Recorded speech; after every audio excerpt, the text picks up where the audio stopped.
This guy right here is our MC. He transmigrates into a cultivation world. But instead of grinding from level 1 like a normal person, this genius dumps every last stat point from the very beginning. With just a mid-tier cultivation method, he splits the heavens in two. His summoned beasts are level 999 Divine Demon tier, capable of annihilating an entire continent in a few moves. No filler, no fluff. Let's get started. The story has been adapted, and the admin has brought it to you in English. Enjoy the show. The story opens in Sehai City, on the master platform of the newly established Wuji Sect, starting with the sound of someone screaming their lungs out. Are you out of your mind? Two beautiful girls whose volume was directly proportional to their look stood on the master platform, yelling at the top of their lungs. Did you eat bare gallbladder or something? How dare you mess with us? Sis, this scumbag is toying with us. Our MC appears, face the very picture of I couldn't care less, and responds, my apologies, but you two don't qualify. This venerable one's standard for disciples is the absolute weakest of the weak. Green-haired one, your words don't please my ears, and you won't stop running your mouth. Bullshit. We sisters are already at the 3rd tier of the martial realm, and we're not good enough for your rundown-ass sect. You're looking for a genius. Why does the green-haired loudmouth get axed while the purple-haired one gets recruited? Besides, we've only been martial disciples for 3 days. Why are you throwing us onto the master platform already? If you want to kick us out, do you really need to put on this whole circus? When plain insults didn't cut it, the two switched to creative profanity. Peanuts and century eggs with salt and pepper cashews crumbling down the sun of a biscuit. The passers-by couldn't help but stop and gossip. He obviously can't find anyone. No wonder this sect only has one person left. Yang Ning takes the full verbal barrage to the face, utterly helpless. I still have. What can I even do about it? Fail to meet the standard, and you get expelled from the sect. That's this venerable one's rule. Before becoming sect master, this venerable one was the strongest person in the entire world. Quite the resume, huh? Would I stoop so low as to use my own name to deceive you? Are you kidding me? He explains until his armpits go numb, and the two girls still refuse to get it. The strongest person in the world? Sure, and this place only has one person. Pull the other one, it's got bells on. Buddy, 6th tier of the martial realm, who's gonna vouch for you? Sis, let's go. Don't waste any more time here. Who knows, this weirdo might go rabid and bite us. Let's go. At that point, Yang Ning could only sigh. What else was there to say? He lets out a long breath. The rules were set by that damn old geezer. He told them not to come, but they refused to listen, just had to try. Might as well keep quiet and let it blow over. Hearing Yang Ning's rambling only makes the girls angrier. In short, you're nothing but a shameless bully who picks on innocent girls. I curse you to choke on every meal, choke on every drink, run out of toilet paper, have no water to flush, and may your future children be born without holes. You'll never find a single disciple in your lifetime. The Wuji sect is doomed to shut down. Once Yang Ning gets angry, don't even ask who his daddy is. Fine, shut it down. He's had more than enough of this crap. I haven't wanted this sect master gig for a long time anyway. Yang Ning would rather go back to Earth and be a corporate dog pulling overtime. That'd be more fun than this. The truth is, last month at Humanity's Western Defense Linewall, the forces fought tooth and nail against the demon armies. Assault Yang Ning somehow got hurled into a strange world. Before him stood an old man. He asked what happened. I was clearly working overtime at the game company, testing the new Sword Emperor skill. Why am I suddenly in this godforsaken place? The old man replied. Never mind that for now. Tell Muhat, was that divine technique you just used? Since the old man asked so earnestly, Yang Ning was happy to demonstrate once more. You mean that one? It's nothing special, really? A streak of light slashes across the space where the two stand. Yang Ning unleashes the Sword Emperor skill upon the ground. The mid-tier skill sword breaking heaven and earth. Level 100 splits the road clean in two. A dozen earths would have been cleaved in half as well. Space itself seems to freeze. The old man's eyes go wide as he stares at the unforgettable spectacle before him. The legends had foretold Itzomion would fall from the heavens. Not some divine immortal, just a weirdo. Just a gentle reminder. To the north, a demon army is also on the attack. Yang Ning, possessing both skill and tankiness, reassures them without hesitation, no worries. Number 3's got it handled. To the north, a 3-headed, 2-legged demon sorcerer performs a high-level summoning technique. A single breath of fire sends the demon army scattering in every direction. The demons scream themselves hoarse, help, run for your lives. The old man watches the scene, utterly terrified. This number 3 of Yorsus it less. Every time you summon that thing, it feels like it'll raise this entire world to the ground. Hearing this, realization dawns on Yang Ning. I get it now. The company's test account possessed the skills of every class, and during the transmigration, all that data bugs and all got absorbed into him. The old man doesn't understand a word and asks, "What's a test account?" It's a GM account the game company uses for testing. This account has every class maxed out. For example, cultivator level 100, swordsman level 100, mage level 100, archer level 100, and finally sword emperor level 100. The old man listens and understands absolutely nothing, concluding that this Bentai has to be out of his mind. After a long pause, he says, "Forget it. Never mind all that. This old man doesn't care about the details. Let me be blunt, if I hadn't found you and rescued you while you were unconscious, those demons would have devoured you ages ago. A man must know his roots and show gratitude, you hear me? All that nonsense, let me flick you on the forehead to knock some sense into you. But even that doesn't change the fact you can't force me to inherit this rundown sect with only you in it." The old man, flicked on the forehead, tears up and whimpers pitifully. "Fine, you can step down as sect master in one condition. Either make the sect #1 in the world, or recruit 7 disciples." Seeing the old man's pitiful, hard-to-refuse expression, Yang Ning wants to argue but finds himself at a loss. Seeing that Yang Ning is starting to cave, the sect elder beams with joy, soaring into the clouds and belting out a celebratory tune. "Oh la la!" Just as he's done dealing with the girls, excited voices erupt from below once more. The Hanyu cult has a senior sister guiding new recruits. "Look at those newcomers over there, come. At Xuanling Gate. Anyone at the 3rd tier of the martial realm gets free room and board." The loud scream startles Yang Ning's fragile little heart. "Holy, scared the hell out of me. Whatever, can't recruit anyone anyway. This sect is gonna fold sooner or later." Below, the crowd murmurs in amazement, "Are those celestial maidens descending from the heavens? Aren't they the fairy sisters of the Eternal Sword sect? The female cultivators descending from the sky are as cold as ice when they choose to be, as adorable as they wish, and as breathtakingly beautiful as they please. Every member of the Eternal Sword sect possesses extraordinary talent. Luo Zhu in particular is known as the Divine Sword Maiden, and yether they are." Luo Zhu takes the lead, marching the entire group straight into Yang Ning's sect. 3 months ago, a star suddenly plummeted from the sky and struck the peak of Mount Eternal Sword directly, reducing the entire mountain to rubble. The sect master vanished without a trace, leaving them with nowhere to go. They've been wandering ever since. Word had already spread that they were looking for a sect to take them in, and here they are swallowing their pride and coming to a place like this. Yang Ning frowns, puzzled. Mount Eternal Sword. Wasn't that the mountain shaped like a giant sword? "Oh right, I remember now. When I first arrived in this world, I was testing the Stellar Fall skill in the high-level zone of the Dark Mage class, and it hit that exact mountain. Never in a million years did I expect that casually firing off a little bit of fire for fun would make someone's sect master vanish into thin air, leave a whole troop of beautiful young women without a roof over their heads. Shelter." Su Shu speaks up first. "Senior sister, there are too many people here." Luo Zhu replies, "Let's observe first before making any decisions." Seeing the situation going south, of the 36 stratagems, fleeing is the best. Oh crap, we'd better get out of here fast. The crowd spots the beauties and their eyes light up, rushing over to invite them. "Beautiful ladies, if you have nowhere to go, come join our sect. Our sect is the best choice." "Senior sister," Su Shu suddenly calls out. Luo Zhu's brow furrows tight. A deafening clang echoes across the space. Luo Zhu speaks loud and clear, "Listen up. We are the ones choosing Yao, not the other way around. Every sect with intention send your representatives out here. You lot move the second you hear the order. You're more handsome than me, go be the representative." Oh, this kind of flarer sect's representative, the sect master himself, is right here. The eldest senior sister of the Eternal Sword sect truly dominates in every way, going against the grain.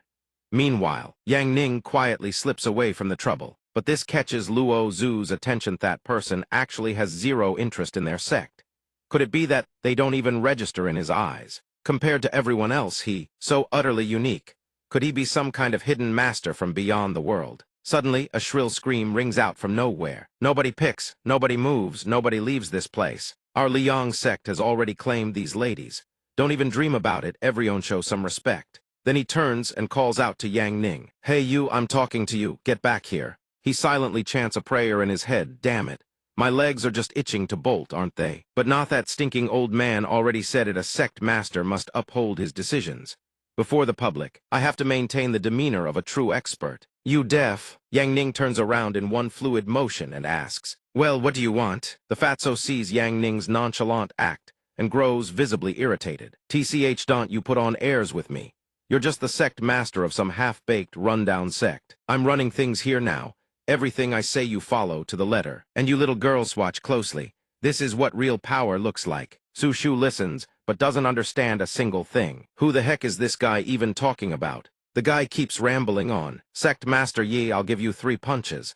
If you can make me budge even an inch, you earn the right to leave this place. I'll let you walk away right then and there." Yang Ning scratches his head, processing the meaning behind those words. "Punch this big lug.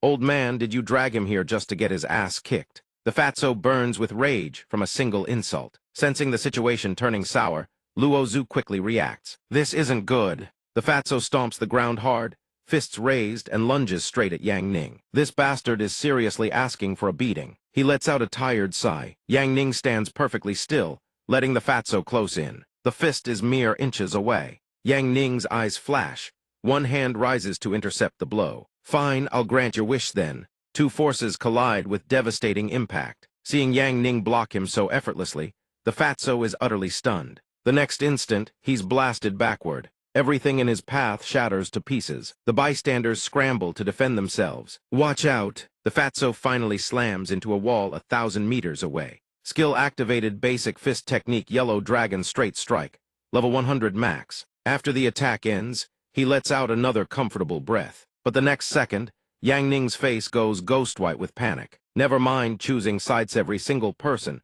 shares the exact same stunned expression. How is this possible? The Wuji sect has fallen this far. How can it still have such a terrifying sect master? Isn't Wuji supposed to be a sword sect? Where the hell did such insane fist techniques come from? If that punch had hit me, I'd be off to meet my ancestors by now. After a few moments of stunned silence, Yang Ning regains his relaxed composure and bids farewell. "Sect Master Liu Het, good was that one punch. What about the other 2? Let's just skip those, shall we?" Luo Zhu stares at him, completely mesmerized. That person is way too strong.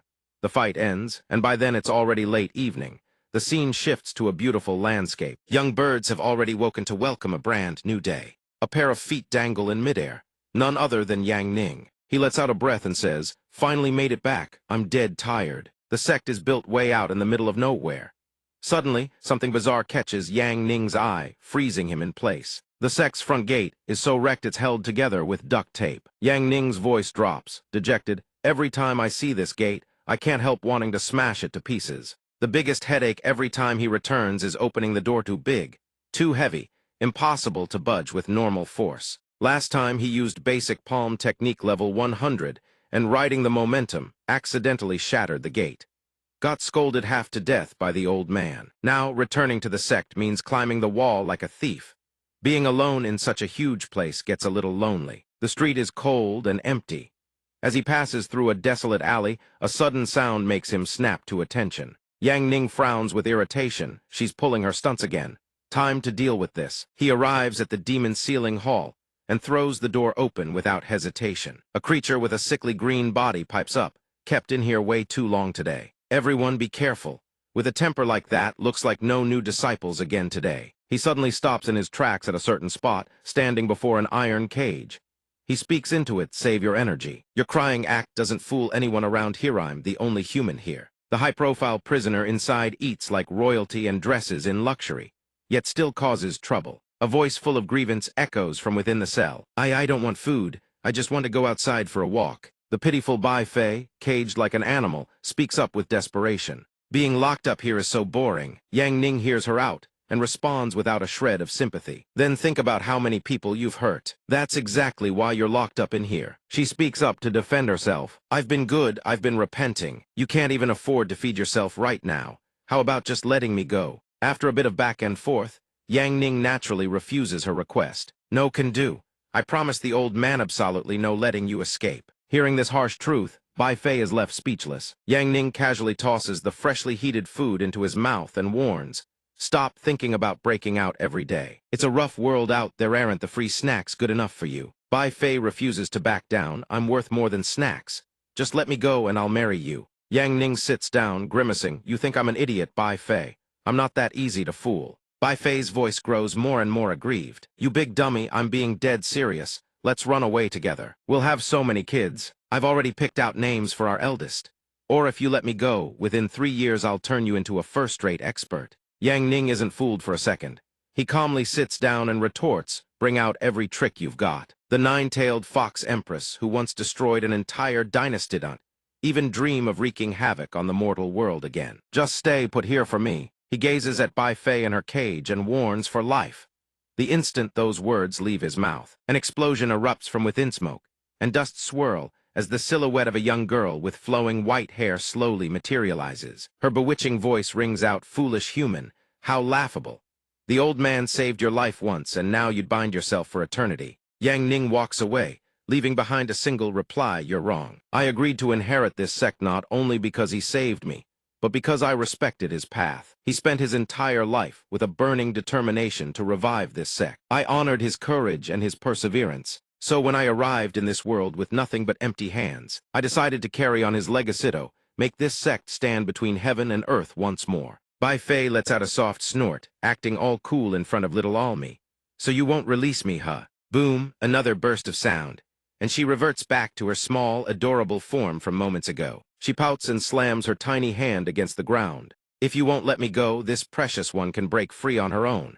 And when that happens, you are dead meat." At the crack of dawn, rays of light spill across his face, forcing Yang Ning awake. He mutters with exhaustion, "Morning already. Still so sleepy. Weather this nice? Perfect for going right back to sleep." Back to sleep it is. A strange voice suddenly rings out from beyond the window. "Looking like this, how is the Wuji sect ever supposed to rise again?" He jolts upright, scanning for the source of the voice.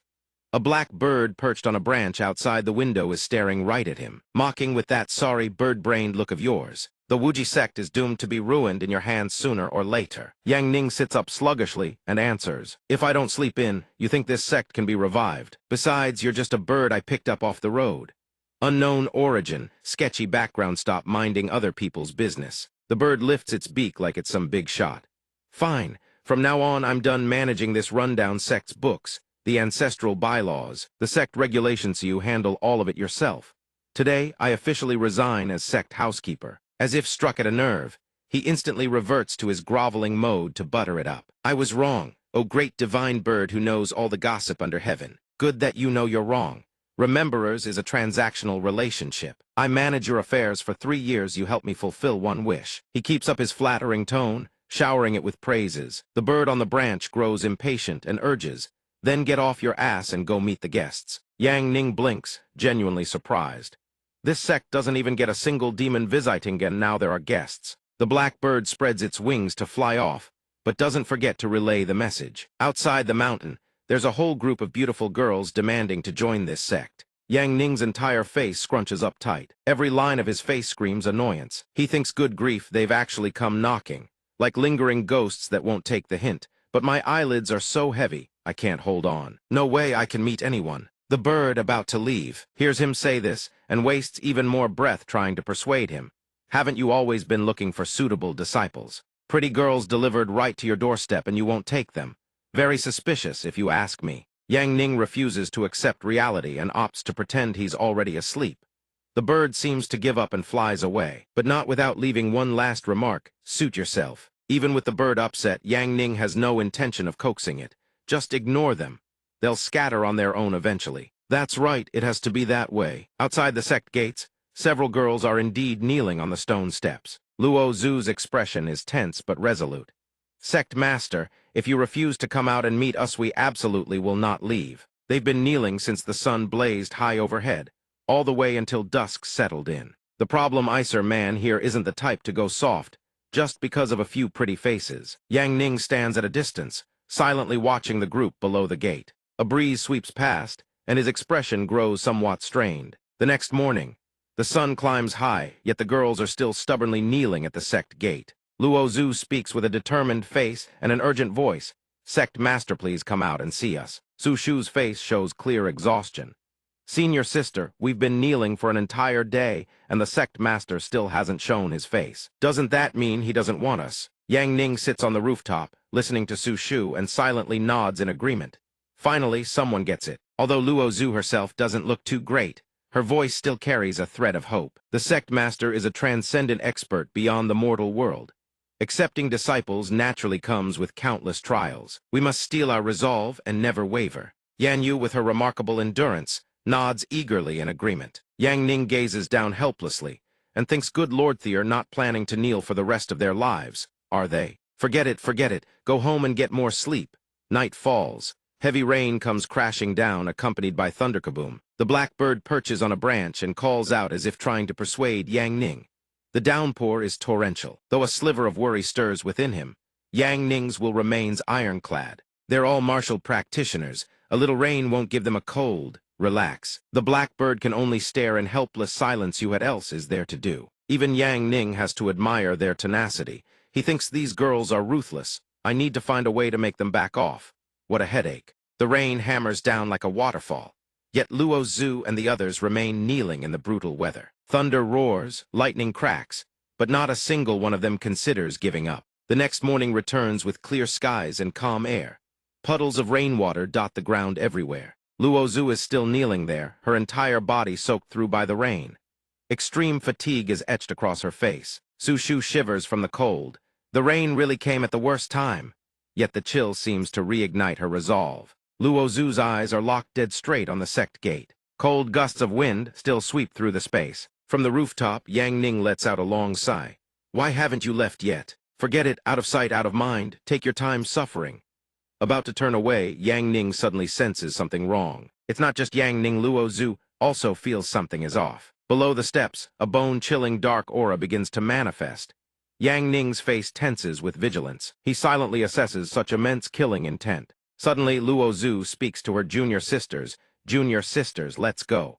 This rundown sect has too many problems. I'm done trying. Her junior sisters are stunned by her words. Senior sister, a terrifying figure steps out from behind them, his voice cold as steel. I've finally found you. Su Shu sees the man's silhouette and can't hide her shock. The white-haired junior sister nearby screams in terror. He's here. Lei Lei can barely contain her panic. What do we do? This devil just won't leave us alone. While everyone is paralyzed with fear, Luo Zhu is already on her feet, sword drawn. So it's finally come to this. Let me handle him. The man regards her display with visible satisfaction. Very good. Before the sect gate, the gentle glow of dawn brings a fragile sense of peace yet beneath it. The atmosphere is stretched taut as a bowstring. The stranger radiates overwhelming killing intent, his eyes dripping with menace. So the remnants of the Eternal Sword Sect have taken refuge in the Wuji sect. This rundown sect isn't afraid of me wiping them off the face of the earth. Su Shu sees the situation deteriorating and tries to warn her. Senior sister, don't push it. The white-haired junior sister also sees the gulf in their strength, her anxiety growing by the second. This is hopeless. But contrary to their fears, Luo Zhu maintains her composure and responds coolly. Wipe us out, bold words. Besides, the Wuji sect hasn't even accepted us yet. Jiyu Sword Lord, years ago, you slaughtered the innocent, and our master punished you by taking your left eye. She pauses for a heartbeat, then presses on. Now you take advantage of our sword sect's downfall to settle a grudge. I'll face you to the bitter end. But let's take this elsewhere. Don't drag the Wuji sect into this. The stranger remains rooted in place, listening without a word. After hearing Luo Zhu's words, his hand tightens around the sword hilt behind his back. His voice carries a dangerous edge. Naive girl, none of you are going anywhere. Hand over every last one of your left eyes right here, right now. He seems supremely confident in his swordsmanship, speaking with arrogant ease. My blade is fast. It won't hurt for long. The sword on his back radiates an immense, overwhelming power. From the high stone steps, Luo Zhu and her junior sisters stand tall and call down. Back then, our master left you one ice. You could continue harming the world. With those words, she suddenly springs into the air, sword aimed straight at him. Her face is awash with killing intent as she flies forward, finishing her sentence. Now let me finish what our master left undone. And claim that right eye as well? Her sword sweeps in a horizontal arc, but the stranger's reflexes are sharp. He dodges by a hair. Before he can even react, Luo Zhu leaps again, launching another strike. Yet somehow he dodges once more. He smirks. Impressive. You truly live up to the title of Sword Maiden. But you're only at the spirit realm. I am a soul realm powerhouse. A full tier above you. Provoked by his words, she refuses to yield. She retorts through gritted teeth, who wins and who loses. But it's not over yet. He's no pushover either, leaps up instantly, dodging her slash. He glances down. his expression still as calm as if the battle hasn't truly begun. She springs upward, aiming to strike him midair. Luo Zhu slashes downward, raises his sword to block. The clash of steel echoes through the air. Despite the tension of combat, the stranger still carries a trace of amusement on his face. Down below, the junior disciples clutch their swords tightly, gazing upward with hope in their eyes. A girl grips her sword and whispers a quiet cheer. "Senior sister." Luo Zhu lets out a fierce battle cry and brings her blade down with everything she has. This time he's sent flying backward, skidding several zhang away. Luo Zhu furrows her brow slightly and lets out a cold snort.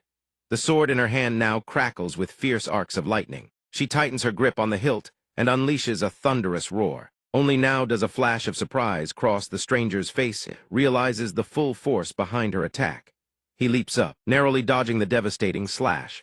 A single sword strikes tears across the space, felling the distant forest as if cleaved by a divine axe. Trees lose their balance and crash down. When the dust settles, bare stumps are left in its wake, splintered and shattered. A massive tree trunk is sliced clean in half. He lands right there, eyes gleaming with amusement, and speaks, "Not bad. You're more interesting than I expected." She lands on a separate trunk, hearing his words in silence. But then the aura around the stranger shifts, must stay on guard. "My turn now." Before she can even react, his figure blurs right before Luo Zhu's eyes. By the time he materializes behind her, Luo Zhu tries to spin around, but he's already faster, swinging his blade toward her. Mirrors, his face shows clear satisfaction, a dangerous smirk curling on his lips. He delivers another devastating blow to her back. Luo Zhu can't hold back the pain, a scream, tears from her throat. Her face drains of color, her eyes wide with horror. Below, the junior disciples cry out in panic. "Senior sister," Luo Zhu, battered by the assault, clutches her shoulder and hastily descends to the ground. Despite the severity of her injuries, she has no intention of giving up. She pushes on her shoulder and arm are covered in wounds, trembling violently like a leaf in a storm. As Luo Zhu slowly makes her way down the stone steps, a voice suddenly rings out from behind. "Senior sister." Everyone, overcome with worry for Luo Zhu, has chased after her to this spot. "Senior sister, are you all right?" But Luo Zhu doesn't want to burden them.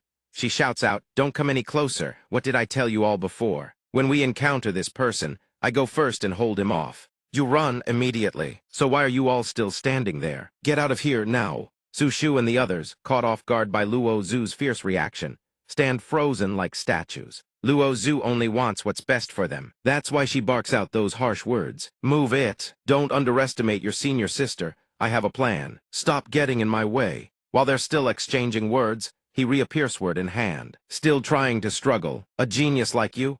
Your cultivation is far too shallow. Give it another year and maybe things would be different." A sly, cunning grin suddenly spreads across his face as he continues. "But right now, absolutely not." Faced with his threat, Luo Zhu shows no fear. She channels every ounce of energy into her blade. "Don't be so sure." Her sword suddenly erupts with a blinding radiance, lightning arcing wildly in every direction. This is no game anymore. Luo Zhu is dead serious. Her expression hardens to iron as she gives the command. "Wu Tian." Everyone is stunned. Luo Zhu actually unleashed a technique this powerful in her current damaged state. Could it be that move? "Senior sister, no." In the blink of an eye, Luo Zhu's sword swells to a colossal size, radiating an overwhelming aura of raw power. It rockets forward like a bolt of divine lightning at terrifying speed. Confronted by the colossal blade descending at blistering speed, utterly overwhelming, he freezes stiff in place. The singular sword slams down right where he stands in the span of a single heartbeat, unleashing an unprecedented explosion of force. But this is only the opening act. Luo Zhu thrusts her hand forward, launching the next technique. The eternal sword begins spinning in midair, weaving a matrix of shimmering light like a constellation of stars in the darkest night. In the very next instant, the blade of light slams into the ground once more, and this time it reveals the full extent of its hidden power. The sword unleashes a torrent of light and force that tears the surrounding space apart. It continues to spin in the air like a war machine, crackling bolts of lightning radiating outward. Yet the stranger faces it all with an unshakable calm, a villain's grin spreading across his face. On the other side, Luo Zhu, buddy broken and batter-red, still refuses to yield, determined to hold her ground to the very end. In an instant, a massive energy explosion erupts, flooding the entire sky with blinding light. Her sword still stands firm, radiating devastating arcs of tribulation lightning in all directions. Luo Zhu holds her ground through the clash, refusing to fall before him. The friction between their clashing forces is so immense that everything around them is annihilated. Even he is momentarily blinded by the explosion. The entire space is engulfed in a wash of white. The devastating shockwave shreds the surrounding trees to splinter-sown by one. They buckle and crash down, unable to withstand the crushing pressure. The very stone steps Luo Zhu walked upon now crack and splinter apart. The sword, having fulfilled its purpose, continues to spin through the air, then rockets toward the distant stone steps and plunges straight through layers of earth and stone. Luo Zhu is truly no ordinary fighter. In her weakened state, she somehow achieved a decisive and utterly convincing victory. Luo Zhu can no longer stand. Wounds cover her entire body and her eyes grow distant, unable to focus clearly anymore. Victory, at least Luo Zhu knows she's won. Only now does she finally allow herself to collapse. Success, she poured every last drop of her strength from start to finish. No, she can barely breathe. Everyone witnesses the scene and screams in panic. Senior sister. Warm rays of sunlight filter through the canopy, casting golden light directly onto Luo Zhu's fallen form. Everyone stands in stunned disbelief, unable to comprehend what just happened. A moment later, they snap out of it and rush to her side. That was way too reckless. Are you okay, senior sister? Seeing that Luo Zhu no longer has the strength to stand on her own, they reach out to support her. It's all right, senior sister, I've got you. But just when they think it's all over, an ice-cold voice sends a chill down everyone's spine. I truly didn't expect this from Leng Luo Zhu. Everyone freezes, jaws dropping in sheer disbelief. He's still alive. And indeed, the stranger stands fully intact behind the dissipating haze. You actually managed to unleash the eternal singular sort of technique, far beyond your realm. A pity, it was nothing but a hollow shell. You overreached yourself, realizing that despite giving everything she had, she still couldn't finish him. Luo Zhu burns with bitter frustration. Damn it! The stranger decides that looking down from above makes conversation too inconvenient, so he descends to the ground. His strength appears to have recovered significantly. His landing, alone, cracks the earth beneath his feet. His expression darkens instantly as he speaks in a chilling tone to eliminate future threats. I've changed my mind. I won't just take your eyes, I want every last one of you dead. Luo Zhu immediately senses the deadly surge of energy emanating from him and shoves everyone back. Move, this isn't over. Now is when it truly begins. With his resolve to annihilate them set, he launches his technique. The game begins. Shuriken sharp as crescent moons fly from his hands at supersonic speed. And of course, Luo Zhu takes the full brunt of the attack. She throws herself in front of the others, shielding them with her own body. The stranger has no intention of sparing Luo Zhu. He seizes the moment while she can't resist and charges forward, sword raised. But the others can't just stand by and watch him run rampant. They draw their weapons and prepare to phyto-protect their senior sister. Despite the dire situation she found herself in, she still refused to let them get dragged into it. This senior sister doesn't need you juniors to protect her just yet. Move aside. No sooner had the words left her lips than Luo Zhu surged forward, confronting him head-on. Though her body was already at its limit, to guarantee everyone's safety, she staked her life in a desperate stand against him. Utterly confident in his own power, he grinned with savage delight. No one under heaven has ever caught my sword bare-handed. It seems you've gone mad. I'll cleave through both your arms and your body. Not wanting anyone dragged into this battle, Luo Zhu charged forward and shouted her command. Run, all of you run. Her blood-soaked hands were now mere inches from that razor-sharp blade. In a sudden flash, a blinding burst of light erupted as the sword swung forward. Whoosh. He glared ahead, seething with fury, unable to touch even a single strand of Luo Zhu's hair. Even she was stunned, unable to comprehend what had just happened. Yang Ning had appeared just in time to save Luo Zhu. She caught it all in a single glance. She whipped around instantly to see who her savior was, and it was none other than Yang Ning. His eyes burned with cold fury at the thought of someone daring to lay a hand on Luo Zhu. A heartbeat later, while Luo Zhu was still frozen in shock, Yang Ning pulled her toward him, shielding her from the enemy's assault. Everyone's jaws hit the floor. They never imagined he would show up here. The Sect Master. Before his sudden appearance, the attacker's expression soured instantly. Some ragged Sect Master dares to meddle in my affairs. Seems you're tired of living. With his ice-cold composure, Yang Ning fired back without missing a beat. That kind of arrogance, I like it. But here's the thing, you're the one who's tired of living. Having never seen the coffin, he sheds no tear sand, so his mouth remained as bold as ever.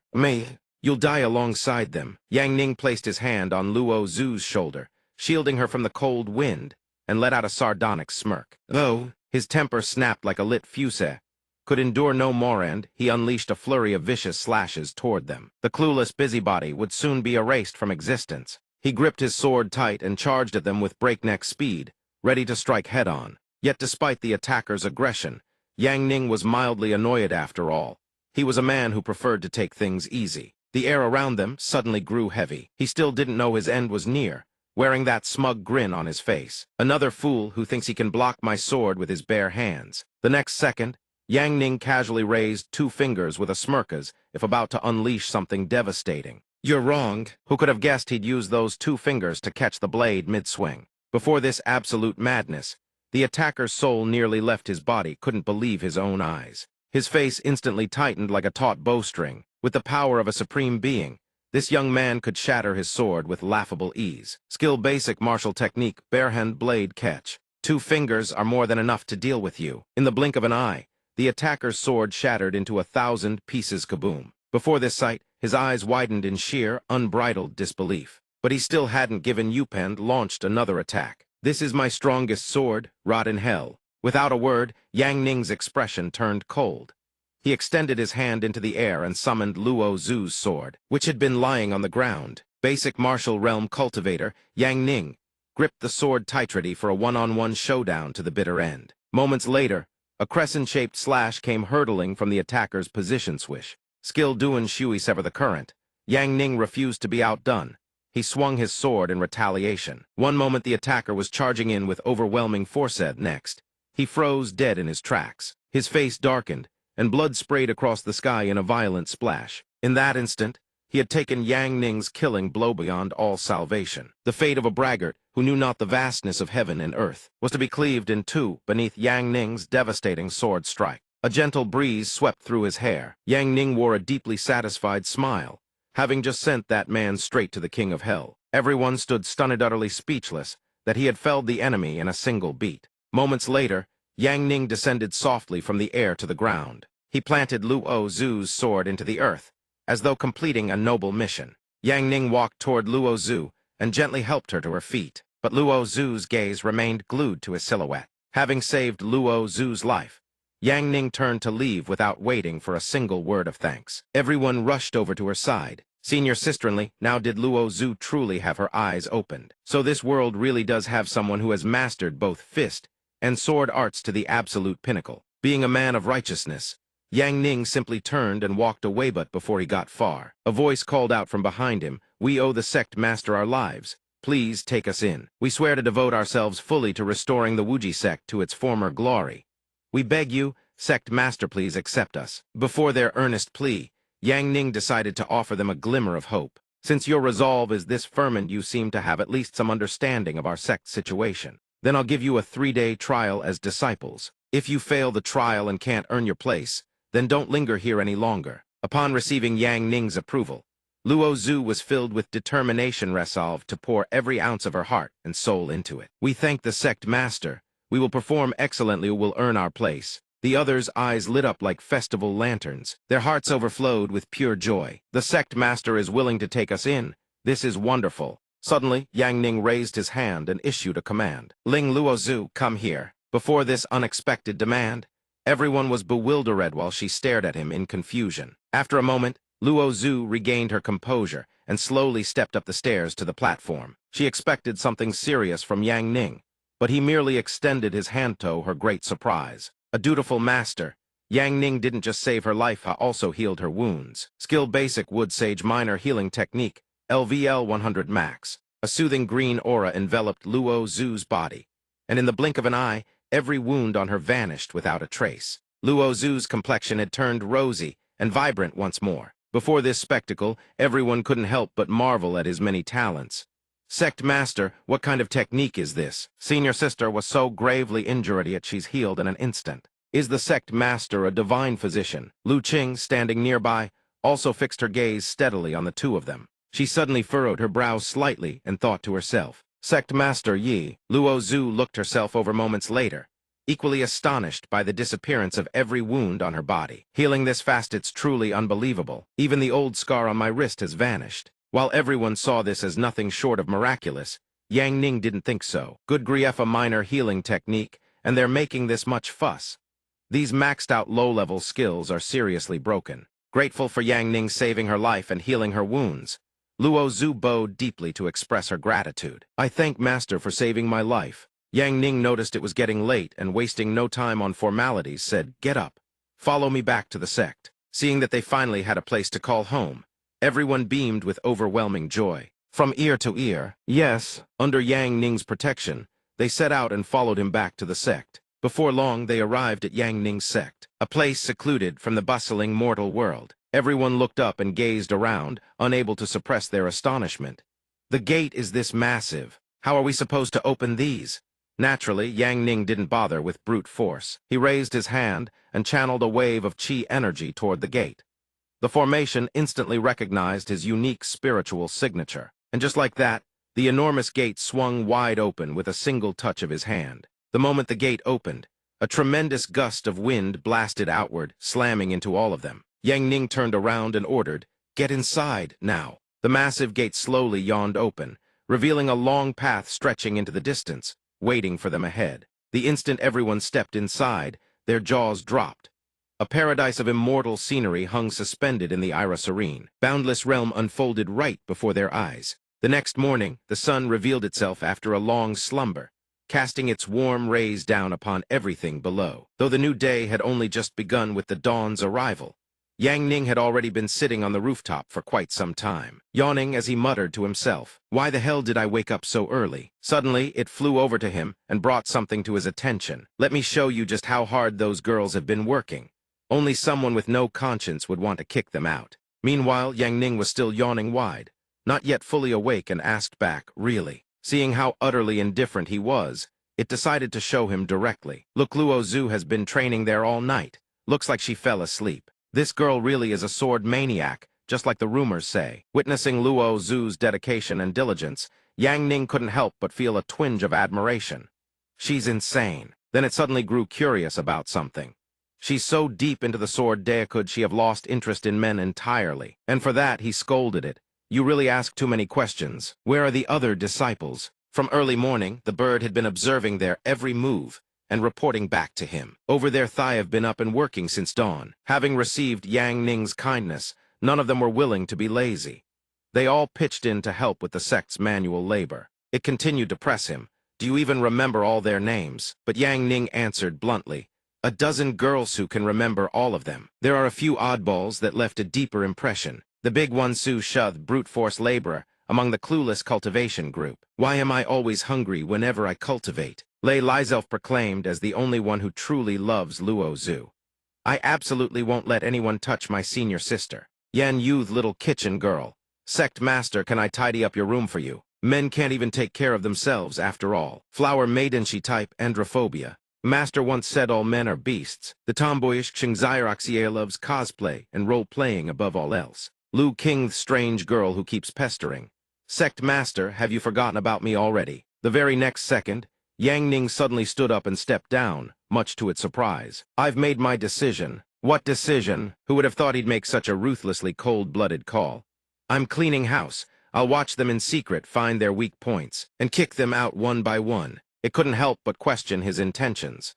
"You're in such a hurry to get rid of them, did you do something to them?" A while later, everyone gathered together at the Changluo Hall and sat down. While mending clothes, Zinner wanted to hear Zio Hai's opinion of Yang Ning. "Do you think the sect master is trustworthy?" She replied, "He's incredibly strong, but he seems a bit too carefree. But let's just trust in senior sister's judgment." Zinner's paranoia began to stir once more. What if he's lurking somewhere, spying on us right now? Male creatures, they really make us uneasy. She immediately shot that down. Nonsense. The sect master is an upright and honorable man. But even she couldn't have guessed that Yang Ning was, in fact, eavesdropping on every word. When he heard them doubting him, he couldn't help but feel irritated. "That's right. This venerable one is supervising you all perfectly openly, and honorably not some peeping Tom." While everyone else was leisurely chatting away, Su Shu was busy chopping firewood with all her might. After chopping for a while, she began to tire. "I'm so exhausted." Meanwhile, Yang Ning was quietly assessing Su Shu's capabilities through her labor. "This fool chops wood without using any spiritual energy. Maybe she's the one with the easiest breakthrough point." Zinner had decided She would clean his room spotless, not a single speck of dust would remain. What a mess. Let's tidy up this room a bit. I just can't shake the feeling that this sect master isn't entirely trustworthy. While she was wiping the floor with a damp cloth, an unexpected event suddenly occurred. Zinner immediately froze in place, wondering if she had accidentally triggered something. Moments later, a square section of the floor beneath Zinner suddenly began to descend. Ground was sinking. The others cleaning alongside her instantly sensed something was wrong. Who would have thought that Zinner, merely trying to clean the place, would accidentally plunge into a bottomless pit? Hearing her desperate scream, Yang Ning's attention snapped to the scene at once. He knew something terrible had happened, and bolted toward the location without hesitation. Something's wrong. Yang Ning didn't hesitate for a heartbeat. He launched forward like a rocket. He tore straight through each building in succession, no different from a bolt of lightning streaking across the sky. Yang Ning moved so fast that all anyone could see were streaks of light flashing by. By the time he arrived, the others were still standing there in confusion, unsure how to handle the situation. Flower Maiden, Sect Master, if we delay even a second, it could be dangerous for Zinner. He didn't dare waste a single moment and dove straight down. A voice echoed through the darkness. Don't be afraid, Sect Master is here, you'll be fine. Meanwhile, Zinner was still in free fall down the deep shaft with no way to stop herself, screaming for help at the top of her lungs. While Zinner flailed like a stranded worm, Yang Ning was plunging downward at godlike speed to rescue. To save time, Yang Ning ricocheted between the two walls of the shaft, gaining momentum with each bounce to propel himself faster. In the blink of an eye, Yang Ning had closed the distance and reached Zinner's position. He quickly extended both arms and caught her in a firm embrace. She was safe, had arrived just in time. Yang Ning truly always played the hero, rescuing the damsel, appearing precisely at the moment these girls needed him most. The underground chamber wasn't pitch black. Small oil lamps were affixed along the walls on both sides, casting a faint glow. Zinner still hadn't recovered from the shock. Her entire body trembled like a leaf. It's all right now, miss. The moment Yang Ning finished speaking, she immediately corrected him, then stammered. I wasn't scared. Also, my name isn't Miss Zinner. Master always said all men are wicked creatures. And she was absolutely right. Sect Master, please let go of me. Don't take advantage of someone in danger. But the brutal truth was that she was the one clinging tightly to Yang Ning, and refusing to let go, hadn't even touched her. Yang Ning understood that Zinner was still panicking, so he calmly reassured her. Don't worry anymore, we're safe now. In the very next second, Zinner immediately pulled her hands away from him, and walked forward with a perfectly composed expression. She looked around and asked, Sect Master, is there an exit nearby? And the answer was predictably no. This place is designed to trap intruders. The formation arrays here suppress spiritual sense detection, nullify flight techniques, and disable escape arts. We wait for backup. Even though Yang Ning hadn't done a single thing to Zinner, she went right back to her wild imagination. Just the two of us, alone down here, waiting for rescue. Sect Master, you wouldn't take advantage of the situation, would you? You're overthinking it. In a desolate place like this with not a soul in sight, a little paranoia is only natural. But just like any other girl, Zinner is absolutely terrified the moment she sees the rodent. She immediately leaps onto Yang Ning and clings to him like superglue 502 adhesive style. Despite being the one who initiated this whole situation herself, Zinner somehow continues to blame him. Sect Master, how can you take advantage of the situation like that? Facing Zinner's blatant false accusation, Yang Ning is so furious he can't even form words. Isn't it clearly you? Instead of waiting peacefully, the two of them break into a full-blown verbal sparring match. I'm just a disciple, not the Sect Master's slave. Don't push it, who's really pushing it here. Fine, the mouse is gone. You can get down now. Zinner's face still clearly shows traces of lingering horror. Mice are what I'm most terrified of. Yang Ning doesn't care much about her excuse, and immediately urges her along. Let's go, we can't just stay here forever. Let's try to find a way out. But apparently, Zinner refuses to cooperate. I want to wait here for reinforcements. Going into the dark with a man too dangerous. Since Zinner is so dead set on staying, Yang Ning doesn't waste his breath and simply turns to leave. But Zinner is all bark and no bite. In truth, she's a scaredy cat through and through. The moment she's left alone, panic overtakes her. And just like that, in the blink of an eye, Yang Ning's face darkens again. She keeps accusing him of having ulterior motives, yet she keeps jumping onto him over and over. Get down, it's just the wind. What's there to be scared of? You've climbed on me 3 times today already. Getting addicted, are we? Seeing Yang Ning react so fiercely, Zinner reluctantly climbs down and starts sniffling to herself. Fine, I'm not following you. I've made up my mind to wait for reinforcements. Who could have guessed that Yang Ning actually does leave her behind and walks away for real? Zinner can't stay alone in this terrifying place. She scrambles to her feet and sprints after him. Wait for me, Sect Master. Sure enough, the deeper they venture inward, the darker the space becomes. Zinner doesn't dare leave Yang Ning's side for even half a step, clinging to the hem of his robe and trudging slowly behind him. Finding this annoying, he furrows his brow and questions her. Do you really have to hold on to me like that? Zinner stops the false accusations and reluctantly explains. My master once taught me that between men and women, one must maintain a proper distance to avoid stimulating certain inappropriate reactions. Seeing Zinner guard against men to this extent, Yang Ning can't help but feel his head throb. But who could have guessed that after walking for a while, up ahead, a narrow path appears before them. There's an exit. However, what lies ahead is no flat, open space. Instead, countless tall wooden stakes jut upward from below. The eerie, desolate scene stretching before them leaves Zinner utterly stunned. Where is this place? Zinner stands beside him, eyes wide with disbelief, and lets out a sigh of exasperation. So many pillars jumping across all of them would exhaust you to death. Yang Ning listens and calmly explains. That's not the important part. What matters is the Kongaming Formation Array, the legendary terror formation with tens of thousands of nodes. Step on one wrong pillar, and the entire thing collapses in an instant. Now standing right at the entrance of the cave on the other side, Yang Ning glances at her and says coolly, I didn't expect you to have some knowledge after all. Hearing this, Zinner murmurs softly, I've always been fond of formation arrays.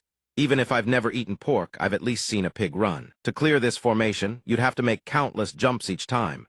The array resets to its original state, forcing you to recalculate every safe landing point from scratch.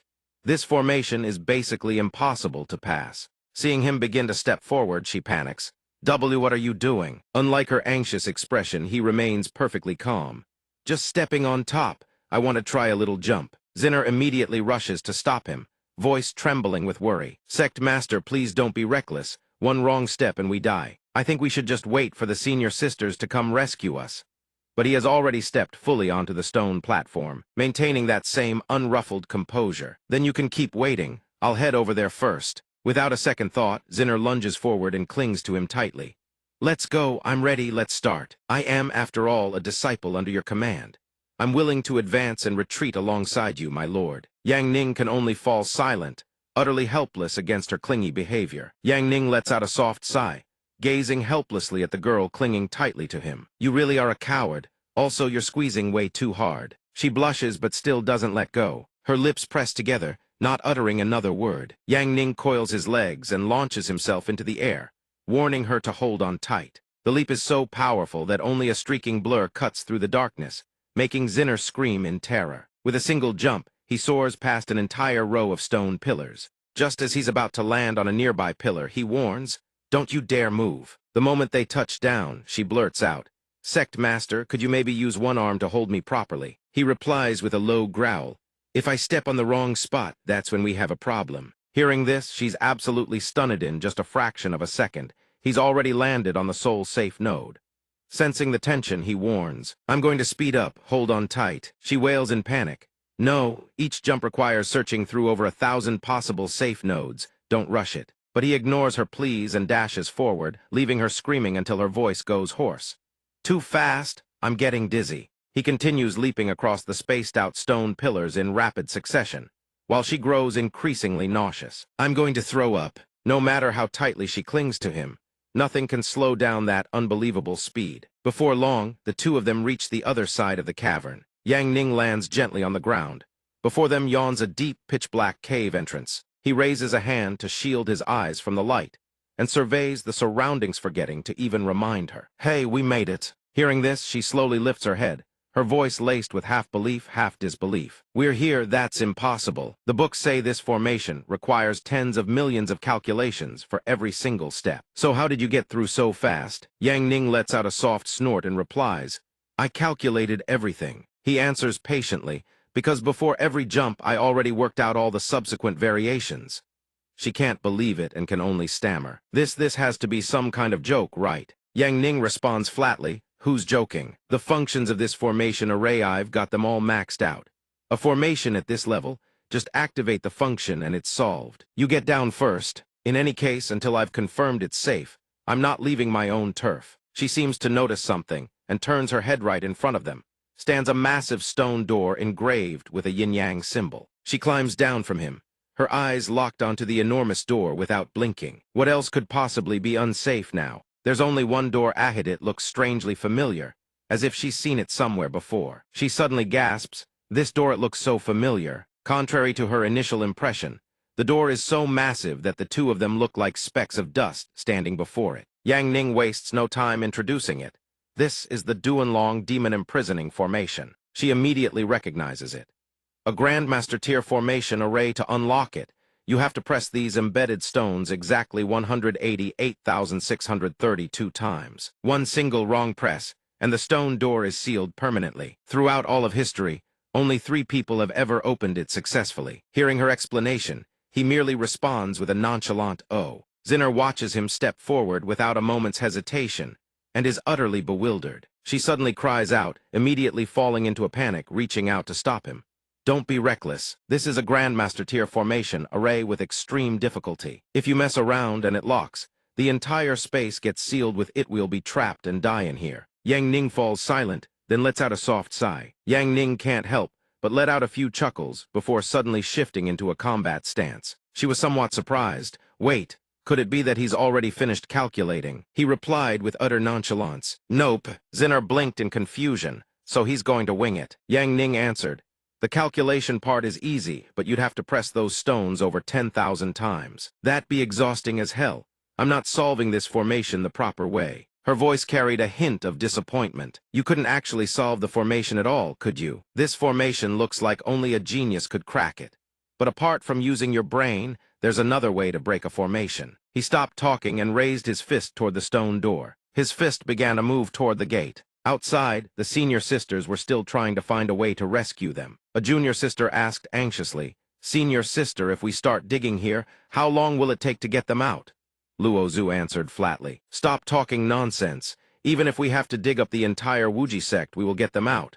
Suddenly, a deafening explosion erupted from underground. An object burst upward from within, leaving everyone frozen in shock. Through the billowing dust was a massive hole where the once solid wall had stood. Yang Ning appeared there, strolling out as casually as if nothing had happened. He's out. Zinner stood behind him, struck speechless with shock. Breaking a formation like that, Thai's man, is absolutely terrifying. He calmly reminded them, next time when you're cleaning up, pay attention to safety. Unhurried, he hopped down from the shattered stone platform. Su Shu, standing outside, could only stare blankly. Helpless, then she muttered, this is insane. One punch straight through a wall that thick. Yan Yu, standing beside her, turned to Luo Zhu and asked, Senior sister, does that mean our rescue mission is just over? Luo Zhu did not answer.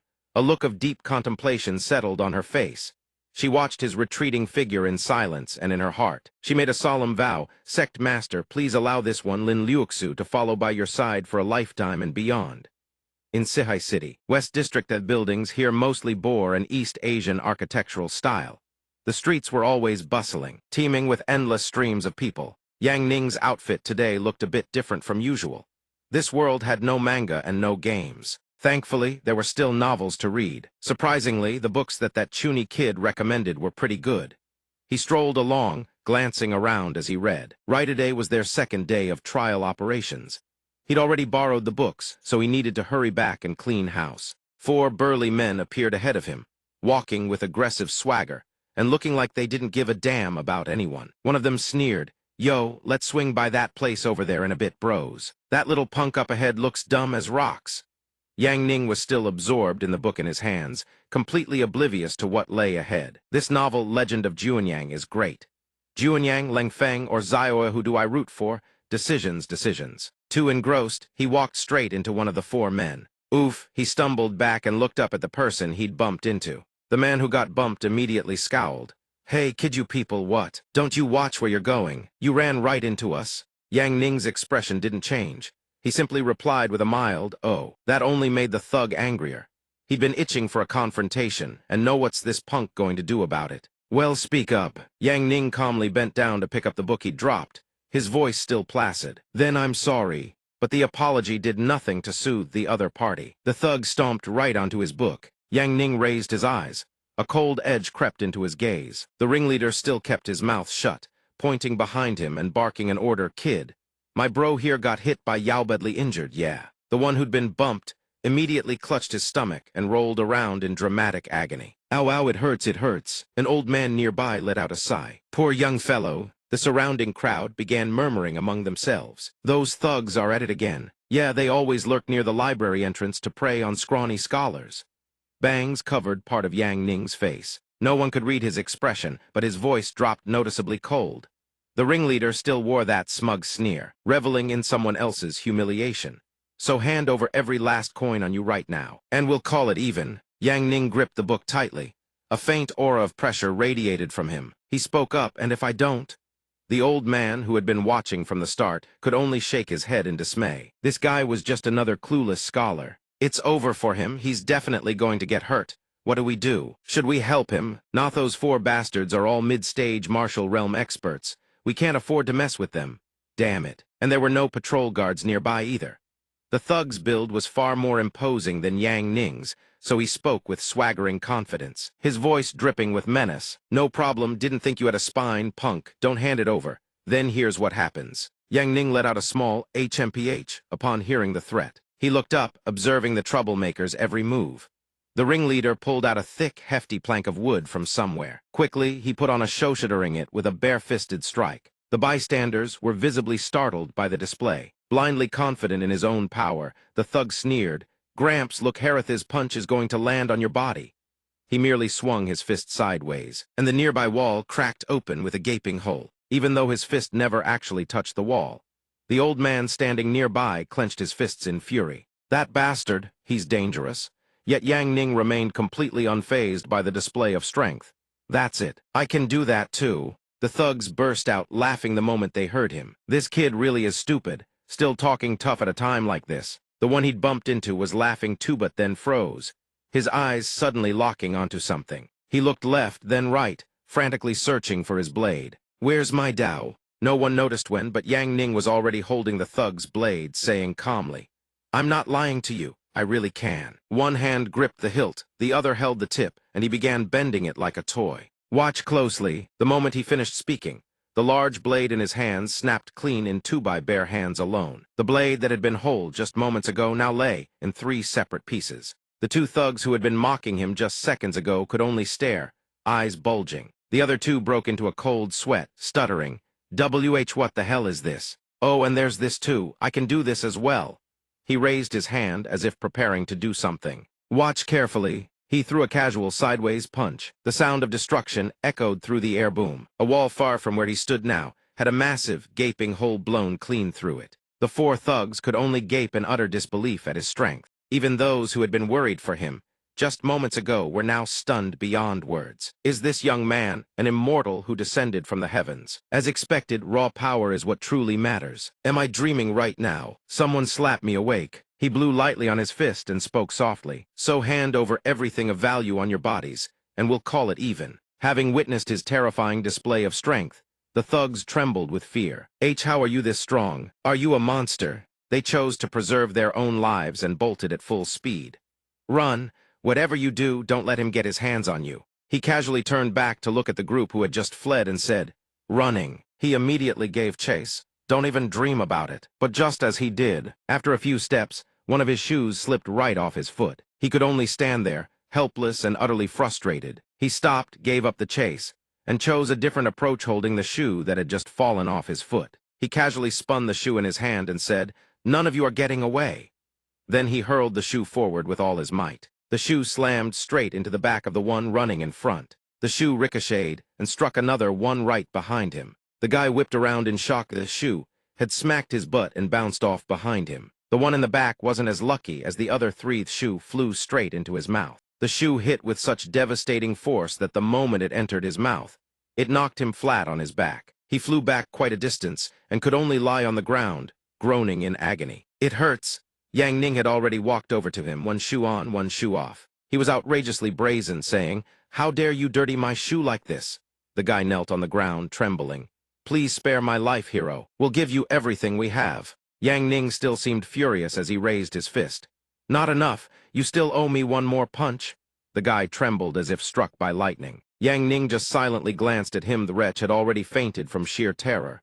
What useless trash! Fine then, let's see what valuables you've got on you to compensate my traumatized heart. The bystanders who had been watching couldn't help but exclaim, I never expected this young man, looking so refined and scholarly, to be this powerful. I never thought these four thugs would finally get what's coming to them today. The little girl standing nearby also let out a sigh of admiration. The little girl ran over with a bright smile. I'll help you pick up your books, big brother. Let's see what kind of book gave you that kind of strength. Yang Ning casually sat down and picked up a money pouch. These guys are usually big spenders, but of course there's only a handful of loose coins inside. Fine, I'll take these 2 sabers and the coins. Consider it a discount for you lot. He picked up the 2 sabers and a money pouch, then casually turned to leave.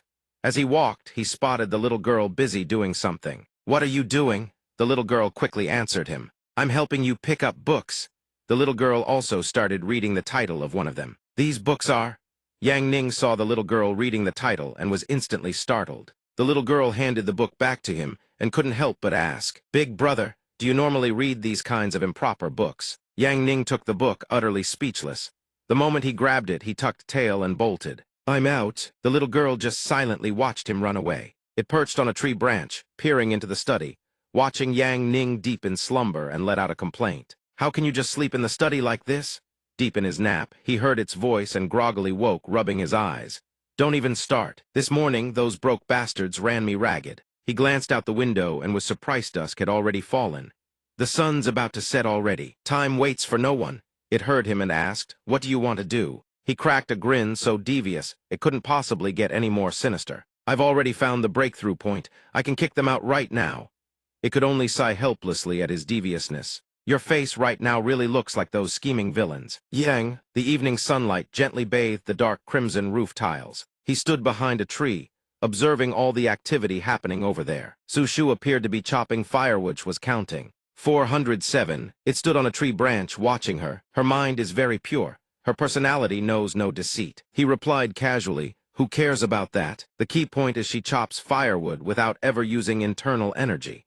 Her martial realm cultivation can't be above the 6th stage. That same smile again. A smile scheming many things, none of them good. I'll go take her pulse, once I catch the lie. Every last one of them is getting kicked out. This venerable one will not be deceived. It could only manage 7 parts helpless, 3 parts resigned at his sinister tone. His voice rings out, and she finally takes notice. Su Shu, pause what you're doing for a moment. I need to check something about your condition. Sect master, sir. He abruptly seizes her wrist. For no apparent reason, a shimmering pink glow suddenly radiates around them both. He closes his eyes to sense her martial realm. Dead serious, yet she blushes furiously and murmurs, This is my first time holding hands with a man. The line hits him like a brick, leaving him speechless. Meanwhile, the others start staring. Sect master, what are they doing? I have no idea. Sensing the growing attention, he starts to sweat. It looks like they're doing something shady. Crap, too many eyes, we need to move. No hesitation, he yanks her along and takes off. Her mind, meanwhile, goes into overdrive. Could this be like one of those romance novel scenes? The domineering sect master forces the reluctant girl away. Just thinking about it makes her face burn even hotter. She lets herself be dragged along, completely helpless. They reach a secluded spot. Sect master, sir, what? Su Shu starts to call out, but he says nothing. He just raises a finger and makes a silencing gesture. He grabs her hand again and her thoughts spiral. So this is what people talk about, stopped me from talking, so? Is he going to kiss me? Isn't this way too fast? She forces herself to breathe steadily, trying to calm down. So, do I have to kiss him? But she quickly shakes her head, rejecting the idea. No, no way too soon. Meanwhile, his expression darkens as he seems to sense something. Her spiritual energy keeps gathering and dispersing. There's a bottleneck issue. But her realm has already reached the threshold of the late stage. Nothing else for it. This is the only way. He suddenly releases her hand, making her flinch. She's still blushing hard as she speaks in a timid voice. Could we maybe start with a hug instead? I've never had intimate contact with a man before. He hears this and goes blank. What the hell is she talking about? Sect master, sir, you're being too hasty. It's my blessing that you'd even look at me. I know we're sheltering under your protection. A small sacrifice is only natural. I understand that, but still, it's my first time. Please, could you give me a little time to prepare? She goes on and on in one long ramble. and he has absolutely no idea what she's saying. What the hell is she on about? He opens his mouth to speak, but she cuts him off again. I'm the weakest member of this group, just dead weight. If this body can bear some indignity with the sect master in exchange for a place for everyone to stay, then I'm willing. I do have feelings for the sect master, but please, guide a girl who knows nothing of such things gently. He listens to her non-stop, rambling constantly interrupted and grows visibly irritated. Oh, for FCK's sake, I don't know any of this either. How the hell am I supposed to guide anyone? And she's still all bashful about it. Sect master, sir. About serving, how could you give me a few days to prepare? Luo Zhu suddenly appears behind her, making Su Shu jump out of her skin. What nonsense are you spouting? The sect master is absolutely not that kind of person. Hearing Luo Zhu say that, Su Shu tilts her head in genuine confusion. But sect master, sir, didn't you want me to trade my body so everyone could stay? Yang Ning finally understands what Su Shu has been going on about this entire time. So that's what they think of me. Yan Yu is young, but she quickly steps in to apologize on Su Shu's behalf. Sect master, sir, Su Shu doesn't understand and has got the wrong idea. If a trade is truly needed, then I'm more suitable, I'll volunteer myself. While Su Shu is still lost in confusion, Yang Ning cuts straight to the point. I was only trying to verify whether she's suited for cultivation. Luo Zhu immediately chimes in. The sect master is incredibly perceptive. He noticed that Su Shu's spiritual energy has an irregularity, and intends to help her fix it. Su Shu, hurry up and thank the sect master. The realization finally hits Su Shu. Thank you, sect master, sir. So we don't need to hold hands anymore. Yang Ning can only stand there in dead silence, utterly speechless. No need for now.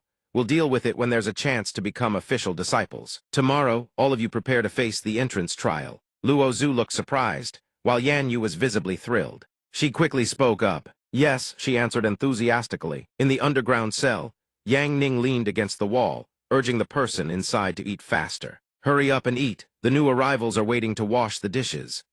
Bai Fei quipped casually, or you could just let me out. I'll wash them myself. Next to where she sat eating, there was a crudely scratched drawing, seemingly a sketch of him. He replied without missing a beat. How naive. She peered out from the cage in his direction and said, "No. Remember, you've really decided to let them take the entrance trial. Their cultivation levels meet the criteria.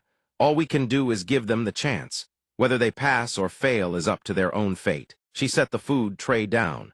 The Wuji Sect's entrance trial hasn't been activated in nearly a century. Suddenly activating it now could very well cause trouble. You need to be careful. Yang Ning sat down in front of the cage. Don't spout nonsense. It's just climbing a mountain, reach the top and you pass. That's simple. She still trusted her intuition and argued back. The Wuji Sect is an ancient sect. A mountain isn't just an ordinary mountain. This time, I have a real feeling something big is going to happen. Yang Ning still didn't buy it and reminded her. Stop trying to scare people. Forget it. Eat faster. I need to get back and sleep. Hearing that, Bai Fei hurriedly wolfed down her food. By the way, how about letting me try the entrance trial too? Having me as a disciple wouldn't be so bad, you know. He remained perfectly calm before her temptation. Don't switch up your escape tactics. If I let a former demon empress like you out, the world would be in chaos. I'm ever so well behaved. I'd absolutely never corrupt your female disciples. At most, I'd just teach them how to be women. She finished eating and let out a burp. Because she ate so fast, grains of rice still clung to the corner of her mouth. Looks like today you ran into a girl who can't read the room. Honestly, women who can't drive shouldn't be jerking the wheel around. Ever since you explained the meaning of flying a plane to me, I've been reminded that I haven't flown in ages. Mid-sentence, she suddenly stopped, could no longer see him standing outside. Where'd you go? Gone. Wasn't he supposed to come collect the dishes? Bai Fei stood atop a protruding rock, clenched her fist, and declared with a huff, "This prison will never hold me. I will break free." At the crack of dawn, the day of the Wuji Sect's entrance trial had arrived. The mountain they would climb was Zio Ling Mountain, a small peak, nestled within the Wuji Spiritual Peaks core vein. Right behind the sect's rear mountain, the sect master pulled an all-nighter, so he won't be presiding today.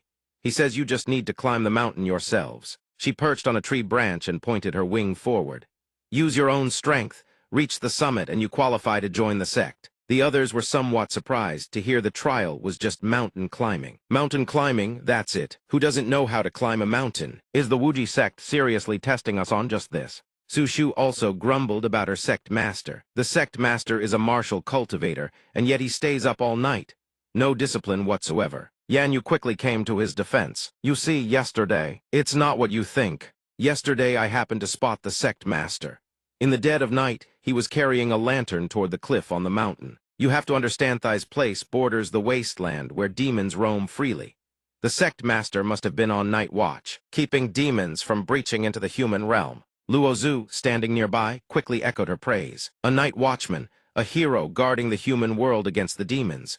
The sect master really is like that. 70% of this world has already been overrun by demons. The wasteland expands with each passing day.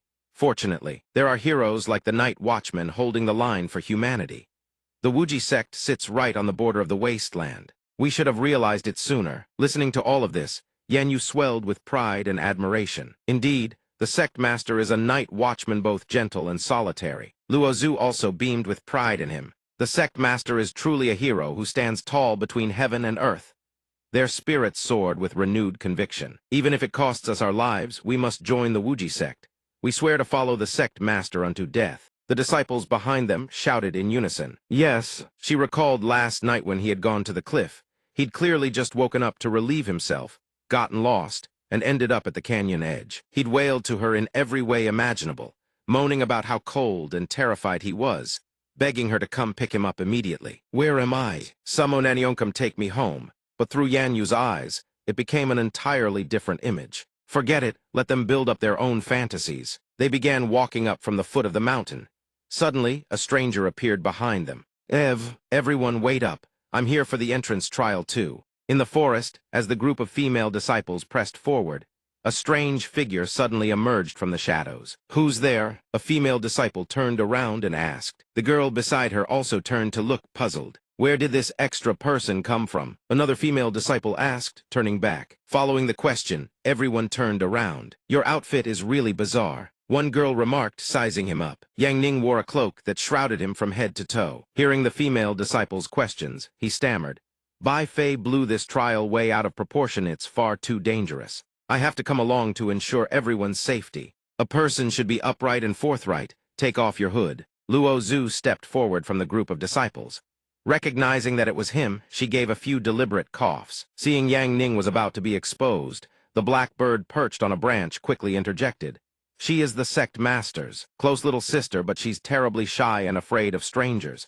Please be understanding, everyone. Yang Ning heard what it said, his face the very picture of exasperation. You damn bird, who are you calling a woman? You wretched creature, I'll settle the score with you later. He silently held a grudge. The disciples, hearing the black bird's explanation, offered awkward smiles. If this big sister is that shy, she'll never land a boyfriend. Su Shu said, who needs something called a boyfriend anyway? Yang Ning retorted but quickly corrected himself.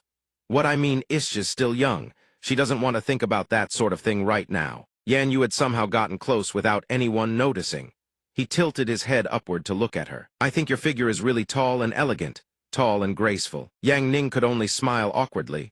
Really? She just happens to have long legs, that's all. The black bird on the tree saw that if it didn't intervene, Yang Ning's cover would be blown for good. All right, enough chit-chat. Let's get moving. The group ventured deeper into the forest, stopping at the edge of a cliff. They surveyed the mountain and felt that, aside from being tall, there was nothing unusual about it. Someone said, but Luo Zhu didn't lower her guard. Don't underestimate it. There's something off about this mountain. I'll take point. Stay close behind me and be careful. Su Shu, standing behind, also obeyed. Yes. As soon as the words left their lips, those figures vanished into the air, including the disguised Yang Ning. The black bird flying behind glanced at the group and thought, these young women, their physical constitution and their character are both quite excellent. Yang Ning, you've really struck gold with this bunch. The group soared straight toward the mountain peak, with Luo Zhu leading the way. At the rear, the male protagonist flew behind Yan Yu when Su Shu let out a sigh. That sigh caught Yan Yu's attention. HMPH. Yan Yu slowed down and turned her head. Su Shu, is something bothering you? Yang Ning drew closer and overheard their conversation, then froze. I was thinking about this entrance trial. I should just give up. Su Shu looked away. Don't be silly. The sect master may look strict, but he's a good person. Yan Yu tried to comfort her. Neither of them had any idea that the protagonist of the story was flying right behind them. I'm no good person at all. Such naive girls. Despite Yan Yu's words of comfort, Su Shu didn't feel any better. It's me who has the problem. My body was never suited for cultivation. Once everyone has a place to settle, I'll leave with peace of mind. But Yanyu refused to give up. The sect master will help you, she insisted. Seeing Yanyu's stubbornness, Su Shu forced a stiff smile. I'm thinking of heading down the mountain and finding manual labor, something that actually suits me. This sect is dirt poor. The sect master has it rough too. Yang Ning, listening from behind, was so moved he could have cried a river. Finally, someone who understands me. Dusk gradually fell over the massive mountain range. The three figures rested briefly before flying onward. Let's catch up to the others first. Wind howled between the mountain ridges. All of them leaped upward together. The group finally reached the mountain peak. The female disciples walked forward and gazed at the towering mountain still looming ahead. Amid the majestic craggy landscape, Luo Zhu stood on a rocky outcrop, staring intently at the cliff face. A gust of wind swept past, sending her white cloak billowing. The female disciples began chattering excitedly. Why did everyone stop here? One of them asked. This cliff shouldn't be too hard to jump over, she said, but another disciple immediately shot down her claim. This cliff is strange.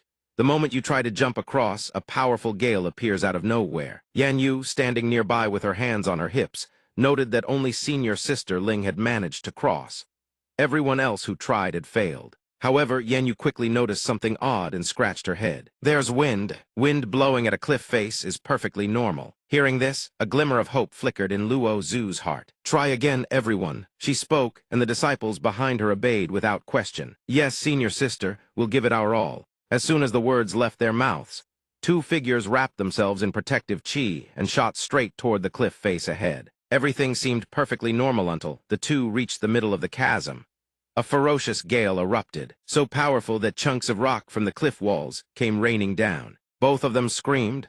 Their protective chi shattered instantly. Carried by the gale, the two were blown straight back toward the group. They crashed asses first right into the ground. The two sat there for a moment, dazed, before scrambling to their feet and gasping for air. Are you all right? Su Shu rushed forward to support one of the female disciples. The girl didn't answer, saying that the wind was vicious, bone-piercingly cold. The Wuji sect truly is an ancient sect. The entrance trial is far harder than anyone expected. Yang Ning stood behind, watching everything unfold.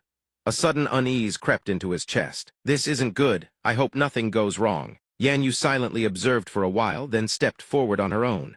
Let me try. My movement technique isn't half bad, she stated, not as a question but as a matter of fact. Before anyone could react, she activated her protective chi and launched herself toward the cliff, leaving everyone stunned in her wake. Hey, don't rush. Ignoring the shouts behind her, Yanyu continued flying straight ahead. As she swept past the cliff face, a gentle breeze carried leaves into graceful arcs, a scene of breathtaking beauty. But Yanyu didn't stop. Her gaze was resolute, each step pushing off with fierce determination. With every leap, the friction between her robes and the air hissed. The target cliff was right within reach. The female disciples watched the entire spectacle and gasped in admiration. Junior sister Yanyu is truly impressive. Her movement technique is excellent, might just become the second person to make it across. But just when everything seemed to be going smoothly, a barrage of boulder sand, an entire massive tree erupted from the depths of the chasm. They rocketed upward, aimed directly at Yanyu's silhouette. The sudden appearance of the rocks and the tree stunned Yanyu. Then something even more terrifying happened. A gale so fierce it completely blotted out everything ahead. Yanyu's figure vanished in an instant. The wind continued raging toward the group of female disciples. They panicked. Not good thighs time, the wind was even fiercer than before. Yanyu had been swept away without anyone knowing when.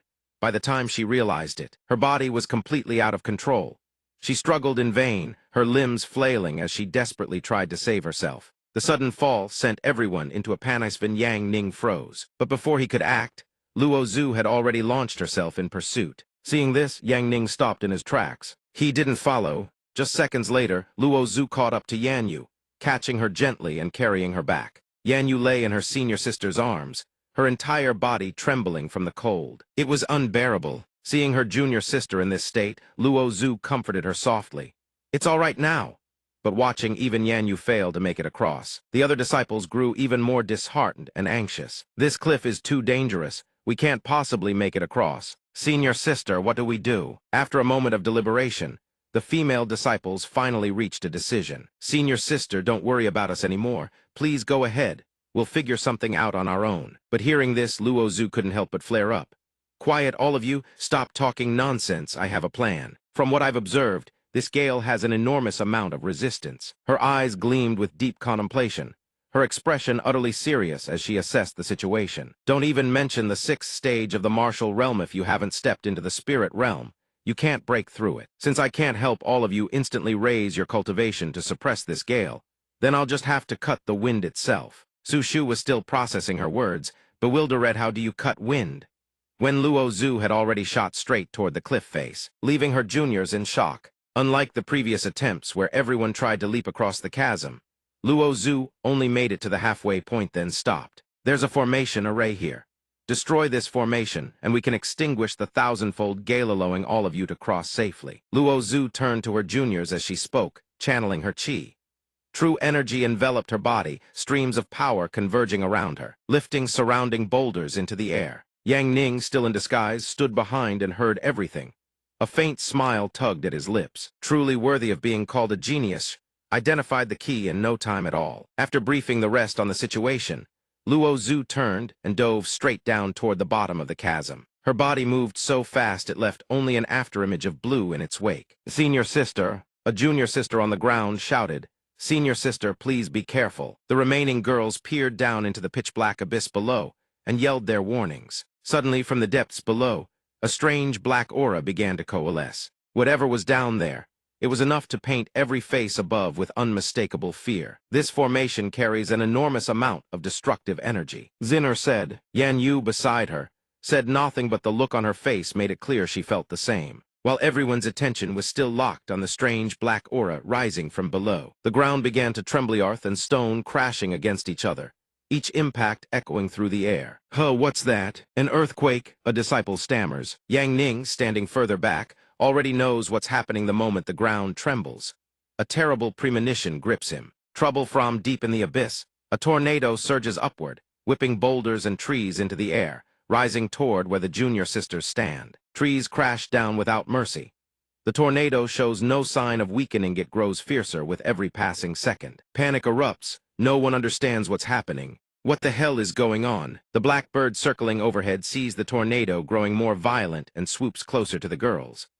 Luo Zhu caused a massive disaster. She could have passed on her own, but she refused to abandon you lot. She deliberately disturbed the spirit formation. The ground beneath them is splitting apart at terrifying speed, and boulders hurled from the tornado are raining straight down on their heads. Now she's guaranteed to end the storm will swallow this entire area before long. "Run, all of you, get out of here now," the blackbird shouts, but all it gets back is blank, frozen terror. What do we do? Everything keeps getting worse, but Su Shu and Yan Yu don't move. They stand frozen in place. "No, we have to save senior sister. We can't just leave her behind." The blackbird sees this and is at a complete loss for words. This wind formation can annihilate heaven and earth. The formation's spiritual energy is going berserk, surrounding space, is being obliterated piece by piece. Even a grandmaster of formations couldn't break it at this point. "Run, you idiots, don't throw your lives away." It screams this while dodging falling boulders mid-flight. Yang Ning absorbs every detail of the chaos before him. Having heard the entire conversation, he stays silent.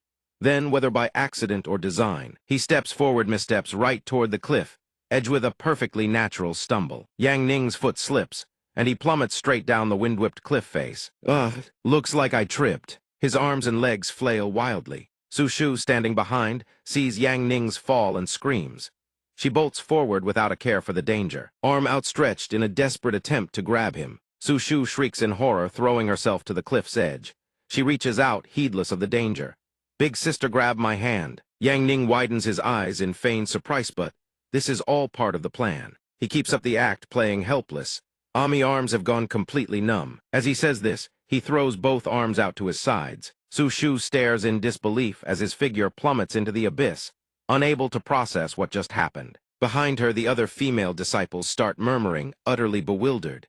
How did she fall down there? Is she an idiot? Why is she pushing to the front at a time like this? The subject of their gossip becomes a streak of light, plummeting at breakneck speed. Wind howls around him, tearing the sky apart. The junior sisters can barely hold on anymore. Yang Ning knows exactly how dire the situation is. He clenches his fist and dives with everything he has. His cloak whips across his face. All that's visible is his silhouette hurtling toward the bottom of the abyss. After a breathless moment, Yang Ning finally closes in on the abyss floor. There, a stone covered in glowing inscriptions sits pulsing with light. His eyes go wide. He locks onto the stone a five-pointed star formation radiating energy in every direction. It's the source of the tornado. Luo Zhu stands at the center, barely holding out against the formation's crushing pressure. She screams in agony, her body trembling. Face deathly pale, teeth clenched. Yang Ning hears her scream and rockets downward like a bolt. On the stone, an antenna-like object crackles with golden lightning, channeling three massive tornadoes swirling around it. From that antenna-like device, tornadoes birth one after another. Three enormous twisters now encircle the stone. He swoops in, raising his hands above his head to form a triangle, murmuring arcane words under his breath. A circle of runic script spreads outward from Yang Ning's palms. He glares at the killing formation. A blast of energy erupts from the circle like an artillery shell, rocketing straight into the formation's core. Above, a strange luminance envelops his entire body. The light blazes so fiercely that the pitch-dark abyss floor floods with illumination, as if the sun itself has descended. And because it's so blinding, Luo Zhu notices him. She stands in the eye of the tornado, staring at him with a mix of worry and shock. Go. But Yang Ning doesn't answer. He plunges like a meteor, smashing into the formation center. The entire abyss shakes. Dust explodes outward. Rock fragments scatter everywhere. Some pieces strike the formation core, but the star-shaped stone remains unscathed. When the dust clears, Yang Ning's figure emerges face down, rear end in the sky, clothes torn and grimy. From where he lies, cracks begin to spread. Right behind him, the stone begins fissuring uncontrollably, letting out sharp cracking sounds. The ground erupts with widening cracks that spiderweb in every direction. Massive slabs of rock can no longer hold and break free, tumbling into the void below. The ground simply ceases to exist. Everything collapses before their eyes. Meanwhile, Luo Zhu lands on one of the remaining rocks across from Yang Ning. Hey, you fell right onto my formation's nexus. Yang Ning just got blindsided by Luo Zhu's accidental trap and couldn't even react. She trips, falls, and somehow smashes the formation's nexus. My face, it hurts. Naturally, since Luo Zhu caused this mess, she can't just stand by and watch. She rockets toward Yang Ning, and this time, Luo Zhu becomes the beauty, saving the hero, catching him in her arms and flying back toward the solid ground where everyone stands. Strange, isn't it? Your impact force was so enormous, it actually shattered the formation's nexus. I've been saying I need to lose weight. Guess I don't need to after all. As Luo Zhu carries Yang Ning in her arms, she feels the crushing weight of his supreme-tier power bearing down on her. You really are heavy, let's head up first. Everyone standing above watches the sky clear back to normal, confused. The tornado, how did it just vanish? Yang Ning's blackbird flies to them and announces the formation has been broken. Everyone is stunned. Nobody expected things to end this quickly. The Shanggu Grand formation wasn't it supposed to be unbreakable, even for a grandmaster of formations. How was it broken just like that? Weird, this formation was far more powerful than anything in the sect. Yanyu doesn't overthink it. She's certain this must be the sect masters will protecting them. To repay the sect masters' kindness, I must do something special tonight when we return. A moment later, Luo Zhu and Yang Ning land safely on the ground. It's senior sister. Everyone rushes over, showering her with praise and admiration. Senior sister, you're incredible. Not only did you break the grand formation, you even rescued Big Sister. But in the next second, Luo Zhu explains, it wasn't me, Big Sister here accidentally struck the formation's nexus, causing the grand formation to collapse. Everyone asks curiously, the formation's nexus was shattered that easily. Can you not say that? I don't know anything about this stuff. After I hit it, my head just started aching, and then it flew over and made the announcement. The bird declares, I hereby announce that Big Sister has lost her trial qualification. Everyone else move out immediately. Yang Ning shoots a glance at the bird. His eyes nearly bulge out of their sockets. What the hell is this damn bird doing? Luo Zhu isn't happy with this outcome and immediately objects. But before she can finish, the bird cuts her off. I set the rules here. Her trial is over. Now get moving, the rest of you. Hearing this, she gives up and turns to Yang Ning. Thank you for saving me, Big Sister. If the chance arises, I will surely repay you. May I ask your name? He refuses. No need. We're all wanderers in this world. When strangers meet, must they exchange names? If fate binds us, we shall meet again. If not, there is no need to know. But hearing all this, Zinner feels something is off and starts questioning reality. That tone of voice sounds oddly familiar. They didn't want to linger any longer and urged her on. Senior sister, let's go. Luo Zhu didn't hesitate either. She followed them without a second thought. Before leaving, Luo Zhu didn't forget to leave a few parting words for Yang Ning. Take care, sister. The moment she finished speaking, Luo Zhu and everyone else shot forward and vanished into the sky. But little did Luo Zhu know that senior sister was actually Yang Ning in disguise. Not bad acting for a senior sister. And so, after a performance worthy of Hollywood, he pulled down his hood. You still dare say you weren't acting? What if you'd been found out and they mistook me for a pervert? It thought it had done nothing wrong. Mistaken for what? You're already the master of a sect. Participating in their trial was wrong to begin with. You need to leave. Yang Ning then revealed something to it. Bai Fei warned me something big went down. I came to handle it. Now I need to go too. It then casually perched right on top of his head, triggering his annoyed mode. Luo Zhu shouldn't have acted so emotionally, forcing open the formation array, being too sentimental. It'll cost her. The moment it finished speaking, Yang Ning sized it up like always. Got it, you nosy little bird. Warm rays of sunlight poured down from above, painting a scene of majestic, poetic mountains bathed in tranquility. A gentle breeze swept along the path as Luo Zhu and the other disciples made their way forward. Everyone pressed on without stopping, moving steadily ahead. This mountain didn't look that tall. Who knew it'd take a whole day to climb? Everyone was completely spent, like wrung-out dish rags, yet Luo Zhu kept walking at the same steady pace, utterly unfazed. I'm starting to suspect senior sister Leng is some kind of mechanical puppet, one of them muttered. She showed absolutely zero signs of fatigue. Everyone silently agreed on that point. Right, she was the one clearing the path the entire way. During the trek, they'd encountered no small number of obstacles, but as their senior sister, Luo Zhu had stepped up and dealt with every single one. She cleaved down a pack of ferocious giant eagles that dared block their path, opening a safe route for everyone to continue. Under her protection, every beast that appeared on the road was sent straight to hell on the spot. Everyone walked and grumbled amongst themselves. Isn't this entrance trial way too easy? What do you mean? Su Shu wasn't well versed in immortal arts, but even she could tell something felt off. Something's not right. We've been breezing through the entire way. Everything falls within senior sister's range. Yan Yu didn't think too much of it and tried to reassure her. A trial going smoothly isn't that a good thing. We'll have a place to settle in soon. Don't overthink it. Su Shu immediately shot back, teasing Yan Yu in the sect master's words. This is what we call setting up the leaf. She asked innocently what a leaf even was, but the real point is that you've been sneaking around, exchanging glances with the sect master behind everyone's backs. Hearing this, another girl chimed in, teasing Yan Yu. Oh ho, looks like someone's sect master is about to be snatched away. Lei Lei couldn't let that slide and shot back. What do you mean, Yan Yu sect master? The sect master belongs to everyone. We all have a chance. Su Shu refused to be wrongly accused and quickly explained. There was no sneaking around. I just happened to run into the sect master on the road yesterday and exchanged a few words, that's all. Since she put it that way, Yan Yu had no further suspicions. Fine, I'll believe you this once. Let's keep moving, we're almost there. No one stood around chatting anymore. They resumed their march, but they'd barely walked a short while when an enormous wall of gray smoke appeared before them. Luo Zhu immediately sensed something was wrong. She raised her hand and commanded, "Halt!" Su Shu watched Luo Zhu slowly step forward, and a strange feeling crept over her. Something's wrong with senior sister's expression.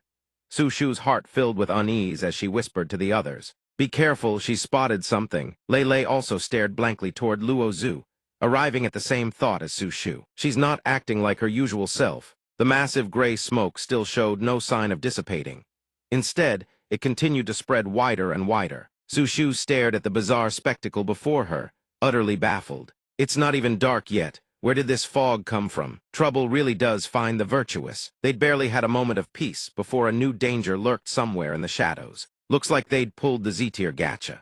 A skeleton soldier suddenly materialized out of nowhere and charged toward them like a raging god of death. Its eyes blazed with murderous intent, as if it wanted to devour everyone present alive. Lei Lei was startled but quickly regained her composure, drawing her sword and bracing for defense. As for Luo Zhu, she kept a cool head and fearless gaze, stepping forward without a shred of hesitation. She didn't pause for even a heartbeat, unleashing a slash sharp as a reaper's scythe that cleaved the skeleton soldier clean in two. Her strike was decisive, clean, and utterly devoid of any wasted motion. Su Shu, seeing the immediate threat eliminated, finally let out a breath of relief. Those skull soldiers were all bark and no bite, not particularly strong. Senior sister is incredible, but her expression is still terrifyingly serious. However, Luo Zhu's taught string-tight expression was entirely justified, because she knew that behind the wall of bone and smoke, countless more dangers still lurked.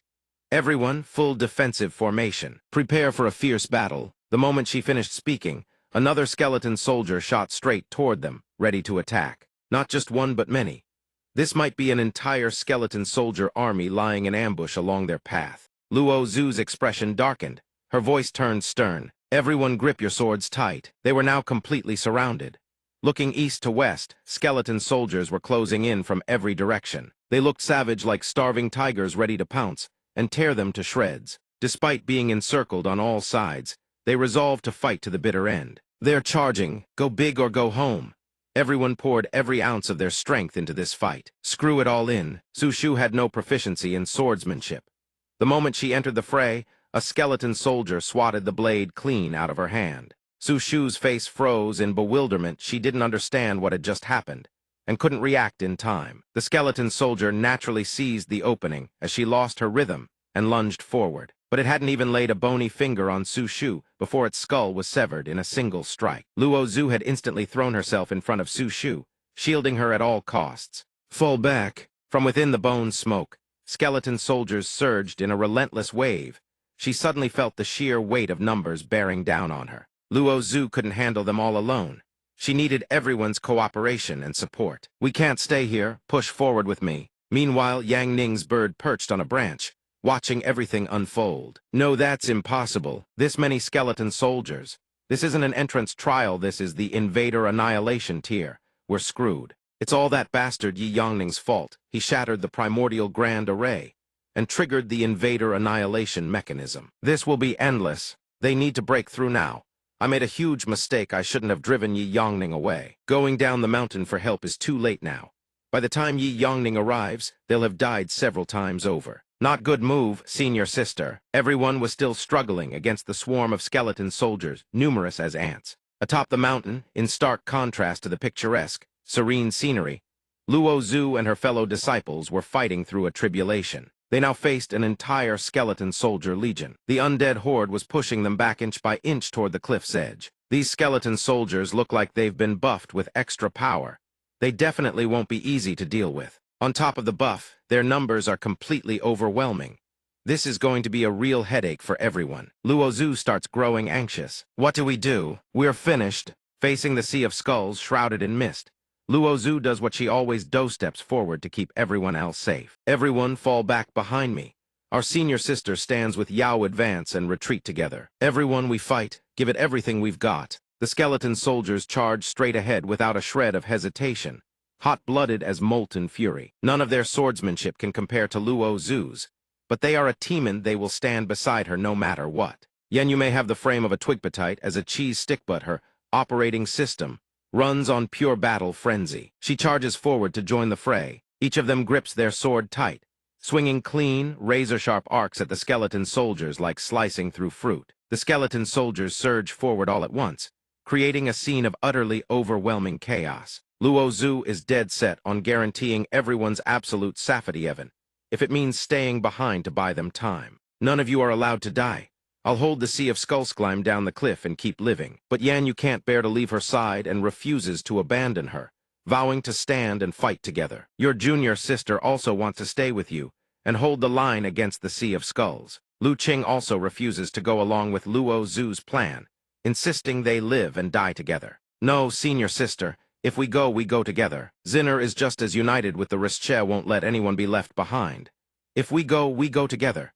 If we fight, every kill counts. And so, after a moment of fierce resolve, every single one of them stayed there, determined to fight side by side until the very last second. Suddenly, in that razor-thin moment of tension, the jade pendant Yang Ning gave Zinner begins to glow. She looks down at it, unable to hide her surprise at its blazing reaction. Then, before Zinner can even process what's happening, the jade pendant slips from her hand and falls to the ground. The skeleton soldiers freeze in place the moment they see the glowing pendant on the ground, frozen solid, glued to the spot.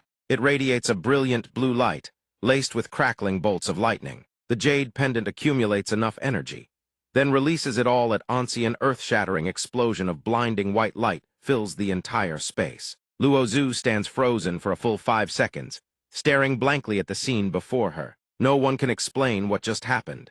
In the blink of an eye, the entire situation has been flipped on its head. What the? Even I have no idea. From within the hazy smoke, a silhouette emerges Somion who looks hauntingly familiar. Everyone turns their gaze forward, trying to figure out just what kind of entity has appeared. But the person standing before them is no stranger, it's Yang Ning. He sits up with a drowsy, half-lidded expression like someone freshly woken from a nap in the mountains. I was sleeping perfectly fine, who dragged me here? At that moment, Zinner suddenly remembers something crucial. I remember now.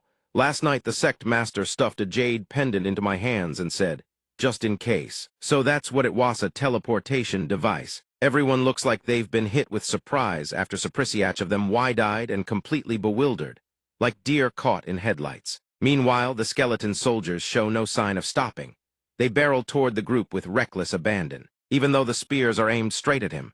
Yang Ning just sits there, perfectly still, looking utterly bored. Luo Zhu sees the danger closing in on Yang Ning and screams a warning, Sect master, watch out. But Yang Ning keeps that same impossibly sleepy expression, completely unbothered by the world around him. In the next instant, he uses flash step and vanishes into thin air. The skeleton soldiers are left with nothing but question marks, as their spears pierce the spot where he just sat to hit empty air. Where is he? Yang Ning looks this unfazed, because these little runts don't even come close to his level. Your biggest weakness as undead creatures. Your movements are far too slow. No one notices when, but Yang Ning is already perched casually on a nearby rock. He stands with his arms crossed, looking perfectly relaxed, and tosses out a line dripping with nonchalance. But sure, I'll play with you all for a bit. In the desolate expanse, dry, rattling roars echo through the gloom. Wave after wave of skeleton soldiers lurch forward, eyes blazing red, swinging their weapons in unison. Luo Zhu sees the scene and shouts in panic, it's dangerous. Sect master, be careful. Yang Ning remains perfectly still, like a statue amid the battlefield, paying her warning no mind at all. Suddenly, a sharp cutting sound pierces the air, and his eyes snap wide open. The skeleton soldiers keep surging in like an endless tide, heedless of everything. He rises to his feet and strolls calmly toward the mysterious circle. His unexpected action leaves the disciples around him stunned and bewildered. They have no idea what's going on. Right at that moment, an iron rod shoots up into the sky like an arrow. Yang Ning's hands twitch slightly as if he's about to snatch at midair, but the iron rod rockets straight down at terrifying speed, plunging deep into the frozen earth. Before he can reach it, it's already driven firmly into the ground. He walks over, grips the handle, and yanks it out with a single pull. At that exact moment, a strange creature wielding a weapon dives straight down from above. Yang Ning speaks coldly, so there are still new ones coming. The creature lets out a mad shriek and lunges at him, its killing intent billowing. The clanging of weapons rings out. Yang Ning spins the iron rod in his hand, generating a vortex of raw power that slams straight into the creature diving from the sky. The entire horde of skeleton soldiers grinds to a halt, their blood red, eyes flickering with something unmistakably close to shock. Yang Ning keeps spinning the rod, the power ramping higher and higher. Then he sweeps it in one devastating horizontal arc, sending every skeleton soldier in the vicinity flying. Every last one of them is cleaved clean in half. A thick plume of gray smoke rises up, obscuring everyone's view. Yang Ning stands motionless in the raging wind. From the other side, a disciple screams, "It's over, senior sister. The skulls over there are attacking." Yang Ning hears it. His expression shifts for just an instant, and he tightens his grip on the rod, killing intent blazing in his eyes. He launches into battle. Immediately every strike rings out like thunder. From his hands, waves of raw power erupt continuously, spiraling and crashing straight into the undead army. Then he raises his hand and channels his technique. The energy pouring from the rod surges, blazing brighter and fiercer than ever before. Beams of magical light lance into the skeleton soldiers, tearing through their rotting flesh and making them howl in agony. The radiance spreads wider and wider, pushing everything back. His disciples can only stand behind him, gawking in stunned silence. In a single instant, thousands of skeleton soldiers are incinerated to ash. The embers drift upward, forming a haze that blankets the entire gray sky. Seeing the spectacle before her, Su Shu can't help but gasp. That's absolutely insane. Enhan Du responds with absolute confidence. With the Sect master here, there's nothing to fear. Luo Zhu hears this, but her eyes remain filled with worry. This isn't good. The skeleton soldiers are still increasing in number. They're preparing a full-scale assault. Everyone, support the Sect master with everything you've got. The moment her words fall, From every direction north, south, east, west countless skeleton soldiers and bizarre creatures rain down from the sky. They swarm in a churning black flood, blotting out the heavens. But facing this, Yang Ning doesn't flinch. He simply smiles a calm, utterly triumphant smile. Then he rises slowly into the air, positioning himself directly in front of the raging wave of skeleton soldiers. He brings 4 fingers together, and a strange, ethereal light takes shape. The glow intensifies moment by moment, radiating an ever-growing surge of power. A sphere of light forms and it keeps expanding. Yang Ning channels every ounce of strength and hurls the sphere high into the sky. It erupts with blinding brilliance, searing the entire space white. In a distant field, a farmer is planting rice. He looks up and sighs, "Ugh, what a day." Then, instinctively glancing at the sky, his eyes go wide with sheer terror. What the hell is that? Did the sun just fall? Yang Ning's sphere of light plummets toward the earth, drawing closer with every passing second. Directly beneath the radiant halo, he activates the novice priest skill, then immediately unleashes his ultimate technique, Divine Light Guiding Path. Level 100. The holy light sweeps across the huddled mass of skeleton soldiers below, incinerating every rotting corpse in its path. They don't even have time to flee. They can only let out one final, agonized shriek before rapidly crumbling into dust. The last of the skeleton soldiers are defeated. A sea of fire erupts from the sphere of light, engulfing the entire land and sending billowing columns of gray smoke rolling across the horizon. The scene before them is both majestic and devastating. Charred rubble litters the ground, fragments of stone still smoldering as they clatter down, in an unending cascade of clicks and clacks. In the end, every last one lies still and motionless as if the entire skeleton army had bowed its head in surrender at the foot of his bed. The battle is over. A gentle breeze sweeps through, brushing past him and his disciples, carrying with it a rare sense of calm in the wake of the storm. Su Shu speaks up, her voice thick with disbelief. "Am I dreaming right now? Just like that, it's over." Everyone takes turns voicing their shock. Did that sea of skeletons really exist? How is this mountaintop suddenly so empty? Another disciple answers, "The sect master's radiance can purify anything after all. Man, that was so cool."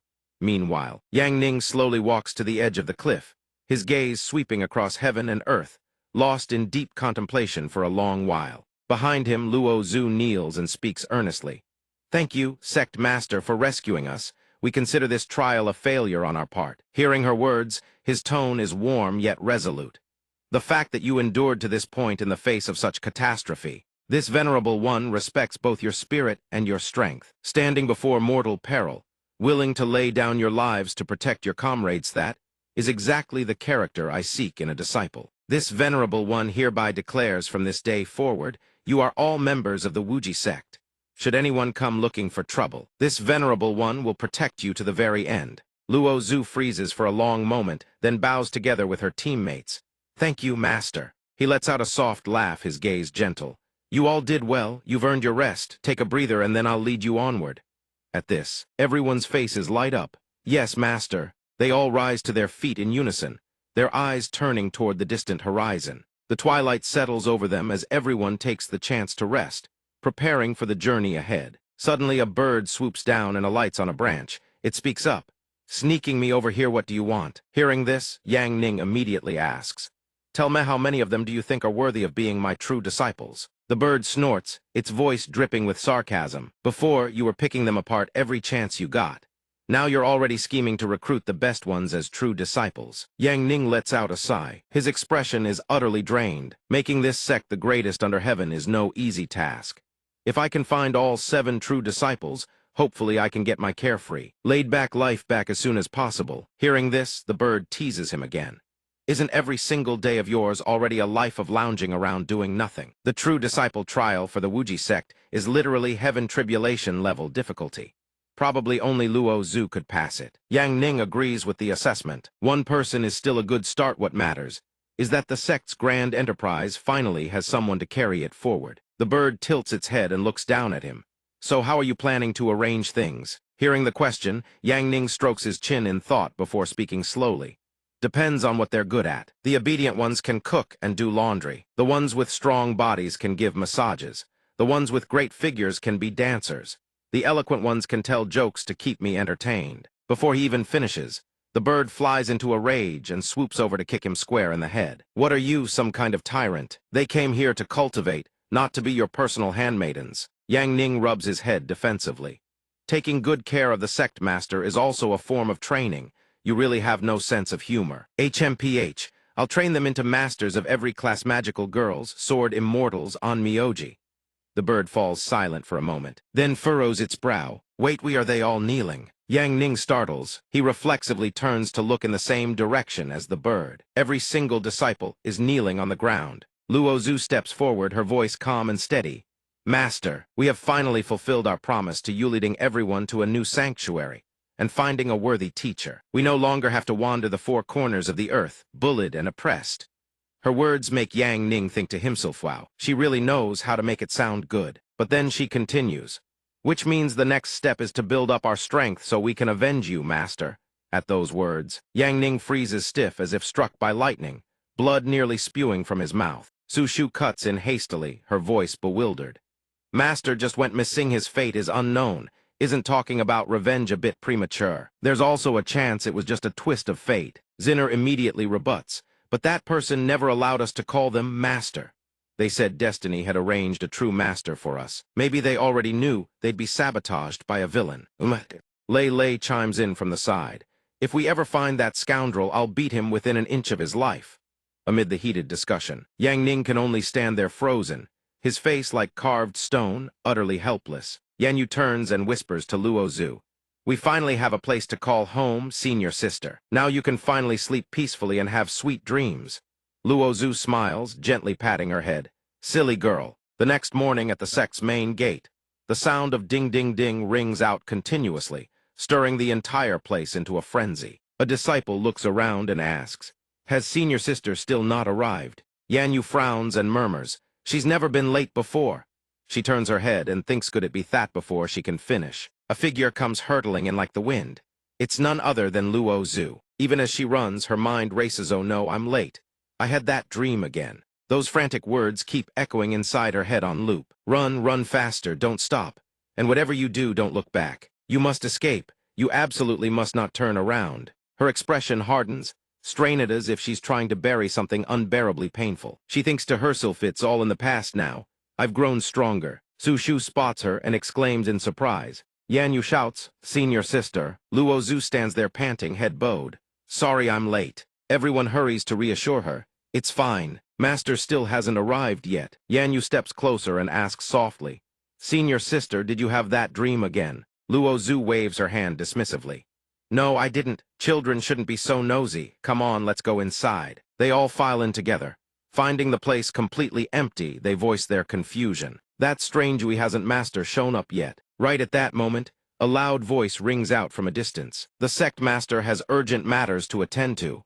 You don't need to wait. The bird lands before them. Having delivered the message, it takes off again, leaving behind a group of disciples chattering in bewilderment. The very first day, and master already stands us up. Seeing her teammates react, Su Shu also chimes in. This is really something else. Hearing this, the bird announces that the meeting will be rescheduled for another day. The sect master has instructed Luo Zhu to draft a book outlining the sect's development plan. Su Shu thinks to herself being a sect master really is the easiest job in the world. Luo Zhu nods. I understand. First, we should repair the sect gate. As for everyone's training regimen, I'll get it all sorted out. The bird then asks, does anyone else have questions? Yan Yu pipes up immediately.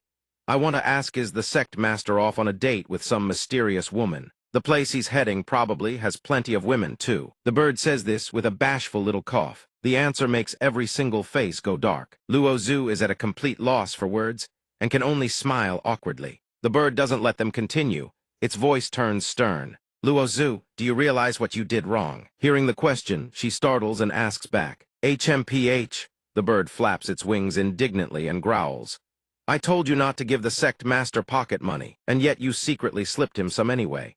He's a man who goes rotten the moment he has cash in his pockets. She blushes and stammers in response to the bird's accusation. But I have no way of refusing anything the sect master asks of me. In a certain location, a series of clack-clack-clack sounds rings out, as though objects are being struck against one another. From inside a prison cell, a loud voice echoes.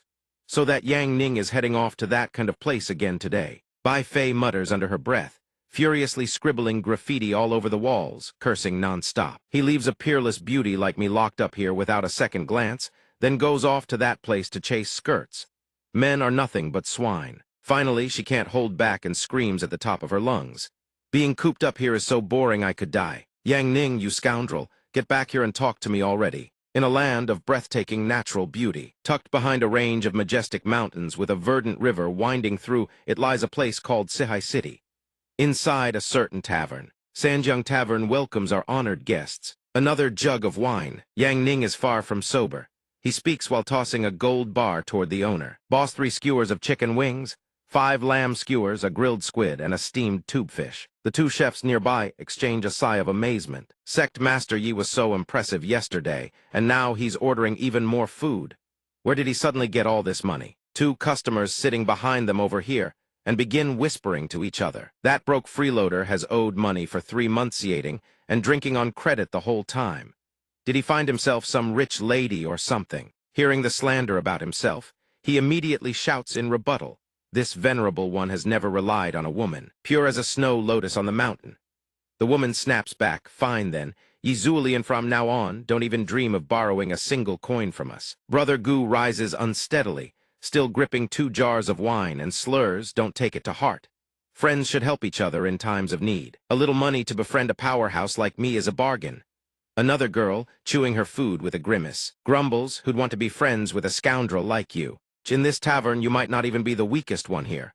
A man suddenly steps forward. His voice is stern. I, Feng Hao, am his friend and his brother. Picking on my brother while I'm away, you lot looking for a beating. He declares with gusto. Yang Ning glances back and thinks here comes that Chunabiu kid with the wrath of heaven and earth complex. These people are about to have a very bad day. He saunters over to the woman, face full of smugness. Hey, big sis, looks like you've packed on some weight lately. That belt's about to snap from your massive waist. Without hesitation, she smacks Feng Hao on the head and screams, drop dead. Just because your father is the deputy city lord of Sihai City doesn't mean you can run your mouth. Feng Hao crumples to the ground. Rubbing his head, he mutters, violent women are truly terrifying. Then he whips his head around, eyes sharp as blades, staring behind him. The person sitting behind him jolts in fright, cold sweat breaking out. Feng Hao speaks, senior brother, 5 years of cultivation with 0 progress. I hear you've even had to call juniors master now. If I were you, I'd have quit cultivation ages ago and gone home to farm. His words hit the man surnamed Zhao right where it hurts. He goes rigid, completely paralyzed, unable to respond. Then Feng Hao strolls over to a woman and says, Miss, still single. Surely you're not going to grow old all alone, are you? His taunting clearly irritates the woman. Having teased everyone, he turns to Yi Yongning, brother, same as usual me treat. Too bad that bookworm didn't show up today. He replies, my bad. Thanks, man. The girl from before grips her knife in frustration. That's so unfair. Why do you never pick on him? He turns back and retorts, what would you know? Brother Yi and I share the same passion. We're both die-hard fans of the Juanyang Chronicles. He turns to ask him, gentle Zio, you is the best, right? He doesn't answer, just smirks to himself. In his head, what does a kid like you understand? Obviously it's the sexy, fiery Juanyang who's the real showstopper. Feng Hao turns back to the boss. Too bad that bookworm has a thing for the cold, long-legged Leng Feng. 0 taste whatsoever. Boss, pack mine to go and put Brother Yi's tab on my bill too. The boss cheerfully replies, no problem. Throw in an extra jar of wine for Brother Yi. Jiaking hears those words and smiles with complete satisfaction. The person beside him says, you really have it rough, Brother Yi. He replies, you have no idea. Managing disciples is exhausting. The moment I step away, they're all completely helpless. While eating, the chopsticks in his hand suddenly snap with a crack. He freezes. A flicker of worry crosses his face. He stares at the broken chopsticks and thinks, not good an omen. Which disciple is in trouble? Inside the inner sect, gentle rays of sunlight filter through the gaps between leaves, painting a poetic scene across the ground. Within, Yi Yongning's disciples crowd around Luozu, chattering nonstop. The northern midsection has sustained 70% damage. And worst of all, the South Hall has a massive crater. Lu Qing speaks, voice steady, the pathways have too many points of damage. We haven't been able to survey everything yet. Luo Zhu nods lightly and says, the repair costs for the sect entrance are enormous. We'll split it into 3 phases. Phase 1, repair the living quarters first. We earn the funds ourselves. No one tells Master about this. Just then, Yanyu bursts in, panting heavily, senior sister. We have news about the 5 Nangong junior sisters. She says they're still alive. Luo Zhu jolts, unable to hide her shock. What? Lu Qing speaks up. After the eternal sword peak collapsed, the 5 of them went missing. Where are they now? Yan Yu clutches her chest, gasping. They're trapped at Thenian Ridge, a place where demons frequently roam. It's one of the most dangerous zones in the wasteland. Just as the distress signal was received, one of them asks, should we get the sect master to step in? Ling Luoyu stands and replies, no need. I'll go alone. That place is far too dangerous. We shouldn't let anyone else die needlessly. All of you stay here and wait. I'll bring them back. She speaks. In a mountain range blanketed by endless greenery, something leaps swiftly from branch to branch. Luo Zhu clutches the green talisman in her hand and thinks, they'll be fine. They have to be fine. Nangong, you have to hold on. I know that no matter the situation, you'll protect everyone. But then she thinks, memories of childhood flooding back. When she was little, young Luo Zhu once said, Master, I don't like that new junior sister. Hearing this, her master asks gently, why is that? She answers, our sword sect's foundation is offense. She only wants to learn defense. You come to our sect. The master replies softly, she simply said someone here is a good person. Hearing that, her face clearly shows confusion. She asks, a good person? What kind of standard is that? The master speaks calmly. She could have had many other choices. Then she turns to look at Nangong, who is hugging her large dog, trembling with fear. A voice suddenly rings out from within. Your father, General Nangong, sacrificed his life protecting the Ziyuan kingdom. He says you are the daughter of the previous family head, yet you've been bullied by those uncles and aunts. Tormented, the young woman standing beside him speaks up. Not knowing about this is one thing. Now that I do, I absolutely cannot leave you in the Nangong family any longer. Another woman, haughty in demeanor, says, my lords, it truly isn't us bullying her. Her character is simply terrible from morning to night. All she does is steal from the household. Punishing her is just keeping her from going down the wrong path. Hearing this, the man whips around, eyes sharp as blades, and roars, shut your mouth.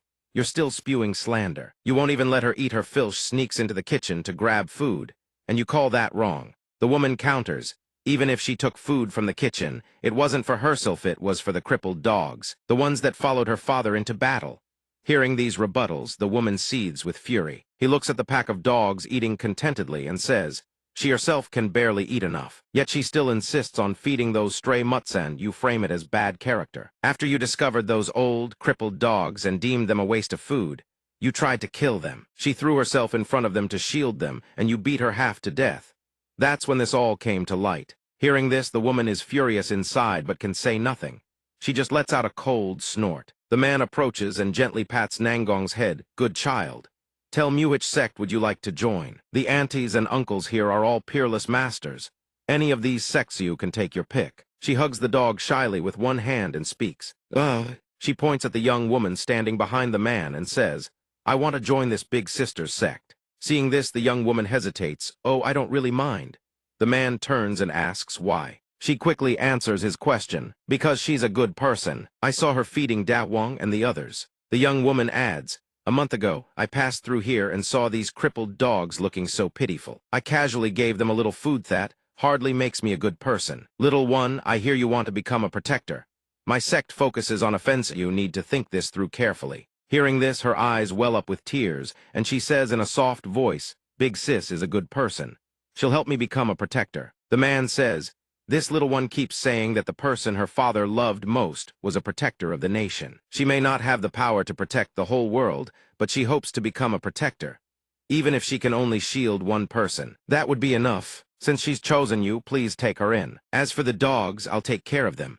Let her bring one along to your eternal sword sect. He says. Hearing this, the master looks at her with compassionate eyes and replies, I understand. The master extends her hands toward her, as if wanting her to take them, gently beckoning, come here. Still feeling afraid, she presses her small body against the big dog. Seeing this, the master says nothing, simply offering a kind, warm smile to welcome her. At the eternal sword peak, Luo Zhu suddenly shouts, what kind of nonsense is that? Offense is the best defense. Protectors are meaningless. I don't like weaklings, she adds. Hearing Luo Zhu's words, Nangong is too frightened to respond. During training, Luo Zhu barks orders at her non-stop. Guard left. She swings her sword everywhere, sending grass and debris flying across the ground. Nangong raises her shield fearfully, barely blocking Luo Zhu's attacks. You must predict the direction of my next attack. Hearing that, Nam Quan grips her shield with trembling hands and answers.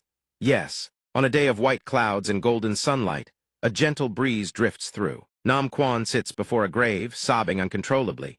Seeing this, Luo Zhu walks over. She asks softly, "Did your dog die?" Nam Quan sniffs through her tears, sob, De Huang is gone." Seeing this, she can only stand there in silence, saying nothing more to avoid reopening Nam Quan's wounds. Sensing the situation isn't getting any better, she kneels down and comforts her.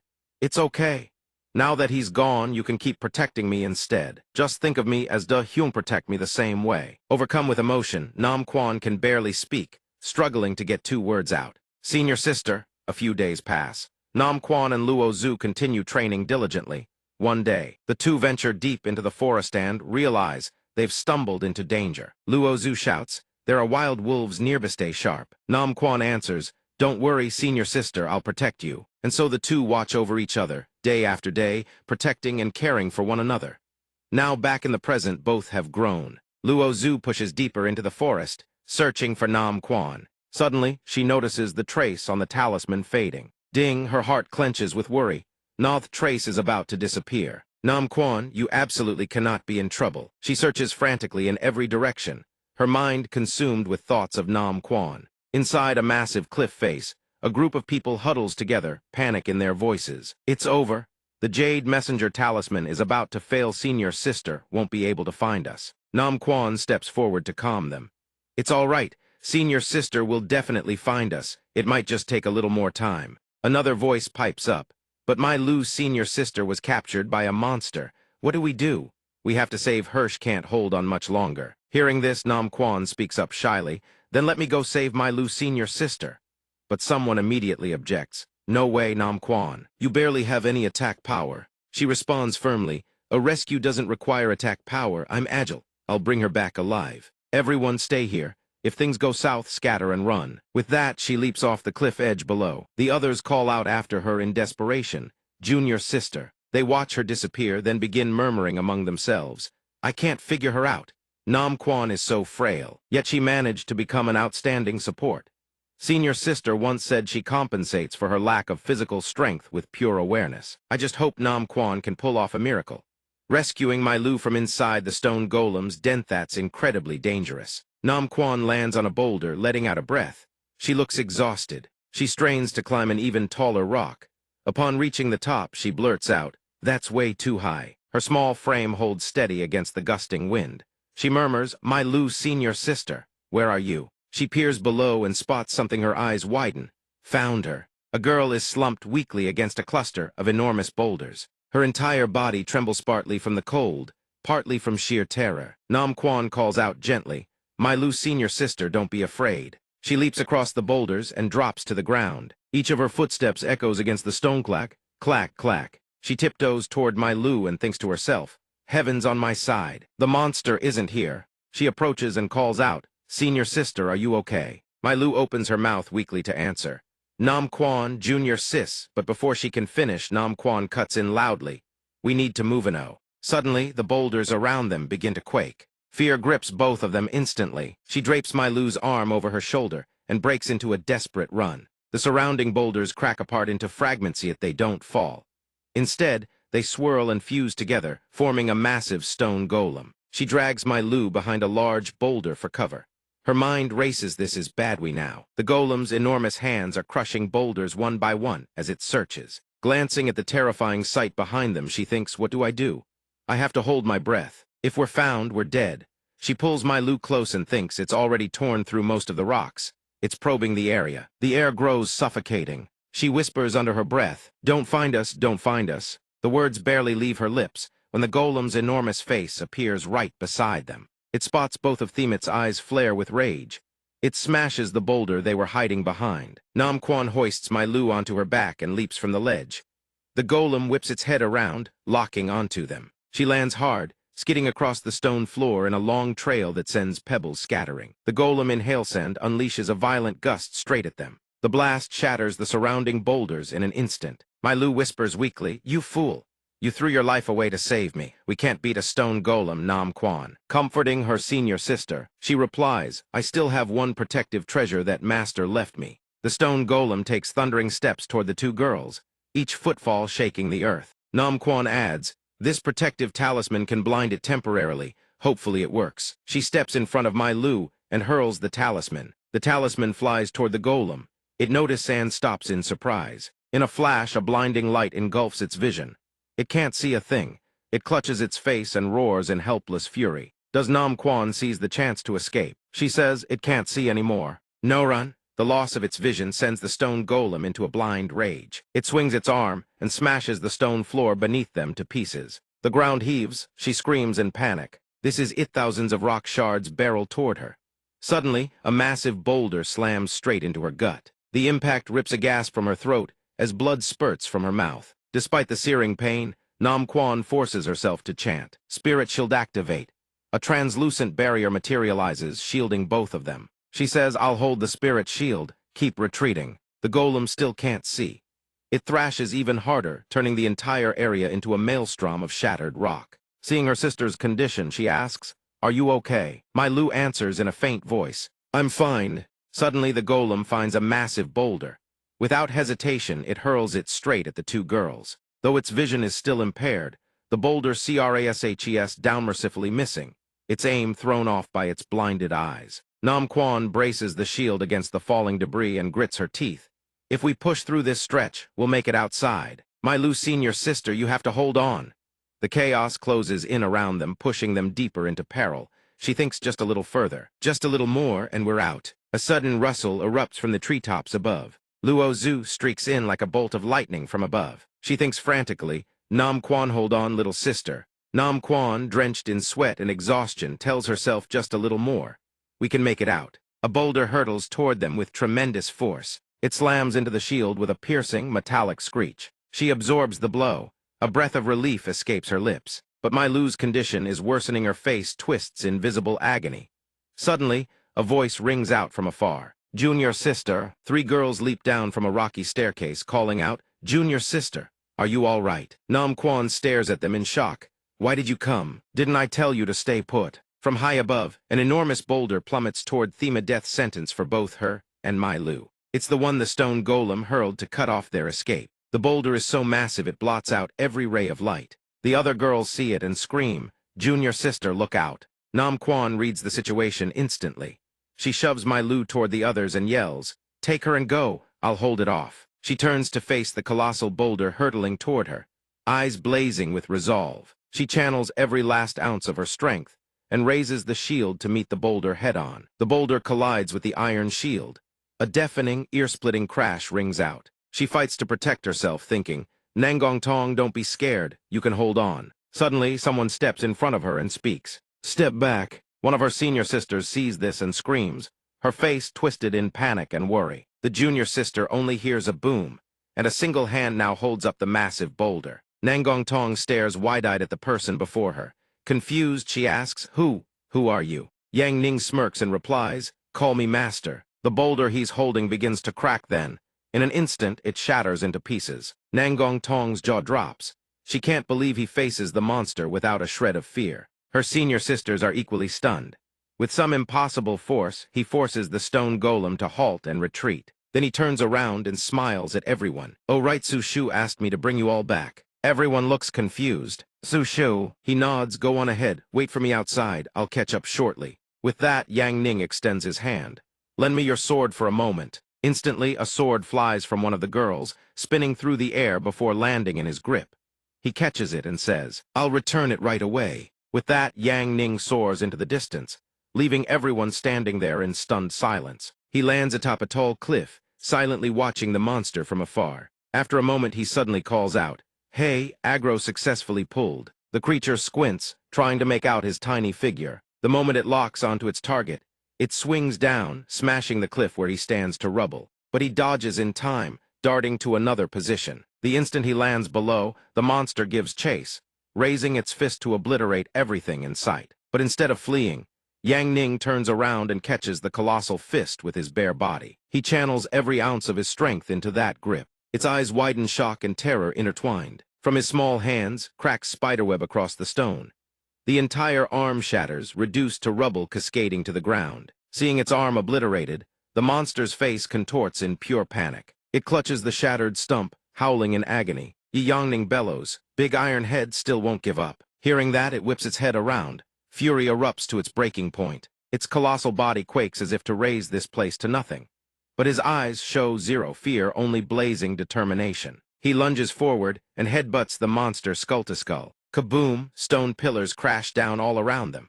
Only the ground between the two remains standing, a ring of fate. Outside, Nangong Tong hears the noise and murmurs. The fighting sounds so intense. Inside, Yang Ning is still squaring off against the stone golem. He winds up and flicks it on the forehead with everything he's got. The monster staggers. Its head cracks apart, crack, crack, crack, and the entire colossal body collapses, its whole form crumbling to ruin in an instant. From above, showers of stone rain down, kicking up a thick cloud of dust. The entire space goes dark and hazy, as though a cataclysmic battle just tore through. Standing at the summit, Yi Yongning gazes down and drops a line as casual as a breeze. This stone golem is way too fragile. One poke with a bottom-tier, maxed-out martial technique golden bell shield and it crumbles. Everything falls silent now. No more chaos, no more noise. Seeing the situation is under control, Yang Ning decides to take his leave. Outside, everyone buzzes with anxiety.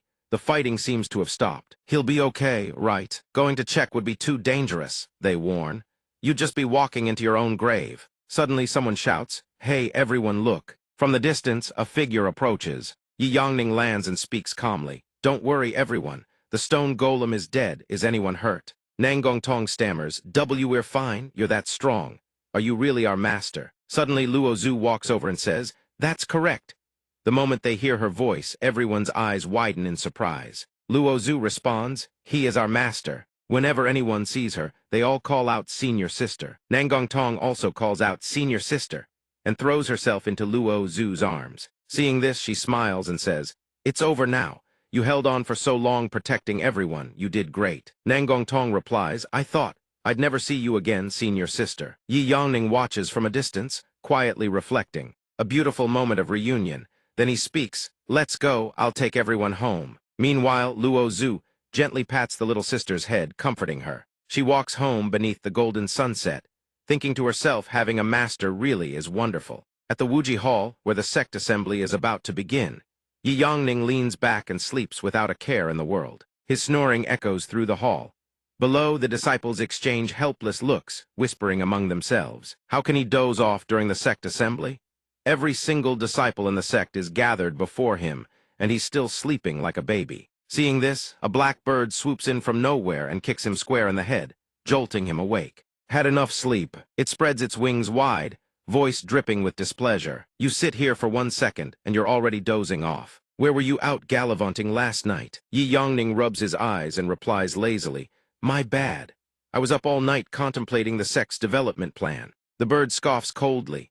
"Contemplating my tale, so you were definitely up to no good, huh?" He fires back immediately. "I was actually working. I reviewed everyone's data all night, preparing a training regimen for the whole lot of you." In his mind, he recalls poring over each and every file. Su Shu's file reads unable to gather chi for extended periods. Simple-minded personality.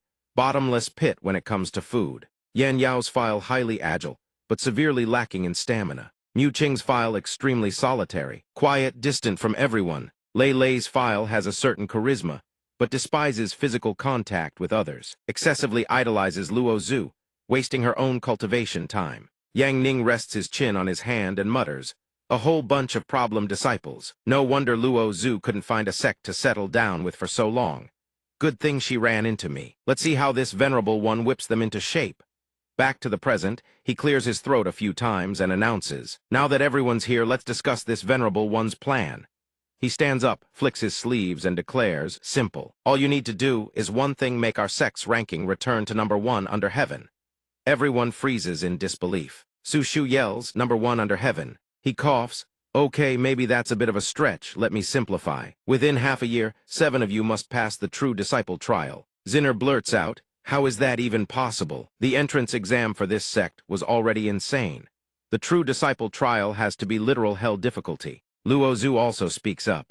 "For the Wuji sect, true disciples are absolutely critical. Our sect's historical records state that once 7 disciples pass the true disciple trial, the sect master receives a special privilege, and the sect's treasure vault activates. Only with those treasures does the sect have even a glimmer of hope to become the greatest sect under heaven." Images of the locked treasures flash through their minds. The light of the sect. Su Shu squints suspiciously. I bet once those treasures are unlocked, Master will use that privilege to grab them all and bolt. Yang Ning immediately retorts, "Nonsense. This venerable one is a man of principle. The true disciple trial is vital to our sect." Luo Zhu steps forward earnestly. Though unworthy, this Luo Zhu pledges to devote every last ounce of strength to passing the true disciple trial. Lei Lei stares at her senior sister, eyes sparkling with devotion, swearing to give her life for the sect. Then she shouts, "Senior sister, I'm willing too. If I die protecting you during the trial and pass away in your arms, hey, that's pretty romantic." Suddenly, every disciple shouts in unison, "Though unworthy, we disciples pledge to devote every ounce of our strength to passing the true disciple trial." Yi Yongning nods with satisfaction. "Excellent. I shall deploy my God-tier training plan, forging an all-class female disciple squad." The bird cuts him off. "I haven't seen you think of a single way to actually train them." He pretends not to hear and changes the subject. "I hear repairs for the sect gate require a lot of money. I've decided to head down the mountain and find work to earn some cash. Can't have everyone suffering too much." He shouts angrily, "Don't change the subject." Su Shu says suspiciously, "You're not going to cause some huge mess, are you? Even though the sect urgently needs a huge sum for repairs, can you really earn that much?" Yan Yu laughs. "Whether we earn it or not doesn't matter. Master's overwhelming confidence is truly mesmerizing." He says as he walks, "I'm heading out to work. When I get back, I'll immediately announce who the first female disciple of the Super God plan is." The disciples shout in unison, "Farewell, Sect Master." He waves goodbye over his shoulder. In the sect's prison, Bai Fei calls out from inside, "Why has it been you bringing me meals lately? Where's Yang Ning?" Luo Zhu replies flatly, "Master has gone down the mountain to work." She hears this and slumps. "Men who say they're going to work are always lying. He's definitely out chasing girls. You people are still way too naive." Luo Zhu asks with innocent confusion, "Really?" Bai Fei doodles as she replies, "Seems like you really care about Yang Ning." Hearing this, Luo Zhu flushes. "I'm a disciple concerned about her master, that's all." Bai Fei then continues in a teasing tone, "I was about to say I could teach you seduction arts kind that easily wins over the heart of Yang Ning." Hearing this sly fox's smooth talk, Luo Zhu's heart stirs. "Really? But I've already decided to dedicate my life to the way of the sword. Don't even think about it. And another thing, if you use seduction arts on Master, I will never forgive you." Seeing this, Bai Fei jumps back 3 steps in fear. "What are you going to do? I was just joking. If I really had something like that, Yang Ning would have been mine ages ago. It wouldn't be your turn." Hearing this, she sheathes her sword. "Good." Then she turns and leaves without a backward glance. Only then does Bai Fei let out a sigh of relief. A jealous woman is truly terrifying, but honestly, now that you're competing with me for Yang Ning, it suddenly feels exciting. A map appears at the demon-slaying guild. People stream in and out in a constant flow. Yang Ning stands with his arms crossed, looking every bit the big shot. "This must be the place. The tavern owner said this is where you can take demon hunting quests for money. Places where you can get rich with your fists aren't common, but the people certainly are inside. It's packed and rowdy." He stares at a large board densely packed with postings. "So many quests." The girl nearby spots Yang Ning and waves him over. "Hello there. Young sir, I'm Zio Miao, your receptionist at the demon-slaying guild. Feel free to ask me anything." Hearing this, Yang Ning steps forward. "Just tell me straight, how do I take the highest-paying demon hunt?" She's taken aback. "Oh, you're a cultivator here for the first time." He gives an awkward laugh. "Oh, you caught me." Seeing this, Zio Miao says, "Sorry, but the highest-paying quests are all hell difficulty demon hunts. Way too dangerous for newcomers. You'll have to start with rank 0 quests, bottom-tier ones over there." 2 men behind him burst into mocking laughter. A fresh face who just walked in wants the highest bounty. You don't know the heights of heaven or the depths of earth. The top bounty is for a great demon lord. Even the strongest cultivator in Sehai City wouldn't dare take it. Is this kid stupid or just insane? "No." Ignoring them, he speaks up. "Thanks, I'll take a look." Zio Miao replies, "Don't mention it." The man from earlier glances over with a sneer. Greedy newcomers like him always end up dead. Over at the quest board, Zio Miao says, "You've been hesitating for a while. You worried these rank 0 quests are too hard. Don't be afraid. Just take that first brave step, and you'll find low-level demons aren't scary at all." The board lists 10 ferocious demon fangs, 15 copper. 15 demon wolf horns, 20 copper. 2 phantom soul fragments, 25 copper. 1 evil bull tail, 30 copper. Zio Miao continues, "Every newcomer grows little by little. Everyone feels uneasy at first, just be a little braver. And one day you too can become a top-tier hunter on the demon-slaying rankings. Hearing that, Yang Ning replies, I'm standing here specifically because the rewards for these rank 0 quests are too low. They're a waste of my precious time. The man from earlier speaks up.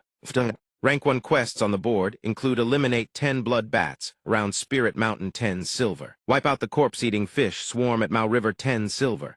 Search for the lost ancestral jade pendant silver. Eliminate the snake swarm at Corpse Clothes Valley silver. Slay the demon appearing at Lee Village silver. Seeing this, Yang Ning is intrigued. The rewards for rank 1 quests are actually decent. What conditions do I need to meet to unlock them? Zio Miao casually throws cold water on his hopes. Complete 500 rank 0 quests. Yang Ning is discouraged.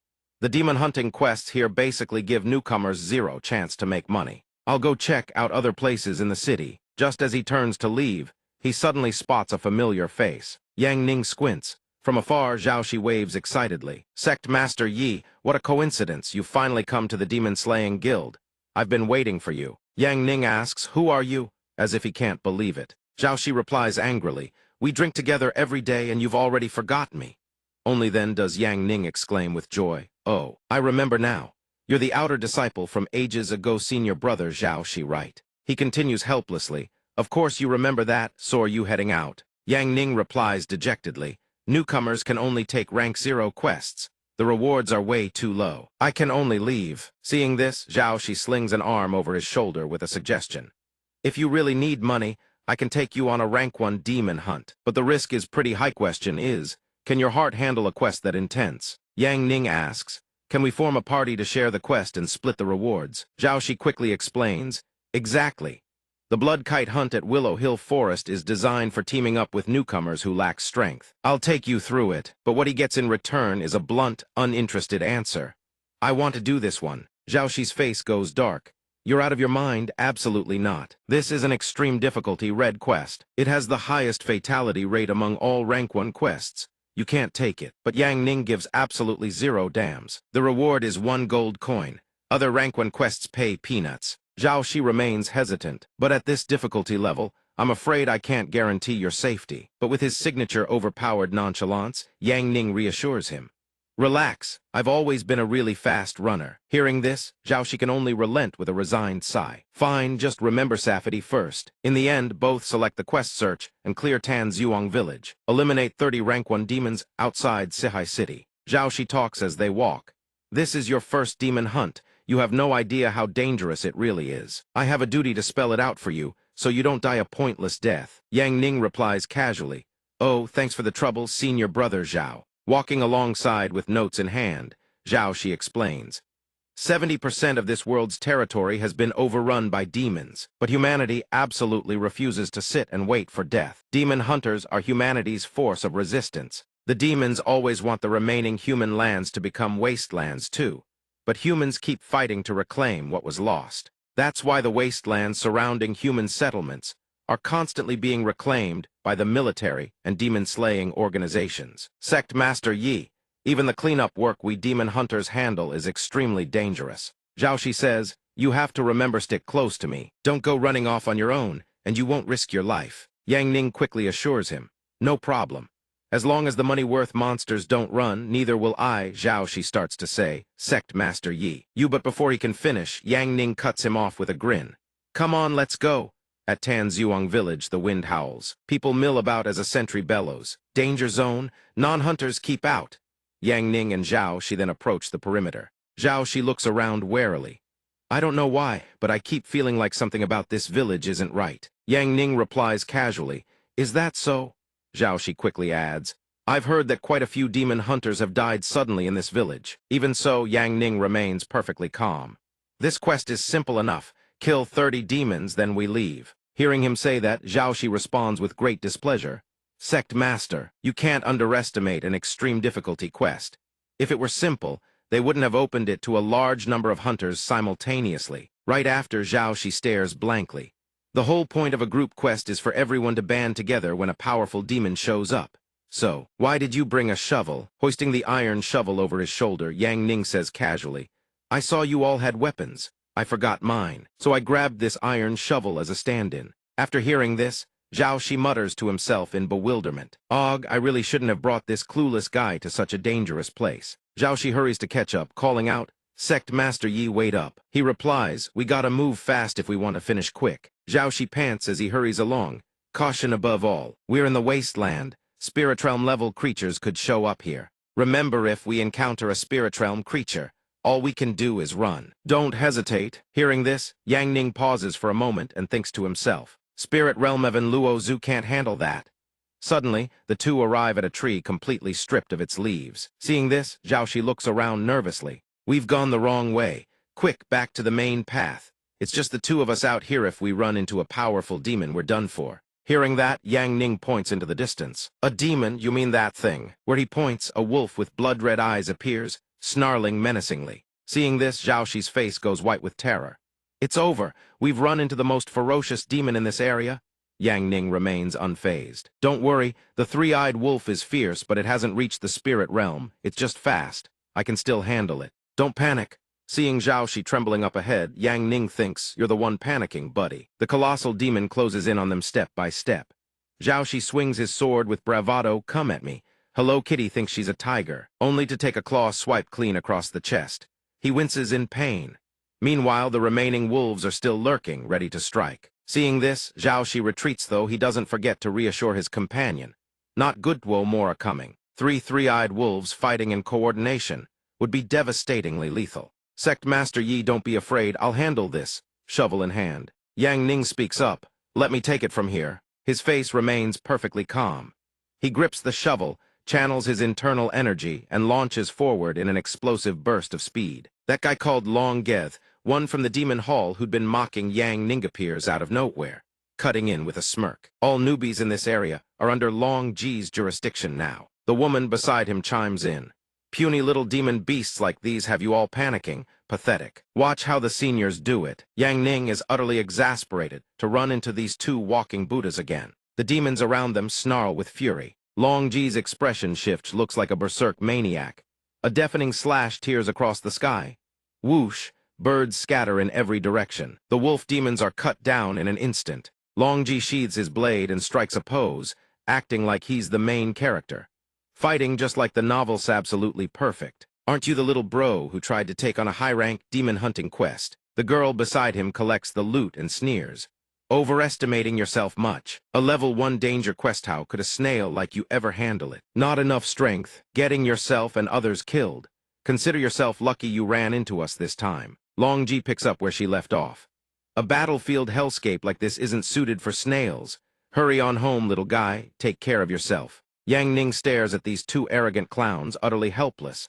Beside him, Zhao Shi breathes a huge sigh of relief. Let's go, we shouldn't linger here any longer. Shovel slung over his shoulder, Yang Ning speaks with quiet resolve. Go where's? We're already here, might as well finish the quest. Come on. But Zhao Shi is frozen with confusion and terror. No, this place is way too dangerous. Wait for me. Sometime later at a new location. Zhao Shi scans the surroundings and panics. No good. The fog's too thick. There have to be monsters everywhere. Let's get out of here, no? Sect Master Yang Ning has stopped cold, as if sensing something. More wolves emerge from the mist. Zhao Shi finally registers the situation and screams. It's over. A demon is charging, but Zhao Shi just stands there like a deer in headlights. Then, in one clean motion, the creature's head is severed from its body. Our Yang Ning is struck. Zhao Shi is so stunned his jaw hangs open. He stammers, Sect Master Yi Yu, but Yang Ning quickly cuts him off. Quiet. Inside the fog, growling echoes outward. Wolves advance with bared fangs and dripping saliva, looking absolutely nightmarish. Yang Ning gives the order, move out. Both sides charge and clash, but in an instant.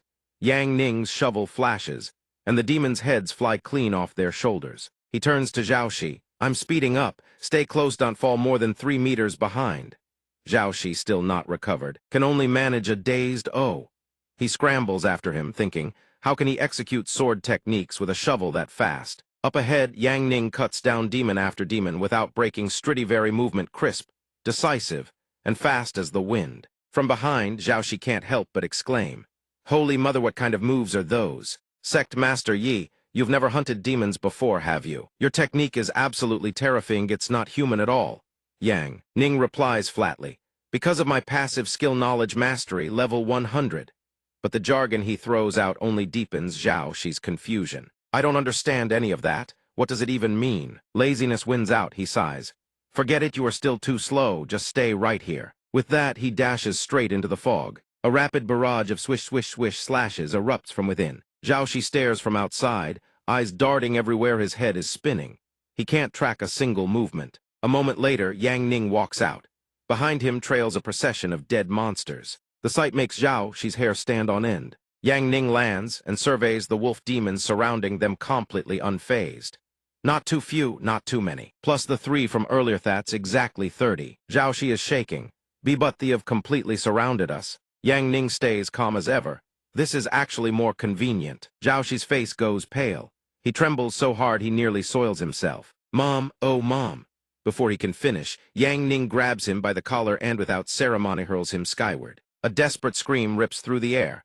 The wolf demons lunge in to attack. They charge headlong into death's embrace. Yang Ning swings his shovel, like the Monkey King himself, Sun Wukong incarnate. He thrusts his hand forward and a colossal wave of power erupts. A beam of blazing light sweeps toward the wolves. One by one, their heads are severed. Light slashes across the battlefield in every direction. Yang Ning watches the corpses rain down, expressionless. Zhao Shi is in freefall screaming in pure terror. Yang Ning catches him by the collar at the last possible second, just before he hits the ground. Yang Ning orders calmly, "It's over. Go collect the wolf tails for our quest. Make it quick so we can head back." Zhao Shi collapses to his knees. Stunned, it's already over. Sect Master Yuhet was that technique just now. So many monsters, and in just a single before he finishes, Yang Ning cuts him off. Basic swordsmanship. Zhao Shi cuts wolf tails while muttering in disbelief. Basic swordsmanship? The best swordsman I've ever seen can only produce sword flowers. What the hell was that thing you produced? Yang Ning answers casually. I actually held back. They were too weak for anything more. By the way, I have a question. What's the difference between demon beasts and demons? Zhao Shi bisects a wolf carcass as he answers. Demon beasts haven't awakened their intelligence as they can't speak human language. Demons, on the other hand, can speak human language and know how to blend in with people. So demons are far more dangerous than. Hearing, Zhao Shi nods.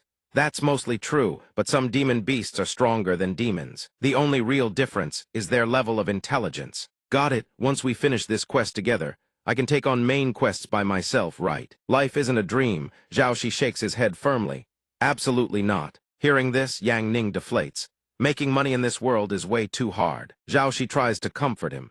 Sect Master Yi, don't rush, take it slow. If you need money urgently, I can. Before he finishes, Yang Ning cuts in again. But then Yang Ning senses something abnormal. What is it? At the same moment, 2 figures sprint toward them from the distance, screaming at the top of their lungs. Help, run, it's a demon, a demon. Zhao Shi sees them and breaks out in a cold sweat. Sect Master Yi, we should, but Yang Ning stays perfectly calm. It's fine, keep going. Zhao Shi is trembling. Let's run. Mimey hands won't stop shaking. Suddenly, a massive boom erupts from deep within the fog. Long Ji is blocking the demon's path. The woman shouts, Long Ji can hold them off, go run. But the very next instant, the demon swats Long Ji away like a ragdoll. Long Ji hits the ground face first, hard the impact, echoing back to his past life. The demon's face looks like a fusion of nightmares from the 1st and 15th of the lunar month. Lightning crackles across its entire body like a walking, leaking power. Lininion, who lays eyes on it, is paralyzed with fear. Long Ji lies on the ground like a bloody doormat, trembling from his hair to his fingertips, terrified for his very life. He glares at Yang Ning and snarls. You stupid noob, you hat, are you just standing there for? Run already. Everyone rushes over to him. Long Ji, are you okay? He keeps muttering under his breath. Run, run. The girl beside him mocks loudly. Long Ji, forget about that piece of trash. He's probably scared so stiff he can't even move. Suddenly, the demon behind them unleashes a massive explosion sound, like New Year's firecrackers, detonating inside their skulls. Anyone with a weak heart is done. Everyone scrambles to flee. It keeps growling like it skipped breakfast, and now wants to devour people whole. The demon slams its club into the ground, sending everyone into even greater panic. Long Ji's legs give out, and he collapses flat on his butt. At this moment, Yang Ning steps forward. The man sees this and struggles to speak. Newbie, how can you still hear what that thing is saying? He doesn't bother to reply, just tilts his head up and stares at the demon about to attack. Its massive weapon closes in on him. Seeing the situation, Yang Ning raises a hand to block Clang. the demon's weapon goes flying. Every single onlooker freezes solid, rooted to the spot. Right after, Yang Ning speaks as if bestowing a favor plain and simple. Geez, out of courtesy since you told this newbie to run, I'll help you out this once. The demon watches its weapon vanish into thin air. Its face goes blank like a player who just got scammed in a trade before fury takes over, and it roars in rage. It flies into a tantrum and charges. Yang Ning doesn't flinch. He meets it head-on with bare hands. Power surges through his fists. Building and building, then a single punch tears clean through the demon's body. The onlooker's jaws hit the floor. Even the raging demon freezes solid, its torso punched clean through. A gaping hole as if hit by a point-blank cannonball. In one swift motion, Yang Ning leaps through the hole. In moments, the demon shatters into tiny fragments. Yang Ning stands watching from a distance, looking pensivate, impossibly cool. The girl supporting brother long stammers in panic. Are all newbies this freakishly strong these days? Sorry, Brother Long, but from now on, I'm sticking with this guy. Meanwhile, Yang Ning asks with genuine curiosity, Senior Brother Zhao, how much is this demon worth? Zhao, she looks dazed like he just woke up, but calculates faster than a supermarket cashier, at least 1,000 gold coins. At the mention of money, the man is over the moon. Not bad, that's enough to cover the Sect's repairs. Zhao Shi offers his praise. Sect Master Yi, you're way too powerful. You can solo sweep even the heavens, just how strong are you? Our man, utterly shameless, casually replies, I'm quite curious about my own limits too. I truly look forward to an opponent who can make me fight seriously. Zhao Shi nearly chokes. Internally, he's screaming, good lord, have mercy, this guy is way too full of himself. Let's head back. My treat for drinks tonight, come to think of it, I haven't seen that bookworm in ages. Wonder if we'll run into him today. At the mention of food and drink, Zhao Shi, a man whose life philosophy is eat to live to eat, perks up as if he just struck gold. By evening, the streets are lit with lanterns. Inside the restaurant, only a handful of patrons remain, among them Yang Ning and Zhao Shi. Zhao Shi tipsy, slurs, it's quite late already. Maybe Sect Master, you should head back early. Yang Ning rests his chin on his hand and replies, you call this late? You've never been an overtime zombie, never seen Shanghai at 4 in the morning. The restaurant owner suddenly butts in with a tease, Sect Master Yi, stop drinking.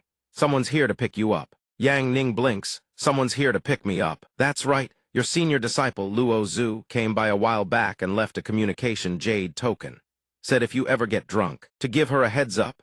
Once the meaning sinks in, our man grumbles in dejection. That girl loves worrying over nothing. The owner adds, hurry up.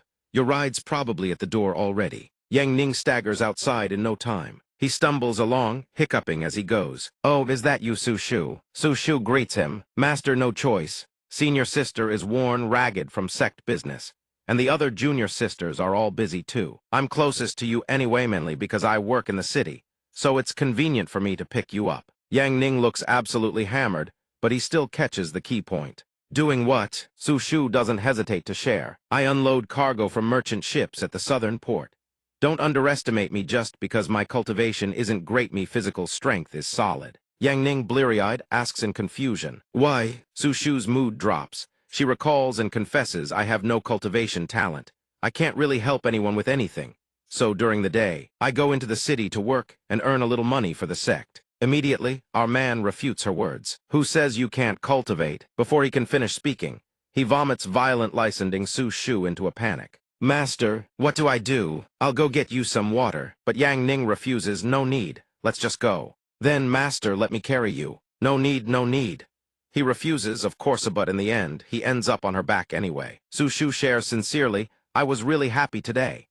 He mumbles incoherently, barely lucid, only occasionally forming a coherent sentence. So, got something on your mind? Tell me, cheer me up a little. While she's still stunned, Yang Ning starts squirming and demanding. Spit it out, come on, come on, come on. Su Shu, bewildered by his antics, stammers, I want that. Yang Ning, as if already knowing, casually probes. Still want to leave the sect. Su Shu, her face heavy with sorrow, speaks what's in her heart. I'm not suited for cultivation. I know I'm stupid. I hold everyone back. Leaving would be better for everyone. Before she finishes, something else catches Yang Ning's attention. Noticing the swaying object, Yang Ning asks curiously, what's that on your waist? She reaches for the item. You mean this? It's a gourd charm. I bought it with my wages for senior sister. Besides swordplay, it's the only thing she likes. Yang Ning can't hide his surprise. She likes cute things like this. She's a girl too, you know, and she's even younger than me. Such a wonderful senior sister. Did you know? Actually, senior sister is the one who took me in. At this moment, Luo Zhu's silhouette triggers a flood of memories from when Su Shu was just a child. When I was little, a sect threw me away. Those people cast me out into the pouring rain. Get lost.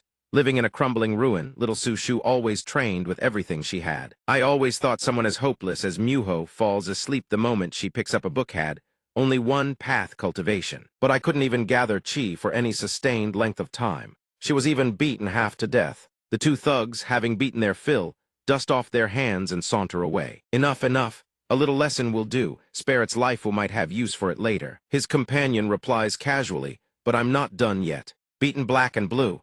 Yet little Su Shu remains unbreakably resolute. Give it back. But they sneer, little lord will come play with you again next time.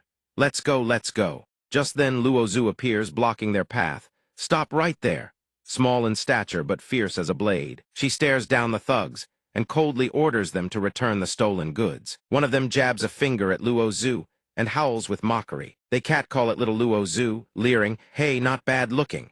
But life comes at them fast. Luo Zhu drops them both, stacking them like pancakes on the ground. After dealing with them, she walks up to Su Shu and extends a handkerchief. Then she looks at her and speaks two cold words. With Yang Ning on her back, Su Shu is still lost in memory. Abandoned by a sect at my lowest point, thankfully, I met senior sister. She took me in. Suddenly, he retorts again. Who says you can't cultivate just because you can't gather chi? Su Shu, seemingly not paying attention, continues her story. Senior sister is determined to use her own strength to protect everyone. But she's really just a girl, too. I can't burden her any further. Drunk as a skunk, Yang Ning still manages to comfort his little disciple. Relax, there are many paths to cultivation.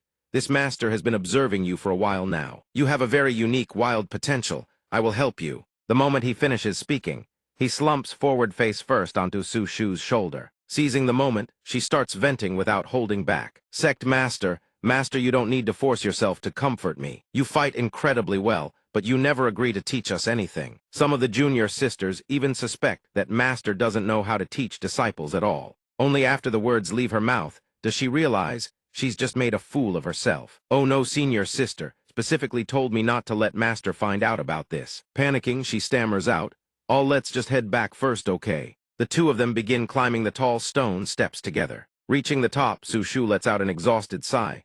No chi is such a pain. After working all day, her strength is nearly spent, but the moment she turns her head, she freezes in place. Gazing at the night scenery below, Su Shu can't help but murmur, it's beautiful. Right at that moment, Yang Ning opens his eyes and mumbles, the starry sky is truly beautiful, startling Su Shu before he dozes right back off into a drunken stupor. Then I don't want to go back. I want to stay here and watch the stars. Su Shu can't help but feel worried. But Master, you'll catch a cold sleeping out here while drunk. But Yang Ning has already settled down on the spot, casually reassuring her.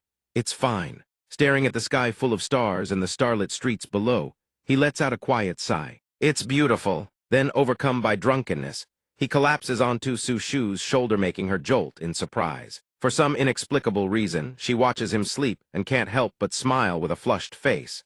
Above them, the canopy of trees rustles endlessly, swaying from the tallest trunk to the smallest branch in the evening breeze. Su Shu stares at her master and whispers to herself, no, I mustn't fall asleep. Let Master lean on me a little longer. But moments later, exhaustion wins and she drifts off. At the same time, a massive explosion erupts in the distance. A thunderous boom jolts Su Shu awake. Blows crash down one after another.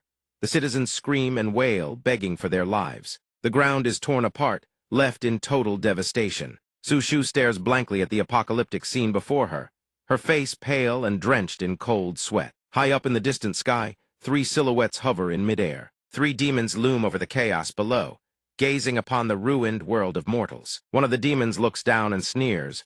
Humans are so pitiful, so pathetically weak. Another darkens his face and smirks. You think you can run? He extends his hand, gathering energy at his fingertips. Then massive stones wreathed in devastating power rain down from above. Su Shu can only gape in stunned silence. Each stone crashes down, unleashing shockwaves of unimaginable force. Citizens flee in every direction, screaming for help. The demons have breached the city. An old man, carried on someone's back, looks up at the demons in terror and begs, is anyone going to save us? In the distance, A squad of soldiers rushes in for reinforcements. Damn it, move it, follow me. The squad leader shouts at the top of his lungs. Demons, our Demon Slayer battalion will arrive any moment now. Surrender now or else. Sihai City is not a place your kind can invade at will. The female demon crosses her arms and scoffs down at them.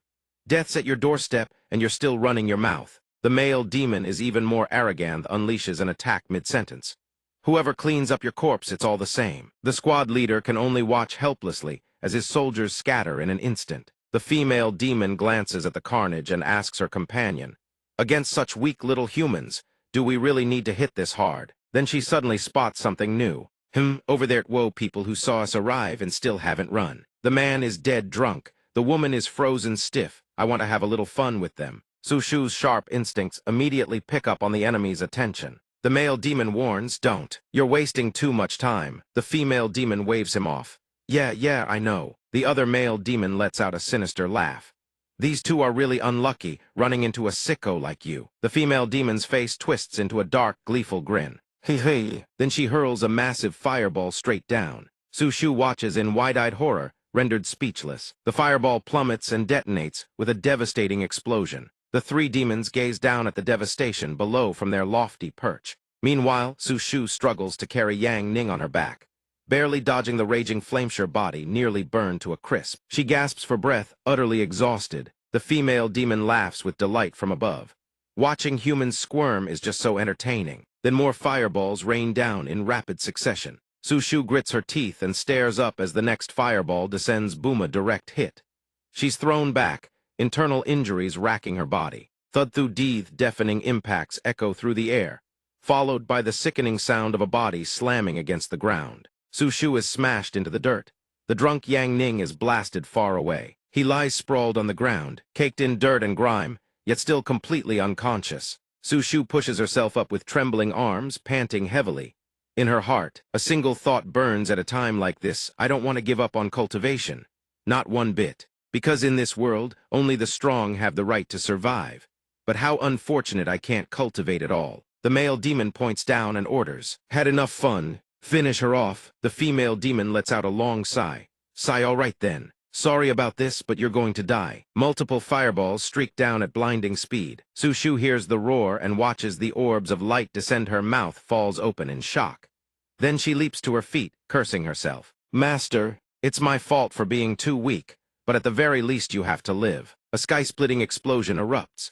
Fireball after fireball slams down, each one thundering kaboom. An entire stretch of land is engulfed in flames. Watching the inferno below, the female demon grins with satisfaction, but very quickly, her expression shifts. Amid the roaring flames, Sushu still stands tall.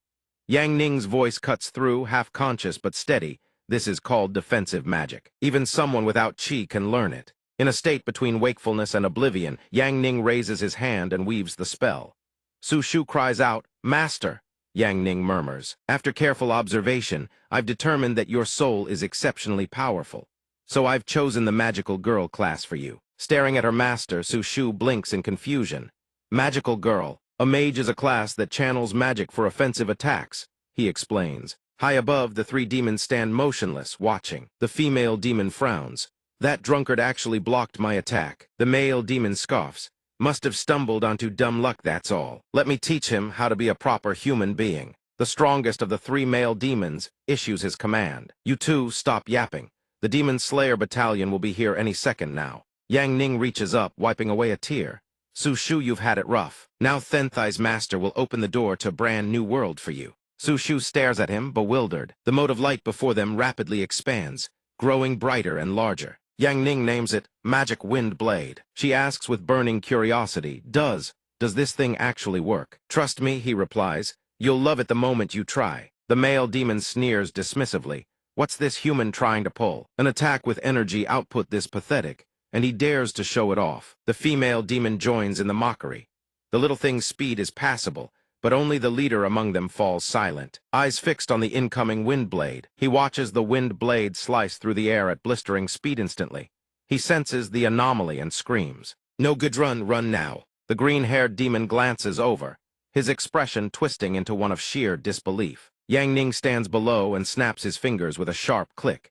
In that instant, the wind blade's power surges to its absolute maximum, rocketing straight toward the cluster of demons. The demons barely have time to register horror before they're cleaved in half. Even the quickest reactor can't escape. Wind blade catches up and tears through his body, leaving a gaping wound. The male demon's eyes widen with stunned disbelief. Then the blade splits into 3 smaller blades, converging together. Boom. 3 small blades fuse into one massive wind blade. Sushu sees the scene unfold, and her jaw drops, eyes wide with utter disbelief. The demons are cut down in an instant, crashing to the ground one after another with a swish. Watching the chunks of rock rain from the sky, Sushu is stunned. This is the power of magic. Yet it's this powerful, and Yang Ning still corrects her. That was only beginner-level magic. Of course, when your master uses it, the effects get amplified. Sushu hears this and fires back immediately, beginner level. Master, I want to become a magic girl. The path of the magic girl THAT is my destiny. Yang Ning approves. Sure. Below the ruins, a few civilians emerge, bewildered. What was that explosion in the sky just now? Where are the demons? Soldiers crane their necks skyward, firing off question after question. How is this even possible? The demons vanished in the blink of an eye. The civilians stare up at the clear blue sky, utterly baffled. They're gone, all gone could it be? An immortal took pity on us and intervened. The immortal they speak of is right now swaying. Dizzy and tipsy, then simply collapses face first onto the road. Sushu, sharp-eyed and quick-handed, rushes to catch him. Master, did using that power just now drain your life force? Yang Ning almost laughs but manages to reply, life force drain. From beginner-level magic, I'm just wasted drunk. My whole body's turned to jelly. Hearing that answer, Sushu can only stare at him with an exasperated look. Fine, master, I'll carry you back again. Yang Ning refuses. No, really, there's no need. But in the end, she carries him anyway. As she walks, she murmurs softly, Master's already fast asleep again. Then Sushu lets a gentle, warm smile spread across her face. Meanwhile, deep within a dark, sinister demon lair, Kwangmo, the war demon, sits in brooding silence when a smaller demon swoops in to report. My lord, the 3 generals who infiltrated Sehai City yesterday to gather intelligence. All 3 have been killed. Kwangmo jolts with shock and roars, impossible. I specifically orchestrated a scheme to lure the strongest exorcists out of the city. How could anyone have wiped out all 3 of them? The subordinate demon breaks into a cold sweat and relays, I'm not certain either, my lord. The intel reports that a mysterious young man was the one who struck them down. Hearing this, Kwangmo growls stubbornly. I refuse to believe there's a young human that powerful. Find that human thief hiding in Sehai City. Now. The subordinate demon obeys instantly, voice crisp with obedience. Understood. The one who stole our clan's secret, no one in this demon world can protect him. Kwangmo issues a critical order, find that thief. You will bring the secret back at all costs. That secret is the decisive factor. It determines whether demons or humans survive. The subordinate thunders with unmistakable resolve. Meanwhile, at the Sect in the council chamber, loud snoring echoes through the room. Yang Ning is sprawled across a chair, sleeping with drool dangling from his nose. Suddenly, something smacks him in the face. He groggily lifts his head, squinting ahead in confusion. His eyes slowly focus, recognizes those eyes. The bird butler stares at him with the eyes of death itself. You're finally awake. Yang Ning snaps, fully awake, sits bolt upright, rubs his head, and mutters, why the hell am I sleeping here? Did that Sushu girl just dump me here or something? The bird butler replies flatly, you drank yourself half to death, started crying about wanting to go to work, ran here, and clamped onto the chair. Leg wouldn't let go no matter how hard anyone pulled. Yang Ning stares in disbelief. I was that enthusiastic about work. The bird butler nods, that's right. Luo Zhu has been standing outside the door this entire time, waiting for you. Yang Ning asks, she's been standing outside all this time. The bird butler responds, yes. Hearing this, Yang Ning immediately calls for Luo Zhu to come in. She steps inside with measured, graceful steps. Upon entering, Luo Zhu kneels and speaks. This disciple thanks Master for agreeing to teach Sushu how to cultivate. From today onward, she will follow Master's guidance on the path to becoming a magic girl. Though this disciple does not know what magic truly is, if it is Master who teaches it, it must surely be extraordinary. Yang Ning thinks in bewilderment, magic girl, little Sushu, what the hell did I say while drunk? Luo Zhu continues with her head bowed. Sushu, due to her special constitution, has always wanted to abandon cultivation and make a living in the secular world. As her senior sister, I was powerless to help. Meeting you, Master, has been a true blessing. Yang Ning raises a hand to help her up. Rise. Being a senior sister doesn't mean being a mother. You worry far too much. Sometimes you need to learn to let loose. Life becomes easier that way. Luo Zhu clasps her fists after hearing his words. Thank you for your guidance, master. I still have one more matter to report. This makes him turn to look at her, intrigued. Luo Zhu announces solemnly, next, I must enter seclusion to begin my breakthrough to the soul realm. I humbly request master's permission to take a temporary leave. Yang Ning thinks, soul realm. The realm divisions in this world are martial realm, spirit realm, soul realm, void realm, secret realm, king realm. What comes after that? I forgot. Anyway, she's this young and already pushing for the soul realm. No wonder she's a genius. Luo Zhu reports all the important matters with her head bowed. All sect affairs have been arranged. If master needs anything, you may instruct second junior sister to handle them in my stead. I humbly request master's permission to enter seclusion. Everything is in order. Yang Ning has no reason to refuse. No problem at all. Good, but remember, whether it's sect matters or cultivation, don't push yourself too hard. Is there anything else you wish to say to your master? Luo Zhu clasps her fists. Thank you for your concern, master. There is nothing else. Yet after she says this, her face flushes a deep red. She realizes that entering seclusion means not seeing master for quite some time, and the thought leaves her, strangely unsettled. She quickly catches herself. She's lost her composure. What am I even saying? She stammers, and this disciple takes her leave. Watching Luo Zhu's retreating figure, Yang Ning replies softly. Stepping outside into the clear blue sky, she whispers to herself, what is happening to me? I've dedicated my entire life to the sword. I cannot allow myself to waver so easily. Right at that moment, Lei Lei approaches and calls out senior sister. Luo Zhu composes herself and gives a slight nod in greeting. Lei Lei fires off a single question that strikes right at Luo Zhu's weak spot. Senior sister, you haven't developed feelings for master that would shake your devotion to the sword, have you? Luo Zhu whips around, face burning red. Don't talk nonsense. Lei Lei remains dead serious. Senior sister, you are the only person I have ever admired. For the sake of your swordsmanship, I will eliminate anything that stands in your way. Luo Zhu is taken aback. What exactly are you planning to do? Lei Lei declares her intent without the slightest hesitation. If master's affection becomes an obstacle on your path of the sword, then I will offer myself to master, accept his feelings in your place, so he'll leave you alone. Luo Zhu shrieks, don't you dare. She spins around and storms off. I'm going into seclusion now. Lei Lei cheerfully calls after her, don't worry, I'll stand guard outside.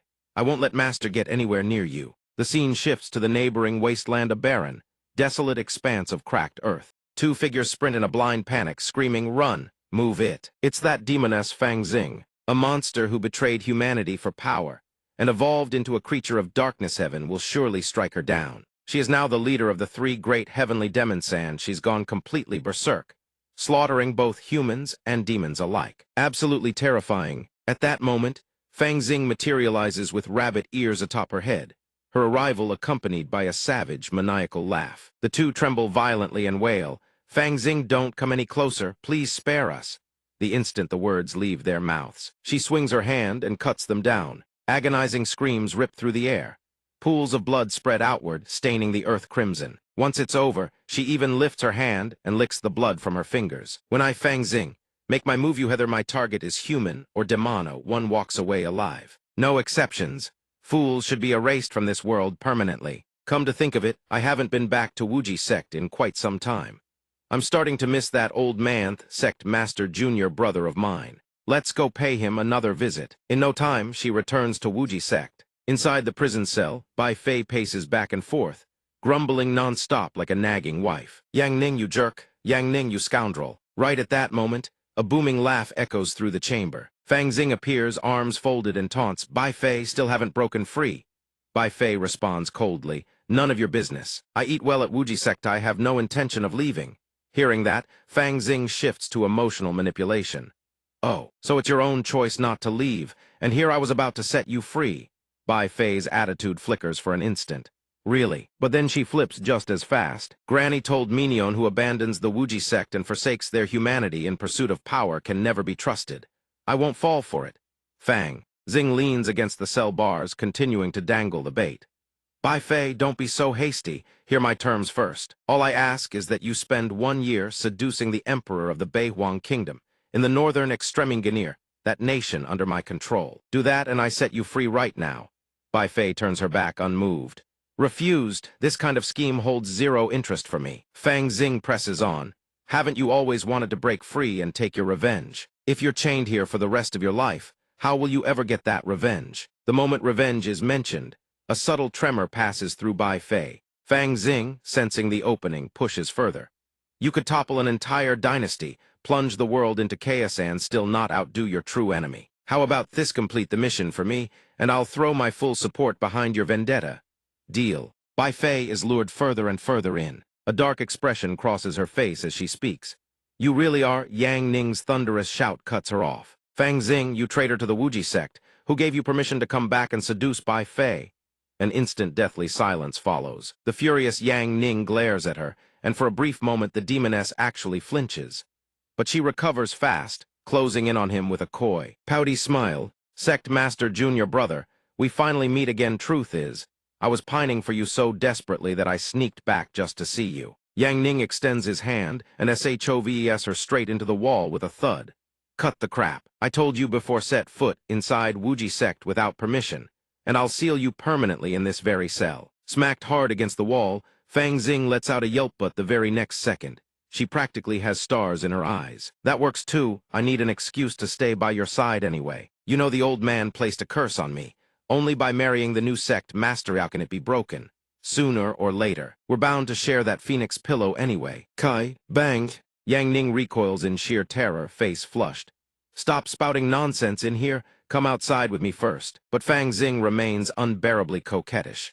I can't beat you, sure, but that doesn't mean I'll obey you either. While the two of them are at it, Bai Fei erupts in fury. Enough, you damn fox spirit. Get your hands off him. Yang Ning's face burns red with a mix of embarrassment and rage. Move it, I'm taking you outside. Fang Xing whines. Hey, no, let go of me. Bai Fei watches with a clenched jaw as Yang Ning, teeth gritted, throws Fang Xing over his shoulder and marches out. Bai Fei shouts after them. Yang Ning, whatever you do, don't let that fox spirit woman anywhere near you. She's obviously trying to seduce you. Fang Xing, still draped over his shoulder, turns and sticks out her tongue in a mocking taunt. Bai Fei, you're the real fox spirit here. Bai Fei refuses to dignify her with a response, and turns away in furious silence. Yang Ning carries Fang Xing to the edge of the cliff. She tilts her head curiously. Sect Master Junior Brother, bringing me all the way out here, you planning something indecent? I like it here. Yang Ning, drenched in sweat and straining every muscle, clenches his jaw and with every ounce of his strength hurls her off the cliff, trying to put as much distance between her and Wuji sect as possible. But in a flash, Fang Xing transforms into a whirlwind and rematerializes, completely unharmed, on the boulder right behind him. She asks, Sect Master Junior Brother, you really won't help me. If I don't marry you, my spiritual soul state will remain permanently unstable. It's so pitiful. Yang Ning maintains his ice-cold composure. The old sect master's curse may have been placed on her body, but not my problem. And stop calling me Junior Brother. You betrayed the sect long ago. Fang Xing refuses to back down, but people can change. I could return to Junior Brother's command. Yang Ning doesn't even need to think about it. Hard pass. Fang Xing, Blood Moon assassin comments dread in both the human realm and the demon world. Everyone scatters at the mere mention of her name. She is not someone you provoke, and one final warning, don't you dare lay a finger on Bai Fei. Otherwise, I'll have no choice but to deal with you permanently. That's that, I'm leaving now. To his surprise, Fang Xing suddenly protests with a grievance. Bai Fei is nothing but a captured demon locked in a cell, yet you actually care for her that much. Yang Ning suddenly seems a touch flustered, and his voice rises to compensate. Enough talk. I'm busy writing cultivation manuals for my disciples. I don't have time to banter with you. Leave Wuji sect now. As Yang Ning departs, Fang Xing sits there pouting, but moments later, she covers her mouth and breaks into a delighted smile. Sect Master Junior Brother really is amusing. Did you think you could escape the palm of my hand? Just wait until I return from the northern extreme. Then I'll continue my conquest of you. The demon ceiling hall where Bai Fei is imprisoned. Behind the talisman-warded iron bars, a voice rings out. That senior disciple of yours, don't tell me she's actually an idiot. You're already training her in cultivation, and she still wants to go work a part-time job. Yang Ning lowers his face, expression unreadable. She wants the salary for this month. Once the month is over, she'll quit. But if all you called me here for is to talk about disciples, and nothing else, then I'm gone. Bai Fei immediately calls out, Wait. Her face is now painted with raw jealousy. Tell me first, did that fox spirit do anything inappropriate to you? Yang Ning's expression darkens, and he fires back with flawless logic. You're literally the fox spirit here. Bye. Fei flares her aura with pride and declares, that woman Fang Xing wants to compete with me over a man. She's 100 years too early. Hearing this, Yang Ning puts on a confident smirk. Listen, I'll be real with you, neither of you can seduce me. That's the one thing I'm certain of. Bai Fei lets out a sharp, incredulous "oh," and then an enormous boom rocks the chamber. Debris scatters toward Yang Ning, forcing him to squint. When his vision clears, his eyes go wide, jaw dropped, utterly floored. Bai Fei has shifted into her human form, every curve devastatingly alluring. She speaks, really. Am I really not attractive enough? Though his face burns scarlet, Yang Ning refuses to yield. Still doesn't work on me, never has. Bai Fei snaps back. Then why are you staring? He raises a hand to his mouth and fakes a cough. Fine, I'll admit it. You're temporarily ahead, rabbit. But don't you dare let her trick you into leaving. Right then, Bai Fei lowers her head and pleads. Let me go. I have an unfinished wish. Yang Ning turns his back, resolute. You stay here. It's safer for you and for this world. At that moment, Lu Qing steps in from outside. Yang Ning spots her immediately. Lu Qing approaches carrying a food basket.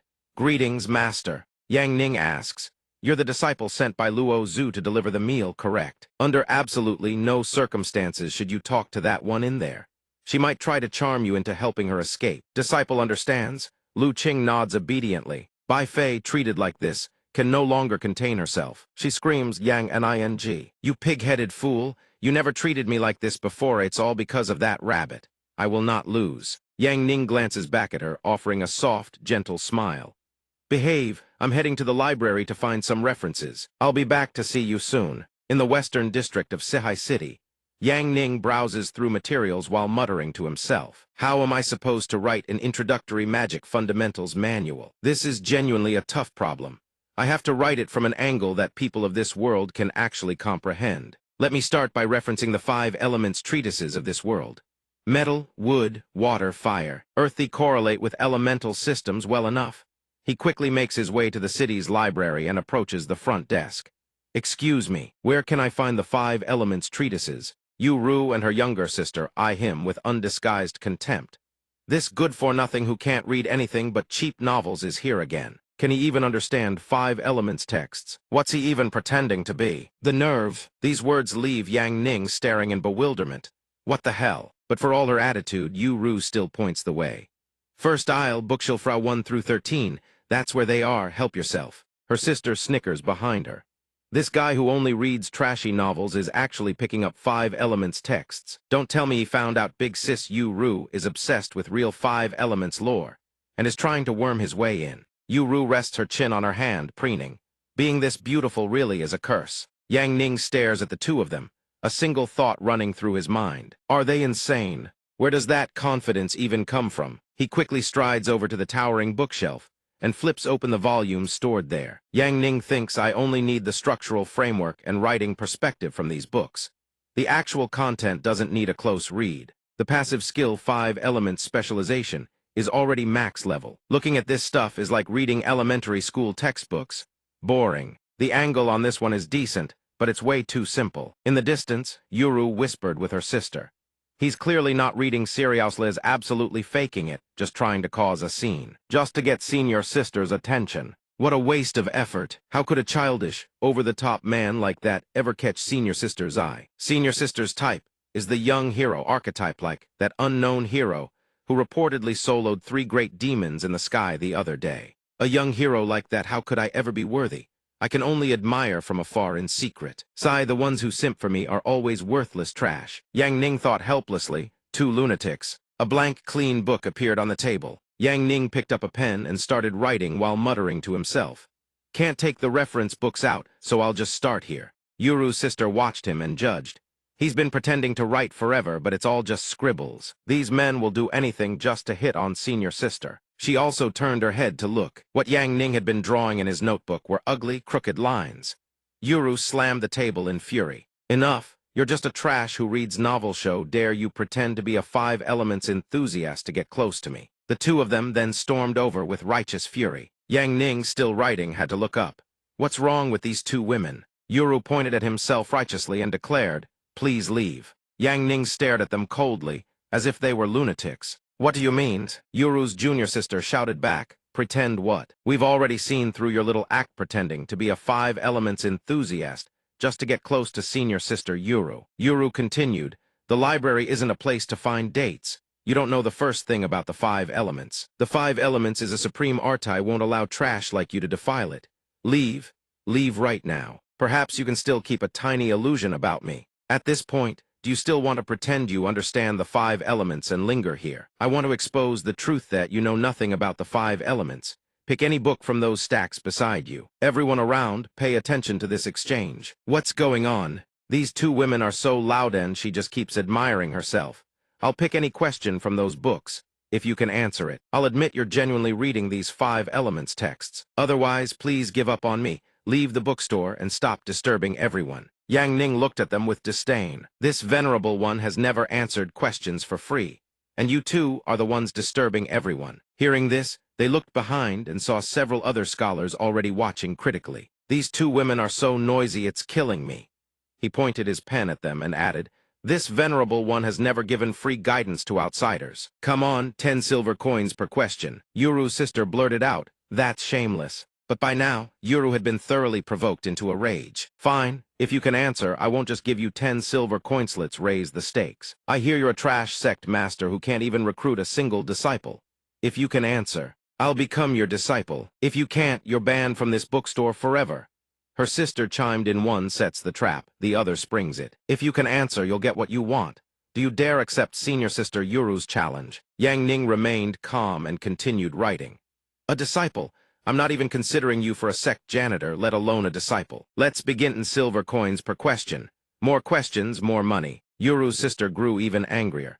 Still acting? You can't possibly know even the most basic 5 elements questions. Yuru picked up a book and announced, I won't make it too hard. I'll use this beginner-level book. 5 elements essentials combination probing. The others who heard the title exchanged glances and began discussing. This book doesn't even count as difficult weight. The combination problems in 5 elements essentials are actually advanced level. That honest young man is about to get set up. 5 elements essentials is way too hard. She arrogantly began to pose her question. In the 5 elements transformation cycle, the Zhengzin sequence, how many possible results are there in the Wujai combination? Speak. She finished asking and smirked maliciously. Prepare to be humiliated. Yang Ning finally looked up slightly. Yuru's sister was also grinning slyly. Come on, say it. Yang Ning didn't waste words, just 2:36. Hearing this, the two women burst into stifled laughter, then broke into uncontrollable fits, startling Yang Ning beside them. He glared at them and demanded, is there something wrong with you two? Yuru raised the book in her hand and sneered. Just as expected, no real knowledge, all pretense, exposed in one shot. Look carefully. 72 types, you idiot. She jabbed at the page twice. Yang Ning shot back indignantly. Look again carefully, you fool, you got the question wrong. The original text says K letter 1EF5, Y, oh you misread it as K letter 1EF7. K letter 1EF7 belongs to earth, K letter 1EF5 belongs to fire. The results are completely different. Among the crowd of onlookers, one person spoke up. This young man is truly no ordinary person. The Zhengzin Mao K letter 1EF5 combination is indeed 36. Yuru's face went pale as she stammered. I misread the character, little sister. She called over the duty officer. 5 elements Hall of Qingyun Sect happened to have a representative here. Yang Ning tallied up and called for the silver coins to be paid. In the distance, several young women were also gossiping amongst themselves. That guy really did come to study the 5 elements. Those two women were just overacting full of themselves. He actually does look kind of handsome. I wonder if he has a girlfriend. Yuru blushed with embarrassment but refused to back down. You just got lucky on one question. I want another one. He knew the money-making opportunity had arrived and raised the price. For this next round, it goes up to 20 silver coins. No haggling. The two women exchanged glances and silently strategized through eye contact.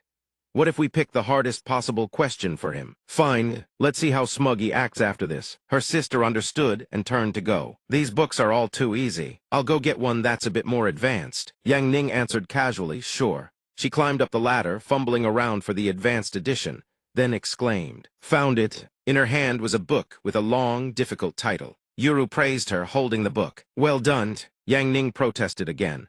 Miss, This book has already gone beyond pure five elements theory. It involves formation arrays. Yuru's sister's face darkened as she threatened. If you can't do it, just admit defeat. Why so many excuses? Being stubborn will only make senior sister Yuru despise you more. Yang Ning continued drawing and said calmly, what I mean is, the parts beyond pure five elements theory require extra answers that costs more. Yuru snapped. You're just dodging the question. Fine, 30 silver coins for this one. Come on then. Combine it with the previous question, make it 40 up front. If I can't answer, I'll return everything. He held out his money pouch. Yuru slammed hers down furiously. Shameless, fine, you're not getting it anyway, take it. Yang Ning replied, thank you, we can begin now. She opened the book and began reading the question with a scheming expression. Listen carefully. This is a complex formation array passed down for over 1,000 years. Nearly everyone knows of it. This array uses Xin and Gui as the array eyes, with Bing, Wu, Zheng, and Jia as the array gates. The counter array uses Yu and Wei as the array eyes, with Ding, Ng letter 1 ECD Yin, and M letter 1 EAD Yu as the array gates. After the two arrays merge, what is this ancient Hunyuan formation called? And how should it be broken? After hearing this question, even the steward from Qingyun Sect broke into a cold sweat. What do you mean everyone knows about it? This is a lost, forgotten ancient formation. Unless one has been researching it for years, there are no more than 100 people in the entire world who know it. This is too cruel. That young man definitely can't answer this. Yang Ning remained silent, continuing his own work. Yuru's sister sneered. If you can't answer, just admit defeat. Stop wasting everyone's time. But contrary to her expectations, Yang Ning closed his eyes and answered. Sorry about that actually, I happen to like formation arrays. When I first arrived in this world, I used the knowledge absorption limit of a level 100 skill to absorb all formation array knowledge. This is actually two questions. Oh well, buy one get one free. I'll be generous and answer both for you. This array uses Yin heavenly stems and Yin earthly branches as the array eyes, and Yang heavenly stems and Yang earthly branches as the array gates. After the array eyes of metal water and metal earth merge, they form a lethal array based on mutual generation and mutual restriction. In all of recorded history, only 7 of this type of formation have existed and only 3 have been documented. For a library of this level, naturally only one would be available for reference. So the answer should be crystal clear. This formation is called the ancient yin-yang soul-sealing death formation. The moment he finished speaking, the book in her hand dropped with a thud. The two sisters stared at him, faces dark, eyes wide. The younger sister asked had he gotten it wrong. The steward of Qingyun Sect pondered it, and realized he was actually right. The person beside him exclaimed, how is that possible? He actually answered it correctly. Yu Ru hadn't given up, and continued making things difficult for him. Then solve it yourself. I don't believe you can crack it. Someone turned to the steward, and asked this man was formidable, sure. But could he actually solve it? The steward's face darkened, sweat beading his forehead. No solution exists. I've studied this formation for many years, and consulted many array masters far stronger than myself. Not a single one could solve it. That little girl's mind was truly cunning, chosen an unsolvable problem to trap this young master. Yang Ning turned to Yu Ru and replied, no solution. She heard his answer and squealed with glee. Knew it. You couldn't solve it. But at that moment, Yang Ning pushed his chair back and said, let me finish first. When I say it has no solution, I mean for ordinary people like you. For me, this formation has 7 flaws. As for ways to break it, there are at least 4. Standing across from the two of them, he pointed. Listen closely, I'll teach you the simplest one. The two sisters stared at him, both thinking he was far too arrogant. But then they listened, and the steward of Qingyun Sect was stunned. Could it be? He entered through the Bing gate of the Yang heavenly stem. Use fire to overcome metal. Retreat 2 and advance 1. Shift from the Jia gate of the Yang heavenly stem to the Mu gate of the Yin earthly branch. And counteract with earth. Hearing this, Yu Ru's face turned even redder. She asked, and then what? Yang Ning was exasperated. Are you an idiot? Along with his words came the image of the formation array blazing with light, then exploding. The result, both core nodes destroyed. The entire formation collapsed. What and then could there possibly be? The younger sister stammered, He actually answered it. Yu Ru replied with a dark face, I don't know either. There's no answer in the book. Hearing her older sister say that, the younger girl clasped her hands together and began muttering silent prayers over and over. Could he have been bluffing? She glanced behind her, silently pleading with the steward of Qingyun Sect. Please, just say he was talking nonsense. The steward's expression darkened. At that moment, the steward quickly rushed off. He hurried around the table and headed straight for Yang Ning, making the girl's heart leap with hope. Yes, the great steward can't stand it anymore. He's going to deal with this lying fraud. Yang Ning watched in silence as the man drew closer and closer. The steward's face was stern and fierce. Yang Ning turned to look at him, stammering, "You, what are you doing?"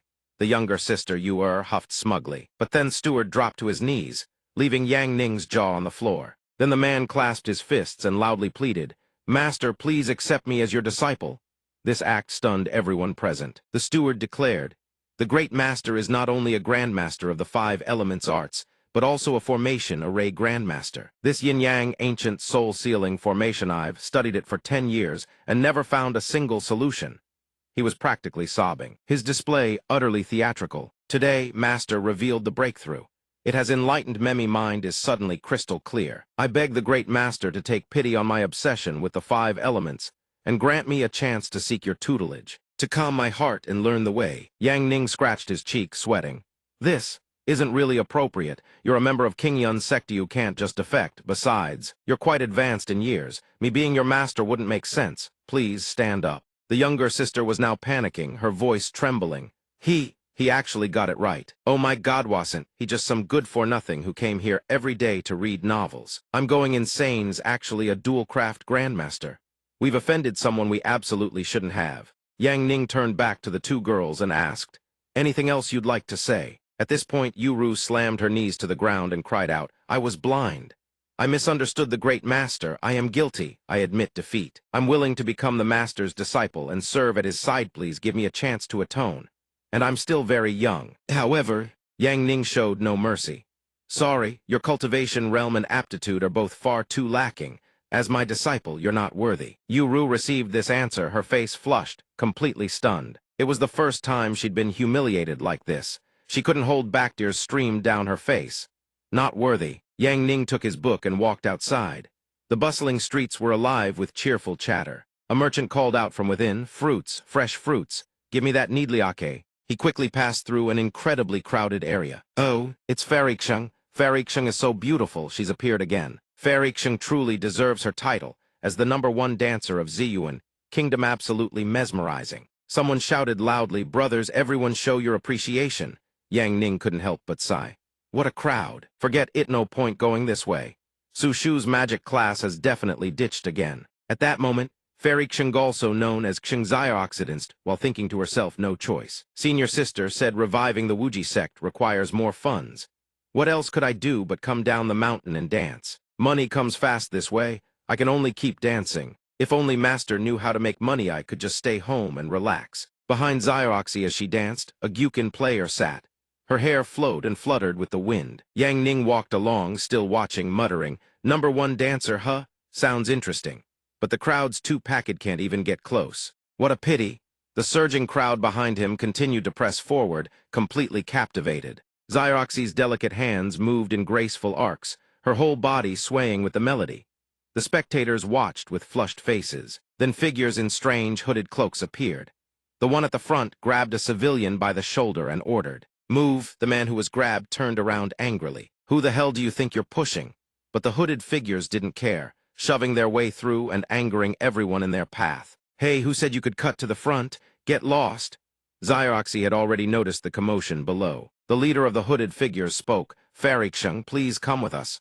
We need your legendary dance technique." One of them, not knowing his place, stepped forward and bellowed, "Insolent? Even kings and nobles couldn't get Fairyxing to perform Soloho, do you think you are?" A burly man, reckless and unaware of the danger, charged forward. "Stay away from Fairyxing." Before his words even finished, he was struck down. A single blow killed him on the spot. His body crumpled to the ground, riddled with 3 gaping holes. The onlookers stared in shock and horror. Some screamed, some fled, some stood trembling. "Demons, those are demons, how terrifying." The Gyukin player rose to her feet, eyes fixed on the figures.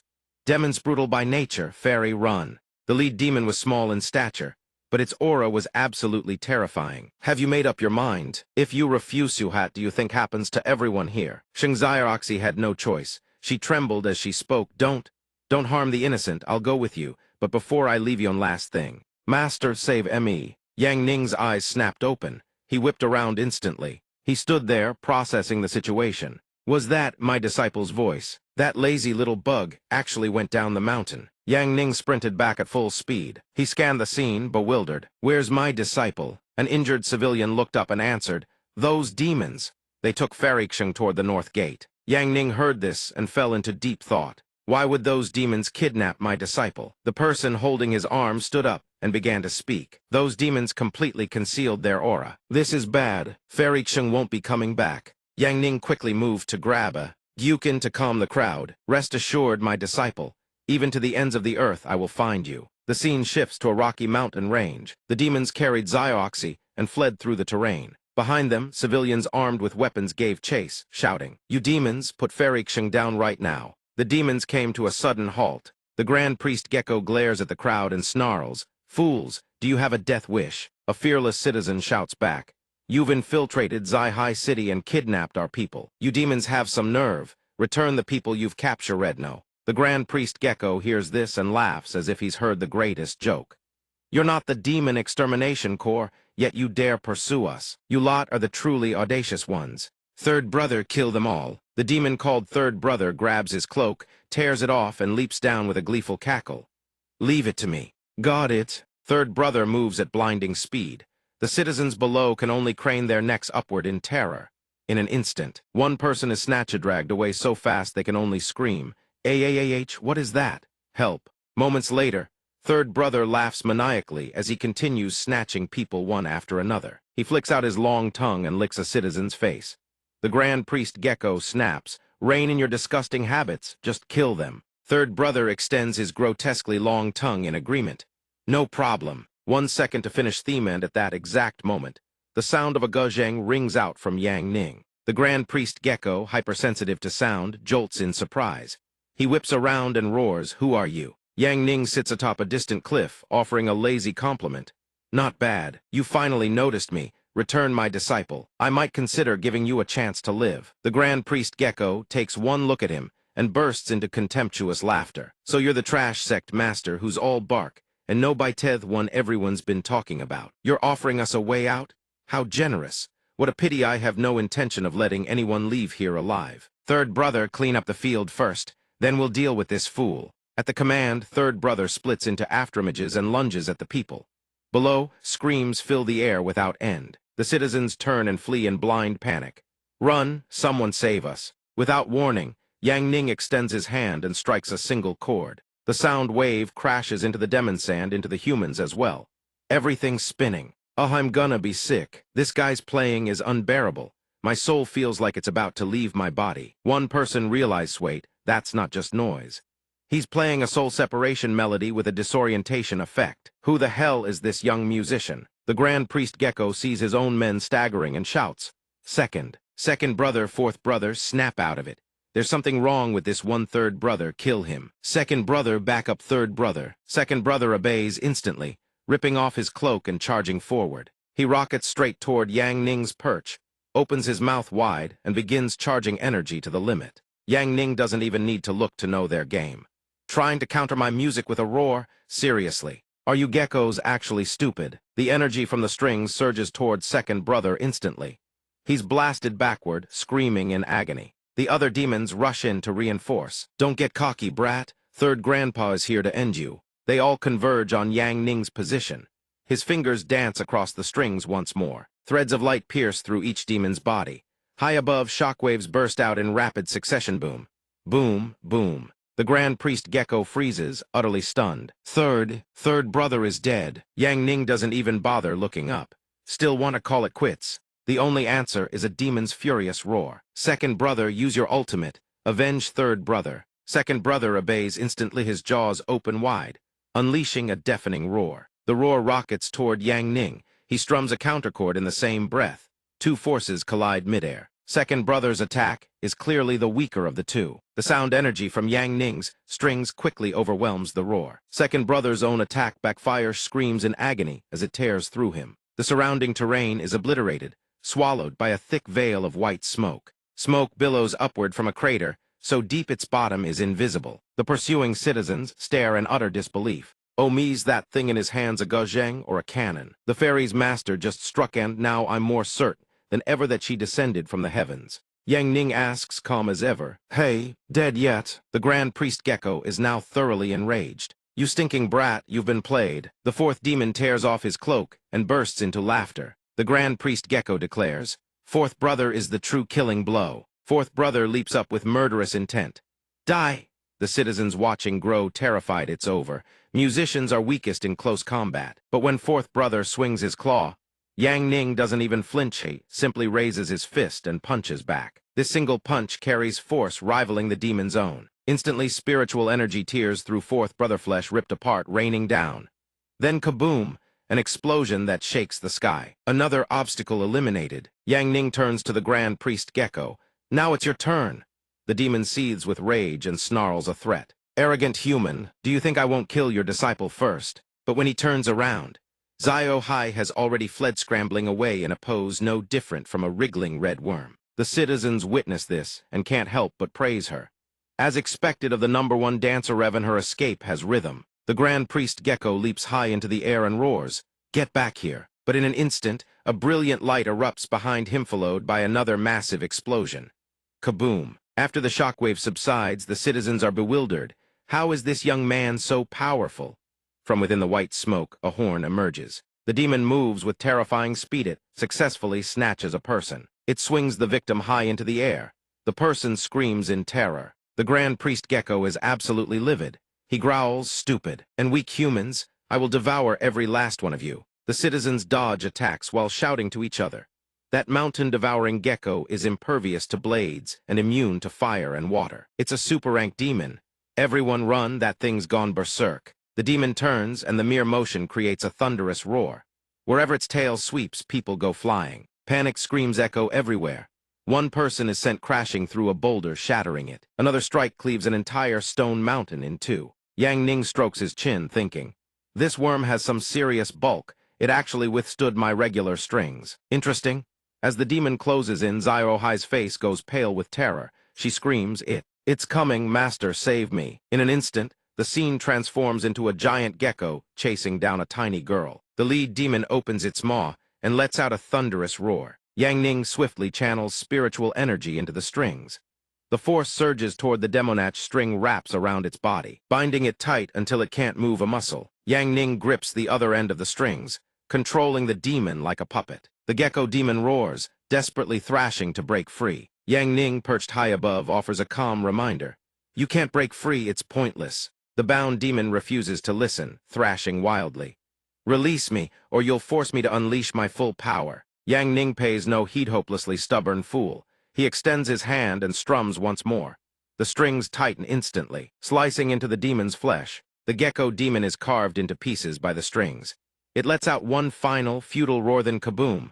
A massive explosion erupts. When the white smoke clears, only fragments remain. Everyone who witnessed this asks in shock, wasn't it supposed to be impervious to blades? It just got taken out like that. Zio Hai sees Yang Ning approaching and immediately begs for help. Master, hurry and get this off me." In an instant, she's lifted entirely off the ground, dangling in midair. Yang Ning looks at Zio Hai and asks, "You lazy little worm, who gave you permission to sneak down the mountain and busk for money?" She stammers her reply, "Wasn't it because we're broke?" "Master, you still haven't untied me." Yang Ning replies nonchalantly, "Consider this a warning for sneaking down the mountain." Watching their departing silhouettes, the townsfolk erupt into heated discussion. The fairy's master must be an immortal tuer, they ascending to the heavens. Perhaps at this very moment, in the demon realm, a lesser demon flies to Quang Mo's lair to report that the Great One has personally absorbed the sacrificial ritual of the secret vessel. "You have no way to perform the ritual anymore." Quang Mo roars in fury. What? The trembling demon delivers the intelligence report. Not only did they fail to secure the sacrificial maiden, but worse still, the Grand Priest who personally went to Sihai City to select candidates was torn to shreds. Quang Mo, upon hearing this, concludes that this path is a dead end. "Perhaps I must personally go to Sihai City, find that human thief, and reclaim the secret tied to the fate of our kind." Wuji Sect, nighttime. An ear-splitting voice bellows from the Wuji Hall. The Wuji Sect kitchen god showdown is about to begin. Yang Ning grins with delight, drool practically dripping from his mouth. "Everyone ready? Bring out everything you've got." My Luo produces a jug of wine and announces, "The tavern owner sent over a jug of fine wine." Master says good wine deserves fine cuisine, so he's hosting a competition.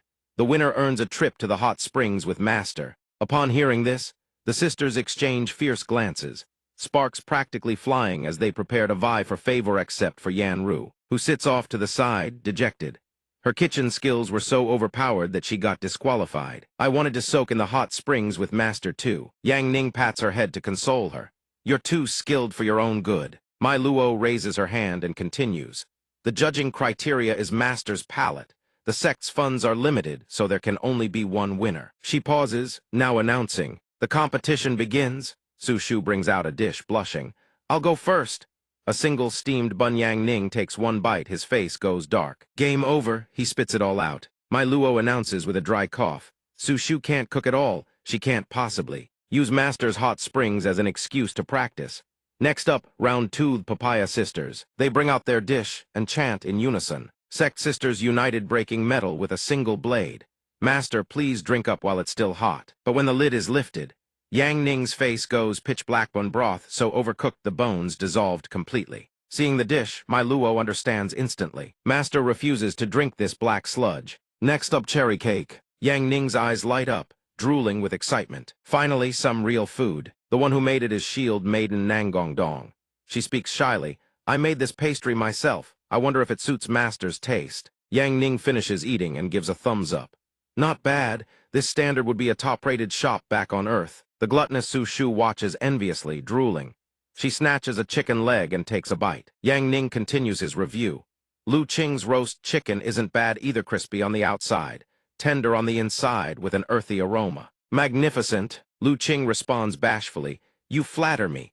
I was in the military before. I know how to make is this, as long as Master doesn't mind. A steaming bowl of noodles. Yang Ning stares in disbelief, stuttering instant noodles. Yang Ning breaks into an awkward cold sweat. This reminds me of my overtime days. The homebody, Xingzioxi, rubs her hands together with a sly grin, plain instant noodles, no seasoning, but made with my whole heart. Master, pick me. At the hot springs, I can provide a relaxing massage. Feeling that her master is impossible to figure out, Yan-Ru wonders who exactly is the lucky one who gets to go to the hot springs with Master. After much deliberation, Yang Ning solemnly declares, I hereby announce. The space falls dead silent, everyone holding their breath for the result. After a tense moment, Yang Ning decides there is no winner. All participants collectively deflate with a groan. Suddenly, he drops a second bombshell.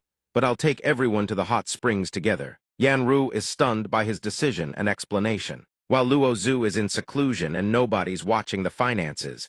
Let's go have some fun, shall we? The atmosphere instantly explodes into wild excitement. Yan-Ru is overjoyed. Really? Not just Hirverion is ecstatic. Long live Master. The butler bird outside hangs its head in defeat. Luo Zhu, you need to come out of seclusion soon. This guy is way too out of control. Luo Zhu, as if sensing she's being talked about, sneezes non-stop.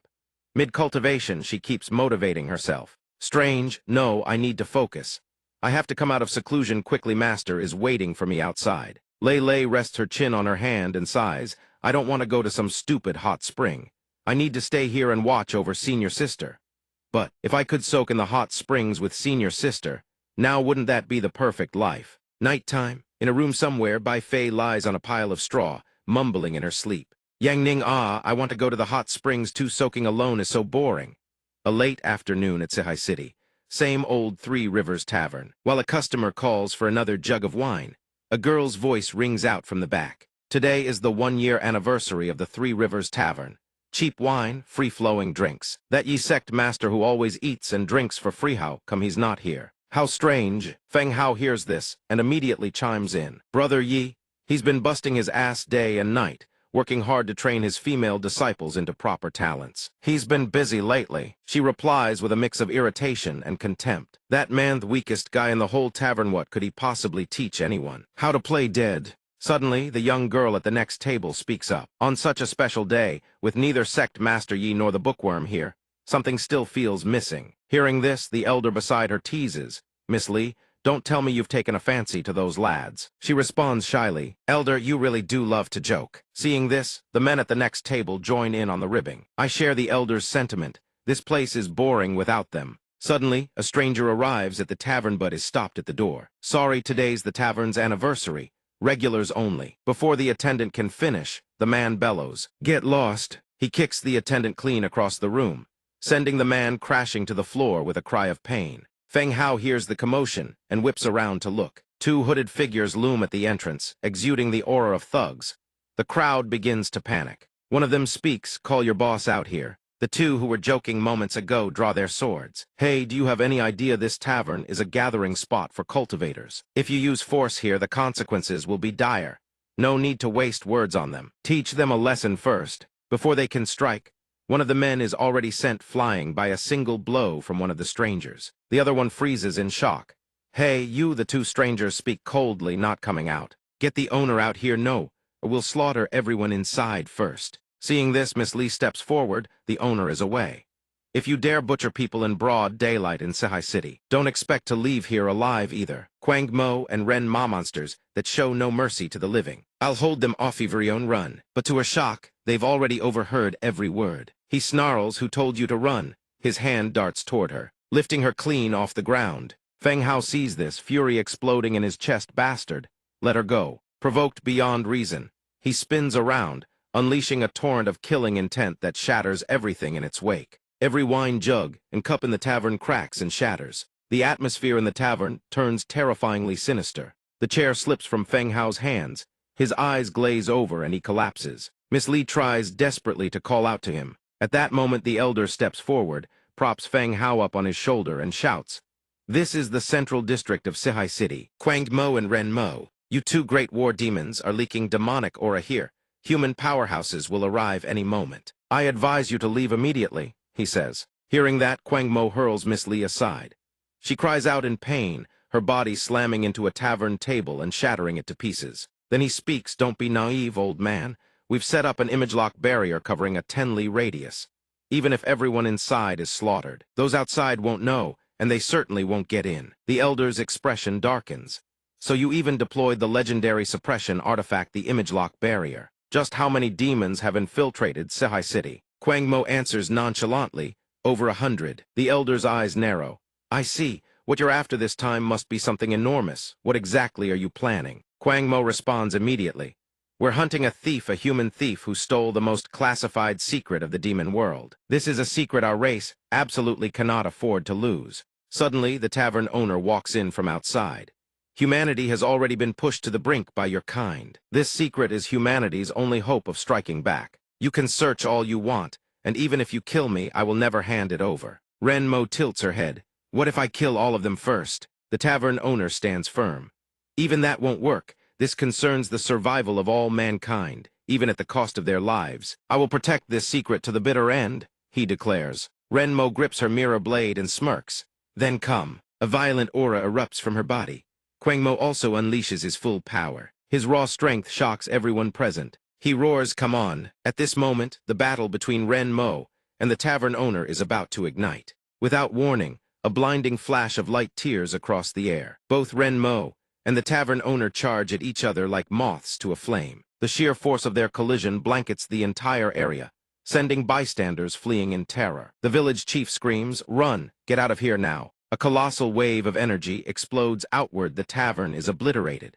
Everyone still standing scrambles for their lives. The surroundings are caught in the crossfire, ripped to shreds. The ground itself is no longer fit for battle. The two shoot straight into the sky, their magical traces streaking green and red across the heavens. She swings a devastating slash. It rockets straight toward him without an ounce of mercy. The tavern owner is no pushover. He blocks the strike with ease, powerfully and decisively. Their speed is too great. No one can follow their movements. Then Ren Mo channels every last ounce of her strength into a single slash. Energy surges through her blade as she drives the tavern owner hurtling toward the ground. He strikes a dignified stance mid-fall and channels his chi for a counterattack. Ren Mo seems to sense the technique forming and immediately raises her guard. Power surges and condenses into his clenched fist, taut with barely contained force. It begins. Ren Mo swings her sword at the same instant, ready to clash. Neither hesitates. They lunge straight at each other. In a flash, both silhouettes blur into nothing. Kaboom! A massive explosion rocks the battlefield. Both Ren Mo and the tavern owner land on the ground. But human stamina has its limits. The tavern owner is visibly exhausted. Ren Mo, however, still brims with power. Not bad, quite a mess you've made of the scenery, she remarks coolly. She stands tall, radiating calm superiority as she taunts him. Show me your strongest move, human. It's been too long since I've had a proper fight. She remains composed. The tavern owner, meanwhile, wheezes heavily, his breath ragged. The onlookers, having witnessed the entire exchange, murmur in disbelief. I never imagined the tavern owner was this powerful. He has to be careful, and somewhere above, a figure watches silently from the heights. Without warning, the tavern owner lunges toward a nearby boulder, lifts it clean off the ground, and hurls it straight at Ren Mo. Then this old man will fight you to the death. Ren Mo faces the incoming boulder with utter calm. Her inhuman eyes calculate the trajectory in an instant. One clean slash, the boulder splits in two. Chunks of rock clatter to the ground around her as she slips through the debris with fluid grace. At that exact moment, the tavern owner materializes behind her with a devastating punch. Ren Mo reacts instantly. He unleashes a rapid chain of punches. She deflects each one without breaking stride. He channels everything into his final fist, the Star Annihilation Fist. The energy radiating from the punch lights up the entire sky, yet Ren Mo sidesteps it effortlessly. She laughs, mocking his persistence. But the tavern owner fights on, spirit unbroken, letting out a fierce war cry. After a stretch of fruitless combat, the tavern owner decides to summon the Six Paths Reincarnation Battle Body. Ren Mo's eyes widen in surprise as she floats in the air, now facing the full force of his Dharma manifestation. Below, every bystander watches in awe. The tavern owner is incredible. He actually summoned a Dharma war avatar. People rally, their spirits lifting. Hang in there. Every punch the tavern owner throws, his Dharma manifestation mirrors in perfect sync. The impact sends Ren Mo flying backward. The force is so immense that the shockwave tears through surrounding buildings. She's driven back a considerable distance, but recovers with startling speed, stopping herself midair. The tavern owner gathers every last drop of energy into himself. His Dharma manifestation assumes a ready stance. A barrage of combos strikes erupts. A single punch from the Dharma manifestation carries enough force to level an entire city. He channels all his chi to control the Dharma manifestation, clashing head-on with Ren Mo. A beam of light pierces through the sky, the Dharma manifestation's ultimate technique. It strikes directly at her.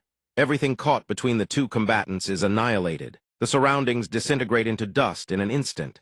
Dust and smoke fill the air. The tavern owner's figure vanishes now. Only the towering silhouette of the Dharma manifestation remains visible. Everyone stares frozen.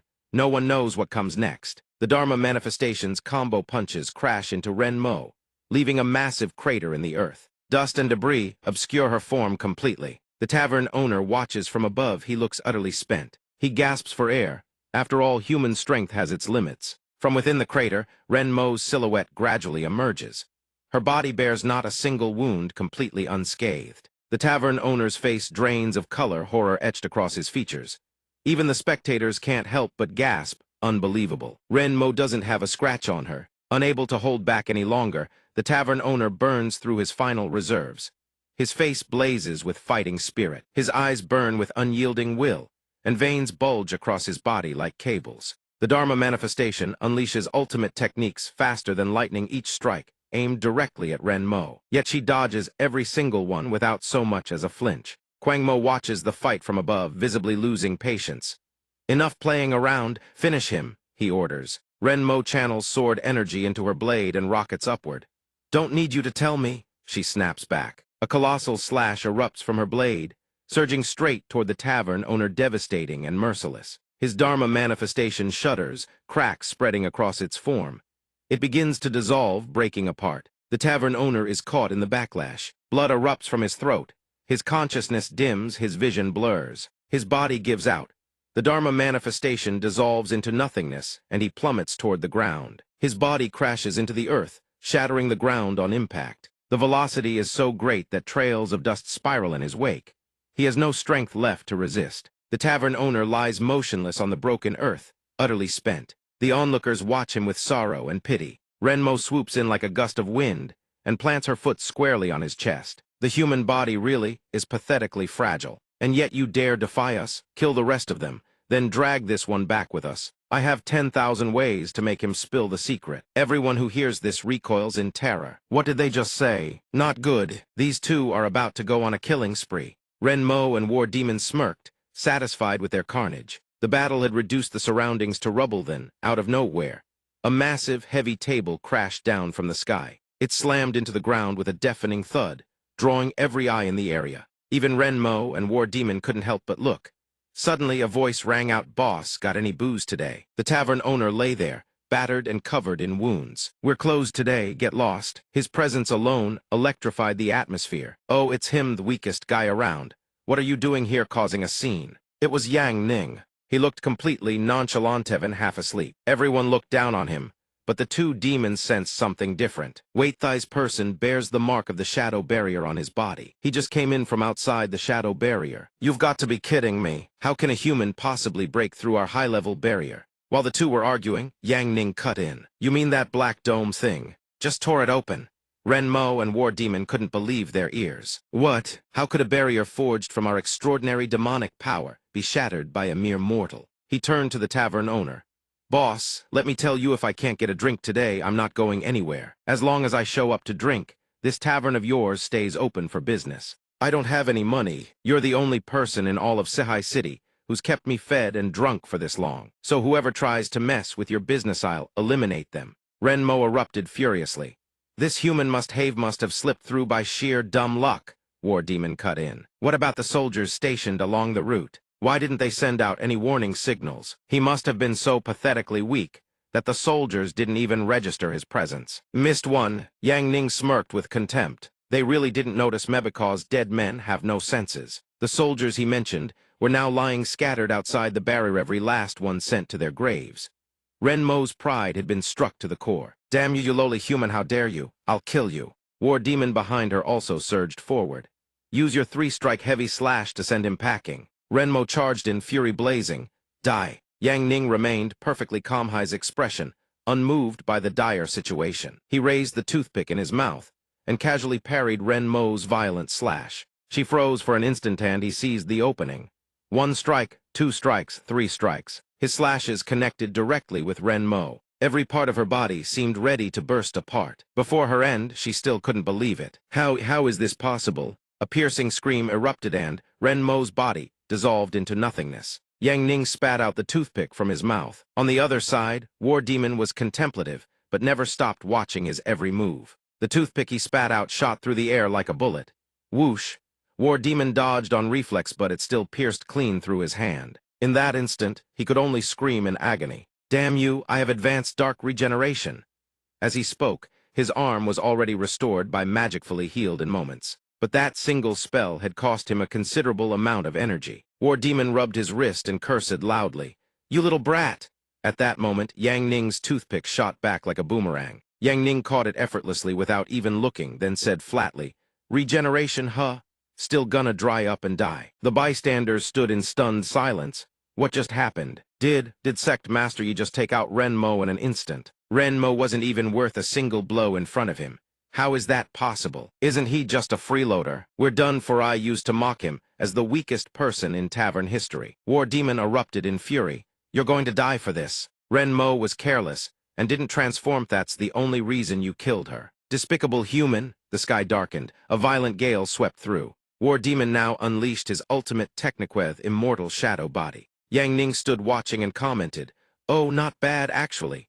War Demon grew larger and larger, 100 times Yang Ning's size. The onlookers watched and remarked, "Is giant size trending these days or something?" War Demon raised his fist. Energy surged, growing more and more massive. Then the full force rocketed straight at Yang Ning. "Die," but Yang Ning calmly sat in place, raised his toothpick toward War Demon and traced a few light gestures. A flash of light burst forth. It was the beginner cleric's skill holy light purification bullet. War Demon couldn't withstand it. Struck by the attack, War Demon screamed in agony. Moments later, half his body instantly dissolved into the void. The onlookers were so stunned their jaws nearly hit the floor. The two demons who had terrorized the tavern owner had been dispatched in an instant. In his final moments, War Demon still refused to accept his fate. "You impossible, despicable human, you've made a grave mistake. We had a plan all along. If we can't drag this human thief away, then Sehai City's destruction begins. 3 lords from the 7 deadly sins. If they don't see us return, they'll start the citywide slaughter. You're dead." The crowd erupted. "The humans won big, that's incredible. Sect Master, ye killed another one." The 7 deadly sins, each one is a martial-class monstrosity in the demon world. Each of them has the power to level an entire city. And this time, 3 of them are coming. What's Sihai City going to do? Yang Ning hoisted the tavern owner onto his shoulder. Don't worry, I'll just send Zio Yi on a quick errand. Zhao Shi, the boss, is yours to look after. Carrying the tavern owner on his back, Zhao Shi stammered, "Why, yes, sir." Then he asked, confused, "Sect Master Yi, what kind of god-tier play was that?" 2 chopsticks took out 2 war demons. Right-hand Zio Yi you mentioned earlier. Before he could finish, he looked up and came face to face with a colossal bear. Yang Ning had used the intermediate summoning technique, one-hit rage bear. The giant bear spoke, "Master, what are your orders?" The crowd stared in utter disbelief. "Zio Yi, is that your?" Yang Ning replied with a lazy grin. What a shame the bookworm isn't here to absolutely love Zio Yi. Meanwhile, at the southeast entrance, bandits scrambled over each other to flee. "Run, someone save us." The demons were being obliterated one after another by pages of sacred scripture. A voice rang out. "Searched for half a day, whoever kindly left a crack in the barrier. I finally made it in." It was the bookworm, a regular at the tavern. Fan Shu was surrounded by demons, yet showed not a shred of fear. Then again, the 3rd volume of Lady Yan's Chronicles just came out. I really need to discuss with Sect Master Yi about ancient imperial beauties and whatnot. With that, the monk dispatched the demon attacking him without a moment's hesitation. "You demon salways with the fighting and killing. Reading is so much better. Study more books and maybe you'll have a little less bloodlust." A gentle voice suddenly called out, making the monk take notice. It was Fan Shu, the monk whose name thundered across the demon-slaying rankings. No wonder he was so brazen. So that was Envion of the 7 deadly sins. He was one of the 3 great sins, and every human in Sihai City was equal before him. The deadline was fast approaching. Fan Shu suddenly realized envy, one of the 7 deadly sins. Why would the demon world send a demon of this caliber? From the sky, 2 more figures were summoned into existence, appearing one after another, greed and pride. The 3 of them together were the 3 great sins. Fan Shu could only sigh. 3 of the 7 deadly sins. It seems Sihai City's doom is inevitable today. Envy roared, "Exterminate every last human in this city, starting with you." Dujai controls his long tentacles, aiming straight at Fan Shu. But the boy dodges swiftly, not just once. A massive aerial assault descends upon Fan Shu, each tendril plunging down one after another. Dujai commands his tentacles from midair, ruthlessly demolishing everything in his path. Fan Shu, meanwhile, can only flee without a single counterattack. Suddenly he stops. Fan Shu draws his sword, his mind racing with no room left to retreat. He has no choice but to go all in. He swings his blade in rapid succession, slashing at the writhing tendrils, but they keep regenerating like tree roots, growing longer with every cut. Fan Shu curses in frustration. "Damn it. Every single blow rattles my entire body to the bone." Dujai suddenly commands, "Bind him." The tentacles cease their assault. They plunge into the earth like roots and begin encircling Fan Shu across a wide perimeter. They coil around his wrists, squeezing so tightly that blood seeps from the skin. Only now does the grim realization sink and he's finished. Dujai watches everything from above, his expression utterly calm.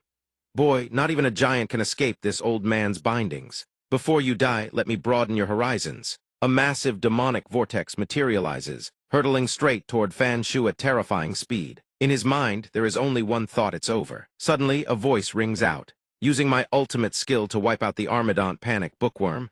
Leave the rest of the fighting to me." Zio Yi is here. It charges forward, slamming head-on into the magic vortex. An explosion erupts. Dust and debris blot out the sky. Zio Yi succeeds. Dujai, Tan Lan, and Ao Man are caught completely off guard. Even Fan Shu can't help but marvel. A bear shattered a massive demonic vortex. Zio Yi lets out a thunderous roar after that devastating strike. The tentacles binding Fan Shu gradually loosen their grip. He stares at Zio Yi, wondering, this bear shattered the fabric of space with a single punch. I wonder which supreme expert raised this spirit beast. Dujai watches his prized ability crumble to dust and erupts in fury. "My killing whiskers cultivated for 100 years. Unforgivable. You stinking bear beast, surrender your life." His tentacles rapidly extend once more, surging towards Zio Yi at blistering speed. Zio Yi remains utterly unfazed. It even taunts them openly, "Bring it on," then braces itself to receive the blow. Zio Yi snatches a tentacle mid-lunge. Dujai freezes in shock. Zio Yi yanks the tendril with brutal force and bellows, still breathing. "Get down here." Dujai's magic tentacles are now mere toys in Zio Yi's grip. He can neither advance nor retreat. Tan Lan watches from above, stunned. A bear is pulling him down. Our man tries desperately to hold Dujai back. Beast, stop this at once. Zioye glances around, then confirms with a grunt he's coming down. And in the blink of an eye, it yanks Dujai straight down to the earth. A brilliant crimson light erupts from Dujai's body. Zioye sinks its razor-sharp fangs into Dujai. In his final moments, Dujai lets out a pained wail, "Release me." But does Zioye show mercy? Not a chance. In mere moments, one life is snuffed out. Tan Lan and Ao Man are struck with terror. Ghana swallowed whole. One of the 7 deadly sins, devoured in a single bite. Fan Shu trembles at the sight, utterly shaken. Tan Lan and Ao Man feel nothing but searing humiliation and blind fury. Dujai, we are conquerors who have razed over 100 human cities. How dare your beast devour him? I'll erase this creature. I want all of Sihai City buried alongside Dujai. Tan Lan channels his dark, evil magic to summon the eye of divine punishment. Ao Man matches Himhai's sword, transforms into an awakened demon blade, and a mantle of blazing fire envelops his body. Fan Shu watches in horror, stammering, "We're done for." Sihai City is about to become a wasteland. Zioye, on the other hand, is absolutely thrilled. It grins wildly at the demon's terrifying new forms. It gathers all its internal energy, not forgetting to declare before it swallows them. "If you 3 insist on dying together, then reunite in my belly." Tan Lan and Ao Man charge in unison, but before even a single second passes, Zioye finishes them off. What a pity didn't even get to show off their skills before both of them bit the dust. Zioye beats its chest proudly, roaring like a triumphant Godzilla. Fan Shu witnesses everything from the sidelines, utterly dumbfounded. A single bear devoured all 3 great sin demons. Inside the city, Yang Ning downs his cup of wine in one gulp. Good, Zioye's done its job. The small fry are left to the bookworm now. With his belly full and his wine finished, he rises to his feet and bids farewell. Suddenly he remembers, my disciples are still waiting for me. I'll head back first today. The tavern owner calls out with gratitude, "Sect Master Yi, thank you. Thank you for intervening at humanity's most critical hour." "Thank you." A young woman chimes in the weakest manner, "Wait, Sect Master Yi, you're far too incredible." The woman beside her adds without pause, "Sect Master Yi, thank you. Next time my treat I'll drink with you until we can't stand." An old man sighs with deep emotion. "You are the great hero who saved all of Sihai City." Yang Ning responds with noble grace, "Why the thanks? Don't forget, if anyone should be grateful, it's me. When I had nothing, arriving in this strange world, you all took care of me. See you later." His silhouette gradually fades into the distance. The tavern owner whispers softly, "Sect Master Yi, actually, that secret of mine is hidden in a place called Wang Family Village. When there's a chance, I'll tell you." From above the heavily damaged city, a small green-haired demon speaks all 3 great sins, dead in Sihai City. Didn't that monk Fan Shu lose his heavenly scripture? How could he have killed all 3 great sins? Could Sihai City be hiding something powerful? Strange. The brutish one beside her speaks up. "Should we summon the master of the Ling Jiu?" She shakes her head. "The master is in hibernation. We must not disturb him. Leave the matter of reclaiming that secret to someone else for now. Also Ren Mo's demon blade. They still haven't found it. Her relics were taken by someone unknown. Forget about it. Let's return to Yan City first. According to the master's arrangements, we will tear open a breach in humanity's defenses there." The brutish one can only nod in reply. Also, the master has always wanted to subdue the creature behind Wuji Sect's back mountain, but it's never been dealt with. Is that wise? The green-haired demon smirks. That thing is incredibly savage. The domain it inhabits is equally deadly. Humans who set foot there die without exception. Let's return to Yan City first. Sihai City, until we meet again. Meanwhile, back at the Sect, Yan Yu and Guan Niang are assisting with daily affairs. Yan Yu speaks up, "I'm so jealous that Su Shu gets personal instruction from Master. When will it be my turn?" Guan Niang hears this and responds, "Didn't you always hate cultivation training?" Yan Yu explains earnestly, "Personal instruction means lots of alone time, to which means I can ask about some.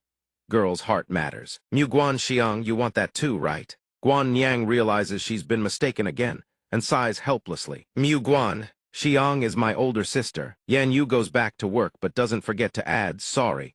Forgot your Mu Guan Xiang's little sister. But neither of you sisters should be trying to monopolize Master's attention." Guan Niang responds bluntly, "Master isn't your personal property. You have no right to hog him."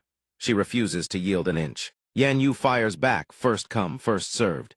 You'd better stay away from Master later." Under the warm sun with birds chirping merrily, Yang Ning is deep in slumber when he's suddenly shaken awake. Master, wake up.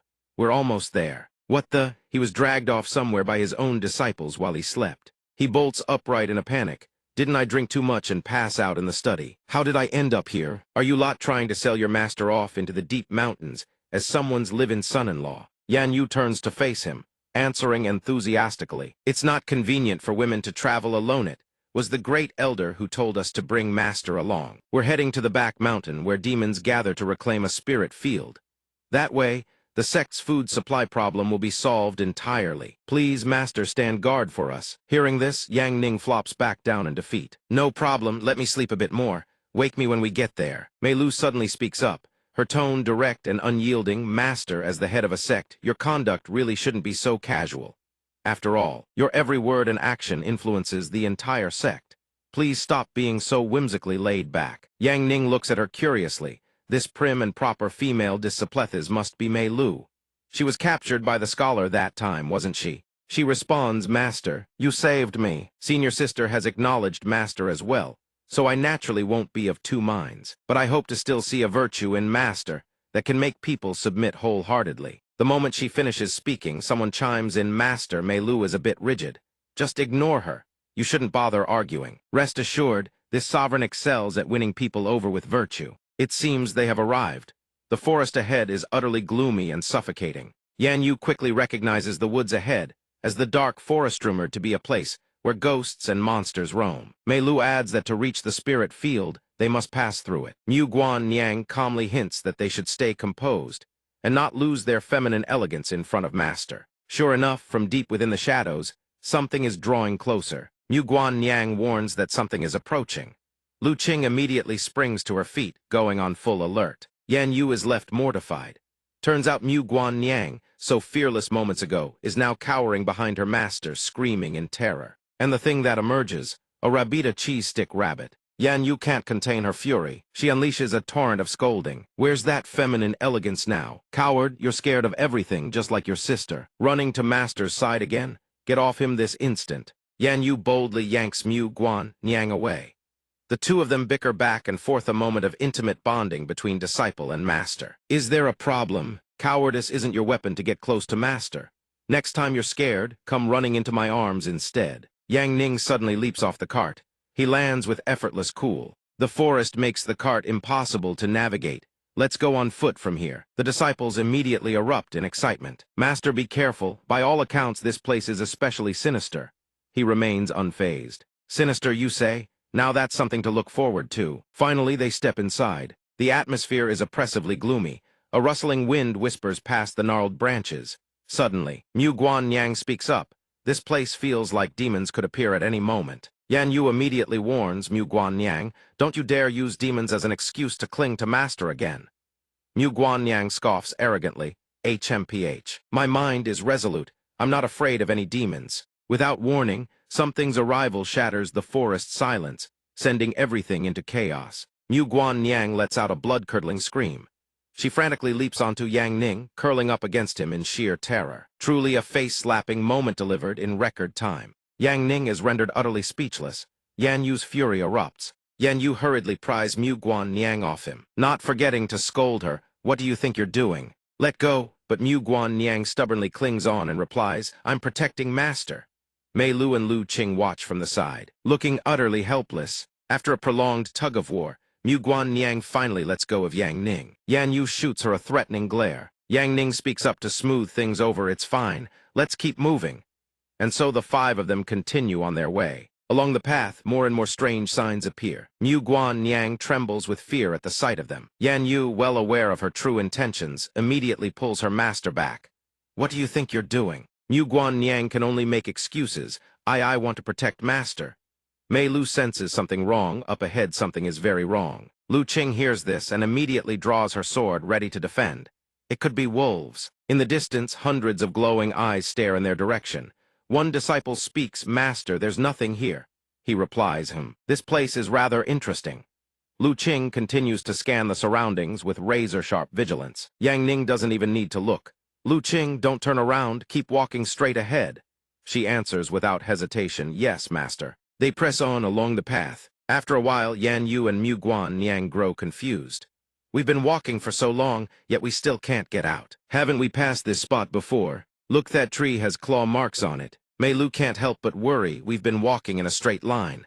Why are we back here? Lu Qing states with grim certainty, this place. There are definitely evil creatures at work here. Yang Ning's expression gradually turns serious. He offers a suggestion. Mu Guan Niang, both you and your sister have an affinity for formation arrays. Try to analyze the cause. Mu Guan Niang asks innocently, could it be that we're trapped inside a grand formation? He nods lightly. At this, Mu Guan Niang grows more smug than ever. Yan Yu, have you seen now who Master values more? I believe demons have turned this forest into a magical formation, disrupting our senses to trap us here. Yan Yu, seeing Mu Guan Niang's triumphant expression, throws her a withering glare. Yang Ning asks her, your intuition regarding formation scan, you deduce how to break it. She ponders for a moment, then answers, let me think. The reason we can't leave is that the formation disrupts our perception. As long as we don't let external illusions confuse us, there's a chance of escape. Yan Yu listens beside her but still doesn't understand. What do you mean? She explains, use the simplest method for people, face 4 directions and sprint straight ahead. No matter what illusions appear, don't stop. Keep going forward. At least one person will find the true path out. Yang Ning nods in agreement after hearing the plan, worth a try. The 5 of them each take a position. Yang Ning sits in the center. The other 4 prepare to set off. He shouts, begin. In an instant, something streaks past like the wind. Mu Guan Niang darts forward. Yan Yu is no exception. Lu Qing charges ahead with blazing momentum, while Mei Lu appears more composed. The farther she runs, the more Mu Guan Niang's excitement builds. Almost there, they'll find the exit any moment now. Each of them pushes forward at full speed. But when they arrive, all 4 stumble back in shock. They have ended up right back at the starting point. All 4 of them stare at each other in disbelief. Mei Lu is bewildered. What is going on? While they were running in circles, Yang Ning sits beneath a tranquil heart tree, contemplating the situation in silence. Once he figures it all out, he explains, this formation doesn't merely disrupt our perception, it's a layered spatial formation. Mu Guan Niang asks in surprise, a layered spatial formation. It means the spatial rules within this formation have been rewritten. We'll be forever trapped inside this single space. Yang Ning replies, your comprehension isn't bad. This is called the Void Skyveil Blood Shadow Formation. Hearing this, Mu Guan Niang exclaims in terror, Blood Shadow. Does that mean this formation ultimately transforms everyone trapped inside into blood shadows? Suddenly a single fly bursts out. No, it's an entire swarm of them. They swoop straight toward the 5 of them. Mu Guan Niang screams in panic, it's over. The formation has spawned the Skyveil blood flies. They're swarming in thick as locusts, dense as ants swarming toward food. Everyone grows anxious. This isn't good, there are too many. These flies can split and multiply frantically. There'll only be more. The ravenous flies encircle them, bearing their razor-sharp fangs. At that moment, Yang Ning steps forward. Let me show you how to clean this up. He uses magic while reminding them, Mu Guan Niang, watch closely. These creatures fear fire. Learn this, and you'll be able to handle them on your own. Yan Yu and Mu Guan Niang stand to the side, watching. Both of them are left utterly awestruck. He flicks his hand lightly. The magical array surges in the direction of his gesture. The spell is the elementary fireball technique. It rockets toward the swarm, blazing with fiery might. When it draws close just a hair's breadth away, Yang Ning gives the command. A level 1 explosion erupts. The flies spiral like a cyclone consumed by flame. The great blaze shrouds the entire area in thick, billowing smoke. Everyone witnessing the spell stands in utter amazement. Yan Yu marvels. A single talisman wiped out the entire swarm of sky-covering flies. Mei Lu is equally stunned. It even scorched the very space itself. The lush trees around them are engulfed in a blanket of crimson flames. Yang Ning speaks up. Fortunately, that was only the basic fireball technique. If it were any lower level, we'd have been buried along with this dark forest. Well, since this place is already a mess, might as well destroy this formation thoroughly. As soon as he finishes, he stomps his foot hard into the ground.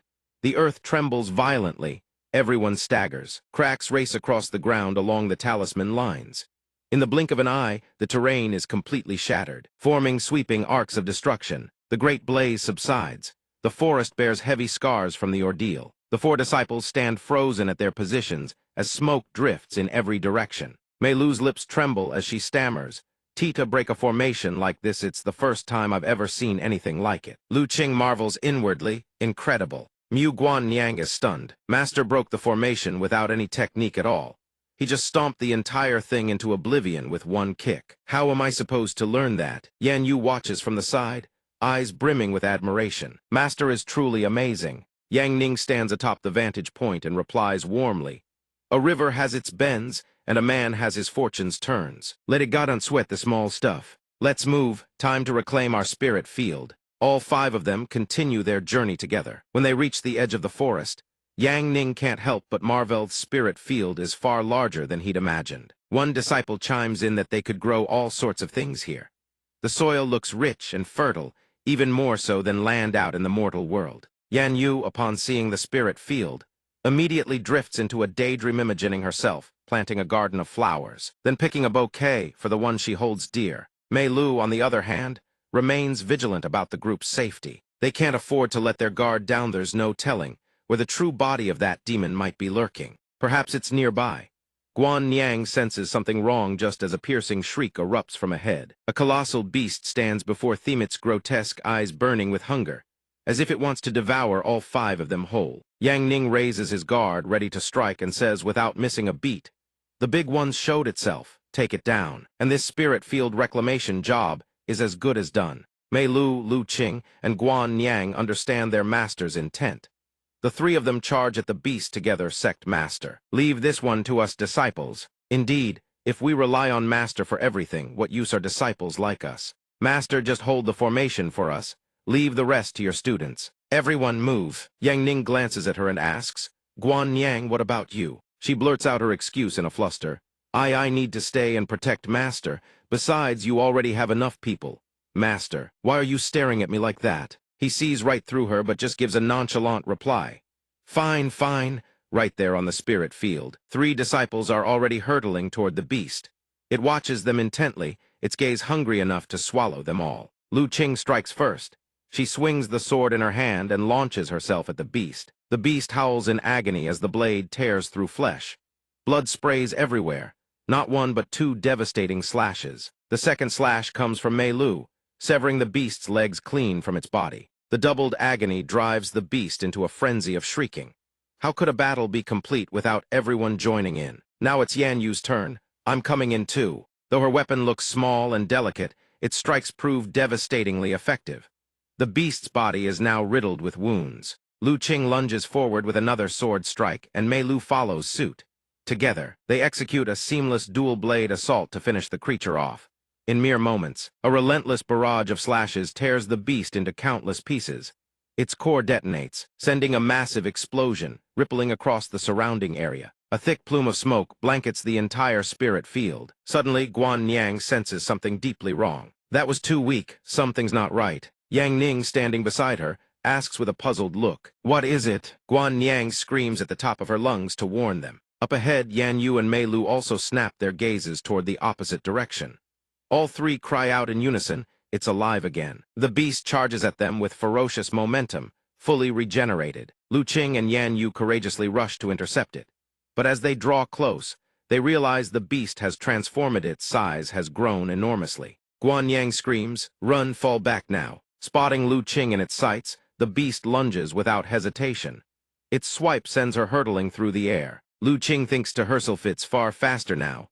No choice but to go all out. With that, she rockets forward like a bolt of lightning, charging straight at the beast, ready to strike. But Guan Niang's scream echoes from behind. Lu Qing glances to her flank. Looming behind her is the silhouette of its massive claw. The beast swats her out of midair once more, sending Lu Qing into a free fall. Witnessing the scene, Yang Ning's eyes widen in shock. Everyone screams Lu Qing. Yan Yu, consumed by rage, hurls her spear at the beast and roars, "Get out of the way." Before the spear even reaches its target, the beast unleashes a sonic wave straight at her. The devastating shockwave slams into Yan Yu's body, racking her with unbearable pain. She coughs up a mouthful of blood. The spears from moments ago are now seized and controlled by the beast's ultrasonic pulse. Mei Lu watches, her heart wrenching. Yan Yu, a spear suddenly lifts into the air on its own. It rockets forward, but a hand gently seizes the weapon mid-flight and declares, "Come, sword." Both Mei Lu and Yan Yu face the brink of life and death, as the ferocious beast prepares to pounce on the 2 of them. Yang Ning can no longer sit idle. He decides to act. He surges toward them like a bolt of lightning. Guan Niang panics. It's over. At this distance, can Master even make it in time? With the situation hanging by a thread, Mei Lu desperately grabs Yan Yu and bolts. Behind them, the beast pursues with blazing, unstoppable momentum. Lu Qing throws herself in front and screams, "Go, I'll hold it off." The beast's vicious claws are right in her face, barely a breath away. Blood sprays everywhere. Both Guan Yang and Mei Lu freeze in horror. Lu Qing, but thankfully Yang Ning is faster. He slashes the beast in a single devastating strike. Mei Lu and Lu Qing stare in shock. Turns out Lu Qing was already safe, sheltered within Yang Ning's protective barrier. The blood that sprayed moments ago belonged to the beast. His eyes blaze with murderous intent as he gazes up at the creature. "You dare touch my disciples, you are courting death." The moment his words fall, a wave of black mist begins to engulf the beast. It reaches out with its claws, still trying to attack. But as the dark mist wraps completely around it, the beast's body instantly disintegrates into the air, leaving behind only a wisp of white smoke. The sky clears, the clouds drift on, white and serene. Seeing that Yang Ning has obliterated the beast, Mei Lu is so overjoyed that tears stream down her face. She chokes out through her sobs, "Thank goodness for Master." Lu Qing, covered head to toe in wounds, recalls the raw power she just witnessed and can't help but shudder. That was terrifying. The monster continuously evolves on its own. Suddenly, Guan Yang, standing on the far bank, screams a warning. "Jevrione, look ahead." It's grown even larger. Lu Qing and Mei Lu whip their heads around to look at her in shock. And sure enough, the beast they thought had been destroyed has returned bigger and more monstrous than before. Both of them gape, utterly speechless. A moment of tense silence falls between the two sides. Yang Ning hadn't expected this beast to be so interesting. A faint, intrigued smile plays at his lips as he gazes at it. "Let's play." With that, he kicks off the ground and hurtles forward. Wherever he passes, the beasts explode into oblivion. Guan Yang spots two more beasts charging in and screams a warning. "Master, watch out, two more behind you." Alerted, he instantly glances over his shoulder. The situation is dire on ahead, two closing in from behind. The beast gapes its massive maw and lunges, trying to swallow him whole. Yang Ning raises his hand. Sword chi erupts instantly. With two casual flicks of his blade, the chi slices the beast cleanly into quarters. Yang Ning remarks calmly, "One down." The second one from behind is already upon him. Naturally, Yang Ning shows no mercy. He sneers dismissively, "The second one's far too slow." Just before its jaws snap shut on him, he leaps high into the air, evading completely. From above, he hurls down a thunderous punch. The blow is so devastating that the beast's eyes bulge grotesquely from its skull. Noticing the last one holding back, Yang Ning surges toward it. The last one don't even think about running. He flickers and appears right in front of it in an instant. The beast jolts in sheer terror. Yang Ning plants a kick squarely into its body and shouts with delight. "Fly!" The final beast rockets away, sent hurtling dozens of meters through the air. Not only Thatit bounces off the rocks like a rag doll, crashing and careening wildly through the boulder field. Explosive bangs echo one after another. Dust and debris erupt skyward, sending rocks and soil scattering in all directions. When the dust clears, the unfortunate beast lies sprawled flat on the ground, utterly defeated. On Lu Qing and Mei Lu's side, the air falls into absolute silence. Only the rustle of grass in the wind remains. Mei Lu never expected the matter to be resolved so easily. She remains dazed, her mind yet to recover from the shock. "It's over, we're safe now." Lu Qing, however, lets down no guard. She fears another wave of attacks could come at any moment. Its true body has yet to appear. We absolutely cannot let our guard down. Suddenly a crack splits the ground. It widens rapidly, earth and stone crumble away. Thunderous rumbling fills the air, and from beneath the earth erupts a blood-curdling laugh. All four of Mei Lu's group freeze in shock upon hearing that ghastly laughter. Its true body has finally emerged. Its voice rumbles, deep and resonant. "Foolish mortals, you dare intrude upon this seat's sacred domain." It tears its maw open, and a plume of white smoke billows out. Shitian roars, "This seat shall ensure you die without a grave." The oppressive aura radiating from it freezes Lu Qing in place, cannot move a single muscle, her body trembling with fear. Cairo Xiang's face drains of all color as well. "This is bad." That's a Shitian hound, a demonic corpse that mutated after death. The kind from the deepest, most forbidden realms. The most terrifying kind there is. Terrified that Yang Ning would be killed, they shout out in desperation, "Master, we don't want the spirit field anymore, please just run." The power of its true body is on an entirely different level from the spirit form. Shitian hears this and snarls with fury. "Run, it's too late for that." It tears its jaws wide, gathering a massive surge of energy.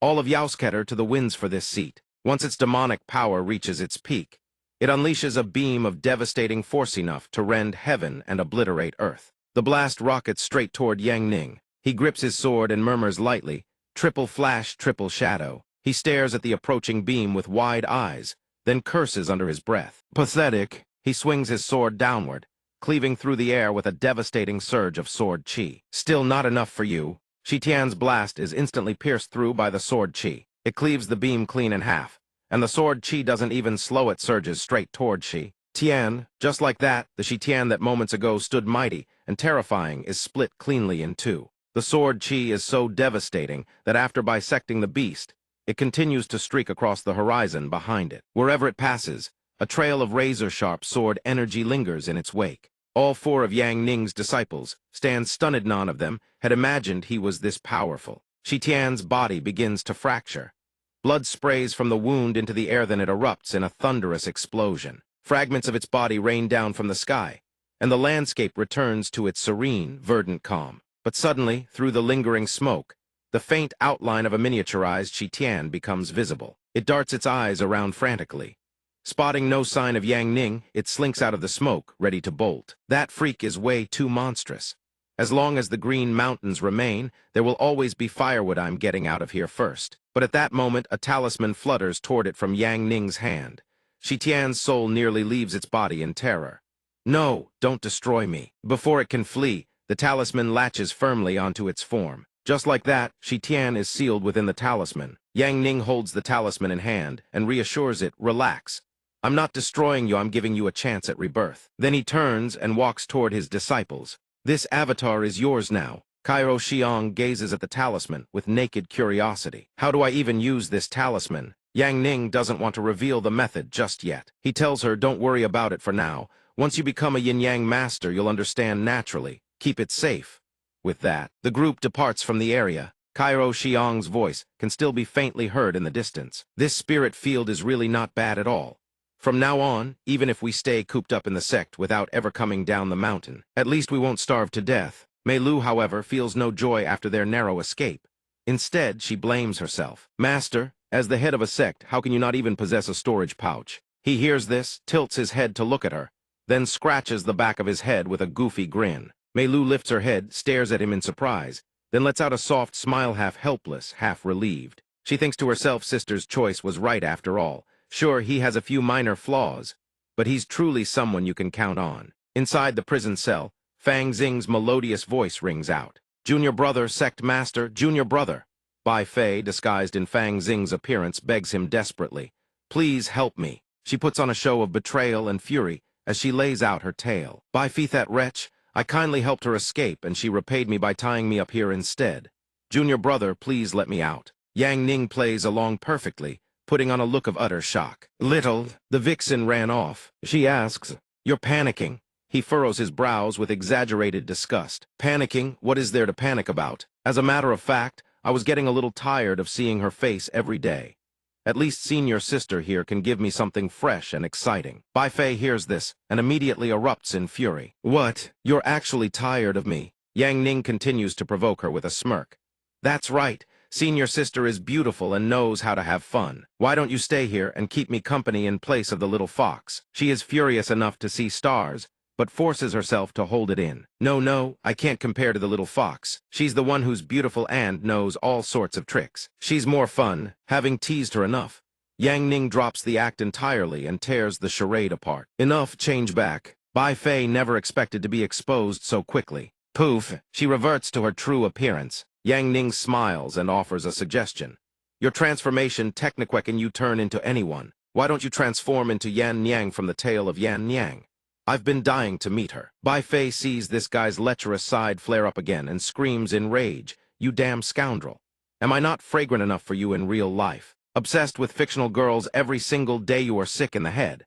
Seeing her this furious, he decides not to push further and turns to leave. "I need to finish the final section of the magic volume. I'm done playing with you." Back in the Sect study room, his body splattered with ink.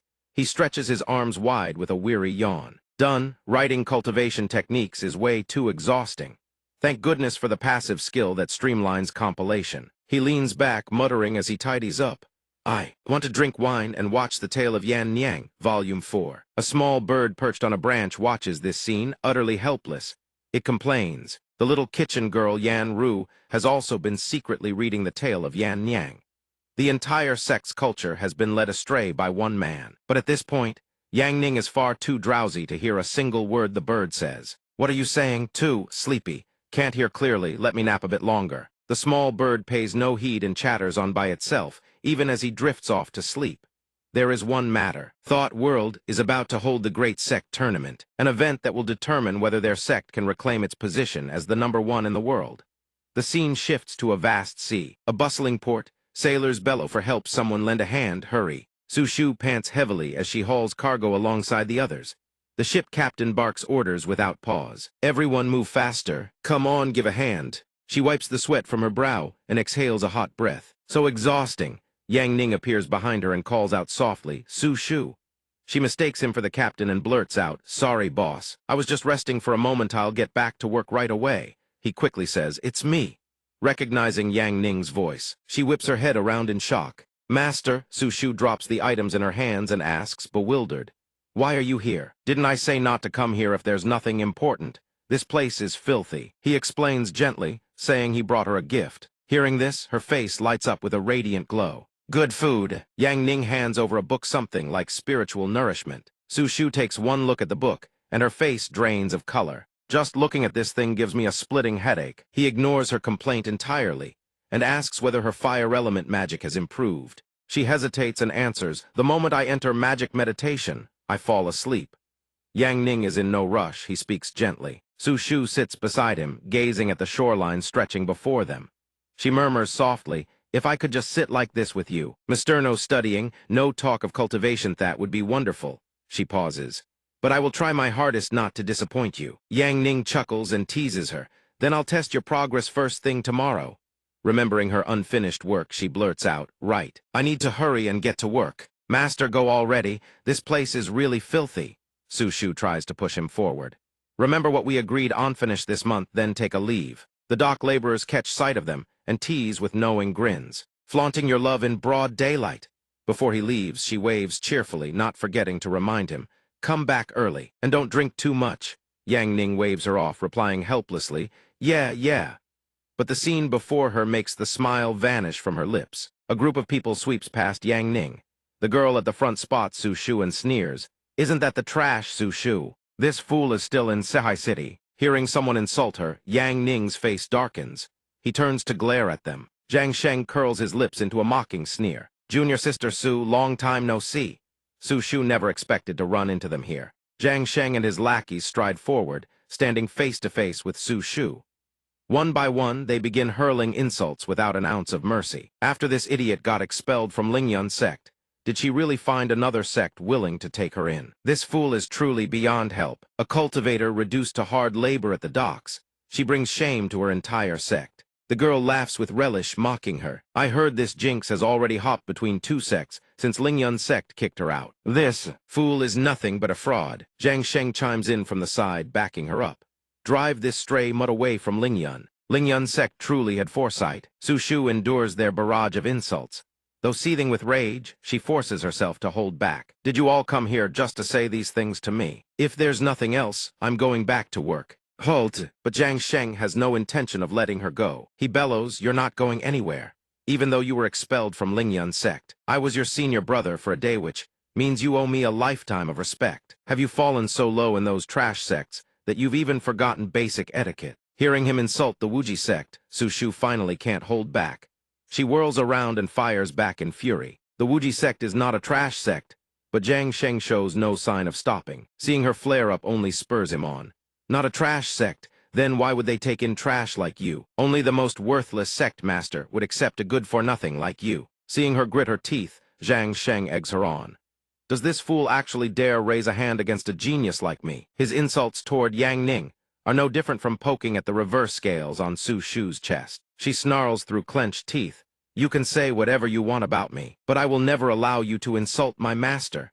She raises her fist and charges at him. He is not trash, but Jiang Sheng sidesteps her effortlessly. He doesn't forget to twist the knife. Anyone who raised a disciple like you probably isn't even worth a pig. He seizes Su Shu's wrist in a vice grip, raises his hand high, and channels his strength to deliver a slap. Allow me to teach you some manners on behalf of that useless master of yours. His palm rockets toward her face. A dull, heavy thwack rings out. Su Shu knows she cannot escape.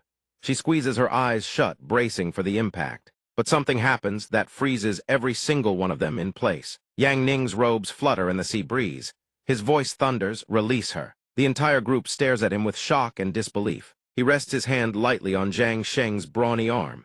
His voice drops into something dark and ominous. "Trash!" Jiang Sheng tries to wrench free from Yang Ning's grip, but he can't. Panic drains the color from his face. His voice trembles. Who the hell are you? Lingyun Sect is handling an errant disciple here. I advise you not to stick your nose where it doesn't belong, but why can't he move? How could Yang Ning possibly let go? He squeezes even harder. I am her master. You presume to discipline my disciple right in front of me. Rage twists his features into something savage. You are courting death. Jiang Sheng is terrified beyond measure, but for the sake of his pride, he keeps screaming. He even drags out his sect master's name to threaten Yang Ning. Let me go this instant, you nobody from a dying sect. Don't you dare touch anyone from Lingyun Sect, or when my master finds Yao, you're dead for sure. The rest of the group follows suit, brandishing their sect's name like a shield to intimidate him. You can't bear the consequences. Release Senior Brother Zhang at once. Senior Brother Zhang possesses soul realm cultivation. Yet against this man, he is utterly powerless to resist. Su Shu doesn't want to bring Yang Ning any trouble. Though unwilling, she forces herself to say, "Master, forget it. Let him go." Yang Ning loosens his grip. Letting go isn't the issue, fine. He releases him. But Jiang Sheng assumes that's the end of it, that he's already been scared enough. Before he can finish speaking, Yang Ning's fist crashes into his face, knocking teeth clean out. After that single punch, Yang Ning hurls him aside, his voice carrying the hardness of forged steel. But no one bullies my disciple. Jiang Sheng is sent flying, tumbling all the way to the far end of the street. Seeing him protect her like this, Su Shu is deeply moved. Master, Jiang Sheng's companions stare in open-mouthed shock at the scene. After dealing with Jiang Sheng, Yang Ning turns to beat the rest of his companions. Every single one of them gets a punch, no favoritism. Aiding and abetting earns extra punishment. Then he reaches the only girl in the group. He stops. Seeing him pause, she sneers and delivers the most cliched line imaginable. You dare hit me. Do you have any idea who I am? Slap. He sends her spinning through the air with a single backhand. Yang Ning's expression is ice cold as he speaks. You have eyes but fail to see Mount Tai. Don't think that just because you're a woman. I won't lay a finger on you. The beaten group howls in agony, screaming that this is unforgivable. When has Jiang Sheng ever suffered such humiliation? He mutters under his breath, I will kill you. His trembling hand snatches up a nearby sword. I will kill you. He lunges, blade raised, to strike Yang Ning from behind. Su Shu barely gets the words out, Master, watch out, before Yang Ning has already struck him down in a single blow. The sheer speed of it leaves her frozen. What just happened? How is that even possible? Jiang Sheng lies crumpled not far behind Yang Ning. A breeze drifts past, almost awkward. His face is nothing but bruises, his head beaten until it resembles a pig's. Yang Ning's shadow falls over him. Terror floods Jiang Sheng's eyes. Yang Ning orders him coldly, stand up. The beating has left a deep trauma on Jiang Sheng. He scrambles backward in terror. Afraid that things might escalate to murder, Su Shu cries out, Master, don't. Though still seething with rage, Yang Ning stops at Su Shu's plea. His voice drops, heavy with killing intent. This time I spare you out of respect for my disciple, but the matter of Lingyun Sect bullying Herit does not end here. His eyes blaze with cold fury as he roars, Scram! Go back and tell your masters I will settle this debt with them. His companions help the trembling Jiang Sheng to his feet. He snarls through his teeth, We'll report this. The Great Sect tournament is right around the corner. The Wuji Sect will lose so badly that the Sect Alliance strikes your name from the records. Undisguised hatred burns in his eyes. When that time comes, Lingyun Sect will absolutely challenge you to a duel, and will see to it that your wretched sect is dissolved for good. His words remind Yang Ning of what the bird had said. The Great Sect tournament, it seems, that was exactly what the bird was trying to warn him about. Su Shu blames herself deeply. Master, this is all because of me? Yang Ning comforts her. Don't worry, it's nothing. After consoling her, he turns back to face them head-on. Very well, then we'll settle this at the Great Sect tournament. Go tell your sect master the debt of bullying Su Shu, my disciple, will be settled personally with you all. She alone will challenge every last member of Lingyun Sect and, defeat every single one of you. Su Shu was stunned when she heard him bragging like that. Zhang Sheng merely sneered at this, then spoke in a contemptuous tone. With nothing but a piece of trash like her, how laughable, let's go. Knowing her own abilities were lacking, Su Shu asked him cautiously, Master, can I really do it? Yang Ning answered her unease with his broad, warm hand, patting her head gently. Don't worry. His face was utterly serious, instilling instant confidence in his words. If your master says there's no problem, then there is absolutely no problem. In a wide clearing deep within the forest, Su Shu's voice rang out, Master, I really can't do it. I can't cast this fireball. Her entire body, having circulated her energy for so long, was beginning to tire. She begged Yang Ning maybe she should just go back to laboring. Taking leave would dock a huge chunk of her wages. But Yang Ning was resolute. He refused to let her rest. The Great Sect tournament starts in 3 months.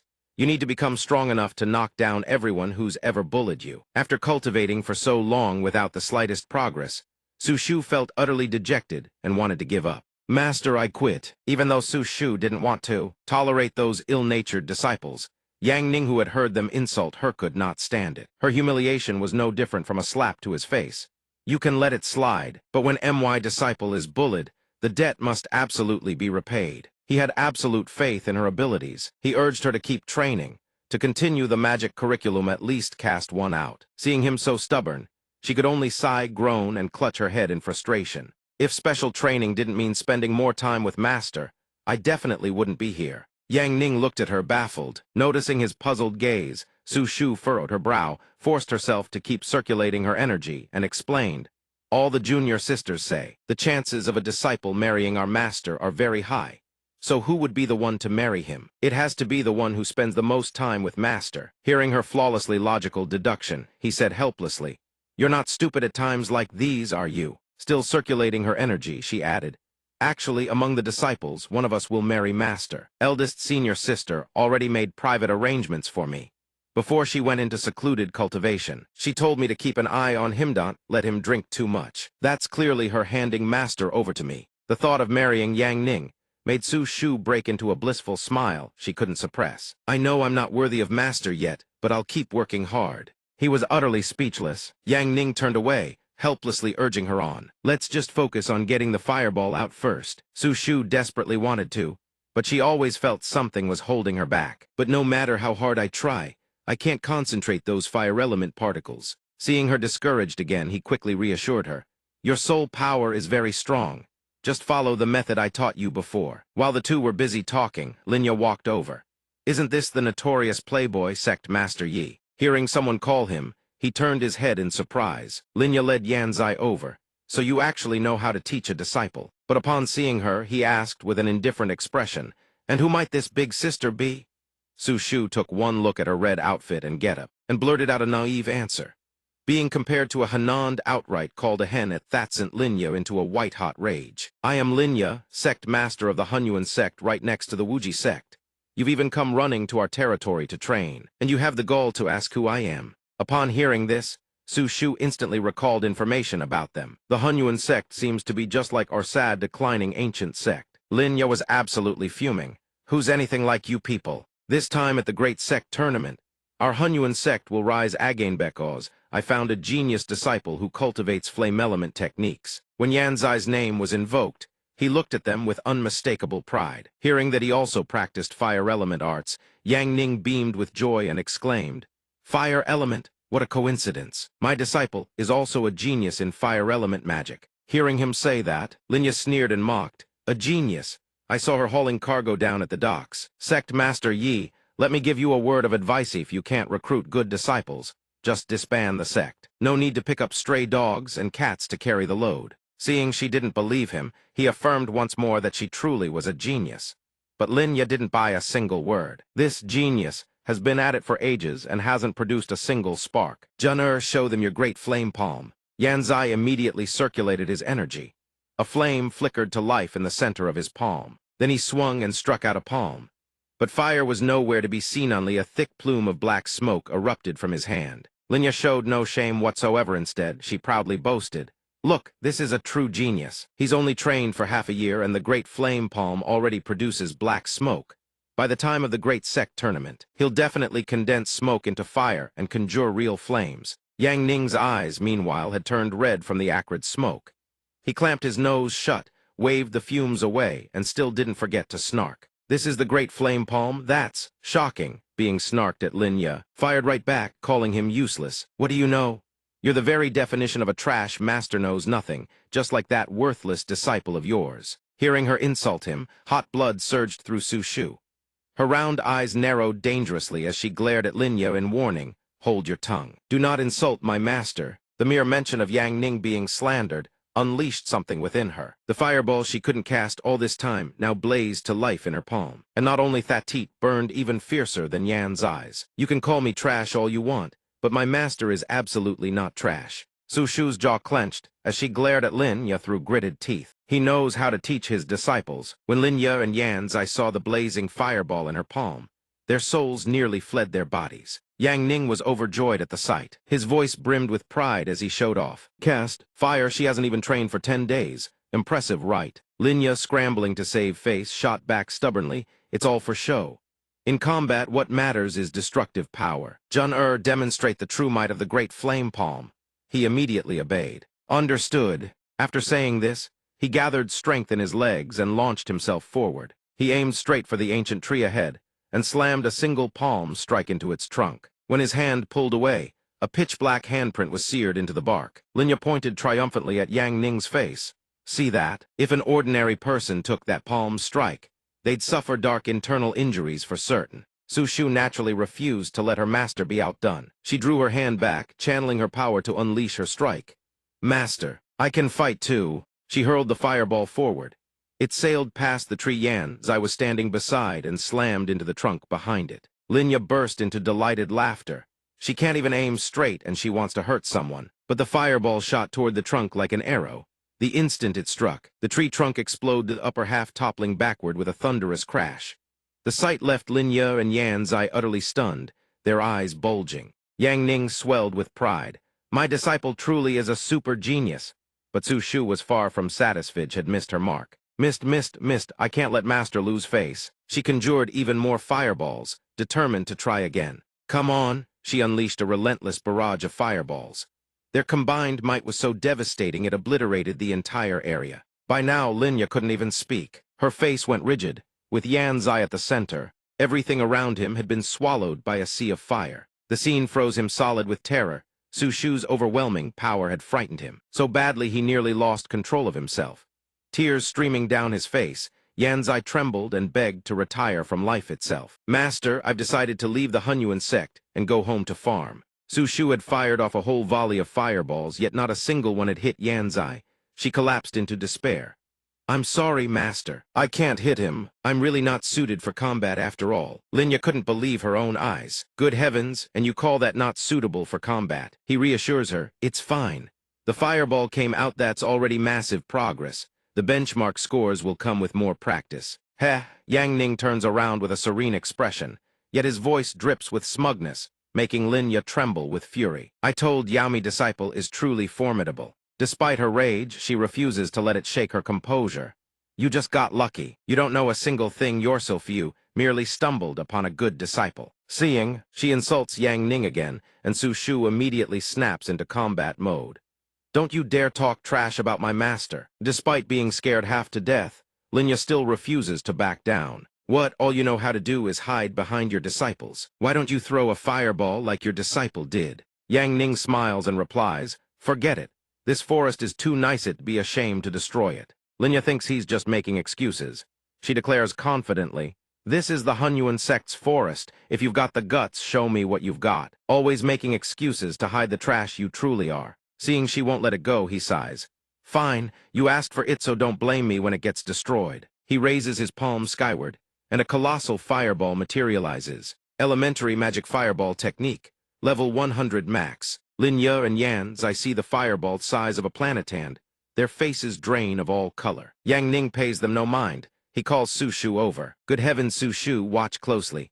Your master will show you how to throw a fireball." She immediately responds with boundless enthusiasm. "Yes, master." Yang Ning swings his arm downward, his voice. Booms go. The fireball under his control rockets toward the forest ahead. It slams into the ground and tears through the earth. Dense waves of spiritual energy radiate from the sphere.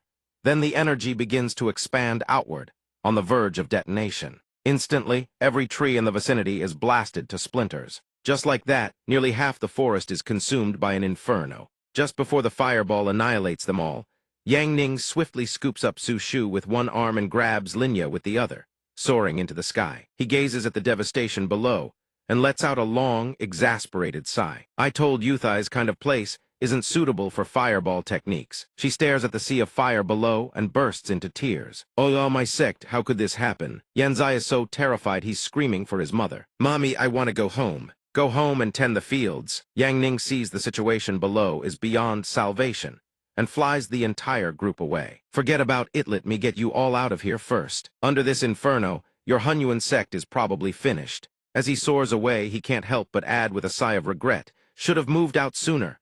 I'll miss having you all as neighbors. His speed is so terrifying they start screaming. Slow down. Meanwhile, Yan Yu is also present at the prison cell, where the little fox spirit is being held. She stares intently at the book in her hands, puzzled. Why does Master like these kinds of books that make your face flush and your heart race? I'm only reading them, so I'll have something to talk about with Master. However, the little fox spirit notices Yan Yu standing around idly reading and reminds her. Little girl, didn't you come here to clean? What are you standing around for? After being scolded, she hastily hides the book behind her back and stammers, and nothing. The little fox spirit knows exactly what's on her mind, so it speaks up first. Stop hiding it, that book is called Tales of Yan Yang. If you think you can win a man's heart with just one book, you're delusional. Want me to teach you a few tricks? Although Yan Yu is dying to learn, she puts on a front. I definitely don't want you teaching me. But when the fox spirit speaks with such seasoned experience, it lies down casually and declares, men are visual creatures. Yang Ning is no different with a beauty like me. Full where it counts, waist slim, legs for days. I don't even need to say a word before he comes crawling. But before it even finishes, Yan Yu indignantly cuts it off. You're not allowed to transform and seduce Master. However, seeing how green and naive she still is, the little fox spirit decides to enlighten her. Don't get your feathers ruffled. Here comes the important part. No matter how much men crave excitement, when it's time to marry, they'll always pick an honest, sincere girl. Someone like you just needs to hold on to Yang Ning and you'll have your chance. Hearing this, Yan Yu is still as clueless as a wooden dummy, blinking in confusion. Really? The little fox spirit suddenly shifts into an incredibly fierce and decisive demeanor. How do you hold on, you ask? 3 words slash the peach blossoms. Whenever you see some beautiful woman trying to seduce him, find a way to sever those romantic ties. Over time, your chances of winning him over will only grow. Hearing this, Yan Yu feels as if her eyes have been opened to an entirely new world, utterly stunned. After finishing her cleaning duties at the prison, Yan Yu walks along the path with a broom in hand, lost in deep thought. Suddenly, Yan Yu stops and murmurs to herself, the little fox spirit has a point. But why would she help me? Yan Yu suddenly realizes something and frantically spins around, searching everywhere. That Tales of Yan Ning, how did it disappear? Who would have guessed the book is now safely tucked in the little fox spirit's hands? I need to see what makes this, Yan Yang, so captivating that people lose their minds over her. Know your enemy and know yourself, and you shall never be defeated. When Yan Yang comes galloping onto the scene, I refuse to lose to some fictional woman. Meanwhile, Yang Ning is still strolling through the streets, a growing urgency gnawing at his heart. I really need to hurry back to the Sect and summon the author of the 4th volume of Tales of Yan Yang. Still hasn't come out. The Great Sect Tournament selection process will choose 5 disciples to competitive preparations need to be made. Suddenly, a booming voice from nearby grabs his attention. I've already told you Grandmaster Silver Dragon doesn't see visitors. You've been standing here for days, and it's seriously hurting our business. The Grandmaster has no time to fix your pathetic little shield. Get lost. She clutches a bronze shield in her hands, her eyes brimming with sorrow. This shield is the only thing my father left for me. In all of Sihai City, the Grandmaster is the only one who can repair Black Heaven Stone. Yang Ning quickly recognizes her and walks over. Dong Nai. Both of them hear his call and whip their heads around in surprise. Nan Guan is utterly flustered by Yang Ning's sudden appearance. Master, why are you here too? Yang Ning suddenly understands. No wonder I haven't seen you for days. You've been running around everywhere looking for someone to fix your shield. No need to beg random people. Bring it back to the Sect and your master will fix it for you. Seeing him suddenly offer to help, she's surprised by his hidden talents. Master can fix shields too. That blockhead, blind as a bat, looks down on Yang Ning's abilities and proudly declares, "This shield has already been appraised by our shop. Besides Grandmaster Silver Dragon, no one under heaven can fix it."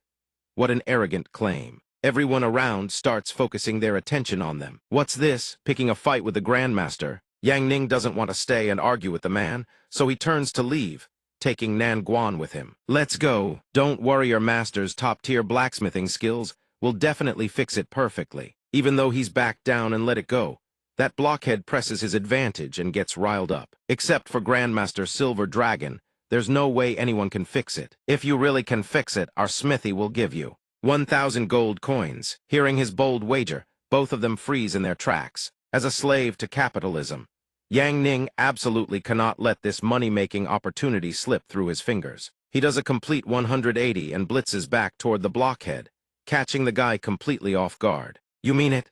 He appears out of nowhere. By now, the blockhead's face is still scrunched up tighter than a monkey eating chili peppers, still refusing to believe Yang Ning can pull off a miracle. Even Grandmaster Silver Dragon failed. "Of course it's true. If you can actually fix it, otherwise your disciple wouldn't still be pestering the Grandmaster here. But there is nothing Yang Ning cannot do. He will absolutely show them what it means to stand at the peak." "Enough nonsense. 1,000 gold coins, deal." He turns. "Donger, bring the shield over." The surrounding crowd, consumed by curiosity, closes in around them. The sky stretches clear and boundless, perfect weather for Yang Ning to showcase his extraordinary talents for all to witness. Yang Ning strides into the forging area, determined to prove that punk dead wrong. "Listen up, brat, fix it and the money's yours. Fail, and you're nothing but a swindle wheel beat you half to death before dragging you to the magistrate." Nan Guan grows anxious, tugging at his sleeve, urging him to leave. "Master, perhaps we should go. No one here believes in youth. That man has truly lost his mind." The punk sneers. "Let me say this up front, for 1,000 gold coins, I'd stake my entire career. If this fool can actually fix it, I'll quit being a blacksmith on the spot." Truly, they have eyes yet fail to see Mount Tai. That punk hasn't even witnessed Yang Ning's abilities and already dares to pass judgment. "If you can't produce it in 3 days, then you..." But Yang Ning doesn't even let him finish. He declares his own time frame. "No need for 3 incense sticks. Less than that will do." The moment the crowd hears this, they erupt into uncontrollable laughter, convinced Yang Ning is spouting nothing but hot air. This guy really is a fool. Yang Ning couldn't care less. He knows that in just a short while they'll all regret looking down on him. The shield must be repaired no matter what. "Oh, and I'll be using your materials while I'm at it." Laugh, laugh while you still can. The punk doesn't make things difficult regarding materials. "Materials aren't an issue, just don't waste them. I won't give your failure any excuses to hide behind." Yang Ning hears this and is thoroughly pleased. "Very well, give me 2 gin of Black Fire Mountain Gray cast iron." The punk still secretly looks down on him. Though the result remains unseen, this clueless outsider dares to choose the most inferior material of all. After all, even Grandmaster Silver Dragon failed to repair it using Cold Flood Dragon Crystal. Yang Ning examines the frost-covered shield and draws his conclusion. "Just as I suspected, this shield was tampered with before it was handed to you for inspection. Sloppy workmanship, the handiwork of that gold-silver flower, wouldn't you say?" Hearing this, the punk flies into a rage. "You are not permitted to insult Grandmaster Silver Dragon. With eyes that have seen through the mortal world itself, nothing can escape Yang Ning's notice. First, frost-slaying flood dragon essence, a material of the highest grade. Who in your shop even knows how to work with it? Second, the Chunyang 9 intoxicating jade blend technique. In all of Sihai City, only he knows it correct." Though Yang Ning's words strike dead center, the punk stubbornly denies it. "You're making things up." But no one expects Silver Dragon to suddenly appear from behind and admit to everything. "I've told you before, there's no need to hide that I attempted the repair. This old man is no god. This shield was deemed beyond salvation. My failure is nothing to be ashamed of." Everyone immediately bows in reverent respect. Grandmaster Silver Dragon, the Grandmaster himself, has come out. Grandmaster Silver Dragon makes no denial of having worked on the shield. Yet he still refuses to believe in Yang Ning's capabilities. Any blacksmith worth their salt would possess a discerning eye. Spotting that this old man touched it is no great feat. "But I have hammered iron for 50 years and restored countless divine weapons. If even I cannot repair it, does a greenhorn like you think he can defy the heavens' decree? Remember, you have only 3 incense sticks time to make a fool of yourself. I shall watch in silence." Black Fire Mountain Gray cast iron. Without hesitation, Yang Ning feeds the necessary ingots into the blazing furnace. Silver Dragon stands with his eyes glued to every step of Yang Ning's process, scrutinizing each movement. His forging stance is completely wrong. When smoke billows from the furnace and sets him coughing, Nan Guan immediately pats his shoulder with concern. "Master, are you all right? My throat is on fire." The onlookers, witnessing this display, can only stare in sheer astonishment. What a living treasure managed to get smoked out by his own furnace. Before them, the shield lies enveloped in the furnace's blazing inferno. All they can do is wait and hope. Yet Silver Dragon grows restless, continuously reminding Yang Ning of the ticking clock. "Young man, let me remind Yao half an incense stick's time has already passed. To fix this, you'd need to hammer it at least 1,000 times, and you haven't struck even once." Yang Ning is a man of leisure. Naturally, he works at his own unhurried pace. He brushes off the reminder his repair doesn't need thousands of blows. One strike of the hammer will suffice. Both of them feel his method is utterly unprofessional. "Grandmaster, this man claims one blow is enough. Even the #1 forging master in all of Sihai Nation couldn't accomplish that. This swindler has gone way too deep into his own act.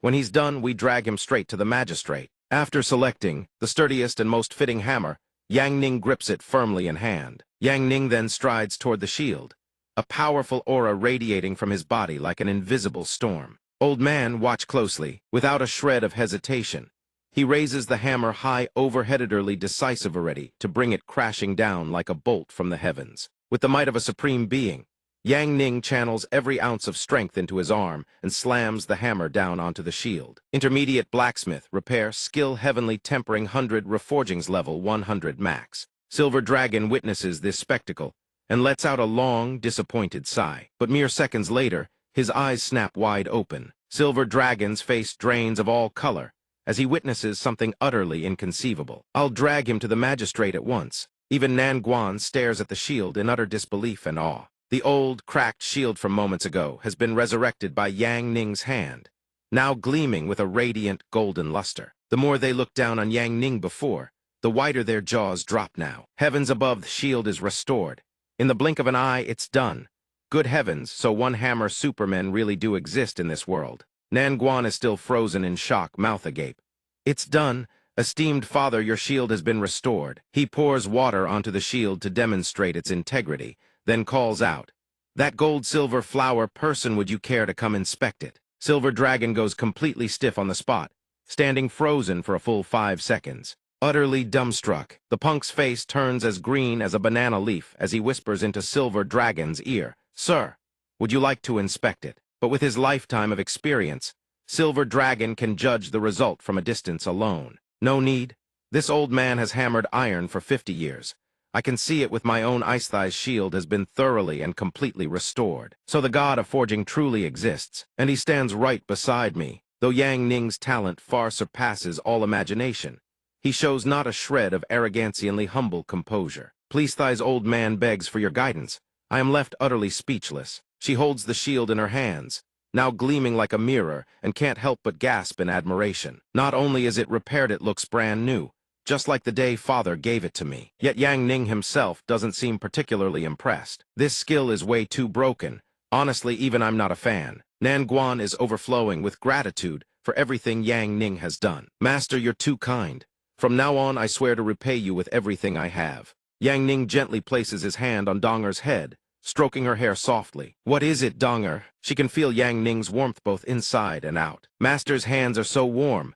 Master must be a truly kind and selfless person." Having completed the challenge, Yang Ning rightfully demands the agreed-upon payment. "Oi, what are you standing there gawking for? Pay up now." They don't dare go back on their word, promptly handing over the money. "Rightly, San, bring the money." The punk who was so arrogant moments ago is now cowering like a mouse. This lowly one was blind eyes of a dog, daring to look down on a true immortal.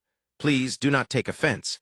Here are your 1,000 gold coins. Please accept them, thank you." For the first time in his life, Silver Dragon encounters a master like Yang Ningand. He cannot conceal his admiration. "To witness true divine forging with my own eyes before I die, I could pass on without a single regret." Yet Yang Ning considers himself nothing special at all. An intermediate skill, what's so divine about that? But no one could have predicted that Silver Dragon, renowned Grandmaster, would humbly beg to become Yang Ning's disciple. I beg you, God of Forging, please allow this little old man to enter your sect as a mere menial servant.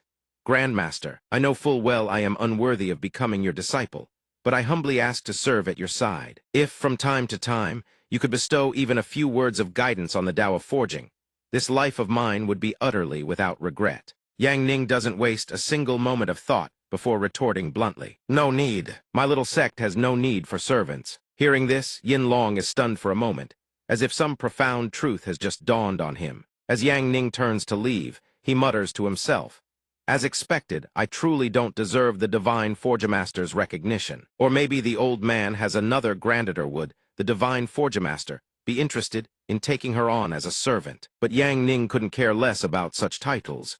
He just wants to get the hell out of here. What the hell is a Divine Forgemaster?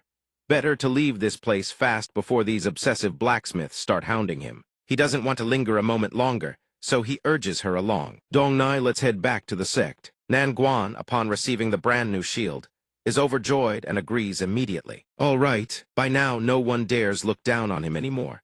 They all regard him with respect. Bow to the Divine Forgemaster. And so Yang Ning departs, having left the masses thoroughly stunned by his craft. Back at the Wuji sect, everything remains peaceful. Not a single disturbance. While Ling Luoxu is still intensely practicing her swordsmanship, Lei Lei comes looking for her. Senior sister, Lei Lei isn't disturbing you without reason. There's something I need to ask of you. This time the closed-door cultivation must succeed. We need you, senior sister. Meanwhile, everyone is buzzing with discussion. We've been absent from 3 consecutive Great Sect tournaments. Don't even talk about world rankings. Even in the Sihai City rankings, we're dead last.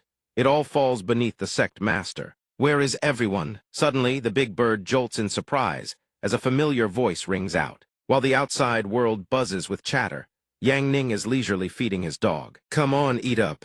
But the big bird can't stand Yang Ning's negligence. It squares up to him and barks, "Get back to your seat and do your job. You don't act like a sect master at all." And so, under the big bird's relentless pressure, Yang Ning is forced back into his seat. This sect has missed 3 consecutive Great Sect tournaments. This time, let's just play around with them a little. From what I hear, the prize money is quite generous. Below, I announce the 6 selected disciples. Excluding Ling Luoxu, who is already chosen, the remaining 5 are. Everyone falls silent. Not a word spoken, standing at attention to hear Yang Ning's decision. When the first name leaves his lips, Nan Guan is somewhat startled. Nangong Dong. The remaining names are called out one by one. Mu Linger Zhuang Dingdraft did. Who would have thought that someone like Su Shu, who barely understands swordsmanship, would also be called? Since Yang Ning has already entrusted this to her, Su Shu has no room to refuse. Though I still haven't mastered that magic thing, I'll do my best. When Yan Yu hears her own name, she is also slightly startled. Yan Yu, now I announce the final member, Lu Qing. Everyone immediately erupts into discussion at this decision. Junior sister Lu was the last to join us, yet she's the last one selected too. She's truly fortunate. Honored by the selection, she is determined to give her absolute all. Disciple Lu Qing swears she will not fail Master's expectations. The more he looks at her, the more a sense of familiarity washes over him. I keep feeling like I've seen Lu Qing somewhere before. Lu Qing doesn't let Yang Ning wonder for long and explains.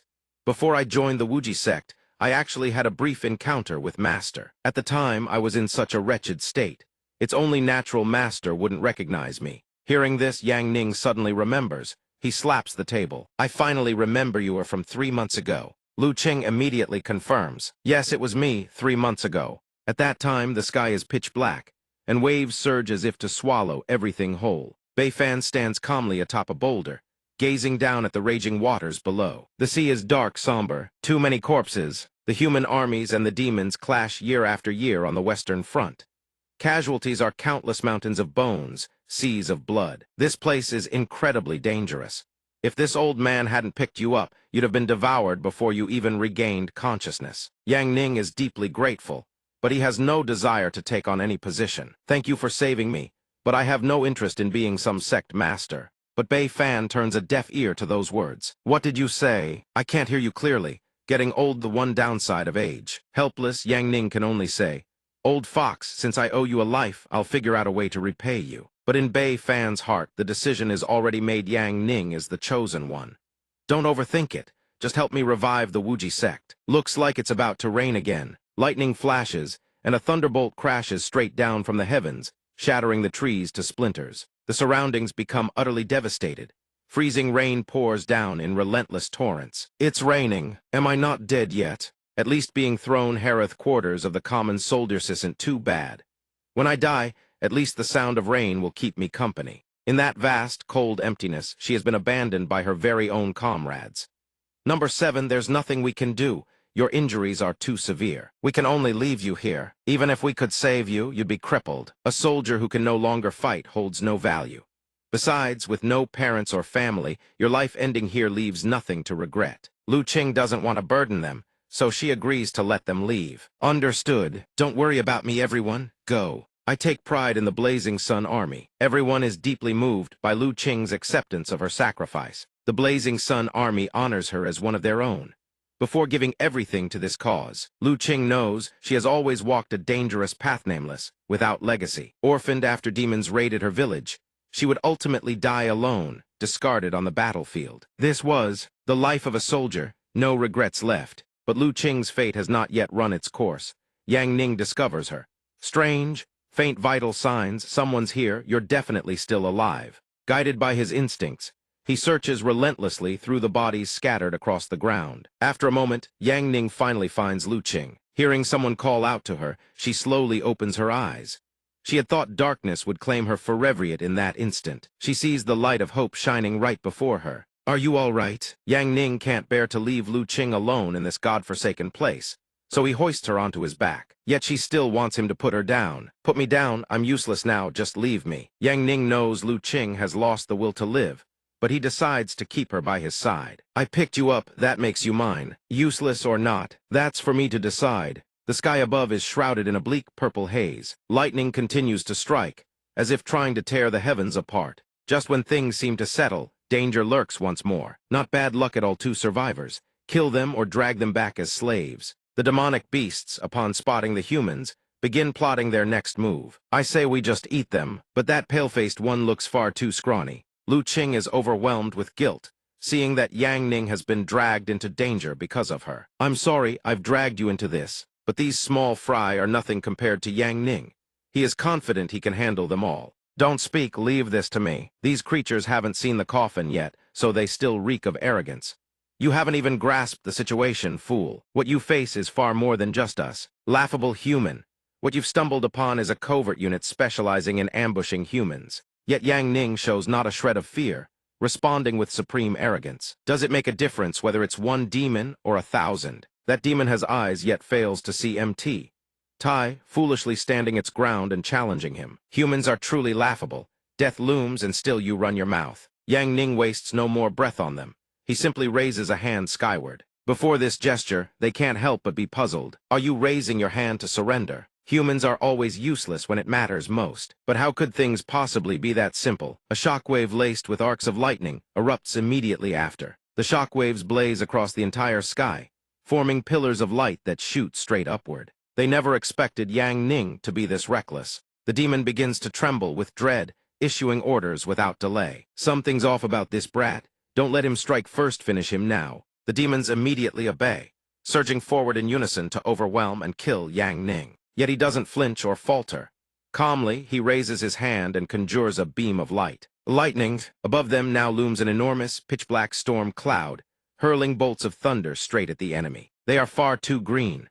Faced with such overwhelming force, they can't even resist these stand frozen, rooted to the spot. The lightning bolts grow ever more devastating, forming a killing matrix that leaves the demons no escape. A single wave of Yang Ning's hand is enough to bend the very heavens to his will. The ground shatters into ruin.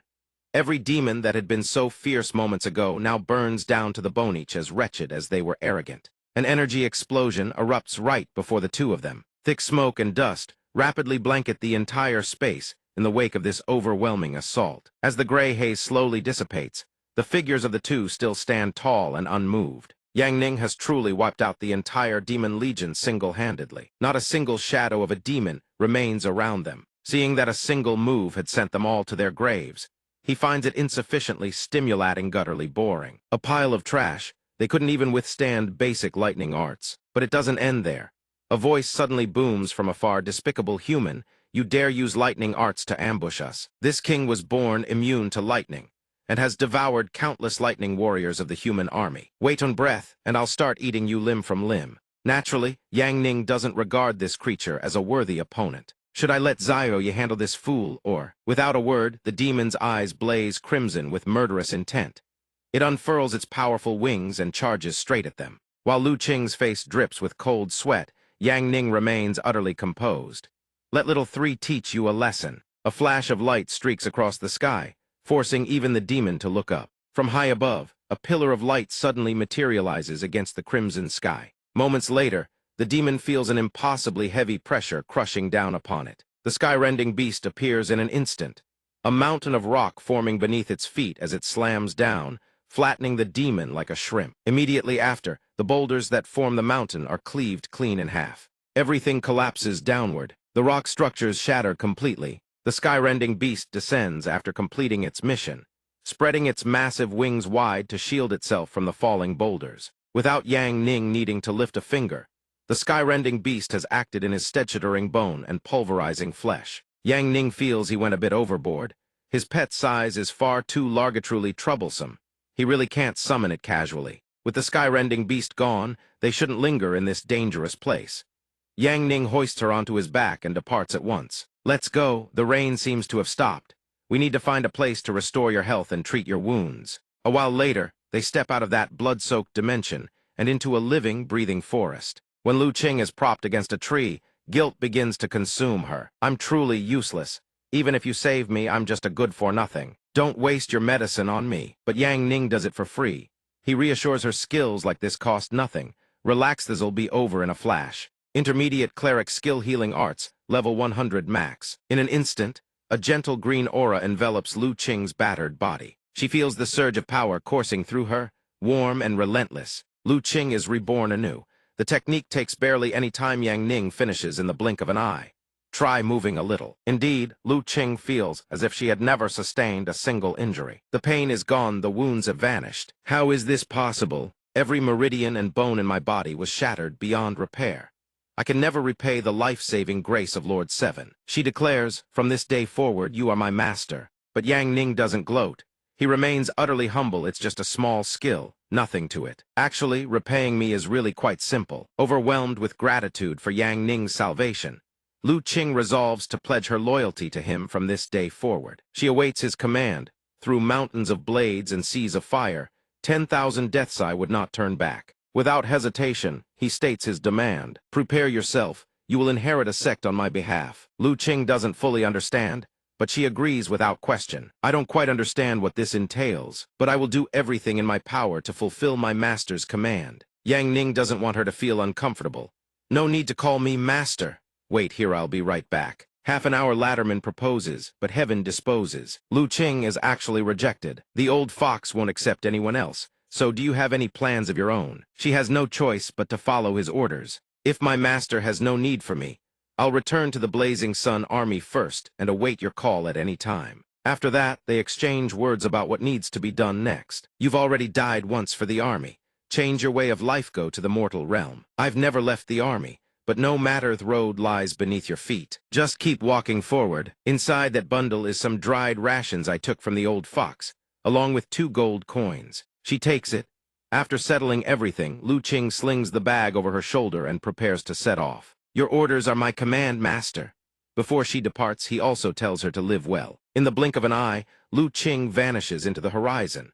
She silently vows never to forget Yang Ning's parting words. The road lies beneath my feet. I must never forget my master's words. No more Lushan. From this day forward, I am Lu Qing. Back in the present, Lu Qing continues recounting her story. After that, I wandered and eventually met Senior Sister Ling and the other drifters. The atmosphere sinks into silence. All eyes are now fixed on her. Senior Sister said I was a wanderer too, so she let me join. That's how I reunited with my master. Hearing this, Yang Ning thinks the world is truly small. Just call me master, then. What an unexpected fate, truly destined. Master, this must be the will of heaven. Yang Ning sets the reunion aside and gets down to business. Let's get to the main matter, now that everyone's here. The first thing this master wants to announce is this: among the 5 of you, 2 will be chosen to leave Sihai City with me tomorrow to train. Hearing this, Yan Yu clenches her resolve, a romantic journey with master. That will definitely be me. Lu Qing, too, has no intention of letting this once-in-a-millennium opportunity slip away. Training under Master Thiz is the chance to become stronger. Nam Quan, however, couldn't help but feel a twinge of suspicion and wariness. With demons rampaging across the land, Zio Hai showed little enthusiasm for this venture into the unknown. Trouble, the big bird couldn't contain its curiosity and pressed. You're taking your disciples out to train. Yang Ning revealed his selection criteria without hiding a single thing. Second senior sister is making uniforms for you lot.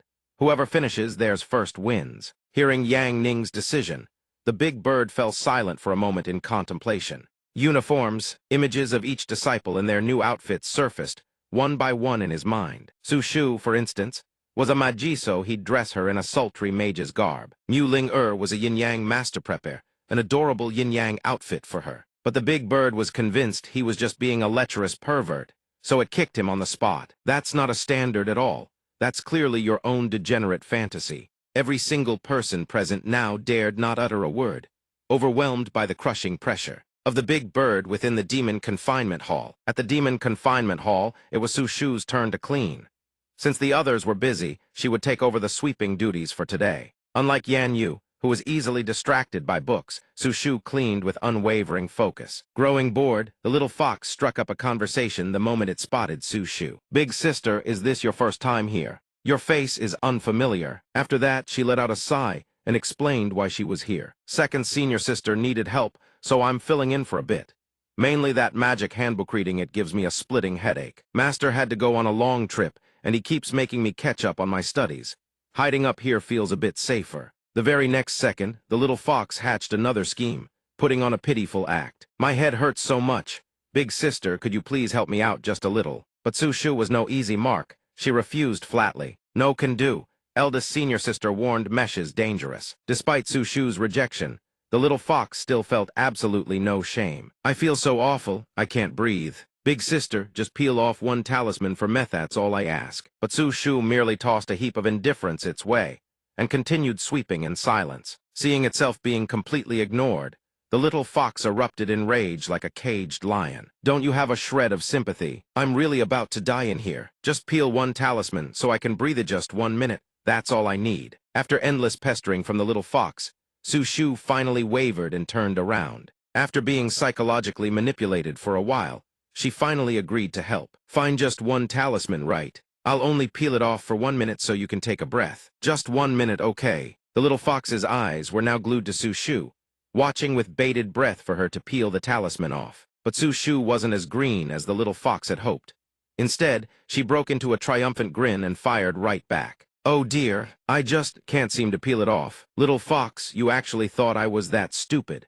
You thought I didn't recognize a demon suppression talisman, trying to trick me into releasing you. Not a snowflake's chance in hell." But the little fox's next words struck Su Shu like a bolt from the blue. "Then what's that thing in your hand?" Su Shu instantly looked down, her face turning deathly pale as she saw the talisman she had already peeled off. The little fox broke into a grin of pure triumph, as if to say, this moment was a long time coming. Seizing the chance to escape, it bolted away while Su Shu stood frozen in shock. Thanks to Su Shu's momentary carelessness, the little fox had regained its freedom. It raised its head skyward and burst into uncontrollable laughter. "I've waited far too long for this day. From this moment on, blood shall flow like rivers for 100 miles in every direction." But just as the little fox was reveling in its impending rampage, Yang Ning unexpectedly slapped the talisman right back onto the iron bars. Reality, it seemed, was nothing like a dream. In the blink of an eye, the little fox shrank right back to its tiny, helpless form. And just like that, it experienced the most crushing false hope freedom had been within its very grasp, only to turn out to be impossibly far away. The one who ensured the little fox would continue spending its days in confinement was none other than Yang Ning, with him personally intervening. Its escape was well and truly sealed. "Now, Thendo, continue your little performance." The little fox still couldn't believe this absurd turn of events. How is this possible? Once the 9 Heavens demon-locking talisman is removed, the entire formation should be rendered useless. There's absolutely no way it should still work after being reapplied. Seeing it was still so green and naive, Yang Ning took it upon himself to enlighten the creature. Simple, when the 9 Heavens demon-locking talisman is momentarily removed, the spirit array linking the seal does indeed vanish. But if you channel 10 times the normal spiritual energy into the talisman in that brief, instituting that fresh surge of power to relink the entire seal and rebuild the spirit array 9 times over it's done. Unable to outplay him, the little fox resorted to tears as its weapon. "You're too much. I never heard you were some great talisman master. You're shameless, a scoundrel, a villain." But Yang Ning would not yield an inch. He intended to teach the little fox a proper lesson. "Stop changing the subject. You attempted a prison break and got caught. Now you face the punishment." Su Shu couldn't help but admire him. "Master is truly incredible. Besides forcing us to study, he's absolutely perfect." Suddenly, Yang Ning dropped a request that stunned her. "Su Shu, you may leave for now. I have something to discuss with the little fox." "Oh, and tomorrow I'll be checking your homework. You must have the first 10 chapters of the Magic Handbook memorized by heart." She responded with a gloomy face and quietly withdrew. "Yes, master." Once they were alone, the two of them locked eyes, glaring at each other like bullets. "This punishment I'll have you. This little one offers her body in compensation. Please spare me." Yang Ning actually sat there for quite a long while, keeping watch over the little fox. "Enough nonsense. I'm warning you, Thighs is the last time. If there's a next time, I'll throw you down to the deepest level and be done with it." So mean, this one knows she was wrong. Yang Ning casually picked up a piece of cake while making his demand. "To atone for your crimes being the 9-tailed demon empress, and I'll reveal some of this world's secrets to me." Seeing him making such brazen demands, the little fox flew into a rage. "What do you want to know?" Yang Ning didn't know everything. There were mysteries. He still needed answers, too. "Why do people in this world say the wall is the most dangerous place?" Drawing on her vast experience, the little fox explained that the wall was the last line of defense for the human world. This world originally belonged to mankind. 30,000 years ago, the demons suddenly appeared upon this world on a massive scale. The world fell into ruin, and humanity faced imminent extinction. Called to arms by mankind's peerless powerhouses, every human warrior united and fought back. The mightiest demon lords were driven back to the central lands, where they had first emerged in the world. The human nations joined forces to construct an enormous wall, linking them all together. This colossal wall formed a tremendous demon sealing array, binding the most powerful demon lords within it for all eternity. The wall was completed, but the human world paid a devastating price. Nearly all those peerless experts perished, and 90% of the demon sealing army was annihilated. Yang Ning quickly grasped how everything around him functioned. The mission of the surviving demon sealing army is to eternally garrison and patrol, safeguarding that wall. As long as the wall stands, the great demon lords trapped within can never set foot in the human world. The little fox did not deny this, but she offered a slight correction. "Not wrong. But though the wall was completed, it can only bind the great demon lords within. The demons scattered beyond the wall breed in a frenzy. Their numbers swell enormously, steadily devouring the human world, which has already lost its vital essence." Still brimming with curiosity, Yang Ning continued to press for answers. "Here's a question. The demons outside the wall presumably want to destroy it and free the ancient demon lords locked with incorrect. Why haven't they done so?" Based on what it knew, it began listing out the reasons one by one. First, the demon sealing army guarding it was immensely powerful. Second, the wall's grand killing formation possessed a natural suppressive effect against demons. The demons did not dare recklessly intrude. Suddenly, its gaze drifted toward the distant horizon. Third, an image of a massive crater surrounded by countless cracks surfaced, unbidden in its mind. The little fox's eyes once again became resolute. Third, the wall and the demon sealing army were actually one unified entity. Together, they could unleash a force of terrifying magnitude. Yang Ning couldn't contain his curiosity and pressed further, genuinely wanting to go take a look at this wall. Unfortunately, this time he had to head to Yan Sityat was far too distant from the central world. Any other valuable information, but the little fox was no longer willing to give him information for free. It proposed bashfully if he wanted more knowledge, he'd have to come and conquer it. That could unlock far more secrets. Having grasped the essential information, Yang Ning didn't linger any longer. "I'm leaving now. While I'm away from the sect, you'd better behave. Today's stunt had better not happen again." But before he could leave, the little fox couldn't help but utter one last thing. "Yi Yang, this is actually the last time we'll ever see each other." Deep into the night at Wuji Sect, darkness had swallowed the entire sky. Yet from afar, a hulking figure could still be seen swaying Su Shu, stumbling her way forward. No one knew what Su Shu had encountered, but she staggered down the path with a wobbly gait, her face still drowsy, as though she hadn't fully woken from sleep. Suddenly, she came to a complete stop before the prison. The prison door swung open on its own, as if some unseen force had willed it. Su Shu drifted inside in a trance, as though being compelled by an invisible hand. The one orchestrating all of this was none other than the little fox. The moment Su Shu arrived, it pointed a single finger. At that instant, Su Shu's eyes snapped open, jolted awake from her stupor. But clutched in Su Shu's hand at that very moment was the little fox's sealing talisman. The talisman had been removed by Su Shu herself, while she was in her sleepwalking state. No longer restrained, the little fox released its powerful aura outward in full. Its face brimmed with elation at its newfound freedom. The little fox reverted to the form of a mature woman brimming with formidable power. Seizing the moment while Su Shu wasn't paying attention, it had used her as a means to escape this place. Lucky for me, I seized the moment the talisman was removed to place a final mind enchantment on your body. Now I can finally leave. You can go back to sleep. From start to finish, Su Shu was none the wiser. She simply sank back into slumber at the little fox's command. Its sudden disappearance would surely alert Yang Ning, so it created a duplicate body to take its place, a miniature fox as a substitute. Brought into existence in an instant, the little fox was extremely meticulous, even timing its escape for when Yang Ning was absent. Not a single flaw in its plan. It seized the opportunity that Yi Yang would descend the mountain tomorrow for his trial, and would not come to inspect again. No one would ever discover my prison break. By the time he returns, I'll be 10,000 miles away. But just as it was reveling in its triumph, a silhouette inside the cell caught its isomnion utterly unexpected. Who's there? It is this old woman. The little fox didn't rush to leave. It lingered briefly before Longling, who simply asked in a gentle voice, "You wish to leave now?" The little fox quickly confirmed, "Yes, my unfinished wish compels me, I must go." She also foresaw that the days ahead for the little fox would not be easy.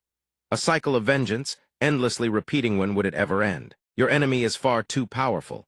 Even so, you will never regret choosing this path. My vengeance, I will have it, no matter what, even if it costs me everything. You truly are a fool through and through. Grandmother, shall I release you? Longling merely ran her fingers across the surface of the chin and declined. No need. I made a pact with the former Sect master. There is 1 year remaining. When the time comes, I will leave on my own. Before departing, the little fox wanted to bid Longling farewell. Then I'll be on my way. Thank you, grandmother. She had always looked after and guided me. Though much time had passed, in her eyes, the little fox was still terribly fragile. That great battle nearly obliterated your primordial spirit. I recall you're still terrified of thunder to this day. Have you truly prepared yourself to face your enemy? It answered with a hesitant heart. I have prepared myself to face whatever comes. Suddenly, Longling extended her hand and tossed something toward the little fox. The little fox caught it in bewilderment. Before the little fox departed, Longling had a parting gift for it. This is the primordial chaos pearl the former Sect master entrusted to me. With it, you can enter and leave the Sect grounds without triggering the defensive formation. The little fox was deeply moved by Longling's boundless generosity. Thank you, grandmother, she then offered. Since your mind is made up, let me play a farewell piece taught to me by Sect master Yetun called Pure Land of Ultimate Bliss. But upon hearing this, the little fox's expression froze as though it had turned to stone. That really won't be necessary. Once Longling's mind was made up, no one could change it. Her hand rose into the air, and then a melody of terrifying power erupted forth, transforming the place into something resembling a living hell. Every demonic beast imprisoned in the dungeon was jolted awake by this ear-splitting, torturous performance. Not again, stop, Lady Long. Play one more note, and I'll kill myself right here. Other people play music for money, you play music to slaughter demons. In that moment, the little fox wished more than anything for Yang Ning to appear. Yi Yang, get here fast. Farewell, grandmother, take care. Longling only played a short piece to send it off before stopping. This silly child must not be able to bear the parting. She ran off so quickly. But since the mood has struck, let me play a few more pieces. And so, in the silent darkness of night, the prison transformed into a spiritual torture chamber, its music tormenting every demonic beast within. Meanwhile, under the brilliant moonlight, the little fox had successfully escaped to the outside. Before vanishing, it didn't forget to turn back and express its gratitude. Until we meet again, or perhaps never. Yi Yang, thank you. Thank you for those stormy nights. It remembered every detail of those thunderous rainstorms, as if they were yesterday. Yang Ning, worried that the little fox would be frightened by the thunder, had personally come to check on it. He had heard from the former Sect master that she was terribly distressed on nights with lightning, but her reaction seemed a bit exaggerated. What she had was called PTSD, post-traumatic stress disorder. Outside, the rain poured like a waterfall, Bolts of lightning tore across the sky as if trying to rip the heavens apart. The little fox had curled up in a corner, trembling like a leaf, utterly terrified. Understanding her distress, Yang Ning extended his hand. "Here, take my hand. With me here, I guarantee nothing, no person, no demon, no monster will ever lay a finger on you." But the thunder outside grew louder and louder, and the little fox couldn't hold out any longer. She grabbed his hand. Yang Ning's gesture comforted the little fox. With him there was nothing to fear. The little fox recalled those brief days of receiving Yang Ning's tender care, and couldn't help but feel deeply moved. "Thank you. You gave me the gentlest years of my life, and the safest rainy season I've ever known. Knowing that perhaps in this lifetime we shall never meet again, then let me bid you farewell while you sleep like a log." Though it was only a dream, Yang Ning was still murmuring its name in his sleep. "Little fox, don't be afraid. I will protect you." At the moment of parting, she can no longer hide the reluctance lingering in her eyes as she gazes at him. "Yi Yang, I have to go now." "Thank you. You simple fool, I vow to protect you. I mean it, thank you." The moonlight high above radiates a gentle glow, illuminating the path for the little fox. She stands in quiet contemplation atop the rooftop, feeling the gentle breeze sweep across her body. She can delay no longer and vanishes into the air without a trace. Though the little fox has long yearned for freedom, in this moment she still feels a twinge of reluctance. Farewell, Sihai Sida, just one day after venturing out to cultivate. At this moment, Yang Ning strolls down the street alongside his two disciples, Lu Qing and Nan Guan. Nan Guan and Lu Qing look nothing like their usual selves, strutting down the street in stylish outfits as if the road were a fashion runway. Under the warm sunlight, all three of them march forward with heads held high. Nan Guan can clearly see that everyone's attention is drawn toward them. "Master, it seems like a lot of people are staring at us." Upon hearing this, Yang Ning thinks only one thing: the kids look gorgeous. Although the maid outfit looks nothing like what Lu Qing usually wears, she seems quite pleased with it. "I really love this outfit called a maid costume. It represents my wholehearted devotion to serving my master." Seeing her slip up, Yang Ning gently corrects her, "Call me master." "Yes, master." Suddenly, Nan Guan remembers a critically important issue. The prize money from the arena fights was all handed over to the sect. Do we even have enough travel funds to get to Flame City? The three of them just stand there, speechless. "I forgot about that." Of course, they can't swagger around without money, so Nan Guan makes a suggestion. I have a little saved up. I could perform on the street for coins." Yang Ning, with his typical street hustler confidence, reassures her. "Don't worry. Once we reach the relay station, someone will bring us money." Nan Guan never expected things would be that easy. There's really something that good, and all they have to do now is keep moving forward. The mysterious benefactor awaits ahead. Not long after, all three of them arrive at the relay station. The moment they arrive, Feng Hao rushes out to greet them with a beaming smile. "Sect Master Yi." The three of them turn toward the voice calling out to them. Yang Ning and Feng Hao exchange their usual fist bump. "Brother, just as you said." Feng Hao pulls out a bag of coins and hands it over to him. "Big brother, just seeing me off is already enough. Why give money on top of that?" Feng Hao scratches his head sheepishly. "You're taking your disciples far away to cultivate. You'll need plenty of money." Seeing Yang Ning act no different from a Hollywood actor, the two disciples chime in to question him. "Master, why do you look so surprised? Didn't you say earlier that someone would bring us money?" "The fake world of adults. You don't need to understand, Donger." After seeing Yang Ning off, Feng Hao bids farewell with a big grin. "Be careful out there. By the time you come back, Yan Yang's 5th volume should be out. Then we can chat about books and drink wine." Yang Ning waves back. "Take care, brother."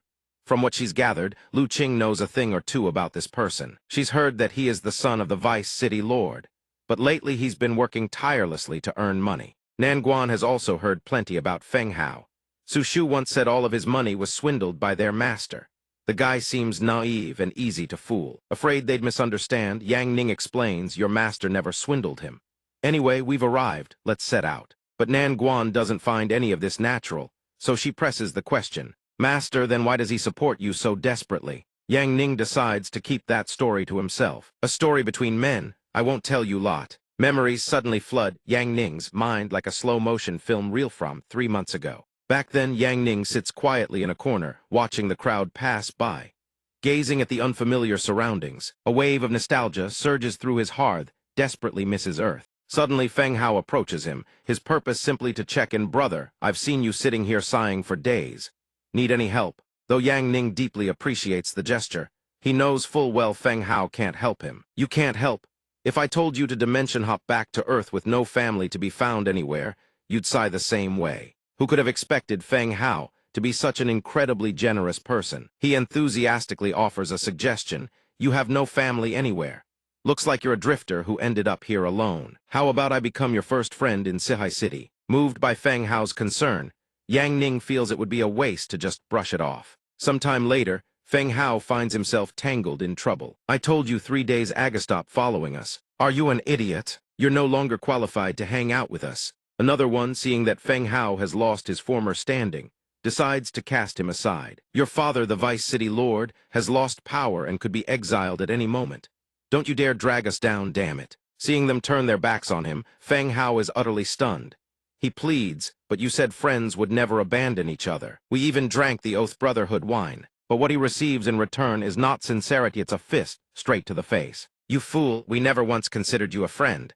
We were just using you all along. How old are you? Still believing in things like friendship. They walk away, mocking him and laughing at his pain. This fool doesn't even know how to dodge. Keep hitting him. But before they get far, Yang Ning appears from behind. What are you guys playing? Mind if I join in? They immediately whip around to see who just spoke. Even Feng Hao is stunned to see the person he met just days ago standing right here. Furious at being interrupted, the thugs snarl, piss off. Can't you see we're dealing with this trash? Yang Ning's face darkens. Oh, so it's a beating, huh? But you're doing it all wrong. The thug hears this and doesn't have a clue what Yang Ning means. They still have no idea danger is upon them. As for Yang Ning has itching for a fight. Let me teach you lot how to actually fight. First, the thug charges without knowing his own limits, throwing a reckless punch, die. Who could have guessed? Yang Ning dodges with lightning ease. Your strikes must be fast. By the time he speaks, the thug hasn't even realized what just happened.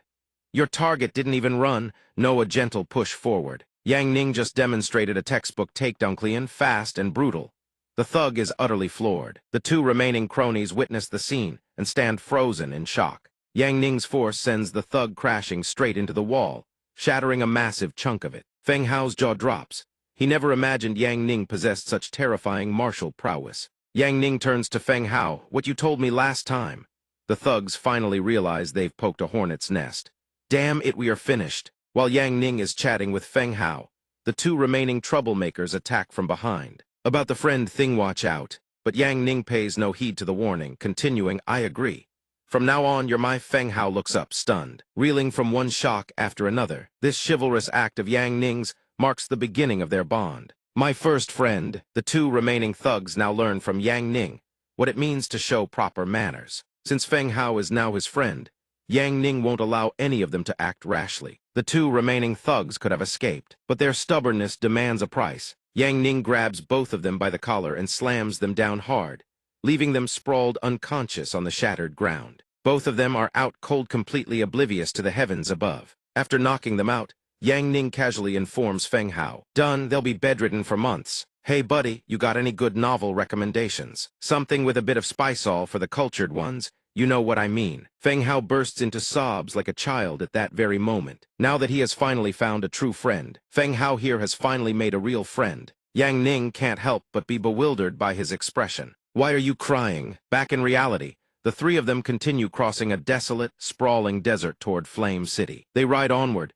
pressing ahead as the sunset paints the entire sky in gold. The wheels roll steadily forward, leaving deep ruts carved into the earth behind them. Very soon after night falls, they pull over by the roadside to rest and kindle a campfire. They stop to rest in the heart of a dense forest, conserving their strength for tomorrow's journey. After a long night of recharging their energy, the three of them set off once more. They finally arrive at their destination and begin stepping down from the carriage. But the moment she hops down, she scans the barren surroundings and turns to ask, Master, this doesn't seem to be Flame City, does it? She had expected the three of them to reach their destination after the long journey. Yet all that greets them now is the absolute middle of nowhere. This master only snagged a 40% discount on the fare, and the beast carriage had the nerve to dump us here.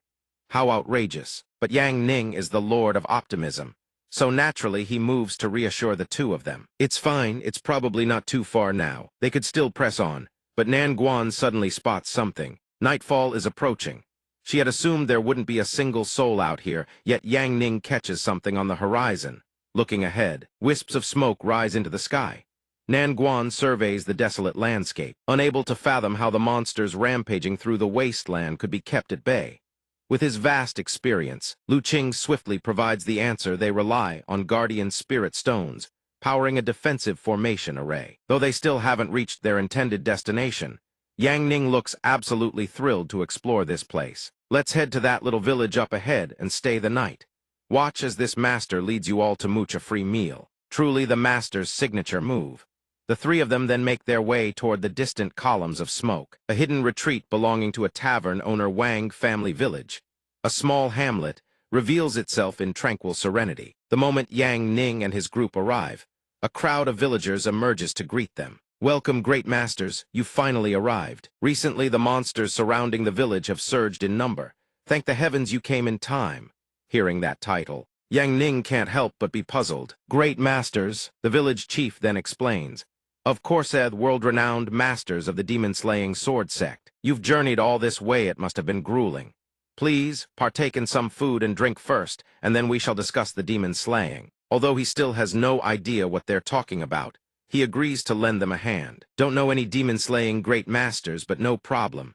Fill my stomach first, and I'll work for you all. A man standing behind the village chief begins muttering in disbelief about him. This guy looks pathetically weak. A mountain dog could probably take on 3 of him, couldn't it? No way he's a great master. Before Yang Ning can even respond, Nanguan jumps in to defend him. My master is incredibly strong. He can go toe-to-toe with all sorts of monsters. Yet one of them still thinks she's bluffing. Stop defending this pretty boy already. If he so much as laid eyes on a monster, he'd be too scared to even run. Yang Ning truly realizes that nothing in this world is served on a silver platter freeloading. A meal is harder than he thought. Suddenly, the village chief sheds his earlier warmth and turns hostile. If you're of no value, then get the hell out of our village. Everyone else grips their weapons tight, threatening to throw them out. Get lost, pretty boy, scram. Just then, in that taut, tense moment, an old man appears. What do you think you're doing? Wang family village has never once cast guests out into the wasteland before nightfall. These 3 are staying. Upon seeing the old village chief appear, the man's face turns green as he stammers out an explanation. Old village chief, you've gone senile. We can barely protect our Selvasho. Can we spare the energy to look after these good-for-nothing outsiders? But before his crude and disrespectful attitude, the old man refuses to accept it. Though you may run this village now, I am the eldest elder of the clan. When it comes to receiving guests, my word is final. Leave, I'll handle this. Before departing, the man doesn't forget to spit out a few furious parting words. Don't forget who's really pulling the strings around here. Right now, this village survives because of my protection. Push me and see what happens. With his trademark warmth and hospitality, the old chief cheerfully invites them inside. Follow me, honored guests. Looking around the village, Yang Ning offers a few observations. Elder, this village looks like it hasn't been renovated in years. It doesn't match the appearance of having so many residents. Master, don't. The old chief hears this and has nothing to deny. You've seen right through me, young man. Originally, this village only had a handful of elderly, women, and children left. But recently, spirit minerals were discovered nearby. So a number of people have returned to the village, along with a massive influx of outsiders. Yang Ning quickly grasps the implication. So that's how it is. The old village chief then leads them into his home for dinner. It happens to be dinner time, and he has prepared a modest spread to serve them. They naturally don't fuss and dig right in. This is a humble token of sincerity from our households. I hope the 3 of you won't mind. Master, big brother, big sister, eat up. Night begins to settle in after the long, grueling day. Meanwhile, Yang Ning is busy savoring a delicious ear of corn. Now that's fragrant. Lu Qing, on the other hand, is investigating something, while Nanguan is splashing around in the water with a little girl. Yang Ning then calmly turns his gaze outward. Zun Xiang, tonight we make our move on Wang family village. I've already scouted it. There are no experts above the spirit realm there. Very good. Disguise it as a routine demon crossing. Slaughter the place clean. There is no force capable of stopping us. We reclaim our clan's secret. A figure stands beneath a tree, calling up to the one perched above. Reporting, Master, scouted this entire village thoroughly. Yang Ning sits on a tree branch, and upon hearing this, immediately asks, any discoveries? The figure below continues their report. The village's guardian spirit stone is heavily degraded. It could crack at any moment, which means monsters could breach the defenses at any time. Hearing this, he falls silent for a moment before slowly responding. You and Dong Nai have both trained under me in Origin Battle Chi. If monsters breach the defenses, consider it live combat practice. The figure nods respectfully and replies, "Yes, master." Night descends upon the peaceful village, but mere moments later, a deafening explosion rips across the sky. The village itself is fortunate enough to escape direct harm, but the protective barrier shielding it has completely shattered. Fragments of the formation rain down everywhere. The villagers see the sight and freeze in terror. Some shriek in panic, "It's over. The spirit ward has been smashed to pieces." A man's face loses every last drop of color as he speaks in a trembling voice. Beside him, a young man stammers, "We're finished." The air in the village instantly descends into chaos. Staying here means certain death. Run for your lives. Those old, sick, and infirm leave them to fend for themselves. They had no business taking in those worthless outsiders. Dead serves them right. A flurry of accusations erupts. The villagers reach a unanimous consensus and begin to evacuate en masse. "Leave your things, don't grab anything." The village chief can only sigh as he watches the crowd trickle out, group by group. He says, "They've all gone. It's just us now.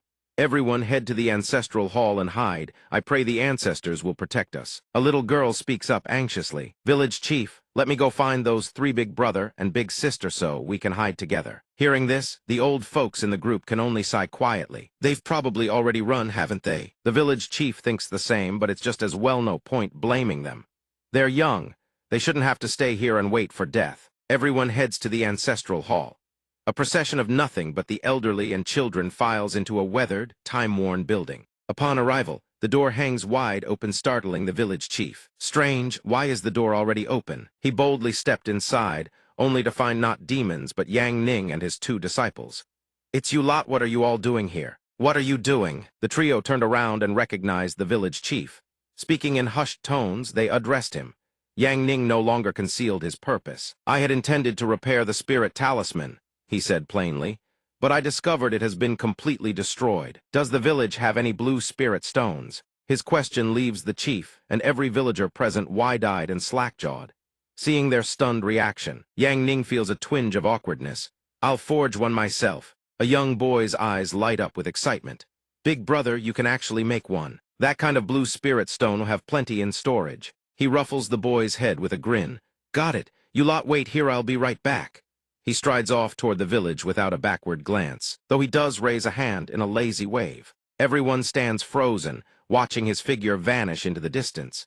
At that very moment, another group slips away from the village. They walk a short distance before halting abruptly, their faces frozen in shock. Something stands in their path ahead, a creature, its eyes blazing crimson with madness, glaring at them with murderous intent. Terror seizes the group as they stumble backward, trembling uncontrollably. A demon. Then, seemingly from nowhere, a figure steps forward to block their path. "Do not fear," he smirks.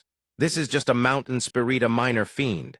Brutally violent and fond of hunting humans, sure, but its offensive power is limited." Before the words even leave his mouth, the monster lunges, its weapon slashing through the air with lethal precision. But the man is faster. A single kick sends the creature hurtling backward. The crowd behind erupts in cheers.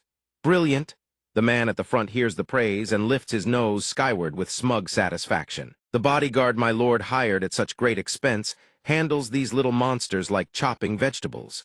The demon, though knocked away, quickly scrambles to its feet and lunges again. He smirks once more and launches another kick. But this time, the creature's weapon finds its mark, driving clean into his body. He winces in agony and staggers backward. The group behind him freezes, struck silent.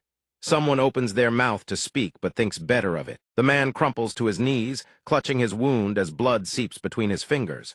His legs shake violently, sweat streaming down his face. The demon, realizing its strike drew blood, throws its head back in a cackle of sadistic glee. Through gritted teeth, the man hisses, "This little beast may be weak, but it's vicious beyond measure. I underestimated it. Don't give it another opening." The crowd behind, numerous, but utterly useless, scurries away like startled rats. "It's over for us, there's no chance left." Their words leave him bewildered. High upon the cliff face, an entire demon army has silently materialized, each one wielding weapons identical to the first creature's. The tiny, helpless humans can only stare upward, sinking into despair. The demons glare down at them, every face brimming with murderous intent. Without a word, the monsters surge downward. The crowd is petrified, too terrified to move a single step. Blood-curdling screams erupt without end. Not a single soul is spared by the demon horde as they scramble toward the village. As if, the village chief stands at the entrance of the ancestral hall, gazing into the distance. Murmurs echo from within. Not even a talisman array master can forge a guardian talisman directly from raw ore. That young man was lying through his teeths long gone by now. Despite the doubts swirling around him, the village chief places his faith in the stranger. He was a guest, after all free to come and go as he pleased. The chief's only hope is to endure through the night. Tomorrow my old friend, Master Bay, will arrive. From the distance, blood-curdling screams pierce the air, jolting everyone inside the ancestral hall. Panic spreads. What in the heavens is that sound? The sheer horror grips even the village chief, yet he grips his blade and braces for the worst. From the shadows, dark silhouettes streak toward them at terrifying speed. Three-eyed demon sovereigns. As the two demons charge forward with guttural roars, a figure materializes before them, freezing them in their tracks. It is Lu Qing, her spear gleaming in her grip. She fixes her icy gaze upon the two demons. Her stare cuts through them like frozen steel. You're too slow, yet the monsters show not a shred of fear. If anything, their eyes blaze with even greater frenzy at the sight of her. A sharp screech grinds between gnashing teeth, their excitement spiraling beyond all restraint. They lunge without hesitation, unleashing vicious strikes. One attacks, and the other surges in to follow, but Lu Qing evades them all with effortless grace, flowing like a dancer. A voice suddenly calls out from behind. The moment the voice fades, a golden shield erupts with blinding radiance, seizing the demon's attention. Nan Guan bursts onto the scene, shield raised high, and slams into one of the monsters with devastating force. The creature shrieks in agony. One demon is sent crashing backward, dragging the other down with it. Both tumble across the ground in utter bewilderment. Nan Guan leaps skyward without hesitation, channeling her strength to slam them both downward. Below, Lu Qing stands ready, her eyes narrowing on the falling targets. She utters a single word. No. The instant the word leaves her lips, Lu Qing surges upward like the wind itself. A single spear thrust cleaves through both monsters' heads and bodies split apart, halves crashing to the earth in unison, with Lu Qing's graceful descent. As she lands and regains her footing, she turns to praise Nan Guan. Not bad coordination.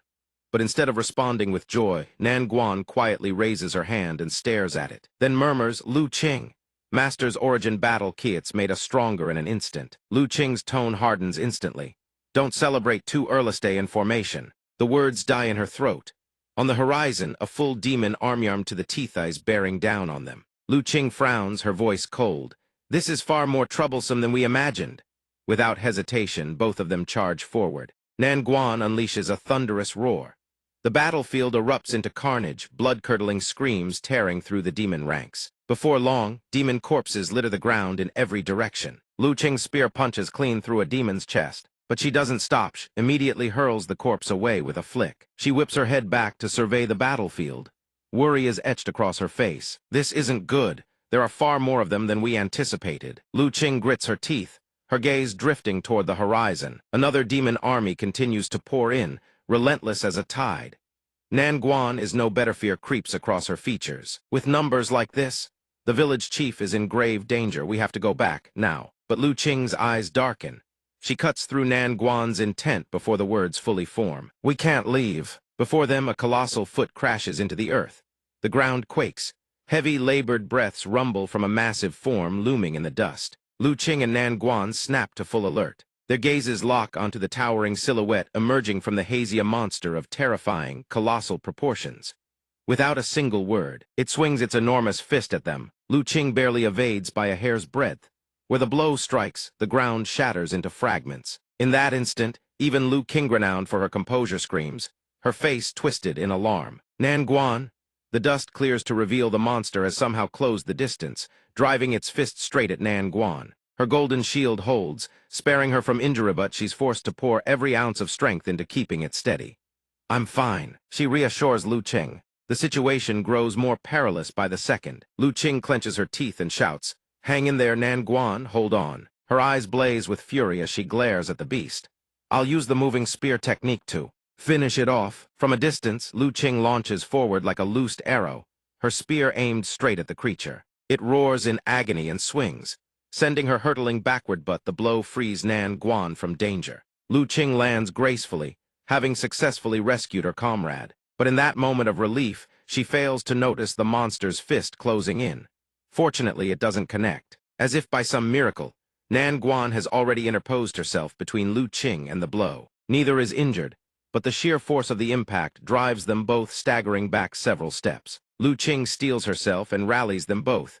We have to hold our ground. Her feet dig into the earth, her spear anchoring deep into the ground. At last, they stabilize their position bodies riddled with scrapes, chests heaving for breath. Yet even now, the villagers remain their greatest worry. This won't do. That thing is a walking war machine. I can only pray the village chief is safe. Inside the village, the chief stands trembling at the doorway, muttering to himself. Why haven't those wretched demons arrived yet? Inside the ancestral hall, everyone begins to pray. O great ancestor, reveal your divine grace. And then, at that exact moment, the village chief spots something. The monsters have already appeared, no one knows when. They've arrived. He lets out a thunderous roar.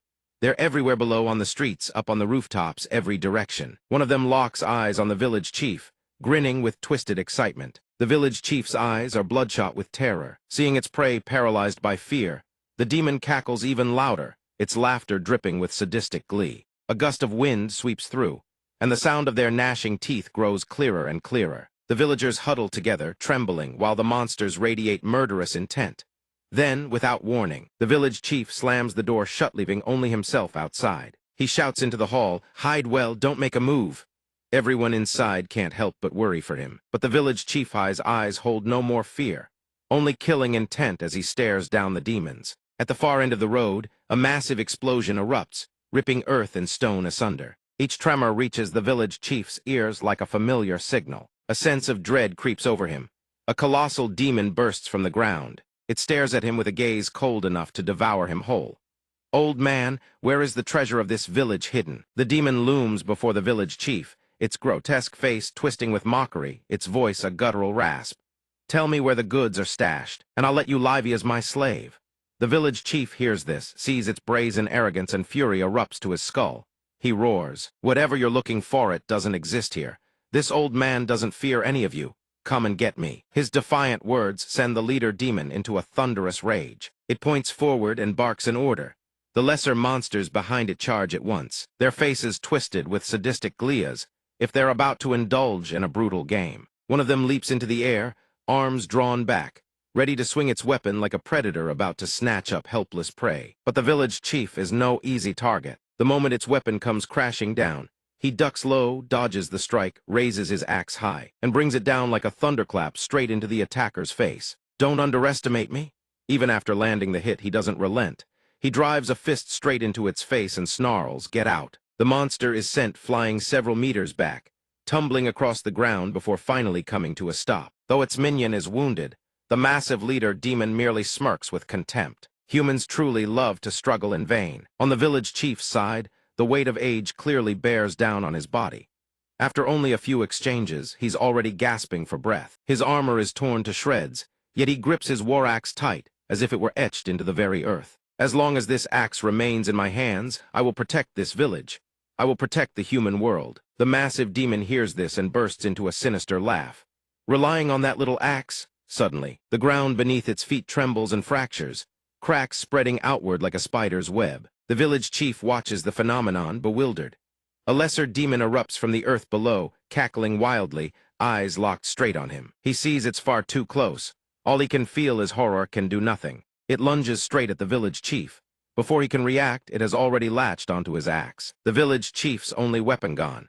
Two more demons behind seize the opening and pounce forward to attack. As they lunge, they don't forget their trademark laughter. The leader demon stands to the side, watching everything unfold, thoroughly pleased with itself. That axe can't even scratch the skin of a low-ranked demon. Human weapons are truly pathetic. It mocks, but something strange happens, something that stuns it. Surprise, little chicks! The village chief has vanished from the scene at some unknown point. The two demons that nearly attacked their own comrade begin to panic. The massive leader demon senses something vaguely wrong. It whips its head around and freezes. Behind it, a figure is slowly materializing from the void. "Sorry about that. Got held up. The spirit stones just finished processing, can swap them out right away." The figure speaks.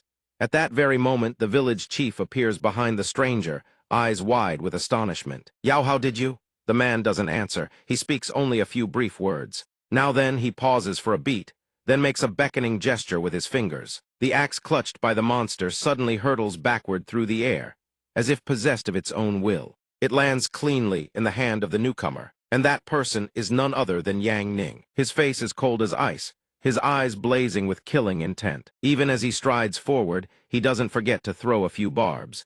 Let them taste the true destructive power of this axe first. The monster bursts out laughing. Destructive power. You got lucky ambushing the weakest of the weak. This broken axe, the fist on its hand begins to glow with heat, is utterly useless against M, but before it can finish the sentence, Yang Ning has already appeared before it in a miraculous blur, axe swinging down in a single devastating arc. The demon panics, catching a streak of golden light tearing through the Ira speed far beyond what the naked eye can follow. It can only choke out the end of its unfinished words, useless. Before its body is cleaved in two, a heaven-rending, earth-destroying slash splits it apart.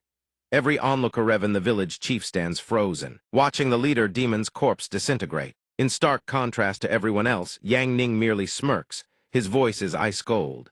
All you demons come at once. This human weapon is hungry and restless.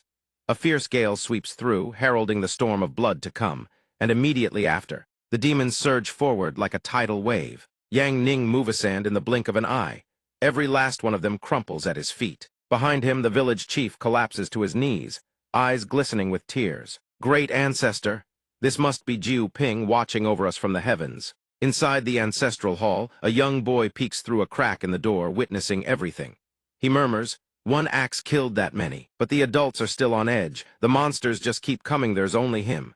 But the children don't care. They simply shout, "Uncle, keep going." Outside, Yang Ning swings his axe and cleaves a demon into 4 pieces like splitting a watermelon. His piercing gaze sweeps across the remaining monsters. Under that terrifying stare, they turn and flee. The battlefield quickly falls silent, littered with carnage. In another location, Lu Qing and Nan Guan are still desperately holding their ground, but the enemy is far too powerful. The monster lowers its gaze to the 2 small figures before it, voice dripping with mockery. "Still want to struggle." From behind, chaotic cries erupt. Lesser monsters scatter in panic, fleeing from something. The demon turns to look. All it sees are its smaller kin running for their lives from something. The monster glances back, puzzled, but then shrugs it off.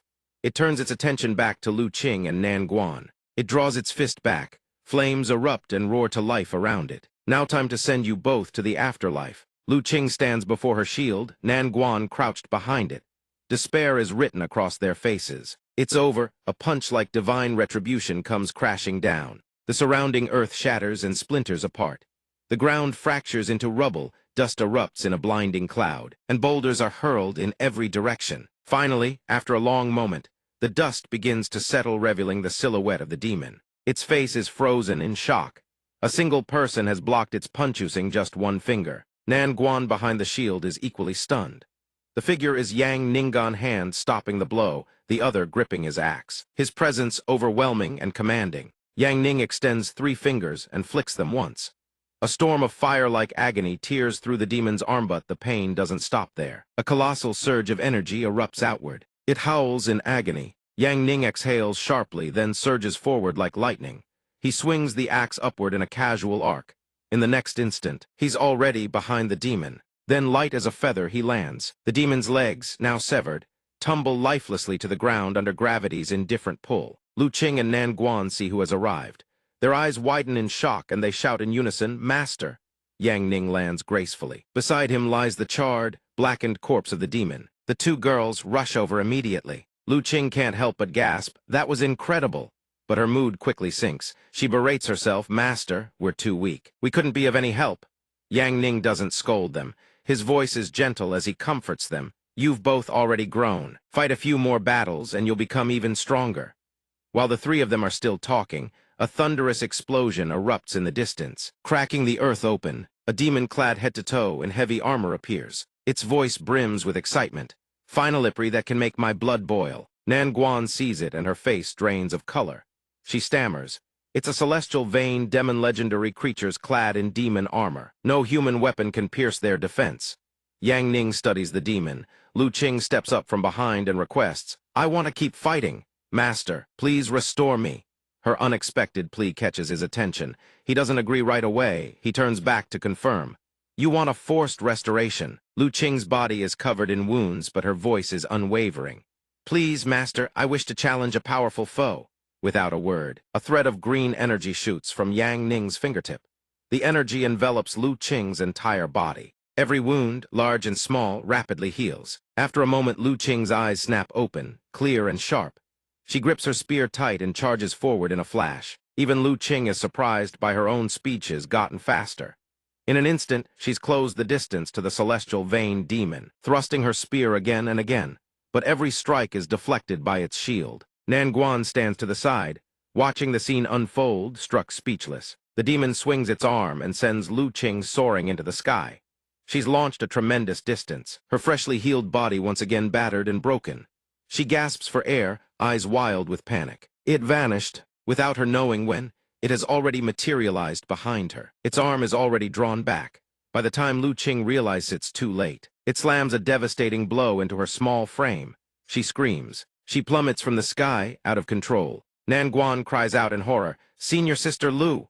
Fortunately, Lu Qing manages to land safely, but the demon shows no mercy. It curls its body inward, shrouding itself in a dense aura of dark blue energy. The celestial vein demon raises its shield, eyes cold as the grave. Farewell. The moment the word leaves its lips, it rockets forward like a missile straight at Lu Qing, who hasn't even regained her composure. Off to the side, the girl sees this. Her eyes well up with tears. She screams in desperation, "Run!" But Lu Qing stands frozen, utterly powerless. The monster charges straight at him. Suddenly, something strange happens, freezing the heavenly vein creature in its tracks. Yang Ning appears out of nowhere, swinging his axe in a single, devastating downward strike. The creature tries to raise its arm to block, but it's too late. A streak of light tears through its body, cleaving it clean in two. A massive explosion follows. Lu Qing recognizes the figure and gasps, "Master!" As the explosion fades, the heavenly vein creature's body has completely vanished. Nan Guan, sitting nearby and watching everything unfold, blurts out, "Is Master's axe a divine artifact?" Behind them, several pairs of eyes lock onto Yang Ning with intense focus. This human is somewhat dangerous. No matter, two silhouettes materialize before Lu Qing. They glare at him with murderous intent. "Let me crush him to a pulp," one growls. The one beside it laughs with cruel delight. Behind the two monsters, a torrent of violet flames erupts. Yet where Yang Ning once stood there is nothing, only empty air. The monster blinks in confusion. Where did that brat?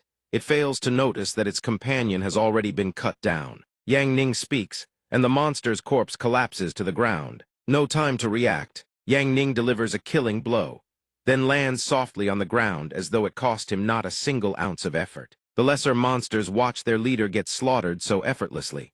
They tremble in abject terror. The village chief kneels on the ground, his face twisted in absolute horror. Nan Guan stands behind, eyes wide and mouth agape. Master's axe isn't a divine artifact. Lu Qing catches on and finishes the thought. Master himself is more terrifying than any divine artifact. Yang Ning simply stands there, his killing intent radiating like a blazing inferno. The villagers hiding behind the boulders in the ceremonial hall gape in awe. That young lord truly is a celestial being descended to the mortal realm. We're saved.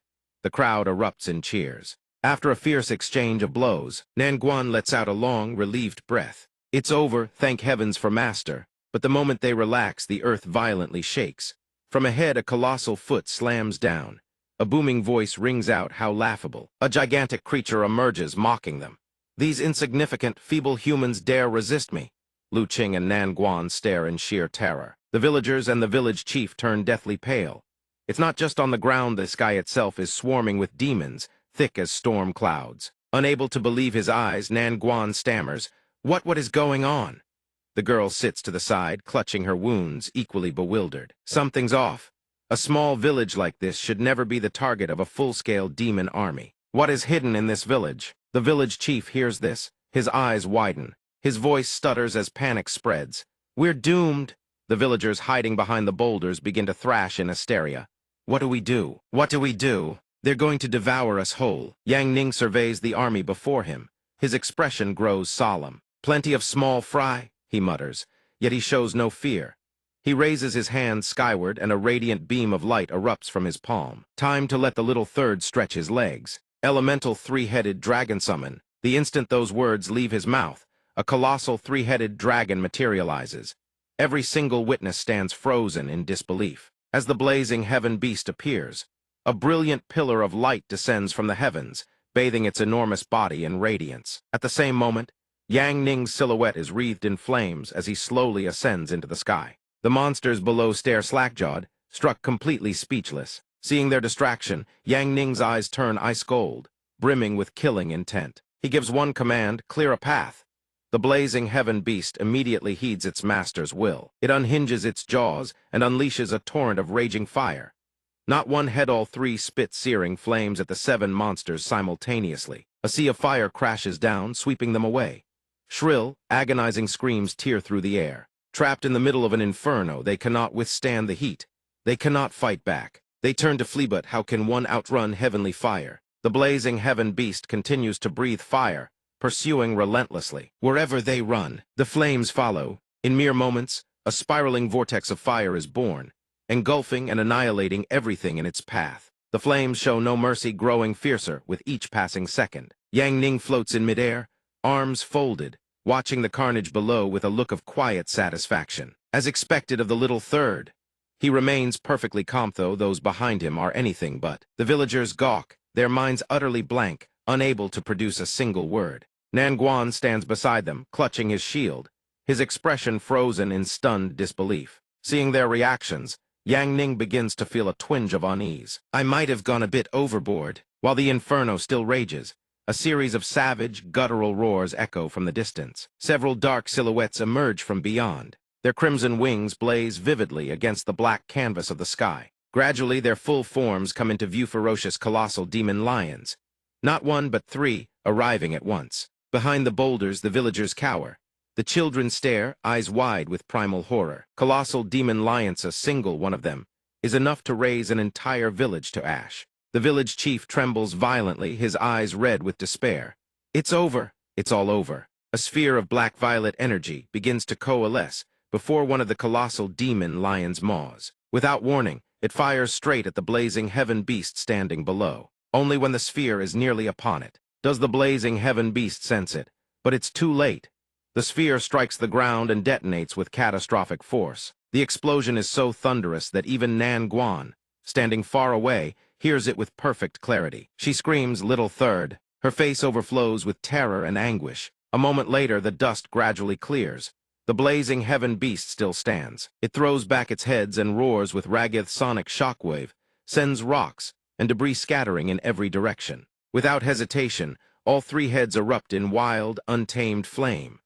One colossal demon lion manages to dodge, but the other 2 are not so fortunate. The survivor drifts silently to one side, gazing upon its incinerated companions.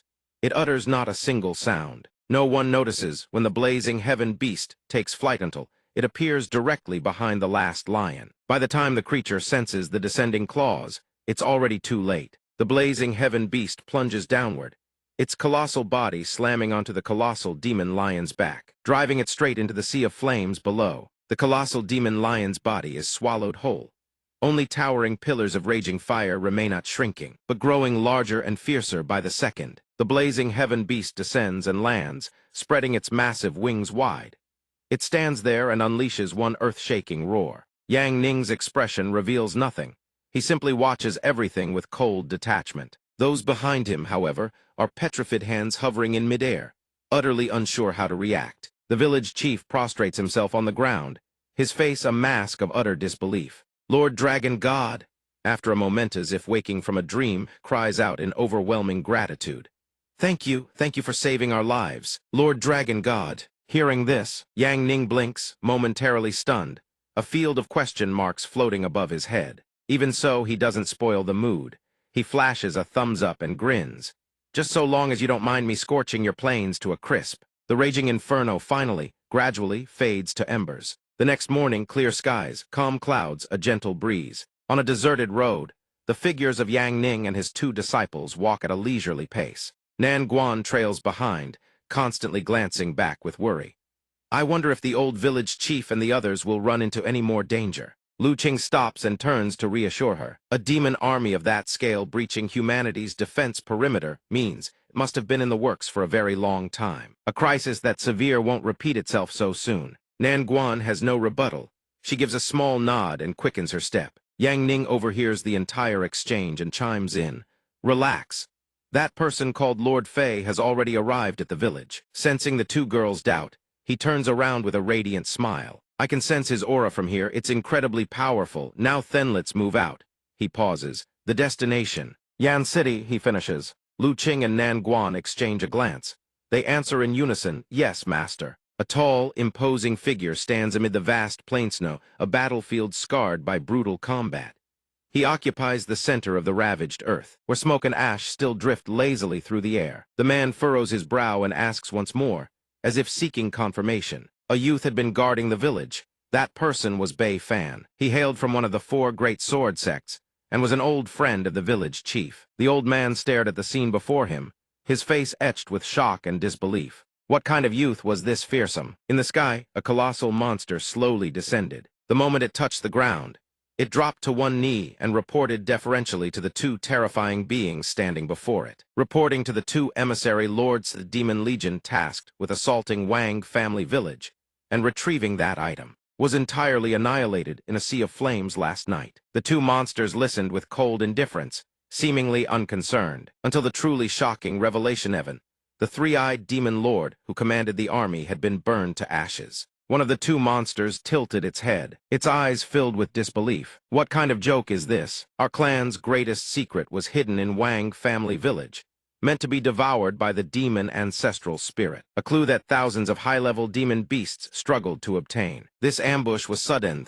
Human world could not have been prepared. Despite his display of doubt, the tiny creature perched on his shoulder showed no surprise whatsoever. Strange, the 3-eyed demon lord assembled every demon and set an ambush across this entire region. Launching a massive assault on a single village, it somehow failed.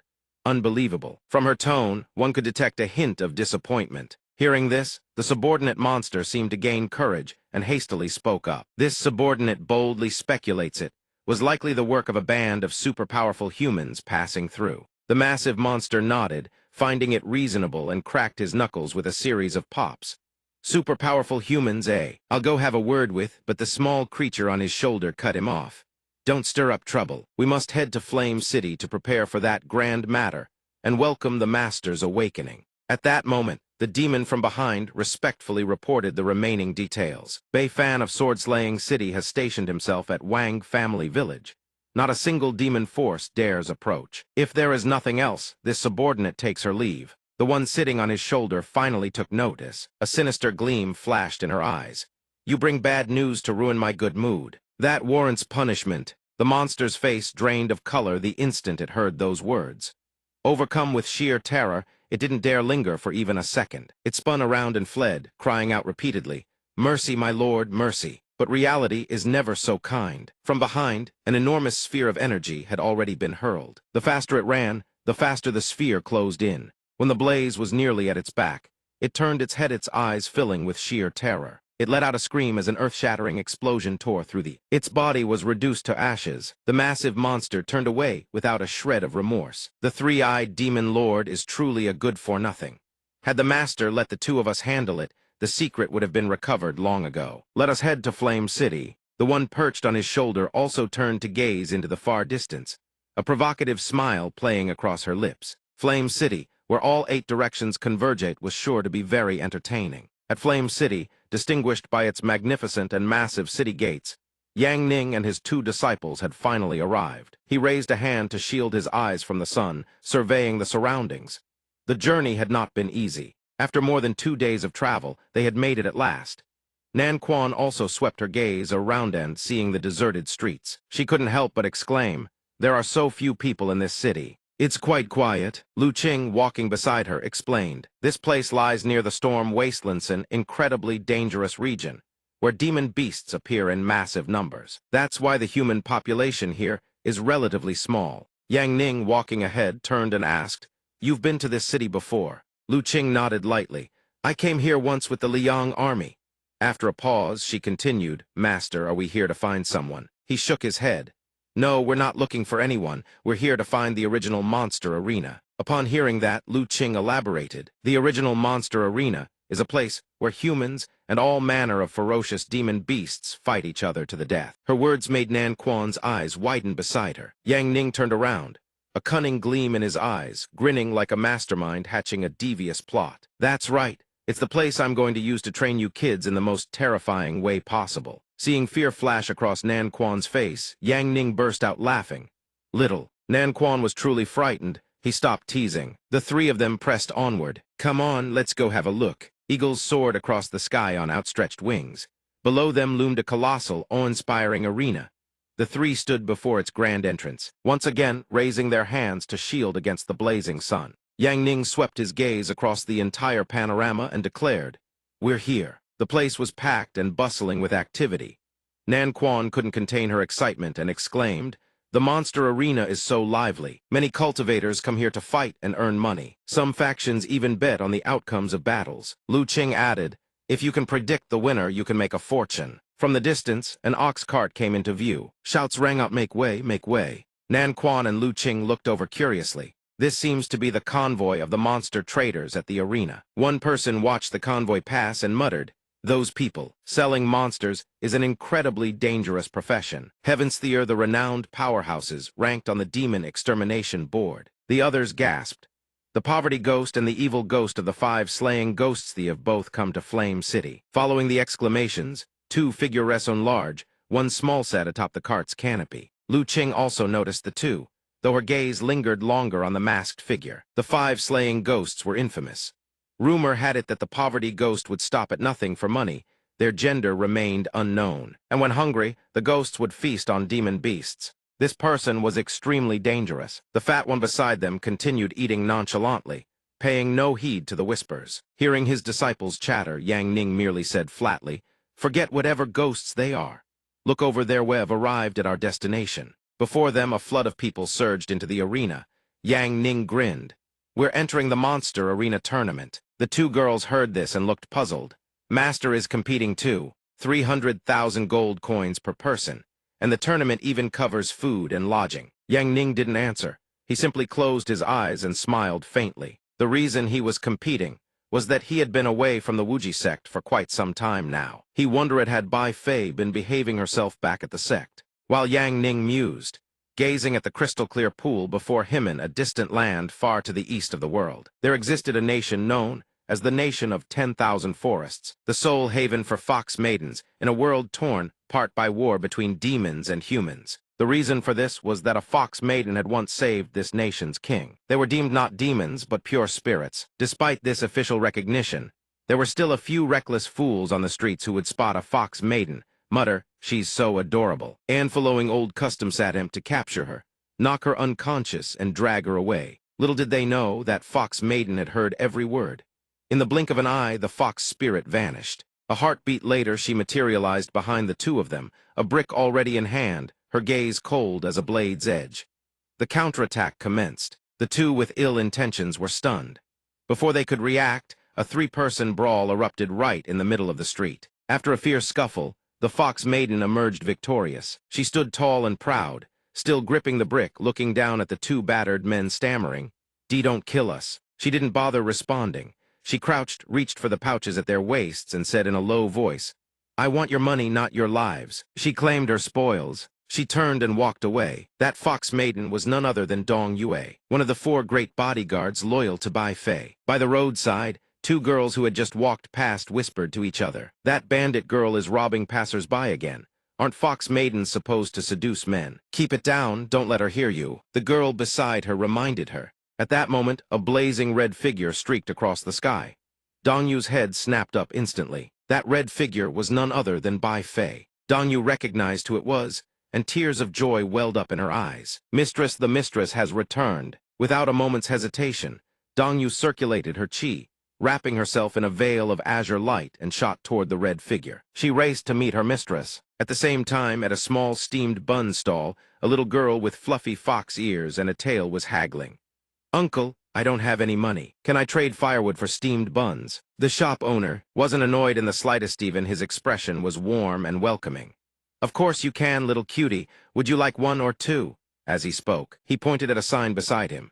It read, "Firewood for steamed buns, 10 jin per bun." That little girl was none other than Chun Feng, one of the 4 great bodyguards. Her ears and tail wagged back and forth, radiating pure delight. Uncle is so kind. Beaming with joy, she waved her ears and swished her tail before dashing off.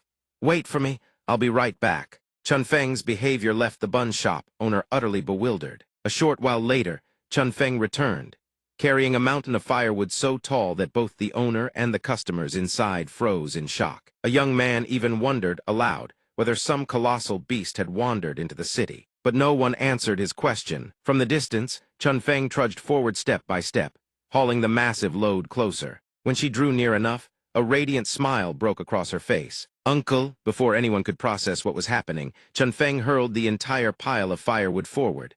For you. Firewood scattered everywhere. 3,000 jin, exchange it for 300 buns, Chun Feng declared proudly. The shop owner, who had witnessed everything from start to finish, stood rooted in place, his eyes wide with disbelief. Without waiting for a response, she marched over and grabbed an enormous bag of buns, walking off as she spoke. I'm taking these for now. The rest I'll come back tomorrow with another 5,000 jin of firewood. The bun shop owner collapsed to the ground, his face twisted in a grimace. There's more coming. But when that blazing red figure appeared in the sky, Chun Feng froze mid-step. Just like Dongyu, she was so stunned that the bag of buns slipped from her grasp and tumbled to the ground. Her disbelieving eyes locked onto the distant figure. Mistress. The moment she snapped back to her senses, Chun Feng took off scrambling as fast as her legs could carry her, overjoyed. The mistress has returned, leaving the poor, abandoned buns rolling on the ground behind her. In another place, within a serene tea-house pavilion nestled among picturesque scenery, several people sat drinking tea. Young Master Li, I truly cannot drink anymore. Please have mercy on me. A coquettish, feminine voice drifted through the air. The man called young Master Li merely let out a teasing laugh. You little vixen, he turned to another. General Zhang, the next flower appreciation banquet I'll definitely attend. Last time I truly wasn't feeling well. Seated in the pavilion was a man of imposing bearing. Behind him, an exquisitely alluring fox woman leaned into his embrace. That woman was one of the 4 great bodyguards. Kiexu, be good. If you don't come next time, I'll be truly furious. Another man coaxed sweetly, raising his cup toward her. Miss Kiexu, this time you can't escape my wine, Kiexu accepted with a smile. Prince Zhao, this time I certainly won't refuse. 2 maidservants stood to the side, watching with light chuckles. Kiexu truly lived up to her reputation. As the most socially adept beauty of the myriad forests kingdoms, could handle any kind of man. One could not help but admire her. The advantages a fox spirit possessed in this regard were truly unmatched. They praised her as the man raised his cup once more. Come, Kiexu took the cup, but instead of drinking, she hurled it straight into the man's face. The action left everyone present with their eyes wide and jaws dropped. They couldn't believe what they were seeing. The 2 maidservants who had just been praising her now wore expressions of sheer horror. How could this be? The beautiful Kiexu had lost all propriety. She had always been gentle and alluring. She had suddenly bared her fangs. Kiexu tossed the cup aside, her face brimming with confidence. Young master, if it weren't for that powerful father of yours backing you, a worthless fool like you, I wouldn't even spare you a single word. The man who was splashed sat there with his face drenched, eyes filled with shock. Kiexu didn't linger. She turned and walked away. Young Master Li, General Zhang, let me lay my cards on the table. I am someone you could never hope to book for an appointment. Wake up. With that, Kiexu leaped onto the rooftop across from them. She stood there and called back over her shoulder. Gentlemen, I, Kiexu, am a heartless fox spirit. That's precisely why I can play any role you desire. But my master has returned. I no longer need to continue gathering intelligence. Show's over, no need to keep up the charade. You're all on your own. The 3 men behind her stood in stunned silence. Farewell. With those final words, she transformed into a shadow and vanished. All 3, Chun Feng, Kiexu, and Dongyu, headed straight toward a single destination. They converged at a solitary tree perched on the edge of a cliff. All 3 swiftly dropped to their knees before Bai Fei, who sat upon a branch above. Chun Feng, Kiexu, Dongyu, welcome our mistress's return. Bai Fei, seated on the branch, responded gently. Rise, during my absence you've all suffered. Upon hearing those words, Chun Feng's eyes brimmed with tears. Mistress, you're still alive. That's simply wonderful. Bai Fei smiled with absolute confidence. Of course I'm alive. I've returned and know it's time to settle old debts. Dongyu's expression grew worried. Mistress, your strength is far from recovered. You cannot set foot in that forbidden ground. Bai Fei turned her head away. I will recover my strength quickly. This time I won't borrow the power of anyone. We alone are enough to take our vengeance. Kieksu, standing below, found this strange.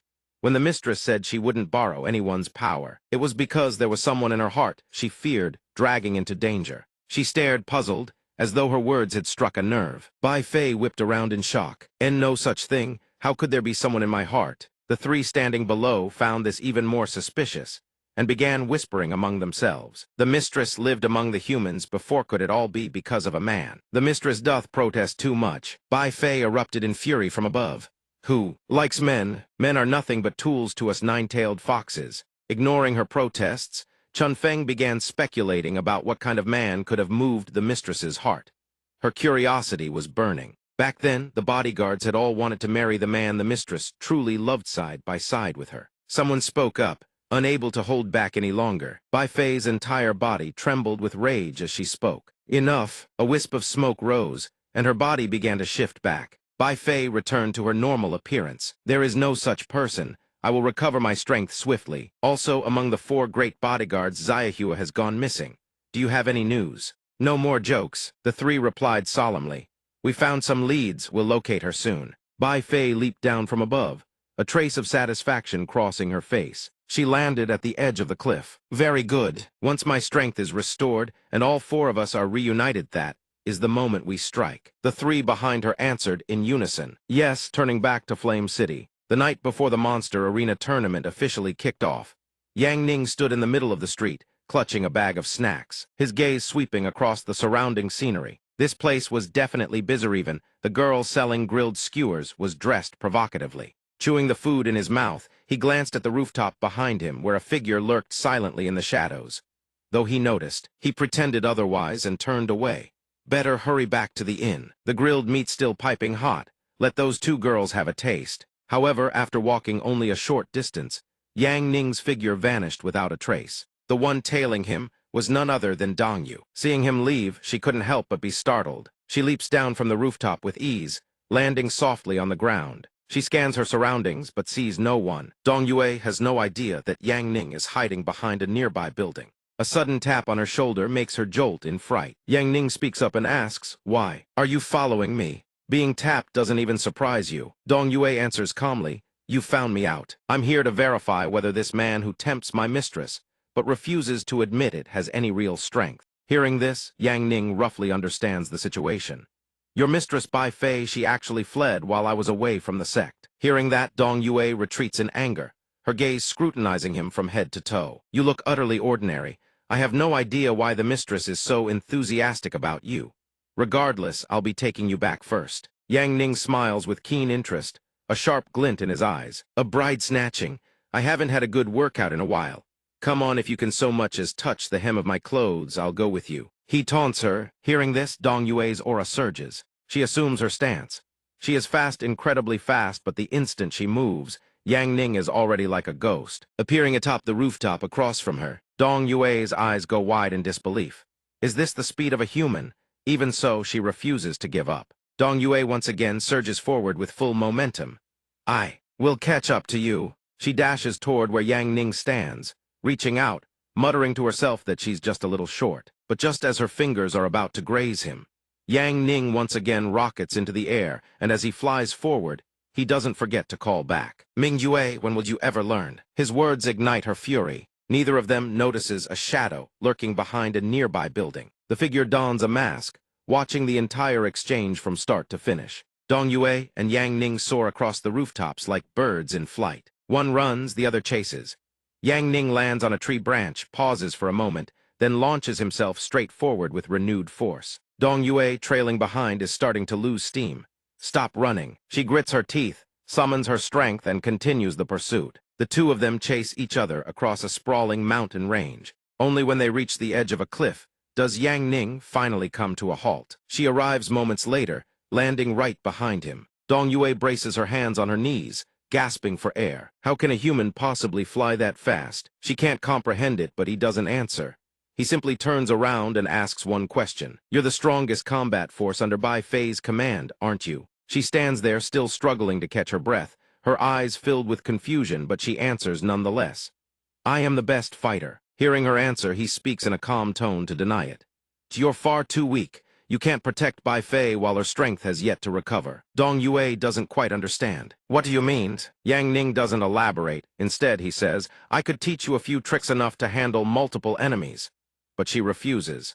No need. I can handle them on my own. Seeing that he cannot sway Dong Yue, Yang Ning chooses a different approach, dropping a piece of information that startles her. Oh, while you were tailing me, you didn't notice someone else was tailing you. She freezes, suddenly at a loss for words. I won't force it. Yang Ning soars high into the air. Fine then, I'll watch from above. Yang Ning offers his proposal. I'll flush him out for you, but you take him down yourself. His words startled Dong Yue below. Without waiting for her reply, he opens his mouth and draws in a massive gulp of air, his cheeks puffing up like balloons. A moment later, he exhales a tremendous blast forward. The gust forms a raging gale, forcing Dong Yue to raise her hands to shield herself. The wind is so violent, it tears surrounding trees straight from their roots. The two stalkers hiding behind a boulder witness the spectacle and jolt in shock. The rock shielding them is instantly blown away. Dong Yue spots them, and murderous intent fills her eyes. This killing intent, the assassins of the puppet cult, they are enemies of our clan. The two stalkers hear her but say nothing. They simply stand there, their expressions hidden behind their masks. From above, Yang Ning watches as Dong Yue draws her treasured sword. She wraps it in power and shouts aloud. Let's see if your strength can protect Bai Fei. She answers with absolute confidence, of course it can. But in that moment of distraction, a blast of power erupts from the stalker's mouth like a cannonball aimed straight at her. Fortunately, Dong Yue dodges in time. The one behind is no less vicious. He reveals an arm bristling with razor-sharp claws and unleashes a torrent of purple energy. But Dong Yue's figure has already vanished from where she stood. She appears behind them, sword already swinging. They don't even have time to react. Her blade plunges straight into one of the puppets, and it coughs up a mouthful of blood. Seeing its companion injured, the other raises its hand to rake Dong Yue with its claws. However, she already sees it coming. Dong Yue leaps back and unleashes a vicious slash. Its body is cleaved in two. Stripped of strength, it collapses to the ground. Yang Ning watches the entire exchange and finally nods. Not bad, but the battle has only just begun. Stay sharp. From the bisected corpse, energy erupts as they replicate into 4 new puppets. Yang Ning's voice turns grave with warning. Watch out for their attacks after they split. The puppet, after being cut in half, does not die. Its body splits into 2 new entities. One of them instantly springs up, opens its mouth, and fires a cannonball-like blast of energy straight at Dong Yue. But she is no ordinary fighter. With a light leap, she evades the attack. The ground where she stood a moment ago erupts in a violent explosion. She surveys her surroundings but spots no sign of the female puppet. She furrows her brow in confusion. It's vanished. But what she doesn't realize is that it has materialized right behind her back, sword already raised, ready to strike. It takes shape directly behind her. Its clawed hands are raised high, poised to cleave downward. Yet Dong Yue senses it just in time. She whips her head around and drives a kick straight into its arm. The humanoid puppet stammers out a single, unintelligible word. But Dong Yue doesn't let it finish. She swings her sword in a single decisive arc, cleaving straight through its body. The body is successfully split in 2, yet the puppet does not die. Instead, it separates into 2 distinct puppets. Where she faced one before, now both are lunging right at her face. While she's still off balance, a straight punch slams into her gut, doubling her over in agony as the puppets split again. Dong Yue grunts through clenched teeth. Before she can recover, a second punch crashes into her face, sending her hurtling backward. She can't react in time.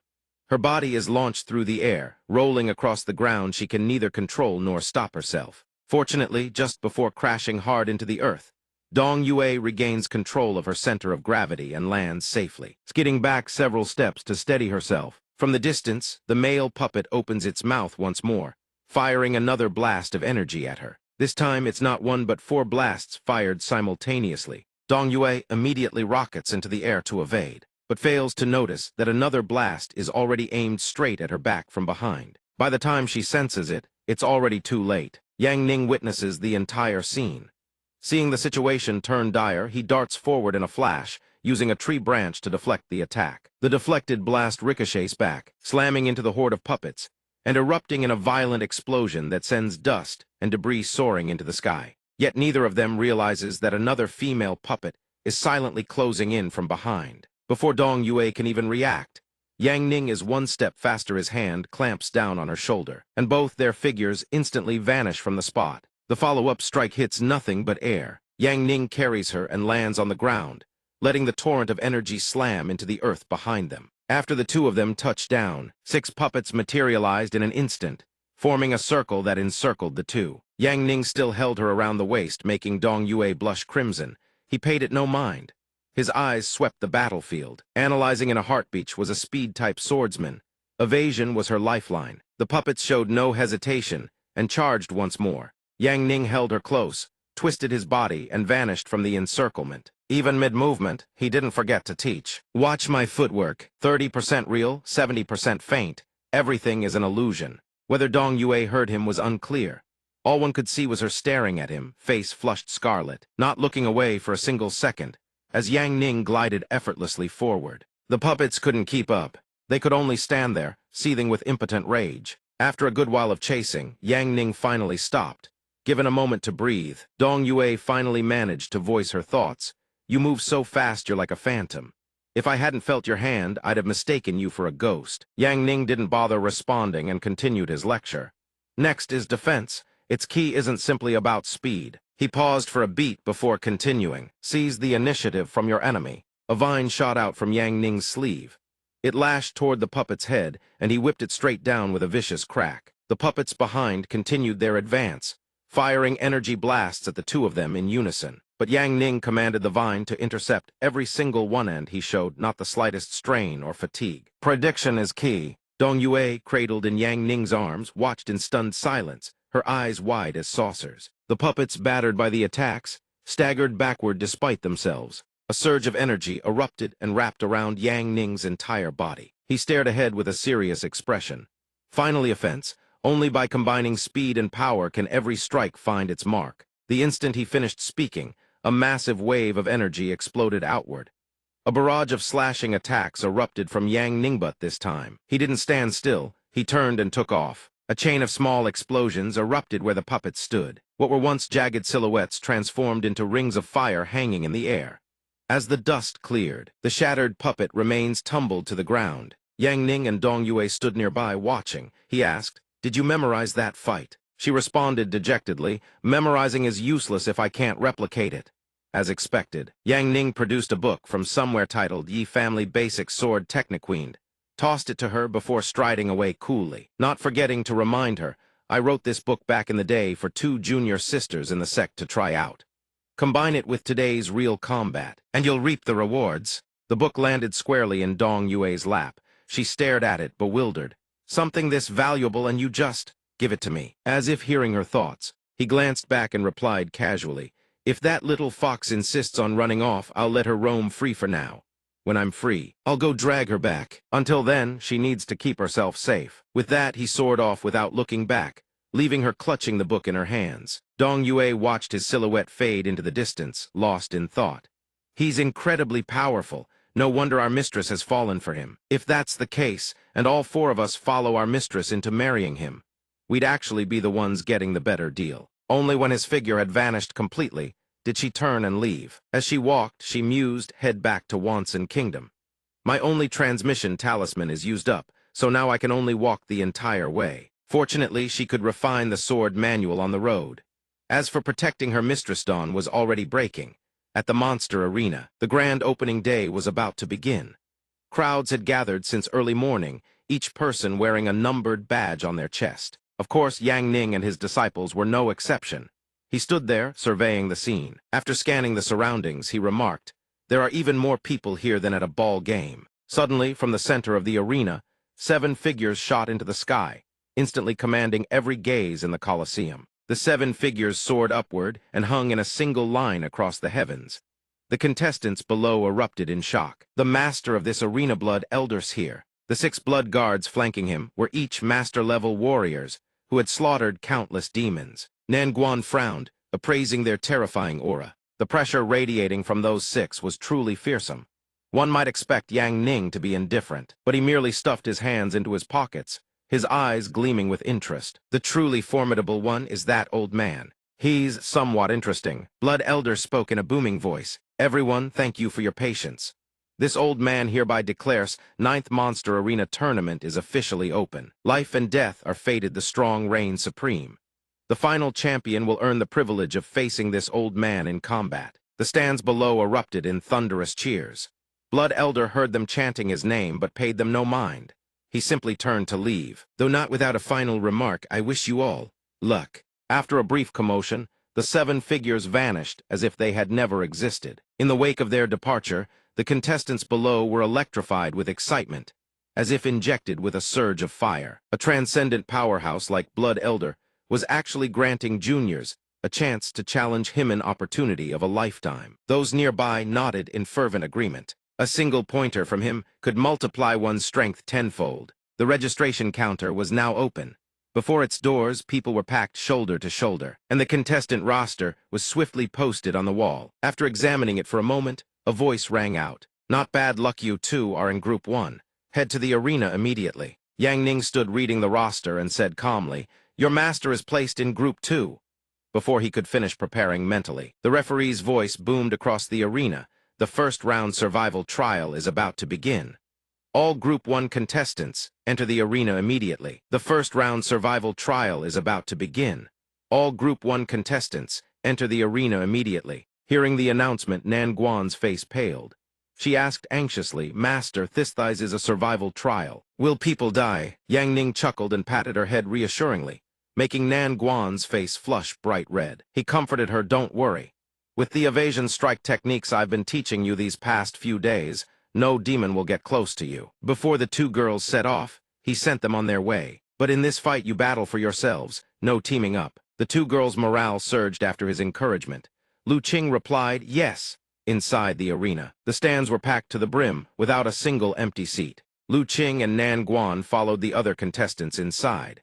Lu Qing looked around and said carefully, Master told us not to team up. I'll head over there, be careful.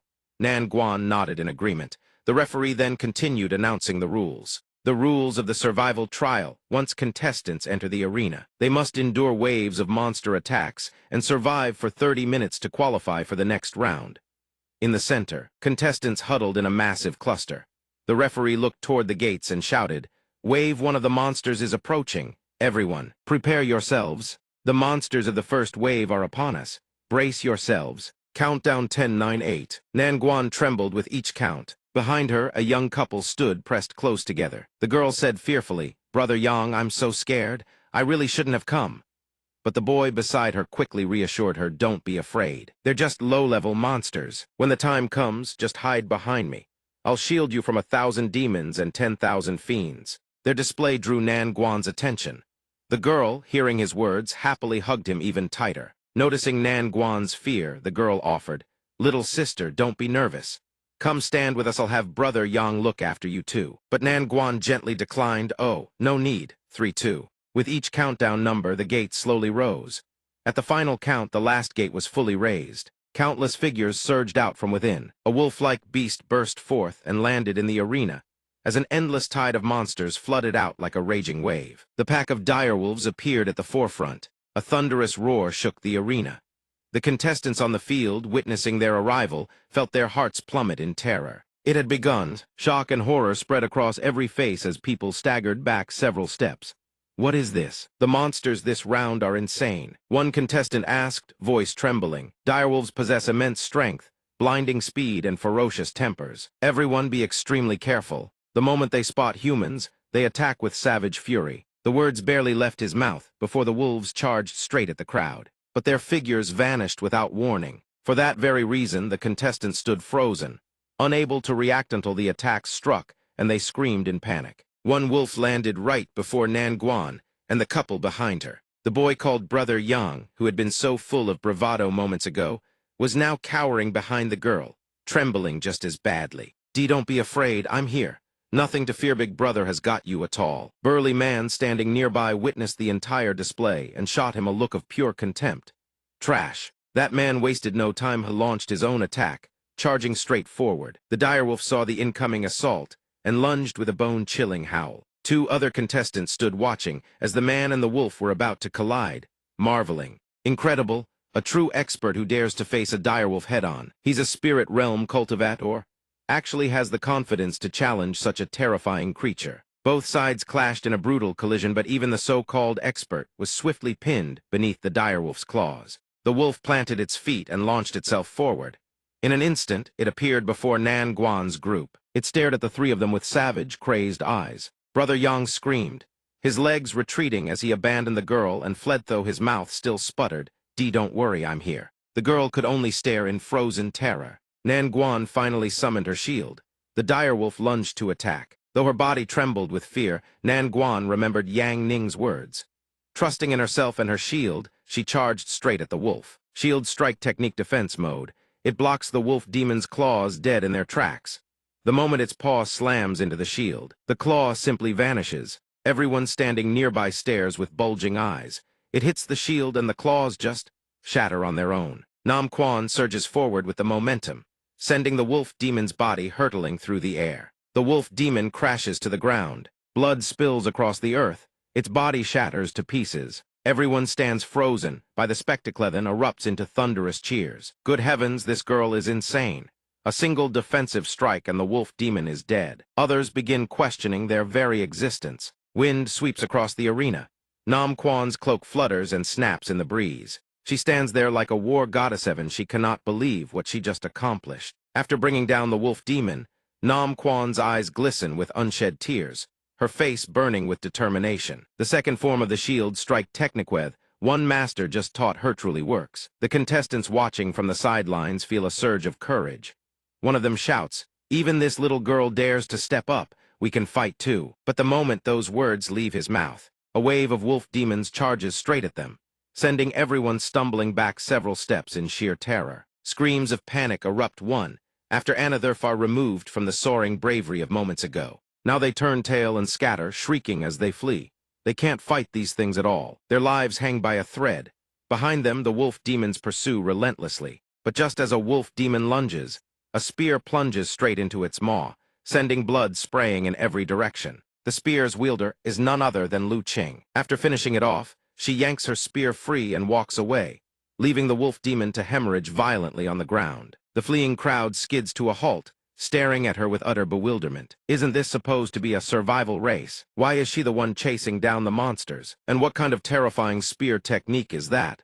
I've never seen anything like it. Lu Qing hears the murmurs and replies calmly, "This is the spear movement technique. Master taught it to me." She speaks without even glancing at the two wolf demons charging at her in a frenzy. All creatures between heaven and earth have weak points. As she speaks, she drives her weapon into the wolf demon's abdomen, ending it in a single, clean thrust. She finds the mark. One spear pierces through. The other meets the same fadia strike straight between its eyes. Lu Qing finishes cleanly and strides forward, leaving the two wolf demon corpses to thud lifelessly onto the ground. Across the vast arena floor, blood and the bodies of wolf demons and contestants lie scattered in disarray. The survivors look at each other, completely dazed. The wolves are all dead, killed by those two. All we did was cheer from the sidelines. Up on the viewing platform, 2 of the 7 organizers watch the 2 girls with undisguised surprise.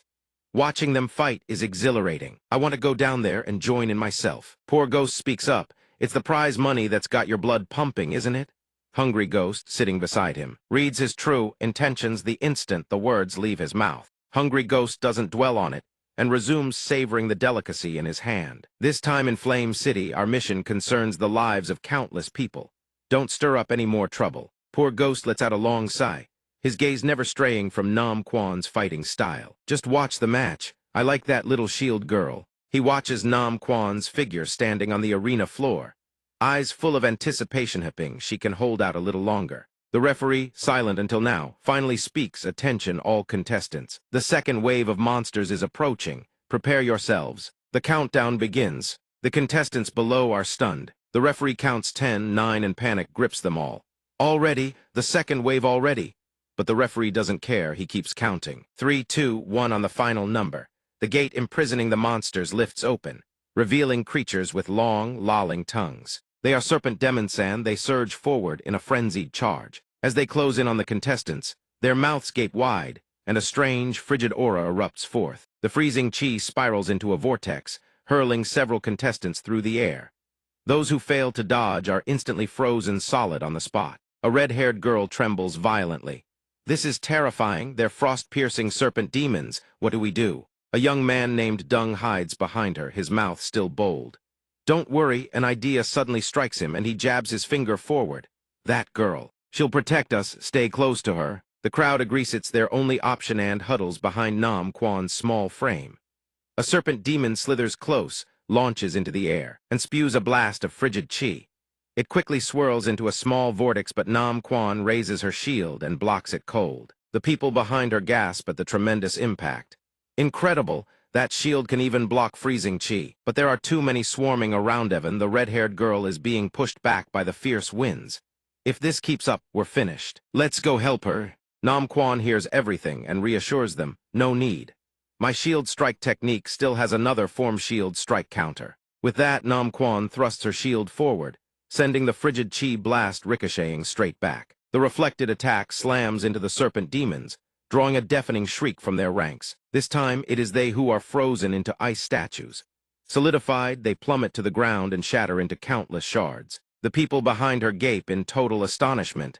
Little sister, she's stronger than the monsters themselves. Above, the stands erupt into wild, frenzied cheers. Go, shield maiden. In another direction, a serpent demon lunges at Lu King, but she leaps aside with effortless grace. She vaults through the air, spins her spear, and drives it clean through the serpent's skull. Rider and beast crash straight to the ground as one. The stands roar even louder. Go, spear maiden. Go, shield maiden. From the upper level, the referee's voice booms a reminder, Team 2 contestants. Do not leave the staging area. Two Team 2 contestants lean against the railing, chatting.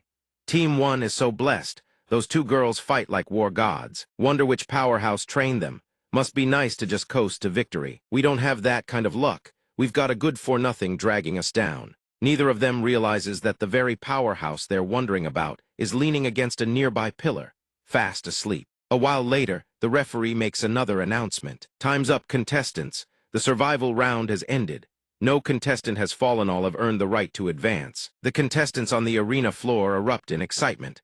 We leveled up. They cheer with unbridled joy. We're alive. Beside Lu Qing, the remaining serpent and wolf demons tremble, staring at her spear still embedded in one of their kin. Team 1 advancing contestants, please exit through the left gate. Team 1 advancing contestants, please exit through the left gate. The referee's announcement rings out. The crowd splits into two groups and heads through the gates, chatting excitedly as they go. Big sis, thank you for protecting us. If you ever need anything in the future, just say the word, I'll do it, no matter what. The red-haired girl offers cheerfully. Nam Quan hears this and turns around with a grin. You're quite pretty, you know. How about becoming my master's girlfriend? He's still single. Lu Qing stops dead in her tracks. The young man Dung waves it off. Nonsense, don't listen to her. As for any girl who's interested, I'll send her flying with one punch. But if your little sister doesn't mind, I have no obj. He is sent flying with a blood-curdling scream. Lu Qing stares at what just happened, utterly speechless. This idiot Nam Quan things are only going to escalate from here. She steps forward and puts an arm around the red-haired girl's shoulder in consolation. Sarish was just joking. Nam Quan blinks in surprise. But Master really is single, finding him a wife to make him happy. Isn't that the responsibility of us disciples? Lu Qing can only smile wryly. You silly girl. The red-haired girl's face flushes crimson. The group quickly makes their way to the waiting area. Nam Quan arrives and scans her surroundings, then calls out. I wonder if Master is off sleeping somewhere again. Lu Qing scans the area as well. Master really can't be left unsupervised. After the match ends, Lu Qing and Nam Quan quickly head to the rest area. Watching the arena from above, the contestants begin filing out. At the same time, the referee's voice rings out once more. Team 2 contestants, enter the arena immediately. The survival trial begins at once. Even after stepping onto the arena floor, Yang Ning continues yawning endlessly, clearly sleep-deprived. Up in the stands, Nan Guan and Lu Qing quickly spot the familiar figure. Nan Guan cheers. Master is over there. Right then, her gaze lands on a cloaked figure. She reacts, remembering the big sister from the registration line, who said she would protect her. Nan Guan's face flickers with surprise. She's actually from the same school as Master. As she speaks, her mind drifts back to when they first registered. Little sister, the monster arena is extremely dangerous. Your worthless master actually forced you to participate.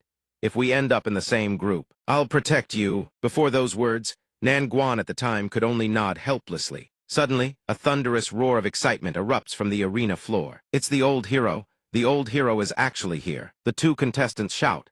Their gaze is filled with admiration as they stare toward a certain direction. The commotion is so enormous that even Yang Ning takes notice. Hearing that title, a trace of bewilderment stirs in his heart. Old hero. In the distance, a dignified, imposing, middle-aged man appears. This is the guardian god of Flame City, Ma Wei. Seeing his confident, domineering aura, the contestants can't help but stir with excitement. Elder Ma is the guardian god of our Flame City. Why would he show up at the Monster Arena tournament? The person asks, then answers their own question. The old hero coming here surely has a deeper purpose. Another player chimes in. Last time, if it weren't for him single-handedly taking down the 3 great demon generals, all of Flame City would have fallen. After listening to the chatter for a while, Yang Ning finally pieces the story together. But the more he hears, the more baffled he becomes. How the hell did that old man become an old hero? His memory drags him back 3 months ago to a vast grassland that had been ravaged beyond recognition. Yang Ning's eyes, sharp as blades, stare down the demons before him, fists at the ready. Get lost. The instant his words fall, a single punch erupts and annihilates all 3 demons in the blink of an eye. Even in death, they cannot believe they were defeated. Their bodies crash down, slamming right in front of Ma Wei. Ma Wei stares at the scene, his mouth agape, cold sweat pouring down his face. Heavens! Yang Ning lands lightly, leaving behind a single line. Hey, these 3 corpses are your problem now. With that, he soars away into the sky, leaving Ma Wei standing there, still hasn't recovered his wits. Back to the present, Yang Ning is the first to speak. Hey, just that single word makes Ma Wei jolt upright. He whips around, sees clearly who it is, and scrambles over on all 4s, his mouth spewing flattery nonstop. Big bro, seeing Ma Wei rush to his side, Yang Ning finally speaks. What's going on here? I told you to protect my disciples, and you come running to me instead. Hearing this, Ma Wei hurriedly protests. Big bro's kindness to me is as heavy as a mountain. You told me to come, so I came. But the group assignments, I have no control over those. Since the man put it that way, Yang Ning has no choice but to appear understanding. Fine then, just protect me instead. I was up until midnight last night giving the little fox girl extra lessons. I want to catch some sleep. However, Ma Wei chuckles and declines, saying it wouldn't be quite appropriate. Not bothering to expose the old man's true intentions, Yang Ning compromises. Fine, then just sit down. Right at that moment, the referee's voice rings out. All contestants, please note Wave 1 monsters are approaching. Prepare yourselves. Countdown begins. 10, 9, 8. With each number counted, a strange gust of wind sweeps through the arena. The contestants brace themselves as the countdown continues. 3, 2, 1. The gates slam open, revealing countless spider-bodied, scorpion-tailed monsters with razor-sharp purple-black stingers. They surge forth in a frenzy, ready to tear into the players. Their eyes gleam with madness as they stare at the contestants, nothing but easy prey. The cloaked girl immediately snaps into a combat stance at their appearance. Everyone be careful. These scorpion fiends are incredibly fast. Especially watch out for their tails. Another person adds, they're both venomous and razor-sharp, don't let them touch you. Before the words even fade, a scorpion demon lunges forward, cleanly severing a player's arm. The man howls in agony. Seizing the momentum, a blood-soaked massacre erupts, accompanied by piercing screams from every direction. Ma Wei watches the carnage, his heart trembling with silent prayers. Please, absolutely do not come this way. But the heavens seem to enjoy toying with people. A scorpion demon has already set its sights on Ma Wei. From its perspective, that old man isn't even bothering to run, as if he's taunting it. Old man not running, you've got some guts. Under its charge, Ma Wei can do nothing but wear a mask of sheer terror, screaming internally. I'm just an old man running a martial arts school, scraping together pocket change. And suddenly, I've become the great hero of this entire city. Though business at the school has been booming, his actual strength is equally pathetic. At the thought, his body trembles with fear. He sneaks a glance at Yang Ning slumped behind him, fast asleep, and wants to run over if only his legs weren't jelly. On the stands, the spectators begin to jeer. Is that trash on the ground scared unconscious? The old hero truly lives up to his name. Protecting the weak is a hero's innate nature, never abandoning, never forsaking. What started as 1 scorpion surrounding them has now become 4, encircling them in a ring with the 2 of them trapped at the center. Yang Ning, deep in slumber, suddenly jolts awake. His face darkens as he registers the strange sounds surrounding him. They've broken into the room again. That single thought successfully triggers a surge of energy, so massive it's terrifying. An orange barrier of light erupts into existence, blocking everyone's line of sight. The scorpion demons trapped within the circle are slammed flat against the ground. Their faces begin to distort and warp, Basic skill gravity defense level 100 force field. Their bodies explode into nothing, right before Ma Wei's astonished eyes. By the time it's all over, Ma Wei still hasn't recovered his wits, but the audience has already erupted into wild, frenzied cheers. The old hero is invincible. The old hero is incredible, truly worthy of being the old hero. But only Ma Wei knows the truth. He stares in shock at Yang Ning still slumped over, fast asleep. Big Bro is terrifying even while deep asleep. Scary as it is, fate has cast me in this role. What choice do I have but to play it? Ma Wei plants his hands on his hips and bursts into hearty laughter. This old man, brimming with righteous chi, directly suppressed those wretched demons. The remaining contestants, witnessing everything, feel their fighting spirit ignite. They shout with fervor, "The old hero is way too badass. I want to enroll at the Ma Family Martial Arts School too. Everyone charge, let's give it everything we've got." After those rallying cries, a full-scale slaughter commences. She slashes one down. He smashes another, each demon shrieking in agony as it falls. Before long, every last monster has been eliminated. Before the contestants can even catch their breath, the referee's voice thunders out. Wave 2 monsters incoming.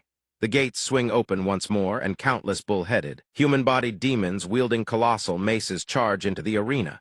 Panic floods the contestants anew. These are bull demons, their strength is immense. Everyone be extremely careful, regardless of the chaos erupting around him. Yang Ning continues sleeping soundly, unlike the scorpion demons. At least the bulls had circled around first. The bull demons, the instant they appear, charge straight at the contestants without a single word. The lead bull demon swings its massive mace and smashes it into the stone floor. The entire ground shatters, debris spraying in every direction. Fortunately, the cloaked girl rolls away just in time, escaping death by a hair's breadth. Standing to the side, her expression grim, she addresses everyone in a stern voice. These bull demons possess immense strength. Avoid direct confrontation at all costs. Their movement speed is slow, just circle around them. Suddenly, a massive shadow looms over Ma Wei. A bull demon from seemingly nowhere charges in and blocks right in front of him. Ma Wei's entire body freezes solid, his face deathly pale. He quickly glances behind him and asks in a trembling voice, "Can I?"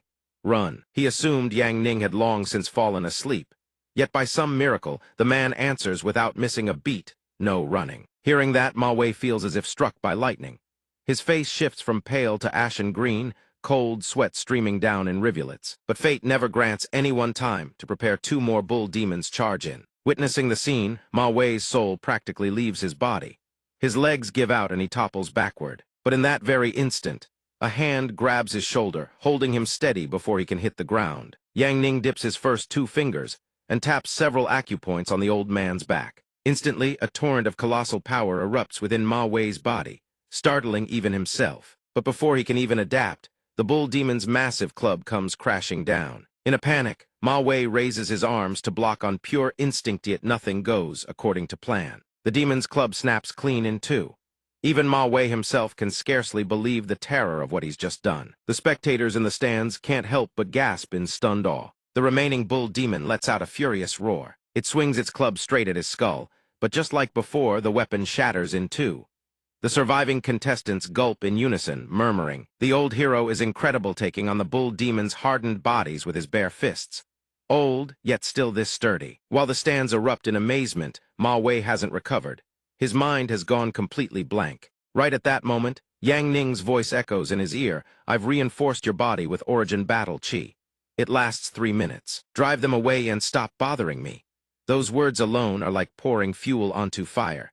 Ma Wei grins from ear to ear. Then he charges straight at the monsters, howling with wild excitement. "This old man is coming for you."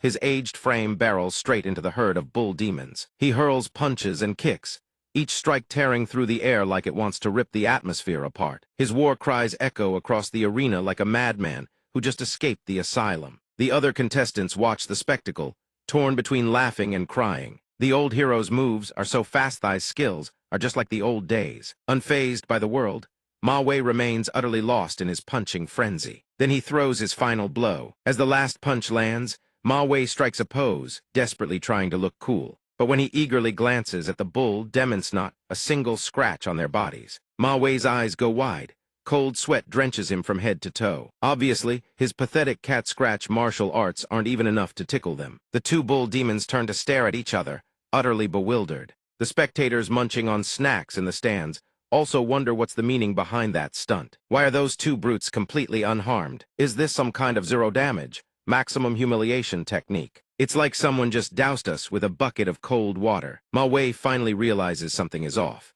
He turns around like a clueless deer and asks, "Big bro only reinforced my body, not my attack power." Yang Ning doesn't answer. He simply reminds him. Behind him, another bull demon appears out of nowhere, launching a heaven-shattering punch straight at his face.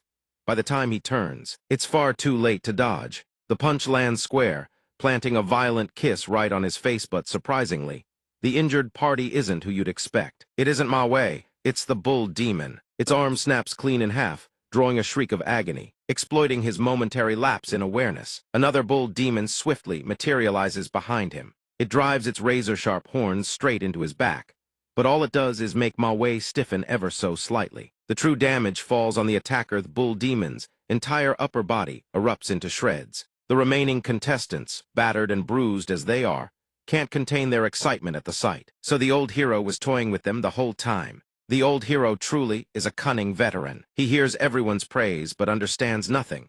His head filled with only one thought: big bro, after reinforcing my body, using reflected force to destroy enemies, is absolutely insane. The crowd in the stands goes silent for a single beat, then erupts in deafening cheers. Old hero, the invincible old hero. Bathed in thousands of voices singing his praises, Ma Wei raises his hand high. The crowd roars even louder. The invincible old hero. Seeing the situation stabilized, the referee announces the final demon descends. Two colossal black elephants materialize in the arena. Each footstep shatters the ground into rubble, sending people scattering in every direction. So it turns out these are ancient demon mammoths. The surviving contestants sprint for their lives, yet the beasts pursue with relentless fervor. Run, the arena is literally trying to murder us. If that giant elephant even touches you, your bones will be dust. Despite their desperate flight, one contestant still gets launched skyward by a tusk. It doesn't just gore, it wraps its trunk around another contestant and squeezes. The others scream at the sight. With just a slight increase in force, the victim would be reduced to nothing but a puddle of blood. Amid the chaos, Yang Ning's eyes snap open. He senses a wave of killing intent closing in fast. While fleeing, the young man stumbles and falls. The girl startles, quickly noticing the monster bearing down on them. In that instant, the cloaked girl screams and, without a moment's hesitation, throws herself in front of him. She draws her sword and shouts, "Get up, now." The mammoth's colossal body is about to crush the cloaked girl beneath it. And right at that moment, Yang Ning's eyes fly wide open. As the ancient demon mammoth's enormous foot comes crashing down toward the cloaked girl, the entire arena holds its breath. The thunderous stomp shakes the heavens, shattering the ground into a horrifying web of cracks. In that very instant, elephant freezes abruptly. A flicker of confusion flashes in its bloodshot eyes, as if sensing something is terribly wrong. A single hand beneath its foot gently pushes it upward. Yang Ning uses nothing but his bare hand, effortlessly swatting away its mountain-heavy foot. His voice, calm yet absolute, cuts through every noise move. The sudden throw sends the elephant off balance. Its titanic body crashes backward, kicking up a blinding cloud of dust. Yang Ning doesn't give it time to roar in retaliation.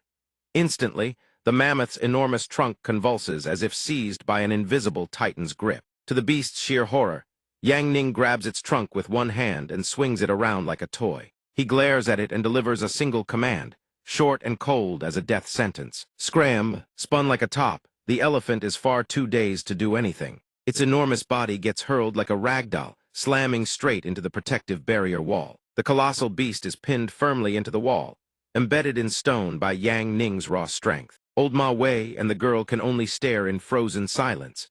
Meanwhile, the man responsible for all of this casually dusts off his hands and asks, absurdly nonchalant, "You all right?" On the stands, the dust and debris block everyone's view of what just happened. Murmurs explode across the arena. What the hell just happened? All this smoke, who the FK threw that elephant into the wall. When the dust finally settles, the person standing closest to the scene is none other than Ma Wei. The arena goes dead silent for a heartbeat, then the cheers erupt like a tsunami. "Look, it's the old hero." The others immediately join in, chanting his praise. "The mighty old hero, the invincible old hero, old hero." Ma Wei still can't comprehend what happened. His face flushes crimson from the praise, and nervous sweat soaks the back of his neck. The cheers keep pouring in. Old hero, he quickly catches on, waving to the crowd in response. Meanwhile, Yang Ning's side remains eerily peaceful. Thank you for earlier, during the lineup. With C-letter 1ED1 Dong Enhai's enthusiasmus, are you all right? She narrows her eyes, vaguely recognizing the person before her. You're that useless master of hers. The gossipy onlookers nearby quickly start chattering about him. The old hero is truly merciful when saving people. He drags along this useless trash. He's probably a disciple of the old hero. Lucky him, having such a powerful master. But if he relies on his teacher to survive the groupings this time, he's dead meat next round. Outside, the crowd continues to mill about. Seriously, stuck standing outside again, not even allowed in. This is so frustrating. They won't let us stay inside and watch Master's brilliance. Lu Qing beside her quickly chimes in, with demons at this level. There's nothing worth watching even if Master steps in. Little sister just wants to see if that pretty big sister who wants to look after Herand, Master has any potential for growth. Lu Qing standing beside her can only sigh helplessly.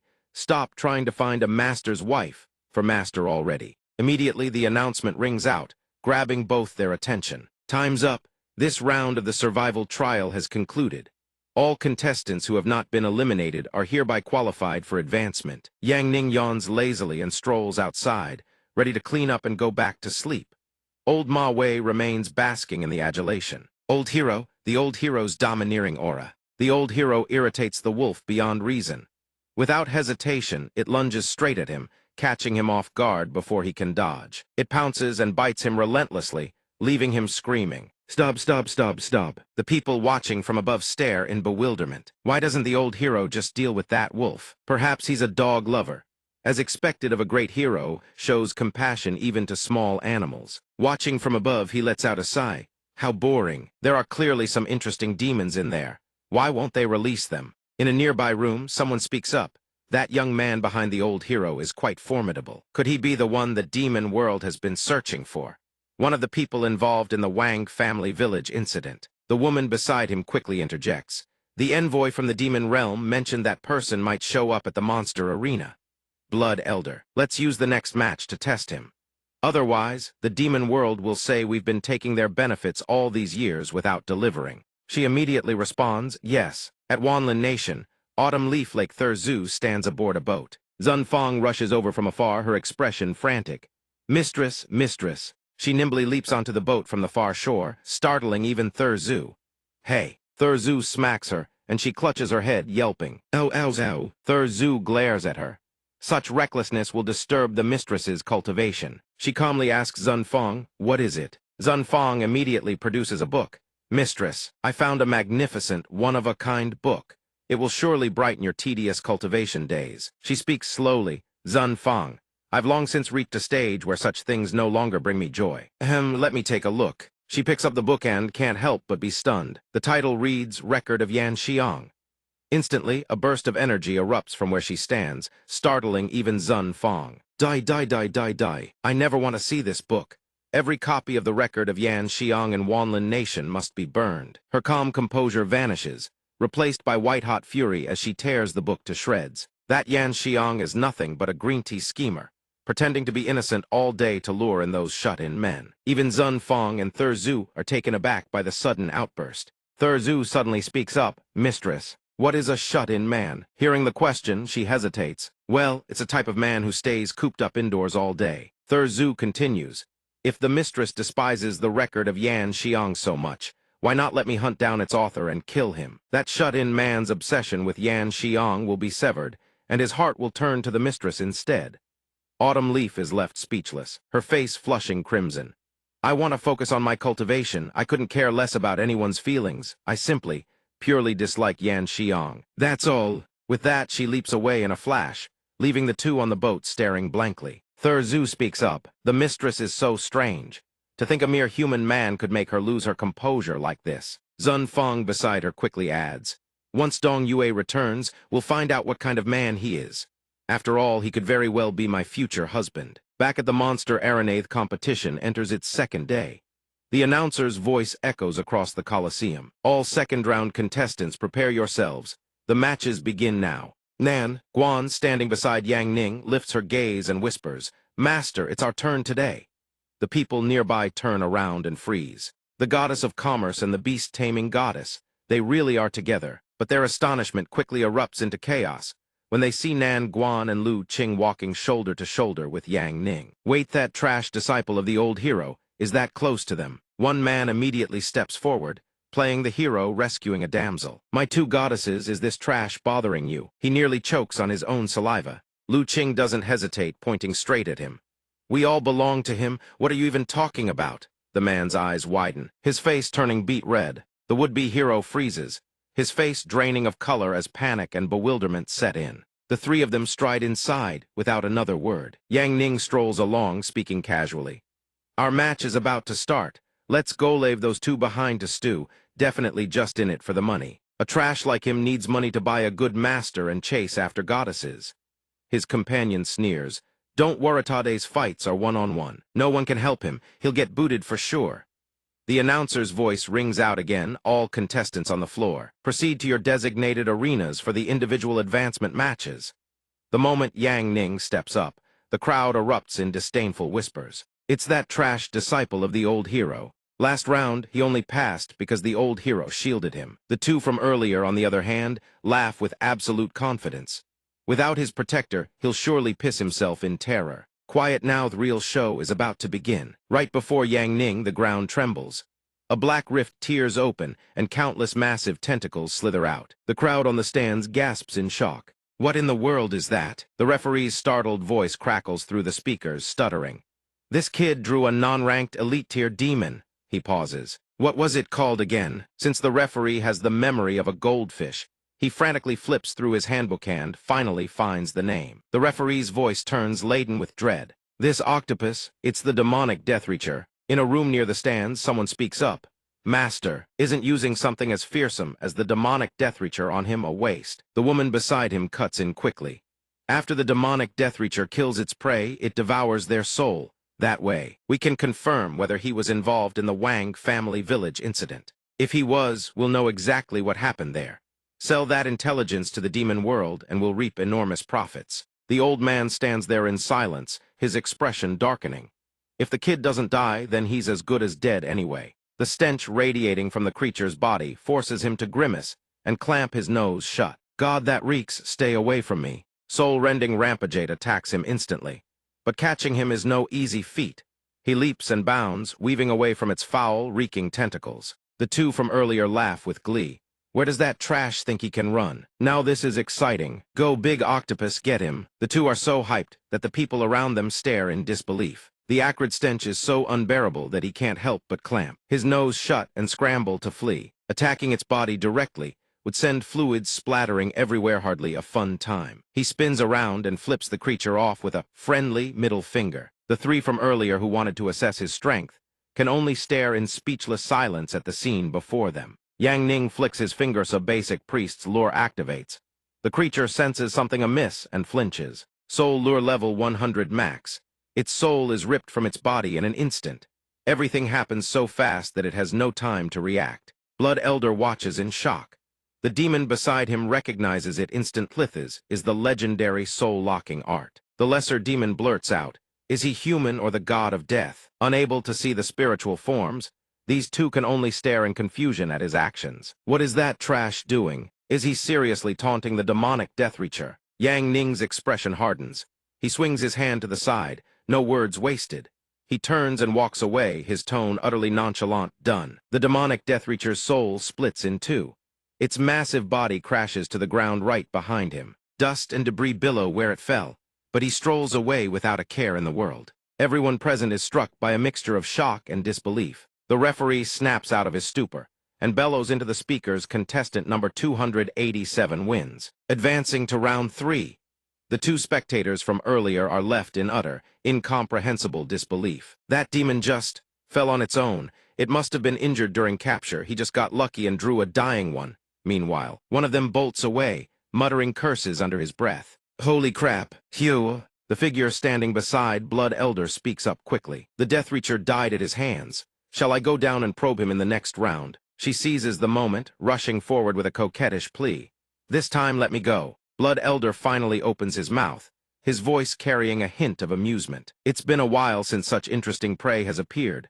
I'll arrange things personally, once we confirm he's involved in the Wang family village affair." Killing intent erupts, cold as a blade's edge. He declares with absolute resolve, "I will personally drag him into the demon domain and present him as tribute to the demon realm." In the next round, the name called is Ma Wei. The spectators in the stands erupt. It's the old hero. The old hero's solo battle has finally begun. Ma Wei stands at the center of the arena, waving with absolute confidence.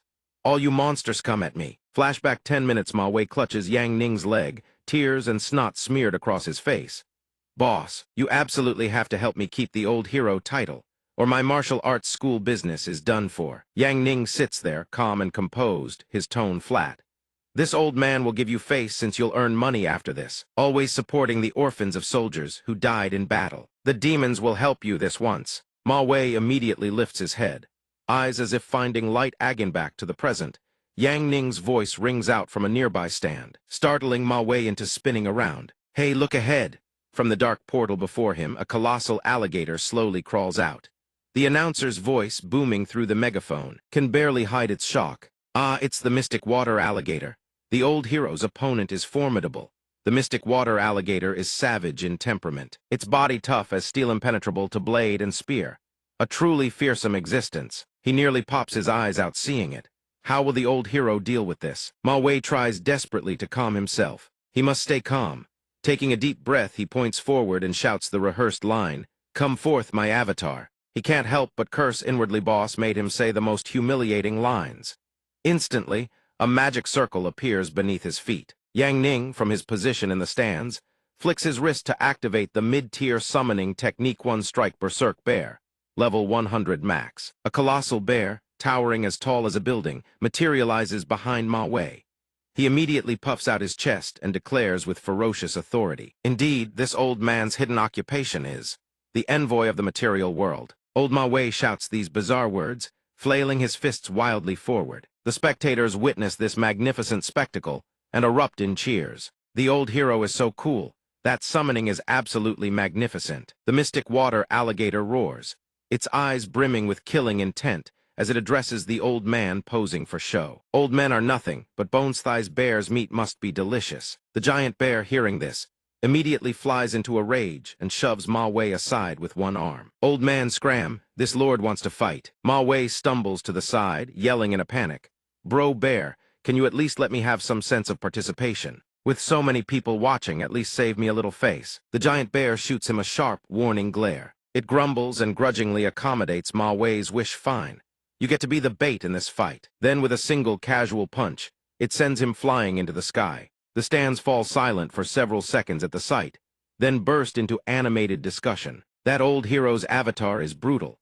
Is this one of those summoned beasts that requires a ritual sacrifice of its master to unleash its true power? The mystic water alligator gapes its massive maw and lunges to devour the old man first, only to find the bear already in its way. It tries to chomp down on him, but the giant bear appears before it. No bear claws needed, bare fists suffice. One punch slams into its face. Berserk bear strike. A single blow obliterates its head. The crowd gasps in collective shotgun punch. Instant kill. A massive crater is left on the arena floor.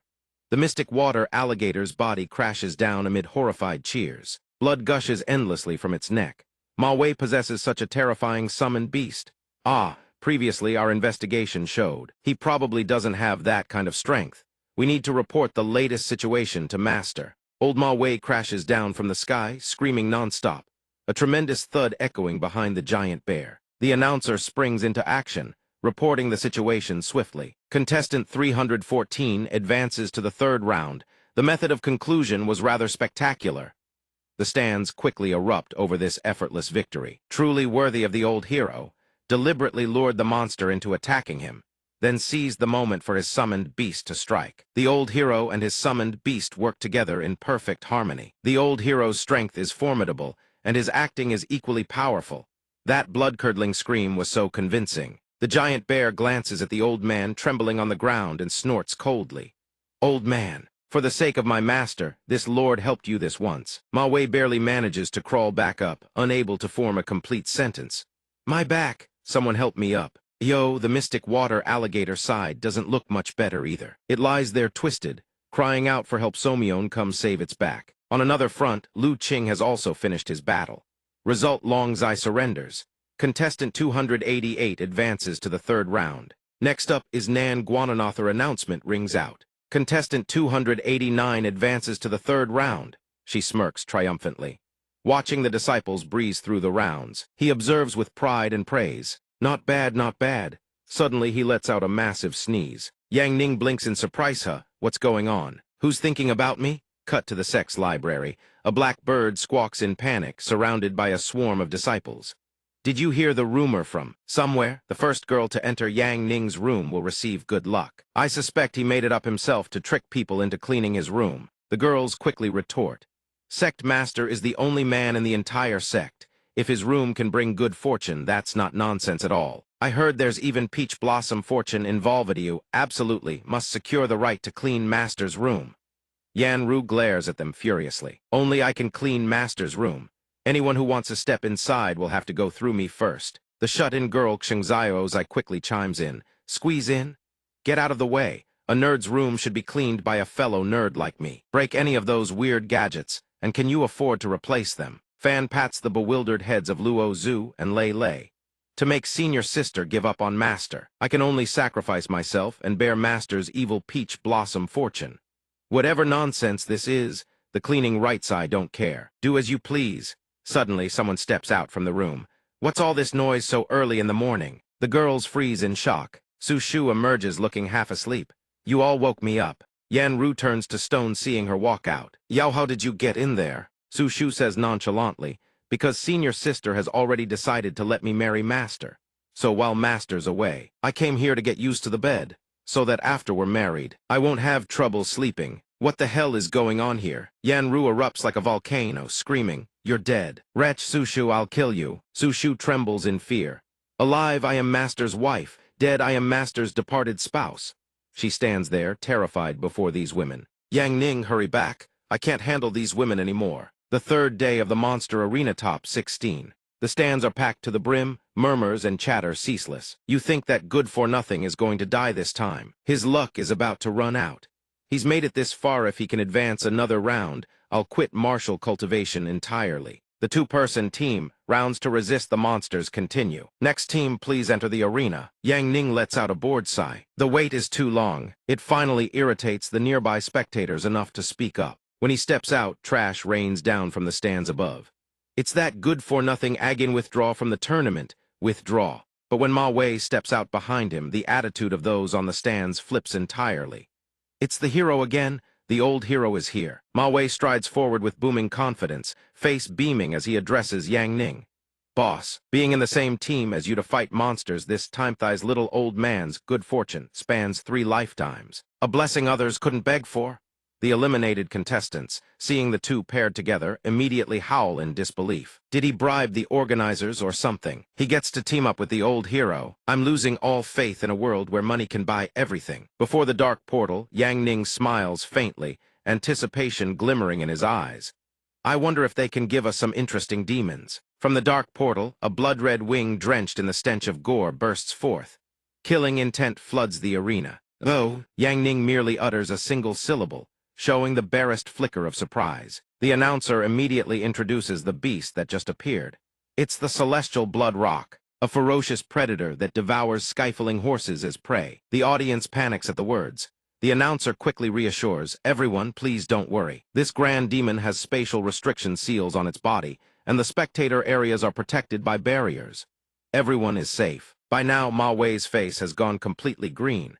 He turns to Yang Ning with a trembling voice. What's going on here? Isn't this the kind of monster they only release in the finals? We're finished. In stark contrast to Ma Wei's panic, Yang Ning's eyes light up, his voice brimming with excitement. Isn't this a good thing? Blood Elder and the others are still in that room, watching. Is Master going to kill them? Killing them is not Master's goal. Master wants to make them unleash the greatest fear possible before they die. Only then can the blood-soul control technique be activated. I was able to read their memoirs thanks to you. Fatty, now I'm going to send your soul into the scorching heaven blood rock's body, so you can control it and make those two feel the terror of death. In the end, they'll fall into despair and become your soul puppets. He placed his hand on the chubby kid's head.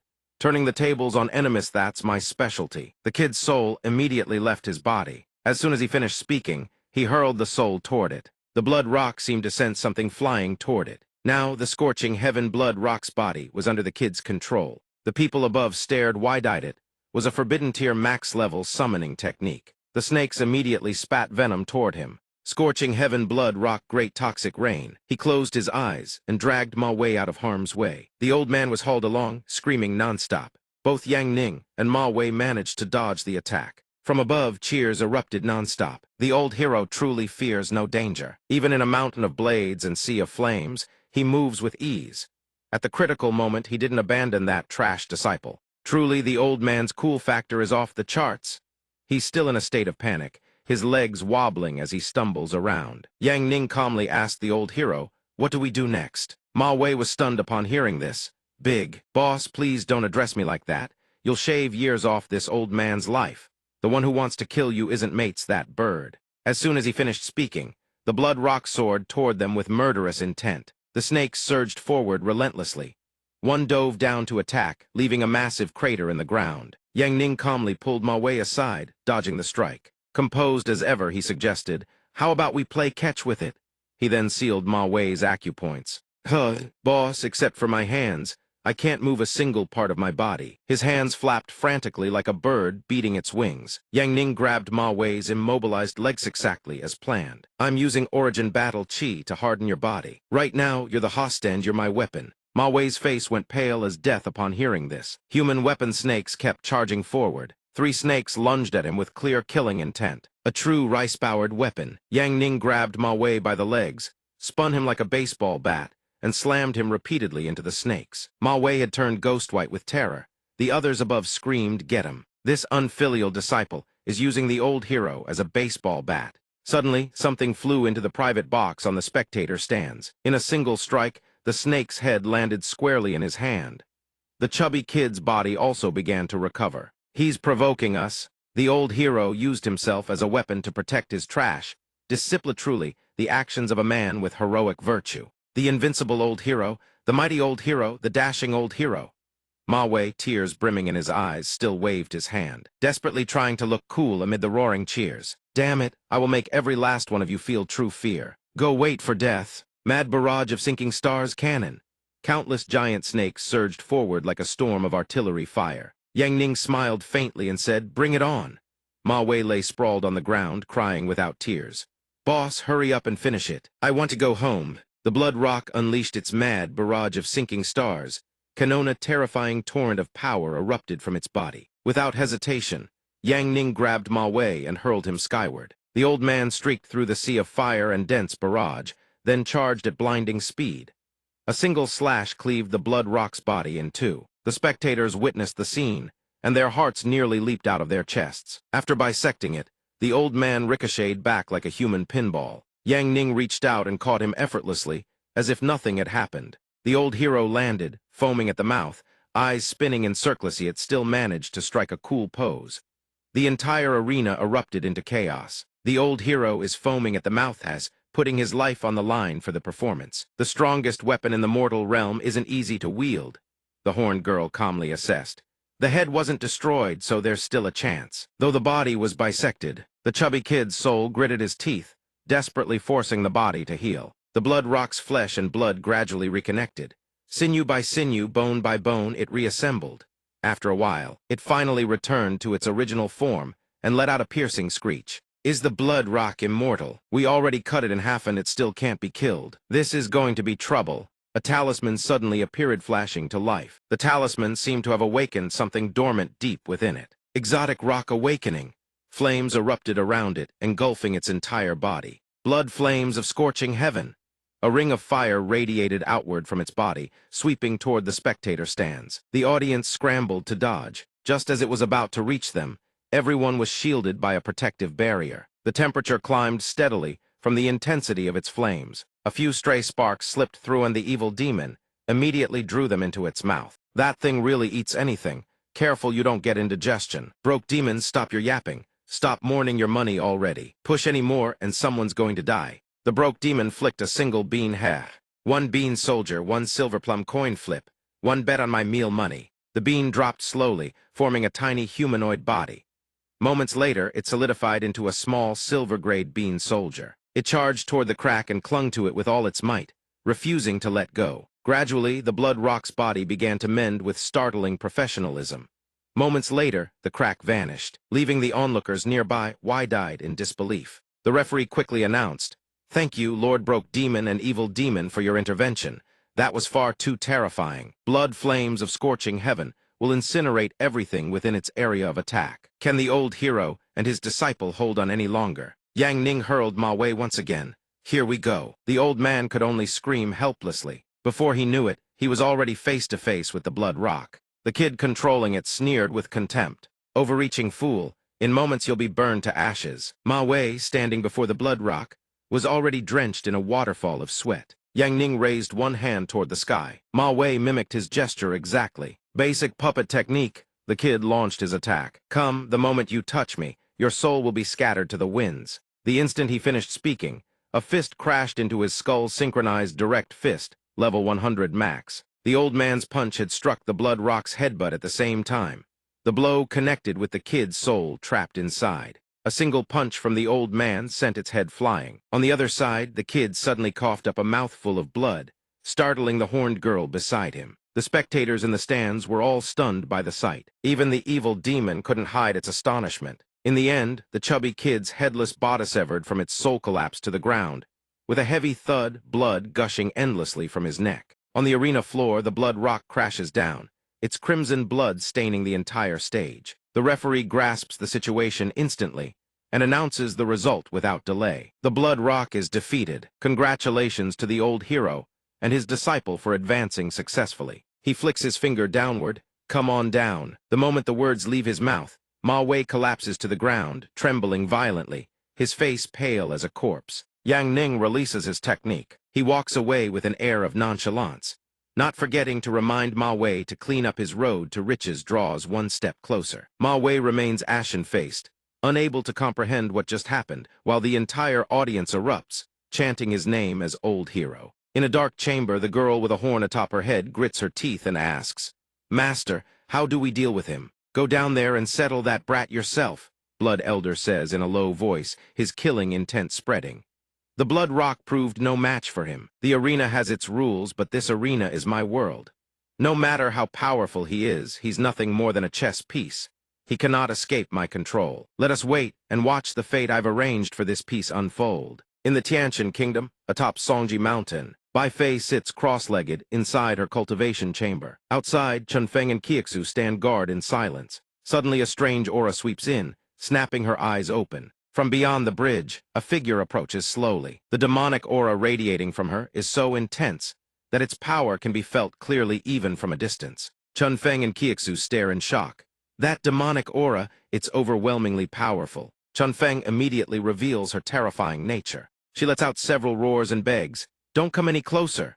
A soft laugh rings out as Fang Xing draws nearer, her gentle gaze laced with mockery. "Relying on just 2 little foxes, can you really stop me?" Hearing this, both of them burn with fury and dread. Wherever Fang Xing treads, neither humans nor demons are left alive. "My lady, go now, leave this to us." "Get out." She lets out a thunderous roar. Bai Fei maintains her composure and speaks calmly.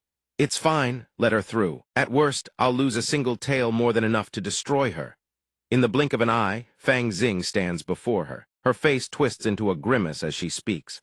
"Bai Fei, has it really come to this? You'd sever your own tail just to slay an enemy. Once the queen of the 9 tails, now a homeless stray, how truly pitiful." Unmoved by her words, Bai Fei replies calmly, "You're the pitiful one. The proud prodigy of the past has become a monster, her mind liable to shatter at any moment. Relying on Yang Ning to break your curse, yet Yang Ning won't even look at you, because his heart already belongs to another." She sees it clearly.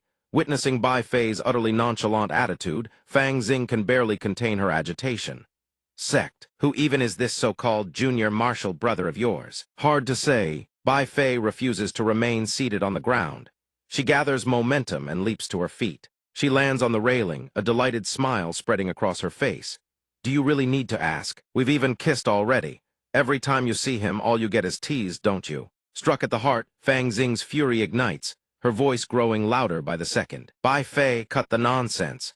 If there truly were something between you two, you wouldn't have been able to leave the Wuji sect. Bai Fei merely lets out a light, foolish laugh. The man you can only dream of, I can barely dodge fast enough. These clingy little boys. So tell me, what exactly are you here for? Fang Xing answers impatiently. She had come to discuss a partnership, but the atmosphere is all wrong. I'll come back another time. Before she goes, one piece of news.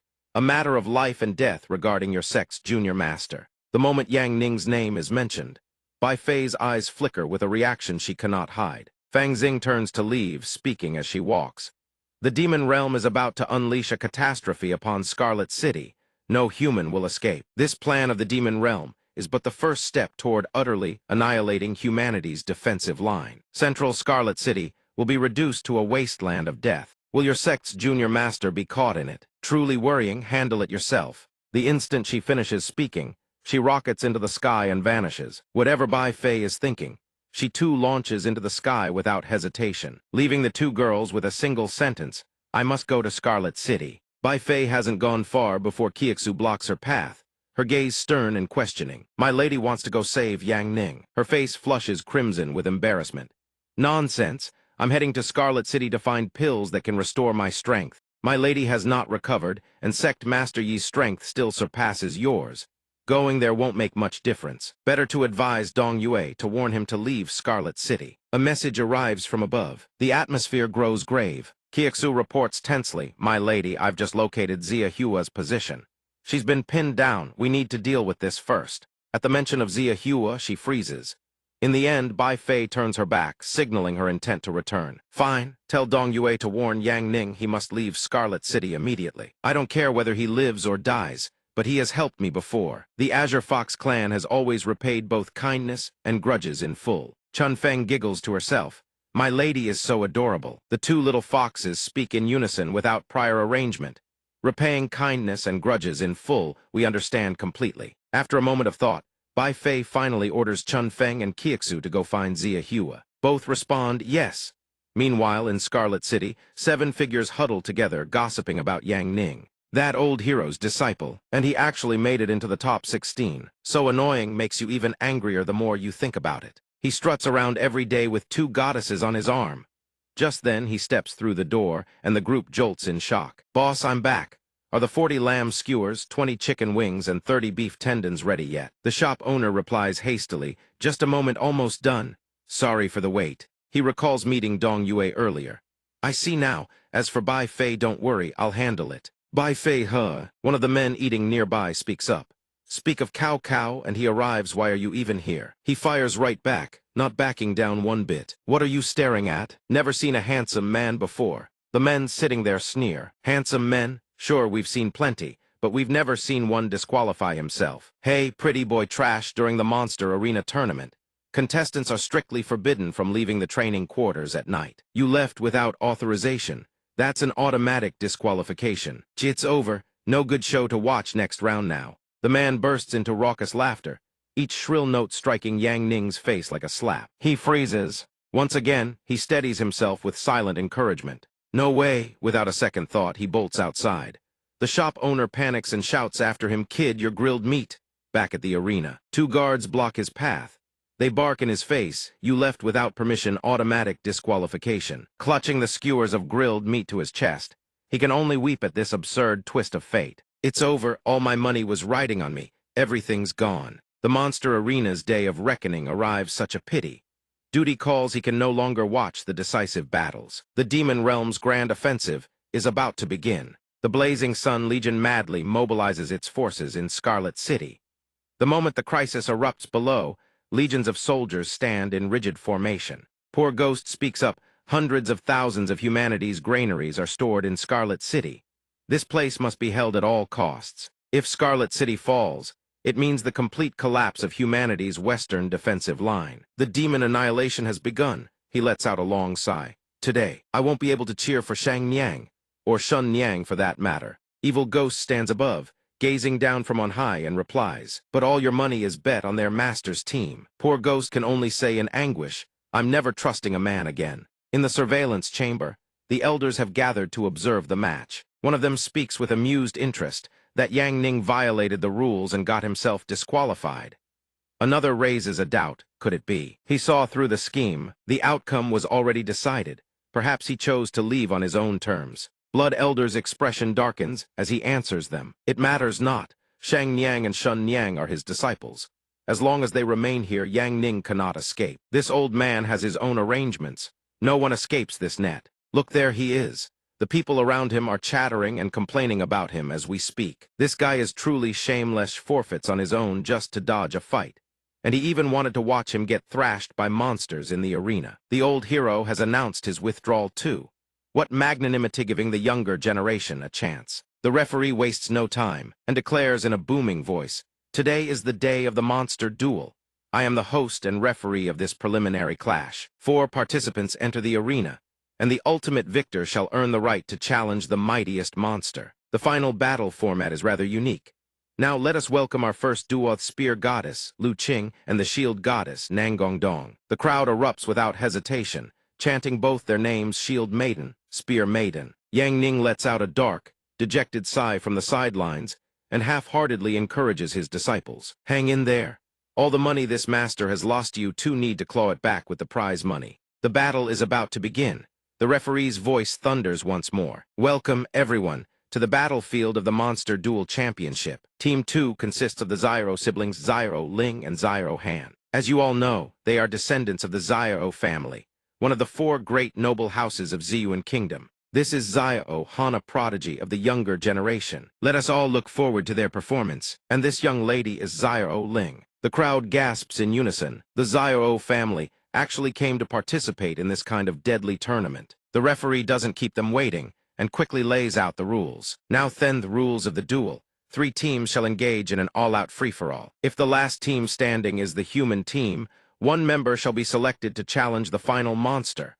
The crowd instantly erupts into a frenzy. Wait, weren't there only 4 participants in the duel? There's a 3rd team. The 3rd team is non-human, the referee announces. Now releasing Team 3 into the arena, the first summoned creature is the ancient demon ape. The figure at the front lets out a cold snort. Blood Prince's lips curl into a terrifying grin as he speaks. Master has finally let me loose. No one on that stage is leaving alive. The audience immediately descends into chaos. Good heavens, an ancient demon apia walking super-tier magical platform. Those 2 teams are completely doomed. What are they even supposed to do? More importantly, there's a humanoid high-level demon among them. This truly is the championship finals. The match begins, the referee roars.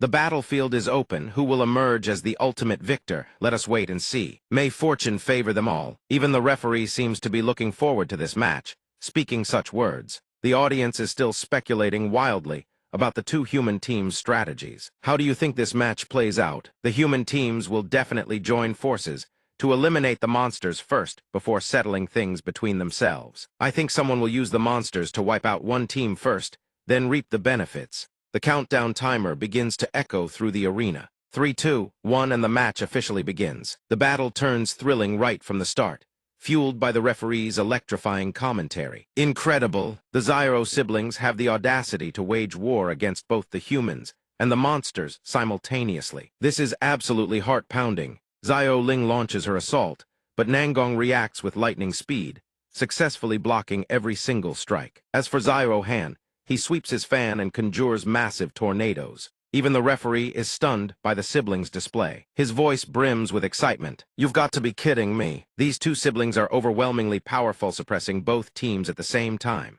The Zyro family truly lives up to its name. 2 against 4, absolutely unbelievable. Although Nangong has successfully blocked the lethal strikes, Zyro Ling remains utterly composed as she charges toward her opponent. The referee describes the action in vivid detail. Zyro Ling suddenly accelerates.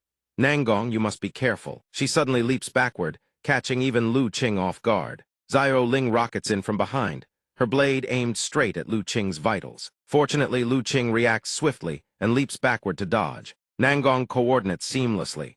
Raising her shield to intercept, the blade crashes against the shield, and in a single instant, Zyro Ling's sword shatters into pieces. Zyro Ling stares in disbelief.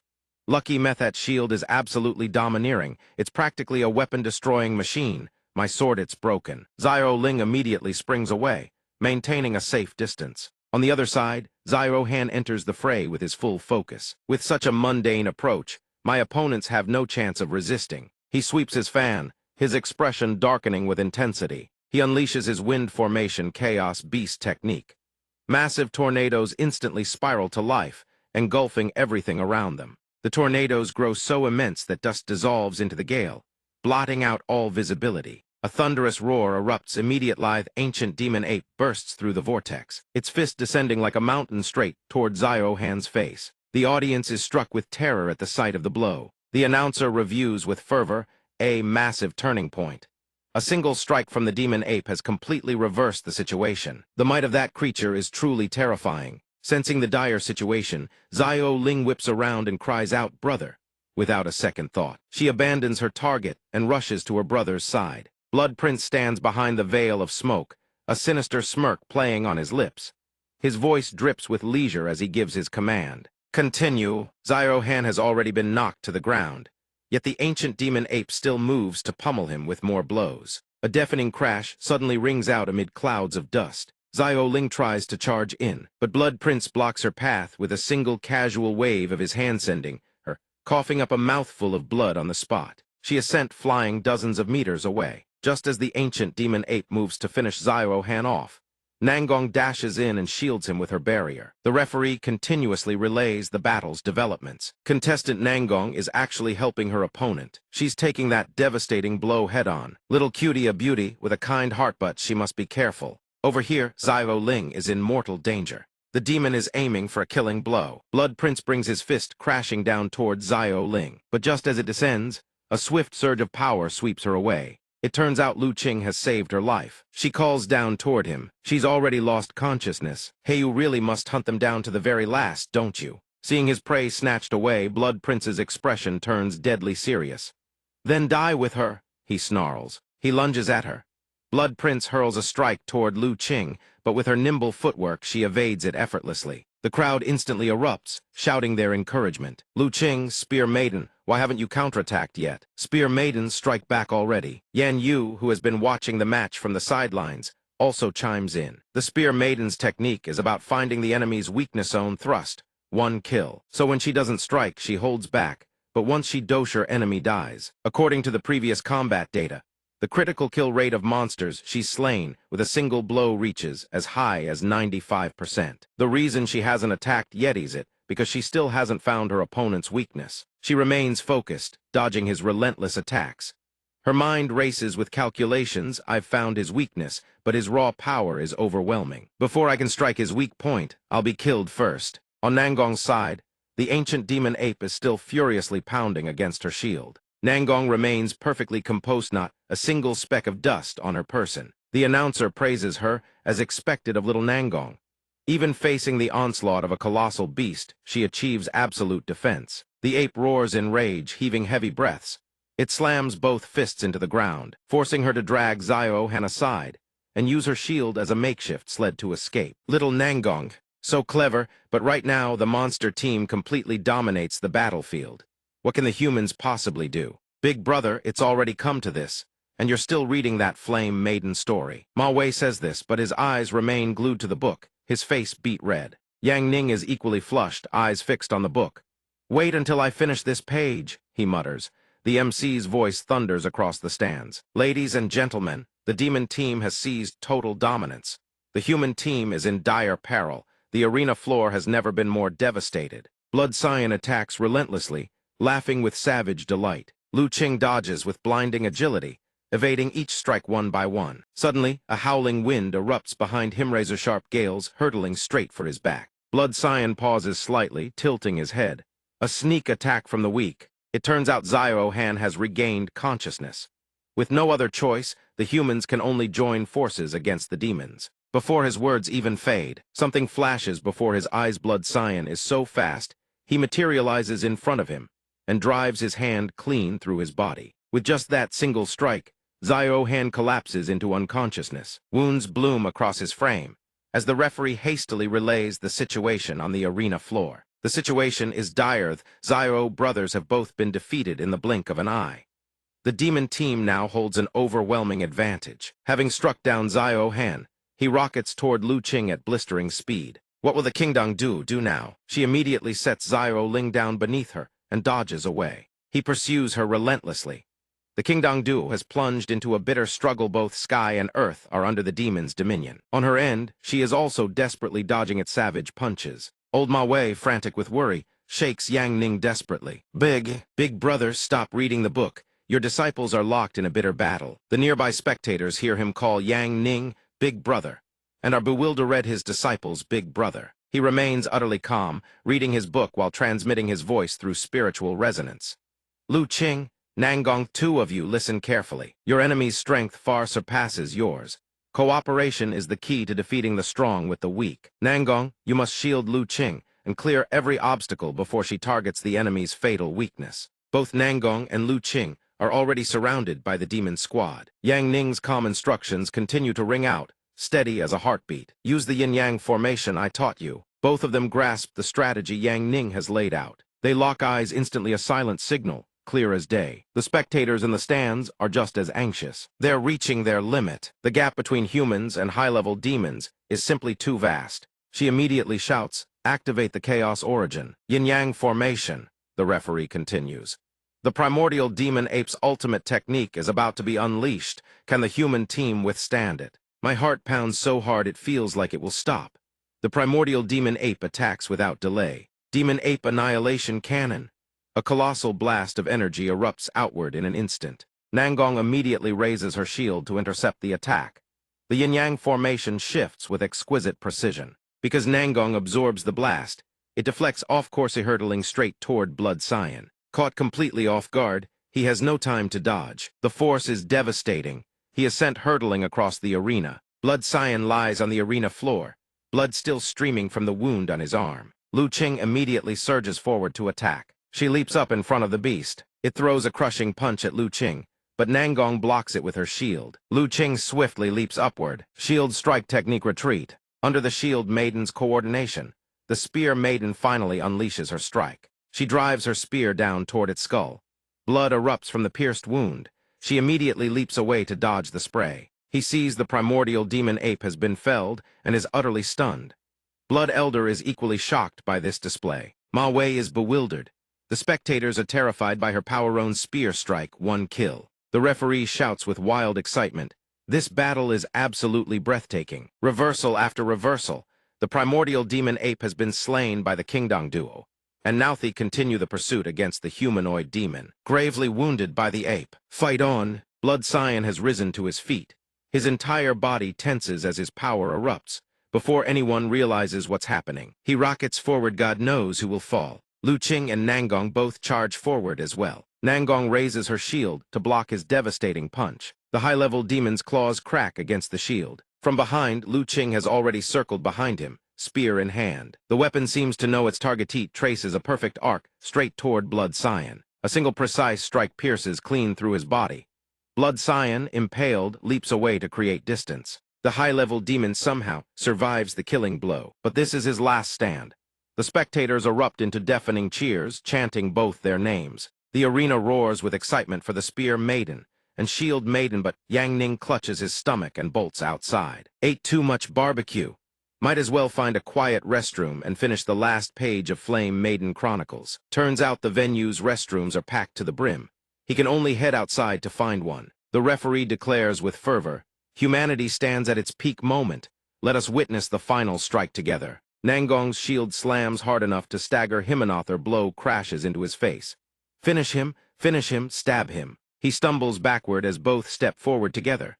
Blood Cyan's voice stammers, don't. Come any closer, get away. Inside a hidden chamber, the demon emissary delivers his orders: cause the greatest possible chaos and lure every garrison soldier in Flame City to the monster arena. He speaks in a low, rumbling voice.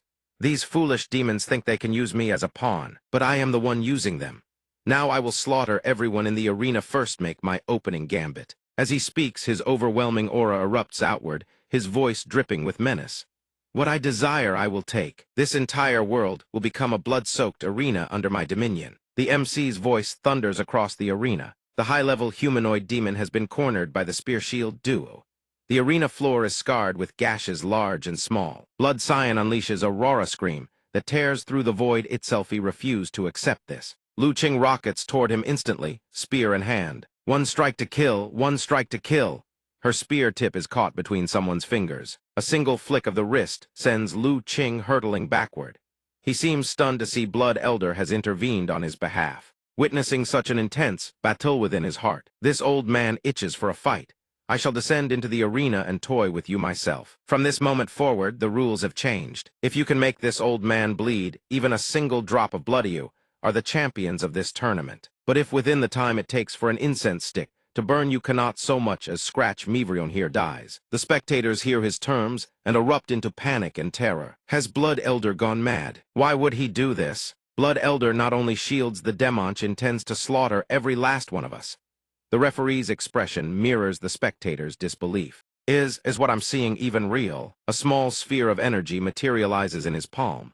Secret technique, blood prison barrier. She screams in terror, crying out for rescue. The arena has been sealed by Blood Elder.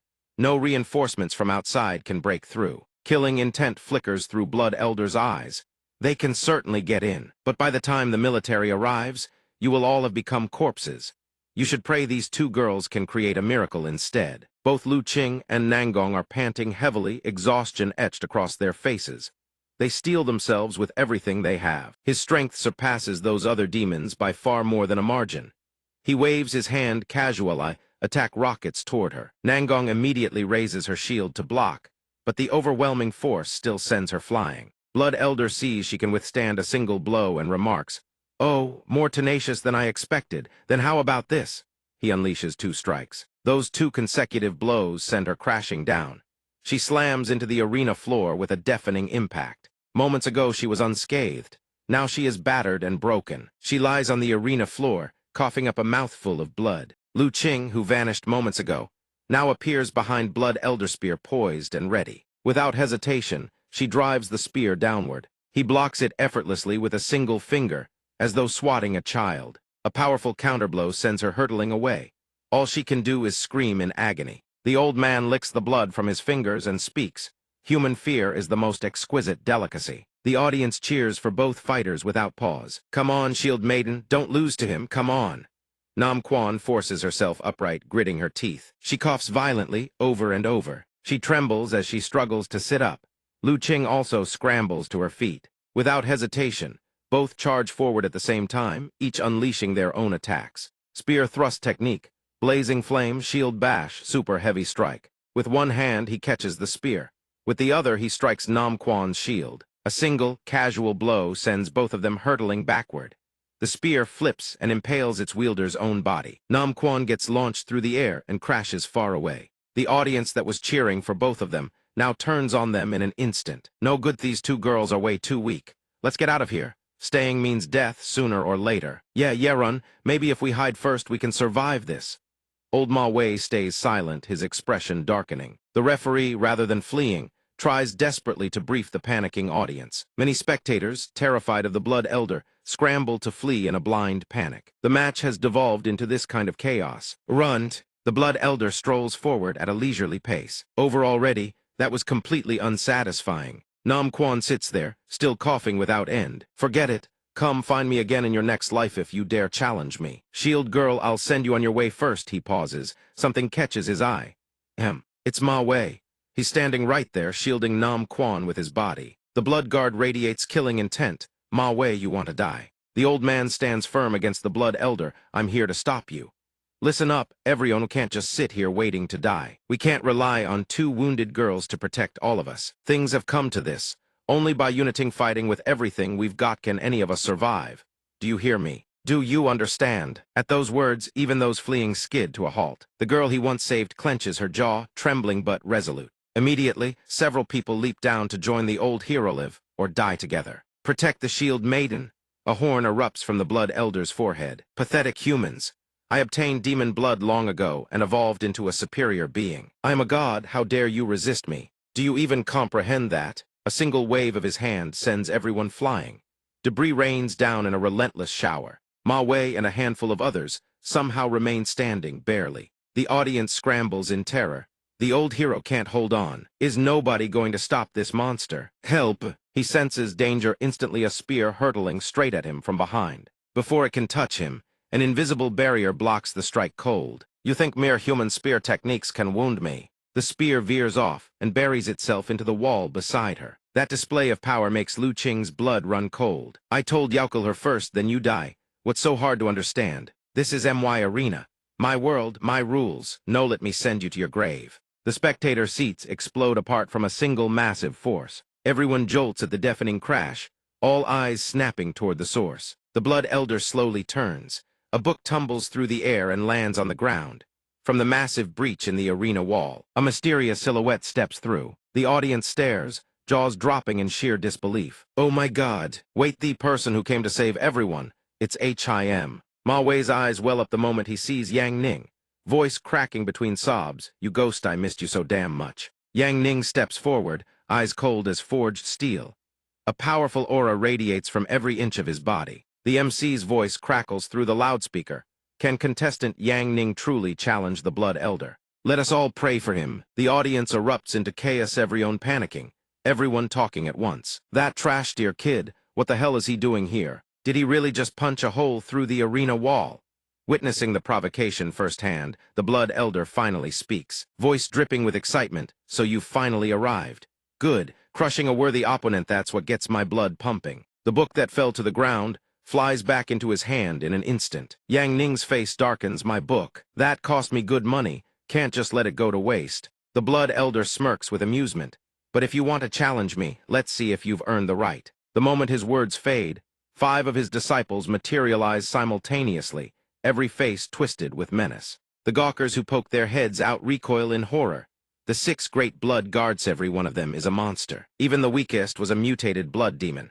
Going up against 5 of them with brute force alone? No chance. One of the Blood Elder's disciples steps forward, brimming with confidence. Wanna save your disciple? Get through me first. Yang Ning glances at him. Contempt fills his eyes. The disciple roars, channeling every ounce of power into his arms and launching himself skyward, his mouth running just as hard. I'll send you to hell first. Go wait for your disciple down there. His figure blurs forward at lightning speed, unleashing the star annihilation technique. Yang Ning raises one hand, a single effortless thrust.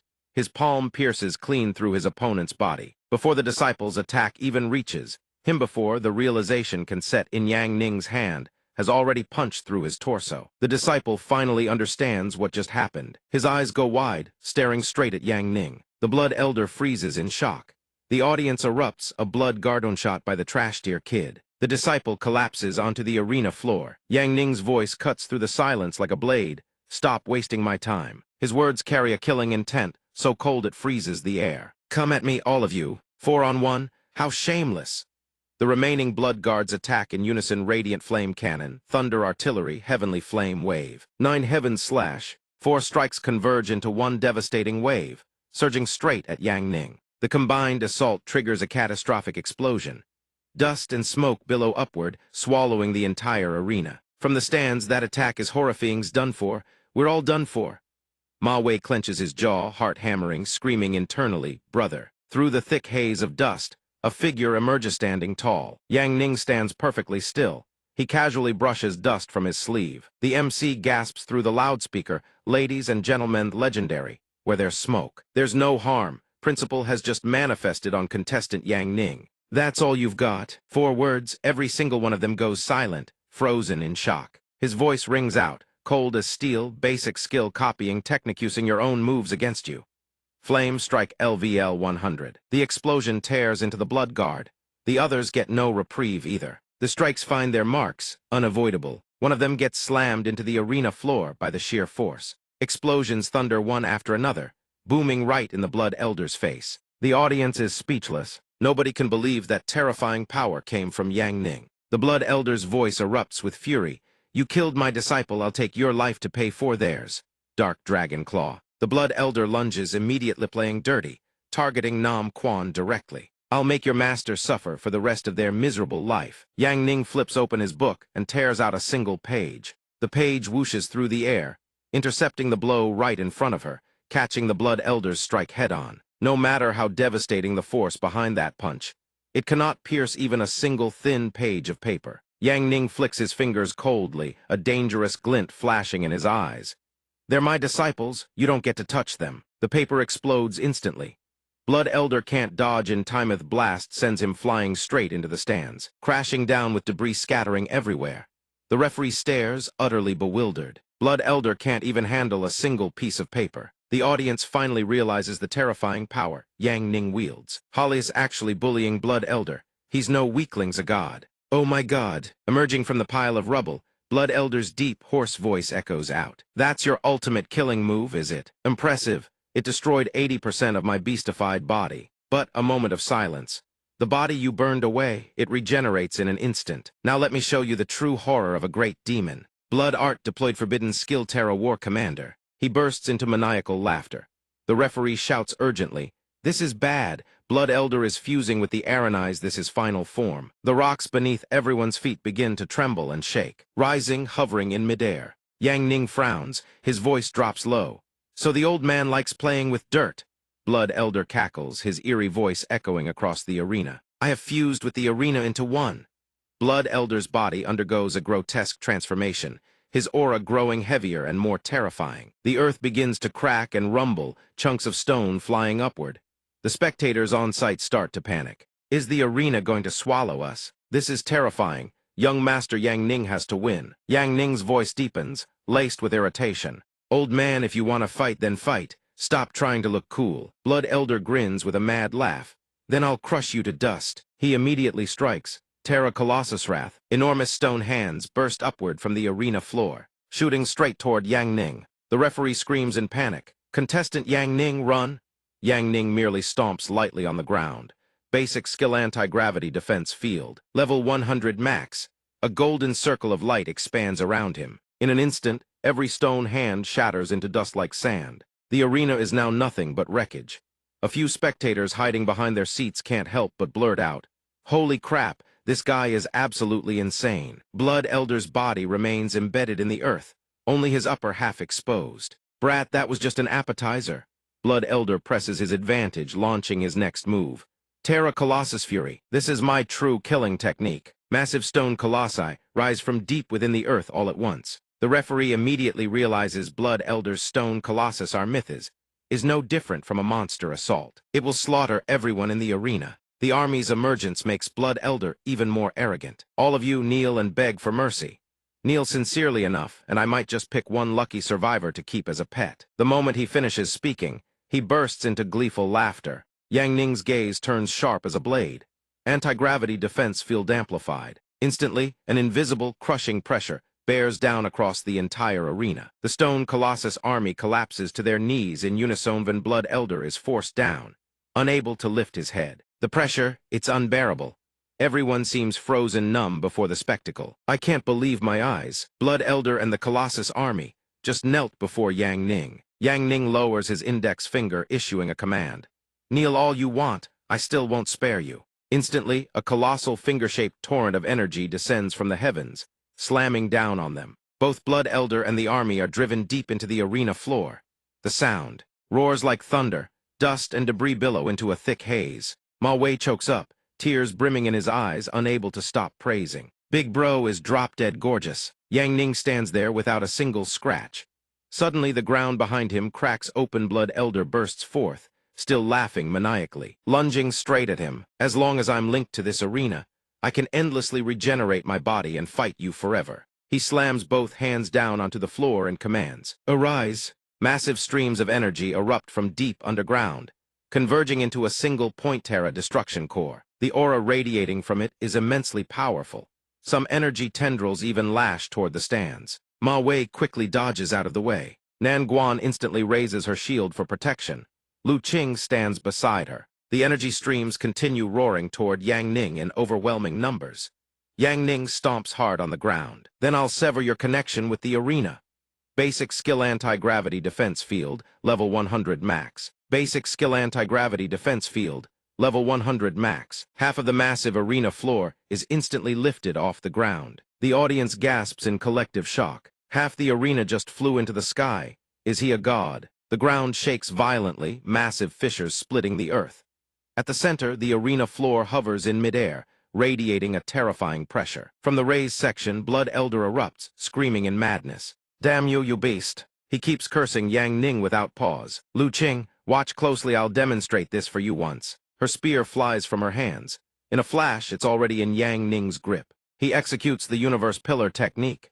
Basic spear skill, level 100 max. The spear spins like a vortex in the air, shooting straight into Blood Elder's body. Blood Elder's eyes go wide. His entire body stiffens. He can only stammer impossible. How can I die? At the hands of a nobody. His shriveled body is sent hurtling off the arena, crashing straight into the ground below. He lies on the ground, his body battered and mangled, blood splattered everywhere.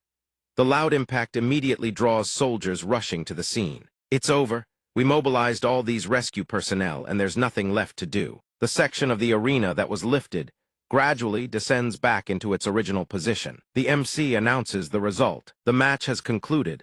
Everyone, contestant Yang Ning just saved us all. It was him. Contestant Yang Ning is like a god. Cheers erupt across the entire arena. Oh my god, he was never some useless student's a war god. Now I believe the old hero is actually his student. Yang Ning, the chanting of his name echoes endlessly through the arena. Yang Ning just stands there, his expression unchanged despite the roaring adoration. The cheers go on without end.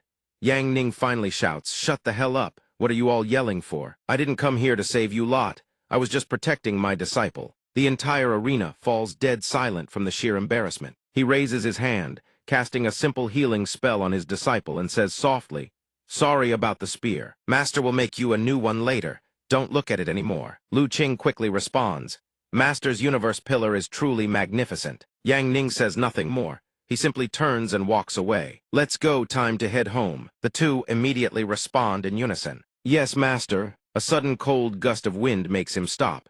He looks up. The sky has turned pitch black and the wind howls without end. Yang Ning ponders. Looks like the skies over Yan City are about to change. Inside the demon's ceiling hall, on an ancient stone wall, a line of blood-red text stares back. How to attack Yang Ning. Lan Yu clears her throat, as serious as if she were lecturing on a sacred, forbidden art. "I know everyone has always hoped I would speak on this topic. Today, now that I've returned to the sect, I will fulfill all of your wishes." Yan Miao immediately pulls out paper and brush, ready to take notes. Lan Yu is going to lecture on how to attack the sect master. Yan Shu writes with one hand while gossiping with the other. Senior sister Lan Yu is always sent out on business negotiations. This chance for her to come back and give a lecture is truly priceless. She begins lecturing on the most powerful shut-in of the Wuji sect. Lan Yu begins the lesson. "Although I have 10,000 ways to make men bow their heads, the only thing I truly have feelings for is money." Yan Miao doesn't care much about thought as long as she can win the sect master's heart. Yan Miao tosses it into her hand.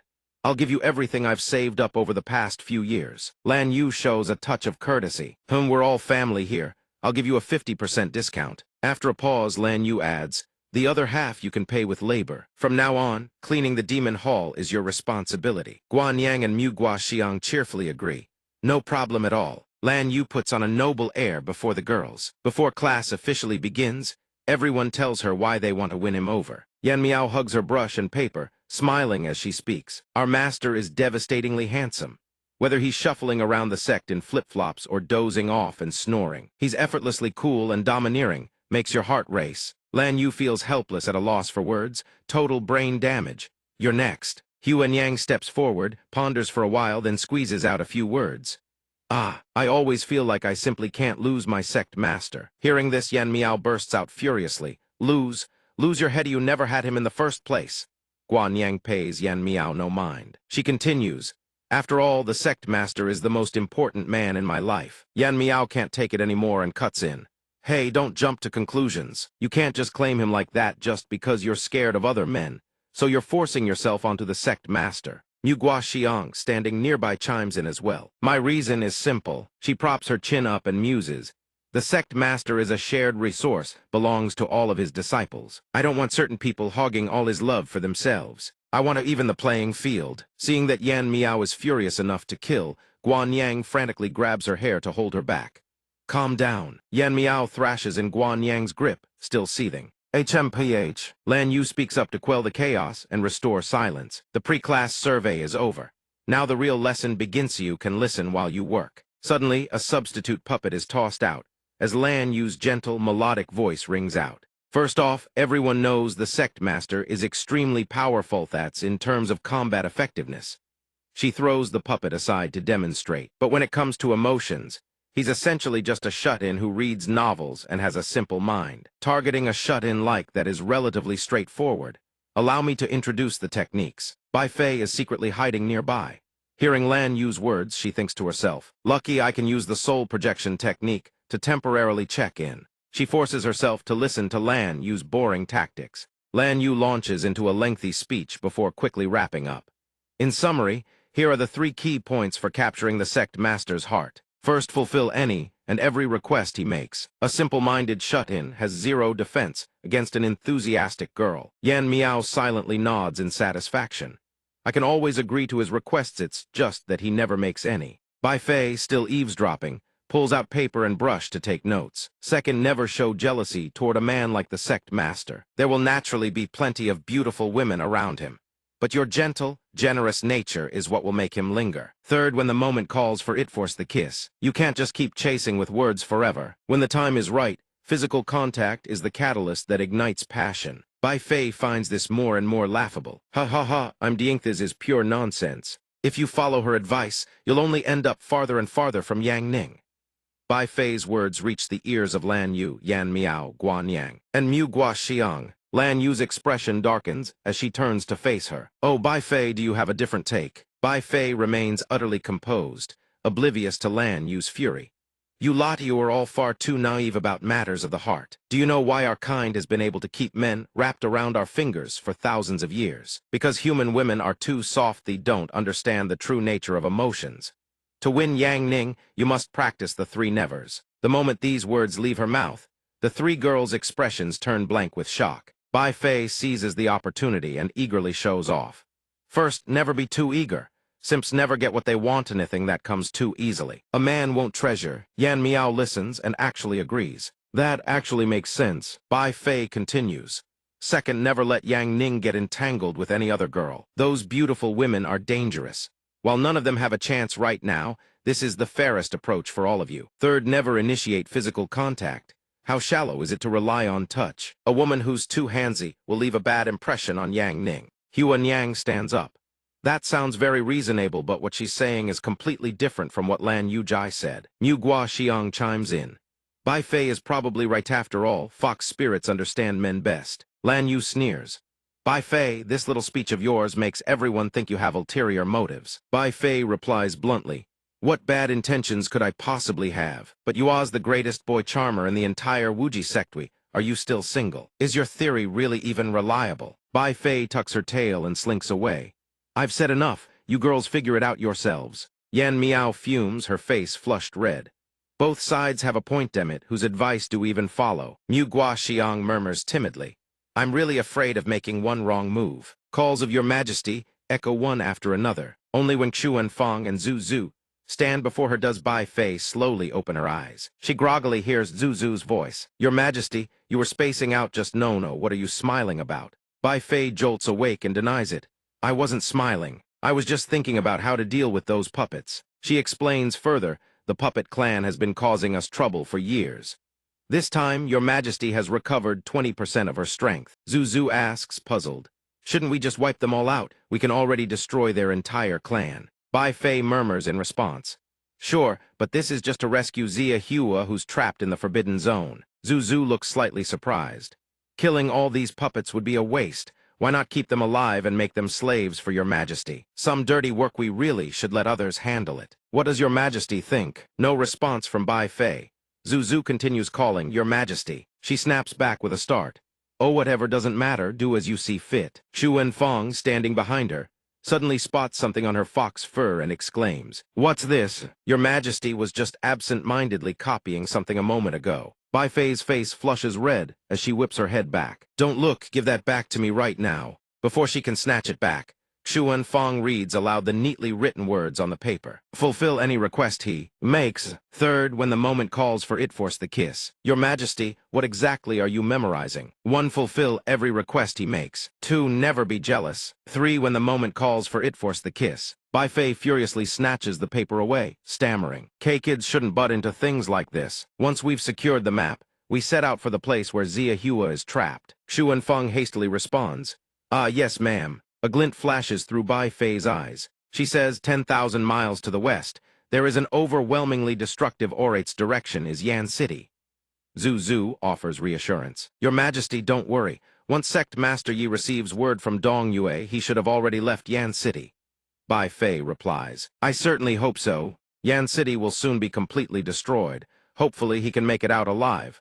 The Yan City catastrophe. Looking down from above, the entire city is swallowed by a gloomy sky. Deafening gunshots and blinding flashes of red send flocks of birds, scattering in panic toward the horizon. Barrages of gunfire and bullets fly without pause.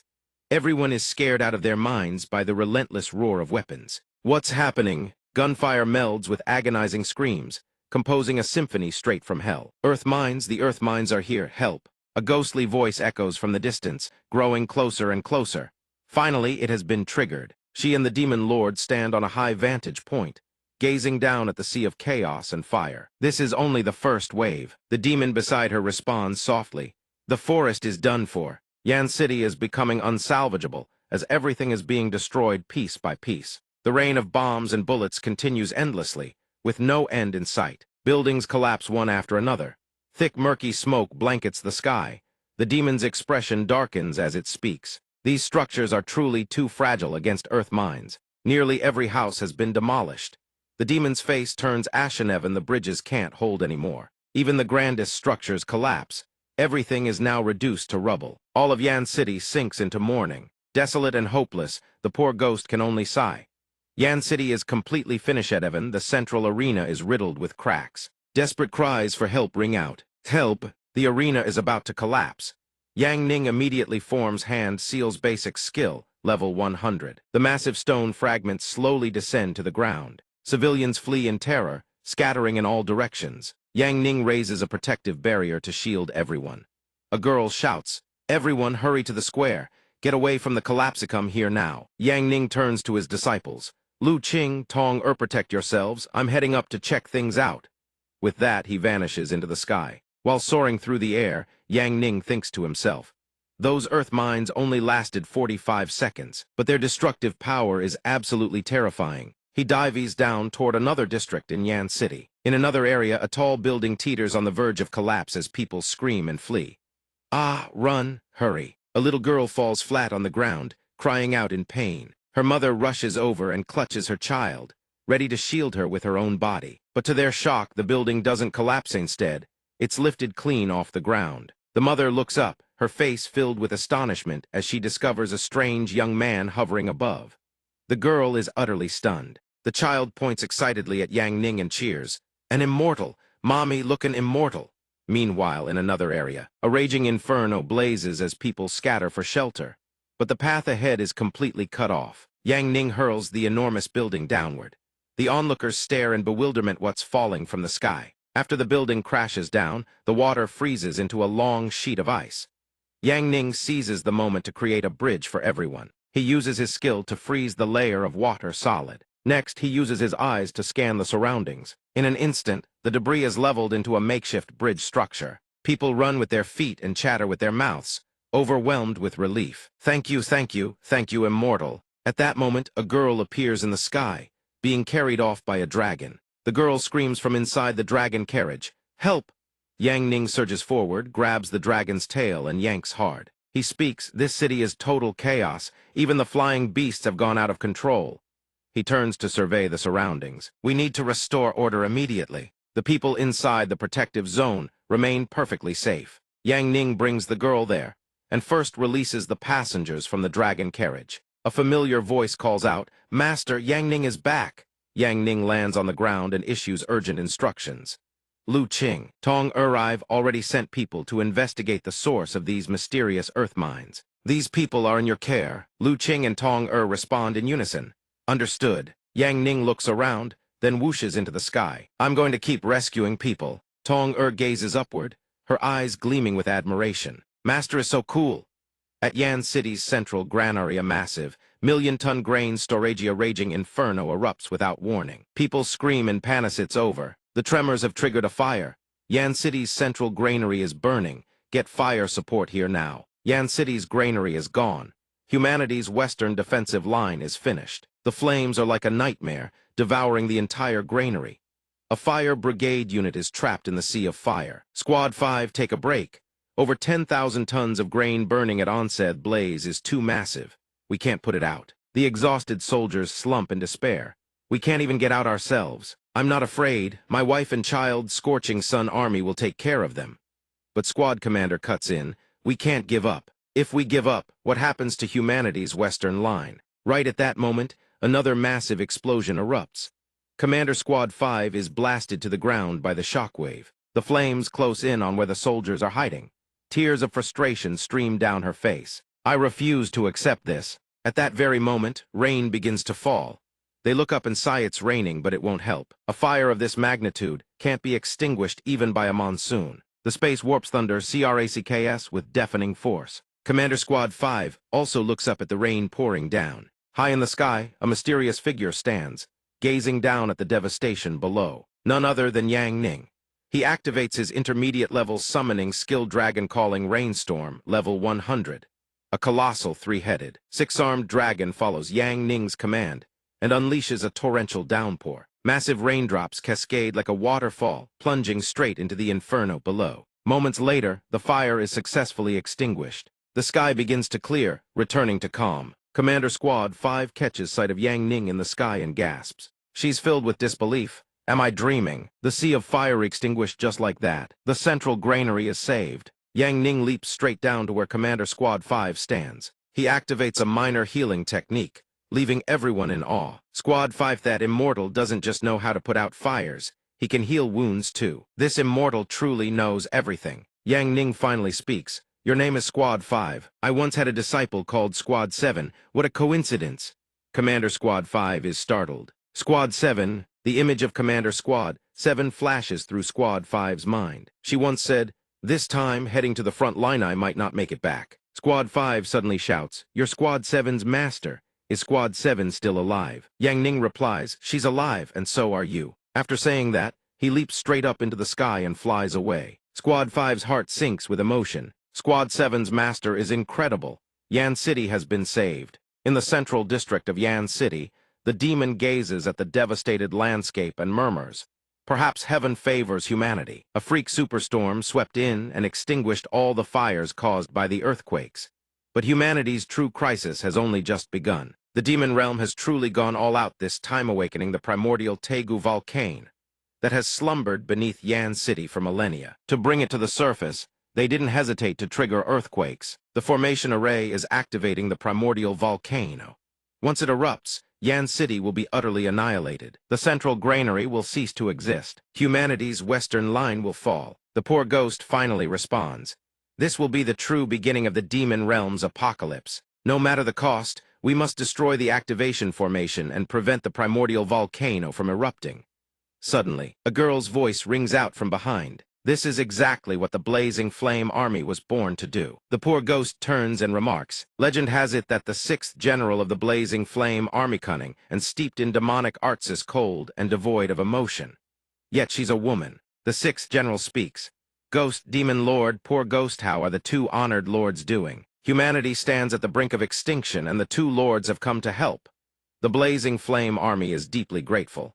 This time, the demon realm has deployed countless demon soldiers to guard the volcano on the verge of eruption. All it takes is one kaboom, the sky shatters, the earth crumbles, and the horn of humanity's doom sounds. Before that happens, we must extinguish the volcano at all costs. The pauper demon speaks, using his consciousness to scan the battlefield and assess the enemy situation. Wait, the general is number 6.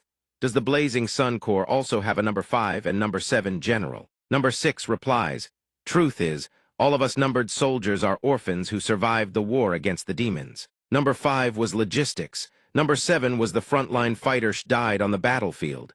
The pauper devil continues. So General Number 6 wants to fight alongside her dead comrade to take Yan City. Number 6 admits without hesitation. That's right, I promised her I'd return to the Corps. Number 7 stares at the person before her, unable to hide her shock. How did you come back? Number 5 responds. I'm sorry. You were injured and I couldn't use my authority to keep you off the front lines. Number 6 encouraged mates fine, just a minor wound. Number 6, you're clever, calm, meticulous in your planning, no matter what happens. You must remember, you were born to do great things. The Blazing Sun Corps needs people like you. Only then can humanity hope to defeat the demons. 10 days later, Number 5 led the troops into battle. A soldier reported, Commander. Number 7 suffered fatal wounds and was left behind on the battlefield. The fallen Number 7 speaks. Her voice choked. This is where soldiers return to. The Blazing Sun feels honored that she was born to do great things. The so-called greater good always prioritizes the bigger picture, but what are comrades who grew up together worth in the end? In the end, I couldn't save anyone. Suddenly, a signal soldier reports the area ahead is a volcanic toxic zone.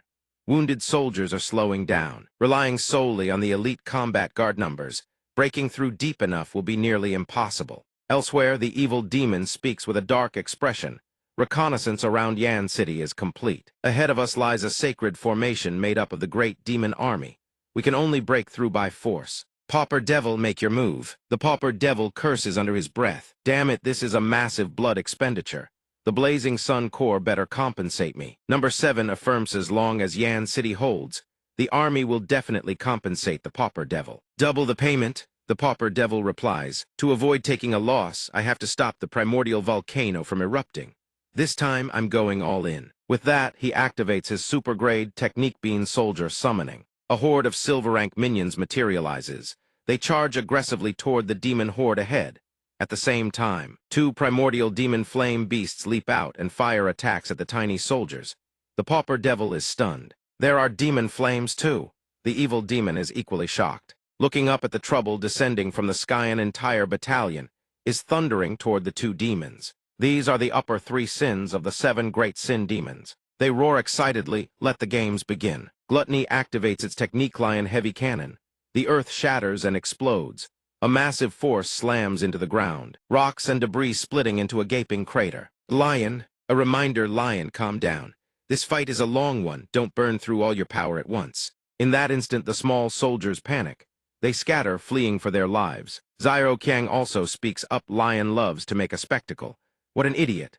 A single tornado from the lust demon sends the soldiers into a frenzy. Lion rages, you wretch, are you tired of living? How dare you steal my prey? Xiao Qiang taunts back, cut the chatter, old hag. Even you I'll tear apart. The gluttony demon remains silent. Why are you arguing? Yan City has more than enough people for all of you to kill to your heart's content. Hold the pass and wait for the humans to come offer their lives. Number 7 observes the newcomers and explains. They are the upper 3 sins of the demon abyss, among the 7 great sin demons. Compared to the lower 3 sins, they're not just a little more troublesome. The Pauper Devil speaks up again. The real trouble isn't even those 3. The upper 3 sins are terrifying, but compared to the origin sin, they're nothing but a grain of sand on a planet. Both Number 6 and the Pauper Devil are stunned. What? Atop the volcano's summit, a figure stands towering. It is the origin sin primeval of the 7 great sin demons. Everyone is shocked. Origin sin has arrived. Smoke begins to rise. Origin Sin wrath is almost always in a dormant state, because the moment he awakens marks an extinction-level event. He will annihilate everything in heaven and earth. He grips a massive warhammer in his hand, then brings it crashing down onto the ground. Apart from his terrifying wrath hammer, his physical body is monstrously colossal. According to intel, he was once besieged by an entire legion for 7 days and 7 nights, and not a single strand of his hair was ever cut. His 2 subordinates, simply by standing near him, receive a 10-fold power boost, nearly reaching the level of the upper 3 sins. The Pauper Devil speaks up. With monsters like these here, what are our odds of breaking through to the primordial volcano and stopping the eruption? The evil demon responds, the enemy is too strong. I can't even estimate the probability of reaching the volcano, let alone stopping it. Number 6 speaks, before we reach the primordial volcano, we'll most likely be wiped out entirely. But we have to bet that one person can break through to the very end, surpass the upper 3 sins, surpass the origin sin, and stop the eruption. The evil demon sighs, save Yan City, save humanity. They all stare ahead, thinking the same thought, we can only charge forward. Then they shout in unison, move out. Xiao reports, Master, all intel has been synced. Have you received everything, Master? A line of information appears, special summoning life form. Detected Yi Yang Jai Jai Niang. Yang Ning responds, Zio. I see, so these demons are causing trouble. Let me handle it. He extends one hand into the void, thinking this time, I need a sturdier sword. Suddenly, a sword materializes before number 6. Someone shouts from afar, that's my sword. The sword immediately flies toward the speaker. It's Yang Ning. He grips the sword in hand. Zio observes and remarks, I can detect that the master is about to use a limited skill. Limited skills are class-specific abilities, with restricted usage default usage count 1. Yang Ning raises the sword high. Arcs of golden lightning crackle along its blade. Limited skill activated lightning cultivator mid-tier class skill. One sword slaying 10,000 demons. Level 100, a grid-like net gradually forms, enveloping the entire mountain. From where Yang Ning stands, a crimson aura radiates outward. The targeting notification appears targets confirmed and tagged 1, 1334, 1335, 1336, 1337, 1338. Targeting system, all monster positions locked. They're still howling and screeching, devour them all. Targets 1339 humans, 1340, 7442, 7443, 7444, even the flying monsters. Tagged within the 10,000-meter range, 9,999.1. The final 3 are confirmed by Yang Ning. His eyes flash with a crimson glow. Yang Ning swings his sword downward from above. The sword cleaves through the monster sand, cuts straight through the origin sin. Even the floating box hovering in midair is split cleanly in 2. The one holding the warhammer inside the box is bisected as well. They plummet into the lava inside the volcano and dissolve into the magma. In the sky, number 6's group erupts in cheers. They are all dead. The battlefield falls deathly silent. The monsters, cleaved in 2, tumble downward. The pauper devil asks, his face ashen, was that heavenly punishment? Number 6 also seems unable to believe what just happened. Am I dreaming? The general also speaks up in disbelief. The demon's entire body just split apart on its own. Number 6 suddenly exclaims, thank you. Mysterious hero, the heavenly punisher who slaughtered the demon horde and saved the world. The blazing sun core will never forget this. The soldiers below erupt in cheers. It must be a deity who intervened. Heaven blesses the blazing sun. Number 6's group chatters excitedly among themselves.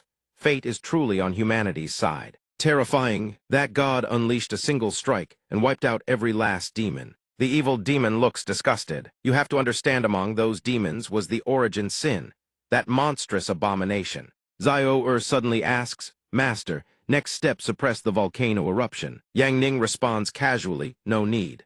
Fire an MP-74 intercontinental missile at the volcano. Zio emphasizes, Master, that would trigger the eruption ahead of schedule, and the explosion from a hybrid warhead is even more devastating than the volcanic eruption itself. He affirms it's fine, let it blow, I have a plan. She obeys. Yes, Master. Yang Ning calls out loudly, Wu-ers, come over here. She replies, yes, Master, we have met before. You ordered me to provide you with a spatial coordinate. The attendant's eyes widen.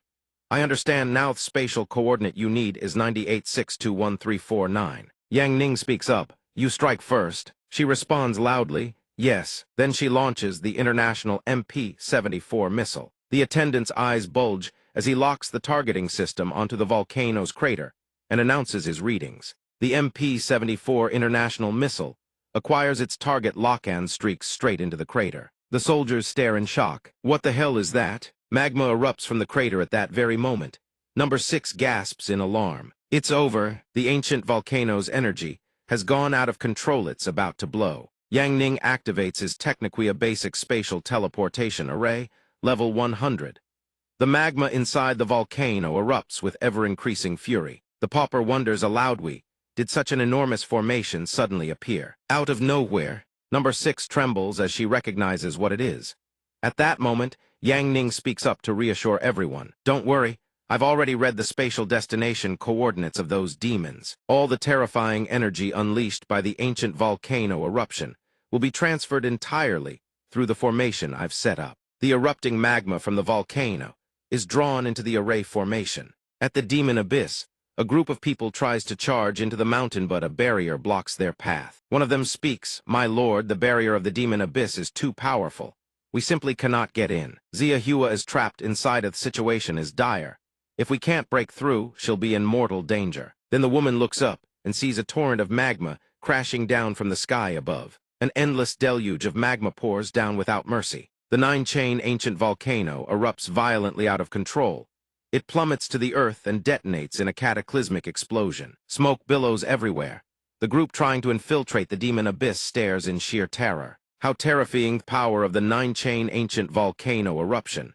Half the demon abyss is destroyed. What the hell just happened? The woman standing in the center realizes something and thinks to herself it's him. She speaks, perhaps even heaven is secretly helping us, granting us the chance to enter the demon abyss. Inside, the many-headed serpent, lord of the demon abyss. The 9-headed demon lord curses in fury, damn it. Why did the ancient volcano of Dan City attack our demon abyss? Those wretched Fulsiu let the humans do as they please. She sees the opening and speaks, the demon abyss lord has appeared. While he's distracted, let's sneak in and rescue Zia Hua. They conceal themselves in the smoke and infiltrate the demon abyss. Dan City, the second day at dawn. The sky brightens once more. Lu Qing walks over and calls out, "Number 5, number 6, I have to follow my master home now." Number 6 looks at her, eyes filled with gratitude. "Lu Qing, thank you for bringing your master to Dan City this time. You saved the city and humanity's western front. No matter where you go, you must always remember, Liang is forever honored to call you one of our own. I'm glad, truly glad that you found a place to call home." Lu Qing's eyes well up with tears. "I know, take care of yourselves." Then she turns and walks away with her companions. The man from the paupers group cries his eyes out and shouts after them, "Big bro, I'll love you forever." The pauper also calls out his farewell. "Butterfly God, take care on the road." Yang Ning waves goodbye to everyone. "Until we meet again, everyone. May we meet again in the Jianghu." Fallen sun wasteland 12 months after the Battle of Dan City. The sun blazes over the desolate plain. Explosions rip through the sky, munitions streaking down from above before detonating across the barren earth, shockwaves echoing in every direction. Lan Yu screams in panic, "Master, we clearly took a contract to kill just one mountain demon. Why did you annihilate every single monster on the entire mountain? This is a money-losing deal." Yang Ning explains nonchalantly, "Searching for just one was too troublesome, so I carpet-bombed the whole area. It's only a basic fire rain technique anyway." She counters, "What you used isn't called fire rain, master, it's called meteor strike. Didn't that scene just now look exactly like when the eternal sword gate was struck by that mysterious meteor?" Yang Ning murmurs with a puzzled expression, "How could it be? Back then I used a high-level skill." Lan Yu doesn't understand and turns to ask, "Wait, master, are you dodging the question?" "No, let's go. Didn't you take on several more demon-slaying jobs?" Lan Yu answers, "This disciple is incredibly grateful. Master, you've really matured a lot compared to before." Yang Ning pays no attention to her words, climbs onto the horse carriage, and opens up Chronicles of Yan Niang to read. Lan Yu feels embarrassed. "Forget I said anything. Let's pretend that never happened. Let's head out." She suddenly speaks up, "Master, I have a question I want to ask you." He answers coldly, "What?" Lan Yu blushes and asks, "Our demon-slaying journey is practically a man and a woman traveling alone together. If there's anything this disciple can do to make master happy, just say the word, I'll do anything you want." Yang Ning answers dismissively, "Stop bothering me while I'm reading Chronicles of Yan Niang. That would make me very happy." Hearing this, she furrows her brow at him, thinking to herself, "Damn it, am I about to lose? This time, I'm going head-to-head with that little brat-eye will make master fall for me. My title as the ultimate boy charmer absolutely cannot be lost on his account." She speaks up, "I wonder if the harsh environment outside is the reason. Master, my fair, slender legs are feeling a bit uncomfortable." He replies lazily, "Must be your blood type acting up. If you're uncomfortable, drink more hot water." Suddenly, a group of people approaches from afar and shouts, "Little miss, our scouts have been watching you for a while now. Just a word of advice, that flirting won't get you anywhere in the end. That pretty boy obviously can't appreciate what's in front of him. Bring your money and come be my woman instead." Turns out they're bandits. After saying this, they all burst into laughter. Lan Yu demands, "What kind of nonsense are you bandits spouting?" Suddenly, Yang Ning speaks up, "Hold the Chronicles of Yan Niang for me. I've got something to deal with." She grips the whip in her hand, her face twisted in a scowl. "These small fry don't need master to lift a finger. I've traveled the north and south, handling them is no problem at all. These bastards dare call me a bootlicker? D all of you." She lashes the whip forward with full force. A bandit takes the hit and is sent flying with a scream. The bandit leader laughs. "This little lady's got some fire. Now that's exciting." Lan Yu ignores his words and lashes the whip, again activating the 8-direction storm technique. He struck dead on and sent hurtling through the air, howling. She challenges, "With this level of strength, You think you're worthy of being bandits on the fallen sun wasteland. Another, larger bandit shows a look of interest. A woman who underestimates her enemy pays the pricey a devastating, brutal price. Lan Yu's face darkens. You're dead anyway. I'm too lazy to waste words on you. He grins and clenches his fist. Kill me. He has already activated the blood kill transformation. Lan Yu gasps. You really are the fugitive on the blood kill bounty board, a mass murderer from M3 Village.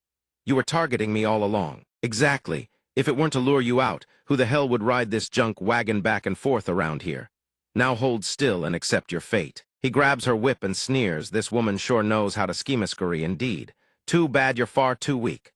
I'll deal with you first, then kill that pretty boy. Lan Yu is yanked into the air and screams. At that very moment, a figure swoops in and catches her. Yang Ning holds Lan Yu tightly in his arms and roars. How dare you touch my disciple? The bandit stares in shock. This bookworm actually knows some kung fu. His face darkens as he demands, I only have one question: is your power drawn from the demon abyss? He grins and admits it freely. That's right.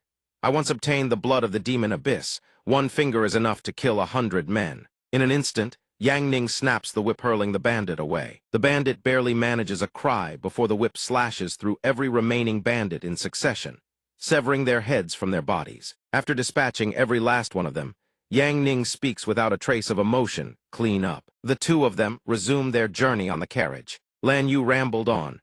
Master, this time out, I noticed you always have me accept missions related to the demon abyss. Yet whenever you encounter someone connected to it, you strike brutally. Do you have some hidden agenda? He replied, you're overthinking it. Just a coincidence. She continued, the demons have been quieter than usual these past 2 months. Yet Master keeps provoking them. It just feels like Yang Ning is playing possum right no-napping through everything. Lan Yu didn't get a reply, so she called out, Master, but he remained silent. Yang Ning gazed up at the distant sky.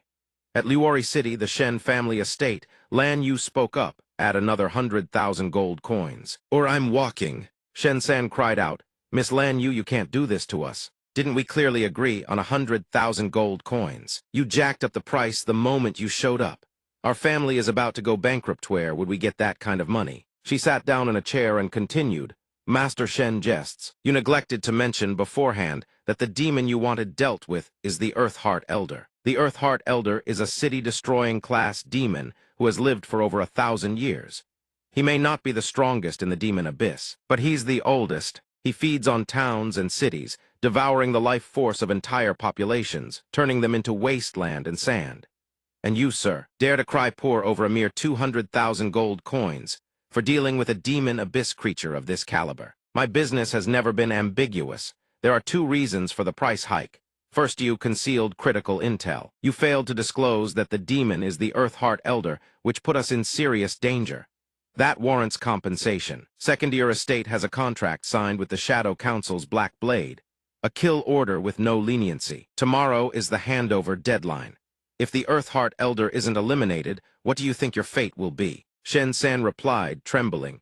Even if I sell the land, I only have 150,000 gold coins. Lan Yu smiled. The dirty money you've raked in over the years isn't small, Master Shen. If you can't part with money, then part with your life instead. My time is extremely precious. If we're not fated to do business, perhaps we'll meet again in the next life. Hearing this, he scrambled over and clung to her legs, wailing. Miss Lan Yu, please don't go. I'll pay the 200,000 gold coins. He secretly thought, just as the legend Seisonion who negotiates with her ends up getting skinned alive. Lan Yu sighed. If you'd been this decisive from the start, everyone would have been happy. Playing the pity card with me doesn't work. Master, I'll have to trouble you to take action now. Shen Bairo was puzzled. Miss Lan Yu, weren't we told the person coming was Yi Shen, the one who saved the Western Human Defense Line? I can't sense his cultivation realm at all. He's clearly just an ordinary person. Lan Yu warned, don't talk too much. If you bother my master while he's working, that'll cost extra. Yang Ning suddenly tapped the ground. Shen Baio and Shen San continued chatting among themselves. After summoning the Peerless Shade, the cooldown was a bit long. Otherwise, having it out would have made locking onto the demon's position much more convenient. He pressed both palms flat against the earth, listening for something.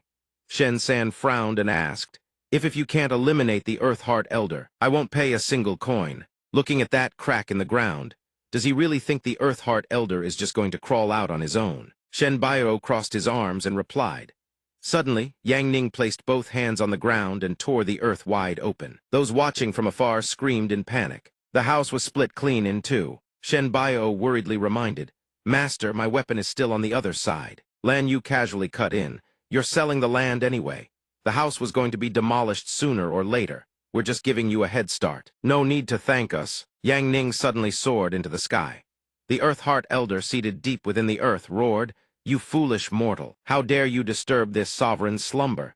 Do you know the consequences?" Yang Ning asked with a casual smirk. "What consequences?" The demon glared up at him and snarled.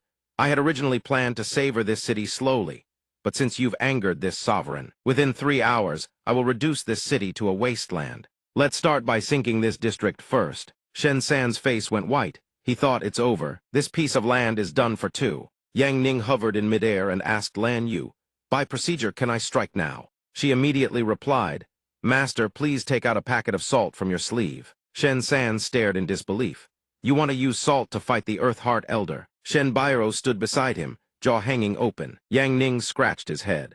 "My disciple says that when I go out to slay demons, I can't perform anything too shocking for the world to see. So from time to time, I have to follow tradition like using salt to ward off evil." The Earth Heart Elder rose to his feet and cursed, "You insolent brat, you're humiliating this sovereign," then hurled a massive boulder straight at him. Yang Ning didn't flinch. He stared straight at the boulder. The boulder instantly cracked open and shattered to pieces. Shen Bairo's eyes went wide with shock.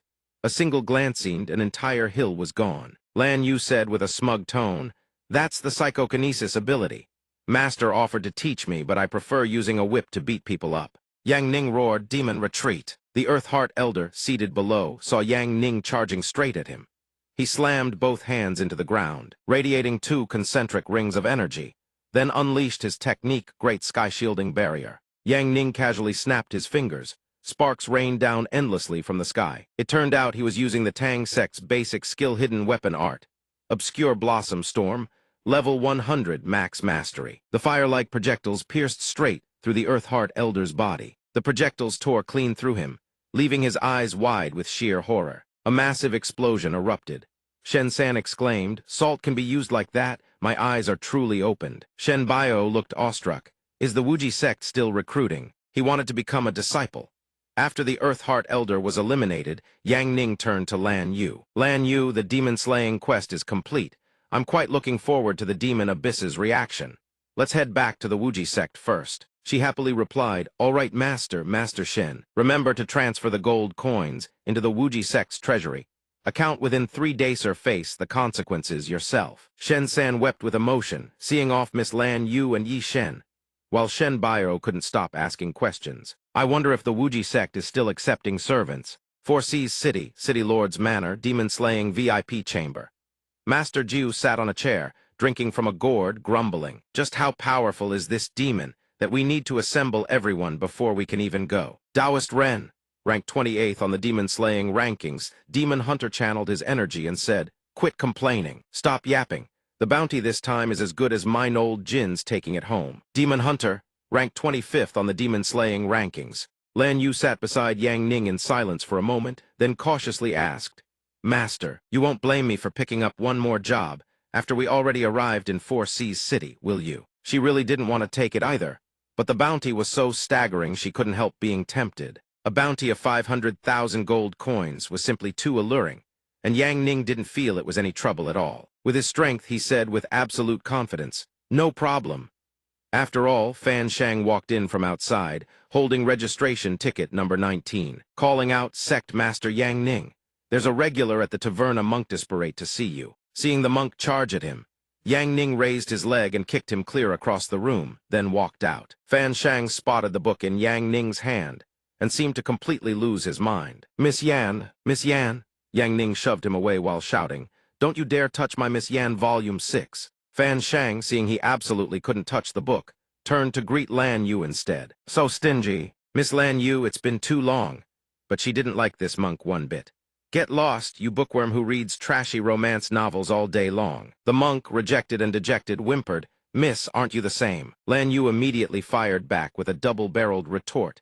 "My master studies the 100 styles of human nature, completely different from a bald fool who goes demon hunting only to lose his core magical treasure to a female demon. The monk still refused to give up his desire to read the book in Yang Ning's hands. Miss Lan Yu is truly fierce. Sect Master Yi, how about I share some classified intel on this demon as an exchange? You and I swap and I get to read Miss Yan Volume 6. The demon we're dealing with this time is the city lord's beloved daughter, or rather, a parasitic creature nesting inside the young lady's body. To save her, the city lord has summoned high-level demon slayers from across the nation. As a result, a massive number of demon slayers have been killed. What's worse, what's most terrifying is that even after top-tier experts managed to purify her, 3 days later the demonic entity repossessed her body. Everyone said she was beyond saving, but the city lord refused to give up, continuously increasing the bounty. But after hearing the monk out, Yang Ning just let out a flat "oh." Lan Yu rested her chin on her hand, looking at the monk with an expression of complete disbelief. "Bookworm, do you actually have confidence in dealing with this demon?" Fan Shang immediately explained. "How could I? I came purely for the 1 million gold coin bounty. I've already brought out Miss Yan Volume 6 and my schematic maps. I need the money." "On the contrary, Miss Lan Yu, what are you here for?" She replied with a radiant smile. "Money, of course. No other reason needed." 3 hours earlier, from within a house, a young girl came running out screaming, "I'm not a monster." She kept wailing and pleading, "I'm not a monster. Don't lock me up. Someone please save me." But then she tripped over her own feet and slammed face first into the ground. 2 soldiers dragged her back inside, helplessly consoling her. "Miss, please accept it. At night, you are the monster. Let go of hope, thighs, is how you'll spend the rest of your life." The townsfolk who heard the commotion all gathered around. Upon hearing the soldiers call her a monster, they began murmuring among themselves. "Monsters are terrifying. My daughter used to play with her.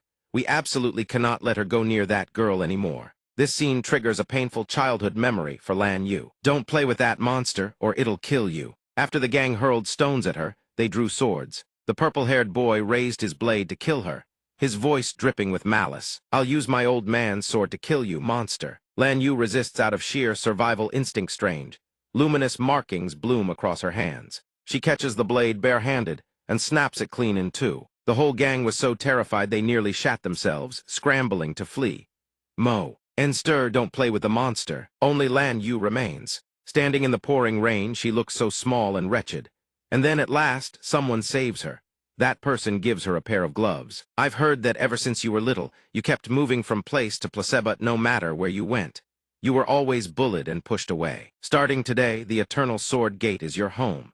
As long as you wear these gloves, you can seal away that uncontrollable power inside you. No one will bully you again." She recalls her small, pitiful self back then, her heart hardening with resolve. "I will never let anyone find out I'm a monster." In her memory, the young Lan Yu stares at the gloves, tears of gratitude streaming down her face. "Thank you, Master." She pulls out a quest scroll and makes a request to join Yang Ning. "Master, this money is something we must earn, and that girl, I have to save her." Just then a soldier calls out names in order, his voice booming. "Exorcists number 11 through 20. Please report to the young Mrs. Exorcism Hall." The group is guided past a small lake. 9 exorcists enter the grand hall and face Zhao He. He clasps his fists and bows low, his voice desperate as he pleads with them. "I beg you, masters, please save my daughter's life. If you can save her, aside from the bounty, I will grant any one request of yours. I, Zhao He, City Lord of Four Seas City, humbly beg you to save my daughter." After being captured, Miss Zhao has been locked inside an iron cage. She sits inside it, whimpering helplessly. Rank 73 on the exorcism board, Zhan Jai. Yi Yang, ranked on the demon-slaying board, not yet entered. Yi Shen, ranked 9th on the demon-slaying board. At that moment, Zhan Jai steps forward and volunteers. "Leave it to me." She makes her request to Zhao He, "Just release my big brother from death row." He agrees instantly. "No problem.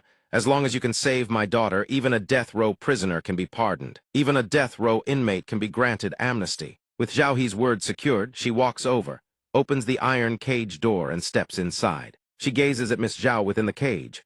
The moment Miss Zhao spots Zhan Jai, she latches onto her. "Big sister, I'm so scared." Zhan Jai catches Miss Zhao and gently soothes her.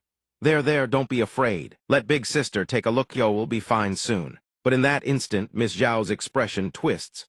Her eyes turn sinister and demonic. She opens her mouth wide and lunges to take a bite out of Zhan Jai. Zhan Jai dodges nimbly and snarls, "Demon, ambushing me won't be that easy." but Miss Zhao seizes the opening and sinks her teeth into Zhan Jai's shoulder.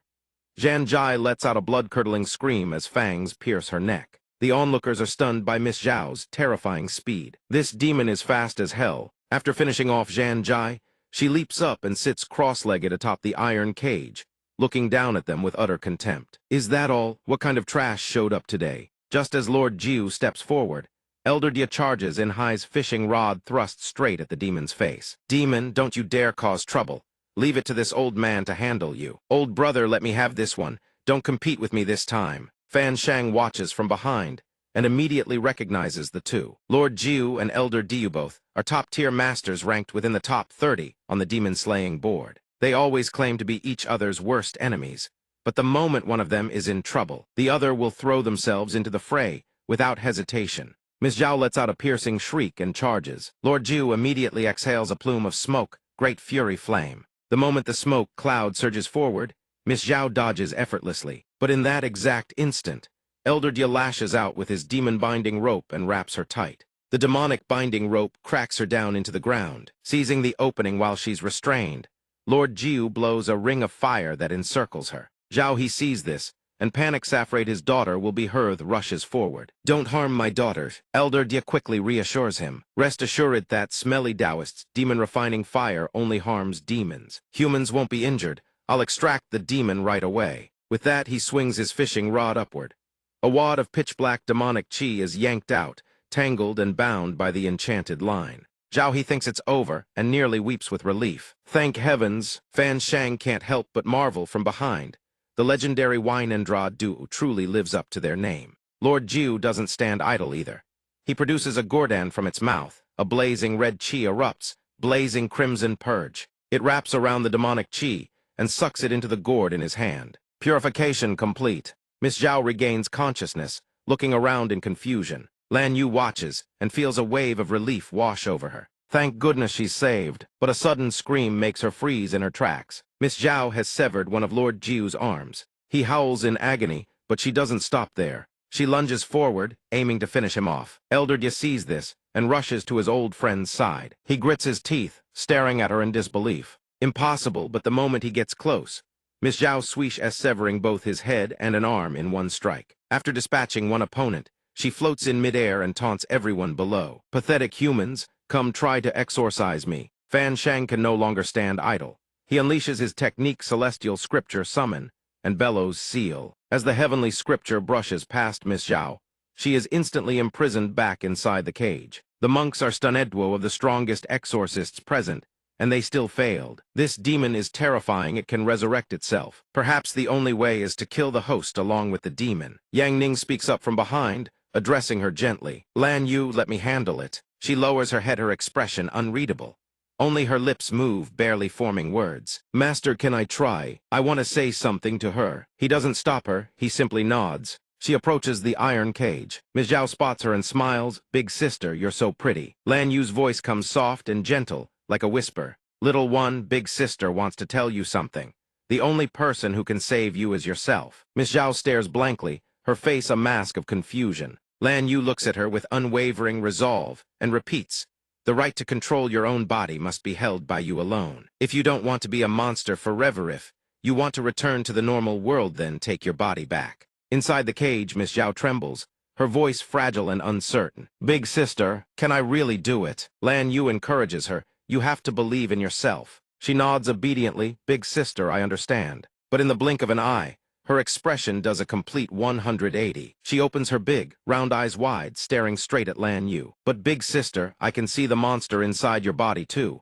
You can't control it either. In her pupils, Lan Yu's demonic silhouette reflects back in all its eerie glory. We're the same kind, aren't we? Why don't we just destroy this world together? Destroy the world that despises us. Pinned by that stare, Lan Yu freezes on the spot as if paralyzed. The demonic aura sealed within her stirs, surging upward as if provoked. Miss Zhao's voice acts like a catalyst, triggering the dormant demonic energy inside Lan Yu. She begins losing control to the demonic aura, repeating Miss Zhao's words, destroy the world that fears us. That's right, I'm a monster too. No one will ever accept a monster. Just as she's about to lose her mind, Yang Ning's voice echoes in her ear. I will accept you. Even if you're a monster, even if the entire world rejects you, I will protect you. Shielding you from this world's cruelty forever, that is my duty as your master. Those words snap her rationality back in an instant. The warmth of his voice soothes years of buried pain and sorrow. Lan Yu tears up and softly calls out, "Master." She turns around, seeking confirmation, and asks again, "You truly don't mind that I'm?" Yang Ning wipes the tears from her face, then gently reaffirms, "No matter how many identities you carry to me, you're just my stubborn disciple who likes to suffer in silence." Comforted by his words, she breaks into a blissful smile. "Master, your disciple understands now." He steps forward, eyeing Miss Zhao inside the killing barrier. "So you want to exorcise a demon, huh? That's simple, just use your fists." Zhao He hears this and immediately begs, "Please don't kill my daughter." He says coldly, "Killing her is useless because the real demon." Before he finishes his sentence, he throws a straight punch square into Zhao He's face, knocking out 4 front teeth. The punch sends him flying as Yang Ning finishes his sentence. "It is you." Zhao He crashes into a pillar, shattering it to pieces. Without stopping, his body ragdolls straight into the wall, blowing it apart on impact. Everyone present gapes in stunned disbelief. Yang Ning holds his punching stance, killing intent flashes in his eyes. Behind him, Lan Yu watches in shock as the demon instantly shifts into a different form, grotesque beyond recognition. Its ugliness exceeded only by its incoherent rambling. Truly, it never expected a human to see through its disguise. Fan Shu grinds his teeth in fury. So that's what it was. No wonder the purification kept failing and the episodes kept recurring. The real mastermind is Elder Zheya's been corrupting his own daughter all along. The demon cackles with newfound arrogance. "She's no longer my daughter. I obtained the demon abyss bloodline long ago and evolved into the supreme existence. She was nothing but bait to lure demon hunters right to me." The young girl suddenly breaks free from the demon's control and collapses. Lan Yu watches the earth-shattering spectacle unfold before her eyes, unable to contain her excitement. The demon blathers on without acting. "I'll admit among you humans there are some clever ones. You actually figured out it was me." Yang Ning shows zero patience. "You think? A single basic demon appraisal scan identifies every living soul in this room. I only meant to appraise your daughter, but the range was too powerful. It scanned everyone." Exposed, the demon's face flushes crimson like a bashful maiden. A true player fears no storm. The demon strikes first. "Let my annihilation I technique send you to your grave." Skill-activated demon I soul-destroying wave. Yang Ning has never been one to back down. "I techniques, I know those too." Skill-activated basic thunder flash I LVL 100. Max. The demon's eyes split apart in sheer terror. A massive explosion erupts. The young girl, freed from mind control, collapses to the ground. Lan Yu surveys the situation, lets out a long breath, and breaks into a deeply satisfied smile. Half an hour later, outside the city lord's residence, Yang Ning idles about chatting with a cat. Even the cat can't catch a break. "So do you think Yan Nyang is really the empress the rebels are looking for? Quit stalling. Let's go find Yan Nyang already." Lan Yu happily walks out from the city to deliver the report. "The little girl is fine now. Thank you, master. She's no longer a monster." Yang Ning, well-meaning as ever, adds his own observation. "Actually, you're not a monster either." Lan Yu freezes, caught completely off guard by his words. He ignores the cat entirely, giving her his full attention. "It's just that your innate power is too strong and you don't know how to control it. That causes mutation and energy overload. Once we're back, I'll teach you ability suppression arts. That way, you can master your own power." Lan Yu replies calmly, "I don't care whether I'm a monster or not. The only thing I care about is being your disciple forever." Fan Shu seizes the opportunity to grovel. "I don't care if Miss Lan Yu is a monster either. Can you spare me some money to buy Yan Nyang's autograph?" Seeing this idiot ruin the mood, Yang Ning delivers a kick to send him flying. "Get lost." Having said everything he needed to, Yang Ning turns to leave, not forgetting to add, "Head back to the sect first. I have one more thing to take care of. It won't take long." Lan Yu replies promptly, not forgetting to tease, "All right, I'll head back first. Master, don't you go eloping with Bai Fei, got it?" In a barren wasteland, Yang Ning stands on elevated ground and commands, "Come out." Moments later, 3 demon figures leap up to where Yang Ning stands. Yang Ning doesn't even bother turning around, asking with disdain, "What do you want?" "This ugly thing with a human body and serpent tail is that." One of the 6 great heads of the demon abyss, a dream demon, speaks cryptically, revealing its purpose. "The Lord of the Demon Abyss wishes to see you." Yang Ning with towering arrogance demands, "The Demon Abyss, huh? That's a demon realm drifting through the void. Finding it isn't exactly easy, but I have zero interest in the demon abyss. If he wants to see me, tell him to come to the Wuji sect himself. The dream demon exhales a wave of demonic energy, sneering, "That's not your call to make." All three demons unleash a combined blast of demonic energy at Yang Ning. He sustains not a single scratch. That's it. A crystal prison materializes around him. The two serpent demon underlings stare in shock. Are you really the legendary Yi Chen? No matter, Dream Demon Lord's crystal seal is formidable. Regardless, it worked. We've earned our merit. Let's drag this one back to the Demon Lord. All three lunge forward, pin him down, and vanish into a plume of smoke. The rocky outcrop, bustling just moments ago, returns to its desolate silence. Inside the Demon Abyss's crystal prison, Dong Yue stands alone in a corner. In stark contrast, the atmosphere in the cell is surprisingly lively. Cards are dealt. When the round ends, Bai Fei still holds cards in her hand. She panics, "Oh no, I lost again." Zia Hua speaks up. "The card game that Sect Master Yi taught our lord is truly entertaining." The one beside her adds apologetically, "Forgive me, my lord." Zia Hua of the Four Great Guards flips her final card. "Last card played, I win again." Suzu chimes in, "Zia Hua is the strongest strategist in our Kinkyu clan. It's only natural we too lose to her, but our lord seems especially invested in winning at this game. Is it because the game Sect Master Yi taught Yaoyu refused to lose to anyone outside the clan?" Bai Fei, red-faced with embarrassment, flies into a rage fight. "Don't you all want to win? Why even bring up that clueless fool?" The next to speak about Bai Fei's dark past is Zia Hua. "The opportunity that Sect Master Yi created was meant to save us, but instead, we were chased down and dragged back by the nine-headed demon lord." That day's scene flashes through Zia Hua's mind. Bai Fei hangs her head, taking all the blame upon herself. "Unfortunately, I've only recovered 20% of my strength. We have to find a way out. In 3 more days, he'll move us to the enemy's stronghold." Qiuzu, Chunfeng, and Zia Hua suddenly grew anxious. Dong Yue doesn't join the conversation, only watching from the outside. Bai Fei gives the order, "Zia Hua, tell us your plan to escape the demon abyss." After Bai Fei's prompt, Zia Hua lays out the plan. "We secretly set up a spatial formation now. When we're escorted to the crystal prison, we activate the formation and escape. Those things up there are watching us the entire time." Bai Fei speaks up with absolute confidence. "No problem, I'll lock down their senses. As long as the nine-headed demon lord doesn't come to patrol, there won't be any issues." Zia Hua lowers her gaze. She ponders for a moment, then speaks. "Right now, the nine-headed demon lord and the big shots of the demon abyss are probably in the Scarlet Phoenix Nation, playing their little survival judgment game. They won't return to the demon abyss anytime soon." Chun Feng repeats the keyword in confusion. "A survival judgment game. The nine-headed demon lord is a calamity-level demon, capable of destroying entire nations. He frequently leads his subordinates to invade and capture small, weak human nations. After gaining control, he starts playing his Gameth judgment of humanity's survival. The 6 great demon abyss lords: Ghost Slayer, Demon Remnant, Blood Fee, Monster Chief, force the strongest humans to play chess against them, or select the mightiest warriors to duel the demon lords head-on. The fate of humanity is decided entirely by the outcome. But until now, the humans of 5 small nations have all perished because of it." Bai Fei rests her chin on her hand. "That's truly awful," she says with indignation. "We can't delay. We need to set up the formation fast. We must find a way out and secure our chance to survive." Meanwhile, in the Demon Abyss's Great Hall, 2 demon minions have successfully escorted Yang Ning back.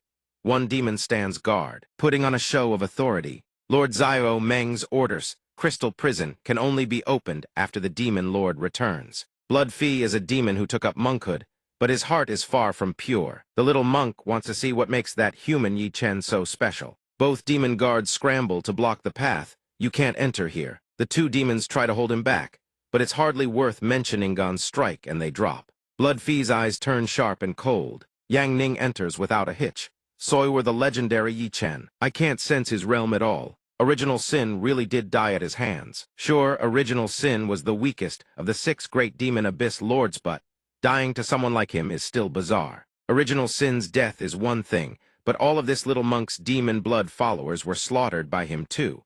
He cannot be allowed to live. The subordinate behind him panics and rushes forward. "My lord, absolutely not. Wait for the demon abyss lord to return. Young Blood Fee, for all your burning passion, you must restrain yourself. The world is vicious, but fate is even crueler," he quickly explains. This little monk got a bit carried away. Yang Ning's ice mirror shatters. The entire space fills with thick, choking smoke. The protagonist doesn't die mid-episode. Yang Ning sits atop the ice crystal, seizing Blood Fee. Despite his provocative attitude, Blood Fee's actions betray his timidity as he murmurs, "My Buddhist leaf bullets had no effect on him." Yang Ning shows no emotion as he produces a wanted notice. "You're the one spreading demon abyss blood everywhere to create monsters, aren't you?" Yang Ning confronts Blood Fee without a shred of courtesy. "Your filthy work has corrupted countless humans." Blood Fee responds calmly, "You flatter me, benefactor. This little monk was merely delivering them salvation. Truly, I am merciful." Seeing Blood Fee keep up his holier-than-thou act, Yang Ning speaks up, exasperated, "Then allow me to deliver some salvation to you instead. Killing those blood monsters one by one is too tedious. I'll just deliver you straight to salvation that'll cleanse this world nicely." In the next instant, Blood Fee can only stare in shock as the blow descends. Yang Ning fires the first shot. Blood Fee staggers as if an ex-lover just toyed with his heart. Everything unfolds in an instant like a fleeting mirage. "Benefactor, you've grown too emotional. Allow this little monk to properly teach you the heavenly way." Before Blood Fee can even strike, Yang Ning cuts him off. "I am the heavenly way." He raises his hand, casually unleashing a basic cultivator finger technique leaf flying flower. Level 100 max. Blood Fee hasn't even attacked yet, and he's already trembling, screaming. No good retreat now, but how can they run? The flying fragments streak in, dishing out a few slashes to each demon. Just a few strikes, and the demon minions ascend to heaven. Having had his fun, Yang Ning doesn't bother cleaning up the battlefield. He turns around as if nothing happened. Yang Ning sits down on Blood Fiend's exclusive throne. From afar, a Blood Fiend demon flies back to the lair. The moment it lands, it reports, "Your Highness, we have returned." Zio Meng responds calmly from its back. This round of the judgment game at the Scarlet Phoenix Nation was no fun at all. These humans are far too weak. The low-standard winged demons are already satisfied. Your subordinate was thrilled, just being able to draw a blade and kill humans. Without bothering to respond, a demon jumps off its back to investigate. Monster Chief stares at the devastation before him, stunned. What the hell happened here? The nine-headed demon lord finally appears, his expression calm as ever. The demon who escorted Yang Ning back was still hiding, but now it starts screaming. "Terrible news! Blood Fee has been killed by the human we brought to the demon abyss. This worthless subordinate begs your highness for punishment." The nine-headed demon lord hears this, immediately leaps down and strides inside with thunderous fury. Yang Ning sits in someone else's domain on someone else's throne like a king greeting a guest. "You're finally back," he says. "Let's play a game. It's called the Judgment Game, the Demon Abyss's Survival. If you win, you get to keep living. If you lose, every last demon in the Demon Abyss gets slaughtered." Demon Remnant can't help but frown in confusion. The Judgment Game.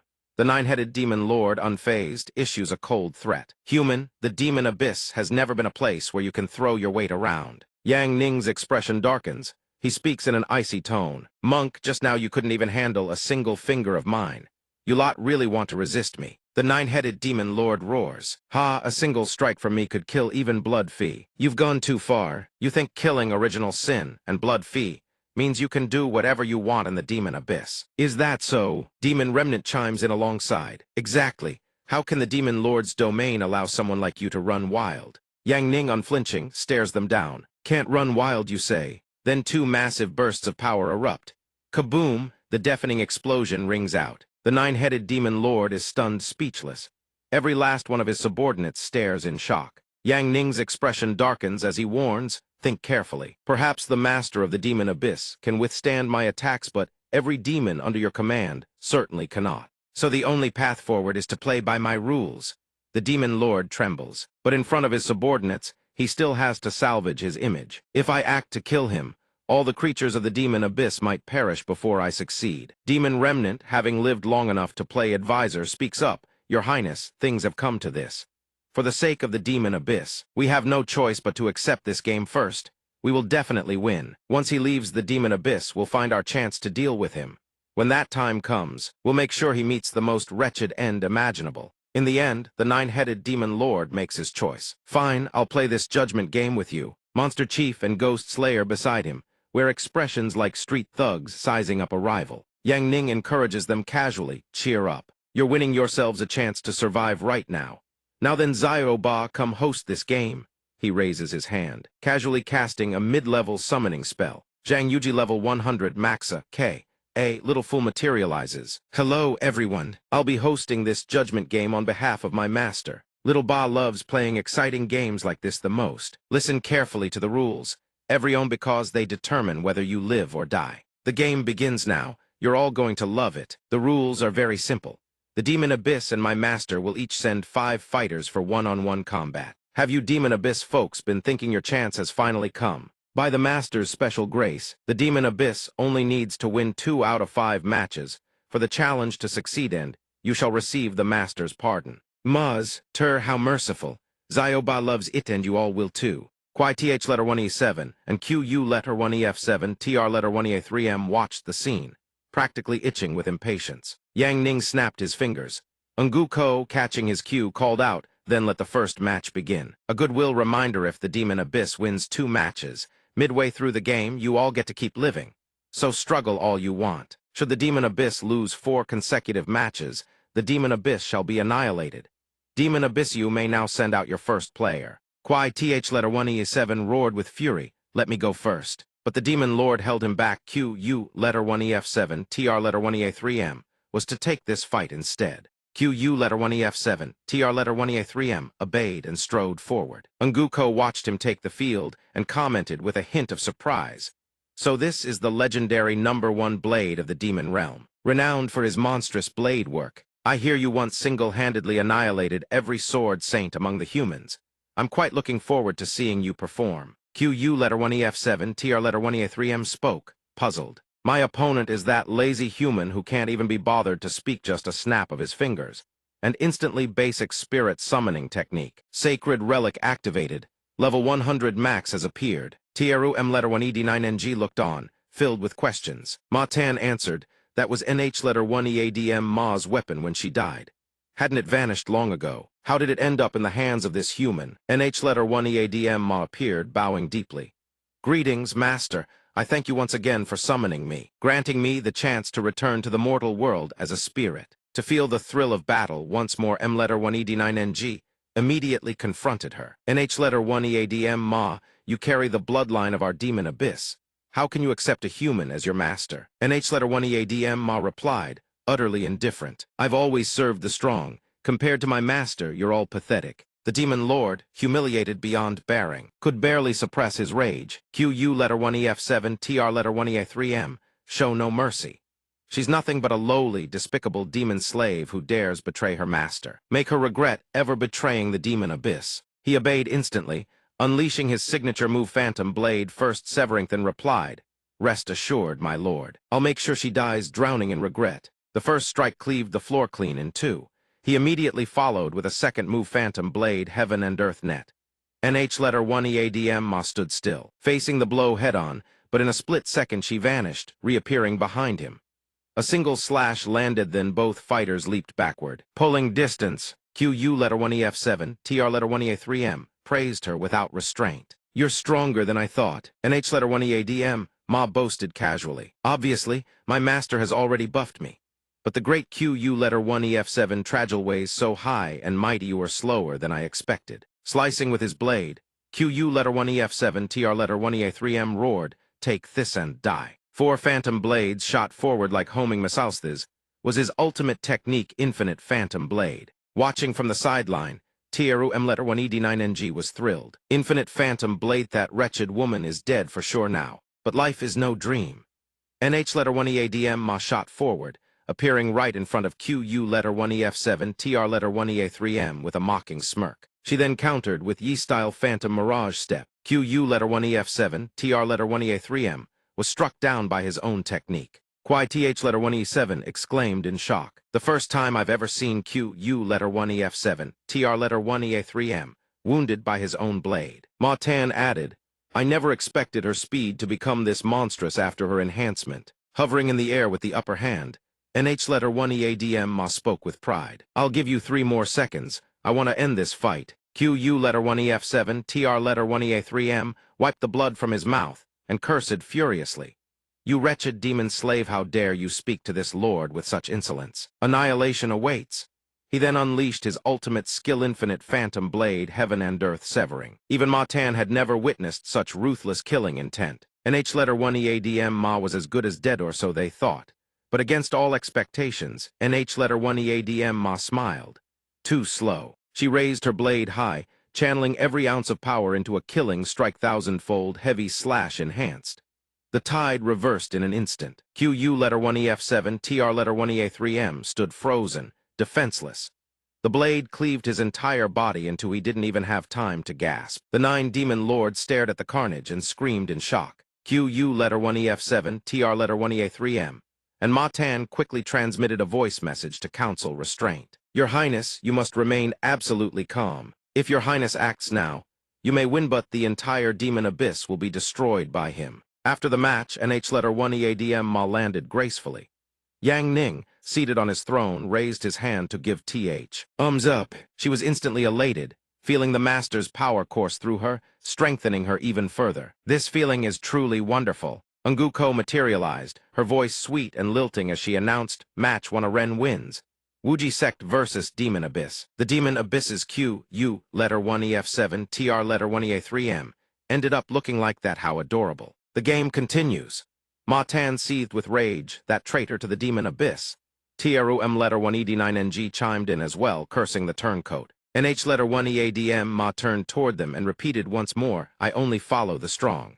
The weak shouldn't waste their breath. The Demon Lord was incensed. NH letter 1 EADM Ma, a ruthless killer without mercy, was now being controlled by a mere mortal. Ma Tan, equally furious, gritted his teeth and advised, Demon Lord, there's nothing we can do.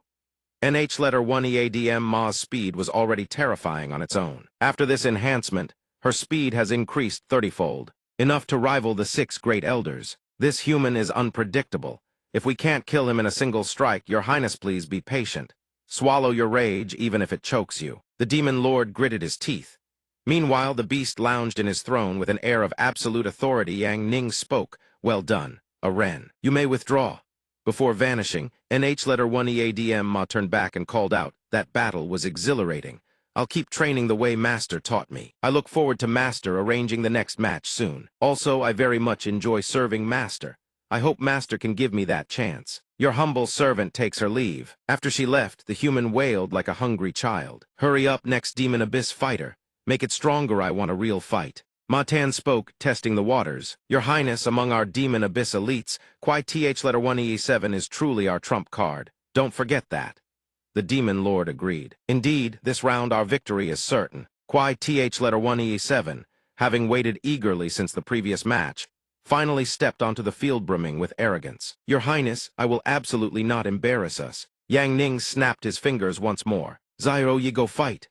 Instantly, a massive white bear crashed down from the sky. Master, you're finally letting me fight. I'm so happy. Kwai Th letter 1 EE7 looked at his opponent and puffed his cheeks.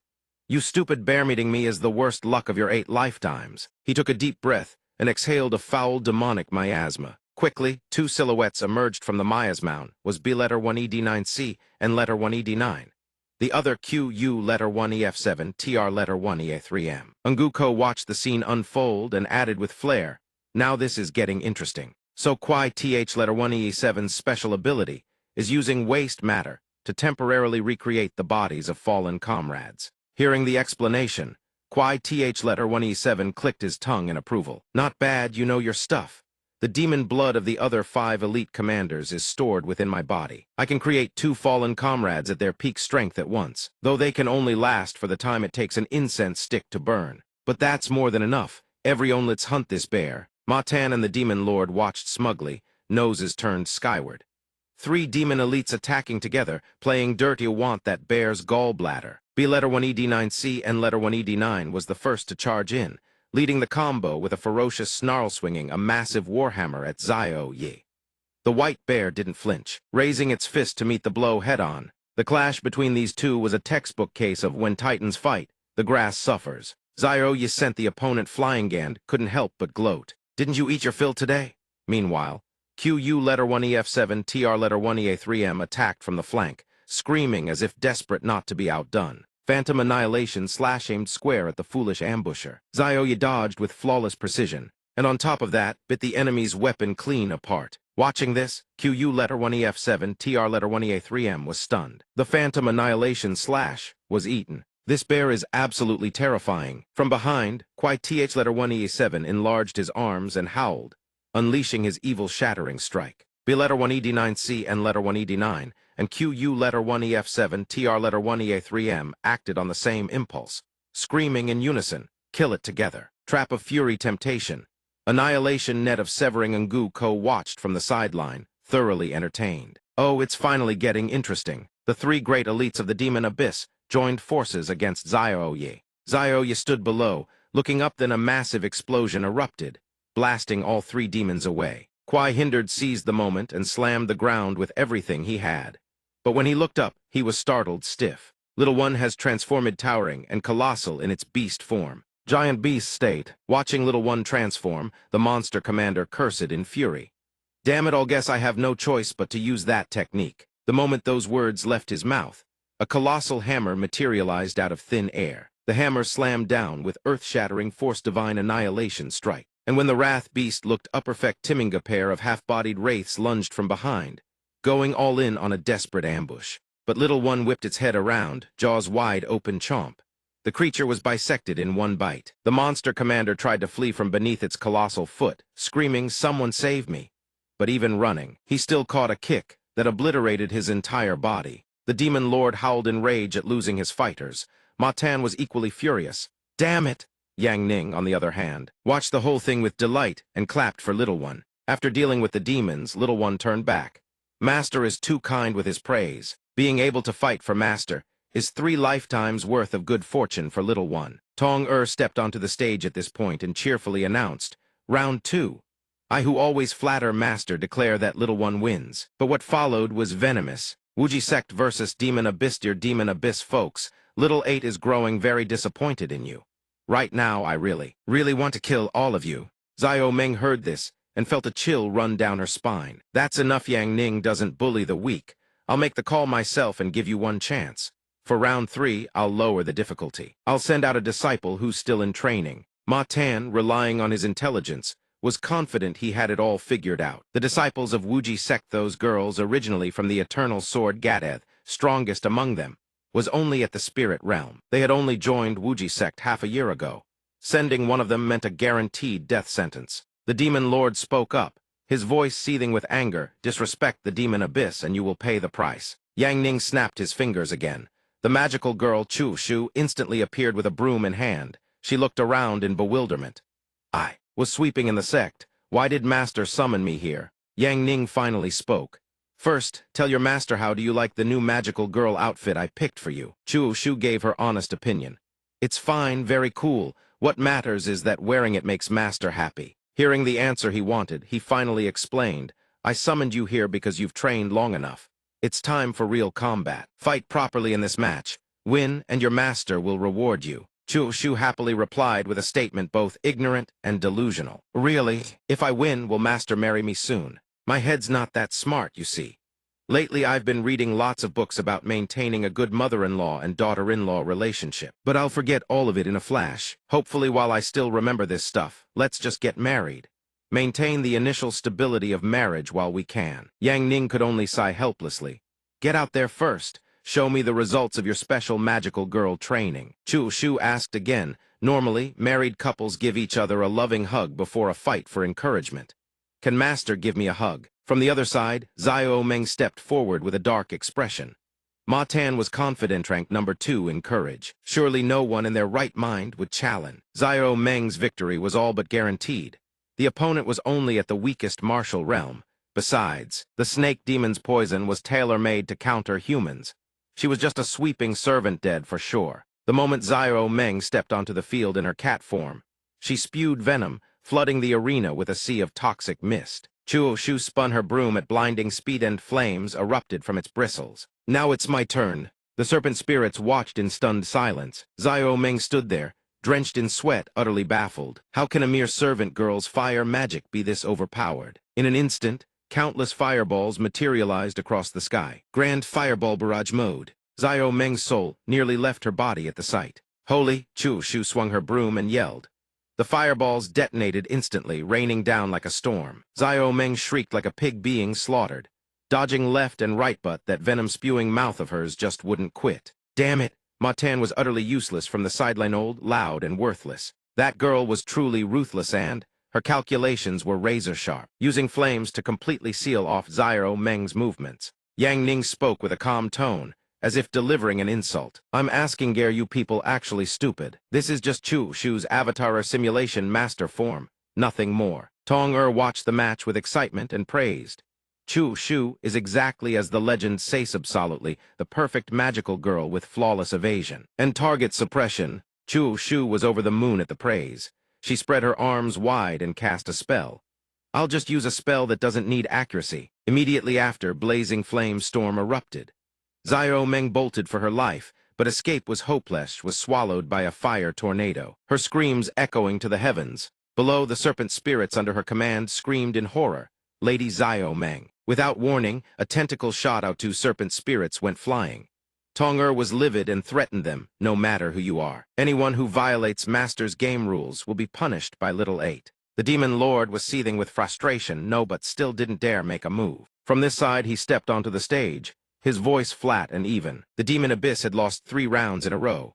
There was only one option left. The Demon Abyss had only one last chance remaining. Right at that moment, Chu Shu chimed in sweetly, Master, I won. Shouldn't we talk about marriage now? We don't need a dowry or anything. Let's just talk it over. Even the effortlessly cool master couldn't help but crack because of his disciple. Yang Ning instantly snapped his fingers and sent her back to the origin. Go back. The action left Chu Shu utterly bewildered. Tong dropped the friendly act and flipped hostile.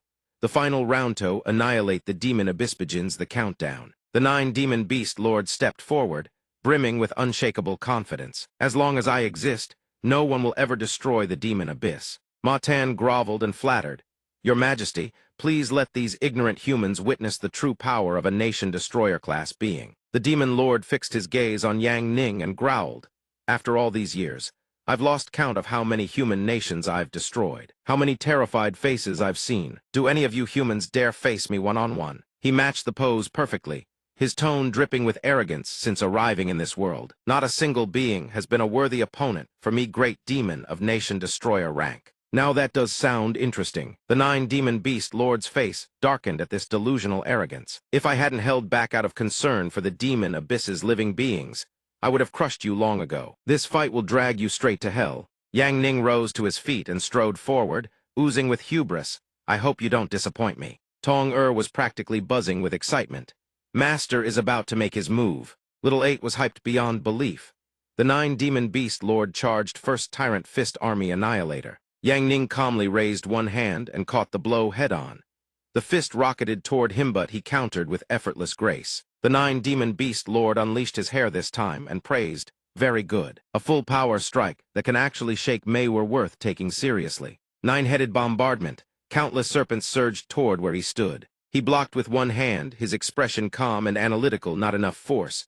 Stronger, a bit more. The demon lord refused to back down, screaming as he unleashed destruction. The two clashed, sending shockwaves ripping across the entire demon abyss. A small mountain shattered from the sheer force of their energy. From the rubble, 3 figures leaped out. Ma-Tan in his black robes, Little 8. Yang Ning stood atop a boulder, his words dripping with disdain. Is that the extent of your attacks? Can you at least make me feel something? A seemingly effortless punch left the 9 demon beast lord with devastating internal injuries. He crashed down moments later, slamming into the ground with a spectacular explosion. Yang Ning hovered in the air and issued his demand. Lord of the Demon Abyss, prove you still have value to keep fighting me. Tong tempered her earlier excitement. If Master hasn't had his fill yet, he'll be furious. That Demon Lord got absolutely wrecked and still doesn't know when to quit. Insolent, lowly human. Since you're so eager to die, this Lord will gladly oblige. Thunder annihilation. His entire body erupted with golden light as he charged headlong into the barrage of tentacles. That golden radiance obliterated everything in its vicinity. Even Tong was stunned speechless at this move. This single attack wiped out a massive swath of the demon abyss's floating continent. Yang Ning stands there completely unscathed and calm. A worthless attack of this level, you thought it could actually hurt me? How laughable. At the same time, he activates skill basic martial technique Lion's Roar, LVL 100. The mass of tentacles is immediately engulfed by the shockwave. Ma-Tan, crouching on the side to shield himself, is caught in the secondary blast regardless. Demon Lord. The Demon Lord decides to go for the kill. Human total annihilation. Nine-headed Rathaраce them all. Unguko observes the situation and suddenly jolts alert, shouting a warning, "Master, be careful. Don't let it bite you." Its venom has multiplied 10,000-fold. Yang Ning swings his arm and conjures a massive whirlwind. Skill Basic Ancient Martial Technique Supreme Whirlwind, LVL 100. Demon Whirlwind Handspin. The Demon Lord is sucked into the vortex and screams, "It HURTS." The wretched human beneath the Carnagetru to his name howls in vain, "Demon Lord." Yang Ning hovers nearby, arms folded. "If you won't bring out your final battle form for me to play with, then let me send you on your way." The Demon Lord commands Ma Tan, "Prepare to activate the barrier at any moment to protect the Demon Abyss." "My final form is far too dangerous." He immediately answers without hesitation, "Demon Lord, please unleash it. As long as we can defeat this wretched human, even if the entire Demon Abyss is destroyed, we will have no regrets." The moment those words leave his mouth, the Demon Lord activates Skill God Demon Transformation, pushing into his absolute strongest state. A bizarre, ominous circle materializes across the sky. Yang Ning stands with arms crossed, waiting. "Don't keep me waiting too long." A sky-splitting explosion tears through the air boom. The Demon Lord reappears at the epicenter, wreathed in arcs of black lightning. His body transforms grotesquely as he roars, "Human, it's over." Nine-headed Demon Lord, God Demon Judgment Form Judgment Space open. With his declaration, a smaller circle inscribed with the words Supreme Judgment Force ignites in the sky. The Demon Lord is brimming with arrogance. "Turn to ash, human." A spectacular cleaving blade descends from the heavens. The strike crashes straight into him, yet not a single scratch appears. Yang Ning casually raises one hand, catches the technique mid-descent, and shatters it effortlessly. The Demon Lord refuses to yield. He keeps slashing, but Yang Ning closes in, barehandedly crushing the Judgment Force itself. "I still have one more ultimate," but before he can finish, Yang Ning is already upon him. He grabs the Demon Lord by the throat, staring down at him with ice-cold eyes. "Rest easy. The entire Demon Abyss will die with you." Skill Basic Intermediate Martial Technique Dragon Claw, LVL 100. One hand, one squeeze. The Demon Lord's head bursts like a watermelon. Ma Tan stands frozen, jaw slack, completely catatonic. From afar, the Demon Horde witnesses the scene and screams in unison, "Demon Lord." Unguko takes the stage once more. "What a shame, Master has already won. The demons of the Demon Abyss are finished. Judgment has descended. You have been completely annihilated." Ma Tan, still refusing to accept defeat, snarls, "The Demon Abyss will not just sit here and wait for death. We still have the undead legion amassed by the Demon Abyss lords across the Aegisan, the true nation-destroying divine artifact. Release it." Instantly, following the command, a horde of soldiers materializes. As the demons emerge, a cluster of brilliant light also descends from the sky. A three-headed dragon touches down with a thunderous roar. "Zio-san, burn everything." The order is given. Zio-san rears all three heads and unleashes a triple torrent of flame. Ma Tan, already crippled and all bark, takes the full brunt of the first wave, screaming in agony. The freshly summoned demon army is roasted alive. High above, the Demon Abyss Archer Corps materializes in the sky. Zio swoops down and positions himself in front of Yang Ning. "Master, I understand, leave this side to you." Standing in the middle of the archer formation, Zio spreads both arms wide and activates Skill Quantum Unmanned Drone Swarm. Countless missiles rain down from above. Unguko watches from the sideline, eyes sparkling with excitement. "How fun, I want to play too." An endless barrage of missiles launches from Zio's form. In seconds, the Demon Archer Corps is blown to smithereens. One stray missile rockets straight toward the demon, abyss-mashing into the glass prison. Bai Fei, in the middle of playing cards, is startled by the explosion boom and leaps to her feet. She stares at the shattered iron door. The soul chains binding the nine-headed creature have vanished. So he dealt with it after all. Ziahua beams with joy. Finally, the Sect Master is here. Zunfeng calls out, "Master, go see him quickly."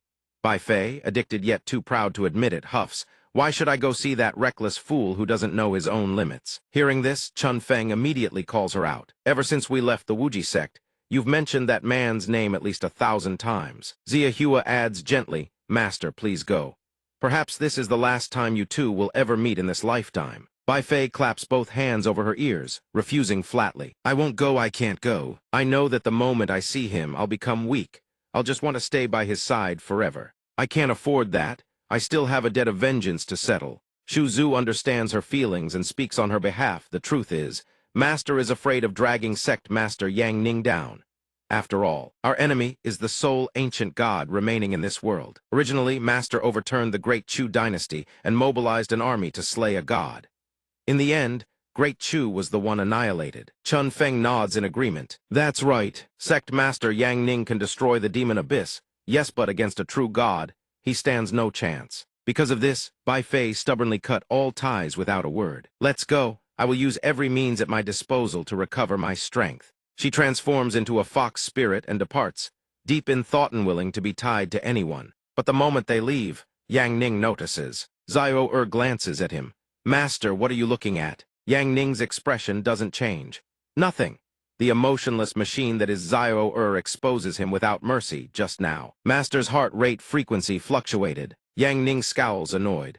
Stop monitoring my heart rate. You lot keep playing with the demon abyss. When you're done, leave on your own. I'm heading back to the Wuji sect first. Zio Ba and Zio respond in unison. Understood. Yang Ning glances at the three-headed dragon and reminds, Zio San, don't slack off. The scene shifts back to the Wuji sect prison. Yang Ning sits leaning against the wall, lost in thought. I still remember. The first time you met me, you laughed, asking why I had such a pained look on my face. Inside the prison cell sits a puppet she created. He gazes at it, his expression heavy-sad, as if heartbroken. You teased me about everything when I first arrived in this world, just a worthless shut-in.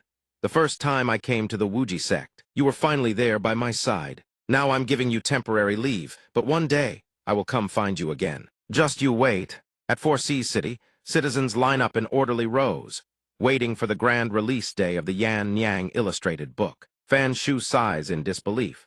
Who would have thought the poses in the Yan Niang illustrations would be this special? Yang Ning's drinking buddy. Feng Heiahu's managed to grow a bit of hair chimes in. Even the pure-hearted Zio Yu had a breakthrough. What a shame Sect Master Yang Ning left for the Sect tournament. Bad timing. Suddenly, Zio Hai makes an appearance accompanied by the thunderous cheers of the crowd. It's Xing Xianzi, the continent's #1 dancer. Can't believe even she reads that kind of Yan Niang book. Zio Hai announces with a bright smile, I've been commissioned by the bookstore as the official promotional ambassador for Yan Niang. Everyone, please show your support. The crowd below erupts in wild enthusiasm, supporting Yan Niang, and we love Xing Xianzi too. Support Yan Niang. Zio Hai spots familiar faces in the crowd and waves toward the bookworm and Zhang whom she hasn't seen in ages. Fan Shu stares at her, eyes wide. Isn't it strange? With Xianzi's status and prestige, why would she accept a promotion for this kind of risque book? She answers without the slightest hesitation. Because I'm getting paid for the gig. This promotion lets me get the Yan Niang book a whole month early. Who told my master to be obsessed with Yan Niang, A good disciple has to find every possible way to make her master happy. After the brief pleasantries, she gets straight to business. Everyone come buy Yan Niang. Buy enough and you'll get my personal autograph. Hearing this, Fan Shu can't help but seethe with jealousy. How is that bastard Sect Master Yang Ning this lucky? He has a female disciple like that, and he's still obsessed with Yan Niang. There's seriously something wrong with him. Feng Hao suddenly recalls something.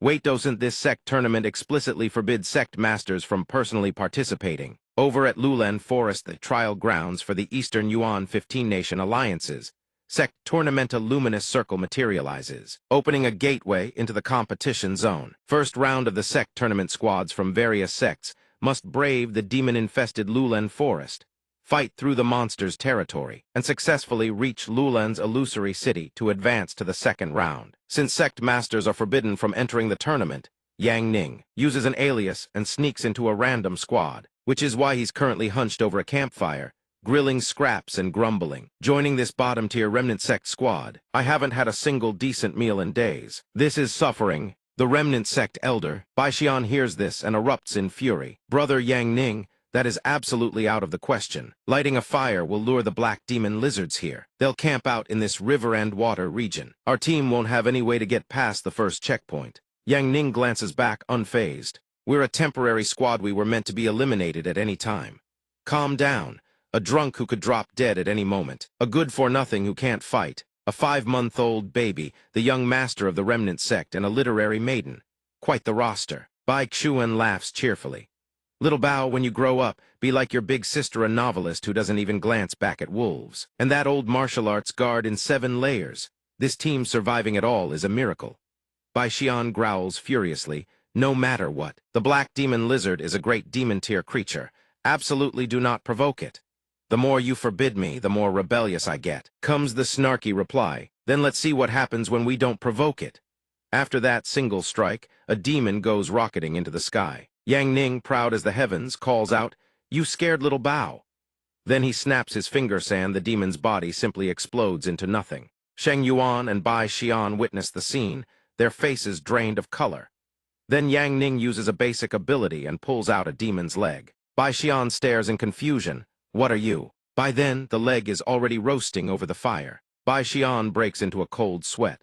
What I mean is, our remnant sect is an assassination sect. In the future, brother Yang Ning, you really should use more assassination techniques in combat. Yang Ning replies casually, "Old man, I'm just here to fill the head count. You're asking way too much." Then someone yells, "The meat's burning." Quickly, time rewinds to 3 days earlier. Bai Xian looks left and right, puzzled.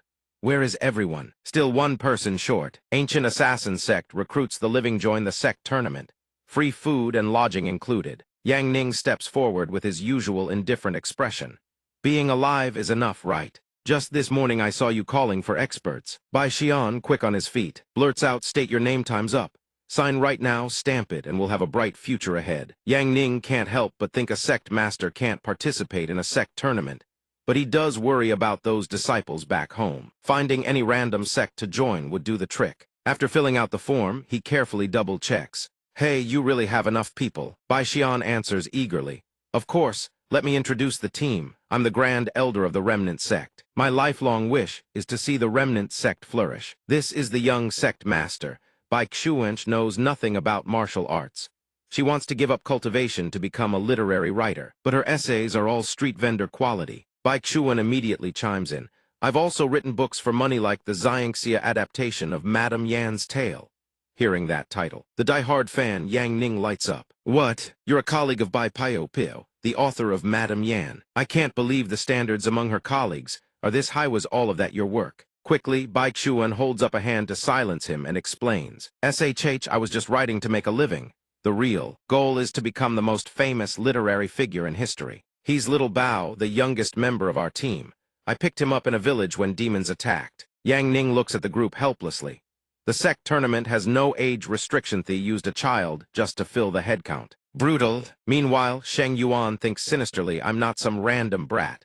I'm a sacred spirit from the demon world, infiltrating the human realm. When the time comes, I'll conquer all of you slowly, turn every last one of you into my slaves." But in the very next second, the little one lets out a startled hiccup of fear. Yang Ning leans in close, his aura intimidating and terrifyingly cool. "You'd better be a good kid.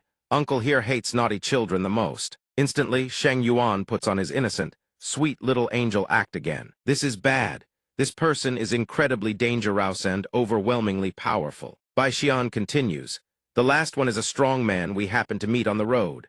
Our goals just happened to align, so we took him in." The drunk being introduced sways unsteadily, mumbling, "I'm not drunk. Can't go see the goldfish.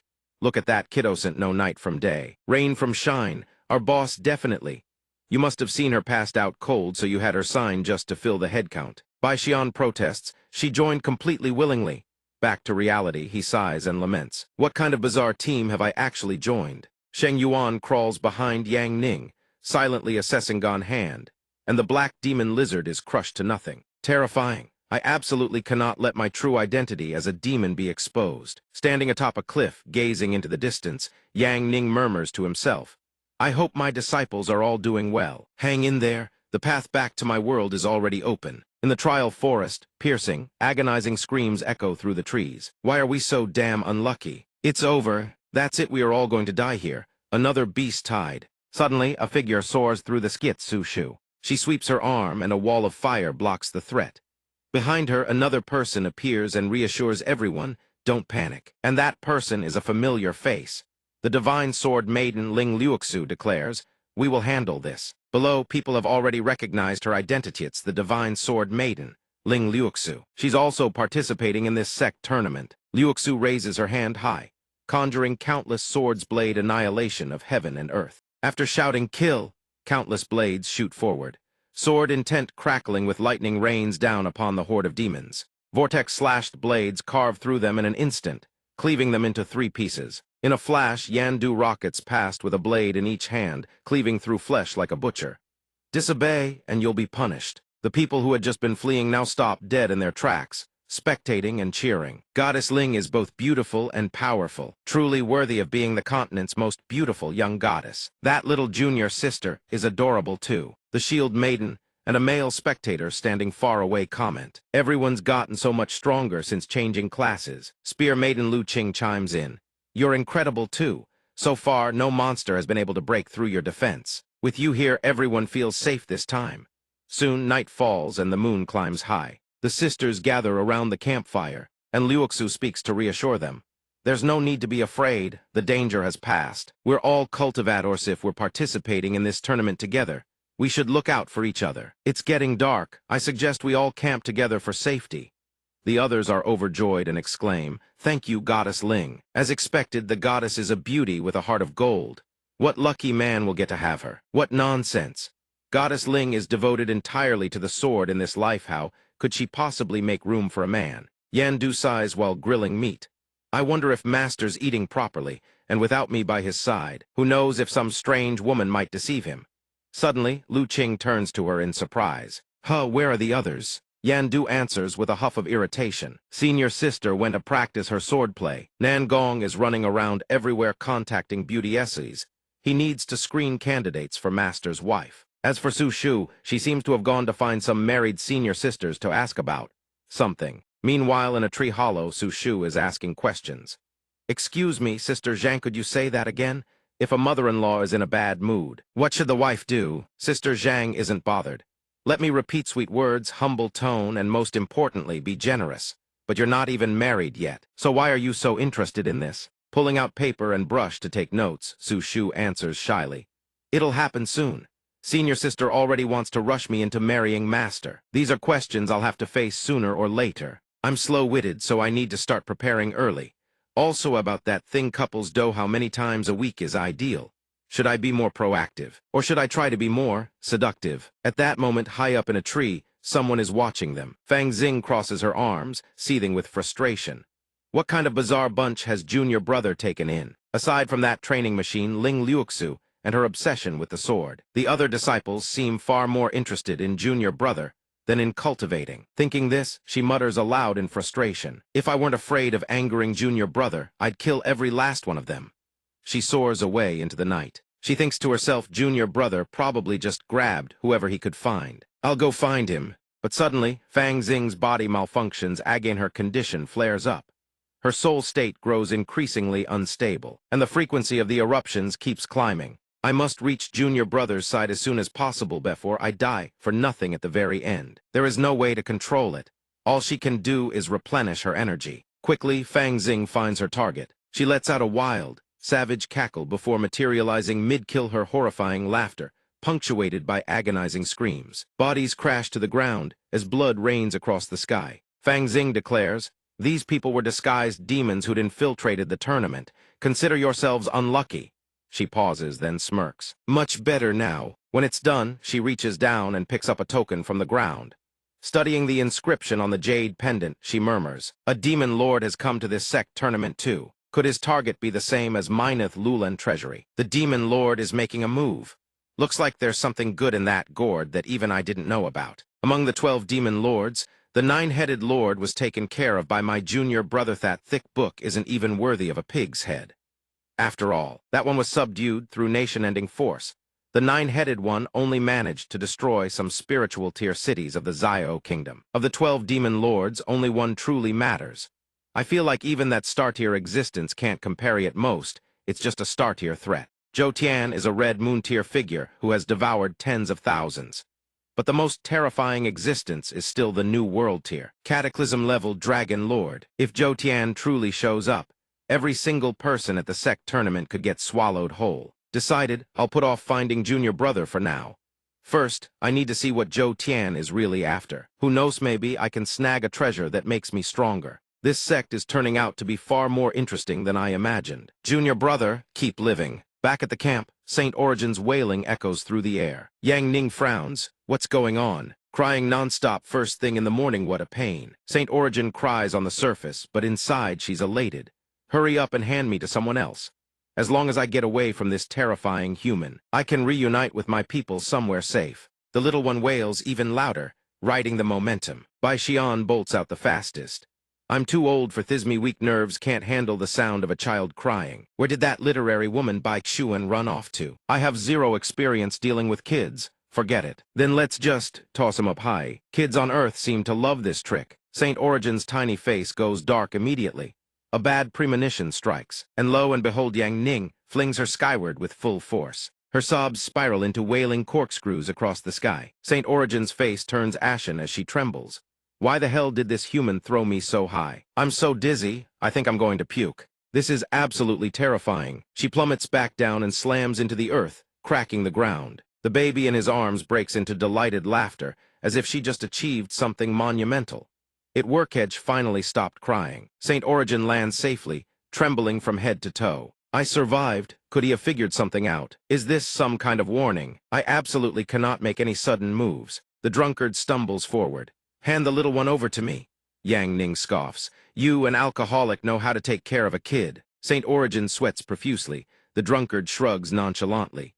Hey, I'm a woman after all. I know how to make her stop crying. Just feed her a few sips of fine, wine-guaranteed silence. Won't hand her over, then I'll just snatch her. She leaps up mine now, and locks her legs around Yang Ning's neck, making him flush red.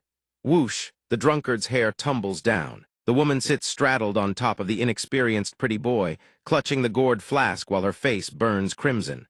Sorry. A little rough, I know. Forget that I'm a woman, it's just the heat. She pushes her hair aside. You're drenched in sweat, Yang Ning says flatly. In a distant tree, a shadowy figure murmurs in confusion.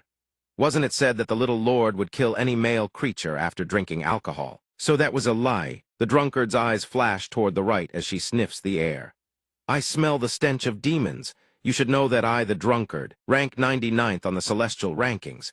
You still dare come here to throw away your lives. Saint Origin hears this and shudders with fear. She's the most powerful among the 5 demon-slaying spirits. Thank the heavens my special bloodline can conceal my demonic aura. If this woman finds out, the world as we know it is finished. The drunkard takes to the air with light footwork, soaring toward the tree line. She shouts, beneath the blades of the 5 demon-slaying spirits, no demon shall be left alive. Since you've come, then don't bother leaving. The assassins nearby break into a cold sweat. We received Saint Origin's rescue signal. Even if she's a heaven-ranked powerhouse, we can still pull this off. Looking all cool and intimidating, then suddenly the drunkard's face contorts, her eyes bulge, and she collapses to the ground, vomiting violently. Yang Ning and the others are left utterly speechless. The rescue-minded assassins surge forward with ambitious delusions. While the drunkard is incapacitated, now's our chance to snatch Saint Origin from this weakling's hands. Yang Ning senses something's off and draws his sword. So your real target is kidnapping this kid. Human traffickers, I despise them most of all. With godlike speed, he cleaves 2 demons in half with a single horizontal slash. Their comrades freeze in shock, then scatter onto the treetops. They huddle together, muttering in bewilderment. Saint Origin saw us come to rescue her, so why didn't she react at all? I get itches definitely waiting for the critical moment to coordinate her attack with ours.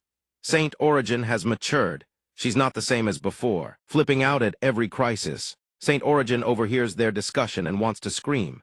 Matured, my ass. I'm being crushed in this monster's arms, and he could snap my neck at any second.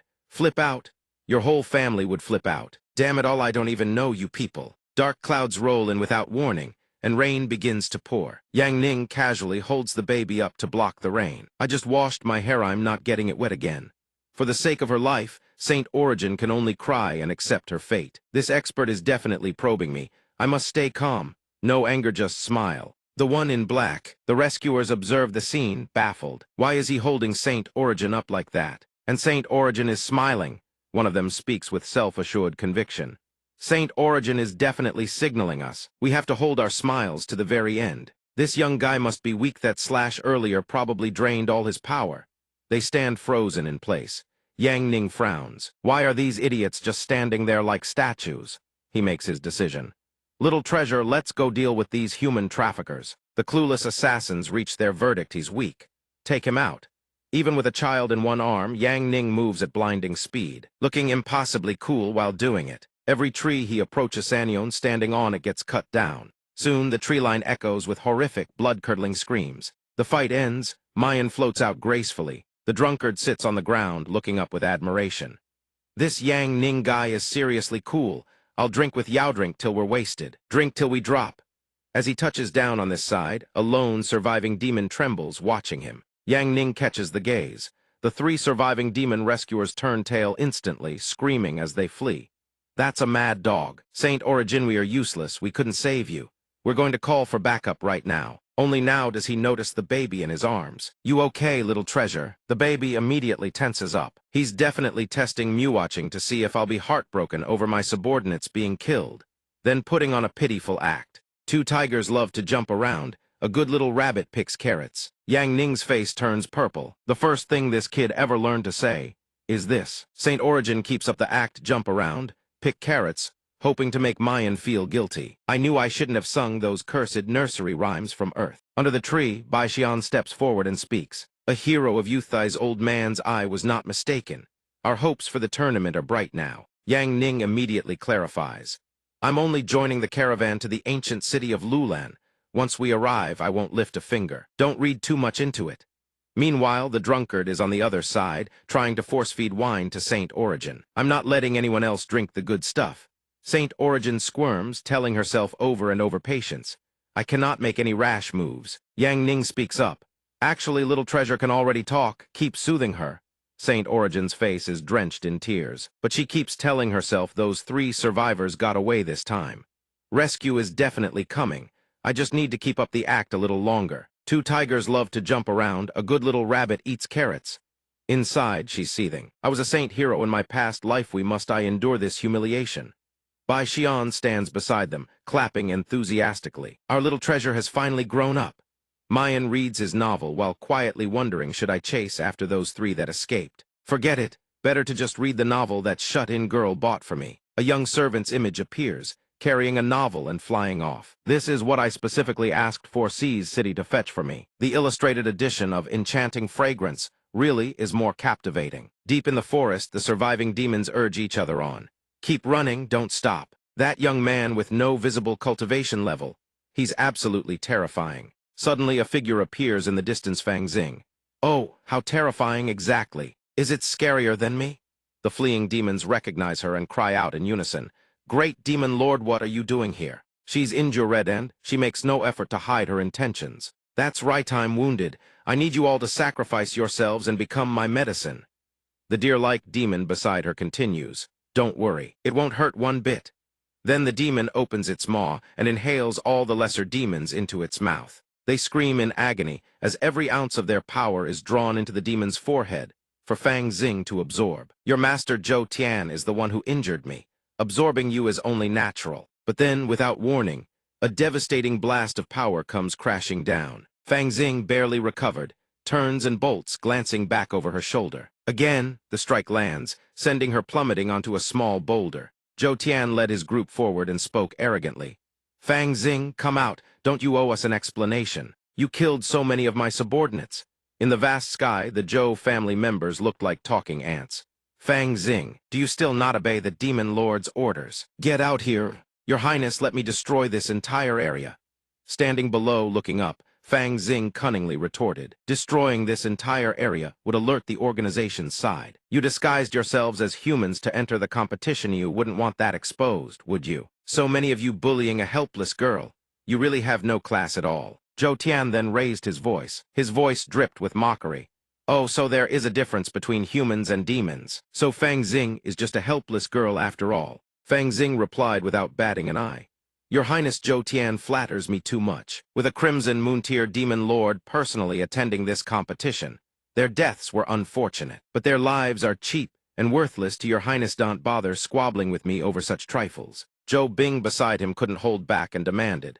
Fang Xing, you crazy woman, what exactly are you trying to do? Fang Xing simply maintained her mysterious, enigmatic demeanor. Actually, I'm even more curious about what your Highness Zhou Tian wants to do. Why don't I take a guess? The Dragon Lord's son, the Holy Sage, carries a portion of human bloodline. He's gone missing. The entire demon world is searching for him. though the reward is generous. Something like that for your highness Zhou Tian is merely a side errand. You wouldn't have come here specifically for that, would you? The Sect tournament of 15 nations in the Eastern Plains region there must be an important treasure within the Lulan treasury being opened this time, one crucial to both the demon world and humanity. That's why your highness, Zhou Tian, has personally graced us with his presence. Zhou Tian listened, his face darkening. Miss Dongfang, though a bit crazy, is indeed still clever. Then why did you come here? Fang Xing replied with a coy expression. Us girls have to get married at some point, don't we? But to marry into a good family, you need a decent dowry. Why don't you give me the treasure your highness Zhou Tian wants as my dowry? Zhou Yan was officially driven to the brink by her. Your highness, stop wasting words with this crazy woman.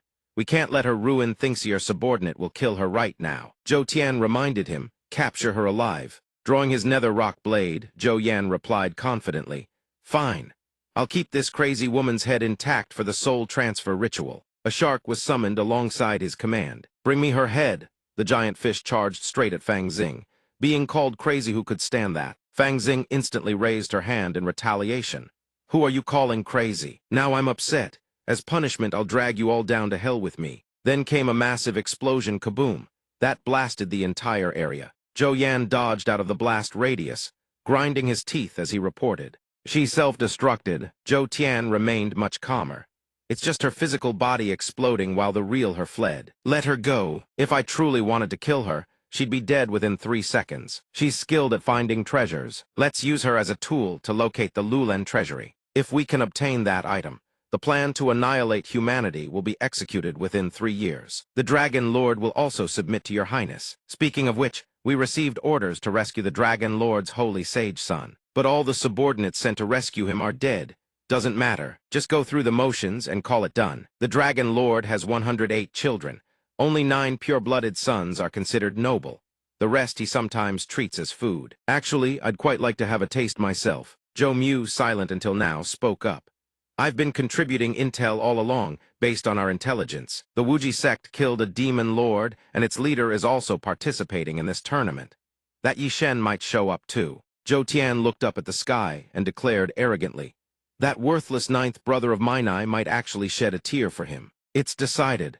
After arriving at the ancient city of Lulan, I'll swallow that Yishen Halido, taste on behalf of my dear departed brother what it's like. At the ancient city of Lulan, a figure in white stood observing. Yang Ning sighed and decided might as well fly these strange companions up. Consider it burning off some excess energy. Now let's find a good place to eat first. Bai Xian suddenly sprang to life from the clay figurine. So this is the legendary ancient city. I can already smell the fragrance of history. Yang Ning instantly said something that shattered his fantasy. Right now, Xiao Bao just wet himself over there. The drunkard on the other side is being chased for his life demit. Even the booze got robbed. Lifting the holy token above Bai Xian's head, he bowed with a deadpan expression. Old Sect Master, we've arrived at Lulan. I haven't failed your wish to revive the sect. I willingly offer this brat to the heavens. He stood up there with black lines all over his face. You damn old man. Right at that moment, a giant white bird appeared. Immediately, everyone buzzed with discussion. Look over there, it's the snow goddess of the Wuji sect. On the seat sat the silhouettes of 5 sisters. Yandu looked around and sighed. I miss Master so much. Everyone's staring and gossiping. The little junior sister is adorable. Miss Su Shu's popularity has been rising lately too. Yang Ning blended into the crowd, gaining new knowledge. They have transportation mounts. I thought everyone just flew on their own. The white bird suddenly landed. Luo Zhu walked toward Yang Ning, puzzling everyone. What's going on? What could the snow goddess possibly have to say to a sickly old man from the crippled sect? Perhaps someone mentioned the crippled sect as if caught red-handed doing something wrong. He immediately pulled his hood down to hide. It's over. This girl found me out. I told myself I absolutely wouldn't stand out this time. Luo Zhu smiled warmly and said, Big sister, since we parted after the entrance trial, I didn't expect to meet you here. This truly must be fate's arrangement. Hearing these words, Yang Ning was startled and realized. She recognized his disguise from the entrance trial back then. What kind of eyes does this sword-obsessed girl have? Suddenly she scooped Yang Ning up in a princess carry. Big sister, let's walk and talk. The gawking men watching this scene were dumbfounded. The snow goddess actively princess carrying a man from the crippled sect. Oh heavens, she doesn't even glance at me. Is it because I'm not weak enough? As they flew, Luo Zhu said, Last time Big Sister saved me, I've always been grateful in my heart. Meeting Big Sister again feels like finding a kindred spirit. This time we absolutely must sleep together and talk for 3 days. 3 nights, mind you. Yang Ning screamed in panic. Put me down, it's been half a year and you've gotten even stronger. She didn't even try to deny it. Indeed, rewinding time to 2 months ago. On a stormy, rainy day, Luo Zhu stood atop a cliff in deep contemplation. Someone walked up behind her. Luo Zhu's face darkened. I told you, don't mind me. This is the 3rd time I've failed to break through to the soul realm. Let me clear my head in the rain. Once the rain stops, I'll go back on my own. However, Yang Ning disagreed. But you've been soaked for an entire day and night. The rain is only getting heavier. Luo Zhu's grief had reached its peak, and she stubbornly refused. Please forgive your disciple's stubbornness. The rain hasn't stopped. The disciple doesn't want to leave. Hearing this, he casually drew his sword. That's easy enough. Then he swung once across the sky, the heavens instantly split clean in 2. Absolutely unreal. Seeing the weather change in the blink of an eye, Luo Zhu sighed. I wonder when I'll ever have even 1/10,000th of Master's swordsmanship. Then Master said she needed to relax a bit and took her traveling. They visited many places, witnessed the ebb and flow of life. She even imagined scenes of watching the stars and the sea together with a princess. And that trip turned out to be incredibly effective, by her account. Not long after returning from her travels, she had continuously broken through from spirit realm through several successive realms. Luo Zhu began her breakthroughs from spirit realm to soul realm, then to void realm and on to secret realm. Returning to the present, Luo Zhu asked again, Big Sister, this time meeting you, I have a very big question. This isn't something I can discuss with my junior sisters in the Sect. Can only turn to Big Sister. Yang Ning repeated the same demand. Put me down first, then we'll talk. Landing on a rocky outcrop, she began to share her thoughts. I've always told myself my entire life is dedicated to the way of the sword. Untouched by worldly desires, with only the sword in my heart. But Master's silhouette always lingers in my heart. When I think of Master, I sometimes feel that Master is even hotter than the flame sword. I don't know anymore whether Master or the way of the sword is more important. Yang Ning heard these words and cursed under her breath. Oh crap! She turned away to hide her expression and began to lecture. In theory, your master's body temperature is 36.3 C to 37.2 C even with a fever. At most 42 C, the melting point of a sword is 1,500 C. There shouldn't be a scenario where your master is hotter than a sword. But the most important judgment is one we can resolve through a classic dilemma. If your master and your sword both fell into the water and you could only save one, who would you save? Hearing those words, Luo Zhu falls into hesitation. Swordsmanship, swordsmanship, always swordsmanship from Master. Yang Ning watches, unable to help but wonder, where on earth did she get those flowers from? Even the very last flower on the branch turns out to be swordsmanship. No more guessing. Master, this annoying swordsmanship, I don't want to give up a single one. Big Sister, please give me some guidance. Where did Big Sister go? Though she had already left, our resident shut-in still left a note tucked under the stone. The note read, your problem I'll write to the author of Yan Nyang for answers. I've got things to take care of. The tournament is coming, hang in there. The first day of the Sect tournament is right around the corner. On the day of the martial examination, the MC introduces the lucky audience members selected from the 15 nations of Eastern Moon. Hello everyone, I'm your host Xiao Dao. Welcome to the Sect tournament of the 15 Eastern Moon nations. On the first day, each Sect's team will be teleported into the martial examination space to face their challenge. What awaits them inside are powerful demons of every kind.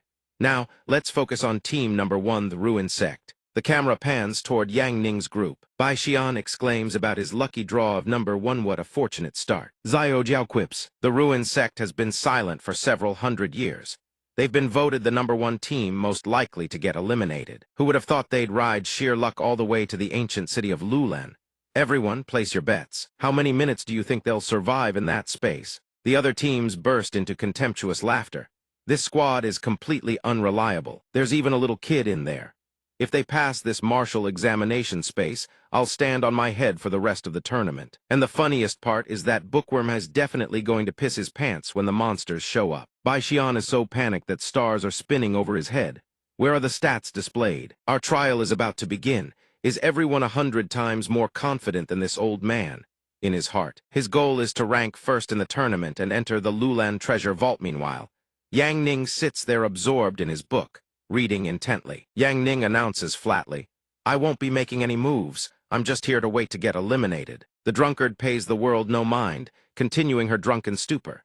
She hugs Saint Origin and holds up Bai Xuan, saying, "Little treasure might be going home soon." Bai Xian is so enraged by them that he curses, "You damn bastards!" Among the group waiting to take the stage, Zhou Tian's face darkens.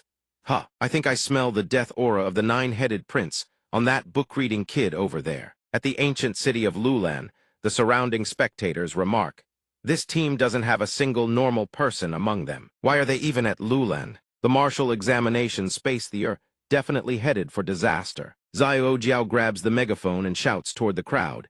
As the first sect to kick things off, I hope the ruined sect members can hold out a little longer. Everyone, let's send them our blessings. Zhou Bing glances at Zhou Tian, asking whether they should kill him, but is quickly stopped. Wait, hold on. Once we get the clue to the Lulan treasure vault, then we strike. By then, everyone in the ancient city of Lulan will be devoured. He'll definitely be the first to go. The MC's voice booms as the teleportation begins. Yang Ning's group is swiftly transported into the martial examination space. Old man Bai Xian is more determined than ever. Fight on, young ones. But his teammates are the complete opposite. Seeing the situation, Bai Xian can only hold his tongue. "Fine, I'll handle this myself." In no time, a horde of demons of every shape and size charges toward them at breakneck speed. Bai Xian trembles, his face turning green. He swears to fight to the death rather than surrender. Yang Ning advises from the side, "Stop struggling, just give up." Suddenly, the drunkard undergoes a transformation. She screams wildly, consumed by fury and grief. "Kill the demons, all demons must die." Black smoke erupts from her gourd. Bai Xuan, carrying Saint Origin on her back, cries out in alarm the drunkard has erupted. Behind the drunkard, the silhouette of the sky-shrouding enchantress materializes.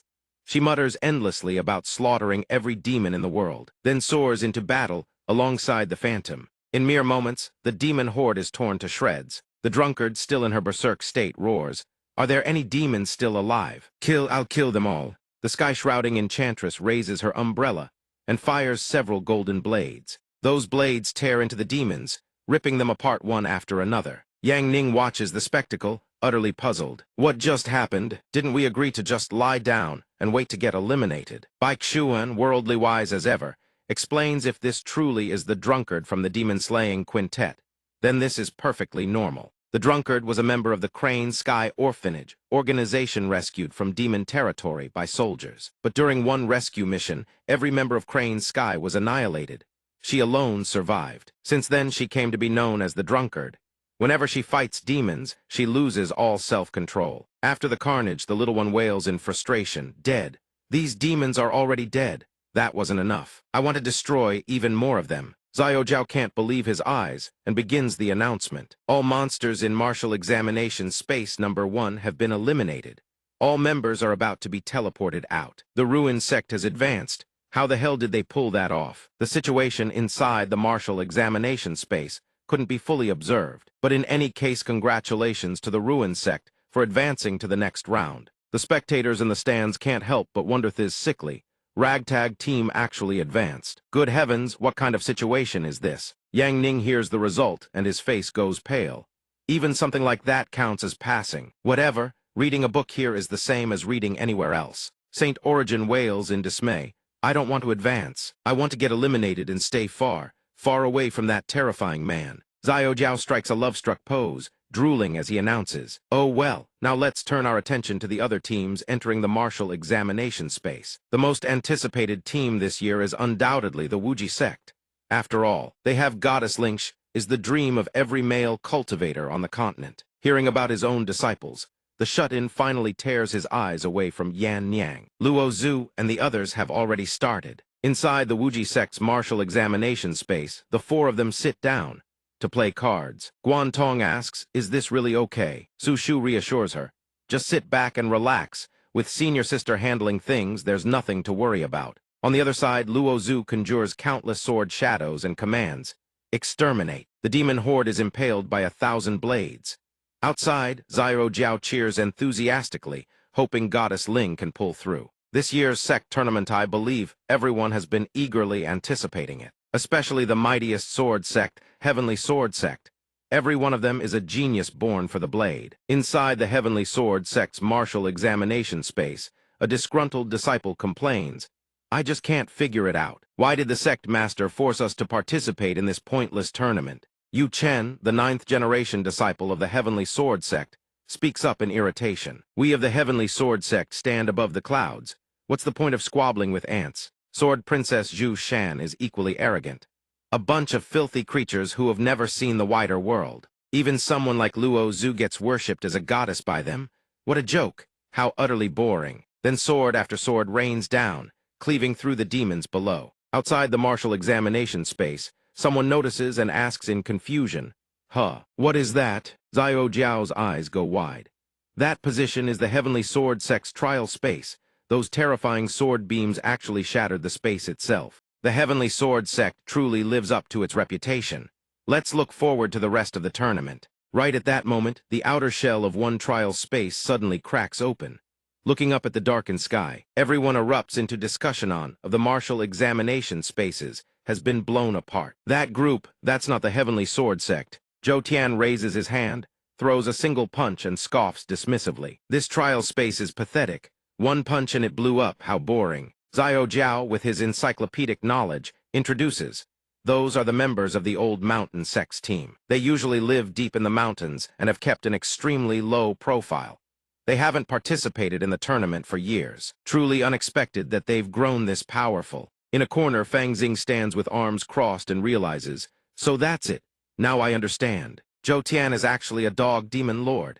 Zhou Bing is a rabbit demon lord. Zhou Yan is a sheep. Zhou Mu is a rat. Zhou Tian has once again brought a demon lord. Spiritual level perception captures them are subordinates who came together to participate in this tournament. This is a demon lord squad. Ordinary humans simply cannot stand against them." At the Shantin Kingdom, Bai Fei sits at the core of the Tree of Life, absorbing its energy. Beside her, several foxes fire off attacks rapid fire, like machine guns blazing. If we drain every last drop of energy from this Tree of Life, the master should recover half of her strength. She speaks up, "The sect tournament. This time did the master send a puppet to infiltrate it because of sect master Yi." Bai Fei continues her meditation without missing a beat. She hears every word, and her face twists like a vexed monkey. Who would ever go out of their way for that clueless man? She snaps, hollering in fury. "This sect tournament is directly linked to opening the Lulan treasure vault. Of course I made preparations early. It has absolutely nothing to do with that man." WHAP. The others flinch in unison, startled. "Yes, ma'am." Lulan Ancient City. Several female puppets step forward, holding portrait sketches in hand. Yang Ning asks, "Did that man just come to talk to you?" The old fruit vendor lady replies, "He only came to buy fruit." The female puppets immediately launch into a smear campaign. "He's my ex-boyfriend. A god-tier ocean king-level player. Don't let him deceive you. I'm the best friend of his ex-girlfriend. I accidentally fell for him. I'm so scarred now that I can't even find an honest boyfriend. I'm his ex-wife. He once swore we'd never part in life or death, but now he claims he made mistakes over 300 times when he was lonely." Deep down, the female puppets are now absolutely determined to carry out their masters' order, sabotage any chance of romance developing between Yang Ning and the female disciples he encounters outside. In the second round battle space, Yang Ning glances around, bewildered. Lately, every woman he met in the Lulan Ancient City has been giving him the strangest looks. Bai Xian immediately cuts in. I barely scraped my way into the second round. Brother Yang, you're thinking about romancing girls at a time like this. How are we supposed to achieve anything great? Our opponents this round are another assassin squad from the Blood Blade Sect, our sworn enemies." Yang Ning keeps reading his novel and answers flatly, "Whatever. I'm not fighting this time anyway." Bai Xuan adds with a grin, "The drunk drank way too much and still hasn't woken up today. Let's just forfeit and be done with it." Sheng Yuan mutters under his breath, finally, "Freedom." Yang Ning flies off, leaving only a message behind. "Stayed up late watching Glamorous Lady last night. Going to find a spot to nap.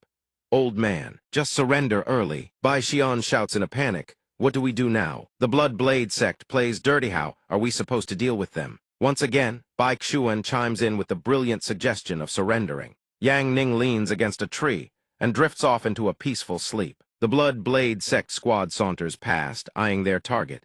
Start with the weakest one, kill him first. He doesn't know his own limits. No cultivation realm whatsoever, and yet he stumbled into this Usura-level deathmatch.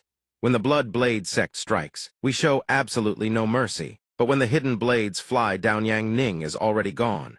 He had shifted to another spot to continue sleeping. The Blood Blade Sect members stare in bewilderment. How did he dodge that? He must have some kind of protective artifact that deflects hidden weapons, just a weakling's last-ditch survival trick. Everyone charge, kill him, then we claim the artifact. One of them, blade in hand, closes in on Yang Ning and grins, celebrating far too early. But a sudden flash of searing light erupts, freezing him in place. The arm raised to strike Yang Ning is incinerated on the spot. He lets out an agonized scream. The remaining Blood Blade Sect members immediately sense something is wrong. A tremendous force radiates outward from Yang Ning's body. That is, Skill Basic Thermal Radiation Defense Barrier LVL 100 Max, a scorched, barren patch of earth. They collapse to the ground, bodies trembling. Bai Xian lets out a terrified wail. Sheng Yuan, witnessing the scene firsthand, can't help but shudder involuntarily. Was that a warning for us? That's terrifying. Just as Yang Ning groggily stirs awake, a notification rings out: system congratulations. Wuji Sect has advanced to level 32. He jolts fully awake. I leveled up just from sleeping. Luo Zhu's opponents are the Lingyun Sect. She can't help but worry about the bookworm, Su Shu, after all. These are the very people who expelled her from their sect. She forces her way into the battle space to observe the showdown between the Wuji Sect and the Lingyun Sect. Guantong glances at Luo Zhu and asks, Su Shu wants to take on 5 of them by herself. She doesn't have any issues, right? She replies, this is her oath to her master. Trust her. Before the fight begins, Su Shu clasps her hands together in prayer. Grandfather in heaven, today is the most important day of my life. Ever since I was little, I had no parents. You were the one who always took care of me. You always said girls should marry young, Grandpa. I'll work hard to fulfill your wish. Senior sister already arranged things for me and Master, but I know I'm still not worthy. Still, I will strive to become worthy of Master. This battle I will make Master see me in a whole new light. Those Lingyun Sect brats have gotten quite cocky. Finally, I get to fight that little wretch Su Shu. See that trash Su Shu over there? That woman was a servant at Lingyun Sect. She's already lost all dignity. Taking her in, Wuji Sect will surely pay the price. Sitting on a broomstick that matched Su Shu's outfit like a proper witch, she called out, dear. Lingyun Sect members they hadn't seen in a while. One of them immediately sneered, you trash, you can't even condense chi. Yet just because you have a flying artifact, you think you're above everyone. The old man in the squad spat contemptuously, little wretch, you actually dare come alone. Su Shu had the strength to back it up, so she paid them no mind. Instead, she issued a formal challenge. Enough talk. Dealing with you small fry, I alone am more than enough.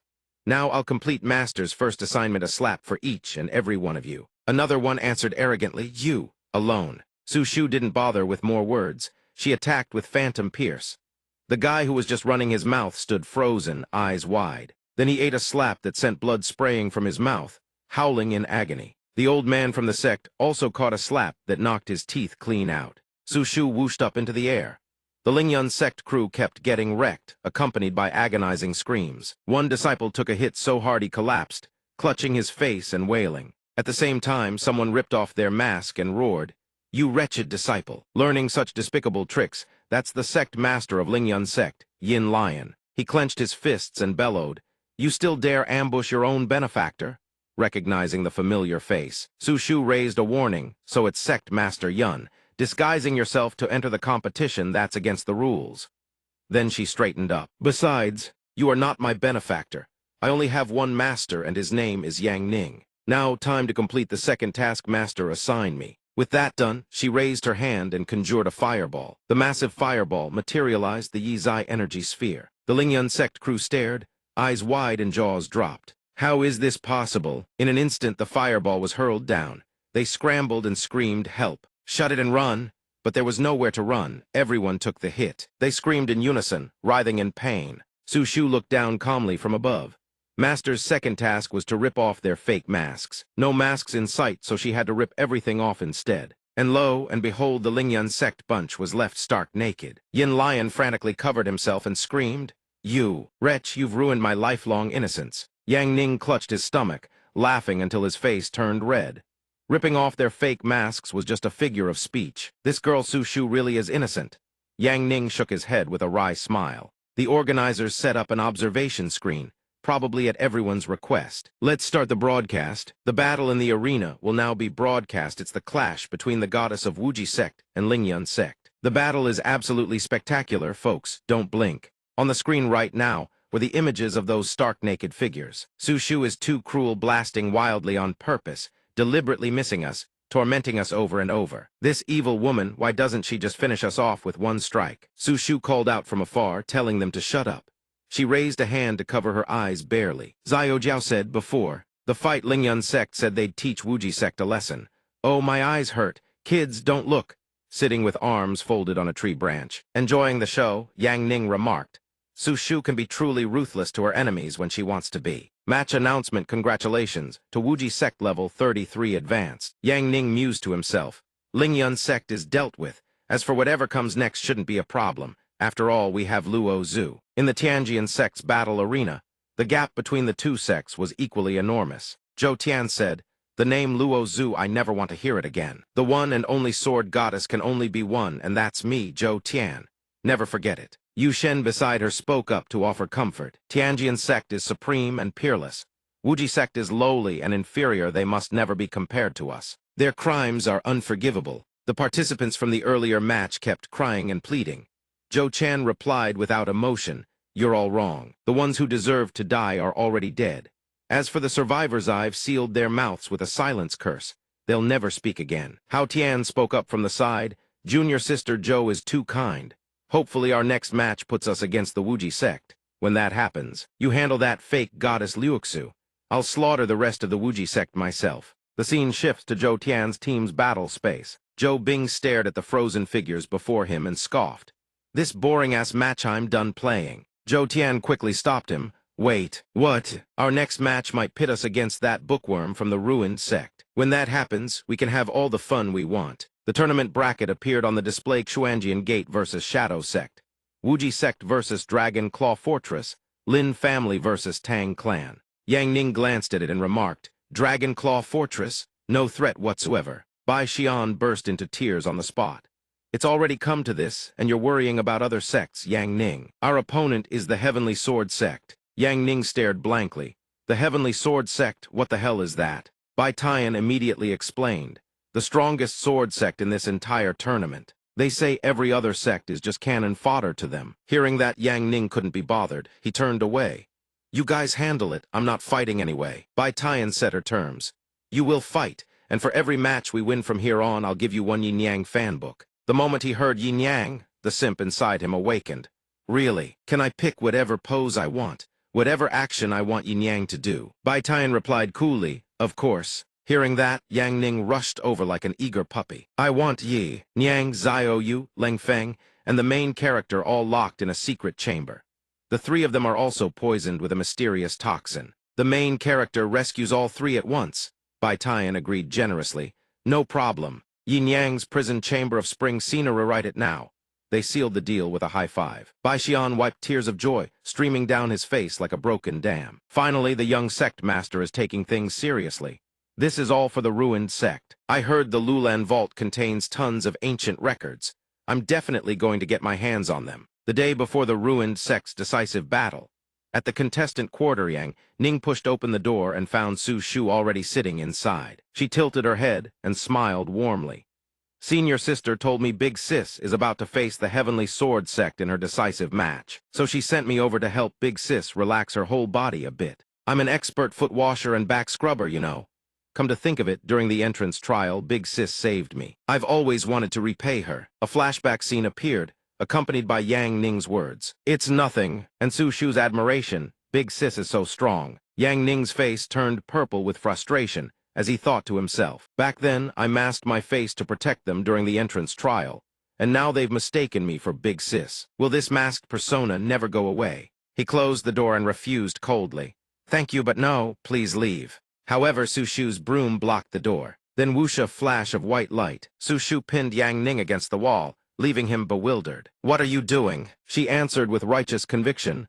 I can't help Big Sis with that. Then won't Big Sis help me practice kissing instead? I'm about to be married to Master, but I don't want to look like some clueless idiot on my wedding night. The first man I want to kiss can only be Master, but I want to practice with someone experienced like Big Sis first. It's no big deal. Su Shu closed her eyes and leaned in. Yang Ning's face flushed crimson. She was embarrassed too, but quickly steeled herself.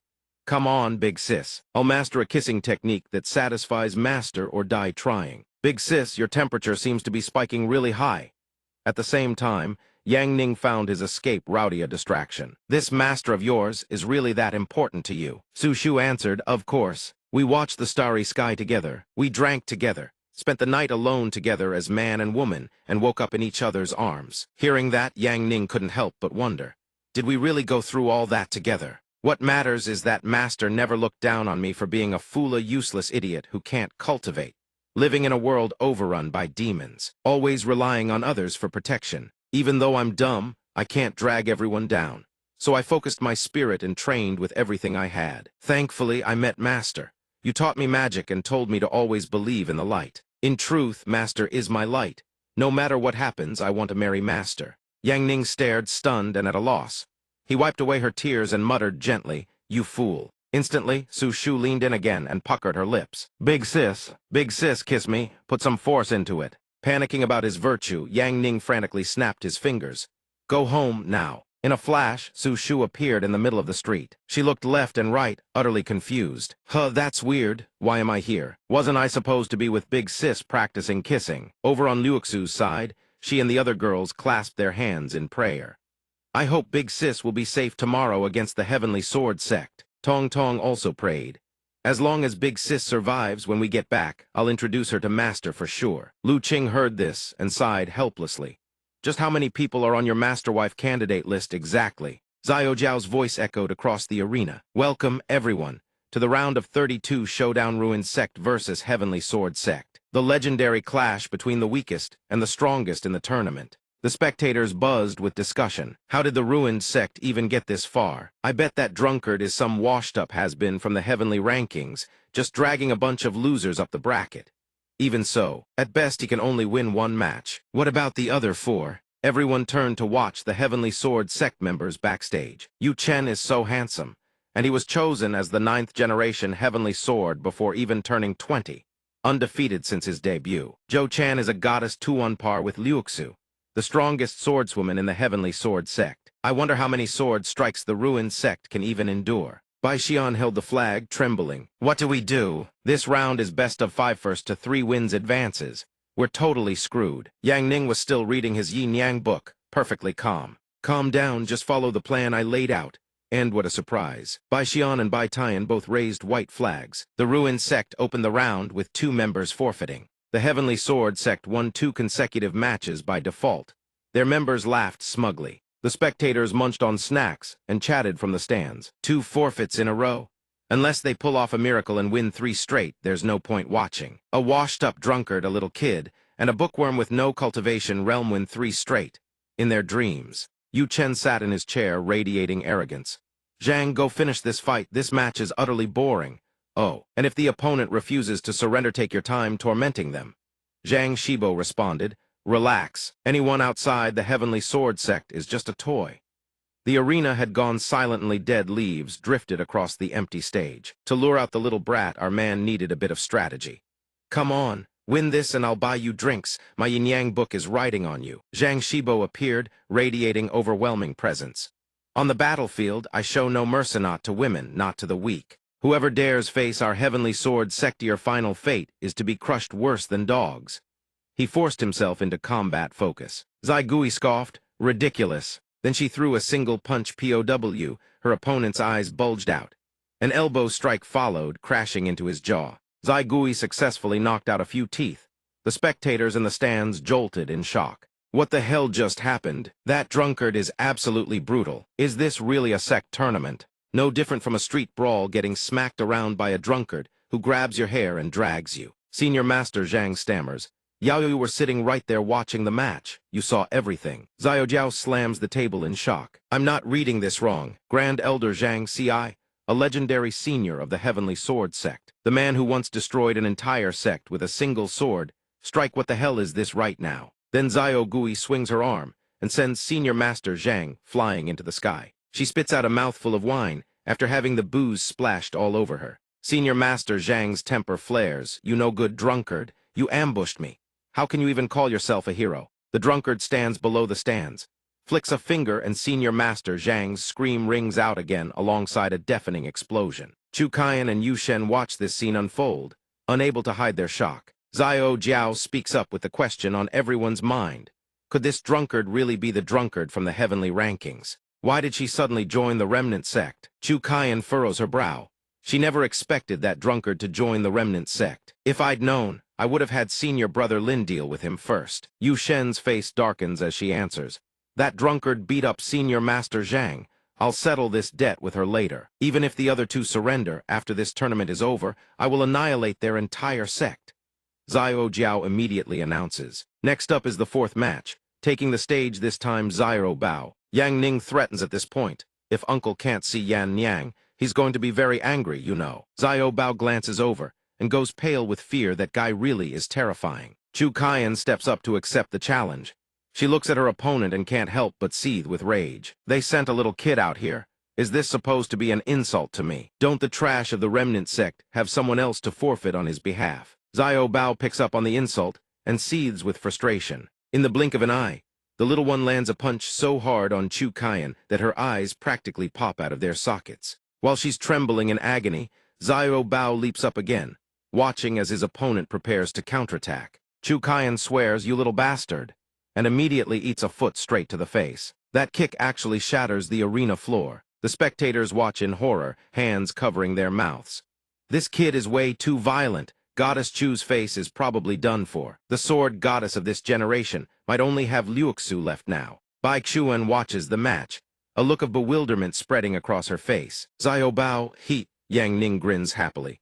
You finally figured it out, huh? However, contrary to expectations, Bai Xuan blurts out a line that leaves the two behind her completely speechless. Xiao Bao has picked up bad habits. Near ink you turn black, near light you shine from now on. I can't let him hang around that good-for-nothing uncle anymore. With a face swollen like a pig's head, Chu Kaiyan lies on the arena floor sobbing uncontrollably. Watching her being carried away, Xiao Jiao steps up and makes the announcement. Regrettably, according to the physician's assessment, all the meridians throughout Miss Chu's body have been completely shattered. She has become permanently crippled, unable to cultivate ever again. The little hellion from the remnant sect is truly terrifying. Back in Bai Chuan's arms, Xiao Bao gets his little butt smacked repeatedly. Who told you to pick up bad habits? Who told you to pick up bad habits? The other competitors who had been provoked by Chu Kaiyan earlier finally speak up. Now they can talk again. The silencing talisman she used has worn off. Thank the remnant sect. The bookworm kid is about to face the strongest fighter in the heavenly sword sect. I hope he makes it out alive. Yu Shen has been successfully provoked by the remnant sect.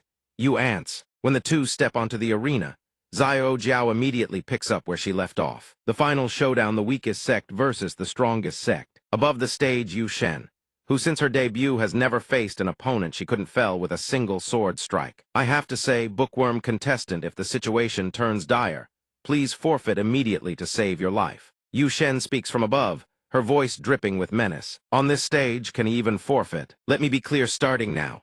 All 5 of the remnant sect's members are pawns arranged on my board. You harmed my junior sister, Chu. None of you shall ever be forgiven, not even in 10,000 lifetimes. However, our man acts as nonchalantly as if he's out taking a stroll. Let me finish this page first, then we'll talk. Yu Shen's blood pressure spikes at this display. She spews nonsense in fury. An ant should know its place before the strong. Right now, I'll use just a single clone, and I can still sever every meridian in your entire body. She immediately launches a heavenly sword shadow attack. Xiao Jiao stands below, continuing to watch and commentate. This is the 9th generation heavenly sword signature flex, deliberately refusing to use the real body, humiliating and tormenting the opponent to prove the heavenly sword sect's supreme superiority. Yu Shen commands from behind her clone, charges forward. When the phantom closes in, Yang Ning vanishes, leaving Yu Shen stunned. He immediately appears behind her, back turned. The phantom version's face darkens with a frown. From the stands, the audience is no longer surprised. Heavenly sword shadow, another miss. Yu Shen conjures countless swords, then declares, "This is the secret sword art, infinite chain, soul lock. None shall escape." And with those words, a storm of sword shadows hurtles toward Yang Ning, and the arena floor is destroyed yet again. But when the dust settles, our man is still standing there, calmly reading a book about Yan Niang. Let's watch the final moments of this match. Xiao Jiao gasps in utter disbelief. What just happened? The bookworm contestant is clearly just standing there. He didn't move an inch. The heavenly sword launched that many attacks, and not a single one hit. Over at the commentary panel, they fold their arms and give an honest assessment. Actually, every single one landed. For some unknown reason, the bookworm didn't dodge, yet Yu Shen's heavenly sword couldn't even graze the hem of his clothes. But the truth itself is starting to blur. Could the bookworm contestant have some kind of consumable defensive treasure on him? Yu Shen grits her teeth in frustration. 2 consecutive attacks, both failures. She tells herself it must be because she underestimated him. This time Heavenly Sword's ultimate technique sword shatters heaven and earth. Xiao Jiao continues narrating. This is the Heavenly Sword Sect's strongest area of effect. Attack the bookworm is dead for sure this time. Audience members, please step back from the arena. A colossal wave of power crashes down across the entire stage. Yu Shen smirks with arrogance. Now are you still alive? Yan Yang appears before her, and Yang Ning asks with genuine curiosity, why didn't you use the Heavenly Sword Saint body? My disciple has always wanted to study that particular technique of the Heavenly Sword Sect. Here, let me clear the stage for you first. Then you can put on a show. With that said, he flicks a single finger, and every phantom clone instantly detonates. The spectators watch, jaws dropping in disbelief. A single finger from the bookworm, and every Heavenly Sword clone is blown to smithereens. Yu Shen lets out a sharp breath, but remains haughty. You fool, are you actually giving me the chance to unleash the Heavenly Sword Saint body? No one who has witnessed it has ever survived. Repent in hell. With her deep expertise, Xiao Jiao breaks it down for the audience. The Heavenly Sword Saint body, this is the Heavenly Sword Sect's forbidden art. It's a life-bound divine sword that summons the will of every past Heavenly Sword master, fusing their power into one devastating attack. Wave after wave of overwhelming sword intent surges straight toward Yang Ning. Once the swords close in on the target, they merge with the divine sword suspended high above. Yu Shen stands triumphant amid her battered body. To die under the combined strike of every generation's heavenly sword, consider it the greatest honor of your miserable, ordinary life. Yang Ning looks. Bored, he lets out a lazy sigh. Ha! This sword is only fit for a chess piece. I'll just alter it a bit and give it to Liuxu. As for you, Yu Shen stares at the scene, stupefied. Yang Ning raises his knee once more. The demonstration is over. He drives a kick straight into his opponent's crotch. That family jewel is done for. Yu Shen's face contorts as she screams in agony. Every other man watching flinches in shared sympathy. Good Lord, even while clutching his jewels and being kicked through the air, Yu Shen still manages to curse through her teeth. In an instant, his entire body slams into a wall, triggering a massive explosion, then doesn't stop, punching straight through building after building. Finally, when he hits the ground, a massive crater forms. He lies there, his soul practically leaving his body. He rasps, a genius of my generation dying at the hands of a bookworm like you. I refuse to accept this. Xiao Jiao surveys the scene and makes her announcement. This match was truly something spectacular. The weakest remnant sect crushes the Heavenly Sword Sect, and the final bookworm contestant uses a way none of us could have ever expected. And that's the match. Congratulations to the remnant sect on advancing. Top 16. Do all guys find Yan Yang that powerful? I found the common ground between him and Yi Shen. Decide from now on. My first requirement for any blind date is checking if they've read Yan Yang's stuff. If she's holding Yan Yang's works, keep reading. But Yang Ning, just a lazy bum, not worth a damn. The next morning, Yang Ning lay in bed, utterly exhausted, yawning nonstop. After a long internal struggle, he finally sat up, still plagued by the same nagging question. Has Bai Xuan's companion novel been finished yet? A voice suddenly called out, pulling Yang Ning's attention. Stinky junior brother, don't tell me I'm not better than some Yan Yang. That little shut-in Yang Ning quickly made his bed, then moved on to tidy up Fang Xing's shelf area. Seeing that her man wasn't paying attention, she grew furious. Suddenly a pair of long, slender legs appeared, giving Fang Xing a fright. A loud scream echoed through the room. Yang Ning scooped her up in his arms, sending her into a fit of delight.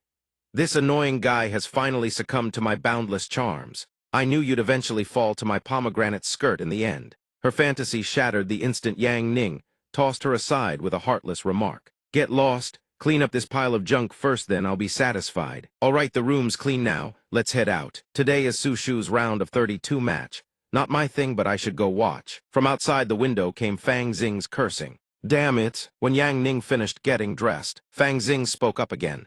Junior brother, you're hurting me, you know. Yang Ning didn't care at all. He flicked her forehead and said, Don't block my way. In pain but quickly regaining her balance, Fang Xing hurriedly called after him. Junior brother, the reason I came here this time is I need your help.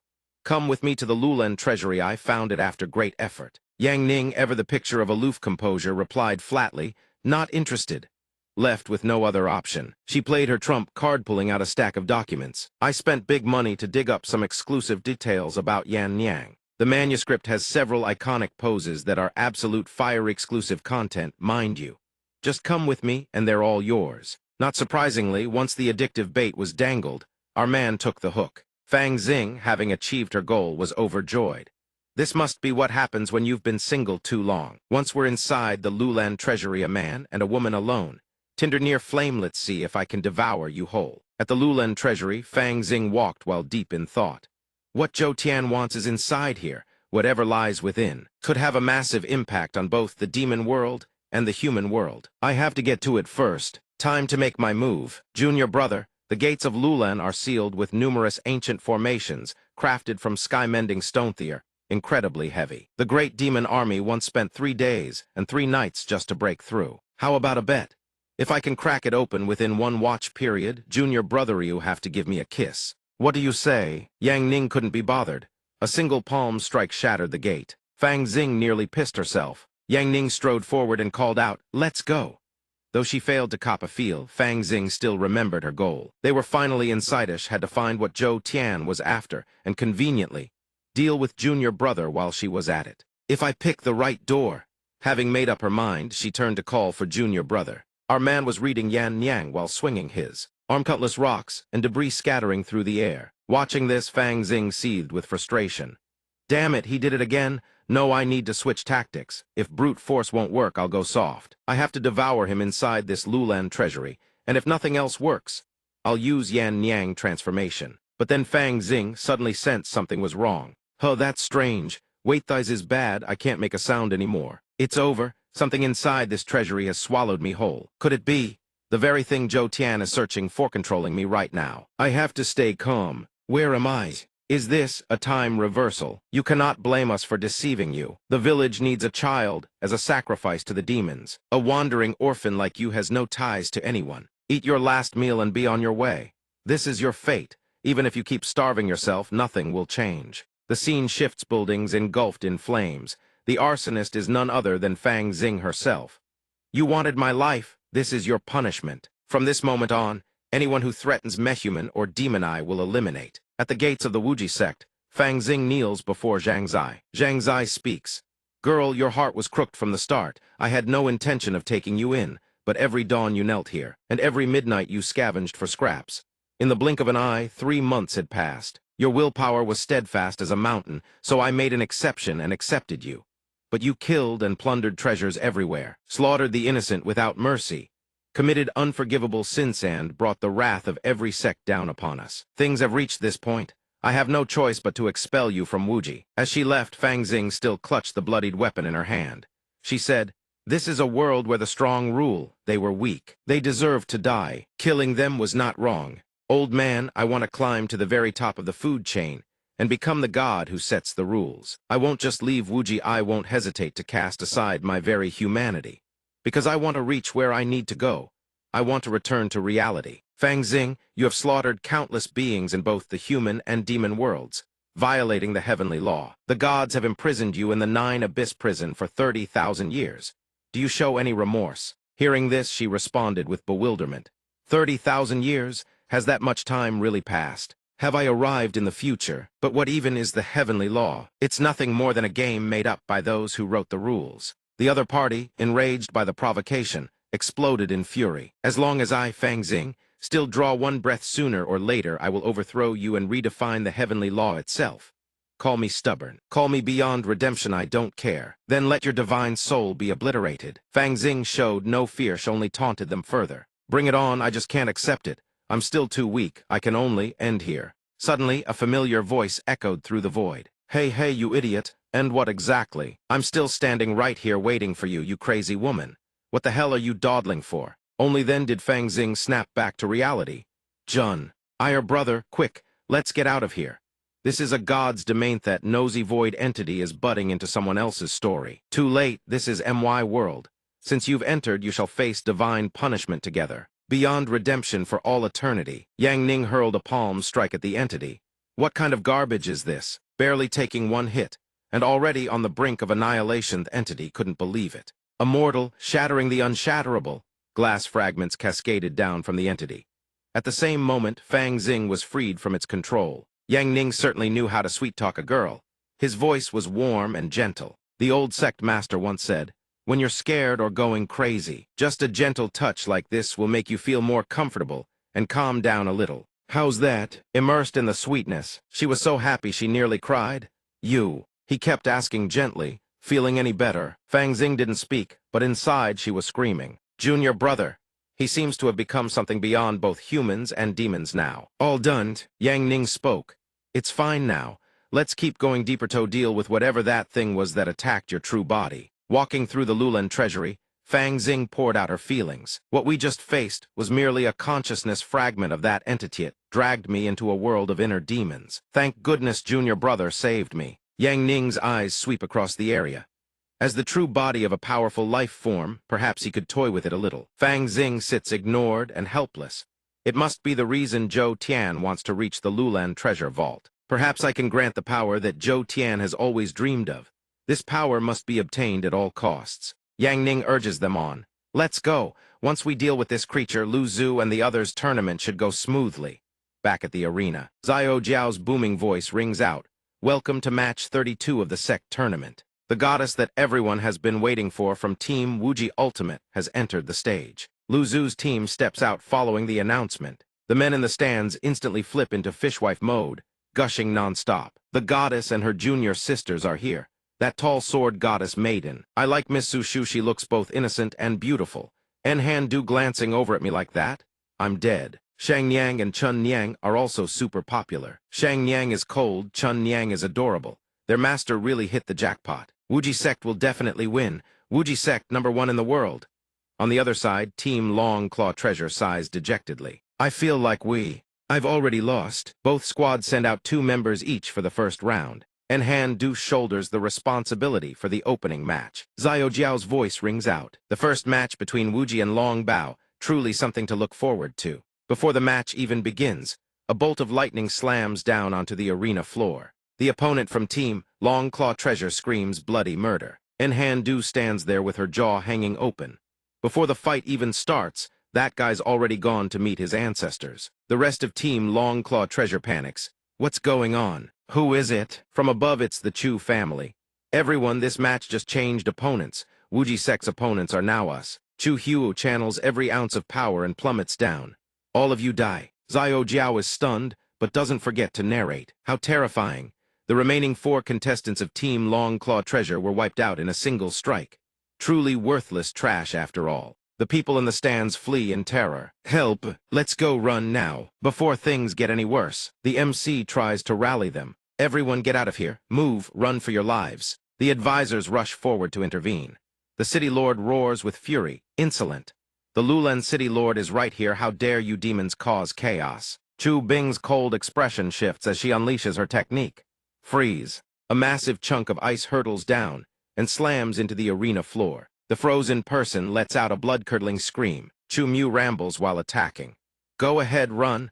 Nobody can leave the ancient city of Lulan anyway. If Chu Mu is annoying once, then Chu Bing is annoying 10 times over. The master obtained the spatial coordinates of the Lulan treasure vault by tracking Fang Xing, but cannot head there immediately. And killing all of Wuji Sect first is a mercy to you humans. Next up is Zhou Tian taking the stage.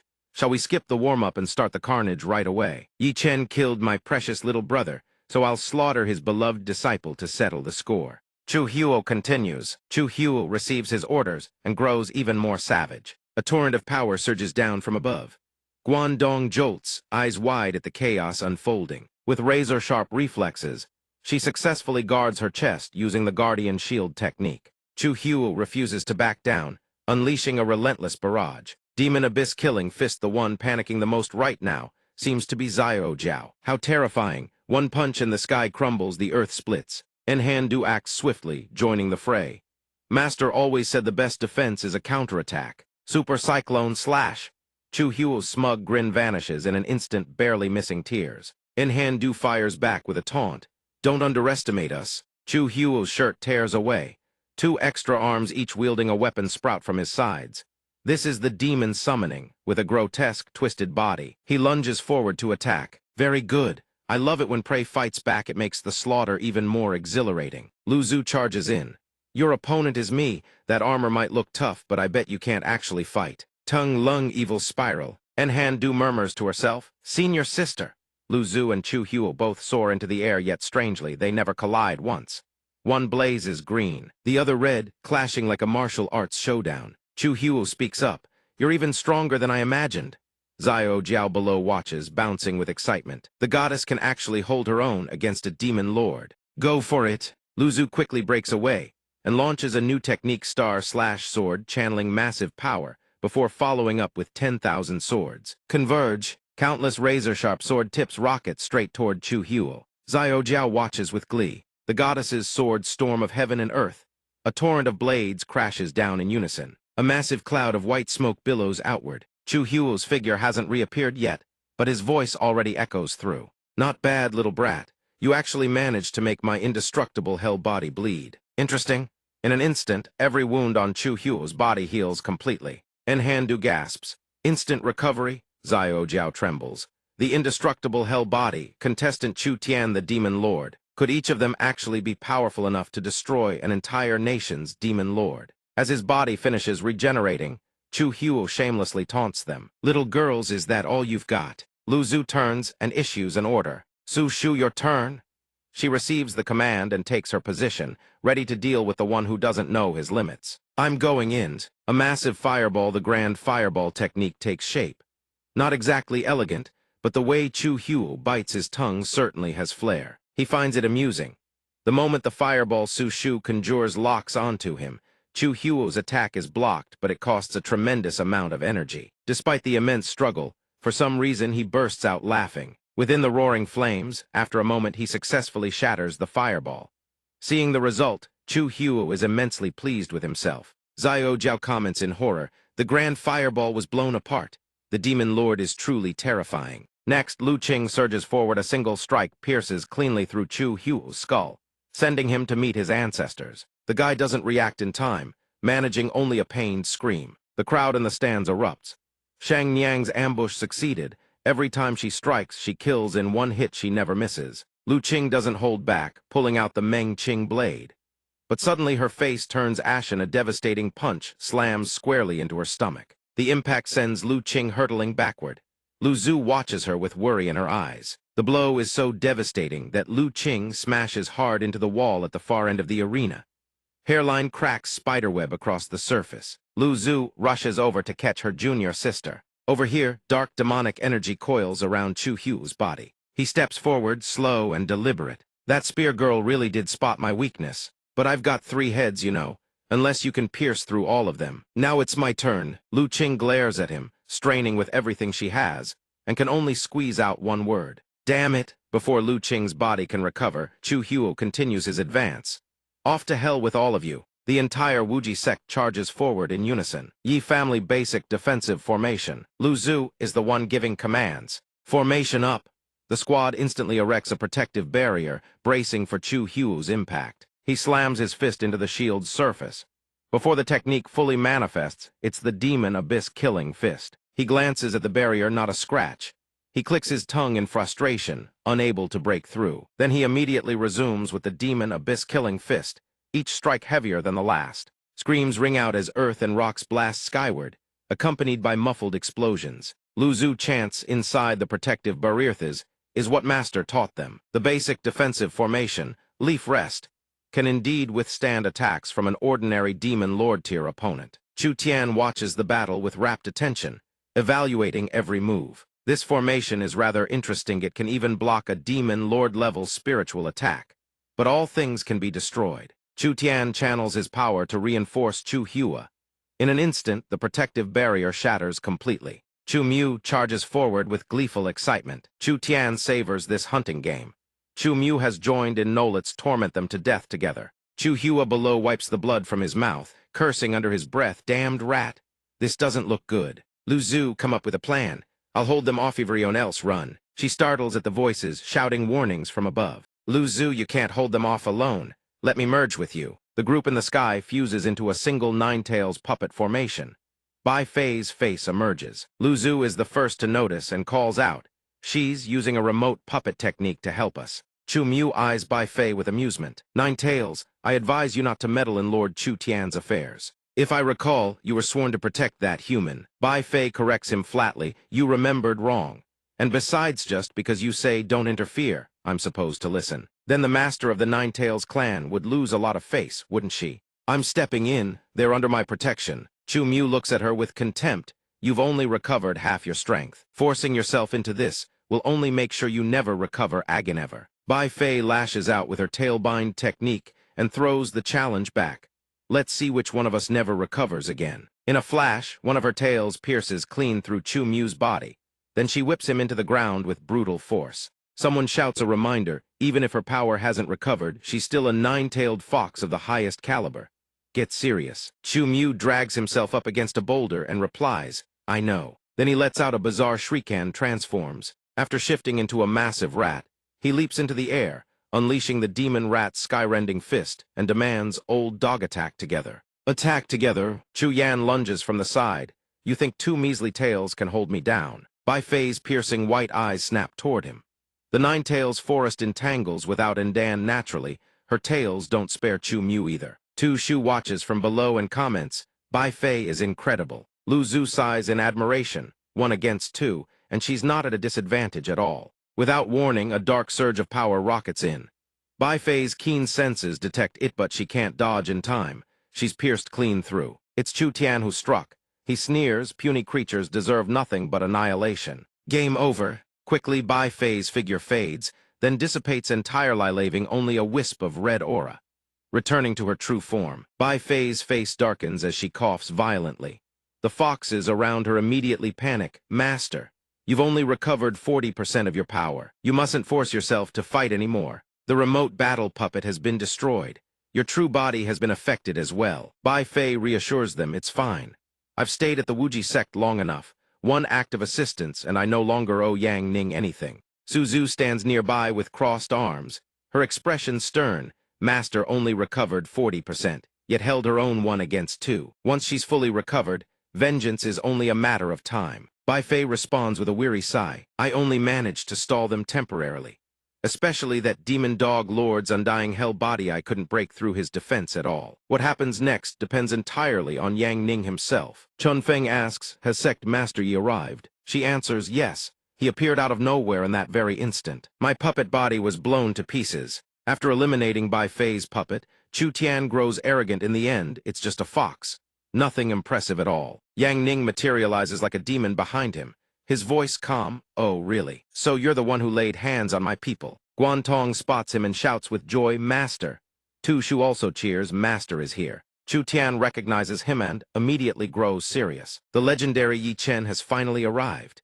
Demon Dog Lord, switch to your true combat form and wipe him out now. Chu Yan hears the order, power surging through his veins. Copy that. Full firepower. Let me show you the punch I've perfected, fully unleashed. Undying fist, emergency descent. Yang Ning simply stands there, perfectly calm. Down below, Xiao Jiao shouts through a megaphone, Yi Chen, be careful. Chu Yan throws his punch upward. Yang Ning throws his punch downward. And it's hardly surprising when the protagonist smashes his opponent to pieces. His head flies clean off his neck, yet Chu Yan still can't help but wonder. How? The spectators gape in shock, all crying out one-shot kill. Watching the fight, the Death Ghost comments, worthy of Yi Chen, ranked in the top 9 of the heavenly rankings. 1 punch and it's lights out. Next, Yang Ning pivots and strikes another demon beside Chu Tian. That one at least has time for a final sigh before his head separates from his neck. Xiao Jiao, watching from below, is completely shaken on punch each, and 2 demon lords are wiped out just like that. The 2 demon beasts crash to the ground with bone-shattering force. Chu Bing, Chu Tian, and Chu Mu stare stunned silent. Chu Tian licks his lips with hungry excitement to unleash attacks at that level. This has to be the most delectable human flesh in existence. Yang Ning, I'm coming for you. The pinnacle of terrorly, the pinnacle of human flavor. Yang Ning hears this and responds with a shrug. Oh, then come on over. Let's have some fun. Chu Tian closes in from behind. I've sniffed the scent of countless powerful humans. He draws nearer and nearer, then asserts with absolute certainty, and I'm sure of Idiow are the most exquisite appetizer I've ever found. Then he bares his hideous face in a savage grin. The commentators watch and remark. Looks like this genius youth is destined to end up inside the pig demon lord's stomach. Nobody has ever escaped being swallowed by him. Suddenly, Chu Tianfrei's something registers. Glancing back at Yang Ning from behind, he feels an overwhelming, suffocating pressure. Chu Tian screams and blinks backward at top speed. He's trembling, too terrifying. Chu Bing rushes forward with concern. My lord, why are you retreating? Chu Tian's entire body is still shaking uncontrollably. Oh, I can't take it. Chu Mu sees this and speaks up. Chu Tian has devoured countless life forms, extremely sensitive to the power level of his targets. It seems the enemy is overwhelmingly strong. But he's no god, so why is Chu Tian shaking like this? Weithies isn't just trembling. Demon lords are supposed to know no fear. Yet Chu Tian is completely losing it. Xiao Jiao below watches with eyes bulging out of his skull.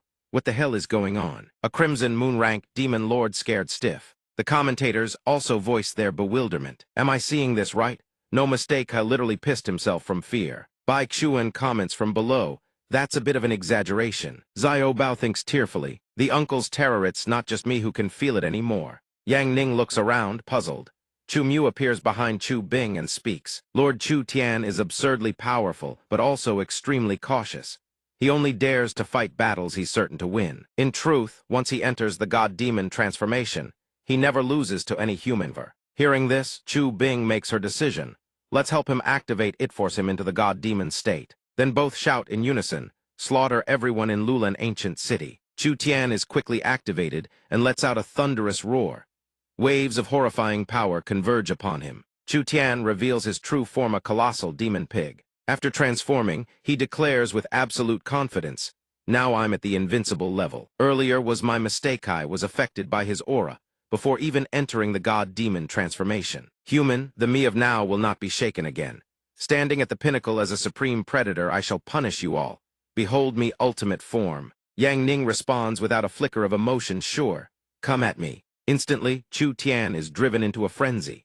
His power erupts across the entire arena so immense it shatters the stone floor. Lu Zhu is terrified. Tu Shu turns pale and gasps, heavens.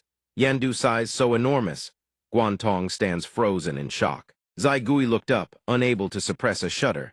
Has the apocalypse arrived? Zhou Tian had now transformed into a hideous, colossal pig, his piercing gaze causing Xiao Jiao's hair to stand on end. This was the ultimate form chosen by millions, across an entire nation. The celestial beast Bai Quan trembled in fear, while Xiao Bao, cradled in someone's arms, thought to himself, so he's finally revealed his strongest form. Zhou Tian stood towering there, poised to strike, and roared furiously. Mankind, the apocalypse has arrived, Yi Chen. I won't give you any chance, you'll be swallowed whole. Surprisingly, at that moment, he looked left and right, utterly bewildered. It's gone. At this critical juncture, he's still only worried about Yan Niang. Where's my copy of the absolute records of the Flame Maiden? Could I have really lost that treasure? Seeing him like that, Zhou Tian schemed viciously. Perfecto that you're distracted, this is my chance. Let me destroy you along with this entire world. That power was called the devouring heaven-dimensional vortex sand. It kept growing larger by the second. Zhou Bing watched and couldn't help but exclaim. He's lost his mind to kill Yi Chen. He's already resorting to a forbidden demonic god technique that annihilates everything. You've got to be kidding, I'm not ready to die yet. Zhou Mu's side also realized the situation was catastrophic. We're finished. This move won't just level Old City. None of us will escape either. Master, no. Xiao Jiao still fulfilled her duty to the end. It's over, the arena is crumbling. Is this formation safe? Guantong responded with confident reassurance. Don't worry, our formation's barrier can hold. However, that vortex was far more terrifying than anyone imagined. It's over, the ground can't hold. Then came the sky-shattering screams of the people. Help! Bai Xian, who had been fleeing, was also sucked back in. No, I don't want to die. Bai Quan kept muttering to herself. We're finished. The drunkard remained calm. This tribulation was fated for us all. Yang Ning, having lost his precious book, takes it out on whoever's nearby. Your pig head is too much. My treasure is gone, and you're still causing a ruckus. Then an incredibly powerful palm strike descended mid-level true blade hand. Level 100, max. After that strike, a burst of light erupted between Zhou Tian and the Demon Lord's vortex, splitting heaven and earth in two. The sky instantly returned to its original brightness. After delivering the blow, Yang Ning sighed. Finally, some peace and quiet. The people falling through the air witnessed this scene in utter shock. Holly just split the world in two. We're saved. But it looks like he destroyed the world too. At the same time, Xiao Jiao's voice rang out. After seeing a man like Yi Chen, how am I ever supposed to find a boyfriend? Xiao Bao was crying and pleading in his heart. That was absolutely terrifying. Uncle, I'll be good from now on. Please stop threatening me. At that moment, Yang Ning smacked his palm and exclaimed, I remember now that book must have been thrown into the Lulen treasure vault. At the Lulen treasure vault, a demon's voice addressed Fang Xing. Rabbit Demon, you are the one who woke me from my deep slumber, aren't you? She answered in terror, that's right. Then muttered under her breath, F. She had planned to kill it while it was still sleeping, then absorb its power. She never expected it to wake up and come for her. What do I do now? Immediately, Fang Xing's two-faced act kicked in as she knelt and flattered. This world needs you, sovereign, to appear once more and restore. Orders. A figure appeared and said, Found it, the ancient demon, freshly awakened from deep slumber and still severely weakened. That's exactly what Zhou Tian wants to absorb. It's the rabbit demon lord. Chang Yue. She spoke up, you're pissing me off. The demon glanced at her and sneered. Another rabbit. Though this sovereign is indeed quite weakened at the moment, how could I allow a weakling like you to look down on me? Chang Yue unleashed her power and declared arrogantly, I will kill you. However, before she could even strike, the ancient demon's claw was already upon her. In a single swipe, Chang Yue was torn apart. Her body was ripped in half, and the demons she had conjured were obliterated along with her. Looking at the ancient demon's terrifying power, Fang Xing thought, we're absolutely fed. A demon lord-tier creature this terrifying. What am I supposed to do? The ancient demon stepped forward and spoke. After 10,000 years of slumber, this world has finally called me back to restore order. I will flatten heaven and earth. Then its foot landed squarely on Yang Ning's book. He appeared behind the ancient demon and uttered flatly, Fool, you just stepped on my one and only copy of the Flame Maiden. Seeing a human, the ancient demon was delighted. Excellent an author human to serve as nourishment for my recovery. But life isn't a fairy tale. The protagonist blessed by the author isn't something you can just devour. He snapped, you don't understand human speech. You stepped on my book. Get lost. That slap sent the ancient demon flying dozens of meters. It crashed to the ground, unconscious or rather dead. Fang Xing stared in disbelief. One slap and it's dead. Yang Ning picked up his novel and carefully brushed off the dust. Thank goodness me Flame Maiden is safe. I might have used a little too much force just now. Went a bit overboard straight up, used a signature move from a mid-level martial technique. But hey, it's just a demon lord. Not like I could have killed it or anything. Fang Xing gaped in shock beside him. Holy, that was an ancient demon. Sure, it just woke up and was severely weakened. But it's still an immortal rank creature. Having retrieved his treasure, he looked at her and said, I'm heading back now. Rabbit, wherever you go, whether you choose the path of light or demonstrate care of yourself. At that moment, Fang Xing blushed, puzzled. Why is my heart beating so fast? Calm down, the one I want is my junior brother, not his heart. Now the opportunity has arrived. The ancient demons remains for the legendary junior brother. The Dragon Lord consumed an ancient demon's corpse that's why he was so invincible. Now I have an entire one. As long as I absorb it, my cultivation path from here on will be completely different. Thank you, senior. Brother, I will definitely repay you.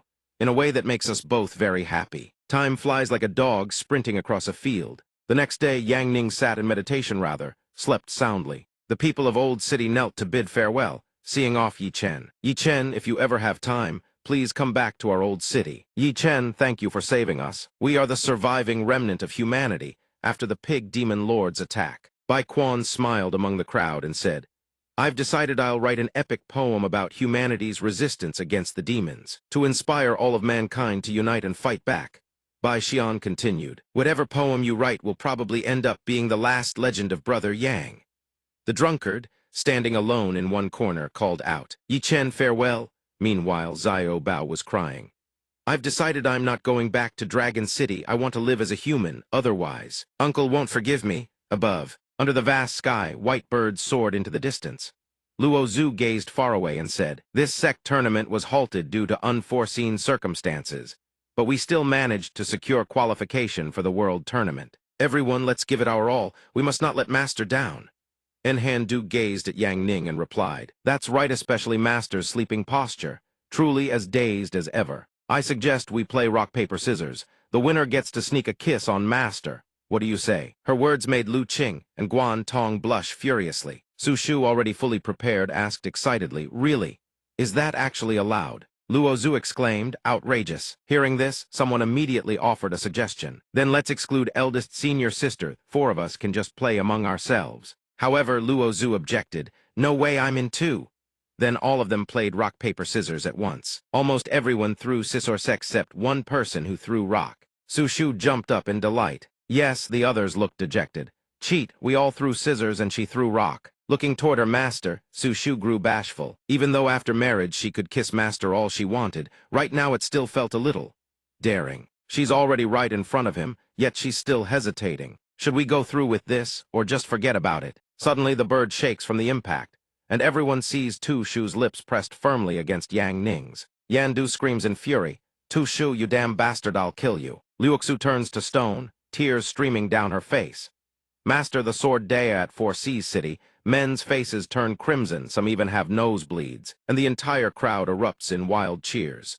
I'm dying. Even Goddess Ling is in the Yan Niang Dance Festival. Goddess Ling, Fairy Xing, and Miss Tu Shu perform the ninefold flower dance Toadthritz like a dream. I can handle this. Up above, Liu Xu's group in pristine outfits continues dancing while the crowd below cheers without pause. Fairy Xing is so graceful. Miss Tu Shu being clumsy is actually adorable. Goddess Ling dancing this piece truly sends people to heaven. The bird butler watches the scene, thinking to itself, these disciples pamper Yang Ning endlessly. It's been a month since they returned from Lulan Ancient City, and he hasn't done a single day of real work. Ling Liuxu and the others joined this dance festival just to make him happy because the first place prize is a life-size Yan Niang doll. How reckless. Whatever. Tomorrow is New Year's, let's head back to the sect and celebrate with everyone first. High in the sky, gentle breezes blowing. After a moment of thought, the bird butler flies away. Suddenly, a massive explosion erupts ahead, scaring the little butler out of its wits. The blast creates a towering pillar of smoke on the far side. Ouyang Lele hoists a massive cannon, looks at the giant training dummy and says, "Going this far for first place, ya life-size, Yan Niang doll people have gone completely insane. Whatever. Tomorrow is New Year's, let's head back to the sect and celebrate together. Master told me to switch to the artillery class or something. It's so violent that senior sister seems to have distanced herself from me." Yu Niang the Onmyoji stands behind, puzzled. Was senior sister ever close to you? I don't know where Master caught so many monsters, it's absolutely terrifying. Over here, Yu Niang keeps making rapid hand seals.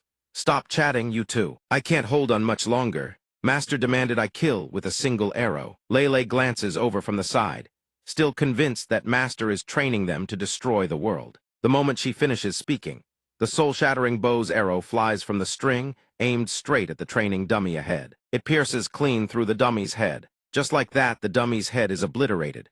The tremendous noise wakes Yang Ning, who calls down from the tree above. All right, that's enough. Tomorrow is New Year's, let's head back early today. Lele hears this and turns to make a request. Master, tomorrow is New Year's, can I tell you my wish in advance? He's taken aback. This early. Lele immediately holds up a book in front of him, dead serious. Of course, my New Year's wish can only be fulfilled by Master. I hope Master stops leading senior sister astray and corrupting her sword heart. If Master ever feels lonely, you can come find me anytime. I'll definitely satisfy you. I've been studying this Heaven's 18 positions for a whole year after all. Yang Ning is stunned by her words. What kind of nonsense is this? But I like it. Come on, everyone's waiting for us to celebrate New Year's together. At the Tengyun shop in 4C's city, colorful beads gleam atop a red cloth. A voice speaks up. All right, these are beast cores from our Wuji sect. 1 million? No problem at all. I truly have no idea where Miss Lan got so many. Seeing the merchant's satisfaction, Lan Yu smiles and reminds him.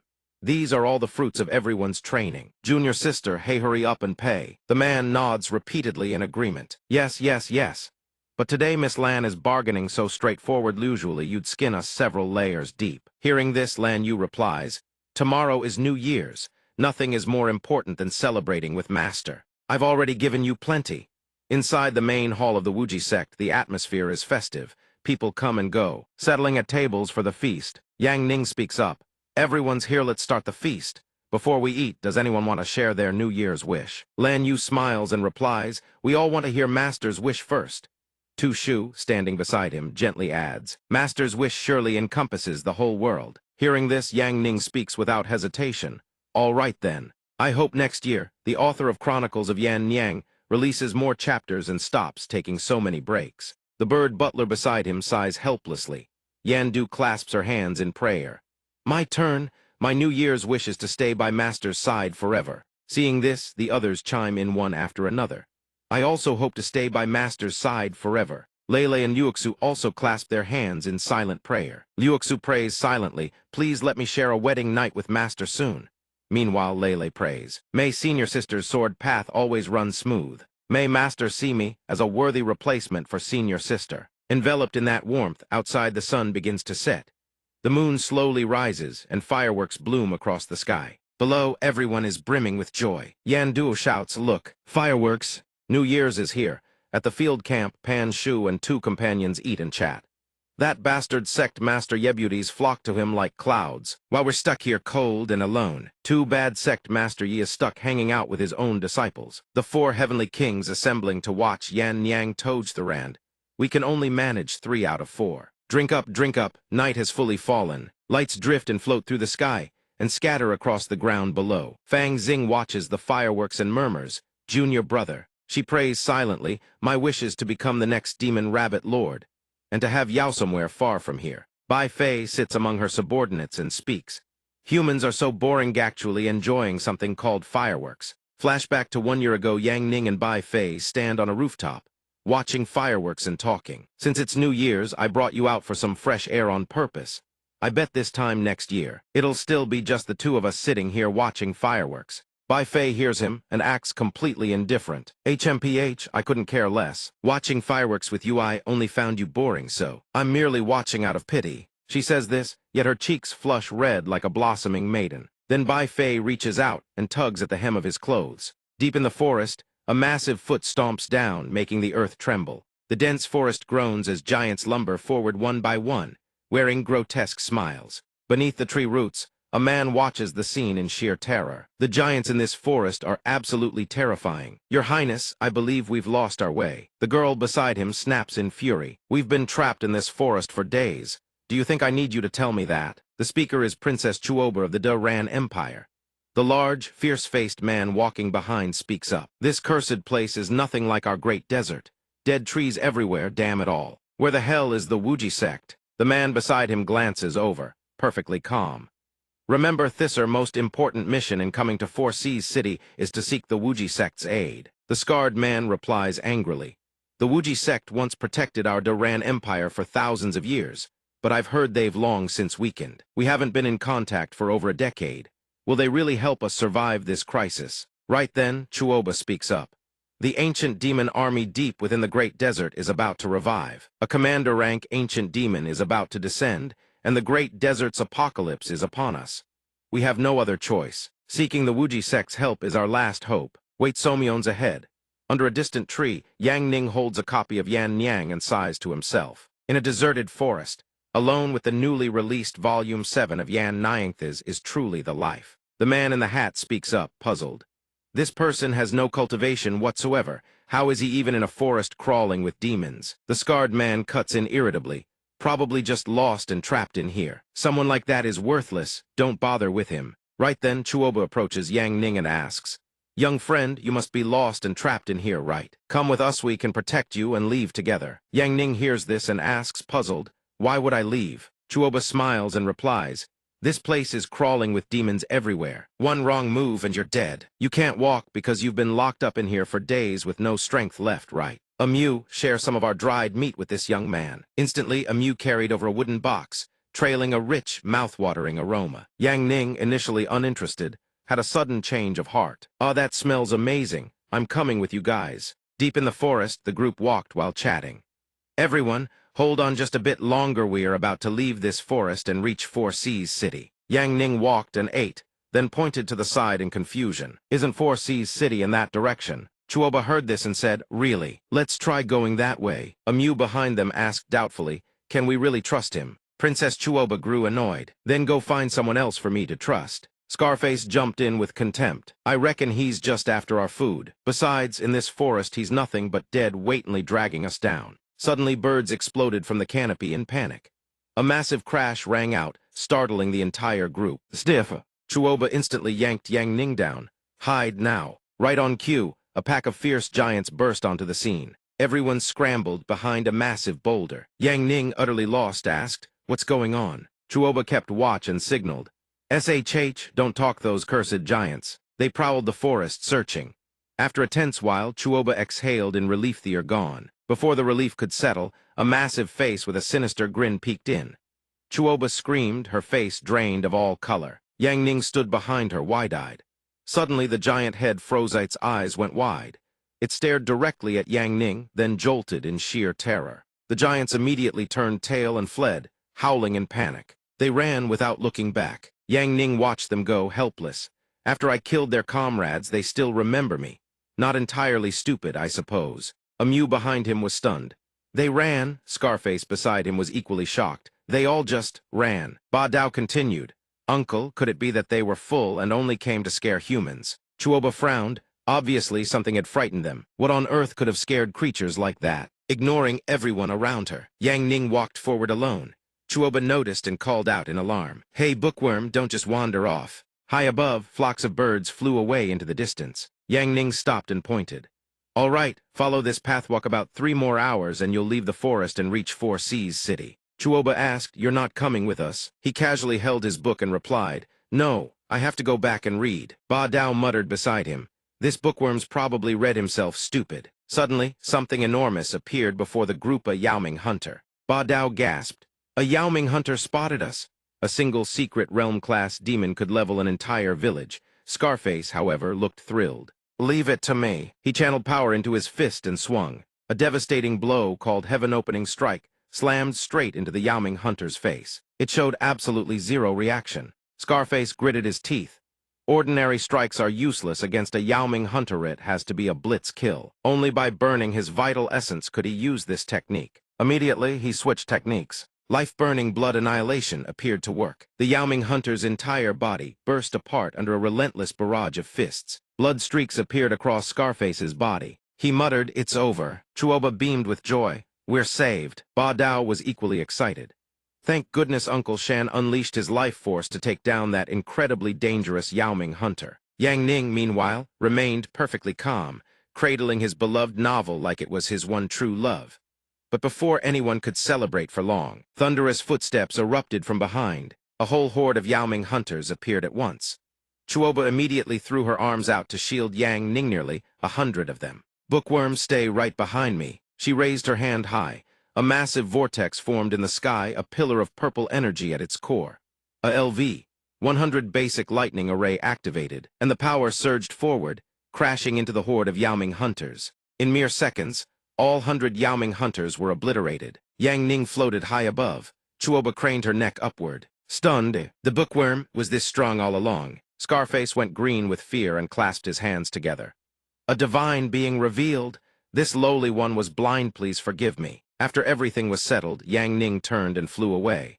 As he went, he called out, "Remember the path I showed you. You must leave before dark." Chuoba watched him go, smiling softly with a hum.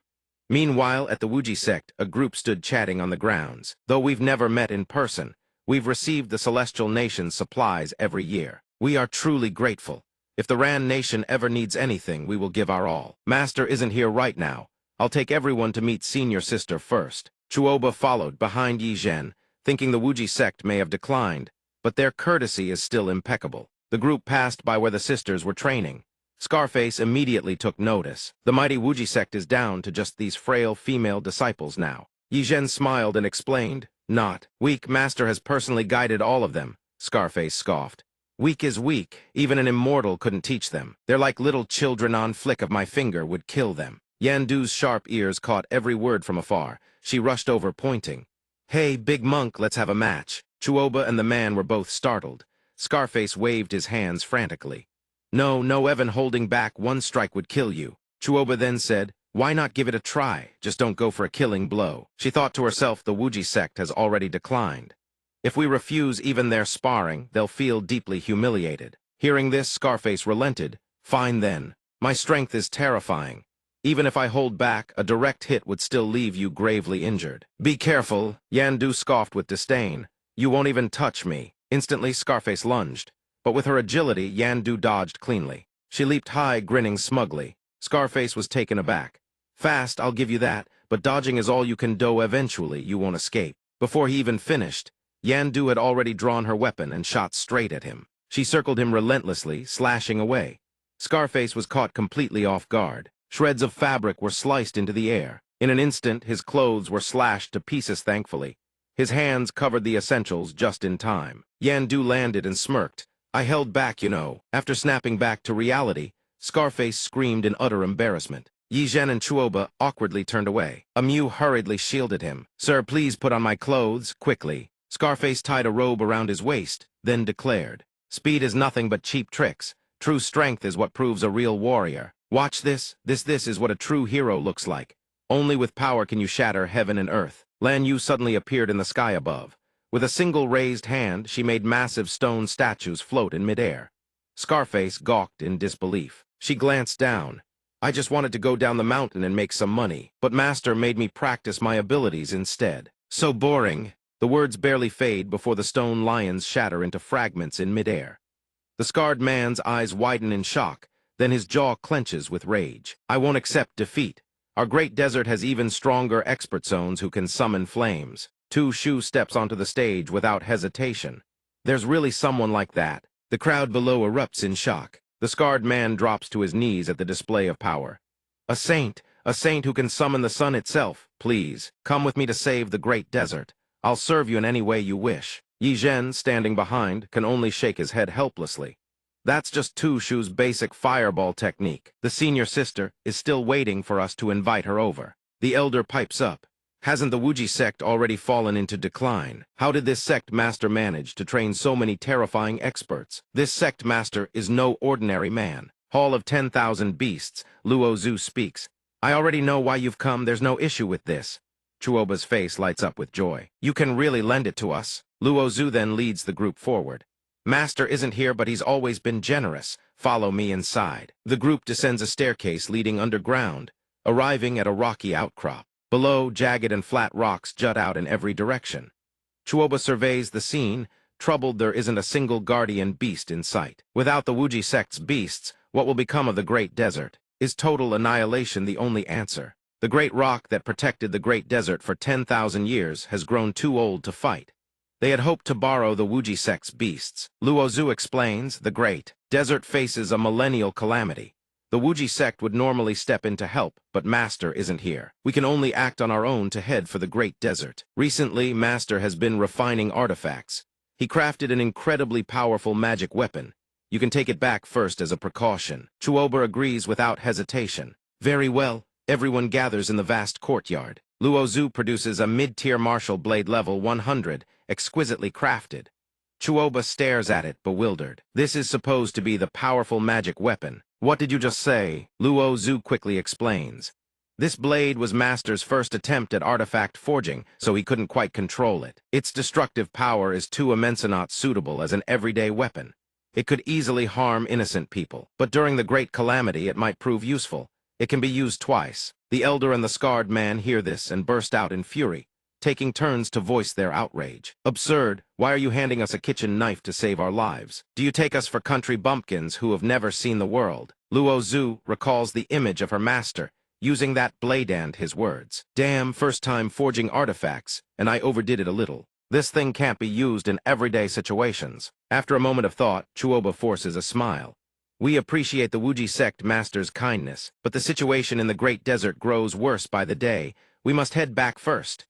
Luo Zhu doesn't stop them, only offers a reminder. Travel safe. The group heads back into the deep forest, grumbling as they walk. This is bullying. We always bring gifts to the Wuji sect, and they give us this in return. If this kitchen knife actually works, I'll eat it whole. In the main hall, Yang Ning sits in his chair, reading a book. His disciples stand below. He keeps reading Yan Nyang's chronicles while blushing. If there's nothing else, let's end this meeting. Instantly, the butler bird swoops in and smacks him across the face. Didn't you summon everyone here to discuss the rescue mission for the great desert? Rubbing his cheek, Yang Ning snaps back to alertness. Almost forgot the Wuji Sect's Sect token was lost by the old Sect master in the Yan nation. The world tournament in a year requires it too. Looks like a trip to the Great Desert is in order. Luo Zhu steps forward.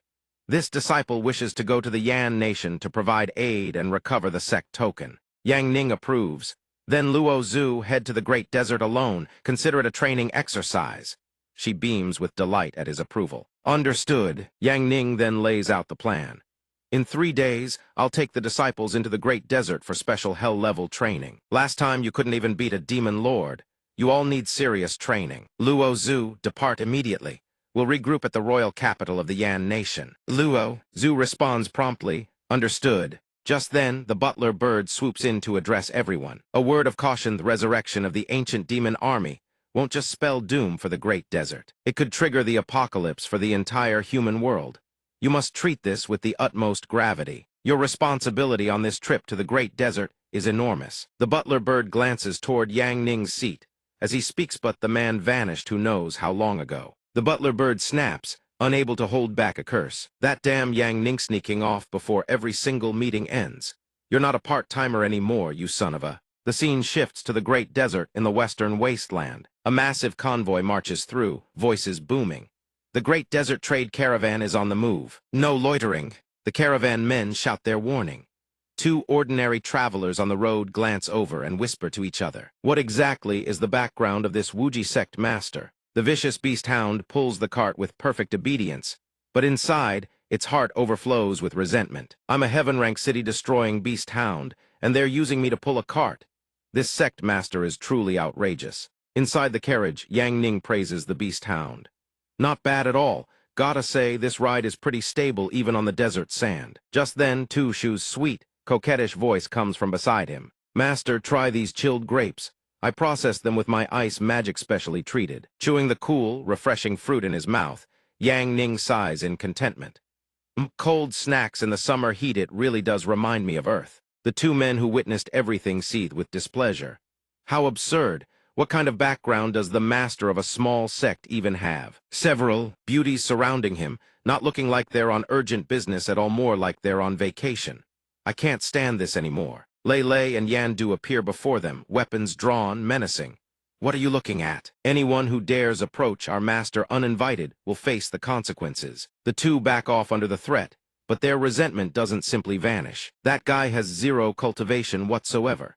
He's just riding on Yi Chen's reputation to show off everywhere. His reputation was definitely built by Ling Luo Zhu on his behalf. Businessmen like us know these tricks better than anyone. Lan Yu appears out of nowhere, her voice cutting through. Gossiping behind my master's back, are we? The Li family trading house has some nerve. Take a good look at this. This is the imperial token of the Yan nation's emperor. Does the Li family trading house even have a business license in the Great Desert? Before that display of authority, the 2 men have no choice but to drop to their knees and beg. Our queen, please forgive us. Inside their heads, they're screaming just as loud. Lan Yu, the queen of the business world, truly has the power to bankrupt anyone with her mere existency very second of every minute. Yang Ning, sitting in the carriage, speaks up to defuse the situation.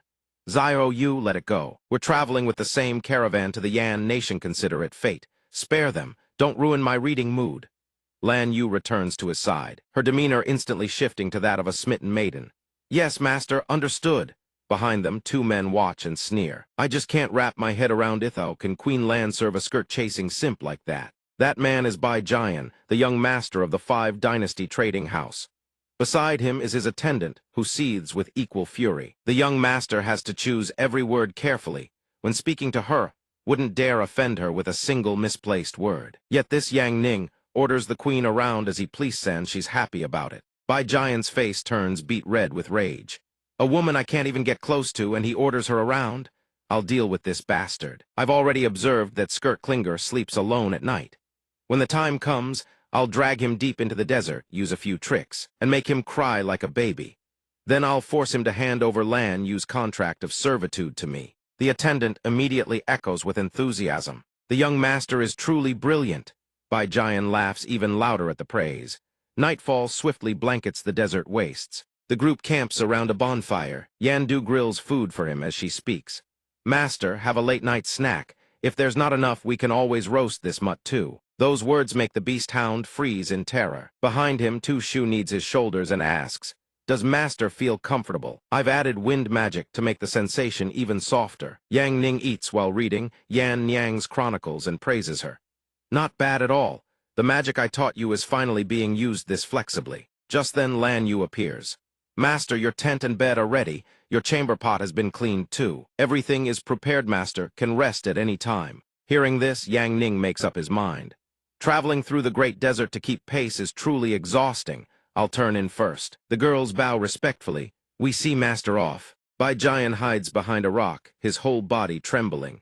Damn it, he's making the queen wash his chamber pot for him. I'm not just the young master of the 5 dynasty, trading house, I'm also the chief disciple of the devouring moon sect. You pretty boy of the Wuji sect, tonight I'll teach you a lesson you won't forget. In this cruel world, Zhuang has finally climbed to the very peak of the heavens. The camp is eerily quiet. Thanks to that silence, Bai Jian manages to wrap Yang Ning up like a cocoon and sneak him out of the tent. Slinging him over his shoulder, his face is lit with smug triumph. Got him. That pretty boy was easy to catch, just as I thought. But the joy barely flickers before it dies. Bai Jian suddenly realizes his back feels empty. Yang Ning is already standing on the ground. Who knows when he got down his hand covering a long, lazy yawn. He asks, "Bro, dragging me out here in the dead of night. What exactly are you trying to do?" Bai Jian stands frozen like a statue. Did he just miss again? That state doesn't last long. Bai Jian grits his teeth, pulls out a sheet of paper, and speaks in a low, smug voice. "Fine, then I've got something real nice here for you to sign. You've got so many female disciples, what's the harm in giving me one Lan Yu, right?" Yang Ning stares at him with his trademark dead fish eyes, utterly clueless. "What the hell are you even talking about?" Bai Jian snaps. "Still got a mouth on you? We're in the middle of no bodies coming to save your pretty boy ass." Without waiting for a reply, he raises his hand to strike. Looks like you need a taste of real pain before you understand what's going on. But his hand never touches the other man's clothes. A sharp crack rings out. A slap like divine punishment snaps Bai Jian's face sideways. His entire body tumbles across the ground. The contract catches the wind and vanishes into the moonlit night. After a long while, he finally pushes himself up with trembling arms. His battered face lifts, and he stammers out a challenge. But Yang Ning, who knows when he slipped free, stands right in front of him, his presence cold as a blade's edge. "You still don't understand what's going on here." The crushing pressure of killing intent hits Bai Jian like a wall, and he shrinks back. Before he can even recover, Yang Ning flicks his wrist. Bai Jian's body rockets backward several lengths. "Sober up a little more," Yang Ning says flatly as Bai Jian screams mid-flight. That strike is no ordinary blow. It punches straight through 4 or 5 mountains, shattering rock and earth into fragments. Dust and debris explode in every direction, choking the view completely. When the dust finally settles, it reveals Bai Jian's battered, half-conscious body. Once again, Yang Ning appears before the terrified Bai Jian as if by magic. But Bai Jian quickly scrambles to his feet, gripping a sword, eyes blazing with killing intent. "You, pretty boy, you forced my hand. I'll kill you for this." He presses the purple-black blade against Yang Ning's throat. This is the moon-devouring blade of our devouring moon sect. Across mountains and abysses, countless great beasts from secret realms have fallen to this very blade. Yet Yang Ning still stares with those dead fish eyes. Yang Ning's expression doesn't change.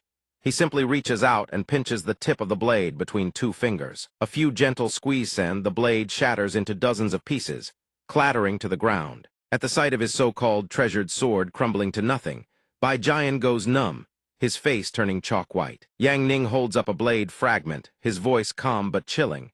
"You sure you want to resist?" In that moment, Bai Jian finally knows true fear. Bai Jian collapses to his knees, slamming his head against the ground again and again. "Spare me, my lord. From this day forth, my life shall hold only 4 words: live and die for big bro." Yang Ning sees. Since he's already groveled to this point, Yang Ning doesn't bother pressing further. He casually produces another document. "Then sign this slave contract. Carry it with you at all times. Looks like you've used this dirty trick to ruin quite a few people already." His battered face twists with panic. "I'll sign it, big bro, I was wrong." The paper is set on the ground. He crawls over, trembling, and signs. "Big bro, I was wrong.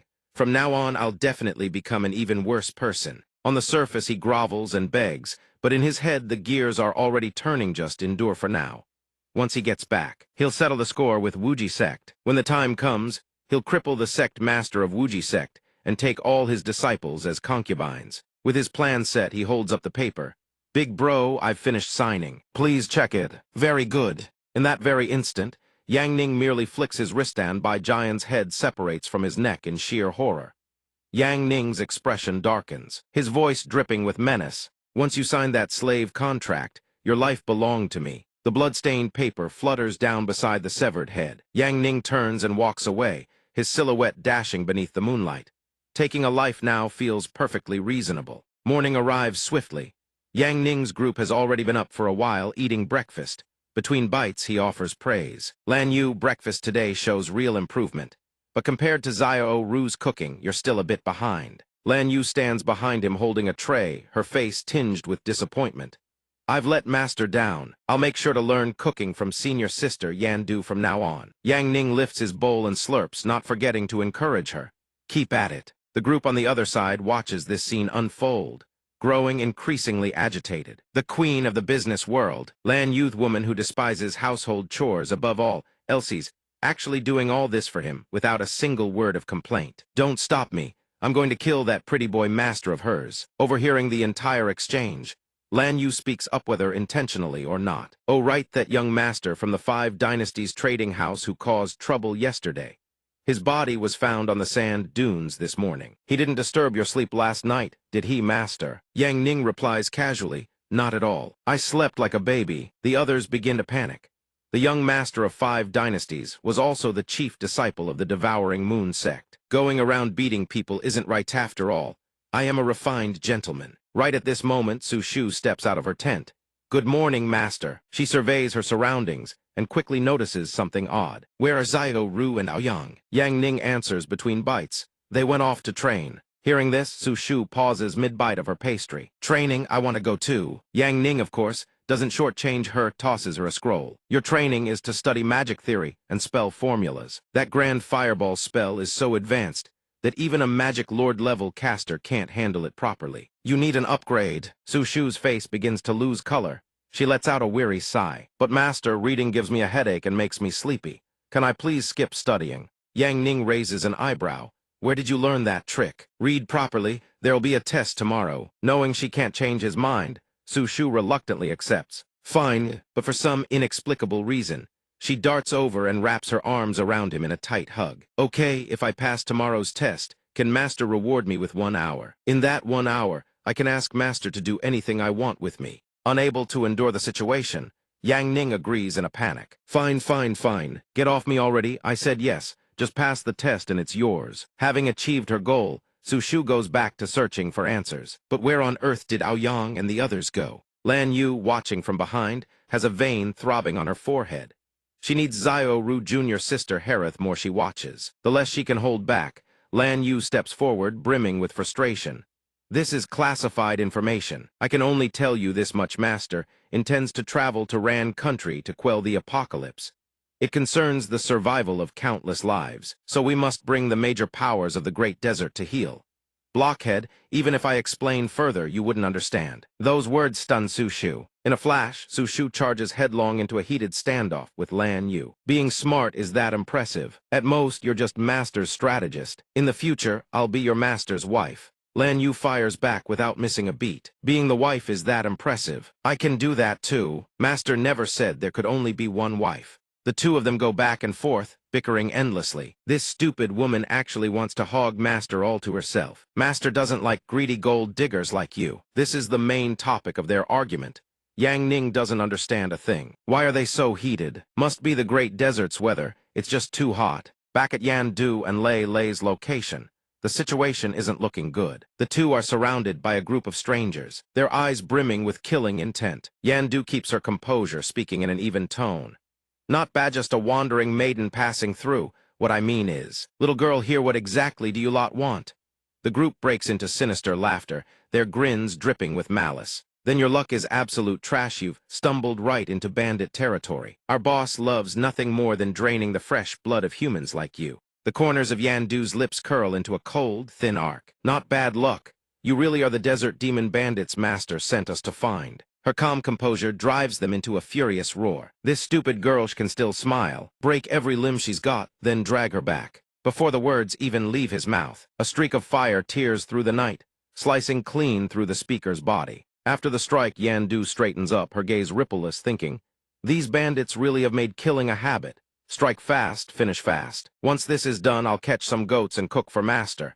Master will definitely be pleased." The bandits' companions immediately scream, "Impertinent wretch, kill her now!" Yandu notices them, but they share the same fate as the first. 2 bullets bury themselves in their skulls before they even manage to charge. The rest whip their heads in panic toward the rocky outcrop above. Lei clutches her sniper rifle, grumbling in frustration that she missed a few more. Still not proficient enough, huh? That said, she keeps pulling the trigger without pause. Each cold bullet tears through the wind. Yandu watches her sister kick into full combat mode, a thrill curling at her lips. Time to pick up the pace. She launches forward in a flash of light, beelining for the distant fortress. In the blink of an iron human's speed, her silhouette materializes right before the sentries.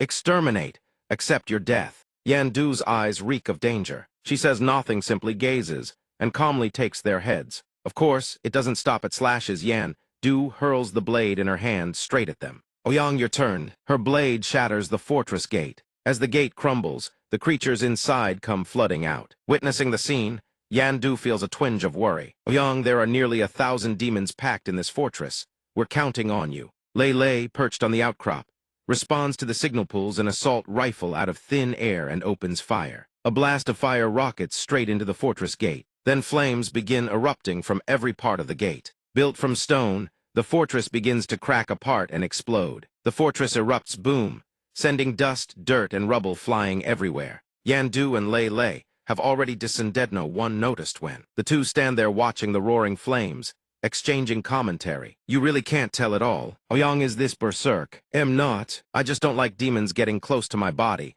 Before they reach me, I destroy them. Period." Understanding the reason, Yandu plants her remaining blade into the ground, a confident smile spreading across her face. "Either way, I hope we wrap this up fast. Can't let it interfere with cooking dinner for Master." Right then, Lei spots something and raises her rifle. Looks like the target has appeared. From within the flames, countless towering silhouettes emerge, accompanied by a dangerous voice. "So it's 2 little humans looking for trouble." The silhouette takes clearer form, a massive monster, its body bristling with spikes, a blue jade pendant hanging from its neck. "Puny humans, what exactly are you looking for?" Yandu looks up at it. It's him. Lei looks as well. "We're looking for you." He wastes no more time and raises his staff. "I'd say you're looking for death instead." With that, he slams his weapon straight down into the ground. But Yandu and Lei dodge in time. Lei closes in, raising a handgun to bid him farewell. A single shot rings out. Its head goes one way, its body the other. The necklace it was holding drops to the ground. Its body topples backward the instant it falls, while the necklace flies off, tumbling uncontrollably in some direction. Yandu snatches it up. "Ouyang, the Wind Tribe token Master needs is in our hands. Clean up."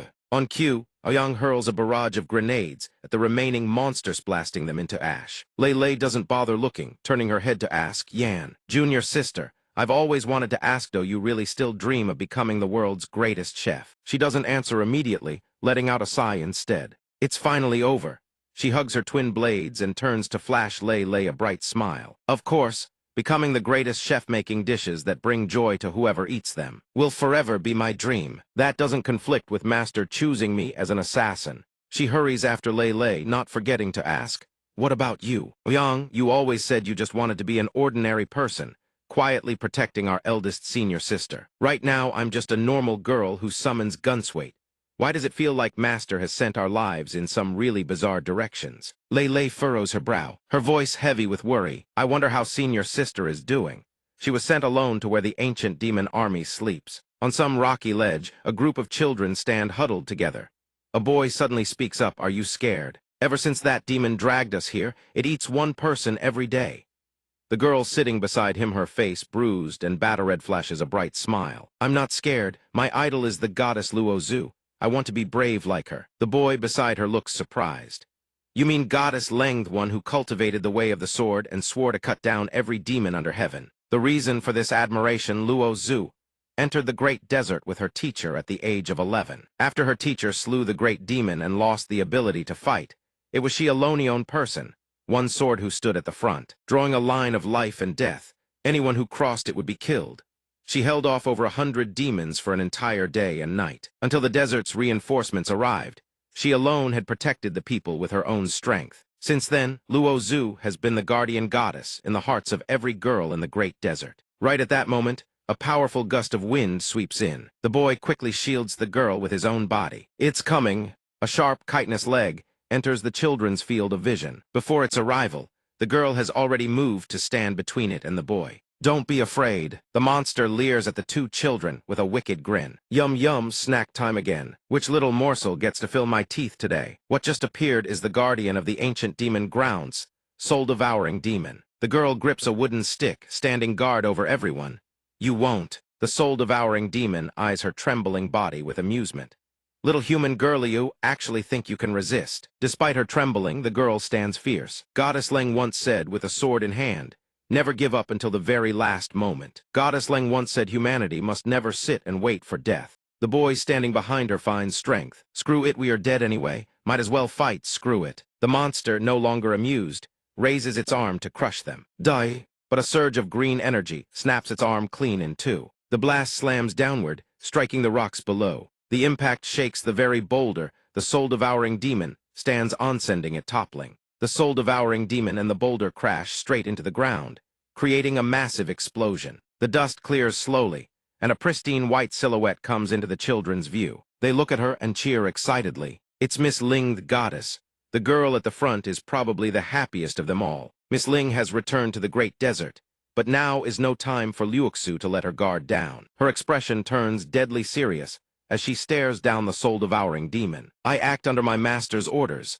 I'm here to purge the demons of the Great Desert. Soul-devouring demon, you are one of the 4 guardians of the sleeping ancient demon. Tell me where its lair is, and I will grant you a swift death. Having witnessed the entire spectacle from start to finish, the children erupt in cheers, their young voices ringing out. Thank you, Miss Ling, for saving our lives. After those words, Luoxu finally takes notice of them. Hearing this, Luoxu descends to the ground, gently pats the girl at the front on the head and praises her warmly. Get up, all of you. You were very brave. Your parents will be here any moment now. I still have other matters to attend to, so I must bid you farewell here. Just when she thought everything was settled, a boy suddenly steps forward timidly. Miss, I want to ask you something. You can say Itance given the go-ahead. The boy voices his question. Do you have a boyfriend? That question successfully catches Luoxu completely off guard, her face flushing bright red. To avoid further embarrassment, Luoxu turns around, ready to bolt. Kids shouldn't be so nosy. The girl beside her chimes in helpfully. Miss Ling doesn't have a boyfriend, you know. She only has the sword Dao. With that, she takes off into the sky and vanishes. The boy waves off what just happened and shouts after her. Goddess, you absolutely must find a boyfriend. The sword Dao can never bring happiness to a woman. The girl beside him hears his words, and her face twists in displeasure. What nonsense are you spouting? She even grabs his ear and twists it. The sword Dao is way better than any man. Ow ow ow that hurts. Luoxu flies through the air, replaying the earlier scene in her mind. The sword Dao? Master. Master has already taken Lan Yu and the others away. He's probably already entered the Great Desert. I need to find the sleeping grounds of the ancient demon army as fast as possible, then hurry back to the capital of the Ron Kingdom and regroup with Master. I hope the junior sisters are taking good care of him. Turning back at the spot where Yang Ning's tent is pitched, Yandu and Lei Lei have returned, but something has clearly happened that leaves Yandu utterly incredulous. What the hell? Her face is frozen in shock. No way, Su Shu actually passed the exam. Lan Yu isn't too pleased about it either, but she still answers fully. So that's why Master took her away from the merchant caravan just now. Who knows what the two of them went off to do?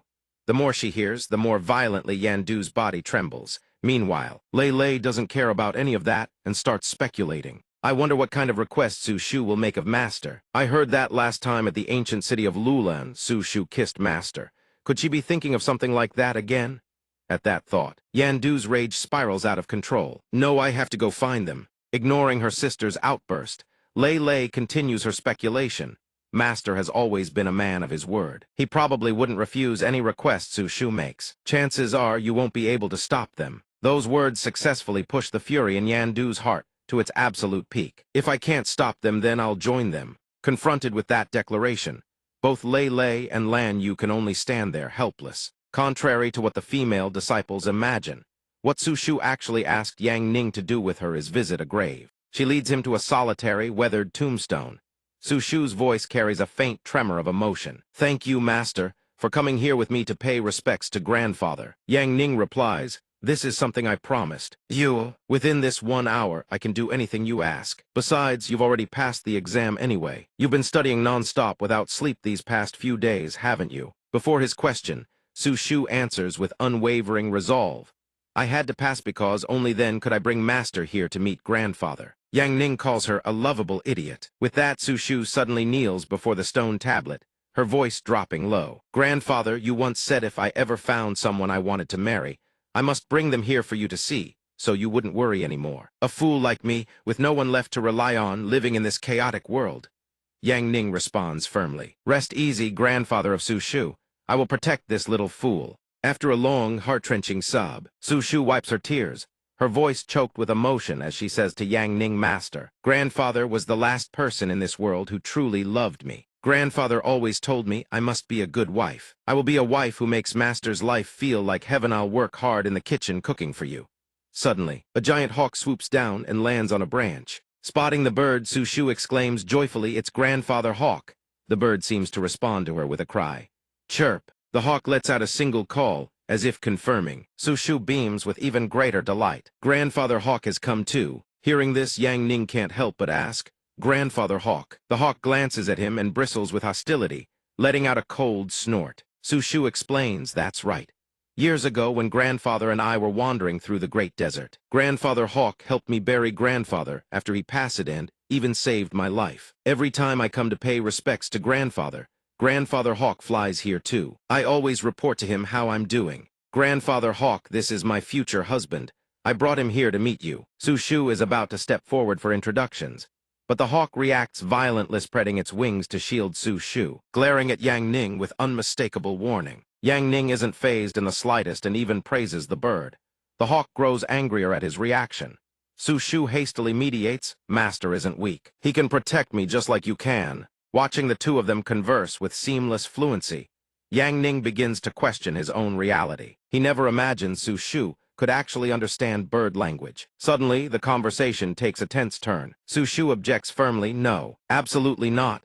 Master isn't going to chase after some great desert hero certification. Even if Grandfather Hawk doesn't approve of our marriage, I will still marry Master." Right at that moment, Yang Ning steps forward and addresses the hawk. The great desert hero certification isn't that the fire tribe's trial from the nomadic clans of the Great Desert. The hawk gives a curt confirmation. Yang Ning continues, "Lan Yu told me that to face the day of annihilation, we need to win the allegiance of the 4 great nomadic tribes. If I'm going to run into the fire tribe anyway, then I might as well have some fun with it. Participating won't cost me any extra time." Having persuaded the hawk, it turns and flies away. Su Shu listens and relays.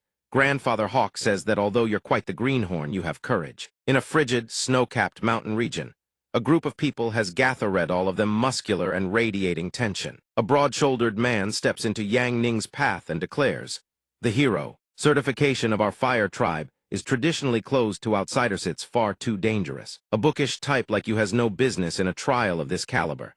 However, you've been vouched for by the sacred beast, the Great Rock, guardian of the desert for 10,000 years.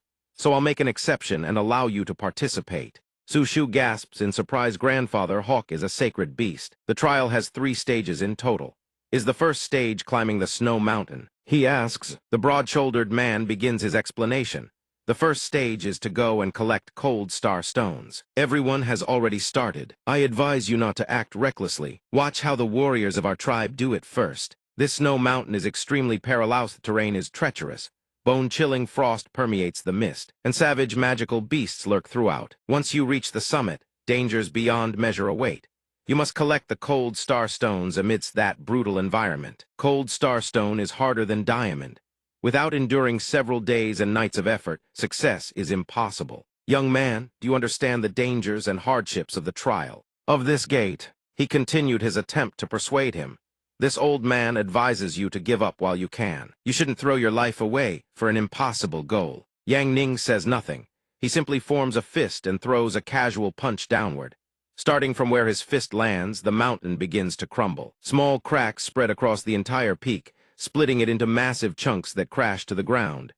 Even the summit itself topples and shatters. At this moment, the old man is so shocked his soul nearly leaves his body. Boulders weighing tens of tons crash into the snow as the crowd scatters in a panicked stampede. Yang Ning hoists the mountain peak overhead and speaks. This peak alone contains at least several tons of frozen steel. Is that enough? If it's not, I notice those other peaks have some too. Shall I fetch a bit more? Hearing the word more, the old man panics and refuses. Stop, the main mountain of our tribe is already destroyed. If you take the surrounding peaks too, we'll have nowhere left to live. Su Shu beams with pride from behind. Master is so cool. The soldiers can only watch in silent awe. This scholarly-looking man is terrifying. Most fortified stronghold wouldn't survive a single punch from him. Truly the man the divine beast sent their way. One punch, and a mountain is reduced to rubble. Having cleared the first gate, Yang Ning asks, "What about the other two trials? Let's speed things up. My disciples are still waiting for me." At the riverbank, a monstrous beast lies slain. Yang Ning's voice rings out, "Already taken care of. You told me earlier that I didn't need to kill the king beast just, the demon beasts would do." The thick-bearded man's eyes go wide as he exclaims, "Good heavens!" And Yang Ning just brushes off his hands and walks away just like that. As casually as if commenting on the weather, Yang Ning continues, "That'll do for now." Without waiting for anyone to respond, Yang Ning walks to the lakeside, lifts his foot and stomps down hard. The ground beneath shatters apart. The moment his foot strikes the earth, a massive column of water erupts from the depths of the lake, surging high above the surface. Smaller spouts follow in its wake, and cresting atop the waves, a grand wooden vessel materializes. Yang Ning speaks first. The third Gadeth tribe's lost treasure is aboard that vessel. That should settle things, yes. The final trial is complete. Su Shu chimes in. So my master has earned the title of warrior of the great desert, as Grand Elder Eagle appointed. One disciple shouts in confirmation, and then, as if moved by a single impulse, the entire crowd drops to their knees and pays homage to the Fire King. Yang Ning raises an eyebrow. War. Rear is fine, but I have no interest in being some Fire King. Yet the thick-bearded man stands firm. By the laws of the Fire Tribe, the warrior who shatters all records shall become the Fire King. Yang Ning shoots into the sky and calls down before vanishing completely, turning his head to leave a parting offer. Forget the Fire King title. However, I will have a matter that requires the Fire Tribe's strength in the future. In return, you may also ask for my aid. The crowd immediately pledges, "Whatever you command, my lord." The Fire Tribe would not refuse even if it meant leaping into a volcano. Yang Ning leaves them with one final remark. "Let's keep this as a transaction between equals. I'll tell you what I need when the time comes. For now, I'm off." Seeing him depart, the crowd bows deeply. "Farewell, my lord." The thick-bearded man speaks with solemn gravity, "The one the divine beast Great Peng sent us. His strength is truly at the level of a saint. For the Fire Tribe to forge a connection with a saint such as him, all of this is thanks to the grace of Great Peng. Great Peng has grown far too old. It has used countless avatars to shield the great desert, but the vast majority have already faded away." In his mind's eye, the old man sees the image of a colossal winged beast growing weaker by the day. Before long, it will lose its capacity to fight entirely. When that day comes, who will protect the great desert? Could this young saint be the one chosen to succeed Great Peng? Someone in the group asks curiously, "Let's go. We need to return to Buluo at once." At the same time, the Fire Tribe's village is engulfed in smoke and flames. The scene is utter chaos. Cries for help echo in every direction. "Help! Run!" Standing out among the carnage is a man clad in dark armor. He strides up to a tribal elder and snarls. The Fire Tribe colludes with the demon beast Great Penga, crime punishable by the extermination of 9 clans, and yet you still dare resist. The tribe's people erupt in furious rebuttal. Great Peng has always protected humanity.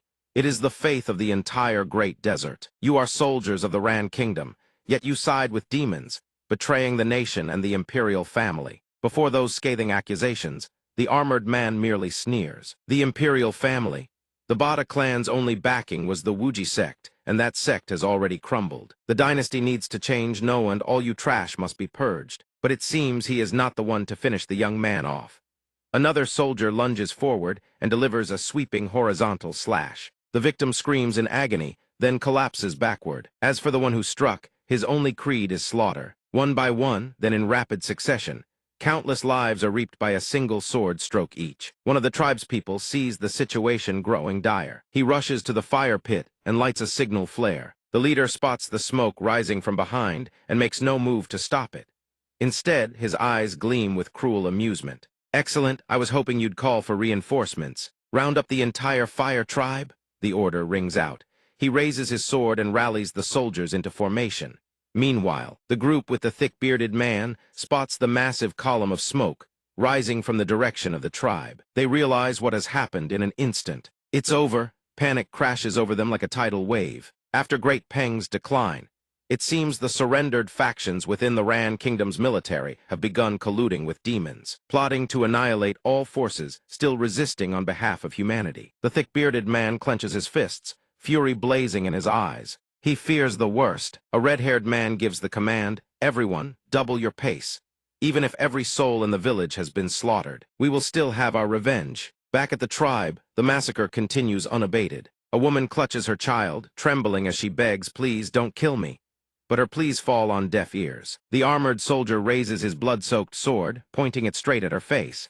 "Help!" He raises his blade to deliver the killing blow.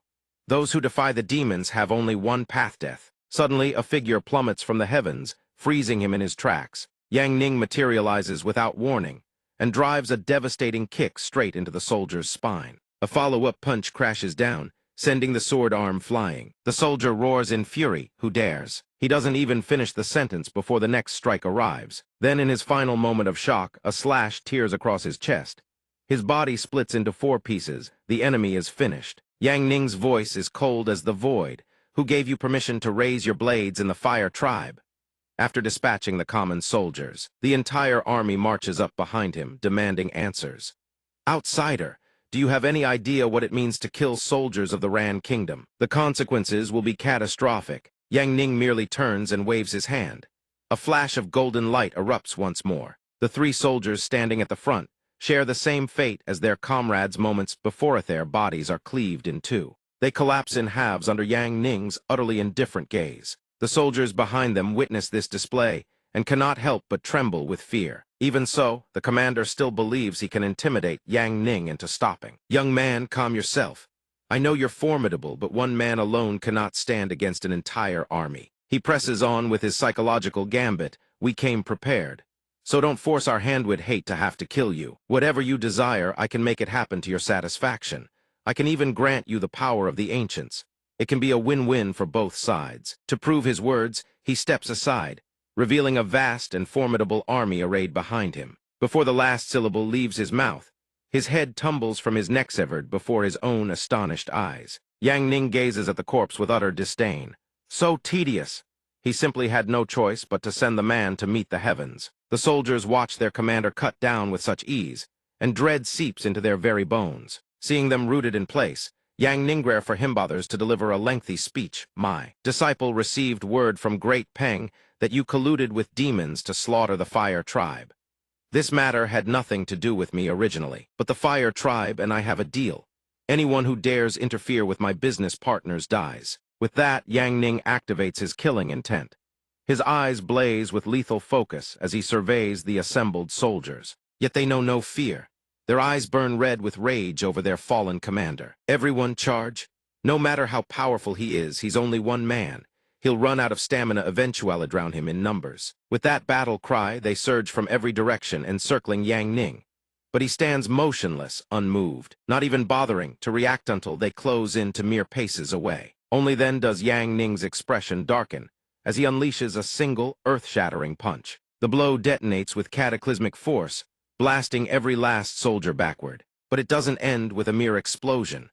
A torrent of annihilating energy erupts from the point of impact, reducing their bodies to nothing. Where the wave of destruction passes, the land becomes a barren, endless plain without a single stone or blade of grass remaining. Realizing the insurmountable gulf between themselves and Yang Ning, the survivors bolt instantly. "Monster! One punch killed 500 men. Run for your lives." Unfortunately for them, Yang Ning has already noticed. He turns without a word and flicks his wrist. The ground beneath their fleeing feet erupts into oblivion. As for the soldiers, Bodhisthi had been cleaved clean in 2. Not until the dust settled could the tribespeople see clearly not a single soldier remained. They gasped in awe. Hevensth's wandering hero had wiped out an entire army single-handedly. At that moment, Su Shu appeared, riding atop her broomstick. "Master, did I arrive too late?" she asked, her question catching his attention right as the battle ended. She wasn't unfamiliar with that kind of answer yet, no matter how many times she heard it. Su Shu still found herself utterly speechless. The survivors from the bearded man's group finally arrived, scrambling toward him in a panic. Someone saved us. It was that young saint. Recognizing who had rescued them, they immediately dropped to their knees and kowtowed.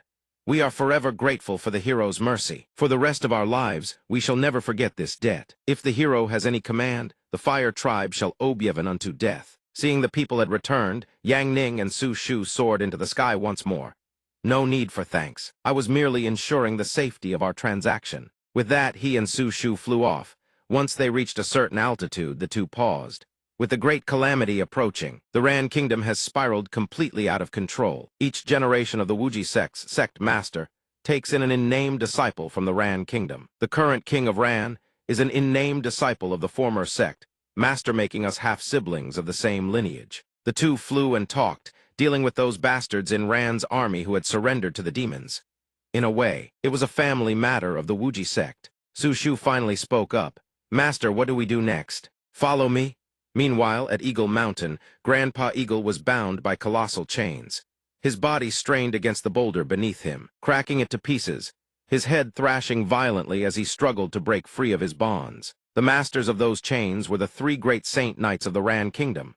They stood upon the cliff's edge, their voices dripping with contempt. Great Peng, do you acknowledge your crimes? The left saint knight, Massey, was the one gripping the chains. His face brimmed with killing intent as he glared at the accused creatureth, one said to have colluded with demons. You have betrayed humanity and 10,000 years of friendship. The right Saint Knight Bader stood beside him.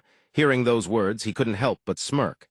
The Grand Marshal of Ran's Western Expedition, the Saint Knight King Musashi, is here, and you still refuse to bow your head and accept your punishment. The Grand Marshal of Ran's Western Expedition, Musashi, also spoke.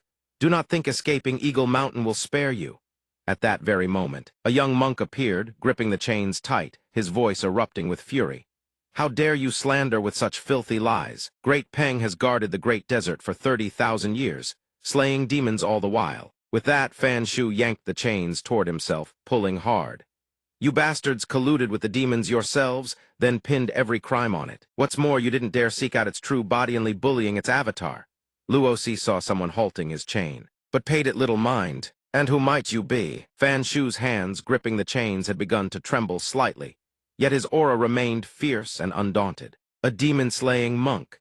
I followed the stench of demon on your wretched bodies. I will not allow you scoundrels to slaughter the sacred Peng. Enraged by the insult, Luosi dove down. Impudent wretch! But Fan Shu leaped up to meet him head-on. Glahi! Their fists collide head-on, shattering the rock beneath them to rubble. After the strike, he retreated, his voice dripping with mockery. So you're just a monk who's lost his primordial celestial scripture. I thought you were some heaven-ranking expertand, yet you dare meddle in affairs beyond you. Still burning with rage, Fan Shu unleashed a glowing book. Without the celestial scripture, the book unfurled into countless pages. Under Fan Shu's will, they gradually merged into a single sword still capable of slaying demons. A colossal sword materialized in the errand to everyone's surprise. It was made entirely of paper. His opponent was no slouch either, whipping out his chains. God-binding chain, you are nothing but a mere mortal, puny and insignificant, yet you dare contend against the three great knights, who wield power bestowed by the gods. Submit. As he spoke, the chains coiled tightly around the sword. A single squeeze was all it took. The blade reverted to ordinary pages of paper. Demon chains erupted from behind his back, unfurling in all directions. They coiled around Fan Shu like serpents, slamming into him with brutal force before hurling him down to the ground. The impact made it nearly impossible for Fan Shu to break his descent. Damn it! His opponent struck again. This time, the chains morphed into a cage-like prison, the ultimate chain piercing through heaven and earth. Suddenly, every single chain was severed. Yang Ning descended like a god, his arms folded nonchalantly. Monk, it's been a while. Yang Ning stood atop the boulder and gave a casual wave of his hand. The chains shattered into fragments. He spoke calmly. Monk, get up first, then we'll talk. Fan Shu gazed up from the ground, a flicker of surprise in his eyes. Luosi saw someone intervening and ground his teeth. Who are you? Do you not know that the Grand Marshal of Ran is slaying demons here? Fan Shu, seated behind him, heard those twisted lies and shouted a warning in fury. Sect Master Yi, don't believe a word of his lies. They are the ones who pledged themselves to the demons. Yang Ning placed one hand behind his back and reminded them, "Don't be rash. Now here thiz all three of you. My disciple needs training to grow stronger, and I require your cooperation for a moment." Yang Ning added, "Consider it a little game." Around the massive boulder where they stood, a golden circle materialized, encircling everything within. His voice echoed once more, "Begin. From this moment on, the three of you shall not take a single step outside this circle." Bader, unable to contain himself at such brazen arrogance, roared in fury. "Have you gone mad? To act so insolently before Lord Musashi, commander of 100,000 troops?" Musashi himself stepped forward, his tone a warning. "Ha ha, young man, this desert is my domain. All rules here are mine to set, and you presume to confine me within your little boundary." Yang Ning looked up, his expression bored beyond measure, laced with unmistakable disdain. "I advise you not to challenge the rules." Musashi's fury ignited at his attitude. "He issued the order." Bader answered darkly, "Yes, sir." He shot forward at blistering speed, howling, "Kid, if you've got the guts, try and stop your granddaddy." He blasted out of the mountain, shattering the boundary, running and cackling like a lunatic who'd escaped an asylum. Something flashed past and the grin on his face froze. A pillar of light plummeted from above, severing one of his arms and one of his legs clean off. A piercing shriek tore through the air. Luo-si stared, unable to believe his own eyes.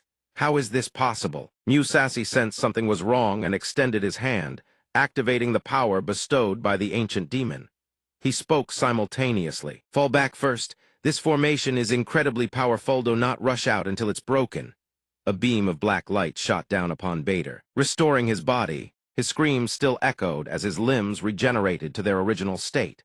Bader barely managed a strained whisper, "I'm saved. Thank the heavens for the ancient demon's power." He looked up, drenched in cold sweat, not forgetting to curse the bastard responsible. Bader leaped onto the boulder using the momentum of the technique, standing beside Musashi. Fan Shu gasped in astonishment.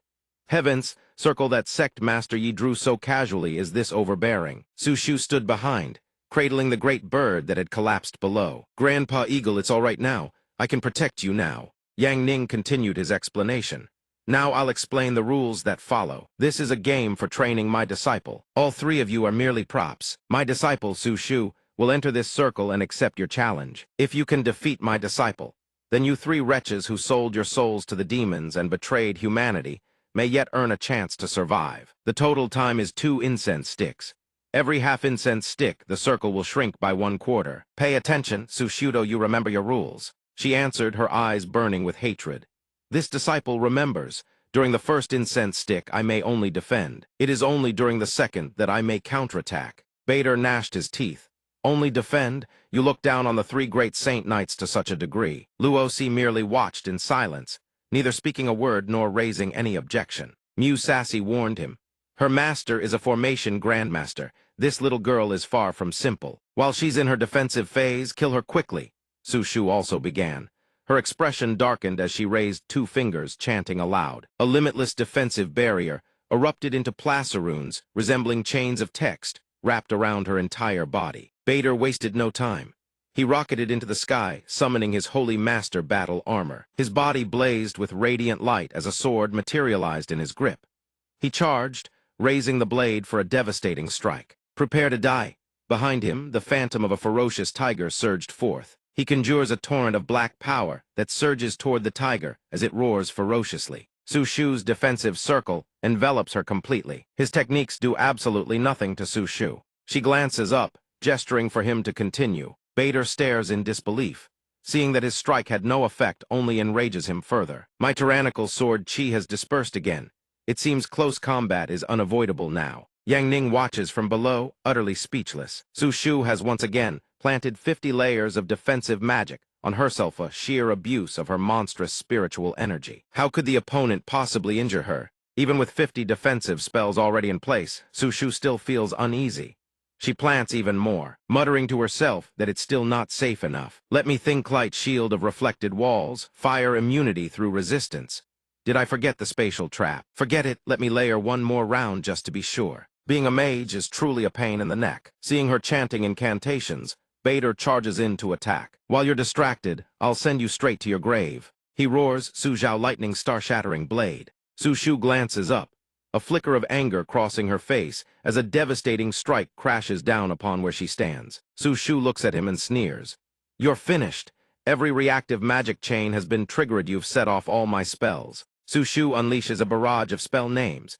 Eternal Solar, Guardian Blazing, Retaliation Solar, Shield, Guidance High Temperature, Force, Field True, Infern, Blaze Flame, Vortex, Entanglement, Fire, Annihilation, Flame, Rebound Chain, Fireball, Elasticity Core of Infernal Flame. Bader's face turns ghastly pale. Laced with creeping terror, a colossal explosion erupts, smoke and flame engulfing the surrounding area. Laxi and Mew Sassy stare in utter disbelief.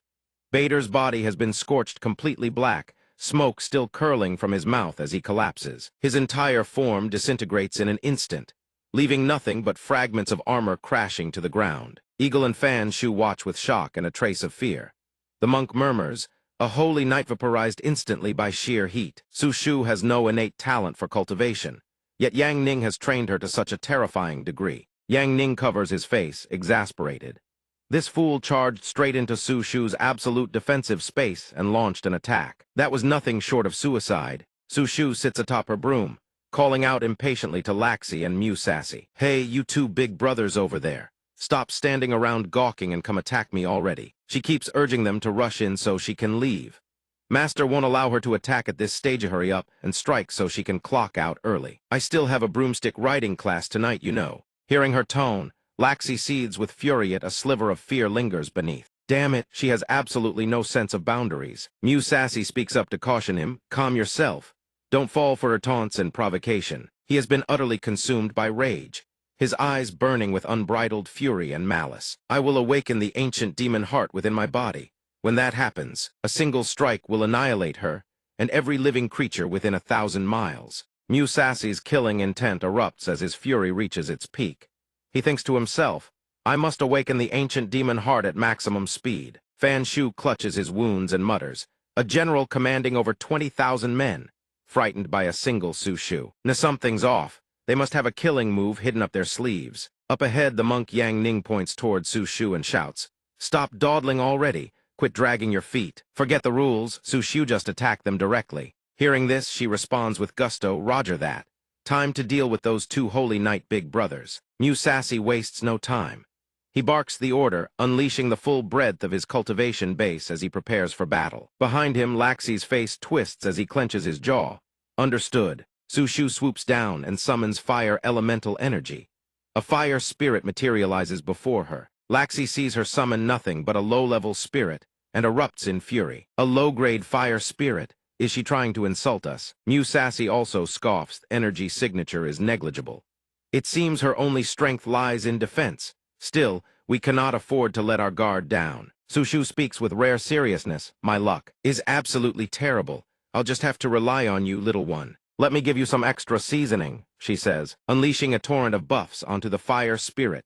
Bloodthirsty flame fire conversion of 7 stars art of explosive Inferno Doomsday Sword. Dance temperature escalation core of magma fire resistance. Erosion Berserker's Curse Purgatorial Thrust. The low-level fire spirit absorbs every single one, growing exponentially more powerful. The tiny fire spirit devours them all, transforming into something as volatile as a volcano on the verge of eruption. Fan Shu's jaw drops. That tiny thing, it's like a living volcano about to blow. In the blink of an eye, the fire spirit rockets toward Laxi, a wicked grin on its face. Mew Sassy acts in haste, channeling the ancient demon's dark art into Laxi, ordering him to strike fast and end it quickly. Laxi's body absorbs the ancient demon's power, growing stronger. His eyes blaze with crimson light as dark threads of energy weave across his arms and chest. Both sides charge at each other, Laxi empowered by the ancient demon on one side, the low-level fire spirit on the other. The fire spirit suddenly drops low, latching onto Laxi's leg, catching him completely off guard. The fire spirit's tiny hands clamp down on his leg like a vice. Laxi's mouth curls, but it's the fire spirit that grins back at him with malicious delight. He realizes something is terribly wrong, but it's already far too late. In an instant, a cataclysmic explosion tears through the area, obliterating everything in its blast radius. Mew Sassy cannot believe his eyes. A strangled cry escapes his lips. Beneath the blast, earth and stone are torn asunder, carving a massive crater into the ground. Eagle and Fan Shu stare with wide eyes and gaping mouths, a chill of fear running down their spines. Yang Ning covers his face, utterly exasperated. The essence of magic lies in exquisite control at this girl. Su Shu relies on brute spiritual power to blast everything to kingdom come every single time. She truly gives him a headache. Smoke billows in every direction. The massive boulder, scorched by the explosion, has been reduced to a tiny platform, barely large enough for Musashi to stand on. Seeing both his disciples obliterated before his very eyes, his fury erupts without restraint. Musashi roars in rage, devouring the ancient demon's killing essence. A pair of jet-black wings burst from his back as he lets out a piercing, deafening shriek. The fire spirit charges forward without hesitation. Su Shu calls out in reminder, "Hey, old man over there, the fight's still going. Stop striking poses." He ignores her taunts, dismissing it as a trivial trick, and swats with a wave of dark energy. The fire spirit detonates midair. Musashi's expression darkens.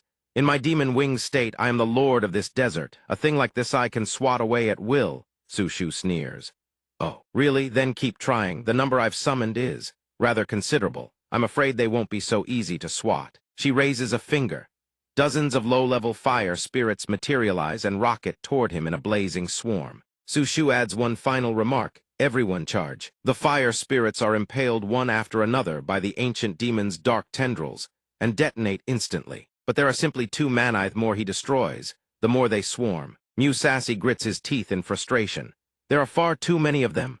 Suddenly, 4 fire spirits latch onto his boditwo on his legs, 2 on his arm, slitting out eerie little chirps. At first it's just 4, then in a flash, hundreds more descend upon Musashi, engulfing him completely until nothing of him remains visible. The fire spirits converge, and the surrounding temperature begins to skyrocket. A colossal fireball takes shape, its radiance blazing across the entire mountaintop. Then it detonates. Flames and smoke spiral into the sky in a hellish pillar. When the smoke clears, Musashi has vanished. All that remains are a few fragments of scorched armor scattered across the ground. Eagle and Fan Shu gape in stunned silence, shock after shock washing over them. The monk blurts out, "The 3 great holy knights of the Ran kingdom, all annihilated just like that." Yang Ning flies up to Su Shu. She immediately asks, "Master, can this special training session be considered a success?" He replies flatly, "A failure. I was hoping you would actually use your brain during combat." Su Shu protests, "It's definitely because they were too weak. They didn't push me hard enough to make me think." Fan Shu overhears and mutters under his breath. Generals commanding tens of thousands reduced to training dummies for a master-disciple pair. And I'm supposed to be weaker than these TWO Chinese letter freaks. Hearing this, Yang Ning fires back immediately, "Monk, you're the abnormal one here. You don't like Yan Niang, but you're into Leng Feng. You masochistic freak." Fan Shu explodes. "Leng Feng is the one who gives you the thrill of conquest. Only a clueless shut-in otaku would waste his days poring over those erotic storybooks." Su Shu sits on her broom and mutters, "Here we go again. All right, they're at it again. Today's a total wash. I should go visit Grandpa instead." Suddenly, Yang Ning claps his hands and speaks with gravity, "Enough. The real matter at hand is time. I've come to the great desert to prevent the resurrection of the ancient demon army, especially the ancient demon lord, who poses a dire threat to the safety of the entire world." The 2 men stand atop a high peak as the monk continues. "This time, the heaven ranking likely has quite a few experts coming to fight the ancient demons. Who knows, you might even encounter someone on the heaven ranking who matches your level." Yang Ning responds with casual indifference. "The owner of Yan Niang's shop still hasn't arrived. I believe he's a heaven-ranking expert, isn't he? I've known him for quite some time already." The monk bursts out in frustration. "We're at a time like this, and that's where your attention lies." Yang Ning brushes off his words without a care. He turns his back, preparing to leave. "No more talking. I need to head back to the Ran Kingdom." Hearing this, Fan Shu falls into contemplation. The Ran Kingdom stands on the front line against the ancient demon army, but I've heard there have been recent upheavals there. I can only pray this nation doesn't descend into chaos. Yang Ning raises his hand in farewell, his voice brimming with conviction. "Rest easy. The Ran Kingdom is under the protection of the Wuji Sect. No one can lay a finger on it. No matter who dares to stir up trouble, they will pay the price. Let us part ways here. Su Shu, let's go." Su Shu hugs Eagle, her voice tinged with sadness. "Grandpa Eagle, I have to leave now." Eagle lets out a mournful cry. Suddenly she exclaims, "What? You want me and Master to get married soon?" Her voice carries across to where the 2 men stand. "I want that too, you know. I've already signed up for the accelerated course, Mature Woman's Guide to Taming Your Dense Wooden-Headed Boyfriend. By the early stage of the Emperor Realm, I will definitely make master mine. Face, Fan Shu freezes upon hearing this. The great Peng still responds in its bird voice, hey ha. Su Shu's next sentence causes everyone's souls to scatter in shock. What? Enter the bridal chamber right away. Right there, next to that mountain cave. Grandpa can even help keep the master for Yaoyu. Just need to take the initiative and lie on top. This isn't bad at all, actually. Yang Ning also turns back in a daze, then immediately averts his gaze. Let's go, Su Shu. She flies over as well and says, you'd better rely on your own strength to win over the master. Grandpa, I'm off now. I'll definitely bring you the good news of your granddaughter becoming a real woman. On a certain mountaintop, a lone figure stands silhouetted against the wind. Lan Yu, long time no see. The figure greets her warmly. Master has taken Su Shu away for special training if you're looking for her. I'm afraid you've come at the wrong time. Lan Yu replies, my junior sister will be mine sooner or later, I'm very confident. Then, Fang Xing hurriedly changes the subject. This time, someone is looking for you. She begins her persuasion in earnest. Lady Lan Yu is the most intelligent woman in all of Ziyuan Kingdom. In truth, you should go govern an entire nation, not serve as the purse keeper for some petty little sect. However, Lan Yu calmly refuses. Last time when you sent me to hawk goods in the northern extreme, the matter of you pushing me into Qi deviation, and your offer to co-govern Beihang Kingdom I was rejected, and I refuse again. Fang Xing's eyes turn sharp as blades. It wasn't I who caused your Qi deviation. You would have fallen into it sooner or later. Yang Ning comforted you by saying the demon marks on your hand were caused by energy that was too overwhelming. Do you actually believe that? Although I do not know your origins, half the bloodline coursing through your veins is the most powerful demon blood I have ever encountered. Sooner or later, you will abandon your humanity and become a true demon. When that day comes, the world will see you as a monster. No matter how vast the heavens and earth are, there will be no place left for you. Lan Yu remains perfectly composed, her reply utterly nonchalant. It's fine. Even if the entire world brands me a monster, so long as my master acknowledges me as his disciple, that is enough. Fang Xing delivers a ruthless psychological blow. Yang Ning will certainly protect Yaobut. Can you bear to watch him shield a demon disciple like you, and become the enemy of all creation? That line lands perfectly, freezing Lan Yu stiff as a board. Fang Xing presses on without missing a beat. I know why you've been desperately earning money, because ever since you were a child, you knew full well that one day you would inevitably become a demon. Before you transform into a monster, you wanted to earn enough so that your senior and junior sisters could live safely through this chaotic era of upheaval. A young Lan Yu affirms firmly to her master, Master, I will find a way to solve the money problem. I will definitely not let anyone go hungry. Right now, Yang Ning protects them. You could leave this place. Your very existence will threaten their safety in the future. She puts forth her proposal. Cooperate with me, I will make you a true queen. We two queens shall govern Beihang Kingdom together. I handle the military, you handle the economy. First, help me ascend to godhood. Then you ascend after, and afterward, we both marry Yang Ning and serve him together. Unable to hold back any longer, Lan Yu leaps backward, shouting in fury, Shut up. A green energy orb materializes in her palm, and Lan Yu fires it straight at Fang Xing, her voice trembling with rage. Fang Xing, stop wasting your breath trying to seduce me.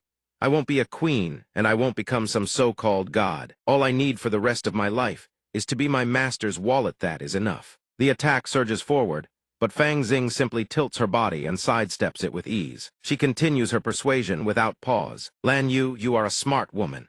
Your day of calamity is no more than 3 years away. I advise you to make your arrangements regarding Yang Ning soon. Lan Yu soars through the air, a trace of irritation flickering across her face. Fang Xing, you crazy woman, you should worry about your own problems first. If within a year you haven't entered the bridal chamber with my master, that will be your true day of calamity. Fang Xing responds impatiently, My affairs, I know how to plan them. By the way, regarding the revival of the ancient demon army, this time tell Yang Ning to be absolutely vigilant. This time, the ancient demon army's main body has awakened. It not only possesses world-destroying power, but also excels at corrupting the hearts and minds of men. I hear that the entire Ran Kingdom has already fallen into its grasp. Lan Yu prepares to depart. The chaos in Ran Kingdom or Wuji sect will naturally quell it. An outsider like you need not trouble yourself. I'm leaving now. Fang Xing waves from behind, her mouth not forgetting to tease. She sure left in a hurry. Send my regards to your junior brother for me, will you? In her heart, Lan Yu begins to ponder. The matter of her Qi deviation still hasn't told her master. The future is so far away, she doesn't want him to worry about her. Right now, dealing with the chaos of Ran Kingdom and confronting the great calamity of the ancient Demonthat is what matters most. After flying for a while, Lan Yu returns to the tent. Yang Ning sees her return and asks, "Lan Yu, where did you run off to?" Lan Yu quickly finds an excuse. "Master, I went to discuss some business matters." Hearing this, Yang Ning doesn't press further. "Now that you're back, it's time we set off. Destination the royal capital of Ran Kingdom. Quelling its chaos shall serve as your trial." Having said that, he rises and strides forward. The female disciples respond in crisp unison. At this moment, inside the imperial palace of Great Ran, 3 figures stand waiting outside the main hall. Chuoba Yan stands before the great hall, her voice growing cold. "We've been back in the royal capital for 3 days now, yet father still refuses to see me. Could it be because I failed to meet the sect master of Wuji Sect? His in-name disciple, has he taken offense?" The man beside her quickly offers comfort. "Not at all. The king is simply burdened with affairs of state. The recent surge of demon activity has left him exhausted. Besides, didn't you bring back the token of the Wuji Sect?"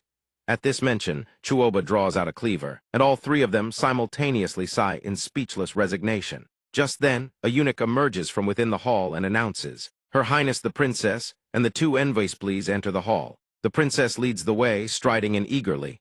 "Father, I have returned." But what greets them inside is a scene of carnage, blood, and corpses strewn everywhere. Upon seeing the ghastly devastation, all 3 freeze solid instantly. Chuoba screams in horror, "Father!" Beyond all expectation. It is not just the Kinjevan, the minor officials and eunuchs have all been slaughtered. Chuoba's face contorts in anguish, her eyes flooding with tears. "How can this be?" Suddenly, a man flanked by 2 demons appears behind them and speaks. "Chuoba Yan, you've returned, have you?" Instantly, the other 2 rush forward, shielding her with their bodies. Princess fall back. "The Imperial Advisor." Yuthai's man is none other than Imperial Advisor Bai Lun. He speaks in a voice dripping with mockery. "Does the king of Ran bear any crimes? Chuoba Yuan colluded with demons. Great Peng betrayed humanity, a crime of monstrous proportions. He has already confessed his guilt. All the criminal officials who supported Great Peng have been executed. Chuoba Yan, you are his daughter. Do you have anything left to say?" "Chuoba," Yan retorts with fury. "Clearly it is you who colluded with demons and betrayed humanity, yet here you stand, reversing black and white and spouting barefaced lies." The man shielding Chuoba also curses angrily. "You people have thrown your lot in with the demons. You are criminals against the history of all mankind. I spit on you." A sinister expression surfaces on Bai Lun's aged face. "Humanity will be exterminated sooner or later. History will naturally be erased. You must learn to adapt to the times. They are not demons, they are gods. Your uncle, the king's own younger brother, understood this wisdom and was appointed the new king by the divine envoy. General Zhengxi of the Imperial Army, Mu Sassy, has also sided with the new king and begun the slaughter of all who resist." "What demons? They are gods." A corpulent man appears, flanked by 2 beautiful women. "Your Highness, have some wine." The newcomer is none other than the new King Chuoba Wei. His face hides a sinister cunning. "As long as we submit to them, we can continue living without a care in the world." His face conceals a sinister cunning. "As long as we submit to them, we can continue living without a care in the world." The other 2 stare at him, their fury reaching its absolute peak. "Disgusting. With that worthless head of yours, you dare claim you're worthy of being the new king of Ran." But Bai Lun shows no fear whatsoever. "Chuoba Yan, kneel, accept your crimes, and prepare to die. You have already fallen into the heavenly net of the divine forces. Moreover, with 2 divine guardians of boundless power standing right here, you have no chance of resistance. Submit obediently to death, and your corpse will at least remain whole." Despite every threat, Chuoba remains utterly unyielding. "I will not accept guilt. I will defend Ran Kingdom." The cleaver in her hand begins to radiate an unceasing glow, as if awakening on its own. Chuoba declares without a shred of submission, "I will never acknowledge this so-called new king. Without the approval of the elders and the 4 great nomadic tribes, the new king's coronation is illegitimate and holds no authority." Bai Lun's face darkens as though he has swallowed something foul. The demon envoy has already made his arrangements. They will either agree or die. Now the first successor to the throne has taken his own life out of guilt. What a convenient coincidence indeed. Chuoba's eyes gradually fill with contempt. A demonic beast surges forward with ferocious momentum. Bai Lun raises his hand and speaks with barely concealed excitement. "Don't the 2 divine guardian lords enjoy tormenting human women the most? This is a princess's body. Tormenting her would be quite the thrill, wouldn't it?" A guard standing in front of Chuoba lets out a string of curses under his breath. Damn it, the beast-headed demon advances, axe in hand, and sneers. Your Highness, this one has come to attend to you. The other man sees it approaching and raises his sword to meet the charge. Your face is twisted with rage. Leave this demon to me. The man leaps high, swinging his sword behind his head and channeling energy into the blade, preparing to bring it crashing down. Thunder-shattering slash cleaves a single devastating line straight through the demon's body. But the moment the sword strikes its body, the blade shatters into countless fragments. While the demon remains completely unscathed, blood streams from the man's eyes, nose, and mouth. The demon throws its head back and roars with laughter. My physical body is of the indestructible Vajra grade to you humans. Even standing perfectly still, I can vibrate your pathetic little lives into oblivion. The demon speaks in a sinister, gloating tone. It finishes and unleashes a thunderous roar. Demons sound devastation. The man takes the full brunt of the attack and is sent flying backward, while Chuoba Yan and the remaining fighter struggle desperately to resist. The man is blasted straight into the wall, shattering it to pieces. Chuoba Yan's eyes dart backward, filled with terror. Shanjia realizes the situation is dire. The remaining man rises and shields Chuoba Yan. Don't come any closer. The demon watches the scene with gleeful amusement. Ha, a human female, how utterly exciting. Chuoba Yan grips the cleaver in her hand. Her body trembles with fear, but her words remain defiant. I am not afraid of you, for I possess a supreme magic tool personally forged by the Sect master of the Wuji Sect. Everyone who hears this is stunned into silence. Then, the entire room erupts into uncontrollable laughter. The Wuji Sect is truly pathetic. To think they'd arm Chuoba Yan with something like this. Even the demon mocks her with open derision. Has this woman lost her mind? Every word, every syllable forces Chuoba Yan to grit her teeth in humiliation. The beast-headed demon appears as well, regarding her with undisguised contempt. You're relying on this. Then go ahead, swing that vegetable cleaver of yours at my indestructible Vajra body. I absolutely will not dodge. It stands there taunting her with sheer arrogance. Chuoba Yan's grip tightens around the cleaver. No more hesitation brings it down in one desperate, reckless slash. A single slash cleaves everything in sight clean in two. The demon meets its death, its face still frozen in disbelief. Not just the Demonvan, the Imperial Palace is split clean in two. Every guard standing outside is struck dumb with shock. In the ancient demon's lair, a voice rings out, thick with disbelief. How is this possible? The man observes everything through his orb, shock still gripping his features. The heaven and earth net, I meticulously lay destroyed by Chuoba Yan. This man is none other than the first demon master. He begins to scheme. No matter where her strength comes from, I will drive her into a corner. Activate the secret weapon within the Imperial Palace. After the Imperial Palace collapses, Chuoba Yan and the other two find themselves inside a glowing orb, suspended in mid-era spatial teleportation talisman. The man in the hat activates the orb, while the bald-headed one still hasn't recovered his composure. We survived again thanks to a vegetable cleaver. Chuoba Yan holds up the blade. They stare at it bewildered. Is this really just a vegetable cleaver? Back with the first demon master, he watches their reactions through the magic orb, then issues his command. Summoned nation-annihilating colossi. The moment he speaks, countless giants erupt from the earth below. Chuoba Yan and the other two stare wide-eyed at what emerges beneath them. 3 giants dwell massive, one smaller stand in a neat formation. These are the 3 nation-annihilating titans. But this time, Chuoba Yan no longer trembles. She raises the cleaver high, her face brimming with confidence. I'll take them all on by myself. The instant those words leave her lips, she slashes a single line through the giants' bodies, cleaving them clean in two. The first demon master watches the titans split apart. A flicker of panic crosses his face. He refuses to accept this outcome. Impossible. How can Chuoba Yan possibly wield a divine artifact capable of countering the nation-annihilating titans? Cleaver in hand, Chuoba Yan issues her threat. Who dares come forward? I will use Yithang's blade to ensure that wretch never achieves reincarnation. The bald-headed man behind her hesitates. Her Highness certainly knows how to intimidate people. Miss Luozu once said Thai's blade can only be used twice.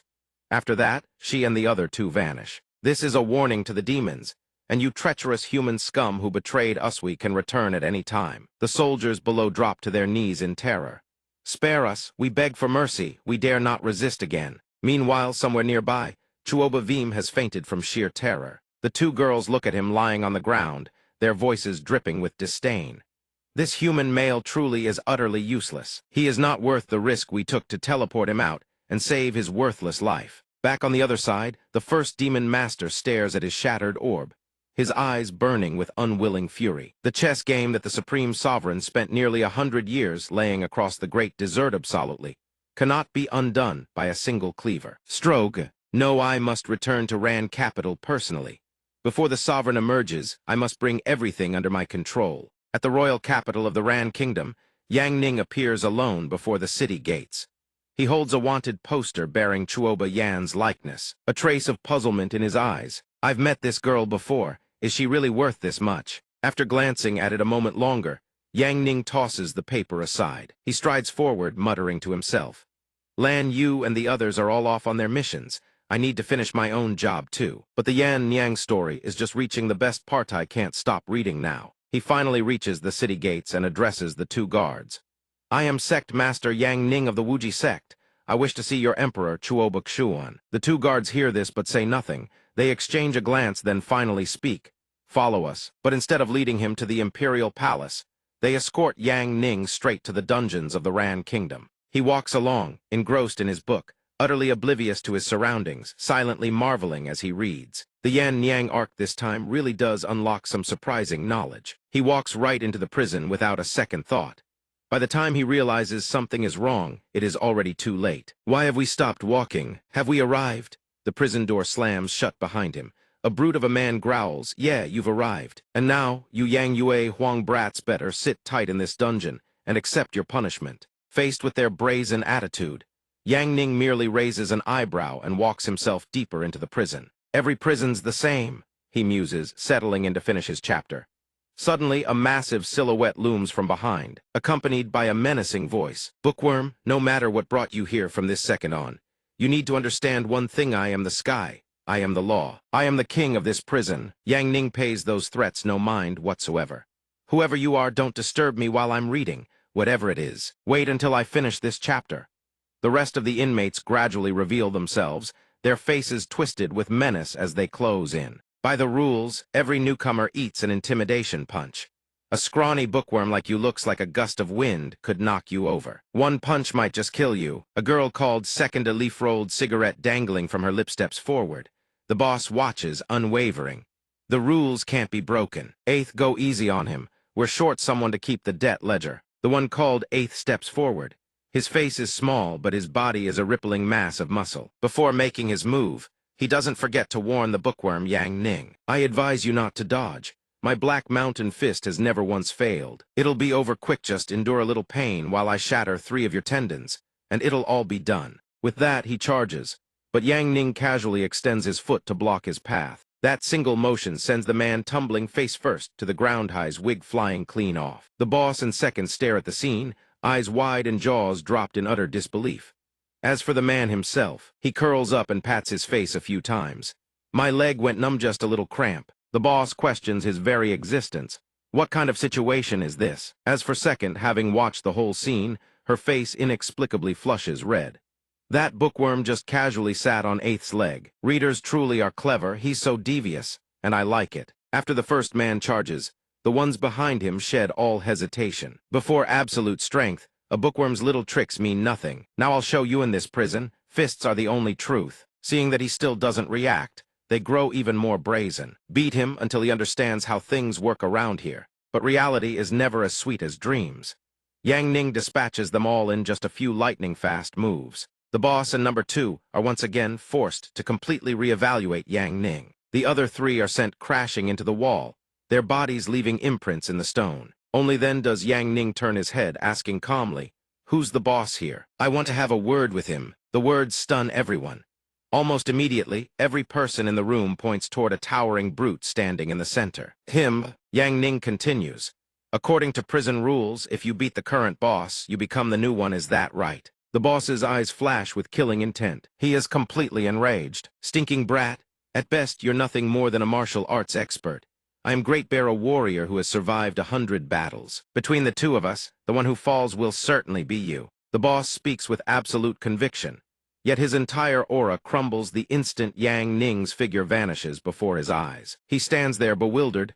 He's gone. Ha, he ran.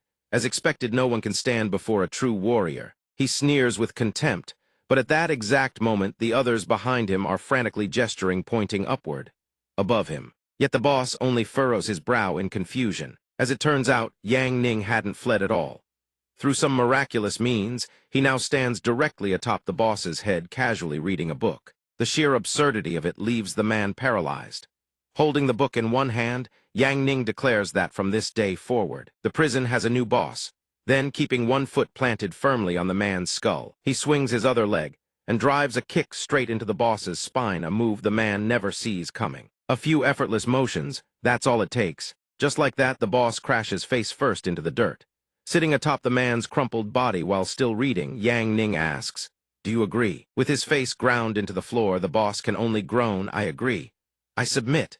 Even a warrior like me is no match for you. Starting today, you are my boss. Everyone, hurry up and pay respects to your new boss." Though the boss has already submitted, the other prisoners begin weeping and begging. "Please, no, we only have one boss." Seeing their reaction, Yang Ning concedes and offers a proposal. "It seems you lot are quite loyal to each other. Very well, since none of you are willing to submit to the demons, why not join the Ran Kingdom's military in Sky Prison? Just do one thing for me, and I'll return your boss's position to him. I'll even throw in a grand gift." The two exchange glances and discuss amongst themselves. "Boss, whatever you need, just say the word. Amu will give his all, no doubt about it. But first, let us tell you why won't we submit to the demons. Sure, others may have surrendered, and small fry like us don't even know who to submit to in order to survive. But the demons only grow stronger every day. We refuse to serve someone who sits there fanning himself while being fed. Number 2 here is enthusiastically massaging your legs. Even if it's futile, there will always be humans who rise up and resist the demons. It is a declaration, a signal. As he speaks, Number 2 halts the motions of his hands, his face twisted with fury.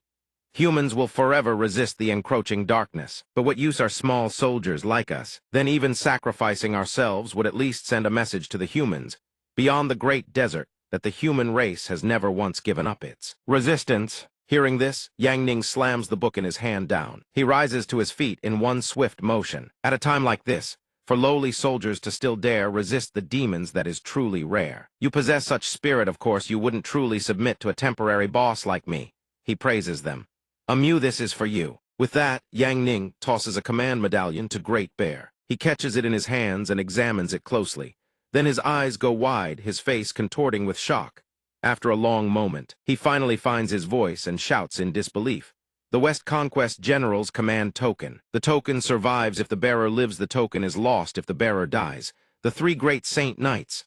They're dead. Benefactor, you've purged the scum from the military."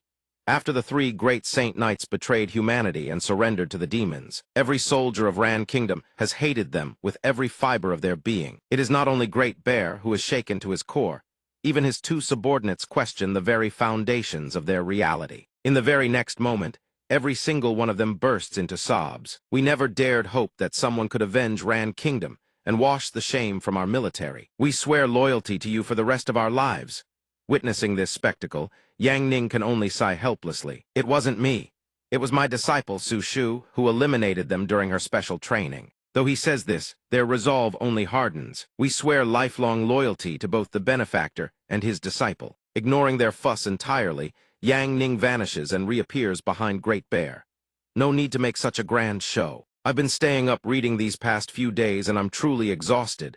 Let me catch a nap first, we'll talk later." With that, Yang Ning lies down, uses his arm as a pillow, and falls completely asleep. Great Bear pulls Number 2 aside and whispers, "Look, it turns out the benefactor's disciple killed the 3 great Saint Knights, and that's why he ended up thrown into this prison. The benefactor has suffered greatly. He doesn't even have any true chi left, at least 9/10 of his martial cultivation has been crippled. No matter what, we swear to protect the benefactor with our lives inside this prison. Number 2, prepare yourself.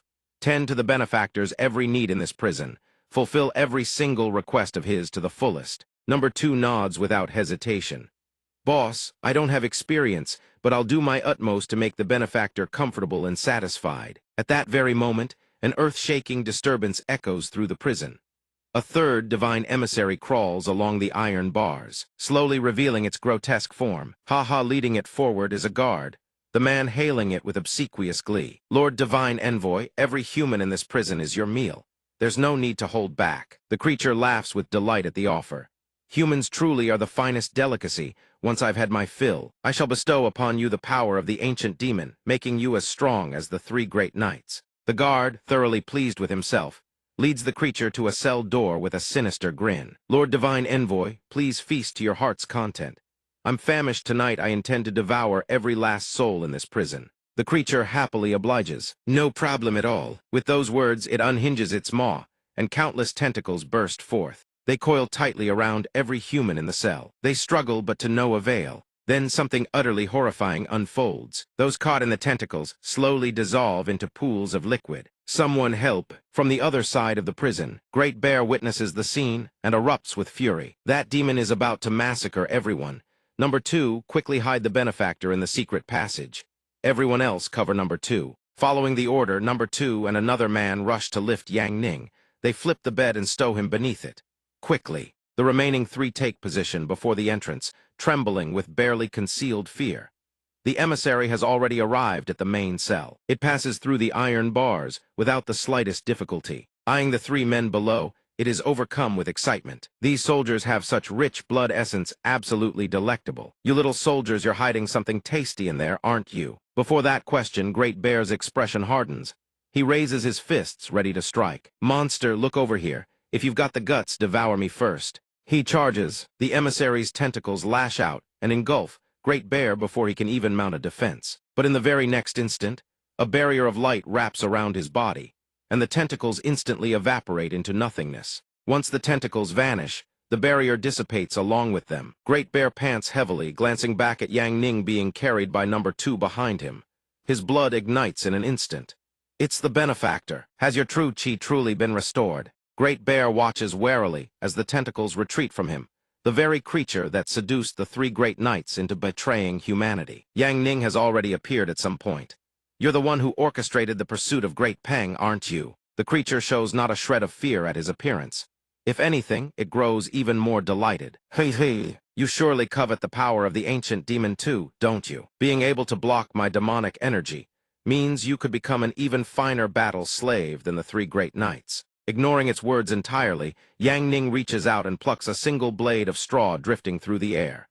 The creature, seeing his silence, doubles down on its pitch, kneel now and swear loyalty to the ancient demon. Betray humanity and... Yet Yang Ning merely flicks the straw in a single, effortless arc. The creature's mouth continues to ramble. I will make you stronger than you can imagine. Dance for me instead of kneeling. Finally, Yang Ning speaks. The answer will reveal itself in a moment. Before the creature can utter another word, its body splits into 4 clean pieces. Severed completely, the emissary's massive corpse topples and crashes to the ground. Every prisoner who witnesses the scene stands slack-jawed. The guard immediately drops to his knees, groveling, Great Bear, spare my life. I was only forced by the demon. Please have mercy. I was coerced by the demon. I had no choice. Before he can finish his plea, the blade of straw rockets forward and buries itself between his eyes. The impact sends him hurtling backward. Slamming into the wall, his limbs go limp. He is finished. With everything settled, Yang Ning turns to the group. You are free now. Yet number 2 does not look the least bit relieved. He lets out a heavy sigh. It's useless. The Lord of Ran Kingdom's White Flame Tower has already surrendered to the demons. There is nowhere left in the great desert for us to take refuge. Simple, Yang Ning replies. Then we just put a new lord on the throne. As he speaks, he extends a hand and points toward the guard's corpse pinned against the wall. The body gradually withers. Its head twitches ever so slightly, and then the corpse vanishes entirely, reappearing to kneel before Yang Ning. Instead of an ordinary person, he now transforms into a skeleton warrior level, mid-tier undead summoning. Gazing upon it, Yang Ning speaks. I once sighed as long as you did one thing for me. The position of boss in the prison would be returned to you, and I would even bestow upon you a grand gift. At the mention of this, Fierce Bear jolts in surprise. Whatever the benefactor asks, Evan, if it means leaping into a sea of flames, I absolutely will not refuse. There is no need to give me anything, Fierce Bear declares, but I have my principles. A promise is a promise. Now bring this skeleton to the royal palace of the Ran Kingdom. Your mission is complete. After that, the rest, leave to it. It will drench the palace of Ran in blood. Kill the king. Before that command, the skeleton lets out a guttural growl. G-R-R-R, G-R-R-R. Though Fierce Bear understands nothing, he still complies. Finally, 1 man and 1 skeleton arrive at the palace gates. Right Hereth, fate of the entire great desert rests in your hands. Fierce Bear gives his final instructions. The skeleton raises its sword and snarls. Outside the palace gates, a cluster of soldiers gathers, chatting noisily. Suddenly, a soldier frowns in suspicion. Do you hear that strange sound? The soldier beside him looks bewildered. The divine emissaries are garrisoned in the palace right now. Any human who gets close will be killed. Just then, a strange mist creeps out from nowhere. A soldier eyes the mist before him and scoffs. That little wretch Chuoba Yan wouldn't have the gall to come here. The haze gradually clears, revealing a bizarre silhouette. The moment that figure enters his sight, the soldier freezes. It is none other than Yang Ning's skeleton warrior, stalking forward with murderous intent. The remaining soldiers exchange bewildered glances. What is that thing? Nevertheless, they remain on high alert. Could it be an attendant of the divine emissary lord? No one answers. The skeleton warrior suddenly swings its sword. One cleave, and the soldier is split in two. The entire squad screams in panic. A monster! Reinforcements! Before they can call for help, the skeleton warrior charges in, carving through each soldier as effortlessly as chopping vegetables. Those struck are still reeling. Where are the guards? The soldiers behind draw their weapons, shouting warnings in unison. A monster. A monster has breached the palace. That cry of alarm draws out a man whose presence radiates overwhelming might. He thunders, "No matter what kind of demon or specter you are, this general stands here, you shall not take another step into the imperial city." Immediately after those words, he too meets the same fate on clean cleave, and it is over. The lowly soldiers see the dire situation, equal parts terrified and furious. Damn it! Everyone charge together. Use the demon-slaying formation the divine emissary lord taught us. Dozens of spears plunge into the skeleton warrior at once, causing it to halt momentarily. One soldier shouts in elation. This skeleton can't withstand the assault. Shatter its soul to oblivion. They only stop once the skeleton warrior's entire body is pierced like a pincushion. They stare at the motionless skeleton warrior, a hint of joy creeping onto their faces. Indeed, the formation the divine emissary lord bestowed myriad fierce hook annihilation works. This was just a lowly skeleton after all. We were too tense. Someone poke it one more time. The moment the soldiers lower their guard, the skeleton warrior's eyes blaze like stars. Witnessing this, they finally learn what true terror smells like. Shrieks erupt one after another, agonized, desperate. "Don't save me!" Blood sprays in every direction. In moments, the skeleton warrior stands atop an entire mountain of corpses. It does not stop there, it roars, a challenge to all who remain. Roar, roar, roar. Right after that roar, a squad of imperial guards on horseback charges out, while the surviving soldiers flee for their lives. This monster can't be killed, run! But the cavalry brims with confidence. All the equipment of the cavalry battalion was bestowed by the divine emissary lord purposed to slay demons and heretics. Kneel and accept your death. Little skeleton. Undaunted by their taunts, the skeleton warrior charges straight at them. What follows is a repeat of the bloodbath from moments before. Every member of the Imperial Guard is cleaved cleanly in two. At last, the skeleton warrior sets foot before the grand hall and darts inside. In the main hall of the palace, an obese man lounges, flanked by two alluring women. At the commotion outside, he is puzzled. Why is it so noisy out there? It sounds like an entire army is still fighting out there. One of the two women beside him lifts a goblet of wine and speaks with absolute confidence. "Your Majesty, rest easy. All three divine emissaries are garrisoned within the palace. Even if the heavens collapse, they will bear the weight. Your Majesty, drink your wine in peace. With the three divine emissaries here, not even an army of 10,000 can breach this place." Successfully lulled by those words, his face turns smug as he declares, "My beloved ministers, let us continue our revelry. Together, let us toast to the supreme sovereign descending from his slumber. The day of his arrival to unify all under heaven." After those words, the court officials below erupt in fervent agreement. "May we prosper forever. May glory endure." Back outside, the skeleton warrior drags its blade along the ground, ascending the steps one by one. Standing above, watching everything unfold, are the third and fourth demon emissaries. The fourth demon emissary speaks, with disappointment about the current situation. These human soldiers truly cannot be relied upon. An entire battalion, frightened out of their wits by one little skeleton. While she is still speaking, the fifth demon emissary charges forward of his own accord. "Let this old man kill this skeleton." He surges toward the skeleton warrior, then conjures a black hole. Grand demon wheel slash. The fourth demon emissary, watching from above, Did not expect things to unfold this way, using a killing move right from the start to end the fight. Old 5 really is no fun at all. No matter how powerful the opponent, the skeleton warrior merely flicks its sword and it is done. Watching the 5th demon emissary's body split in two and crash to the ground, she gasps in shock. One strike from this skeleton and Old 5 is dead. The 2nd demon emissary begins to voice his doubts. Could it be immune to physical attacks? The 4th demon emissary, without knowing when, has already flown out, disregarding the accuracy of her earlier assessment. She remains utterly confident. Fine, then let me use sorcery to blast this thing straight to hell. Countless eyes materialize and unleash a torrent of beams, engulfing the skeleton warrior. Seeing no response, the 4th demon emissary smirks in satisfaction. It's over. I really made a mountain out of a molehill. It's just a low-level undead after all. She says that, yet the 2nd demon emissary suddenly screams in terror. Watch out. The skeleton warrior emerges utterly unscathed and it is already lunging at her.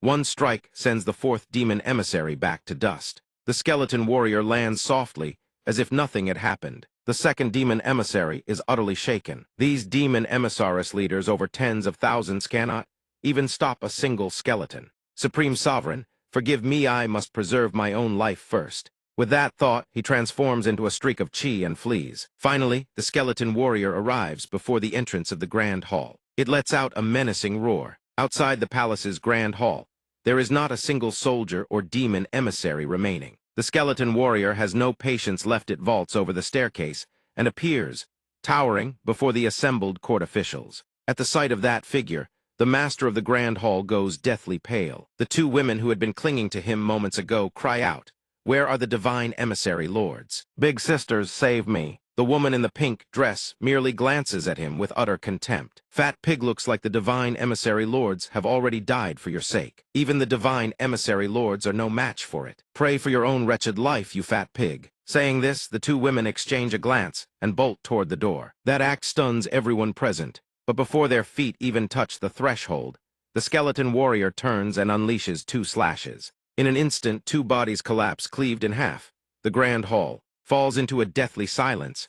No one dares utter a single word. The master of the hall trembles violently, collapsing to the ground, muttering, "My beloved ministers, rescue me. Rescue me at once." Yet the Grand Hall remains, as before. No one dares move a muscle. A low-ranking official whispers a warning, "Everyone, do not move. This divine general's target is the new king, not us. If we don't move, we survive. Your Majesty, please endure this sorrow." The skeleton warrior finally steps before the man who has gone white as a sheet. "Divine General, please spare me.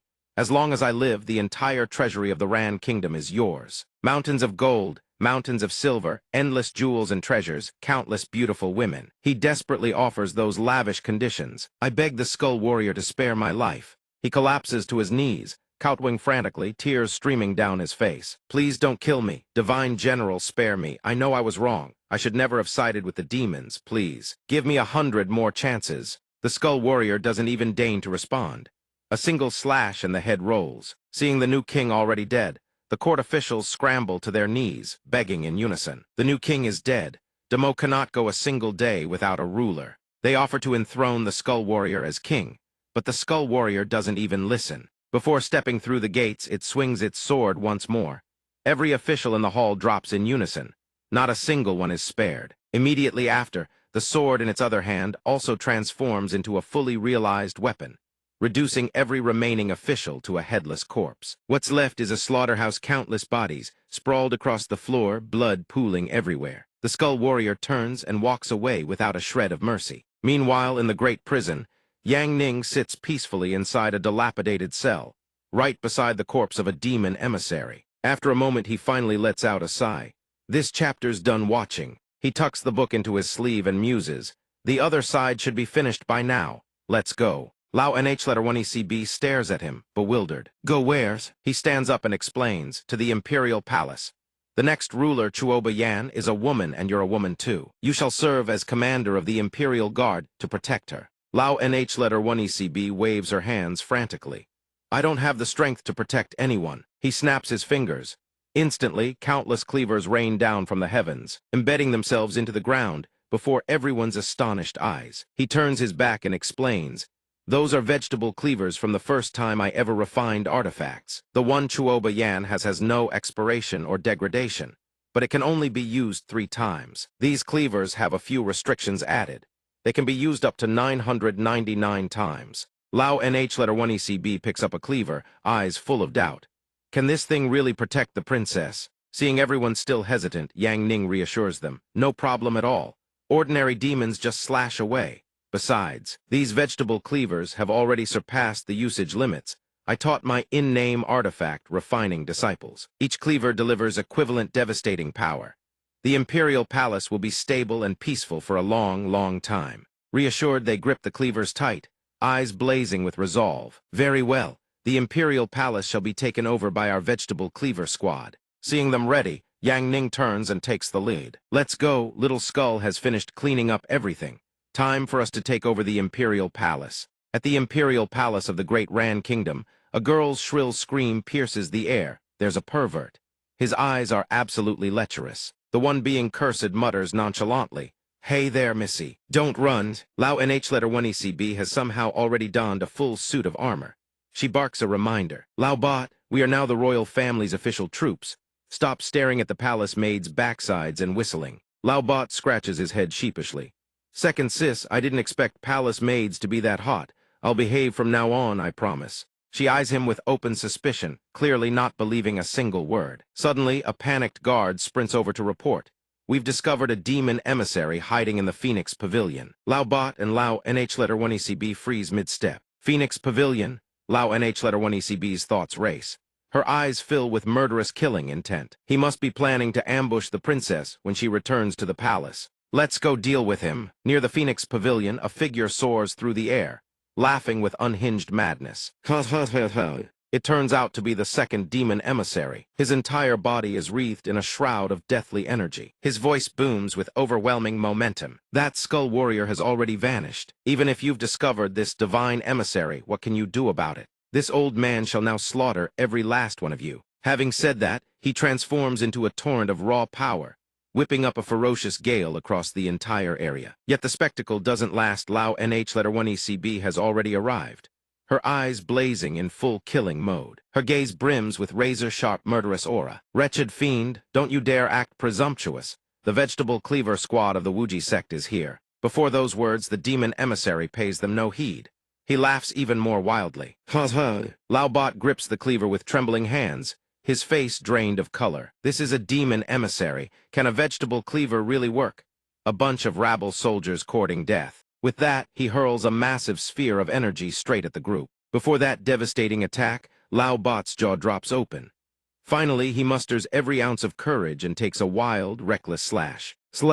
Don't come any closer. Astoundingly, those frantic, random slashes succeed in cleaving both the incoming attack and the emissary's body into countless pieces. Even as he falls, the emissary still cannot believe what has happened. This old man died without even understanding how. As soon as the words leave his lips, his body shatters into innumerable fragments. Watching the second demon emissary fall to a few wild cleaver swings, Lao Bot stares at the weapon in his hand with an expression that questions the very meaning of existence. Good heavens, the vegetable cleaver really is absurdly overpowered. After a long moment, he finally snaps back to his senses. At that very instant, countless girls swarm around Lao Bot, patting his shoulders and squealing, "You're so brave and passionate. The true hero of the Ran Kingdom.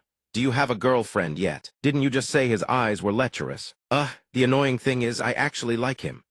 Lao NH letter 1 ECB watches Lao Bot surrounded by fawning girls and turns crimson with embarrassment. Blushing furiously, another member of the squad raises their cleaver in awe and marvels. The sect master's cleaver even has the power to attract women. Surrounded by all those beauties, Lao Bot's mind can't help but soar beyond the 9 heavens. The vegetable cleaver bestowed by the Imperial Preceptor truly is a divine artifact. The Imperial Preceptor is probably waiting in the Imperial Garden to receive the princess by now. Just as Lao Bot predicted, Yang Ning is sitting in the Imperial Garden, leisurely fishing. Behind him, Princess Chuoba kneels in gratitude. Ran Kingdom is finally at peace. I thank the sect master for eliminating the new king, slaying every last demon emissary to avenge the Chuoba clan, and even dispatching 2 senior sisters to rescue me. The Chuoba clan will forever remember this boundless kindness. Before those overly formal words, Yang Ning's expression turns serious. Stand up. The Chuoba family has devoted itself to the Wuji sect for generations. This is only right. Prepare yourself, ascend the throne, and become the new queen of Ran Kingdom. Hearing that sudden declaration, Chuoba hastily refuses. That absolutely won't do. I truly am not suited to govern Ran Kingdom. There are many in this nation far more talented and far more worthy than I. I don't understand politics in the slightest. Yang Ning finally sets down his fishing rod and turns to face her. But the heart you carry to protect Ran Kingdom that cannot be found in anyone else. This seat has already acknowledged you as an in-name disciple. I'll have Lan Yu assist you for 3 months. Ask her if there's anything you don't understand. He gives his orders. Lan Yu stands to the side with her arms crossed, saying nothing. The 2 attendants following Chuoba also drop to their knees and implore, "Please, Your Highness, accept the Imperial Preceptor's coronation decree. Please accept the Imperial Preceptor's decree of enthronement." With things having come to this, Chuoba has no choice. In the end, she can only accept. I thank Master for accepting me as an in-name disciple. I shall give my all. Stand up. The new queen's coronation, the Elder Council session, is about to begin. Go with Lan Yu first. He instructs. Hearing this, Chuoba grows visibly nervous. In the past, 9 out of 10 members of the Elder Council would refuse to accept me. Go. Yang Ning encourages her. At Yi Pavilion, the assembled crowd watches Lan Yu lead Chuoba inside and greets them with deep respect. Greetings, Miss Lan. Seeing the crowd, Lan Yu's expression hardens. Greet my in-name junior sister properly. Chuoba Yan, your true sovereign. Hearing this, the entire group immediately bows. Greetings, Your Royal Highness. As they follow inside, Chuoba whispers to Lan Yu in surprise. They all know you, Miss Lan. I have dealt with them before precisely, through transactions of mutual benefit. Those who submit to me shall enjoy promotions and prosperity. Those who defy me shall lose their privileges, slaves, mansions, concubines, their reputations ruined, listed as collaborators with demons, cursed by all generations to come. Hearing this, Chuoba Yan is stunned. You've already dealt with all of them. Lan Yu gently shakes her head. Not quite. There are still a few stubborn holdouts. Look, here they come now. Speak of Cao Cao, and Cao Cao arrives the foremost Confucian scholar of the age. Master Mo has come. The man who approaches is an elderly figure with a dignified bearing. This old man greets you all. Apologies for the long wait. Lan Yu explains. He is a man of great virtue and prestige, the beacon of the scholarly world in the great desert. Chuoba Yan recognizes who has arrived and grows uneasy. It's him. Could it be that he has already pledged allegiance to the demons? The old man walks to the table and freezes. Who is this big-headed brute? What gives him the right to sit in a counselor's seat? The one sitting there is none other than Baoxing, the fierce Bear Lord. He flicks a glance at the old man with cold indifference. At this very moment, Yang Ning and his disciples stride into the great hall. He is the newly crowned king's general of the Western expedition. Yang Ning looks at the old man with undisguised contempt. Old man, do you have a problem? Staring at Yang Ning, veins pulse visibly on the old man's face. So it's you. Lan Yu, seated behind, chimes in. Before the new king's coronation, the imperial preceptor stands as overseer. No one shall harbor any treacherous intentions. The others present immediately cry out in agreement, pledging to follow the imperial preceptor's lead. Faced with this situation, the old man can do nothing. Yang Ning walks to the head of the table. As he sits, he issues an order. Lan Yu, no need to waste words on this old fossil. Those who arrived late shall be punished. Guards, remove those chairs. At his command, several soldiers step forward and haul the seats away. With that settled, the council finally begins. Yang Ning poses the first question. The rest of you shall stand and listen. Regarding Chuoba Yan's coronation, let everyone state their position. Who approves? Who agrees? The moment his words fall, the old man thunders. This old man is the first to object. Chuoba Yan is far too young, and she has never shown any talent for governance. Moreover, I already have a more suitable candidate for the Ran Kingdom's throne. For the sake of the Great Desert and the Ran Kingdom, I cannot agree. He argues fervently. Yang Ning merely waits for him to finish, then snaps his fingers and issues an order. Oh, Yang Master Mo here must be tired. Let him rest for a while. Believing Yang Ning has conceded, the old man beams with satisfaction. This old man is righteous and upright. I shall never bow before power. He fails to notice that Oh Yang has already materialized behind him, a firearm in hand. Bang, a single bullet buries itself straight into the old man's skull. His body crumples to the ground. Blood splatters across the floor. Every person present witnesses this scene and stands frozen, struck utterly speechless. Yang Ning speaks again, his voice like an Usura's. The council continues. Within the chamber, a stern voice rings out. Begin the final vote. Who approves? Who objects? The subordinates respond in instant unison. I approve, I approve. I raise my hand first. We all approve of the imperial preceptor's proposal. Hearing this, Yang Ning nods slightly and speaks in a deep voice. Then prepare yourselves. Channel every resource to face the great ancient demon calamity in 3 days' time. The subordinates shout in response. We see off the imperial preceptor. Beside him, Chuoba Yan's expression is filled with worry. But I'm still concerned. Lan Yu hears this and replies, no need to worry, leave the difficult matters to me. At the heavenly prison. On the eve of the coronation, a guard bows his head and announces Chuoba Guang. Lord Lan Yu has come to see you. Lan Yu gazes at the man before her and speaks. This heavenly prison is no place for someone like you. The incense I've brought has a rather peculiar scent. I'll keep this brief. The incense she speaks of permeates the entire cell. You are the son of the former Ran King Chuoba Guang, correct? I hear you were thrown into prison for opposing your father's ascension. That does take some backbone. The first demon envoy responds, the lady is too kind. This is merely what any scholar of the Ran Kingdom would do, hardly worth mentioning. That you have lowered yourself to visit this heavenly prison. I wonder what instructions you might have. She speaks, here is the matter. The new queen, Chuoba Yan, believes you are the one truly worthy of the throne, the one who can revive the Ran Kingdom. However, because my master has given his orders, she dare not disobey. She will ascend the throne first. 3 months later, she will voluntarily abdicate and let you take the crown. What say you? He hears this and replies, I refuse. A name without proper authority breeds disorder. I once opposed my late father. I myself will not accept the throne. But this nation, perhaps it should indeed be placed in Chuoba Yan's hands. Yan is a simple maiden who lives for her country. I will devote all my strength to support her. Lan Yu says, good.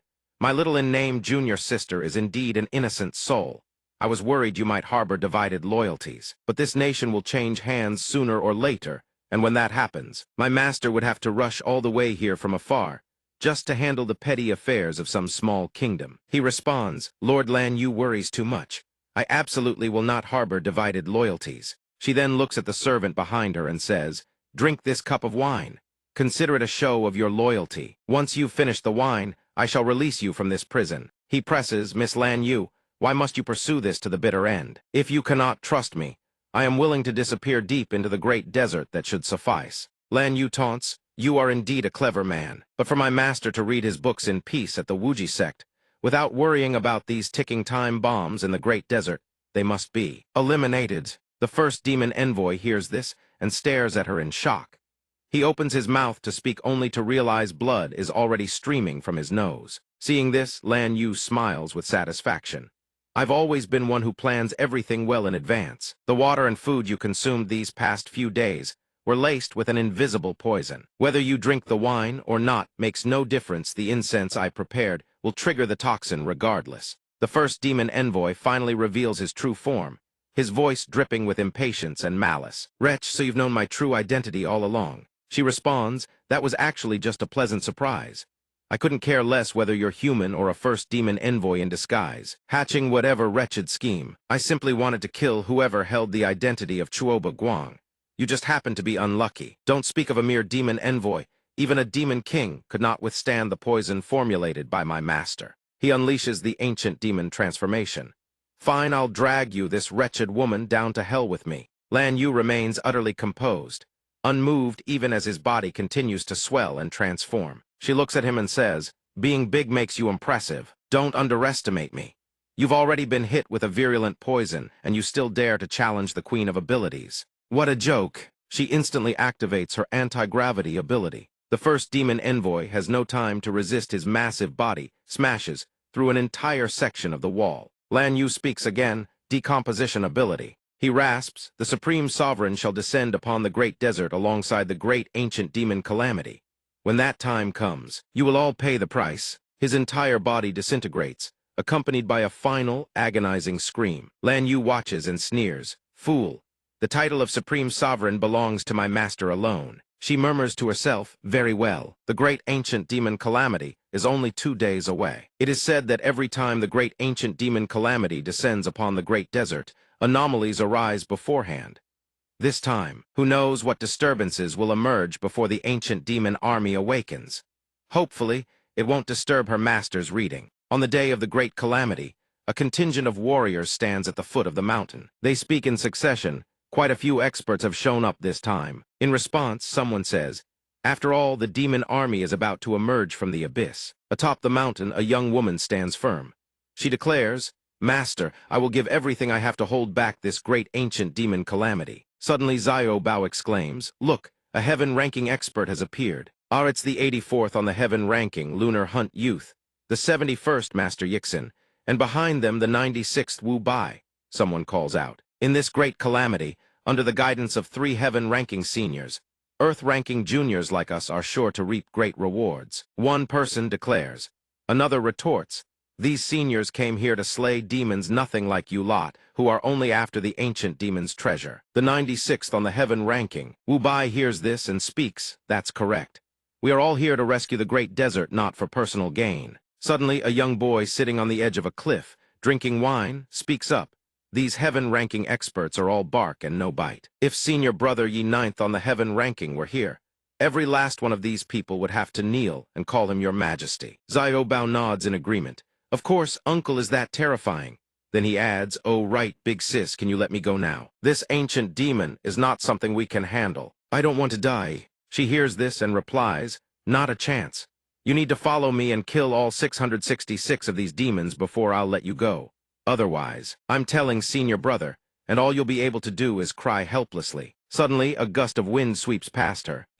She speaks, half believing, half doubting, that wind actually carried Xiao Bao away. This is a harbinger. The great calamity has finally begun. A colossal tornado erupts into existence. Everyone cries out in shock. "Is this an apocalyptic-level megastorm?" Xiao Gui exclaims in alarm. In the blink of an eye, the entire desert ahead has been swept clean. At the eye of the tornado, a girl stands before her sword and calls out clearly, "Zai Sha!" At that moment, someone in the crowd shouts, "First Jin forces and block this sandstorm." The sandstorm rages, devouring everything in its path. Someone screams, "I can't breathe. It feels like the Earth's crust is shifting." Xiao Bao sees this and shouts, "Even cultivators can't hold this storm back for long. We need to run." Xiao Gui responds, "There's nowhere left to run. The entire Great Desert will be completely obliterated within 3 incense sticks' time." The tornado grows ever stronger, ever larger, as if it wants to devour heaven and earth whole. At the city gates, 2 guards stammer in disbelief. "Heaven's Ran Kingdom has fallen." Inside the imperial palace, someone bursts in to report, "Your Majesty, this is the apocalyptic sandstorm recorded in history. The Great Desert and Ran Kingdom will be completely buried." A girl stands there, her gaze resolute. "We will endure. Great Peng's true form has appeared, and it has summoned the divine city barrier to shield Ran Kingdom." With that, the Great Peng manifests and soars skyward, unfurling a massive barrier to protect the nation. It speaks in a deep, rumbling voice, "Ancient Sand Demon, don't you dare come any closer." It swoops down, its claws tearing into the approaching beasts. The beasts counterattack in unison, shredding Great Peng's wings to ribbons. Seeing this, it roars in agony and curses. "Damn it, at my age, my strength and speed are no longer what they used to be." Get lost. Inside a house, someone's voice rings out. "Report, Great Peng has been completely annihilated." Lan Yu sees the scene and comforts them. "Don't worry. I had Sushu carry master last night, got wasted during your enthronement at the city summit." She stares and replies, "Master can even handle natural disasters." At that moment, atop the city wall, a girl desperately shakes Yang Ning awake. "Master, wake up, hurry." She shouts at the top of her lungs. "Master, snap out of your dream already." Great Peng screams in agony. The girl sees the protective barrier shattering and gasps. The divine city barrier has been breached. Then she shouts to the bird, "Grandpa, fall back quickly, let master handle this." Yang Ning, now stirring awake, mumbles, "I'm not drunk, I can still drink another glass. There's sand all over the wine." "Grandpa, come back quickly, you are my only family left. Don't you dare die on me." "Master, I will definitely hold back this sandstorm. Believe in me." The bird flies back and says, "This apocalyptic sandstorm will rage for 7 days and 7 nights. I hope he can truly stop it." Suddenly, a bizarre face materializes in the sky. Everyone murmurs in terror. That's the sand demon's face. The apocalyptic sandstorm has entered its 2nd mutation phase. She sees this, looks toward Yang Ning and screams, "Master, hurry." She calls out frantically, "Where are you?"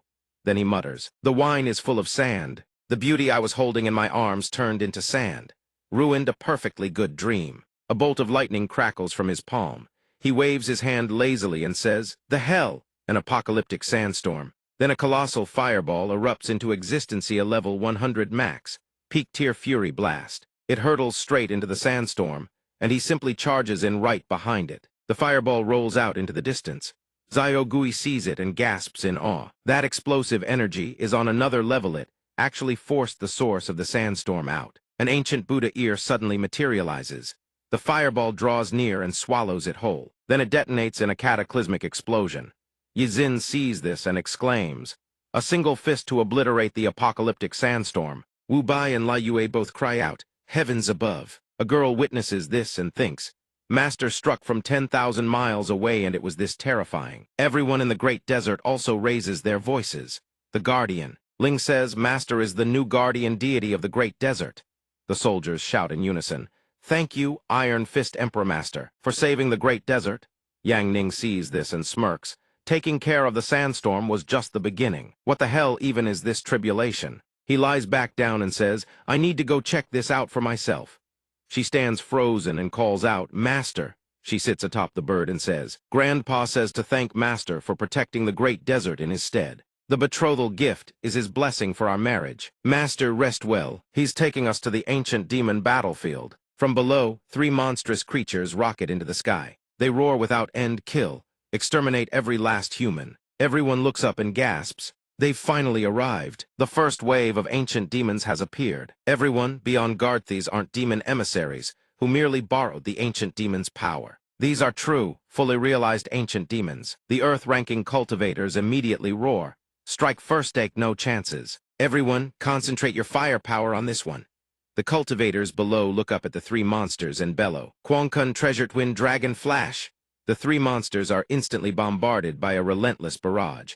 One of them speaks coldly. "Destruction level 0.001. Everyone's faces drain of color. This is batter combined attacks have absolutely zero effect on the ancient demons. Wu Bai charges forward. Demons of this caliber should be left to us heaven-ranking cultivators to handle. He lets out a thunderous battle cry and unleashes his technique, Azure Dragon Grand Sorrow Fist. A single punch shatters the monster into fragments of stone. Lai Yue immediately charges in with her own technique, Moonbreaking Touch. Another monster is cleaved clean in 2. Yizin steps forward, speaking in a solemn tone. The remaining monster is gradually destroyed by an invisible force. He watches the monster's corpse dissolve and warns, "Fall back, all of you. The real battle hasn't even begun." Below, everyone murmurs in awe, incredibly as expected of a heaven-ranking powerhouse. Someone says, "The heaven-ranking really is a realm I can never hope to reach in my lifetime." At this moment atop the mountain, a girl sits in silence before her sword. Zyogui observes and mutters, "These fools. These things aren't ancient demons. They're just puppets the ancient demons sent out as fodder. The true ancient demon conscripts still haven't arrived." Suddenly, 2 bizarre entities rocket into the sky. A man immediately sounds the alarm. "Everyone, watch out, more are coming." Yizin senses it and remarks in awe, "What overwhelming killing intent." Those 2 entities are soldier-rank ancient demons. They speak in deep, rumbling voices, "Who dared destroy our puppet tools?" The other growls, "Pay for it with your wretched lives." Wu Bai charges forward eagerly. Finally a chance to fight real ancient demons. Now that's exhilarating, but the moment he makes contact, he screams in agony. They crush him in an instant. Everyone below is stunned. How is that possible? A heaven-ranking expert couldn't even scratch them. Lai Yue strikes from behind, bellowing, "Shatter." "For me!" Everyone roars in encouragement. At this critical moment, Lai Yue the maiden has broken through. "Come on, Lai Yue, you can do it." But the soldier-rank ancient demon snaps her blade like a twig. It counterattacks without missing a beat, taunting, "Are you scratching an itch?" The earth-ranking cultivators cry out. Lai Yue's attack had no effect. Before the words even fade, the ancient demon hurls her away. Begone! She is sent crashing into a deep ravine. Yizin sees this and immediately acts, "I'll use my own soul as bait to trap that demon's body." Wu Bai and Lai Yue unleash their ultimate techniques. The soldier-rank ancient demon is bound by forbidden bindings. "This old man will burn his soul 3 breaths, is all I can hold it." "Strike now!" The ancient demon roars, "Pitiful humans. You will never contain me." Wu Bai and Lai Yue roar with everything they have. They unleash the Grand Sorrow Celestial Dragon Bullet in unison. Wu Bai strains with all his might to hurl the energy sphere toward the ancient demon. "Die!" At that moment it breaks free and sneers. "I told ya you can't contain, but the sphere has already struck, slamming them down before they can even react." La Yue gasps for breath. It's finally done. The crowd below erupts in cheers. Well done. However, the Earth-ranking cultivators remain anxious. There's still one more. What do we do? The three seniors are far too weak now. One of them speaks up. Do we flee? The remaining soldier-rank ancient demon stands ready to attack, sneering coldly. The woman has been sitting here all along. I find dealing with you far more interesting. Seeing this, Luo Zhu calmly rises to her feet and draws her sword. She unleashes a single slash at the ancient demon. Caught off guard, it flinches in momentary panic. That single strike gradually disintegrates the ancient demon's entire body, reducing it to tiny fragments. The crowd below is stunned by the strike. Who is she? Someone recognizes her and shouts. She is Yi Chen's discipled sword goddess. Luo Zhu. Little Ghost gazes at Luo Zhu and murmurs, Brother Yi Chen's disciple has grown far stronger. Little Bao chimes in from the side. Big sis is so pretty. Yi Zin nods thoughtfully and remarks, the younger generation truly surpasses us. After this battle, Luo Zhu will surely enter the heaven ranking. At that very moment, waves of soldier-rank ancient demons begin appearing one after another. Their numbers multiply with each passing moment, blotting out the sky in a sea of darkness. The crowd buzzes with terror. Have the gates of hell been flung open? Another voice cries out, there are enough of them to annihilate an entire human army. Before the horrifying sight, Luo Zhu charges straight into the horde without a moment's hesitation. Every sword strike she delivers is swift as lightning, sharp as thunder. Each arc cleaves an ancient demon in two. Their body parts scatter across the sky. From below, someone exclaims, is the sword goddess truly the bane of all ancient demons? If she joins the Wuji sect, she'll certainly enter the heaven ranking, won't she? After cutting down every soldier-rank ancient demon, Luo Zhu's expression turns solemn. I've detected a powerful presence nearby. The instant she finishes speaking, a terrifying burst of power erupts. Luo Zhu immediately roars, everyone, retreat from this place. All eyes turn skyward as demonic silhouettes gradually materialize from the void. Liyu's face turns deathly pale. Those are demon general-rank ancient demons. One of them speaks, its voice dripping with mockery. We've barely awakened, and already there are so many sacrificial offerings show hospitable of you humans. Another adds, then let us reap them at our leisure. It's but the work of a single strike. Immediately after, they unleash the demon seed storm in unison. Yi Zin cries out in alarm. They are general-rank ancient demons. All Earth-ranking cultivators retreat immediately. Torrents of malevolent power sweep forth like a cataclysmic storm, obliterating everything in their path. Little Ghost grits his teeth. There's no time. Luo Zhu steps forward, her gaze icy and resolute. Heavenly Sword, absolute melody containment. She swings her sword to meet the onslaught, clashing against the ancient demon's devastating power. The two forces collide violently. One of the demons remarks, this human is somewhat interesting. Suddenly, Luo Zhu materializes out of nowhere and strikes at him. She activates the summoned Holy Sword technique. The demons immediately deploy a blocking formation to intercept her attack. One of them bellows, out of the way, let me toy with this one for a while. I hope this human can keep me entertained. Luo Zhu raises her sword and executes the technique-fused Holy Sword. She roars the killing command. The blade surges forward, piercing clean through one of the demons at blistering speed. It slams into the ground, shattering the stone floor into pieces. Liu and Yi Zin speak in unison, truly worthy of being Yi Chen's disciple. Luo Zhu pauses from battle, standing still as she ponders in silence. The ancient demon pinned beneath her sword speaks. I never imagined a human would force me to transform. It surges upward and attacks. Caught off guard, Luo Zhu is wounded and screams in agony. Ah! Another demon appears and speaks, such fragile creatures. It exhales deeply and adds, farewell. Liu trembles. I can't stop shaking. Yi Zin responds, that is an ancient demon beast general.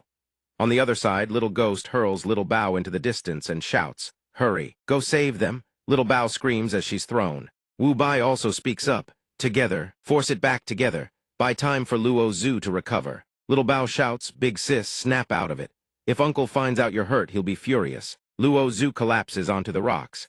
Little Ghost sees this and murmurs, the goddess of slaughter has awakened. As he speaks, the spirit of a woman materializes behind her. Yi Zin finishes casting his summoning technique with frenzied beast and declares, protect the lass. A monstrous creature then erupts into existence. Liu leaps high into the air, bathed in moonlight, sword in hand, ready for battle. Wu Bai also declares, Moonhorse slash, great compassion, fist of no self. The three combine their power and cry out, but the ancient demon beast general speaks.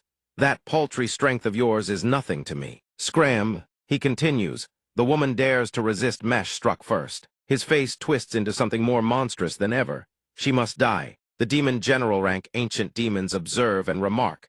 That one's gone into a killing frenzy again. Another adds, 50% of his mountain-shattering power could already level a battlefield. Now he's unleashing 100%. This human woman is truly pitiful. The ancient demon beast general launches its ice realm fist at Luo Zhu, but Yang Ning appears in the nick of time. It swings its fist toward him. Yang Ning simply raises a single finger to block. He activates the elementary ancient martial art spiritual rhinoceros single finger, level 100, and shoves the demon backward with overwhelming force. Gradually, the demon's entire body begins to dissolve. A golden radiance emanates from Yang Ning. The demon's body disintegrates completely, leaving only its eyes. How is this even possible? The demon general rank ancient demons witness this and are utterly horrified. Watching the scene unfold, Yang Ning muses, how strange. This ancient demon couldn't even withstand a single finger of mine. Could it be my passive skill? Has the infinite sin body grown even stronger? Yi Xin speaks up upon seeing this. That is Yi Chen ranked 9th on the heaven ranking. Li Yu immediately responds. The top 10 of the heaven ranking truly are on the level of saviors. Yang Ning holds Luo Zhu in his arms and says, with a level like that before he finishes, she already looks apologetic. He continues, next time handle it yourself. I scanned and found 100,000 demons lurking in the abyss. I'm heading down to play for a bit. She responds, Master, there are still 2 more in the sky, he says. Their auras are so weak, I nearly forgot about them. The general rank ancient demons see this and cry out in disbelief. Why does such a powerful human exist? Has there been an error in the records? One of their companions snarls, forget it. Let's join forces and kill him first. My ultimate technique requires time cover me. Before the words even leave its mouth, a horrifying wave of power descends without warning. It pierces straight through their bodies, leaving gaping holes of death. Their forms shatter into fragments, crumbling to the ground. Yang Ning watches calmly, his gaze sharp and cold as if calculating something. Li Yu is shaken. A single glance directly obliterated 2 general rank ancient demons. Good heavens! Yi Xin continues in a low voice. This is the legendary death by glare. Whoever he looks at simply dies. How? From atop the high ground, Yang Ning speaks calmly.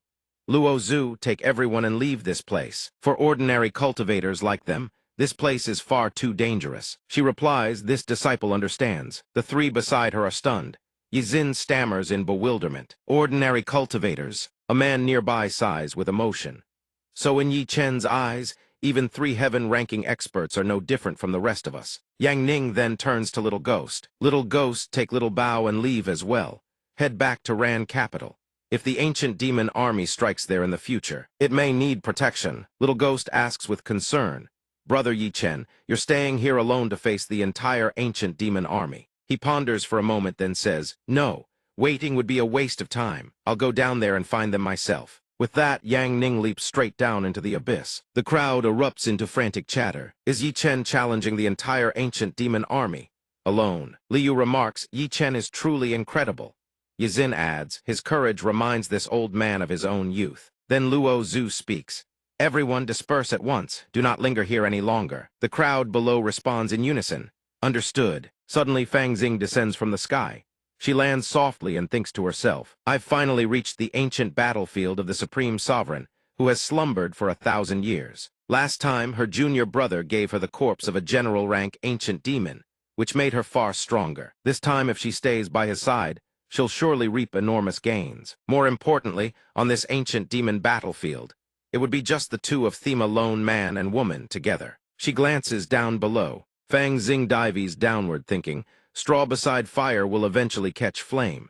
This time I can't afford to hold back. I must seize him quickly. She peers inside and thinks, this is the first level of the ancient demon battlefield. Perhaps her martial brother hasn't gone far. She descends lightly to the ground, her expression suddenly shifting as though she has sensed something. From afar, Yang Ning's figure comes into view. Fang Xing grins and calls out, found you. She quickens her pace toward him, her heart whispering it's time to let go. Standing before him, she declares resolutely, cast aside all restraint. Martial brother, I've been struck by a lust poison. Do you have any way to help me dispel it? The moment she catches sight of the scene before her, her face flushes scarlet. He points to the two Bai Fei behind him and says, "Their virgin's urine can douse the flames of lust." Zun Feng watches her and speaks up to ask, "Why are her legs raised up like that, and spread so wide apart?" Dong Yu chimes in, "Child, don't ask things you shouldn't be asking." Fang Xing hears this and shouts, "Weren't you supposed to be alone in the ancient demon battlefield?" He repless thinking of the Bai Fei, who immediately snapped to attention. "I plan to use the ancient demon battlefield to train Dong Yu for a bit, summoning her through the book." Turns out those two were playing together at the time, and got dragged here as well. Hearing this, Fang Xing says, "You certainly know how to look after Bai Fei." Suddenly, Zun Feng picks up a piece of cloth and asks, "Why did she take this off just now?" Fang Xing sees this and screams, "Put that filthy thing down this instant." Dong Yu speaks up bluntly, "I'll be frank, Miss Dongfeng, I advise you to abandon any thought of seducing Sect Master Yi while you still can. You can't compare to my mistress.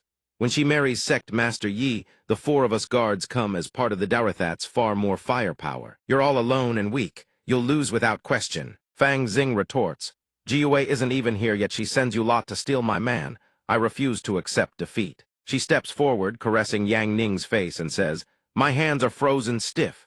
Could you help me put this on?" A young man suddenly appears and declares, "Another wicked seductress here to steal the yang essence of male cultivators. Vixen, release that scholar. Set your sights on me instead." That is Dun Nan, ranked 63rd on the Heaven ranking. Hidden Weapon Venerable, ranked 32nd on the Heaven ranking, also appears.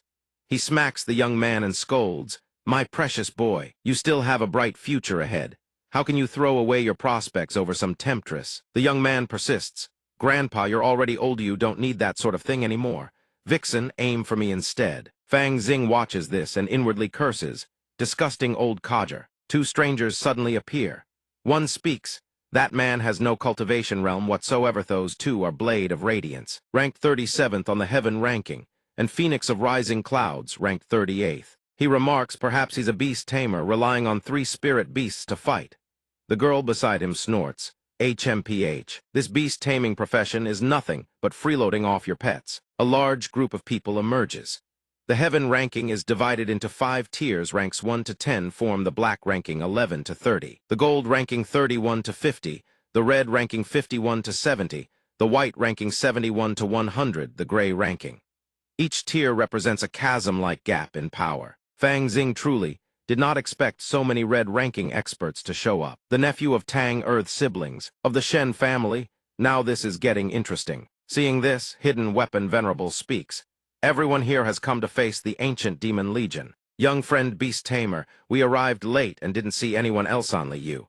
If you travel with us, the ancient demon army's momentum is formidable. Relying on just those few spirit beasts of yours, I'm afraid you won't keep your own life." Hearing this, Yang Ning replies, "Sure. Happens to be I'm lost anyway, you lot lead the way." The old man continues, "This ancient demon battlefield has a total of 100 levels. With each subsequent level, the danger doubles. Your spirit beasts don't look like ordinary creatures, but you yourself are far too weak. So make sure you stay by this old man's side, don't wander off." Yang Ning replies, "Much obliged." The scene opens with a faint white mist, shrouded in a haze. Within it, a group of people advances step by step. Suddenly, Hidden Weapon Venerable roars, "Halt!" Everyone tenses up.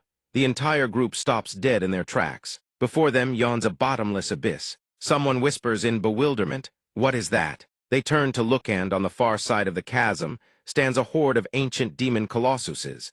Their numbers reach into the hundreds of thousands. Yang Ning gazes at them and casually mutters in his nonchalant way, "Good heavens, that's way too many." Blade of Radiance clenches his jaw. "These Colossus troops are elite demons, soldiers nearly at the Demon General tier. With the strength of our Red ranking members, we could handle Demon Generals. But this many?" Phoenix of Rising Clouds estimates beside him, "There have to be tens of thousands of them." Hidden Weapon Venerable continues solemnly, "If we engage them head-on, we'll be ground to dust. But this is truly strange. We haven't they left the abyss to invade the human world? Why are they garrisoned here? Why here?" Fang Xing folds her arms and explains with a frown, "Simple. The entrance to the abyss was destroyed. Every scouting party they sent out was eliminated. They've likely received orders to wait until the Supreme Sovereign finally revives." Hidden Weapon Venerable hears her words and nods in agreement. This ancient demon battlefield is indeed riddled with hidden dangers at every turn. While everyone is pondering a countermeasure, Dun Nan turns to chat with Yang Ning. Big bro beast tamer, your rabbit spirit beast is really clever. I want one too, Yang Ning advises coolly. I'd advise you to be careful. She kills without blinking. Phoenix of Rising Clouds asks anxiously, what do we do? This is only the first level, and we've already run into tens of thousands of ancient demon colossuses. Are we really supposed to stop here? We are scions of honored clans, destined to save the entire world. Hidden Weapon Venerable reassures her. We haven't strayed too far from them.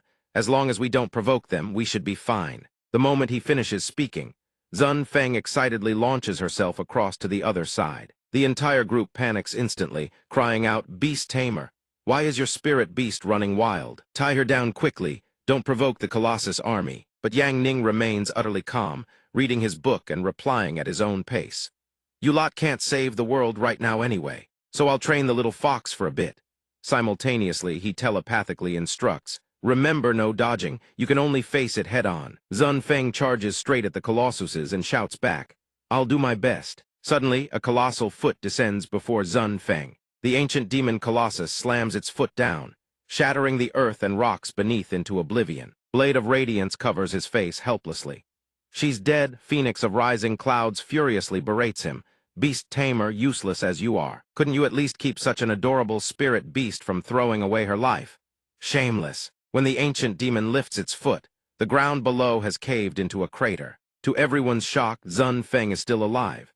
She stands up, stretches casually, and waves her hand to dust off her clothes. My strength still isn't as great as its. On the other side, Phoenix of Rising Clouds gasps in disbelief. She's completely unharmed.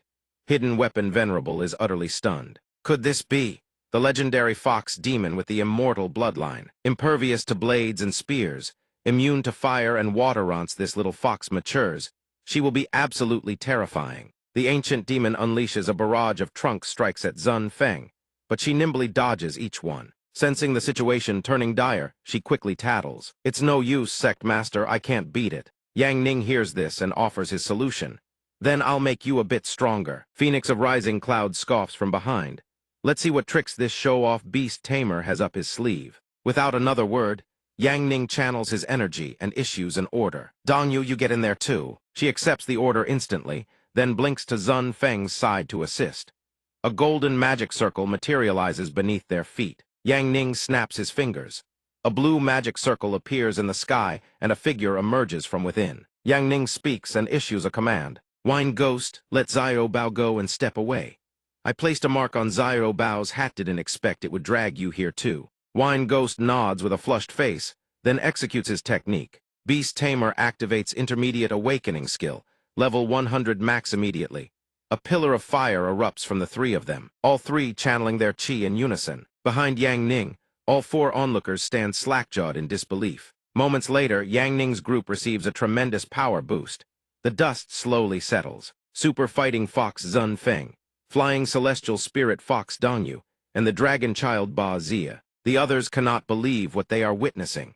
Hidden Weapon Venerable is so astonished his spectacles nearly shatter. What in the heavens? The Dragon Child Ba Zia unleashes a soul-shaking roar. The ancient demon Colossuses charge in unison. The Dragon Child stomps, sending several of them straight to the afterlife. It repeatedly lifts and slams its feet down without pause. Every ancient demon that charges forward gets stomped flat. Fang Xing gazes at the sight, unable to hide her awe. The legendary Ba Zia, one of the 9 sons of the dragon, is truly an impenetrable, mobile fortress. The Hidden Weapon Venerable wipes away a tear of gratitude. This beast originally possessed only half a dragon bloodlinear mongrel that could never hope to evolve. Yet, under the beast tamer's hand, it has ascended into a pure-blooded Ba Zia. Yang Ning steps forward, signaling them. Everyone board, we shall use this as our vessel. Dun Nan and the Hidden Weapon Venerable follow closely. The sheer scale is staggering, it is like a moving city. Guanghui remains stunned. I have lost. This beast tamer's mobile fortress is 10 times the size of my Shen clan's bastion. The dragon son Ba Zia is monstrously vast. Compared to its size, the ancient demons are nothing but ants. Fang Xing moves behind Yang Ning and asks with curiosity, Junior brother, what kind of young beast did you awaken with that technique? Could it be used on me as well? But she receives a cold, blunt reply. No, you are too old. This technique will have absolutely no effect on you. Upon hearing this, she huffs in resentment and sneers coldly. Yang Ning watches Xuan Feng, who is brimming with fighting spirit and issues a command. Xu and Feng, go, test your new strength. Obeying the order, she immediately leaps into the fray. At that moment, an oblivious ancient demon stomps its foot toward her. The hidden weapon venerable grinds his teeth and shouts, "It's over." But this time, Xu and Feng lifts the beast's leg with one hand, laughing with satisfaction. She then flickers into a blur, strikes it with brutal force, and launches herself before it, delivering a crushing punch. The ancient demon takes the blow head-on and is sent flying into the distance, lost in a cloud of dust. A series of explosions, both large and small, erupts in its wake. The hidden weapon venerable can only gaze on in profound admiration. Guanghui pales, his face drained of blood. The demon seed fighting fox is terrifying. Even the spirit Jiao guarding my Shen clan could not withstand a single punch from this fox. I have truly lost. Yang Ning continues to issue orders. Dong Yue, you also begin. When your training encounters a powerful enemy that Xu and Feng cannot handle, you are responsible for leading Bai Fei to safety. Remember, do not attack beneath the feet of these giants. You must leave an X mark on their left feet and an O mark on their right. Only then will the training of these 3,000 specimens be complete. Dong Yue silently follows the instructions. Su Yun, watching from the side, offers her assessment. This beast tamer is truly monstrous. The required task is fundamentally impossible to complete. Guang Hui sighs beside her.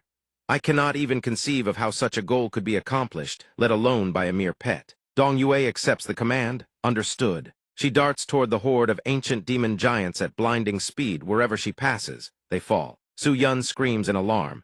The airflow created by her high-speed movement is swirling directly into the stone statues. Dong Yue attacks with the speed of light, leaving the precise X mark under the foot of every beast she strikes. The hidden weapon venerable watches. To think this one is a soaring spirit fox. After evolving, its speed is nearly on par with a divine beast. Guang Hui finally realizes, too late, that every pet belonging to this young master is of god-tier quality. I am the eldest grandson and a heaven-gifted genius of my clan, yet I am not as intelligent as a pet. Seeing this, Su Yun shouts in irritation, "Brother, stand up. Do not disgrace our Shen clan." The hidden weapon venerable suddenly recalls something and points a finger, exclaiming, "I know. You are the Beast Emperor, ranked 17th on the heavenly ranking. No, that is not right. You are not that sort of person." Yang Ning is left puzzled by these words. What? At that exact moment, Little Ghost approaches, clutching her head and complaining. "Ayaya, I drank too much last night.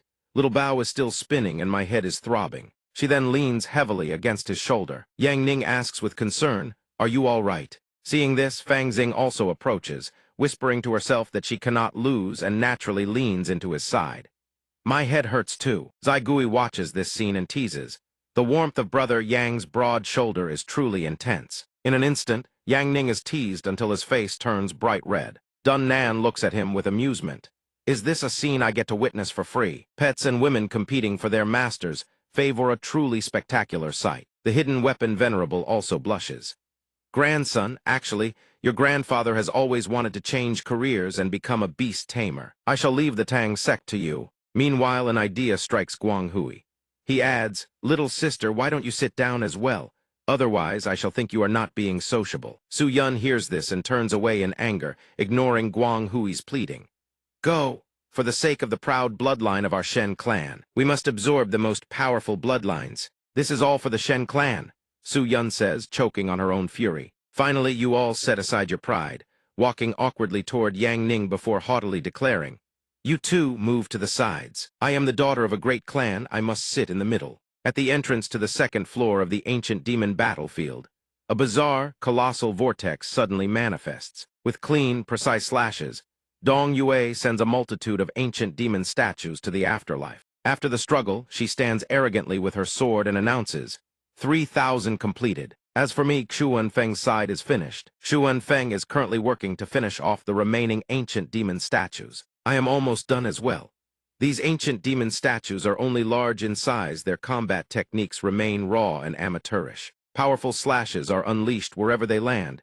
The enemies vanish into nothingness. The area instantly transforms into a living hell as blood sprays everywhere, refusing to cease. The slaughtered ancient demon statues then become fuel for her to harvest vitality. Fang Xing does not directly join the battle, but stands in a safe place, absorbing the energy of the ancient demon statues. "More, give me more, so that I may continue to consume." The hidden weapon venerable witnesses this scene, thoroughly impressed. using ancient demons to train and nourish pets. This beast tamer is truly terrifying. His future is boundless. We must protect him. He might well be the key to saving the human world in the coming. A future, Guang Hui agrees. One cannot deny it. He appears to be the savior of our future. Su Yun, the phoenix of the Shen clan, shows interest. You sat on him yesterday and were immediately thrown away. What a pity. This beast tamer is nothing but a man who relies on others. But I do like small animals, so I might consider him. Yang Ning, watching from above, ponders, ready to leave the first floor. Very well, Xuan Feng Dong Yue. If you wish to advance, you must challenge stronger monsters. Wait a moment, the drunken devil interjects. The two of them have only killed a few thousand. They will not look upon these 10,000 giant soldiers with any regard. When the time comes, they will invade the human world and cause an unimaginable catastrophe. Historically, 5 of these great giant soldiers were enough to destroy a city. Some nations have already been wiped out by them. We have few people, so we can only deal with the ones at the bottom, or the ringleaders. Some sacrifices are inevitable. While she is at a loss, Yang Ning speaks up. Leave these ancient demon statues to me. No matter how large their numbers, they are no match for Yang Ning. Holding a book in his hand, he manifests a small, flamed, limited-time jealousy ability. With 2 Yuzusan points his finger at one of the statues. The statue shrieks in agony as a potent purple aura envelops it, appearing to incinerate every fiber of its being. The surrounding statues stand in bewilderment, not understanding what happened before they suffer the same fate. Moments later, the purple aura erupts with increasing violence. The hidden weapon venerable is shocked. Is this a chain reaction attack? Burning one causes the others to burn as well. Yang Ning explains slowly, this is jealousy. These giants are like genetic life forms. They are being completely erased. This skill can accurately annihilate an entire species, even if this species is scattered across the face of the earth.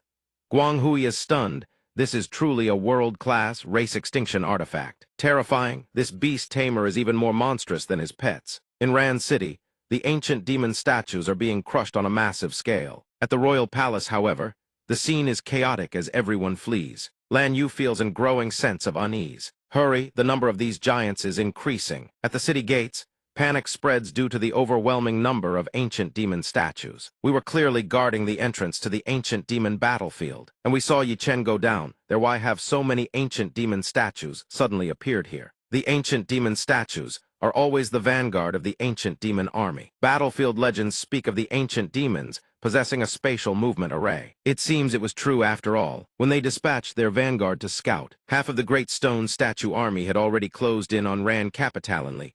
Then did they launch a rapid assault. The true main force of the great stone statues had arrived. This battle marked the beginning of humanity's annihilation. At this moment, the court attendants prostrated themselves, begging, "Your Majesty, the destruction of the kingdom is now unavoidable. Please retreat to the imperial mausoleum to escape this calamity." Lan Yu refused to drag her into this catastrophe. She urged, "Go, I'll stay behind and buy time. I promised Master I would protect you until the very end." Suddenly, several ancient demon stone statues before them began writhing in agony, engulfed by a torrent of violet energy. Both of them stood frozen for a full 5 seconds before the sight end. The others nearby fared no better. What in the heavens was happening? Everything escalated with terrifying intensity. All 3 who witnessed the spectacle turned ashen-faced. The entire ancient demon army was burning. Could this be divine retribution? Tens of thousands of soldiers crumbled to ash in the blink of an eye. The girl standing beside Yang Ning spoke, and the world fell silent. This gene flame was truly terrifying. What would happen if it were unleashed upon humans? The overwhelming surge of energy pierced clean through the earth's crust in an instant. Yang Ning answered calmly. Humans who share the same bloodline would be wiped from existence in the blink of an eye. In that very moment, a look of awed admiration crossed her eyes. This divine technique could not only annihilate all living things, it could exterminate a man's entire bloodline to the 9th generation. Junior brother truly is the man I set my eyes on back at the Lord-tier stone statue stronghold. At that moment, the Lord-tier ancient demon statue was seething with fury. On the 100th floor, 2 ancient demon stone statue sentinels stood guard outside, and before long, they too could not escape the gene flame's pursuit, for they bore the same bloodline. In moments, they collapsed to the ground, unable to endure a second longer. Tribal Chief Wang muttered under his breath, certain that the enemy clearly still. No one on the 100th floor understood what the hell was going on. How had the 2 stone statue sentinels been dealt with already? Dead is dead. Just seize the Lord Tier 1 and be done with it. Any one of us could crush countless of them with a flick of the wrist. It's nothing more than a long-range killing technique. Finding the matter beneath further discussion, one of them stepped forward and declared, "Let us discuss the real matter at hand. After the Supreme Sovereign obliterates the human world, the entire eastern regions shall belong to me. Ghost-devouring king, I will breed the last of humanity in the east as blood slaves." Upon hearing this, the other flew into an even greater rage and cursed, "Wretch, the Supreme Sovereign has no need for such rotting blood offerings. You dare provoke the eastern regions time and again. Do you truly think I won't kill you?" The two of them erupted into a fierce verbal sparring match. Very well, before the Supreme Sovereign awakens, let us settle once, and for all, who is the true servant of the Sovereign. Seeing the situation stretched taut as a bowstring, the Spirit Maiden sisters stepped in to mediate.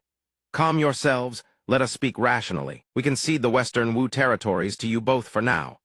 Though they grudgingly accepted, the two still exchanged looks that could kill. After all, the Supreme Sovereign had yet to awaken. You've already started carving up territories.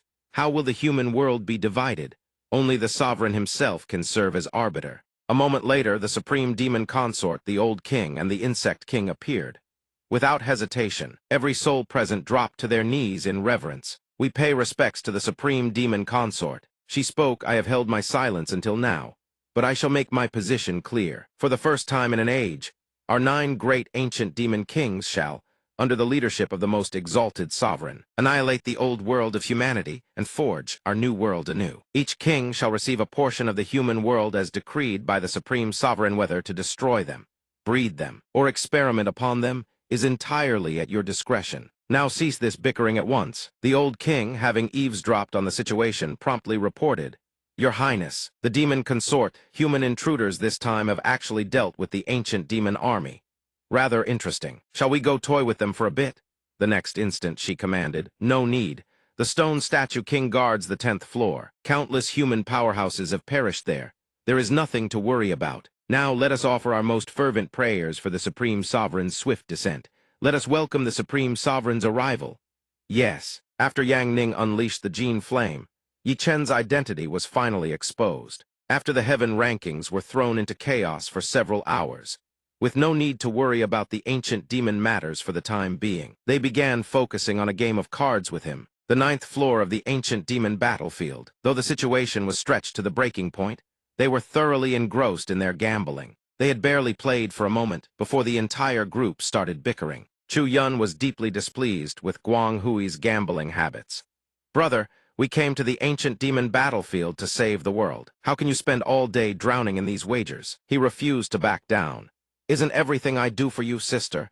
I originally planned to beat Yi Chen so he'd marry you, but my luck was too damned awful. No, even the family shops are gone, and I can't win another hand to save my life." Suddenly, Zun Feng plummeted from the sky like a meteor, unable to stop in time, and crashed headlong into a boulder. Zun Feng, acutely aware of her battered state, begged to withdraw.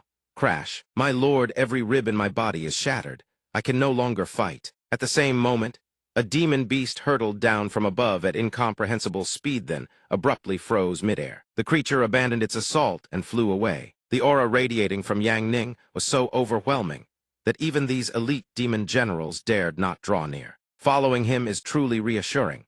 We absolutely must forge a good relationship with him, otherwise we'd have to pawn off our grandmothers as collateral. Yang Ning, ever thoughtful, offered without hesitation. "Zun Feng, take this blood pill."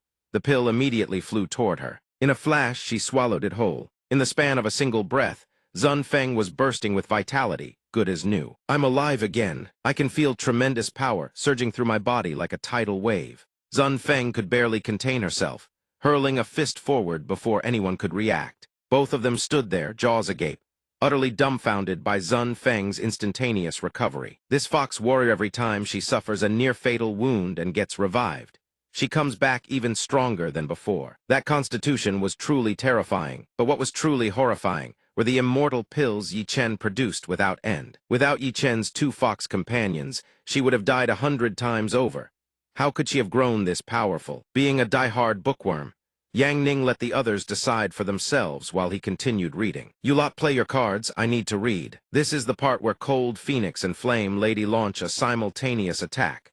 Nobody disturb Muhan we get back. I need to buy the next volume." Suddenly, Xiao Bao halted in his tracks, leaving everyone bewildered. Why did Xiao Bao stop? At this juncture, the hidden weapons venerable was struck by a sudden wave of unease. The Dragon Prince's instincts could sense it. Imminent, overwhelming danger. The ancient demon battlefield. 10th Florthy halted before an enormous spatial rift. He spoke, this must be the legendary graveyard of all human powerhouses. Those who enter the 10th floor of the ancient demon battlefield can never leave. This is the god-demon forbidden zone. To this day, not a single human has broken through to the 10th floor. We had best not act rashly. Without warning, a colossal hand reached out from within the mysterious vortex. In the next instant, everyone was dragged into the dimensional rift.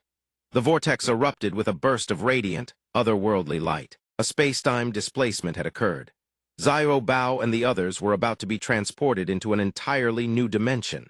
In the blink of an eye, they burst free from the vortex and hung suspended in the void. Dunan glanced left and right, bewildered. What the hell was that just now? Where are we? Everyone panicked, realizing they had been teleported into an entirely new dimension. Xiao Bao swiftly leapt off the cliff's edge and landed in the labyrinth below. The hidden weapons venerable, feigning composure while internally reeling at the thought of his own demise, recalled the legendary human powerhouses who entered this place were doomed to perish within the final maze. Before they could finish, even more crushing words cut in, it's not just humans. Even colossal beasts that enter this floor can never leave. Xiao Bao had already plopped himself down at the base of the vast labyrinth. Dunan swiftly vaulted down to investigate. What is all this? These must be the remains of the supreme powerhouses from that ancient era. Even they could not escape their fate. Perhaps he fell into an eternal slumber beside his sword. The hidden weapons venerable, brimming with experience, swiftly warned, do not touch the corpses under any circumstances.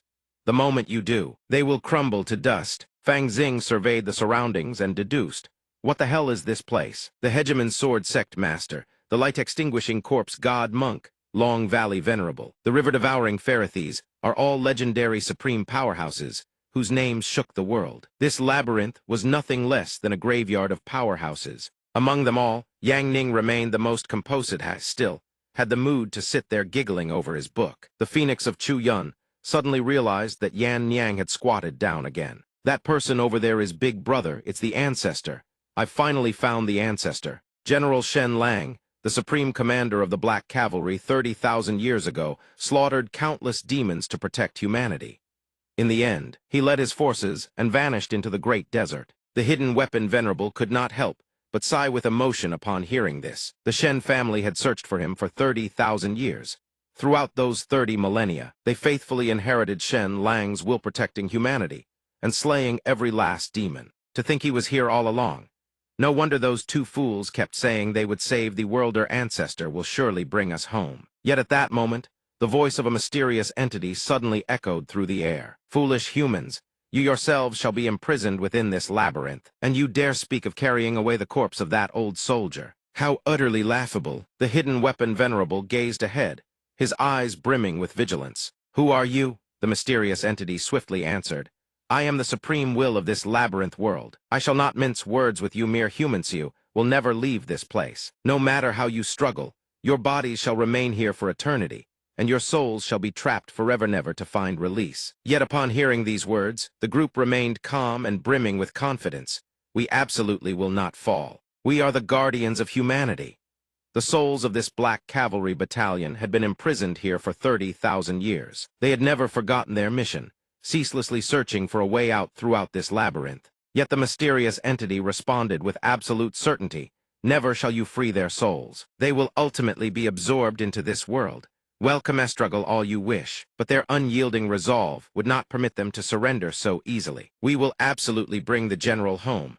It is nothing more than a labyrinth. Don't even think of stopping us. I refuse to believe it. I will fly up and map out this labyrinth. We cannot just stand here and do nothing. Su Yun immediately soared into the air to get a better view. Yet the higher she flew, the taller the surrounding walls grew. Sensing something was wrong, Su Yun halted immediately. Impossible, the walls will rise infinitely. The hidden weapon venerable refused to give up. He summoned a legion of spiders. Then we shall annihilate it. Thunder Spiders Unlimited Swarm.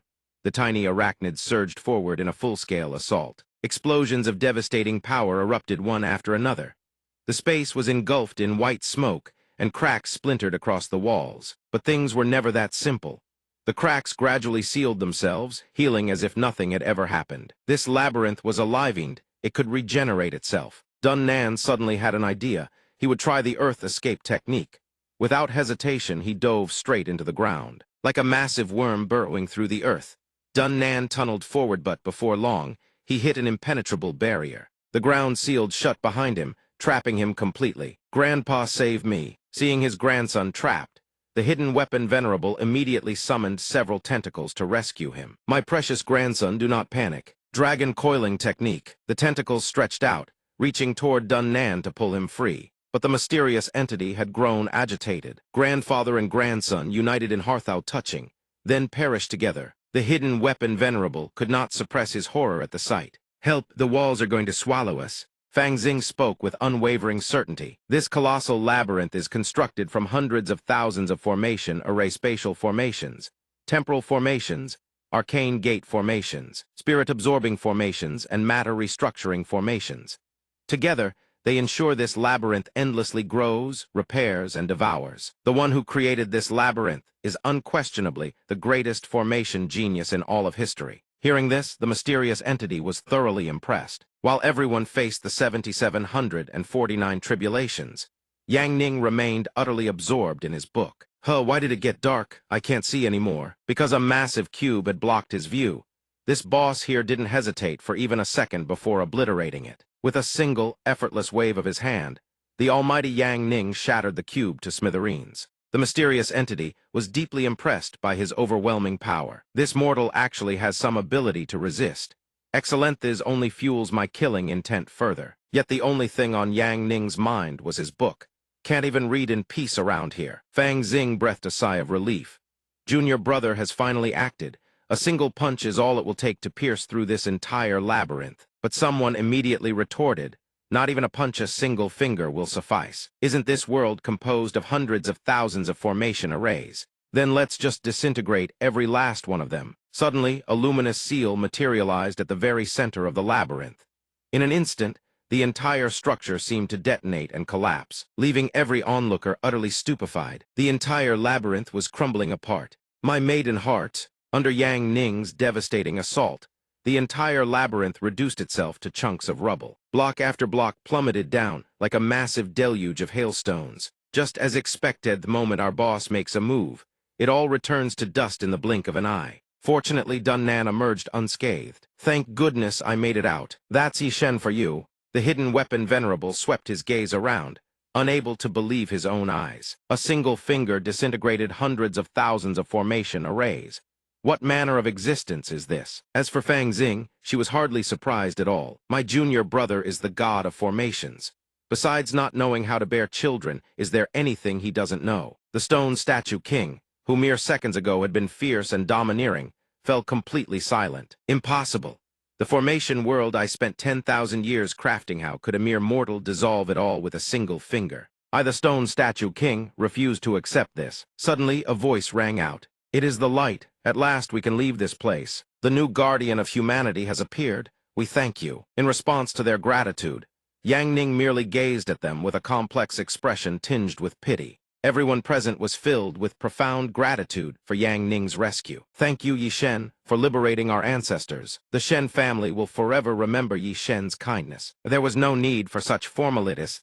Souls of these soldiers should never have been imprisoned here. These ancient demons truly deserved a beating. Now that Yan Nyang's little act is done, let us proceed directly to the 100th floor and deal with them. Meanwhile, in another location, Bai Fei remained deeply absorbed in her cultivation. At the same time, Qiu Zhu and Zia Hua were exchanging a few words among themselves. Did you receive the soul-transmitted message from Chun Feng on the ancient demon battlefield? You mean the one about all those women surrounding Sect Master Yi? What a pity our mistress has no interest in Sect Master Yi. The moment Qiu Zhu finished speaking, Bai Fei's ears suddenly perked up. I heard that little rabbit has been held in his arms multiple times, and that drunkard has been clinging to Sect Master Yi non-stop. As for me, I heard a noble young lady directly sat on Sect Master Yi's lap. The mere thought of it sent the flames of fury roaring even fiercer within Bai Fei. Zia Hua immediately asked, her eyes wide with surprise, Mistress, do you truly feel that way? Bai Fei was not pleased in the slightest. Her face darkened.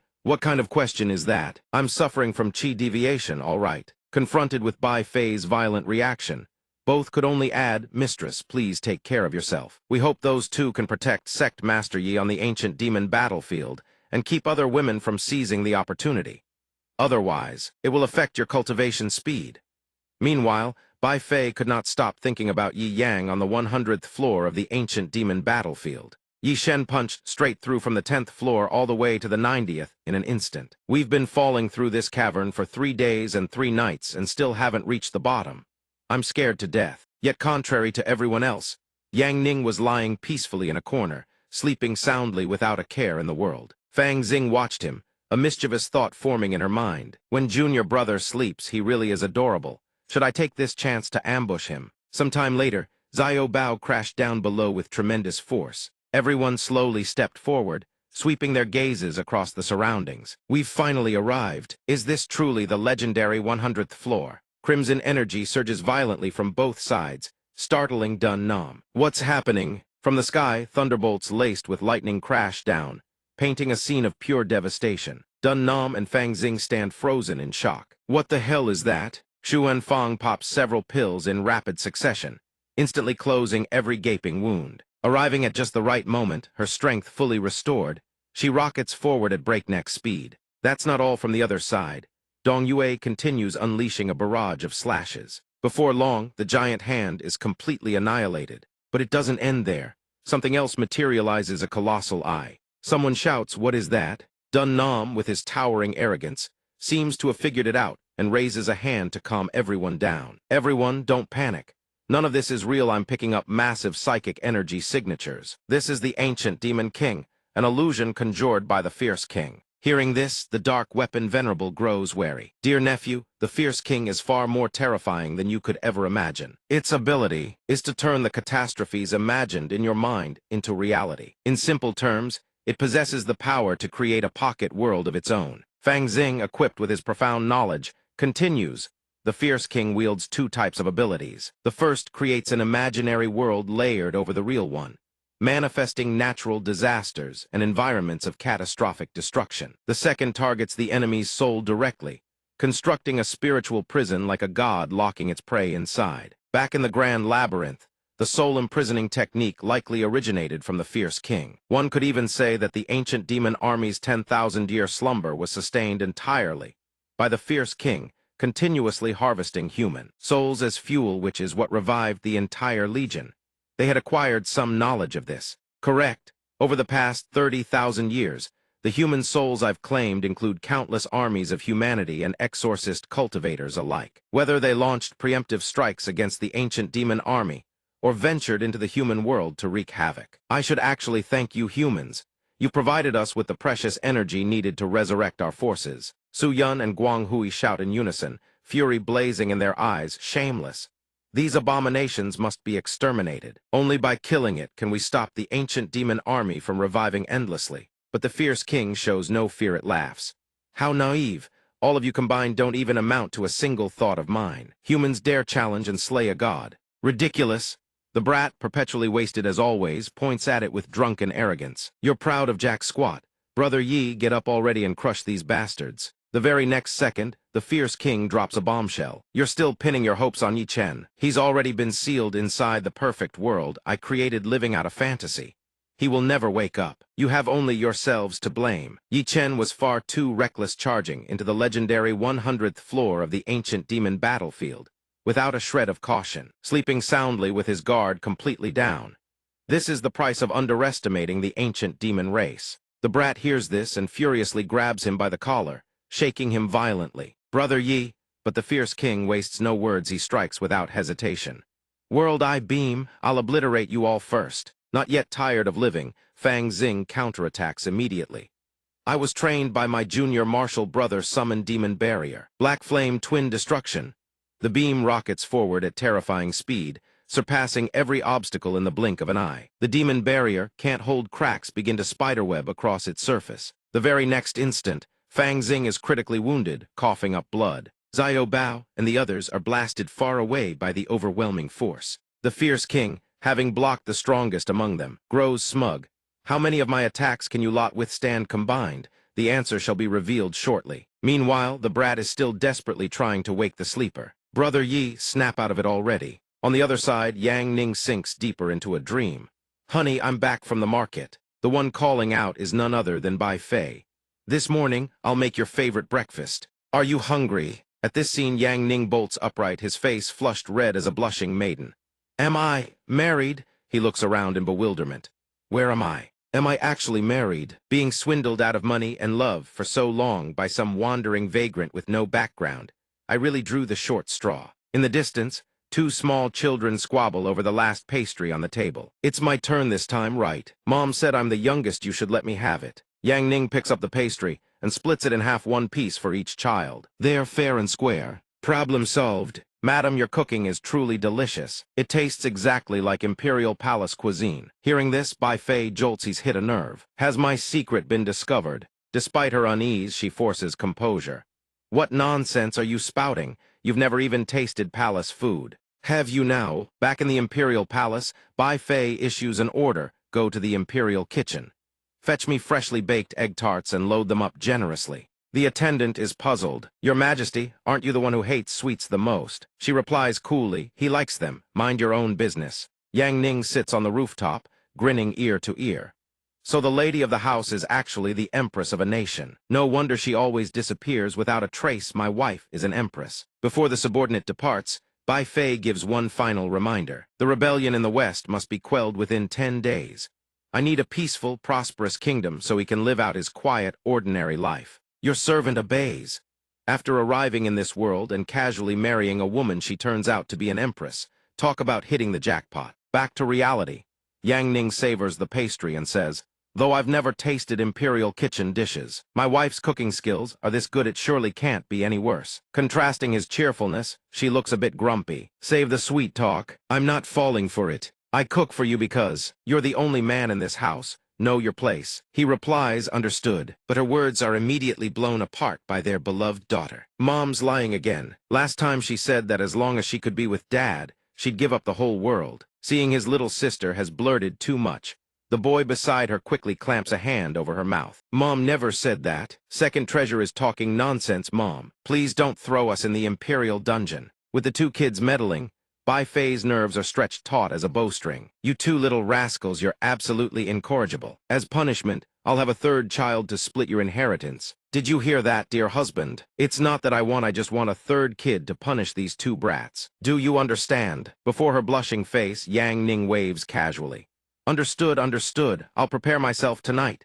Since he doesn't refuse, Bai Fei doesn't hesitate either. Then I'll go brew some tonic for you. You two go inside and wash your hands. The children respond in unison. Yes, ma'am. After everyone leaves, Yang Ning speaks up.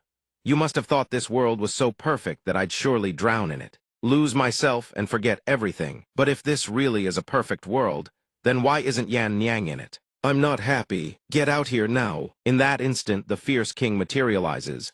For the first time ever, someone has seen through the truth of the world I created, and can even trigger divine thunder through sheer rage. Mortal, you have some skill, the fierce king sneers, but Yang Ning's expression hardens like cold steel.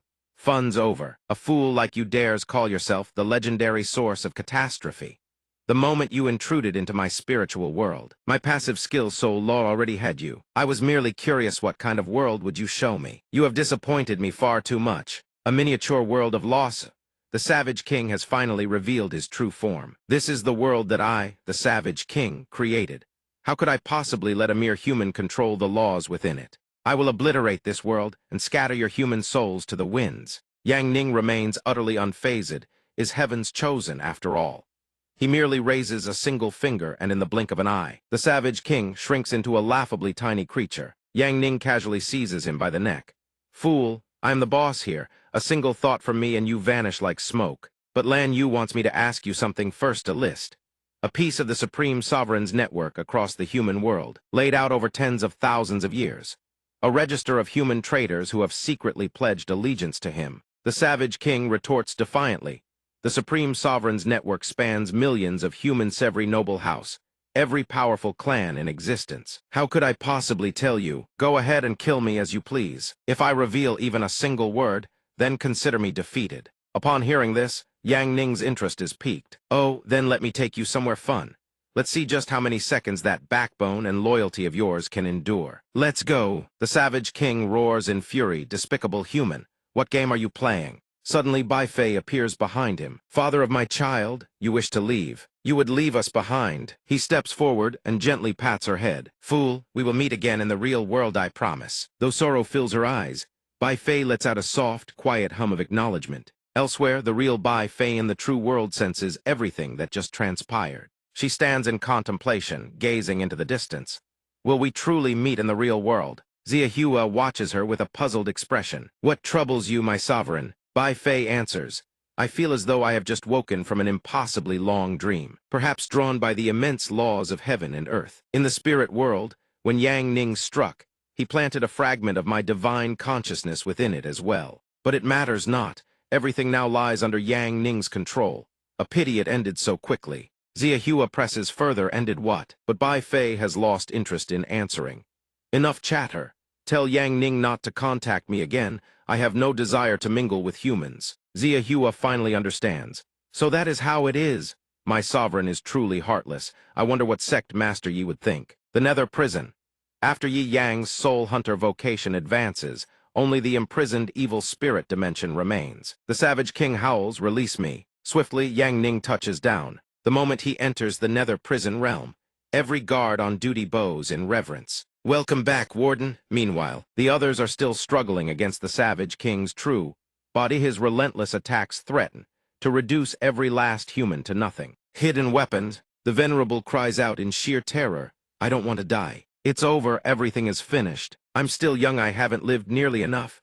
But just when all seems lost, the devastating energy blast from the Savage King suddenly freezes midair. The hidden weapon Venerable's terror transforms instantly into stunned disbelief. Every single one of the Savage King's attacks has been frozen in place. What in the world is going on? Everything has stopped. Wang Jing surmises hastily. The Savage King recklessly invaded my junior brother's spirit world and his own soul ended up sealed instead. Standing nearby, Guang Hui is dumbfounded.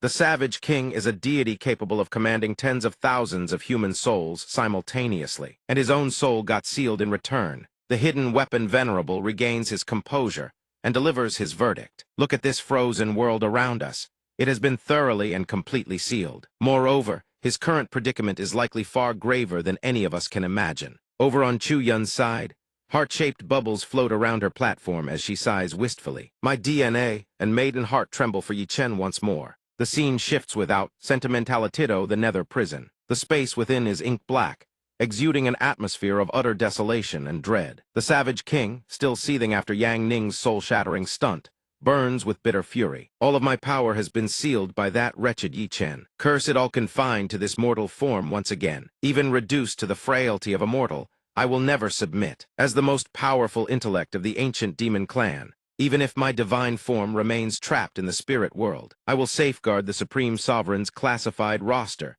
and valiantly defend his supreme glory. First, I must escape. Then I will report to the Supreme Sovereign how to deal with these despicable humans. With that, he picks his shackles, throws open the cell door, and boldly strides out, muttering to himself as he walks. I am far too weak right now. I absolutely cannot sustain a single injury, or my soul will be shattered beyond repair. I must leave this cursed place at once.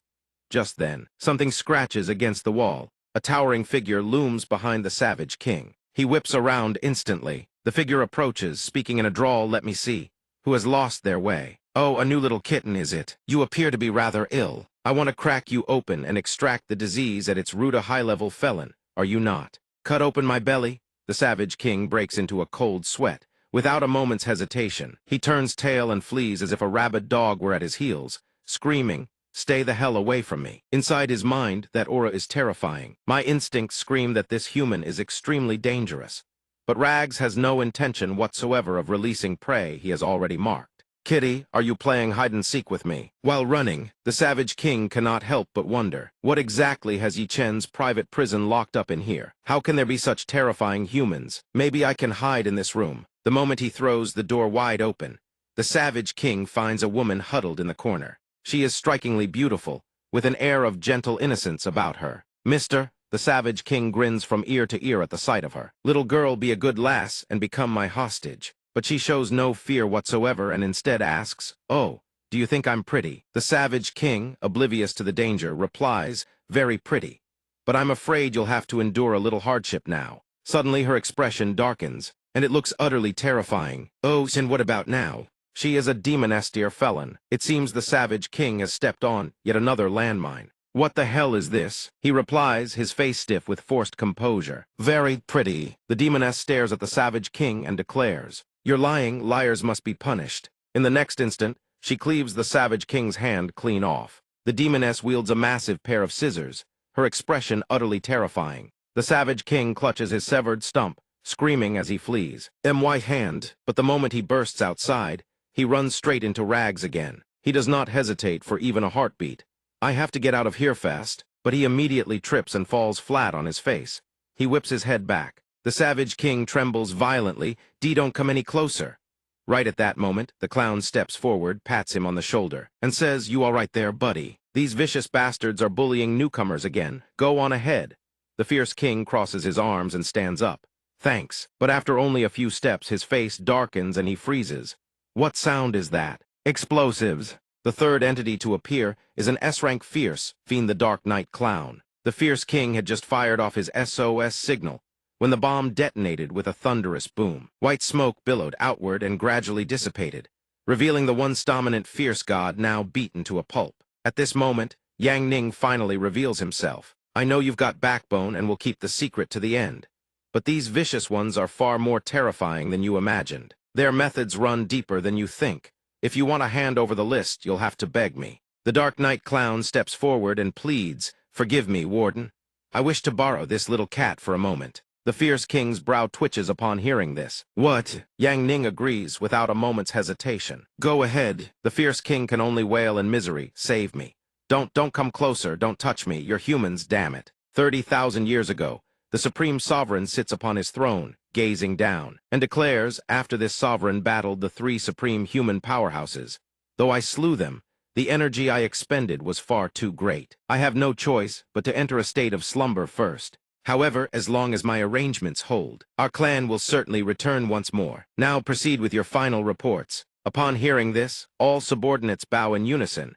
We heed the supreme sovereign's decree. The demon queen speaks first. "On my end, the grand labyrinth on the 10th floor has been constructed according to the supreme sovereign's design. This labyrinth world of countless formations will trap every human fool enough to enter." The supreme sovereign nods in approval. "Excellent. These human souls shall serve as the fuel to revive the ancient demon army time and again. Puppet King, you are one of the three sleepless kings. Over the next 30,000 years, you must continuously scatter bait and rumors throughout the human world, drawing humans step by step onto the ancient demon battlefield." The Puppet King responds immediately. "Your subordinate obeys." The Curse King also chimes in. "The Usura Realm Pearl that the Supreme Sovereign requires has been forged on my end. It replicates the legendary 18 layers of hell and can contain millions of human souls." The Supreme Sovereign's expression turns grave. "This is the key to my resurrection. Remember, I need only the souls of human soldiers. Their soul energy is the purest and most potent of all. Simply funnel these 500,000 soldier souls into the Usura Realm Pearl. Let them endure endless tortures in hell, generating immense agony energy. Do not let their souls dissipate, nor allow them into the cycle of reincarnation. Let them produce energy for all eternity. 30,000 years from now, I shall return at my absolute peak." In other words, the old king flatters eagerly. "Your subordinate shall surely present the purest human army souls to the Supreme Sovereign." The Supreme Sovereign continues, assigning him his task. "Old king, you are one of the three sleepless kings and bear the heaviest responsibility. Beyond collecting human souls, more crucially, you must locate every name on the list I have given you. By any means necessary, forge pacts with them and their descendants, so that their bloodline remains under our clan's control for all eternity." He accepts the order at once. Your subordinate obeys. I shall obtain every human on the list and nurture them, advancing them step by step through the human world. Your subordinate shall use ancient demon pacts to implant ancient demon cells into their brains, allowing the cells to proliferate endlessly. When they reproduce, the cells will pass into the bodies of their descendants. Should anyone dare resist, a single thought from the Supreme Sovereign will trigger their ancient demon, transformation turning them into tools of our clan. The Supreme Sovereign praises upon hearing this excellent. 30,000 years from now, when we reconvene, the human world shall be destroyed and we shall build a new world. Having spoken, he turns and walks deeper inside. The demons speak in unison. We bid farewell to the Supreme Sovereign as he enters slumber. 30,000 years hence, we shall annihilate the human world together and establish a supreme new world. The old king's eyes gleam with contemplation, lost in thought. In the warden's office, a voice asks, "Is this all you know?" The fierce king, kneeling below, answers, "Everything I know I've already told you. Don't hand me over to those three monsters anymore. I truly can't endure anymore." Yang Ning orders, "Old Mo, the interrogation may conclude now." An S-rank fierce fiend, Mo Li Yadai, the most formidable dimensional entity of the dark plot, immediately responds, "As you command, my warden." The final step of the interrogation, hand over the list of human traitors. A book is then produced. The fierce king speaks earnestly. This is the complete list. Yang Ning remains focused and says to Yan Yang, "Old Mo, review it for me first." He clamps a pipe between his teeth. He obeys the order. This list names countless humans from the most prestigious noble families. At the top sit rulers of nations. Below them are sages and great Confucian scholars. From economy to military, culture to political power, this list has infiltrated every layer of the human world. The one who crafted this list understands the vulnerabilities and architecture of the human world with terrifying precision. If the ancient demons are resurrected, the entire human world will face grave peril. The fierce king, his face dark and utterly unafraid of death, sneers, "What a pity. Even if you've obtained this list, it's already too late. The Supreme Sovereign is about to descend. The pawns scattered across the world have already begun to move." Yang Ning hears this and raises his gun, ending the interrogation. The fierce king stares at him, furious yet defiant. "Things have come to Thistle me if you wish. The pawns have already united. They will shake the entire human world. When the sovereign returns, they shall spread like wildfire across a prairie. The destruction of the human world is a foregone conclusion." With those words, a bullet buries itself in the fierce king's skull, and he collapses backward. With his final breath, he rasps, "Even though I die, it will not change the final outcome." Yang Ning steps forward and activates his skill flame of jealousy, mid-tier supernatural ability, level 100, single-use limit. He speaks, "You're dead, and the gene records of every traitorous human within your body are buried with you." Then a bolt of lightning erupts from his hand, annihilating the fierce king in a single strike. In another location, an army of fierce generals is on the march. Someone shouts, "Keep moving forward." Leading the army is the Grand General of the Zhao Kingdom, Wang Qi. He adds, "We must head to the Great Desert to greet the sovereign's resurrection." But then a surge of energy descends upon him. The soldiers watch in horror. The Grand General of Zhao Kingdom, Wang Qi, is dead. Zhu Lin of the Six Worthies is dead. The wealthy aristocrat of Jiangnan, Shi Chang, is dead. Panic erupts all around. Shi Deguo capitalizes on the chaos. The king of Xian is dead. His imperial father swiftly orders the execution of the entire Xian royal clan. 9 familial branches annihilated. Everyone sharing the same bloodline is eradicated in one sweep. Returning to the task at hand, "Old Mo, I'm heading back first. This netherworld blue prison. I'm leaving it to you." Mo Li Yadai accepts the order. "Your subordinate shall guard those monsters on the warden's behalf. I also implore the warden to deal with the Supreme Sovereignto. Let the 100,000 soldier souls within the Usura realm Pearl find peace at last." Yang Ning agrees coldly, "No problem." Outside in the real world, the fierce king's true body is engulfed in flames. Du Nan watches in shock. Why is he suddenly on fire? The hidden weapon Venerable chimes in, judging by the situation. The fierce king has likely been dealt with by Yi Shen. Over here, Yang Ning gradually comes to. He slowly approaches the group. "I'm awake now, let's go." Chayan approaches him with adoration brimming in her eyes. "Yi Shen, even without you saying a word, I would follow you anywhere." Chun Feng speaks up. "The sect master was just dreaming about our master." Men speaks up loudly in denial. "How could that be?" Dong Yu steps in. One throws the bait, the other catches. Yi Shen is flustered. "Looks like something definitely happened." Looking at the lot of you makes me even angrier. You two fox girls have way too much free time, don't you? Come here, I'll give you a task. Go smash that gate down. Consider it a test of your training results from the ancient demon battlefield." Upon hearing the order, they immediately comply, "As you command." "Let's smash it to pieces." Suddenly a voice booms from within. "Stop. This is the forbidden domain of the Supreme Sovereign.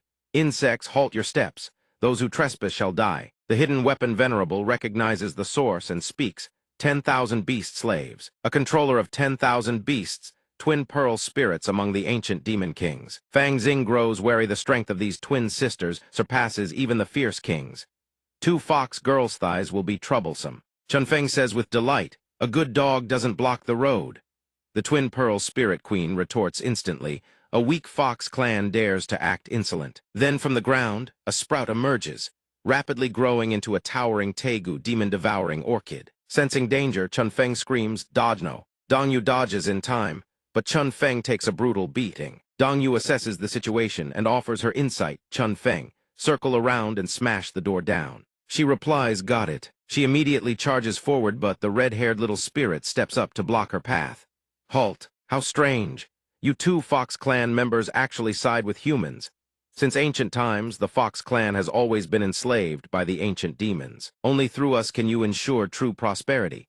Come witness a fraction of your ancestors' power. With those words, demon foxes appear one after another.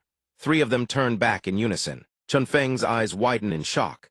Fang Xing, who has been observing the entire time, remarks, legend says a demon fox leaving its mountain can effortlessly shift an entire mountain range. She merely summoned 3 on a whim. The red-haired little spirit speaks with arrogance. Now do you see? Only by becoming our slaves can you obtain true power.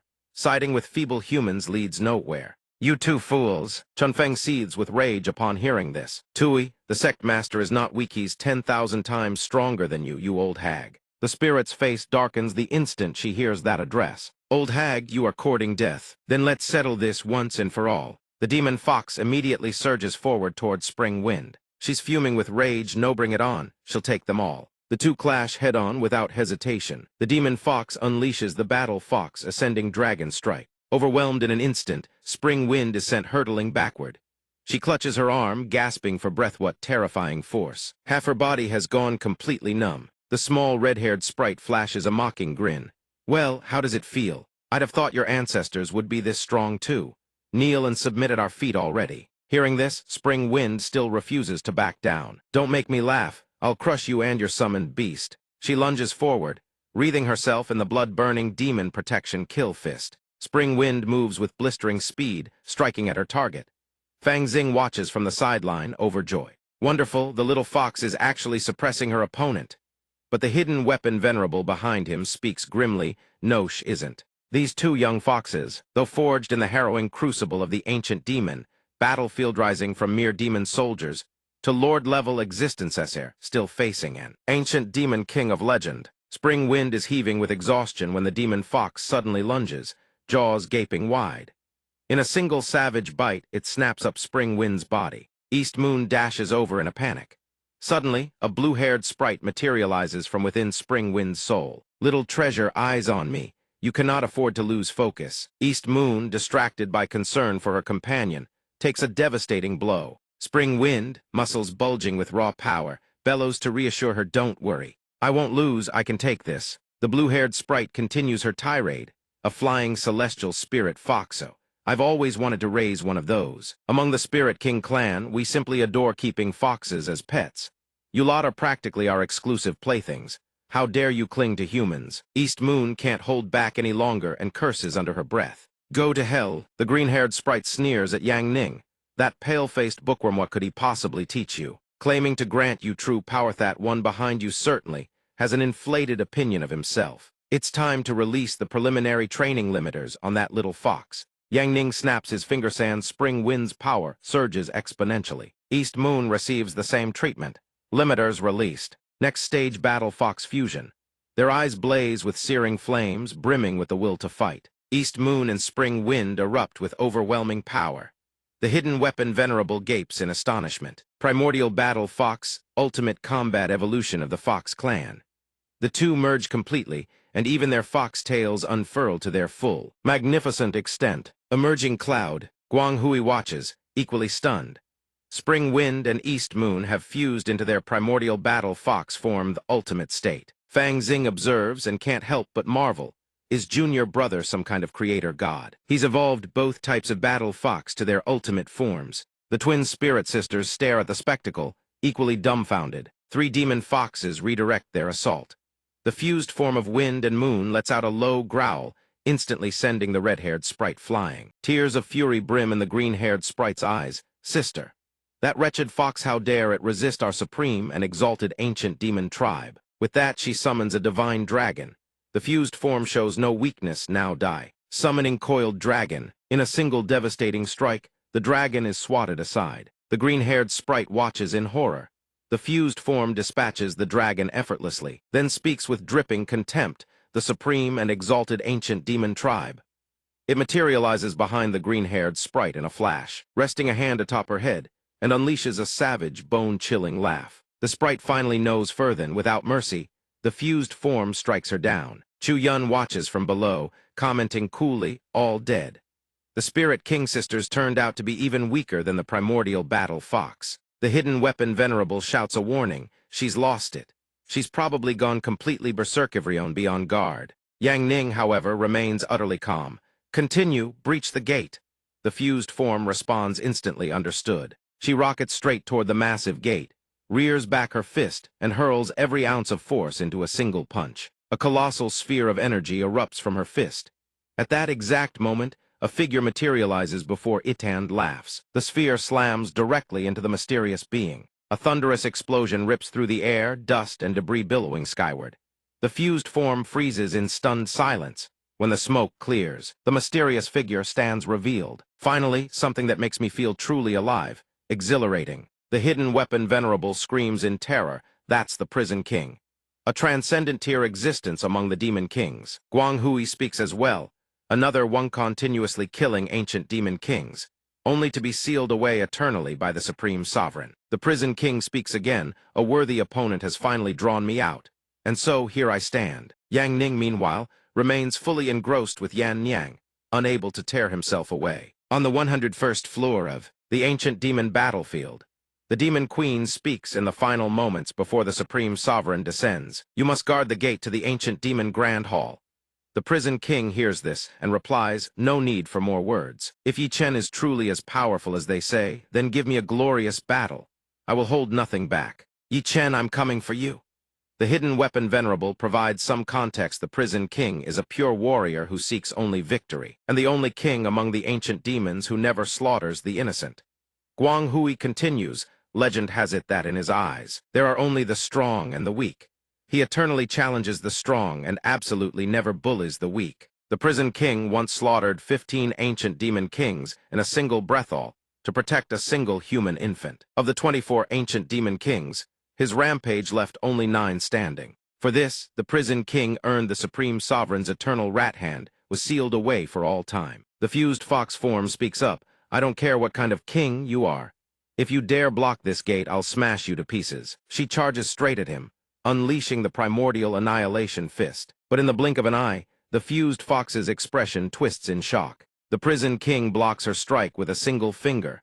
With a casual flick, the fusion shatters apart. Spring Wind and East Moon are hurled in opposite directions. Dong Nam and the hidden weapon venerable stare in disbelief. The primordial battle fox was popped like a soap bubble with one hand. This battle is one they must fight. The prison king declares with absolute arrogance, you are not my opponents. The weak are unworthy of fighting me. Do not seek death. Spring Wind, enraged, charges forward. Damn it! But East Moon holds her back. Calm down. As she catches her breath, a thought crystallized in that single exchange of blows. A bone-deep chill ran through her. Terrifying, he's not an opponent we can challenge. Only the Sect master can handle someone like him. At last, Yang Ning finally steps onto the stage. So we're the legendary #1 close combat fighter in this world. Excellent, I've been dying to face an invincible opponent. It's been far too long since my last PvP. Back in my world, I was just a salaryman, but I topped the global PvP leaderboard. I joined a gaming company just to chase the ultimate combat experience. Ever since I arrived in this world, I've been waiting for one truly satisfying fight. Since you're a warrior worthy of respect as a gesture of goodwill toward a fellow purist this match, I won't use a single skill. Pure close combat. Start to finish. The prison king hears this and responds in kind. I've heard that no one has ever been able to defeat Yi Chen, nor I let this fight decide who is truly invincible. Both raise their middle fingers a declaration. This match determines both victory and survival. Bring it. Yang Ning and the prison king stand face to face. their auras erupting in full force. The prison king surges forward first, declaring, "There can only be one true invincible." Dongnam watches and screams, "That's the prison king's realm-breaking fist. No human could possibly withstand it." Fang Xing also shouts a frantic warning. "Junior brother, keep your distance. Fight at range, don't let him get close." The prison king unleashes his technique exactly, as predicted the realm-breaking stance. Yet Yang Ning catches it with a single hand. The force explodes outward, generating a massive sphere of energy. The prison king hammers him with relentless attacks. Yang Ning only defends. A cascade of luminous orbs erupts around them. The prison king roars with his full might. Realm-breaking stance infinite. When the light fades, Yang Ning stands there, utterly unmoved. Guang Hui gasps in disbelief. The prison king's continuous realm-breaking fist has been completely neutralized. What's most terrifying is that not a single shred of power managed to breach Yi Chen's domain. The residual shockwaves rain down. The hidden weapon venerable size in all both of them were just warming up. This may well be the greatest clash of titans we'll ever witness in our lifetimes. Yang Ning calls out, utterly nonchalant, done warming up. "If so, I'm getting serious now." The prison king hears this and spreads his arms wide. "Come, let me finally taste true combat. But first I'll give you a taste of power that transcends human limits, celestial demon transformation. Try this on for size 3 realms destruction hammer." Yang Ning simply watches, calm as still water, as the killing blow hurtles toward him. The prison king hurls the attack straight at him, shatter. Yet Yang Ning doesn't budge an inch. The moment the attack touches his forehead, it cracks. Everyone watching from the outside witnesses the scene, and is struck utterly speechless with shock. Then the tri-realm rupture pestle shatters into dust. Guang Hui and Dun Nan tremble in unison, their faces filled with horror. Heavens, Sect Master Yi's skull is even harder than the rule-shattering pestle. In a flash, Yang Ning vanishes and reappears before the prison king, declaring, "My turn." He delivers a singular, crushing punch. The prison king recoils instantly, his momentum pulverizing the solid rock beneath him. Yang Ning presses the assault, closing the distance to unleash another blow. This strike obliterates the small hill behind them. The prison king retreats repeatedly before finally stabilizing his footing. The venerable of dark arts looks grim. Even a meteor impact could not shake the ancient demon diamond stance. Yet Sect Master Yi has shattered it with a single punch. Fang Xing gasps, truly terrified by the sheer scale of the battle. The prison king drags himself upright, sneering, "Not unworthy of the strongest human. You have finally managed to excite me." Yang Ning lunges again, executing a strike with such elegant ferocity that his physical attack splits into 3 distinct heavy waves. "Not bad," Yang Ning remarks. "You are the first to survive my relentless barrages." Half buried in the earth, the prison king struggles to resist. Yang Ning stands with arms crossed, calm and collected. He delivers another kick, then a more powerful one, driving the prison king deep into the bowels of the earth.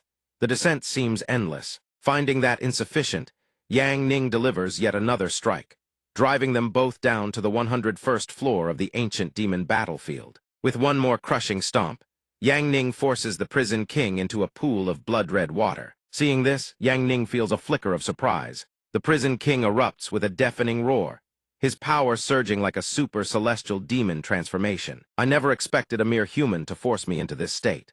Now, I shall show you why the ancient demon race reigns supreme over humanity. Behold the celestial demon spiral black annihilation treasure." Yang Ning watches with an indifferent gaze. Above, the venerable of dark arts observes the world below being consumed by a black cyclone. As if the apocalypse has arrived, the prison king has activated the black annihilation treasure. Fang Xing warns frantically, "Junior brother, you must dodge that." Yang Ning leaps upward, offering a faint smile. Interesting.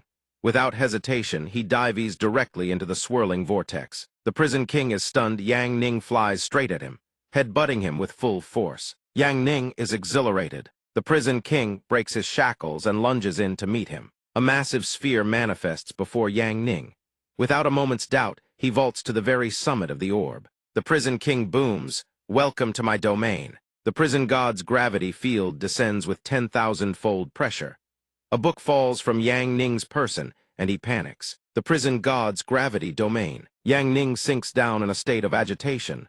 "Treasure, Bei, you must not come to any harm." The prison king leaps to the attack, declaring, "I will not show mercy." A thunderous punch slams down. The prison king follows with a swift kick, but Yang Ning evades it with ease. Blow after blow rains down, but Yang Ning weaves through the strikes with fluid grace. Once more, the prison king swings and misses. He wheels around, eyes wide with disbelief. Dun Nan uses his power to project the battle for all to witness. He turns pale, gasping.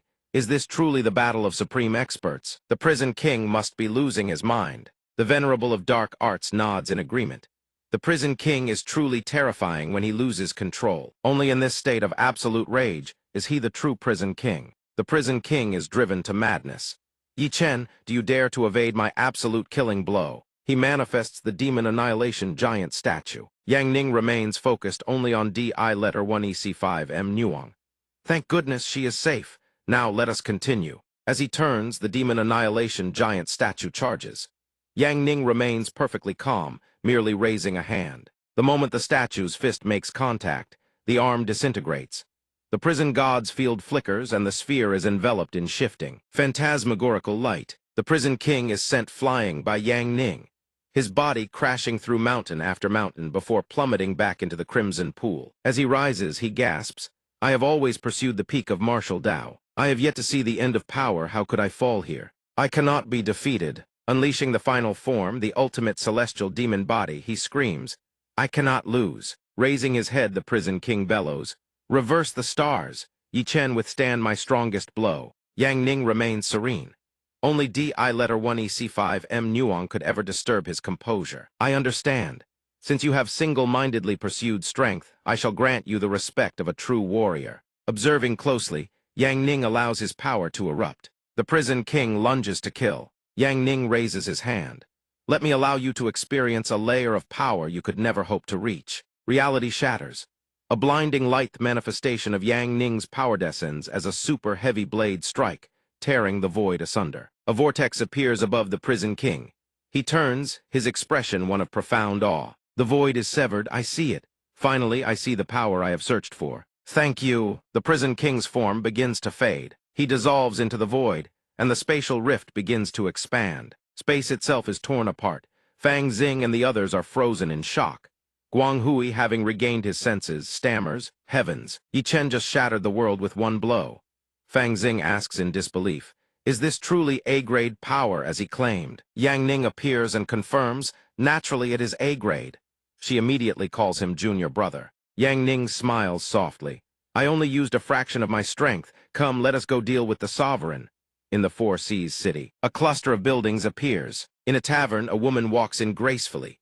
A man holding a cup of wine approaches Feng Hao, drooling. DI letter 1EC5M Nuong's underwater ambush of the protagonist was truly magnificent. Another adds, I think the best part was when I actually moved. Another woman nearby, eavesdropping, loses her temper. Everyone enough, this is a public place. A customer sipping his drink adds, luckily, Sect Master Yi isn't here. The DI letter 1EC5M Nuong Appreciation Club members gather, grumbling that the scene was an eyesore. The tavern owner chimes in.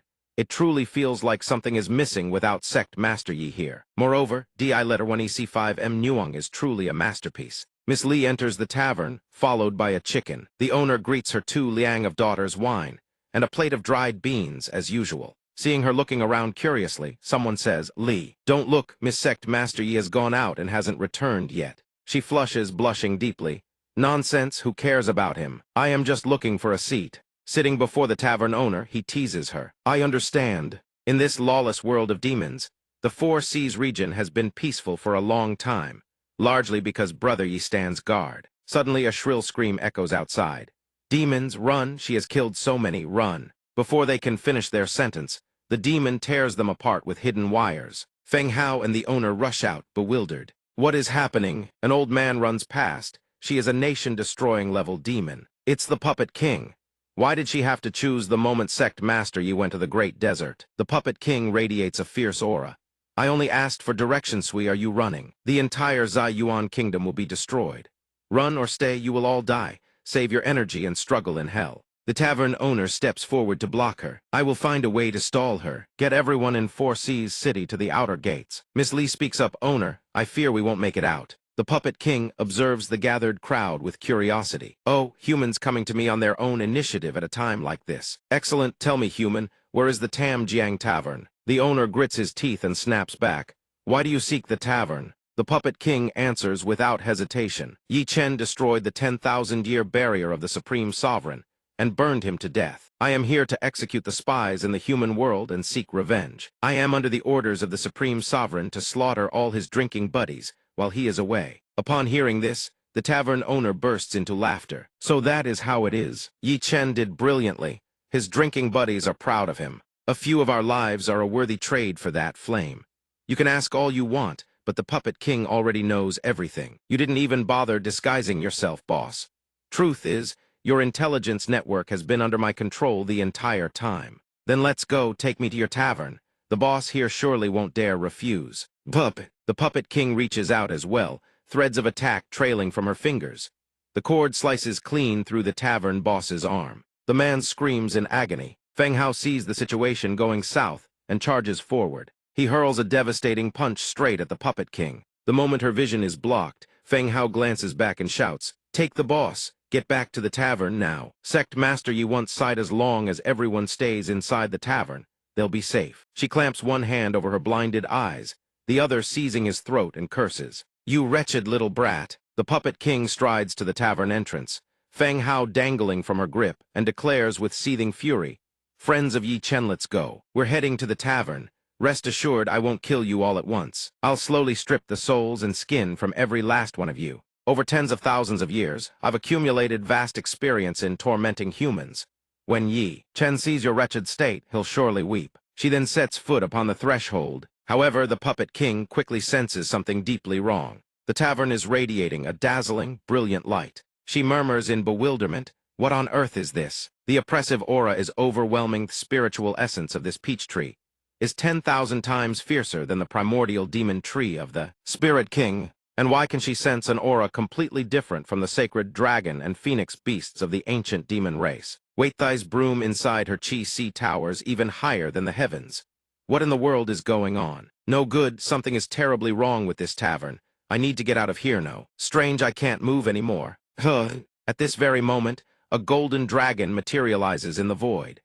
The chicken within the tavern transforms, revealing itself as a phoenix. The broom is the manifestation of Wu Chen. He wonders aloud, why is it so small, though? Fei Tao also appears, glances over, and says softly, "How dare you barge into our tavern?" The Peach Blossom Shadow Lord, fan in hand, warns coldly, "You wretch! The tavern is not a place where you can run wild." The dragon behind her growls, "You've disturbed this old man." Another voice continues, "The master used his enlightenment cultivation technique to leave us here precisely for this day." The Puppet King's mind reels in terror. Their combined aura alone is crushing her body to its knees. She gasps, Supreme Sovereign, save me." Feng Hao beside her reaches up and clutches his own neck. Heaving for breath, he sputters, "Holy crap! The stuff in this tavern was secretly enlightened into immortals by Sect Master Yi." Before the sunlight even reaches the tavern, the Puppet King collapses to her knees, begging for mercy. "Please spare me, esteemed sacred beast lords." The carp-turning twin dragon materializes and asks the others, "How should we deal with her?" Wu Chen, having reattached the tavern boss's arm, replies flatly, "A minor demon of such meager caliber, and we're still debating how to handle her. You lot really haven't seen the world." Feng Hao stands nearby, blinking rapidly and jaw agape in shock. An ancient demon king who can casually annihilate an entire nation yet in the eyes of these seniors. She's merely a minor demon. Jai Shen offers his opinion. For trash whose hands are soaked in human blood, I say we tear out her tendons and strip the skin. Along looks down at the bound figure and delivers a maxim, safety first. To uproot the threat entirely, I support it. Fei Tao seals it with a single sentence. I'll go with whatever everyone decides. The Puppet King listens, trembling uncontrollably. Esteemed sacred beast lords, hear me out. Humans should have gone extinct long ago. The sacred beast lords need not dirty your hands with such a matter. As long as the sacred beast lords do not interfere, once the Supreme Sovereign annihilates humanity, the ancient demon race will reward you handsomely. We may even help you lords forge your very own holy nation." Everyone in the tavern stares, dumbfounded by such brazen shamelessness. Jai Shen speaks up. "Is she a brain-dead fox or something? Our master is human and she's asking us to help exterminate humanity." Wu Chen continues, "What use is a so-called holy nation to us? The mission our master entrusted us with is to protect this tavern." The Puppet King listens to their exchange, utterly incredulous. "You lords actually have a master, and he's a human. How can a human possibly possess sacred beasts as terrifyingly powerful as all of you? Wu Chen responds with calm indifference. Terrifying us. Truly, a country bumpkin who has never seen the world is a pitiable creature. Along flies to his side and adds, if she saw the master's strongest summoned beast, she'd probably have pissed herself by now. After reaching a consensus, Wu Chen points a finger and fires out a shimmering rope of light. Lock her up first. Can't let this wretched body dirty our tavern. In an instant, the puppet king lets out a shriek as she is strung up in a humiliating pose. Seeing the finished result, Wu Chen blushes with self-admiration. My binding technique truly is perfect for tying up demons. Along is exasperated. Are you actually doing this for the tavern's sake? I reckon you're just indulging your perverted hobby. The old man and Feng Hao watch with lecherous fascination, trading praises. As expected of a senior master of, and his technique is so unique. Along turns to the puppet king and begins the interrogation, safety first.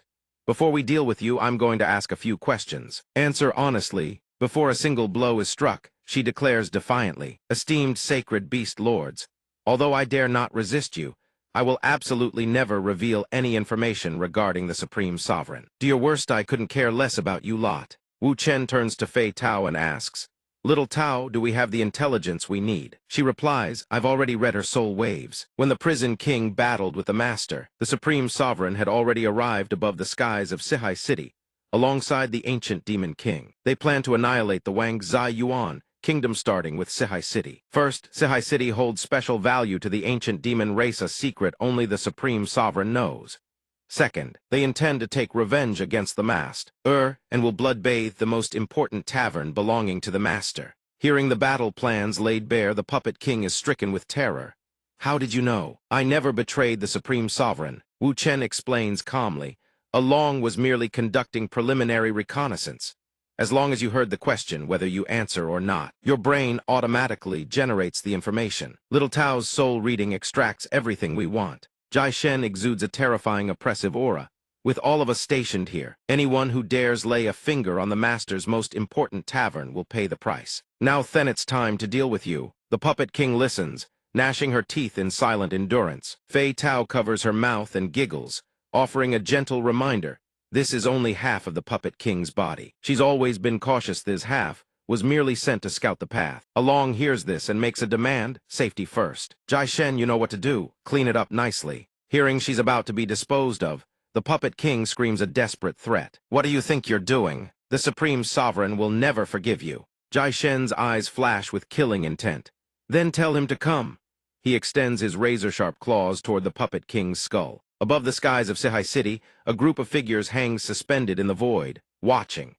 The Supreme Sovereign now sits upon his grand throne, surrounded by his demon horde, and demands, you still cannot sense anything from your other clone. The puppet king's main body replies, nothing at all. Something inside the tavern appears to be blocking the transmission of information.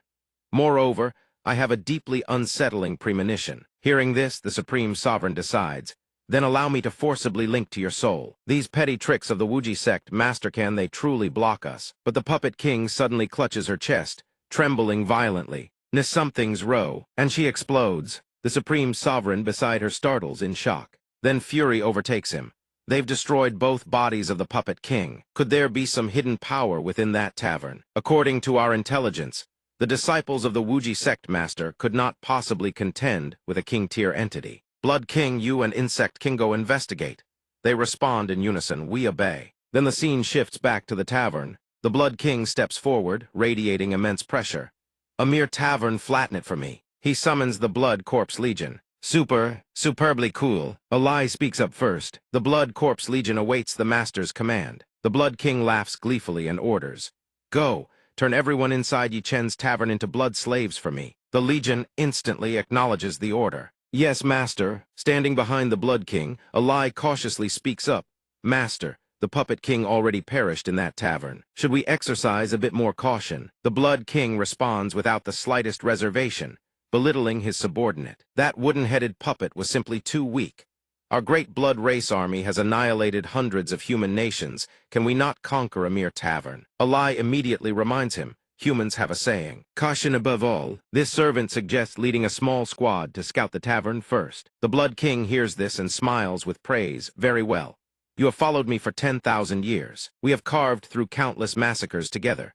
Your loyalty and wisdom are beyond question. Go, after we breach that tavern, I shall bring you before the Supreme Sovereign to serve alongside me. I have long known you harbored such ambitions. Hearing those words, Alai blushes and shyly swears her oath. Thank you, Master.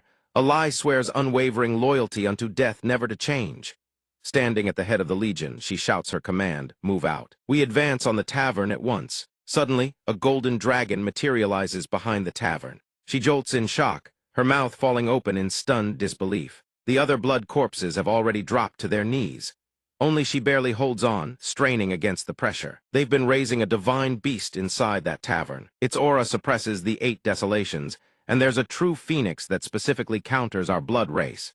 It's making my very soul tremble. Jai Shen steps out of the tavern, radiating menace. I'm telling you, wretched creatures loitering here will ruin business at the tavern, and the master will be furious. Alai once again swears oaths as empty as promises whispered on the wind. Great Phoenix, I have come specifically to renounce evil and embrace the righteous path. I have long endured enough of the Blood King and the Supreme Sovereign.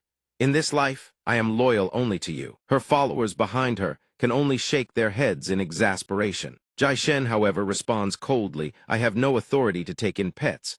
I already have a master of my own. Besides, what use is a piece of trash like you? Alai trembles as she answers, my bewitching arts are first-rate. My body is supple and yielding. I will surely bring your master, the great Phoenix, to the heights of pleasure and earn you great favor. Hearing that nonsensical drivel, Jai Shen is baffled. What in the world is this gibberish? At that precise moment, Wu Chen appears. With a flick of his sleeve, he bellows, worthless trash. Know your place, shut your mouth. Instantly, Alai is locked in place by his binding technique, frozen in a humiliating pose. On the side, Feng Hao and the old man are treated to yet another eye-opening spectacle. Senior Wu Chen is exorcising demons again, and this time he's invented a brand new method. Wu Chen speaks with utmost pride. The Tao of demon slaying must constantly innovate. I shall open your eyes to many more of my demon-subduing techniques in the future. Standing behind him, Fei Dao raises a reminder. Aside from this group inside the tavern, there is still a massive horde of demons outside. Along chimes in with his usual line, safety first. No reckless moves, no half measures wipe out every last demon in Sihai City in one fell swoop. Jai Shen rebuts, but our duty is to protect the tavern. We cannot leave this area. Waiting for them to come to us would be far too slow. Wu Chen steps forward with a suggestion, leave it to me. Lend me your star of Mars for a moment. A slender thread then extends toward the center of his forehead. Wu Chen then steps forward and lifts Alai's chin. The gossip-hungry men immediately begin discussing among themselves. At last, Senior is showing his thunderous methods of demon exorcism. Then, to the utter astonishment of the blood corpses behind her, Wu Chen plants a kiss on Alai. She is left utterly bewildered, her face flushed with embarrassment. After taking such liberties with the poor girl, Wu Chen even bursts into tears. For the sake of exorcising demons, for the sake of planting the star of Mars into her body, I had no choice but to go this far. The men inside the tavern are deeply moved and speak in unison. Senior is truly a paragon of virtue. Standing behind them, Along can only look on helplessly. This guy is basically a pervert. Wu Chen then says, all right, you may leave the tavern now. Go straight out. Outside, the Blood King grows impatient. Why is it taking so long? They still haven't come out. It's merely a small tavern. A blood corpse with keen observation speaks up. I see her. The captain is coming out. The Blood King quickly spots that small figure as well. However, Alai now appears in an utterly unstable state, grinning wickedly. The Blood King instantly realizes something is wrong. At that moment, Alai detonates, unleashing the aura of the Phoenix's divine form. Look at that colossal source of power. The Blood King orders a retreat. Everyone run. A divine pill of the Phoenix had been planted inside her body. The blood corpses are rapidly drawn into the blast. They scream, the world is about to be set ablaze. The Blood King shouts for retreat, yet flees in the opposite direction. What kind of joke is this? I don't want to be reduced to nothing. The more she runs, the more the power pursues her. Damn it, it's tracking automatically. Now, a spectacular explosion blossoms across the sky. On the other side, the Bug King turns to the humans and orders, remember later, you will scout the tavern for me. You are humans, the tavern will not be on guard against you. After all, this world will inevitably belong to the Supreme Sovereign. Their surrender is truly the key to moving forward. The group answers in unison. We swear unto death our loyalty to the Supreme Sovereign. We shall eliminate the tavern in his name. However, when they turn their heads and see the phoenix, they freeze in bewilderment. The phoenix's silhouette swiftly descends upon the Bug King. A blinding light swells ever larger, then a tremendous explosion erupts.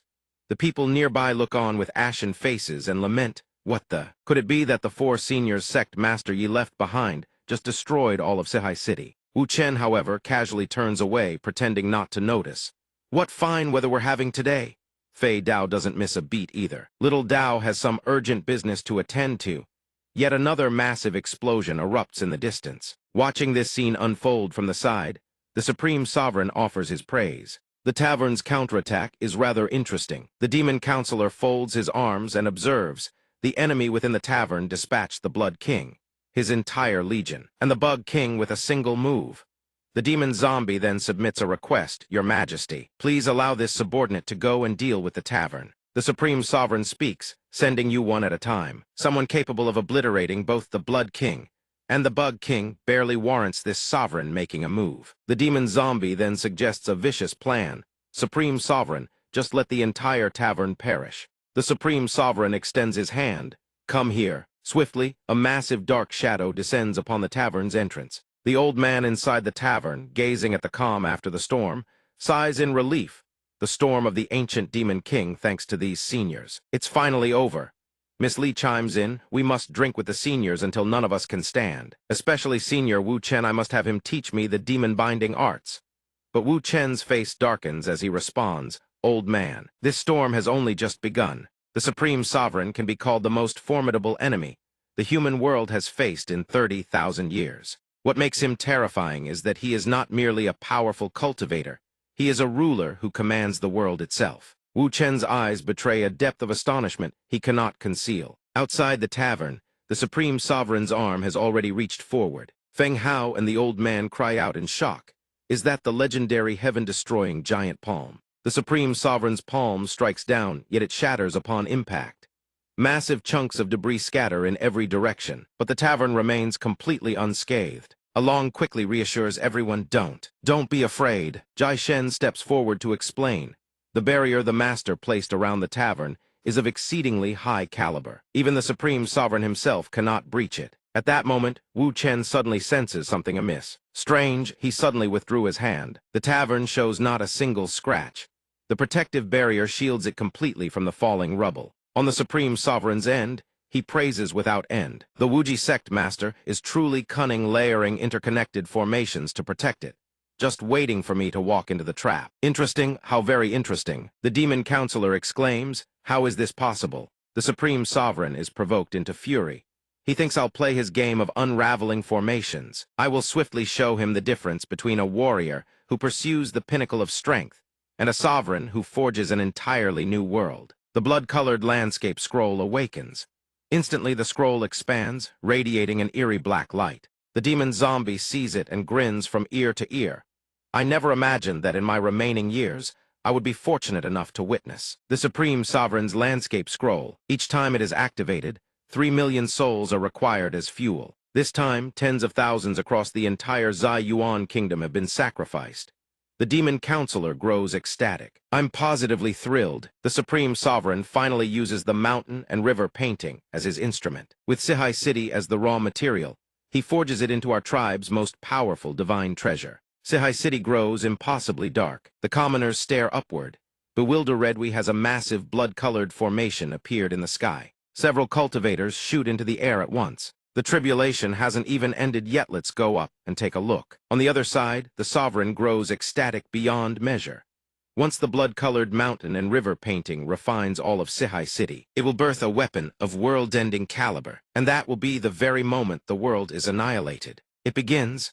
The instant his words fade, pillars of blood-red light erupt throughout the void. The cultivators soaring upward are instantly engulfed by that terrible power. In an instant, the blood-colored mountain and river painting rips their very souls from their bodies. The martial arena of the Ziyuan kingdom, where soldiers stand in ranks, is no exception. Even the Chancellor's manor, where revelry and debauchery run wild, falls under its shadow. The Chancellor and his wife shriek as their souls are torn free. Every last soul streaks toward a single point. They all converge upon the blood-colored mountain and river painting. The old man in the tavern gazes outside, and wondersweet, has everyone beyond the door frozen completely still. Are they dead? Wu Chen, standing behind him, begins to explain. Not dead. Their souls have been drawn out by the formation in the sky. That formation requires soul switch means, as long as their souls return to their bodies, they can be revived. Beside him, Fei Dao adds, once the formation absorbs 3 million souls and turns golden, all of Sihai City will be refined into nothing. No one knows what the sovereign truly intends, but during the refinement, every living soul will be obliterated. That may well be the moment the world's destruction begins. Watching the devastation unfold outside, the old man blurts out, what do we do now? Sihai City is about to vanish. Ziyuan Kingdom will become a land without people. Seniors, please do something. But his plea goes unanswered. We cannot. Jai Huang, silent until now, finally speaks. We cannot leave the Guan Miao domain. If we could, the 4 of us joining forces might put up a fight against the sovereign. Feng Hao lowers his head and asks, then who will save Ziyuan Kingdom? Who will come to save us? Miss Li also wonders, are we truly just sitting here, waiting to die? Wu Chen can only say with certainty, Master will take vengeance for us. A long chimes in as well. Right now, I can only hope the Master's disciples don't act rashly. They must not leave the gates of Wuji Sect under any circumstances. But that hope proves futile. Several figures have already burst out from the direction of Wuji Sect. The blood-colored mountain and river painting flutters ominously across the sky. Yu Xiang glances back and shouts, everyone get back. Leave a crisis this enormous to us direct disciples will handle it. The whole world is dangerous now. But the one behind her replies, old man, in Wuji Sect we advance and retreat together. You 2 sisters have always been cowards. We'll face this crisis alongside you. In the distance, cultivators who charged forward without heed for their own strength are being dragged away. Several of Yi Shen's disciples are affected as well. Huan Yang trembles and cries, sister, I'm scared. Yu Xiang steadies her. Even if we're afraid, we must protect Sihai City and the tavern in Master's place. Suddenly, a voice cuts through, so you lot are Yi Shen's disciples. She whips around and shouts, who's there? The horned pearl demoness has materialized behind them.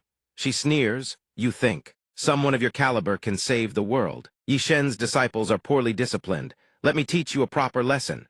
Yu Xiang, burning with fury, hurls a talisman and snarls. You old hag who teaches whom is still up for debate. In an instant, she summons her Shikigami evil bone. Take down that woman at maximum speed, then dismantle that blood-colored formation. Swiftly, Yu Xiang's arrow and evil bones lock onto the horned pearl demoness. A thunderous explosion tears through the air, obliterating everything in its path. Yu Xiang cries out in elation, hit, but immediately senses something is wrong. Impossible. From within the white smoke, the horned pearl demoness speaks completely unscathed. Yi Shen's disciples are nothing more than Thisfit, only to serve as fuel for the mountain and river painting. The 2 papaya sisters are blasted away, screaming in agony. Moments later, the blood-colored mountain and river painting devours their souls as well. Meanwhile, Guantong erects a protective barrier around Lu Qing and says, are you stable now? The soul-pulling force of the sky formation grows stronger by the second. I can barely hold on. Hidden behind her comrade, Lu Qing chants incantations while replying, I need a little more time. This is my first time casting the spear movement technique medium form. But when she glances toward the distant demon, Guantong realizes it's bad. We've been spotted. The zombie demon conjures a vortex sphere and snarls, you wretched wretches of Wuji Secti. At that exact moment, Lu Qing whips her head around and declares through gritted teeth, it's done spear movement technique, medium form. The zombie demon shows no readable expression. She strikes back. In a flash, a beam of golden light obliterates the vortex. Below, a watching citizen cries out in joy. Thank heavens, someone has finally struck back against the mountain and river painting. But when the spear movement technique reaches its target, the sovereign catches it effortlessly, then crushes it to nothing with a single hand. Lu Qing gasps in disbelief. How is that possible? In the next heartbeat, both Lu Qing and Guantong have their souls torn away. The sovereign's voice follows. Yi Shen's disciples have entered the mountain and river painting. Gazing at the brilliant golden glow, he thinks with satisfaction completion, rate of the blood-colored mountain and river painting formation 95%. Down in the tavern, the old man weeps bitterly. That painting is nearly complete. Who will come to save us? Wu Chen's expression turns grim. Powerful cultivators from across the Ziyuan kingdom have rushed here from every direction, only to have their souls devoured in return. Along continues. In the sovereign's eyes, every cultivator under heaven is nothing but a pawn. The sovereign casts his gaze downward and sneers. You wretched piles of bone. From the direction of Wuji Sect, a clear, piercing voice rings out. Everyone dodge-no. Yi Zhen, piloting the mecha, declares, I'm heading out.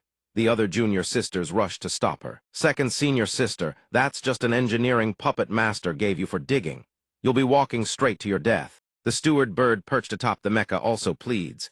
Lu Qing and Nangong were far stronger than you, and their souls have already been taken. Don't throw your life away for nothing, senior sister. But Yi Zhen refuses to relent. Lord Bird, you said at your sylphants the blood-colored mountain and river painting is completed. Every junior sister whose soul was taken will have their spirits shattered and die. I must stop it from being completed. I absolutely cannot let them die. The mecha launches skyward. The steward bird shrieks in panic quickly. Turn back, a junior sister murmurs in confusion. The second senior sister has always been the gentlest person in the sect. Why does she look like she's gone completely mad? She's always looked after everyone's daily lives. She has no talent for combat whatsoever. What does she think she's doing? High in the sky, the blood-colored mountain and river painting blazes into existence. Beyond it looms the supreme sovereign. Yi Zhen, inside her mech, faces him head-on. Yi Zhen calculates her target is those bones. Destroy them, and the junior sisters will be saved.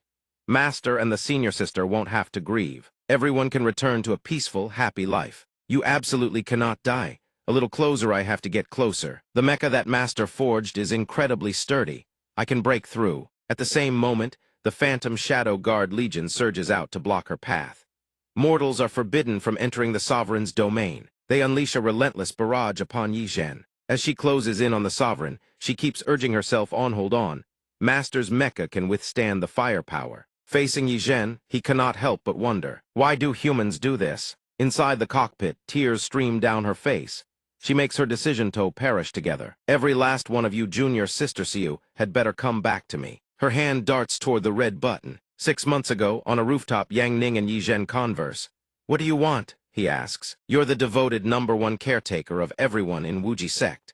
It's about time you started a new career combat. I don't want anything. I have no interest in cultivation. I just like taking care of everyone. I'm an orphan. I've lived alongside everyone here since childhood. Eldest senior sister protects everyone with her sword. I protect everyone in my own way, looking after the lives of all. Everyone. Yang Ning has watched her for a long time. I see you've been absorbed in excavating and repairing the sect grounds lately. Here a construction mecha refined by your master. It can handle all the heavy labor.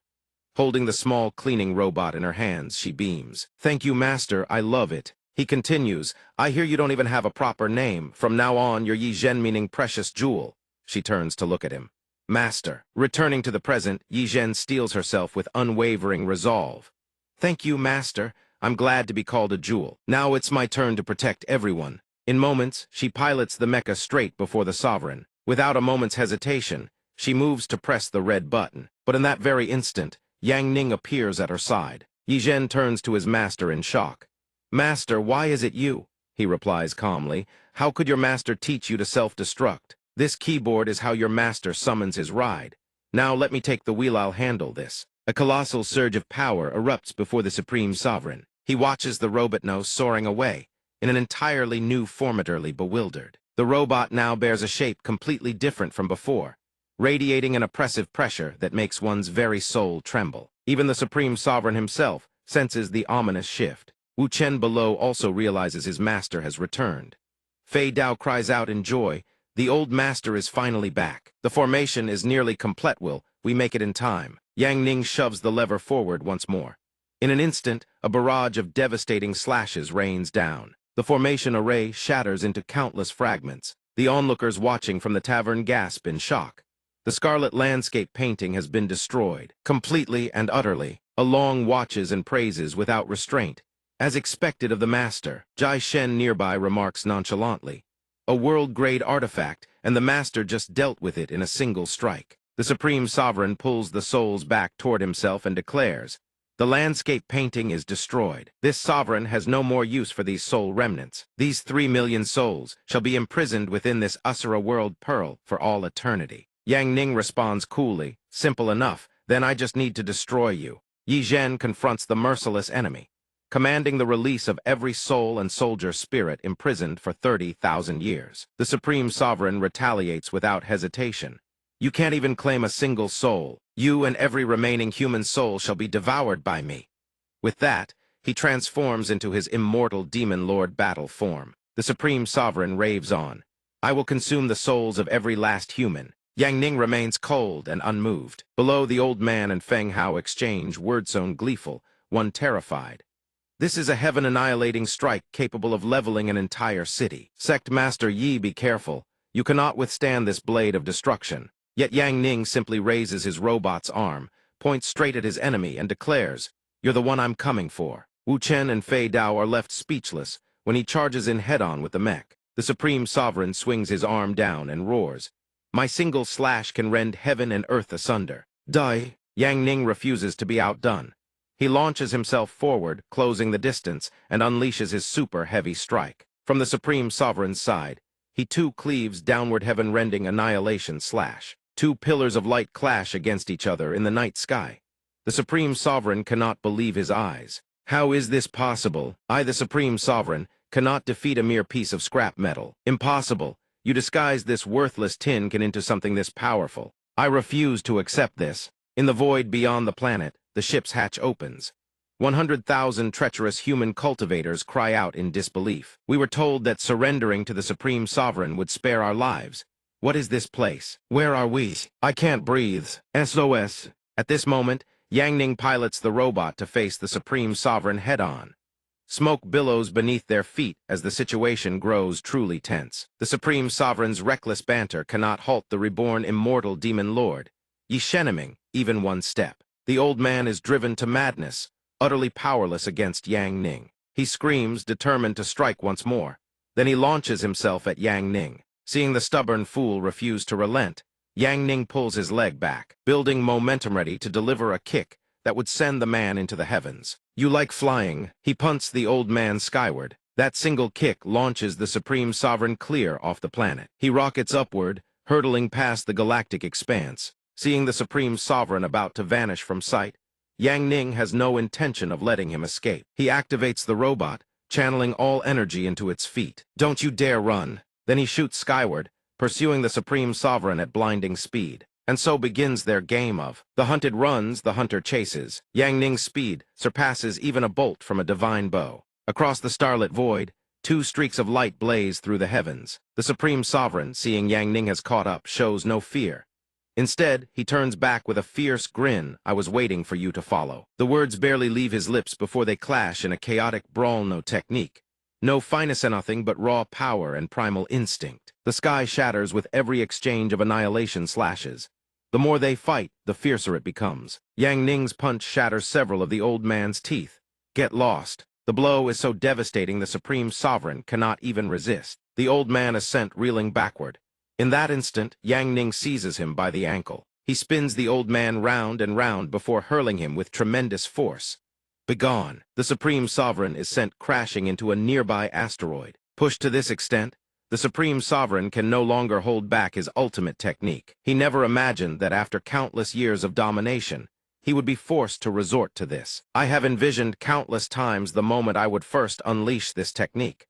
To think it would be used against a mere human. He presses both hands against his chest, furiously channeling demonic energy into a single focal point. He screams with every ounce of his being, "Forbidden technique, Dark Emperor Cannon." Two skeletal dragons materialize, soaring into the void with earth-shaking roars. But our protagonist remains utterly unfazed. He says, "Very well, then allow me to gift you a sustained high-intensity nuclear shockwave." He condenses all energy into a single focal point and fires it straight at the Supreme Sovereign. The Supreme Sovereign immediately unleashes his own blast to counter. He believes with absolute certainty that this single strike will annihilate his opponent and revels in that delusion. Perish along with the blue star. The moment the two forces collide, it becomes glaringly clear Yang Ning's power overwhelms by twofold. The Supreme Sovereign's blast fails to withstand it and is violently pushed back. The old man's eyes widen in horror. Before returning to dust, he cries out in defiance, "No, stop this!" But how could mere words halt what was already set in motion? And so his body is swallowed by the cataclysmic force. His screams of agony echo across the void. Thunderous booms resound without end.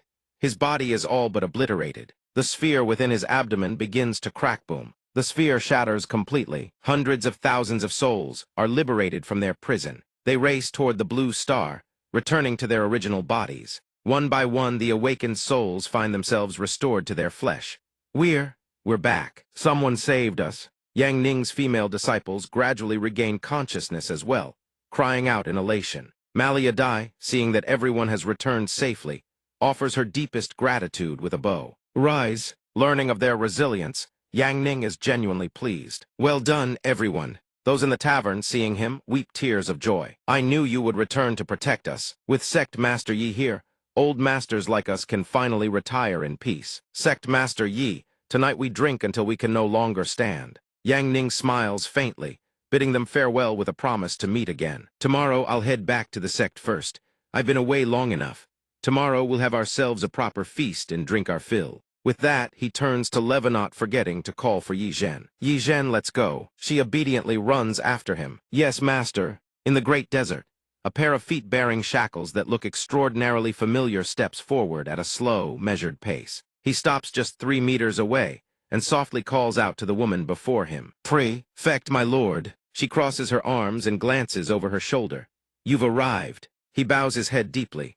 Apologies for the long wait, my lord. She turns around, smiling at him, and gives a soft hum of acknowledgement. Prison King. He lifts his head-high's entire body, covered in wound sand, looks at her. In the great desert, Lan Yu stands with her back to the Prison King and speaks.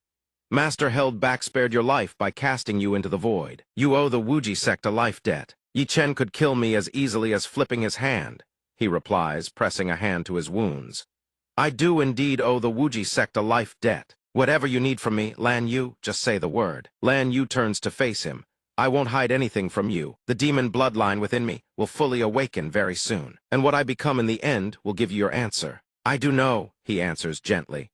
The demon bloodline within you is the same as our ancient demons. We all come from the same world. She immediately asks, are you saying the monsters sealed within the wall at the world's center also came from the same world as yours? He realizes Lan Yu already knows her bloodline originates from within the wall. As he explains the full truth, terrifying shapes begin to take form. They don't just border on godhood. Ancient demons also came from the primordial world, same as those creatures. The primordial world is a ruthless realm, countless demon races slaughtering each other without end. The Chaos Clan stands at the apex of power. Half your bloodline comes from them. In their mad pursuit of evolution, they devour and hunt every other race of their own kind. Our ancient demons fled to the human world 100,000 years ago to avoid extinction. 30,000 years ago, the Chaos Realm's energy source ran dry and began to collapse. The Chaos Clan as well came to this world and brought humanity to the brink of extinction. In the end, humanity paid an enormous price to wound them, then sealed them away within the wall. Lan Yu's expression turns grave. I heard the Supreme Overlord cast you into the abyss. The charge was slaughtering ancient demon kings at will. But the truth is, you defied the Supreme Overlord and you couldn't afford to provoke the Chaos Clan. He holds firm to his convictions. Challenging the strongest, that is the meaning of my existence, now and always. She tilts her head slightly. Then how about we join forces and deal with the Chaos Clan sealed within the wall? My bloodline awakening has granted me certain information. The Chaos Clan has been using every means to breach the wall. There are others with Chaos bloodlines like Manhwa in total on the outer wall. Any one of them could become their wall breaker. The Prison King furrows his brow, unconvinced. So the plan is to join forces and hunt down these wall breakers. I'll find the wall breakers myself, Lan Yu adds calmly. Not a single one will escape. You need to handle something even harder for me. The Prison King blazes with fighting spirit. I'll do it. The Chaos Clan is the enemy I've been wanting to face for 10,000 years. Besides, after receiving Yi Chen's guidance in our battle, I will face the Chaos Clan no matter how impossible the challenge. I will go. She turns to him with a soft smile. Very well. Once I help senior sister Chuoba stabilize the Great Desert in half a year, we'll enter the city together and take them on as one. The Prison King clasps his fists and shouts, it's settled.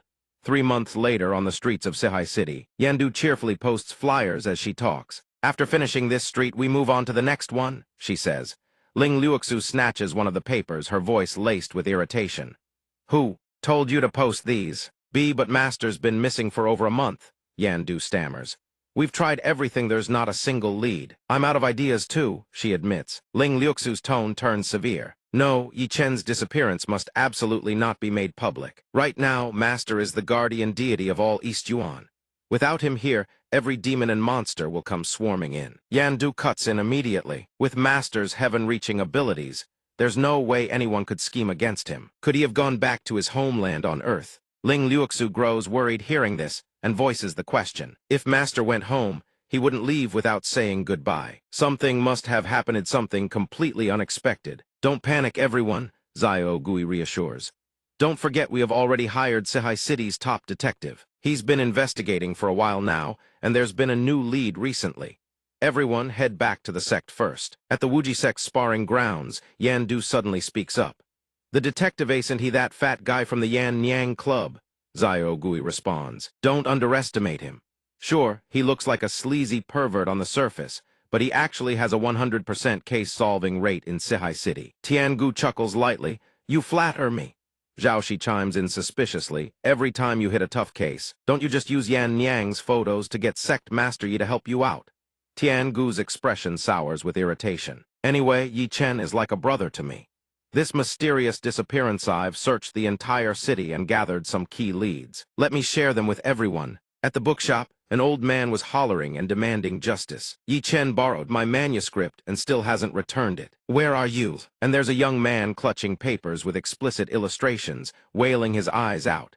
This is absolutely unforgivable. Look at this, I lent him my illustration collection. There are clearly lick marks all over them. I was just about to hunt him down and settle accounts. The scene shifts to a gambling den. Yi Chen hasn't come here in a long time. The sounds from the back rooms have all gone silent. He used to come play a few rounds whenever he was short on cash. The man recalls cheerfully. Our three bosses always ended up losing their own shirts to him. Next, at the Lihua brothel, a girl cheerfully pitches while trying to drag Ling Luoxu inside. I'm Ling Xiaoxu. Yi Chen is my master. Come inside and I'll give you some information. The girl in the black hat also recruits for Su Shu's faction. I'm a fine lady of regular patronage, please do come inside. He recalls the scene where his legs wouldn't carry him out. I've spent an entire night investigating and obtained intel on Yi Chen's associates. If all 5 of you come at once, I can offer a 10% discount. Yan Du snaps at Tiangu furiously. What the hell kind of nonsense is this? Why is there no lead for me to follow? Easy, Tiangu explains nervously. I just saw how tense everyone was, so I cracked a little joke. I've handled thousands of missing person cases. Actually, I've already reached a conclusion. Despite her anger, Yan Du still wants to hear his verdict. She looks up at him. He speaks with emotion, completely blind to the murderous expressions on the 4 women's faces. Yi Chen and Little Fox have eloped. They're a pair of lovers forbidden by the world. They've cast everything aside and fled to the distant Pinglai immortal realm, where they'll live happily ever after. Yan Du explodes, kicking Tiangu square in the gut. I've put up with you for way too long, cut the crap. The others behind her all think the same thing. I nearly lost it myself. Ling Luoxu turns around, her voice like ice. Escort him out. Constable Tian. The Wuji Sect has treated you more than fairly, even lent you money to pay off your debts. If you can't find Master, every last coin with interest gets repaid 100-fold. And that Sihai City's top detective signboard, I'll tear it apart with my own hands. Tiangu clutches his head in sheer terror. Rest assured, Goddess Ling, he shouts while running. Yi Chen is definitely hiding in some corner of this world. Even if I have to search every last horizon, I'll find him. Yan Du screams after him. If you don't find Master, don't bother coming back. He trembles inside Ling Luoxu. The world's perfect, kind-hearted goddess has turned absolutely monstrous over her master's disappearance. Downright terrifying. How strange. It's as if Yi Chen has vanished from existence entirely. Could Yi Chen have suddenly turned into a child and started a new life? The answer remains unclear. Only heaven knows that somewhere in Nanlang City, a baby is clutching its stomach from hunger. She startles, realizing he's hungry again. Oh no! Yang Ning looks up at her, on the verge of tears. The girl standing before him is Si Gaioni of the 5 demon-slaying ghosts. She frowns, turning to look at him, thinking this little creature she picked up must be cursed with the worst kind of bad luck. Every time his emotions become unstable, something terrifying happens. Last time he cried from hunger, the moon literally exploded. The cracking image flashes in her mind after Yi Yang shattered the moon. She had to craft a replacement using an energy construct. Last time his hunger turned to rage, every passerby's clothes disintegrated into shreds. Si Gui still hasn't found a solution. The words slip out, what do I do now? Meanwhile, Yang Ning's patience has run out. He's reaching his breaking point. His face twists with rage, a growl rumbling in his throat. Si Gui shifts her tone, the corner of her lips curling into a smile. She has to control his emotions prevent him from unleashing a catastrophic curse. Looks like I'll have to sacrifice my body to keep this little brat happy. Si Gui holds a red rose between her lips and leans her stunning face closer to the man. What are you afraid of, little one? The two standing outside couldn't hide their excitement. She's the lust ghost, the most depraved of the 5 ghosts of the demon marsh. She's the one with the heaviest tastes. Don't go near her. She loves flirting with men of the most ordinary appearance. Guess what I like most about you? It made his face flush red, his breathing growing ragged. How could someone like you possibly fancy me? She merely smiled. I just happen to like chubby men like you. He stammered, still trying to process it all. But over on the other side, Yang Ning was thrashing wildly in a fit of rage, limbs flailing in every direction, making the lust ghost break into a cold sweat. It's over.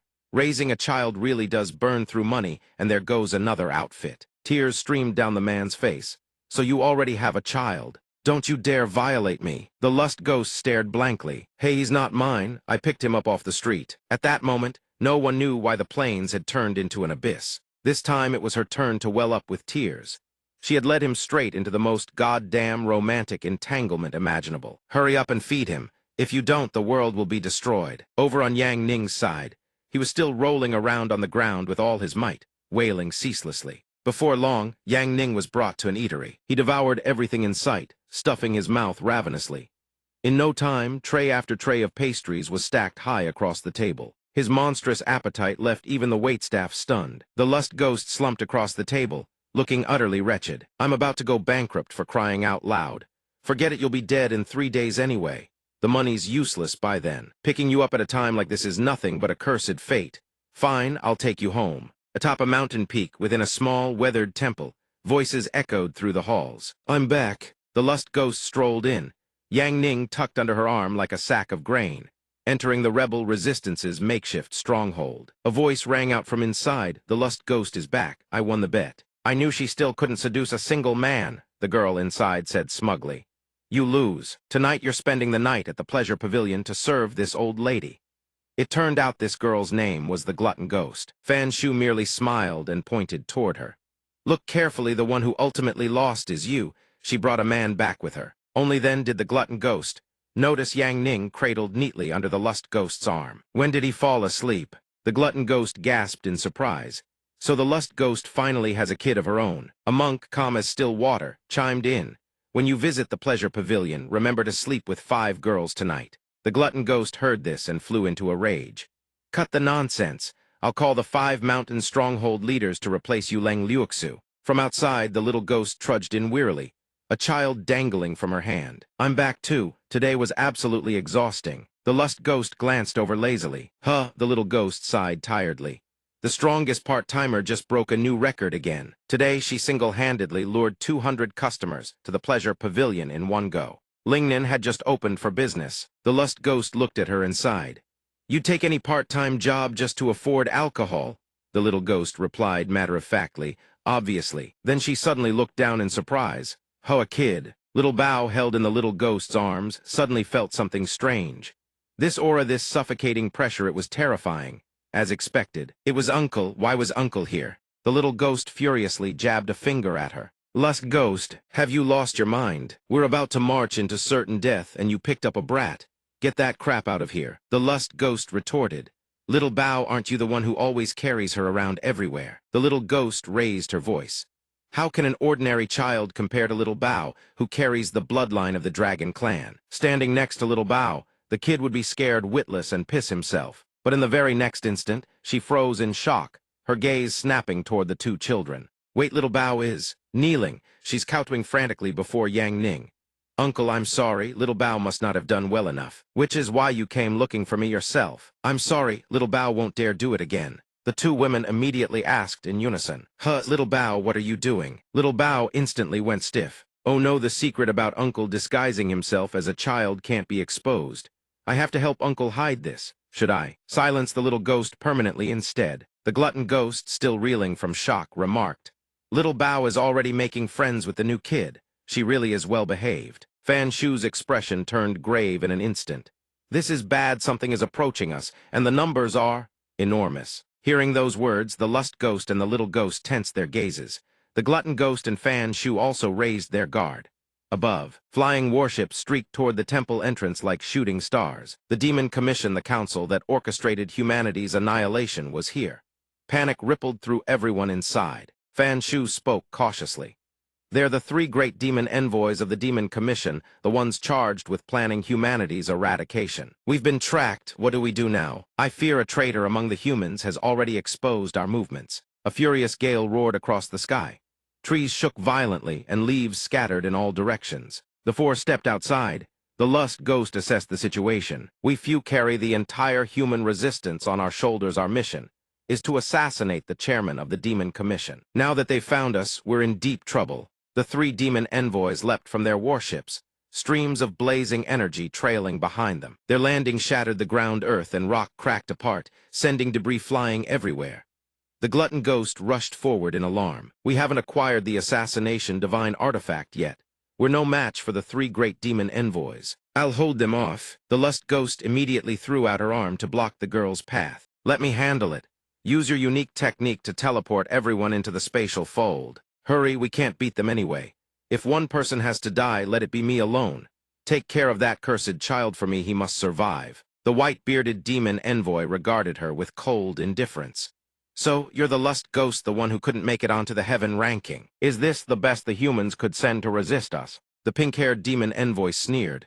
How utterly laughable. On this side, the glutton ghost immediately formed hand seals and activated her trump card Starshift teleportation. A formation array erupted at once, enveloping her, the little ghost, and Fan Shu. The pink-haired demon envoy raised a finger, conjuring a small sphere of purple demonic energy. His voice dripped with contempt. Humans don't deserve to even speak, kneel. The moment those words fell, a terrifying suppressive force slammed down. The lust ghost was driven to her knees with a violent crack, blood streaming from both kneecaps. She clenched her teeth, forcing out a single, agonized word. Damn it! The ponytailed demon envoy saw this and curled his lips into a mocking smirk. You're buying time so your comrades can teleport into a spatial fold, aren't you? What a pity, the space has already been sealed. Every last one of you humans will die. At that very instant, Yang Ning's eyes suddenly blazed with a brilliant crimson light. The lust ghost remained pinned to the ground under the crushing gravitational force. She furrowed her brows and muttered through gritted teeth, "Damn it." The pink-haired demon envoy spoke in a frigid tone. The weak should not exist. In the very next second, the distant fleet erupted in a catastrophic explosion. The blast was so massive that the pink-haired demon envoy whipped his head around in shock. It turned out Yang Ning had merely pointed a finger, and the entire warship fleet was obliterated in an instant. Seeing this, the ponytailed demon envoy staggered back, his eyes wide. He screamed, "The fleet! It's been annihilated in the blink of an eye." In that very instant, all three demon envoys were seized by an invisible force and yanked forward. They couldn't resist not even a fraction of it. Their bodies shot through the air and plunged headfirst into the earth. Witnessing this, the lust ghost couldn't help but gasp in disbelief. "What is this?" One of the three demon envoys groaned from the crater. "What the hell just happened?" Another croaked weakly, "I can't even stand up." A moment later, the long-bearded demon envoy struggled upright, his face twisted with fury. He roared in rage. "Lust ghost, what kind of trick are you pulling? Do you have any idea what the consequences of offending us will be?" The little ghost's jaw dropped as she shrieked. "What just happened?" Little Bao, sitting off to the side, calmly blew soap bubbles. She thought to herself, "Uncle made his move. I have to pretend I know nothing and keep up the act as an ordinary child." Yang Ning swiftly flicked soap bubbles forward with his fingers. The long-bearded demon envoy caught sight of him acting and jolted in terror. He scrambled to his knees in a panic, begging, "Don't kill me. Spare my life. I'll leave at once, and I'll withdraw from the demon commission entirely." Seeing the long-bearded demon envoys groveling, the lust ghost couldn't help but speak in utter bewilderment. "I didn't even do anything." Seeing the long-bearded demon envoy's reaction, Lust Demon was utterly baffled. "I didn't even do anything." Suddenly, the long-bearded demon envoy flips on a dime, a dagger springing from behind his palm as he roars. "Wretch, even in death, I'll drag you down with me." Yang Ning calmly blows those soap bubbles forward. They shoot straight ahead and slam into the long-bearded demon envoy. In the blink of an eye, he is sent hurtling backward. The long-bearded demon envoy's body crashes violently into a nearby mountain. Witnessing the scene, All four corpse ghost, little ghost, Fanshu, and gambling ghost stand frozen, jaws on the floor. Eyes wide, mouths agape in utter shock. Meanwhile, he couldn't care less about what just happened. His eyes already drooping shut with drowsiness. Little Treasure's face is sheet white, terror gripping his heart. This uncle is truly terrifying. The laws of heaven and earth bend to a single thought of his. Little Ghost looks down at Yang Ning sleeping soundly in his arms and asks, "What on earth just happened?" Hearing this, Little Treasure panics and stammers, "He's just an ordinary child. This has nothing to do with Uncle. Please, I beg you. Don't investigate any further or I'll die." "Fine, I admit it. It was all my doing, spare Uncle. If you've got a problem, take it out on me." At that moment, Corpse Ghost steps forward, her face smudged with soot, and speaks up. "He really is an unlucky child. No wonder someone abandoned him on the road. Wherever he goes, terrible things happen. And when his emotions spiral out of control, terrifying curse events actually manifest." Hearing Corpse Ghost's words, Gambling Ghost's eyes widen. She turns to look at him, secretly thinking maybe Little Ghost is just acting on protective instinct toward Corpse Ghost. Perhaps I was overthinking it. She finishes her thoughts and speaks up, "Take the little ghost and go. In 3 days, we set out to assassinate the chairman of the Human Purge Committee." Gambling Ghost crosses her arms, her gaze deep and somber, and adds, "The survival rate is practically 0. We can't let him die alongside us." Fanshu frowns and chimes in. Although Yi Chen nearly wiped out all 12 demon lords, the 2 strongest dragon demon and tiger demon still live. They are great demons who secretly devoured the ancient demon king's corpse. The top masters of the heaven ranking have nearly all met their end. The picture emerging is more terrifying than any monster. The monk speaks in a weary voice. "Aside from Master Yi Chen, I'm afraid no one can guarantee a 100% victory over Tiger Demon." Little Ghost stands to the side and speaks firmly. Yi Chen has gone into seclusion. "We too must grow stronger. If humanity wants to win, more people must stand up and resist the demons." A moment later, Gambling Ghost lets out a long sigh and says, "Then let's get to work on assassinating Tiger Demon right away. As for this cursed child, we can't find anyone to take custody of him for now." Little Ghost adds, "Forget it. I'll bring him along. In 3 days I'll drag Tiger Demon down to hell anyway." Your grudge against Tiger Demon truly runs deep. Fanshu closes his eyes and speaks softly. "Your companions were all killed by him. You were the only survivor. You fell into alcoholism." Little Ghost's eyes grow deep and resolute as she speaks. "Now I finally have to face him. I know, no matter how drunk you get, eventually you have to wake up." A while later, night falls. Someone speaks softly. "Those guys have all gone outside.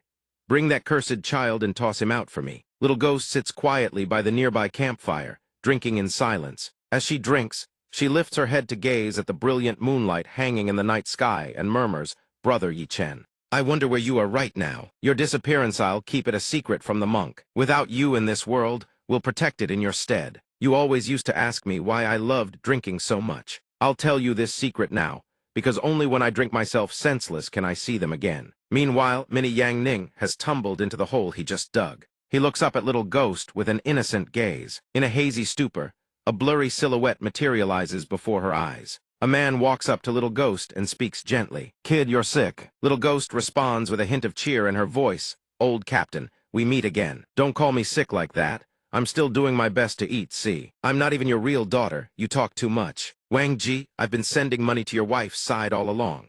Don't worry, I won't let her and little Zio Yanzi go hungry." Wang Ji buries his face and sobs. "Sister, forget about us. It's all in the past. We're no match for Tiger Demon. And neither are you. We don't want you to avenge us. Just living well is enough." Little Ghost lowers her head and lets out a faint smile, but her hands have long since clenched into white-knuckled fists. "Living, I don't care about living.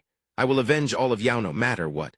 Otherwise, I will never forgive myself. Hide in Tiger Demon's shadow and live out my days." The captain looks at her and gently calls out, "Kid." Wang Ji also sobs, "Sister," but Little Ghost pays no mind. She grits her teeth. "Tiger Demon. Tiger Demon, Tiger Demon, I will drag that Tiger Demon down to hell. And then I'll come back to the squad and stay with everyone forever." Little Ghost is almost completely consumed by hatred. But right at that moment, a small figure climbs onto her head, gently pats her, and speaks in a soothing voice, "Don't cry." Under the vast moonlight, an indescribable loneliness pervades.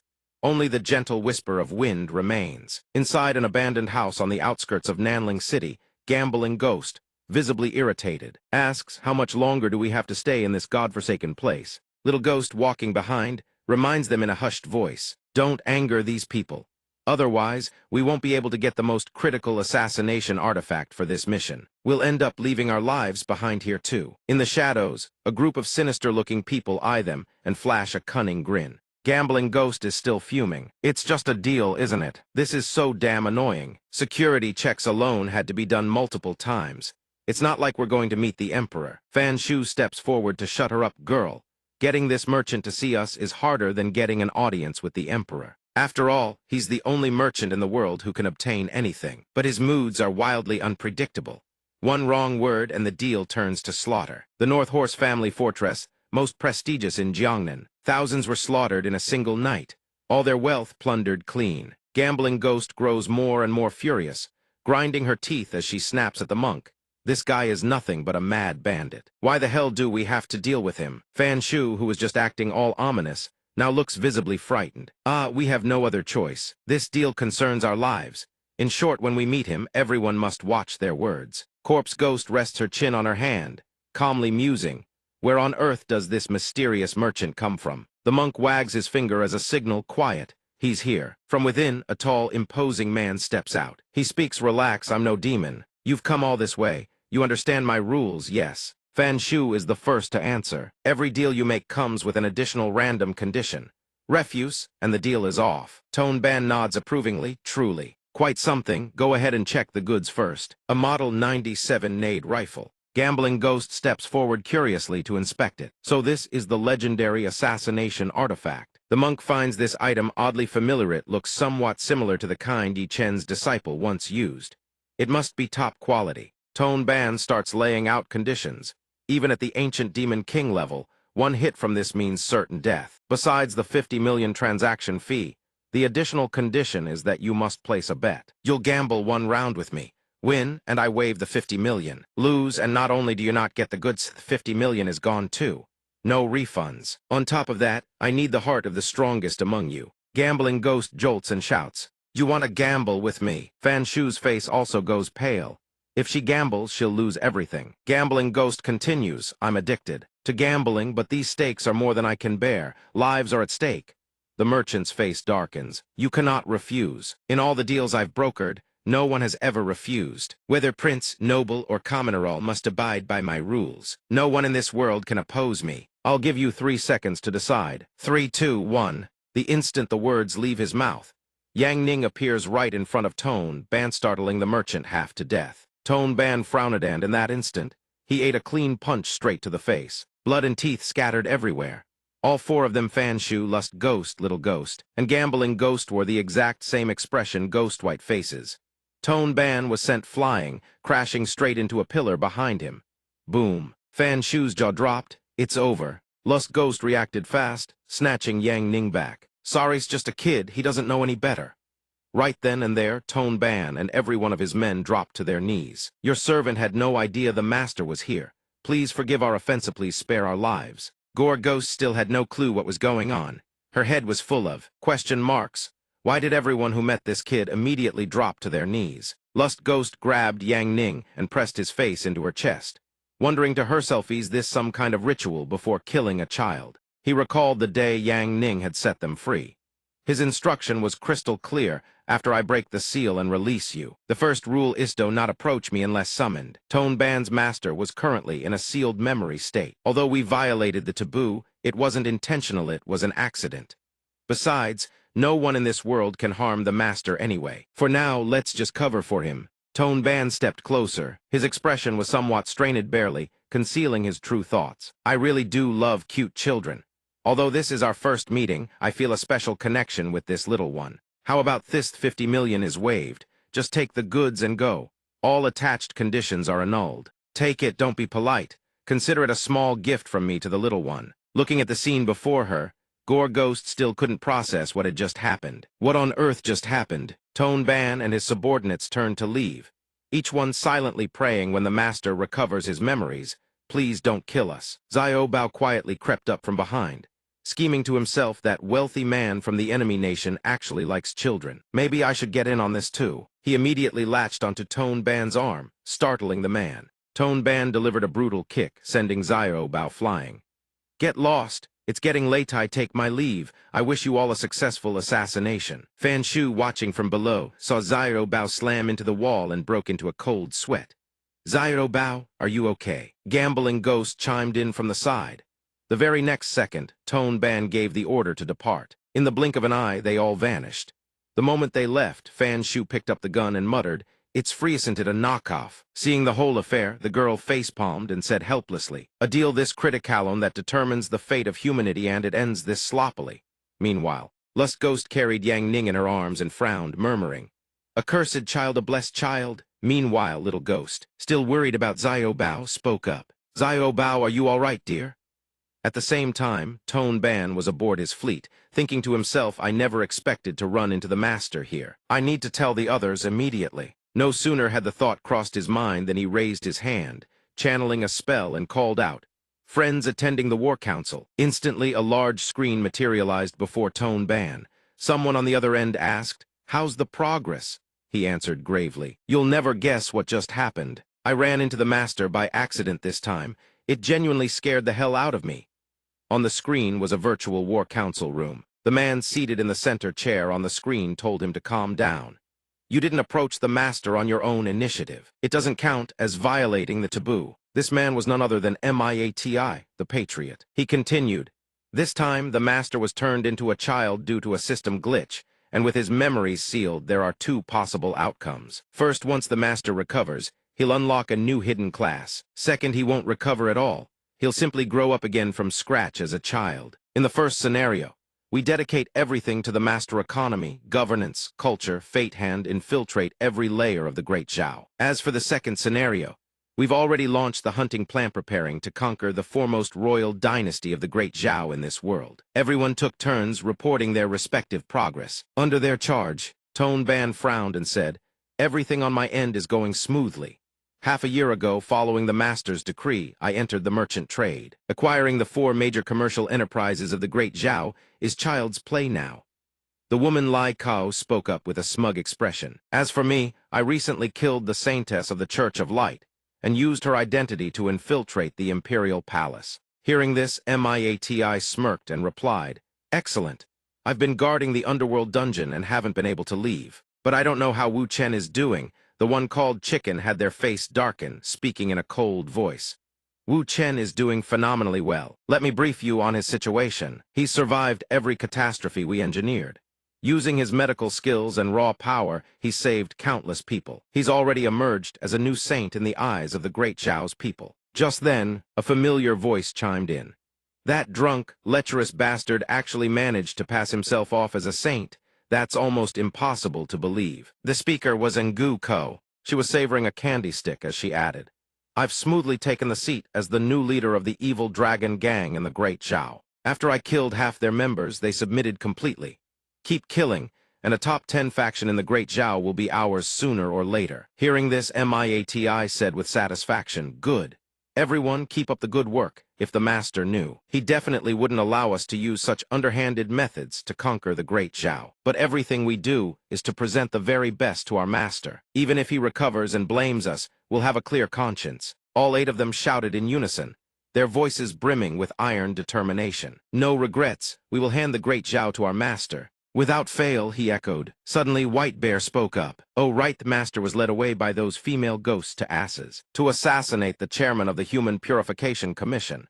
Do I need to intervene?" "I'm a bit worried." Miati sat firmly in his chair, took a slow sip of wine, and replied, "No need. We absolutely cannot go near him. Besides, whether they succeed or fail, the master won't be harmed. For now, the master's side doesn't need our concern." Cut to the other side. At that moment, a group of people in the valley below were fleeing in a panic, screaming, "Run, run faster." One man was sprinting for his life, tears and snot streaming down his face, screaming at the top of his lungs. That damn tiger demon had appeared out of nowhere, massive foot, with razor-sharp claws, was descending straight toward them. The foot stomped down with brutal force, sending a shockwave that hurled rocks and debris in every direction. Kaboom! One man, too exhausted to run, sat frozen in terror, face pale as a ghost, voice trembling. "Don't come any closer." The massive figure looming over them was the tiger demon, terrifying to behold. It growled, "Become my slave, and I'll let you live." The man on the ground trembled. I'm human, but the very next second, his eyes hardened with resolve and he screamed, "Humans will never stop fighting. We'll battle to our last drop of blood." The moment he finished, the tiger demon stomped its foot against the cliff face, cracking it apart. Brimming with killing intent, it shrank down into human form, looming over them with menace. You wretched humans think you can hide in the shadows like rats for the rest of your lives. Wipe out every last human here. Its underlings obeyed instantly, responding in unison. The tiger demon's minions dove straight down to attack. One of them sneered, "Look at them, humans are so pathetic when they tremble." Another chimed in, practically salivating, "I can't wait to bite one to death." Corpse Ghost rushed over, grabbed him, and pulled him to safety. "What are you standing around for? Move." He was screaming through tears and snot. "Let go of me, I don't want to run anymore. My family is dead, there's no point in living." Little Ghost appeared, frowning. "Hey, didn't you just say you'd fight back against the demons? Stay alive and you'll have a chance to fight back. Stay alive and you'll see the day of vengeance." Hearing her words, something seemed to click. His eyes widened, though the fear still lingered. Then, without a shred of hesitation, Little Ghost marched straight toward the tiger demon. "Corpse Ghost, take him and go." Lust Ghost turned around in a daze and called out to Drunken Ghost. She strode straight ahead without looking back. Before she left, she didn't forget to say goodbye. "Farewell." The tiger demon's underlings spotted Little Ghost and immediately flew toward her. "This is Gore Ghost's sealed space, you wretched woman." They scattered to different positions and shouted in unison, "Find Gore Ghost quickly. Don't give them a chance to act." Little Ghost raised both hands before her and began forming hand seals. She screamed, "Infinite binding curse." In that very instant, torrents of red and black energy erupted from her palms, tremendously powerful. They surged straight toward the tiger demon. Those red and black streams wrapped around it like chains, catching it off guard. The tiger demon stared at Little Ghost and asked, "Have we met before?" She answered without a moment's hesitation. 7 years ago, the Black Blood Massacre. Every last one of my comrades died at your hands." Hearing this, the tiger demon suddenly remembered and roared. "I remember now. So you were among those stubborn fools from back then. You're still alive." She spoke with iron resolve. "The only reason I've survived until now is to take revenge on you." It spoke again, slowly. "Humans, sometimes it's like stepping on a cockroach. If one stomp doesn't kill it, you just stomp again. It's time to exterminate every last one of them." Little Ghost frowned, her eyes blazing with determination. "I won't give you a single chance this time." The tiger demon looked at her with contempt. "You think a few seals like these will stop me?" Little Ghost's expression darkened. She raised both hands again, and from her palms, torrents of red and black energy burst forth once more. "Of course not. These seals are only the beginning. I just covertly wove in another 3,000 blood-binding curse threads. You'll never break free now." The tiger demon snarls in fury, baring its razor-sharp fangs. It growls with seething contempt. "Despicable human. You've bound yourself to me with a blood pact. If I die, you die an untimely death." The little girl pays its words no heed and continues circulating her internal energy. "No matter, tiger demon. In the end, I can drag you down into the abyss of hell with me. This is the decisive moment. Monk, what are you waiting for?" From afar, Fan Shu readies himself in response. The monk raises his gun barrel and aims it straight at the tiger demon. Chairman of the Human Extermination Committee, begone from this place. Yet before Fan Shu can pull the trigger, a cataclysmic explosion erupts. The blast is so devastating it shatters the cliff walls on both sides, blazing across the entire sky. Caught in the explosion's shockwave, the monk coughs up a massive mouthful of blood. The little girl on the other side fares no better. The tiger demon's subordinates witness this and weep openly. Even the chairman's true form cannot be bound by heaven and earth. One of them sneers. These frail, ignorant humans dare dream of defying the chairman. In an instant, the tiger demon transforms back into its colossal form, its massive, clawed foot looming over the tiny girl. Gasping for breath, the little girl looks up and jolts in shock. The tiger demon roars madly. "I told you humans are like ants. If one stomp doesn't kill them, you stomp again." It raises its foot, ready to crush her. The little girl stands rooted to the ground, frozen before the looming death. Lustful Ghost and Butcher Ghost witness this and scream in panic, "Wine Ghost, no." Yet the little girl's face shows not a trace of fear, only serenity. "In truth, I always knew this would be my fate." She surrenders herself to the current of her thoughts. "But I will avenge you. At the very least, when I meet them again, I shall have no cause for shame." The little girl stands motionless, letting the tiger demon's foot descend upon her. "Come, set me free." Suddenly the foot halts mid-descent, and she gasps in surprise. Beneath the tiger demon's soul stands a small, achingly familiar figure, it is Yang Ning. With a single finger, he effortlessly stops the tiger demon's foot cold. A violent surge of power erupts from his body. In the next heartbeat, Yang Ning enters the super god state. His body returns to its prime, muscular form, his hair flowing white as snow. Immense, terrifying waves of power radiate from his entire being. The little girl below stares in jaw-dropping astonishment. From beneath the tiger demon's foot, a blazing inferno erupts. The searing heat sends the beast howling in agony. Yang Ning is enveloped within a sphere of raging fire and overwhelming power. A heartbeat later, he unleashes that power in a devastating eruption, sending the tiger demon's minions hurtling through the air. None of you can escape. The inferno incinerates every last one of them. Butcher Ghost recognizes him and screams, "It's Yi Shen." That little brat is actually Yi Shen. Yi Shen's body harbors the residual aura of an ancient god. Fan Shu furrows his brow and exclaims in disbelief. Heaven's a single passive strike, and he's wiped out every member of the Human Extermination Committee. In the blink of an eye, even the tiger demon is reduced to nothing but ash by the colossal force. The little girl below is still reeling from shock when Yang Ning speaks. "Old Captain, Big Brother Wang. Little Wu the tiger demon is dead." The tiger demon, whose hands are drenched in the blood of countless humans, is finally dead. Rings of blazing, sun-like radiance emanate from his body. Fan Shu watches from below and cannot help but marvel. Sect Master Yi is like gazing upon the sun itself. What in the world happened? Yang Ning replies slowly, "This is my super god state. It automatically annihilates all living beings in the vicinity. Had I not bestowed an immunity buff upon you all, you too would have been incinerated." The monk gapes in astonishment and asks, "Can you no longer revert to your normal state?" Butcher Ghost chimes in from the side, "My Yi Shen, what on earth is going on here?" His expression darkens as he slowly recounts the tale. "After my battle with the Supreme Monarch, the heavenly tribulation pursued me relentlessly without end. So 1 month ago, I journeyed alone to the desolate wastelands to undergo tribulation. After enduring 8 waves, I discovered that the 9th tribulation is of the world-ending caliber I could withstand it. But this world cannot. This super god state can suppress the tribulation's eruption, but it consumes an immense amount of energy and cannot be sustained for long. So I sealed myself into an infant state. Yet even that infant form carries the power to annihilate the world. Now I have activated the special class, the Unemployed. The Unemployed is boundless in sloth.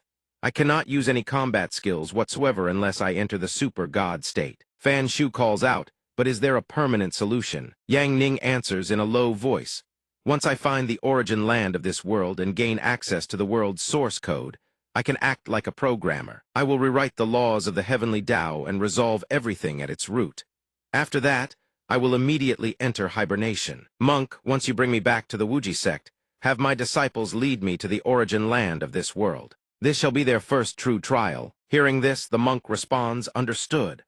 On the other side, the little girl continues to gaze at Yang Ning as he descends. The next second, he reverts to his child form and collapses into her arms. The little ghost doesn't forget to speak. "Brother Yi, thank you." Butcher Ghost rushes over, chattering nonstop. "So this is the Yi Shen I worship the most. If only I'd known earlier, I should have hugged him more back then. Too awesome." Lustful Ghost speaks from behind. "More than that, he's actually Yi Shen, the strongest person alive. Will he ever glance my way again? We've shared a hot spring with Yi Shen himself. I can die with no regrets now." The little ghost lets everyone have their fill of gazing at Yi Yang, then speaks, "I'll escort Brother Yi back to the Wuji sect on the monk's behalf. Until we meet again." On a solitary cliff face, a young boy converses in hushed tones. "Old Ma, I just detected that the master briefly awakened a short while ago. We suspect the game system encountered another bug." The boy with the obscured face, a mask covering his features, is none other than Bu-er. He is reporting everything he just witnessed. The master turning into an infant that was likely intentional on his part. The man on the screen studies the information carefully and offers his deduction. After the master sealed his original consciousness, all our summoning spells and NPCs received autonomous mode. Just now, the master did not disable us, so the boy asks again, his eyes narrow with cunning calculation. "Which means the master has no intention of stopping us. Then let's proceed according to our own plan.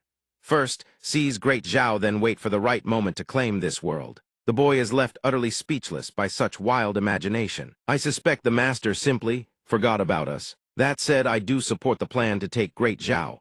Consider it a surprise gift for the master. No one knows what these two discussed. But after a long while, the storm passes and the skies clear. The air within the Wuji Hall brims with renewed vitality. Yi Yang has yet to fully recover from his earlier bout of unconsciousness. Meanwhile, within the Wuji Hall, Luo Zhu exchanges careful words. Has news of the world's origin land been found? Xiao Hai enthusiastically delivers the report. I and the Crow Lord have scoured every corner for intelligence. True to our mission, we've finally found it. The garrulous Crow butts in, based on clues gathered from multiple sources. The Death God's land opens once every 3,000 years. That is where the world's origin lies. In 10 days, when the Death God's land opens, cultivators from all across the land will flock to it. The trials of the Death God's land are extraordinarily perilous. Throughout all of history, those who have obtained the divine wish can be counted on one hand. Luo Zhu pays no heed to the Crow's self-aggrandizing report and rebuts. We don't care about any divine wish. All we need is to get inside and find the world token. Xiao Hai objects. The world land is incomparably vast. The world token won't be easy to find. What do we do? The pretentious Crow butler pipes up once more. However, our Wuji sect happens to have someone who has been there before. That person can serve as our guide. Xiao Hai glances over and lets out a complaint. The last time was already 3,000 years ago. This person must be incredibly ancient by now, right? This piece of information is truly baffling. The Crow sighs even it doesn't know how old she is. All I know is that she is the first-generation Bull Demon Lord. Luo Zhu catches the key phrase and repeats it. First generation, the image of the Bull Demon King, twin horns crowned atop her head, surfaces in her mind. The first-generation Bull Demon Lords first appeared over 100,000 years ago. Each of them was a being no lesser than an ancient Demon King, and each possessed unique abilities of their own. The primordial Bull Demon Lord was an even more malevolent figure, the most powerful among all demon lords. Luo Zhu suddenly jolts and asks in disbelief. The demon lord is also imprisoned in our demon prison hall. The Crow lifts its head and answers honestly. Indeed.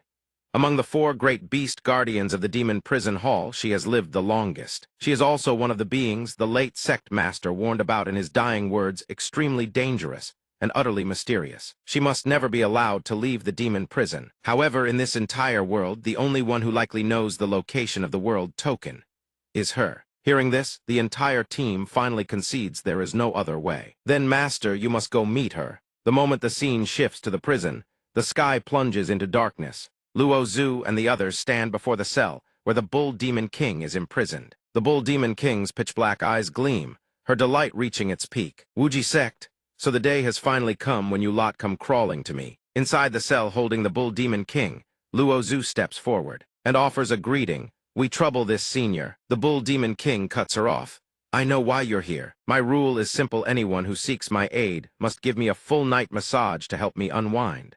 Only then do we discuss business. Which one of you will do it? The moment they hear this, every single one of them flushes scarlet. Enhandu mutters under her breath, pervert. Without even getting consent, she's already jumped to step 2, choosing a bed warmer. Luo Zhu is an absolute gem, and she's practically the goddess of all humanity. If she could spend the whole night chatting.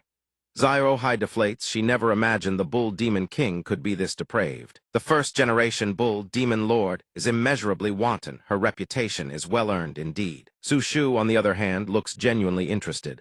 It's just a massage, right? Leave it to me, I'll be perfectly relaxed about it. Enhandu, calm as still water, responds without hesitation. You have no idea what she actually means. The Bull Demon King shifts her gaze. Su Shu isn't bad. Long legs, looks rather foolish, a fine specimen. Yi Chen's disciples are indeed all top quality.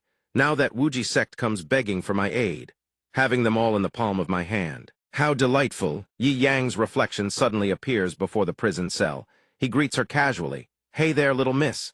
Long time no see. The Demon King freezes, stammering. It's you, weren't you supposed to be in slumber? This reflection of Yi Yang is merely a subconscious projection in an incomplete state.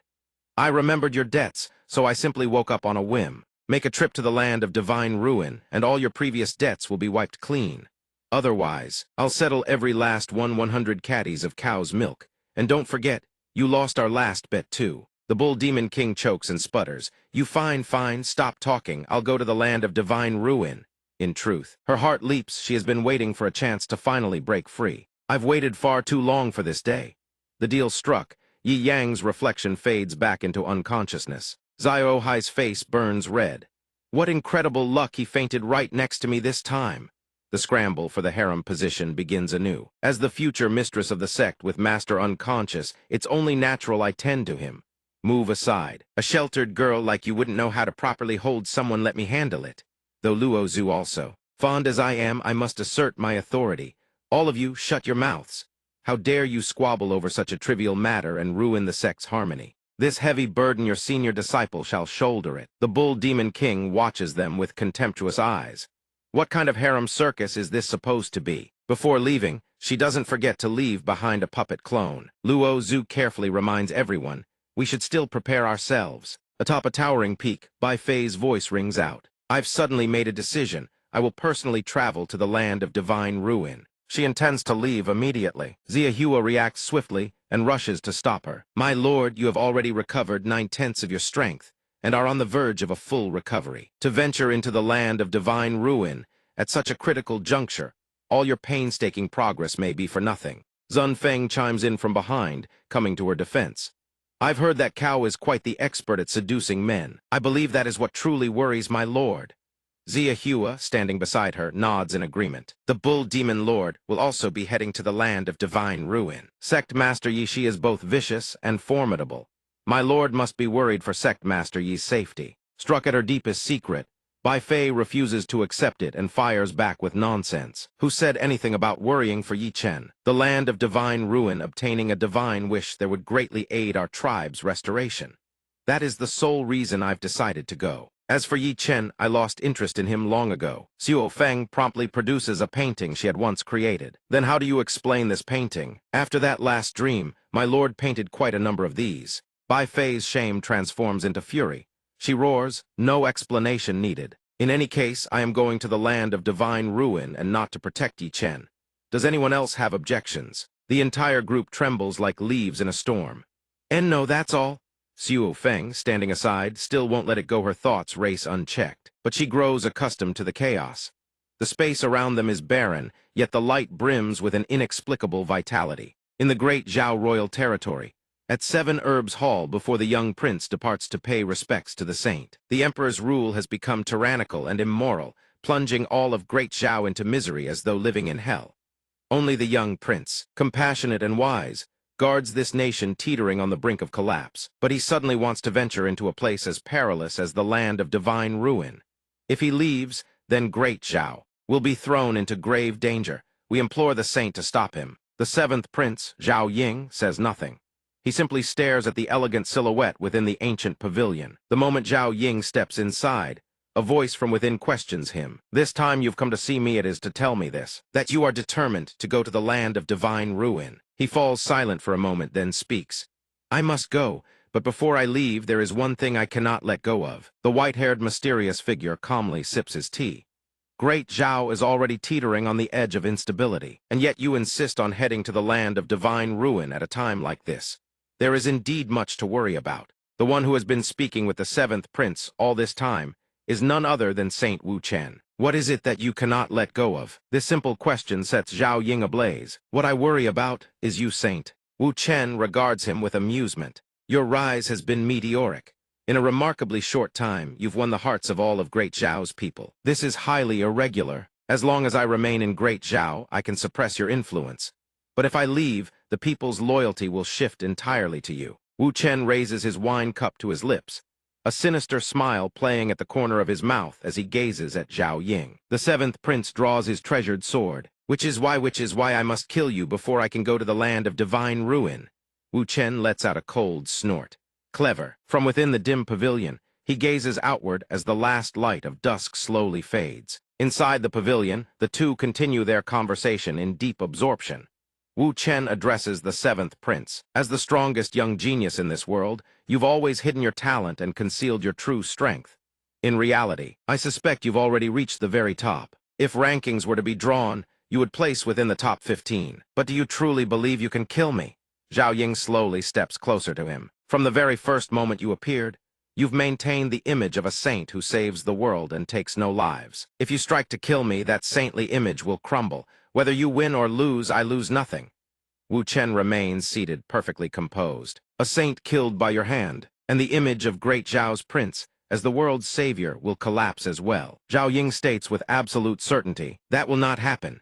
Every living soul in this forest, every person who followed me here, I will dispose of them all. Not a single rumor will leak out. Wu Chen addresses him, in the admonishing tone of a superior. Your Highness, you are still far too green. Zhao Ying doesn't understand the meaning behind those words. He merely watches his counterpart with unblinking intensity. The sky, once bright, has gradually turned dark. From the pavilion where the two sit, a pillar of light erupts straight into the heavens. Two colossal spirit beasts materialize, a dragon and a blazing phoenix soaring through the sky. The two soldiers who accompanied Zhao Ying look up in utter astonishment. What in the... Two guardian sacred beasts appearing at onsies. This an auspicious omen for the little prince's journey to the god-fallen land. The seventh prince forced a smile. I truly underestimated you, Saint. To think these two guardian sacred beasts are your companions. Just how many people do you have on your side? Wu Chen sat there, utterly unfazed, both threatening and challenging him. No need for more words, make your move. But once you attack the guardian sacred beasts, your elder brothers will surely seize your right of inheritance. I know the one who truly holds power in Great Zhao is you. On the surface, you serve the people with all your heart, but in reality, you've been plotting to have the human emperor execute the loyal ministers. Once the time is ripe, you'll kill your father and seize the throne. But now, one wrong move and your entire scheme gets exposed. Zhao Ying gritted his teeth. Never expected this man to be such a hard nut to crack. In the next instant, his expression shifted at breakneck speed from a dark, murderous glare to a fawning smile. The saint has misunderstood. I was merely jesting earlier. I'm about to depart on a long journey, and Great Zhao still requires the protection of you and the sacred beasts. Wu Chen stood up, happily playing along with his little charade. Rest assured, leave Great Zhao to us. We will protect it as we would our own family. Zhao Ying, then I shall take my leave. This time I'm heading to the god-fallen land. If someone obtains the origin stone weight, I mean the stone steel of this world, and simply alters the inscriptions on it, they can easily manipulate the laws of the world. Even saints and sacred beasts could be effortlessly killed. For the safety of Great Zhao, I will surely obtain that stone steel. Beside Wu Chen, at some unknown point, a fish and a chicken had appeared out of thin air. The fish sized him up. This kid is ruthless. It seems Master also needs that stone steel. How about I make a trip there? He continued to stare downward. No need. With Master here, he can't do anything. While he's away, let's accelerate our takeover of Great Zhao. In the Meshan forest, Yan Yu stood at attention holding two oversized great blades and declared to everyone, no matter what, it should be me who sleeps with Master tonight. I mean, stand guard. Mei Luo, you're not cut out for it. The Meshan forest is extremely dangerous. Tonight is the last night before we reach the god-fallen land. We need to be even more vigilant. Yan Yu openly sneered. You're too weak, you can't protect Master. Yang Ning was still sitting in his chair, sound asleep, completely ignoring their bickering. You've got to be kidding me. I'm plenty strong now. No matter how many demons show up, I'll chop them all down and grill them as snacks for Master. Don't you agree? Su Shu held a thin piece of fabric in her hands, gazing at it with intentions far from innocent. I wonder if Master prefers the soft pajamas or the more colorful set. I need to make Master feel comfortable tonight, after all. Yan Yu flinched, cold sweat beading on her forehead. Damn it, don't go acting on your own. We haven't even decided who'll stand guard over Master yet, and we're getting nowhere. Mei Luo made a proposal. Everyone, listen. This time, the senior sister has to stay behind and guard the Sect can't leave. So I'll be leading the team. Master's safety is paramount, and deciding who stands watch tonight should be fair. Why don't we just roll dice? Roll. The first-generation demon lord watched them with contempt as they fought over a single man. She scoffed. What kind of messed-up sect is this? 3 dice. Su Shu gripped all 3 tightly and threw them at once. All 3 spun in unison, and the result, all 3 landed on 6. She stared at the result in disappointment. My silk pajamas are useless now. Yan Yu suddenly burst out, screaming, who the hell has luck this good? What kind of bullshit RNG is this? The first-generation Niu Mo Zhu chuckled awkwardly. You flatter me, you flatter me. Sect Master Yi is mine tonight. Su Shu stepped forward to block the first-generation Niu Mo Zhu. Protecting Master is our responsibility as disciples. How does it fall to the likes of a demon like you? Mei Luo, disqualify her immediately. She said with a hint of guilt, I am also a member of the Wuji sect. I joined the Wuji sect thousands of years before any of you. Wait, Somyeon's raising their hand. A cat demon appeared out of nowhere. You're all fighting over this man? He must be quite the catch. Yan Yu screamed in shock. Damn it, let go of him right now. Su Shu flew into a rage. Lu Qing, but no matter how loud they got, Lu Qing remained sound asleep. From behind, Yan Yu radiated murderous intent as she approached the cat demon.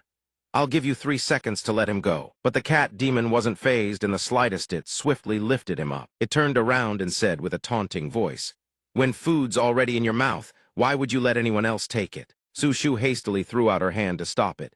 "Don't eat master. I'm more delicious than master. Eat me instead." The cat demon swiftly lifted him up and bolted off. "I'm taking this meal too. You lot can entertain yourselves." Yan Yu immediately gave chase, with Su Shu right behind her. "You wretch, I'll kill you. Let's go, hurry." Niu Moju finally spoke up. "The food. Once the cat demons of the Meshan forest pick their prey, no one has ever gotten it back, you know." The vast forest, which had been so noisy and bustling moments ago, fell deathly silent. The first generation, Niu Moju asked Mei Luo. "They've all gone to save Sect Master Yi. Why are you still standing around? Looks like you don't care much about your master." Mei Luo walked over to undo the spell on Lu Qing.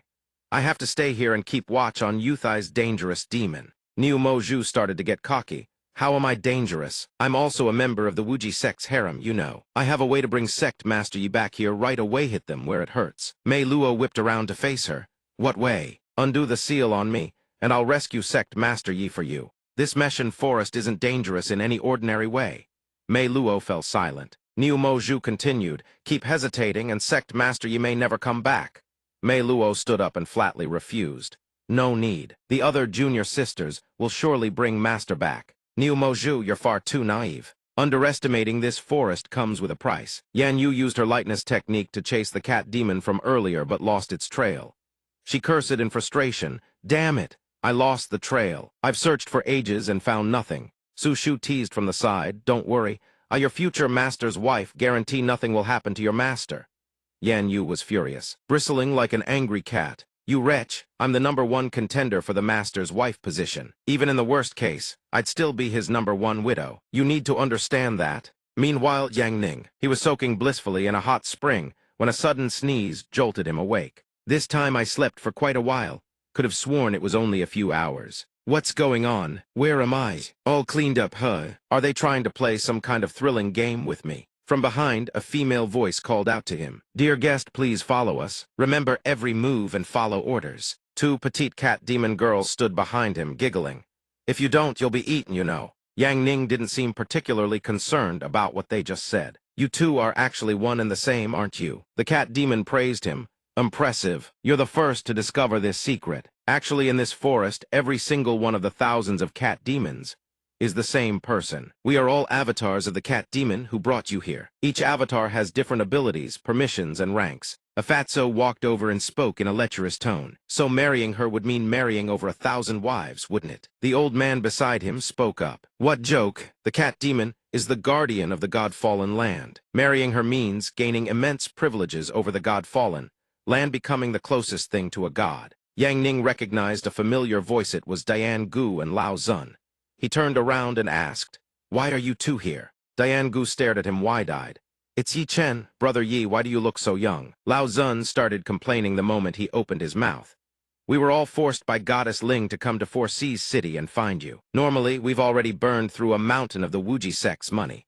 At this critical juncture, we had to become the sect's workhorses to pay off our debts." That girl really turned terrifying once she went dark mode. The cat demon, who had been fading into the background, finally reclaimed the spotlight. She called out loudly, "Welcome." The honored guests were escorted toward the center of the forest. "Our marriage recruitment assembly is about to begin. The sole winner gets to marry the god's envoy. The rest become food." The 3 of them followed the 2 cat demons into the forest, whispering among themselves the entire way. What the hell is going on? When a spirit cat demon matures, she captures every male she can find and drags them into the Meshan forest, then holds a marriage recruitment assembly. The winner can marry her and gain the privileges of the God-fallen land. Could the 7th elder of a declining sect actually have his day of reversal? Diane Gu looked at Lao Zun with deeply skeptical eyes. "Shouldn't you be worrying about getting eaten instead?" Yang Ning took the lead among the 3. He said as he walked, "Winning gives you the privileges of the God-fallen land. Then I'll play along. Finish up my task here so my disciples can continue their trials in peace." Diane Gu tugged at his sleeve. "Brother Yi, you've got the wrong priorities. This cat girl is the real deal. She's even hotter than Yan Niang." They arrived, The cat demon turned around, smiling at the three behind her. "We're here." Diane Gu and the other two stared wide-eyed, stammering.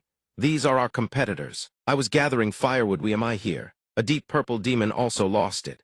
"I was in the middle of a raid," the cat demon announced loudly to everyone present. "Competitors, feel free to get acquainted. The marriage recruitment assembly begins in a few minutes." That demon turned to leave.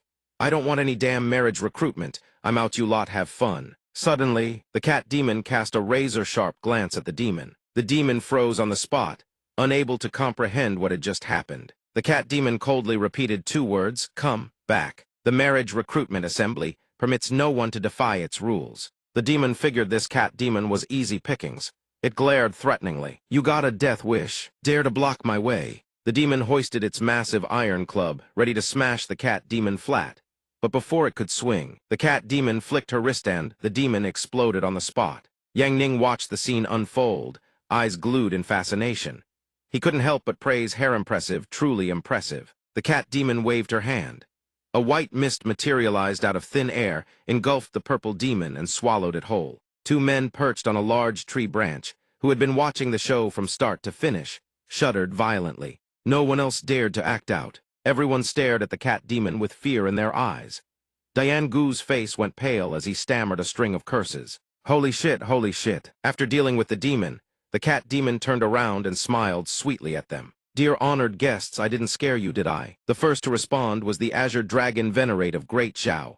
"It's fine. Xuanwu Venerate, White Tiger Venerate, let's get started already." Zhuke Venerate, "No issues here." Someone in the crowd recognized the four of them. They were the supreme four generals of the Great Zhao imperial family. Even they had been dragged here. Each one was a master of both pen and sword. More likely, they weren't dragged here at all, they came prepared. Lao Zun stared at them in shock. The supreme four generals of Great Zhao people of such exalted status, could they possibly participate in a marriage recruitment assembly? There was only one explanation. This was the will of the seventh prince, Zhao Ying. Those four only took orders from Zhao Ying. Diane Gu deduced that Zhao Ying was dead set on subduing this cat demon. At this moment, Yang Ning lowered his eyelids and asked with a yawn, "Why hasn't it started yet? I'm getting sleepy again." The cat demon smiled with delight. "I didn't expect so many people to attend our marriage recruitment assembly. This is wonderful." Lao Zun and Diane Gu watched helplessly. "Weren't we kidnapped here?" The cat demon announced. "Due to the large number of participants, everyone will be divided into groups of 4. Form your teams freely. First round team combat. Those who fail to find a team will be forcibly assigned to the last team formed." Hey, honorary member of the Pursue Yan Niang Club, the richest young master of 4C City Zio Bai. Diane Gu walked over and patted his shoulder. "So you're the legendary young master Zio Bai who's allergic to men. Welcome aboard." Lao Zun stood hunched beside Zio Bai and spoke. Zio Bai had been leading a trade caravan past Meshan Forest when he was captured. He crossed his arms, looking haughty. "Men are the most disgusting things ever, and I won't let that old freeloader scam me out of a single coin again." "Relax," Lao Zun replied to him. "I'm no demon either. Last time I ran into you, it was only because the brothel was hounding me for debts." Yang Ning stood nearby listening to the three of them talk, thinking to himself, "The #1 freeloader at taverns isn't even me." Teams were formed in the heart of the forest. Oh, right thigh's time, 4 contestants are exceptions. They may form their own team or join others. For the first round, they've elected to form their own team. The supreme 4 generals of the empire gathered together. Everyone around them kept their distant seat, was the 4 venerate generals. Diane Gu whispered to Zio Bao, 4 freaks, who the hell can beat them? He sized everyone up. Other than the 4 generals, the rest all looked like cannon fodder. Diane Gu suggested, "Sect Master Yi, you can't use combat skills right now. How about we enter the match and sneak away the first chance we get?" "No need." 5 cat demons stood in a row. The cat demon in the center announced the rules. First round of the marriage recruitment assembly rules are as follows. The god's envoy requires a husband who is equally accomplished in both literary and martial arts, someone who can sing and dance. First round musical instruments. Each team selects their opponent to challenge. A maximum of 2 contestants per team may PK. Everyone give it your all. 4 dark-bodied demons huddled together as one group. They turned toward the human group and issued their challenge. "Hey, you human dads over there, you're our opponents. Nobody here knows any instruments, might as well just kill the other side to secure the win. How is that even a solution? You protect me." I can't run, can't fight back, we are dead for sure. I'm only 8 years old, and I'm already being forced into a marriage competition. Is being handsome a crime? The cat demon walked over from afar, expression sinister. The first round prohibits the use of force. Violators will be disqualified. If neither side knows any musical instruments, the entire team will be executed after one incense sticks time. The little man in the human group whipped around and said to her, I don't want to die. He reached behind his back and pulled out something tucked into his waistband. Then allow me to send you demon lords on your way. The sound of the horn was so horrifying that everyone present was left staggering. The cat demon turned to the demon group. He can play an instrument and you know nothing at all. The demons shook their heads frantically. Her voice grew colder. Clearly, you've lost. The 4 demons huddled together, trembling. The cat demon waved her hand. The 4 demons would never make it home again, she announced coldly. The competition continued, match after match. You lose, you lose, you lose. Up next, the Brocade King, Xuanwu Monk. Xiao Bao watched from the sidelines, his entire body trembling. That cat demon is way too violent. Diane Gu finally realized the key point. We seem to not know any instruments either. We're dead. The Xuanwu Monk was the reigning zither king. His temperament was rigid and fierce, often using music to suppress his own demonic energy. They say his music is so wild it can overwhelm 10,000 armies. God help whichever team gets unlucky enough to be chosen by him. The Xuanwu Monk walked toward where Diane Gu's group stood. Your Grace, it's been a long time. He turned left and right, bewildered, searching for whoever the Xuanwu Monk had just greeted. Sigh, this old man, Zhao Zun, left Great Zhao many years ago. I'm no longer any prince, just a minor elder of a small sect, nothing more. The holy monk is too kind. Xiao Bao scrutinized the old man from head to toe. Wait, seriously, the freeloader king is actually the younger brother of the great Zhao human emperor. The prince who shuns all power and only loves to mooch, is that really him? Diane Gu's face went pale. The old man who served as elder in a sect full of orphans, who scammed everyone just to scrape together meals for the kids, was actually the legendary prince who supposedly died long ago. Only the old man himself remained calm, saying, the great Zhao human emperor still won't let this old man go. Edited. The Xuanwu monk spoke solemnly. Your Grace, I humbly seek your guidance. This old monk shall finally accept your challenge. Since we've unexpectedly crossed paths here, let's settle this once and for all. He glanced at the cat demoness standing outside with her arms crossed. Girl, might this old man borrow a chin? She crossed her arms and gave a curt nod, arranging it. Everyone watching from outside murmured among themselves as the two prepared to duel. The Xuanwu monk is the continent's #1 chin king. That poor old man, this little squad is dead for sure. The old man's fingers danced across the strings. Sound was undeniably flawless. 9 heavens flying crane melody. Diane Gu cheered from outside. Never expected the old man had skills like that. Go, old man, Xiao Bao exclaimed, utterly shocked. This old man's been hiding his skills deep. The Xuanwu monk sneered and began running his calloused fingers across the strings, launching the mystic annihilation celestial melody. Their melodies clashed like a dragon and a crane locked in fierce combat. Diane Gu suddenly cried out in panic, "Old man!" The old man propped himself up, coughing up a mouthful of blood. The cat demoness stepped forward and declared, "It seems the outcome is clear. Your old man has lost." Suddenly, a voice sounded from the side.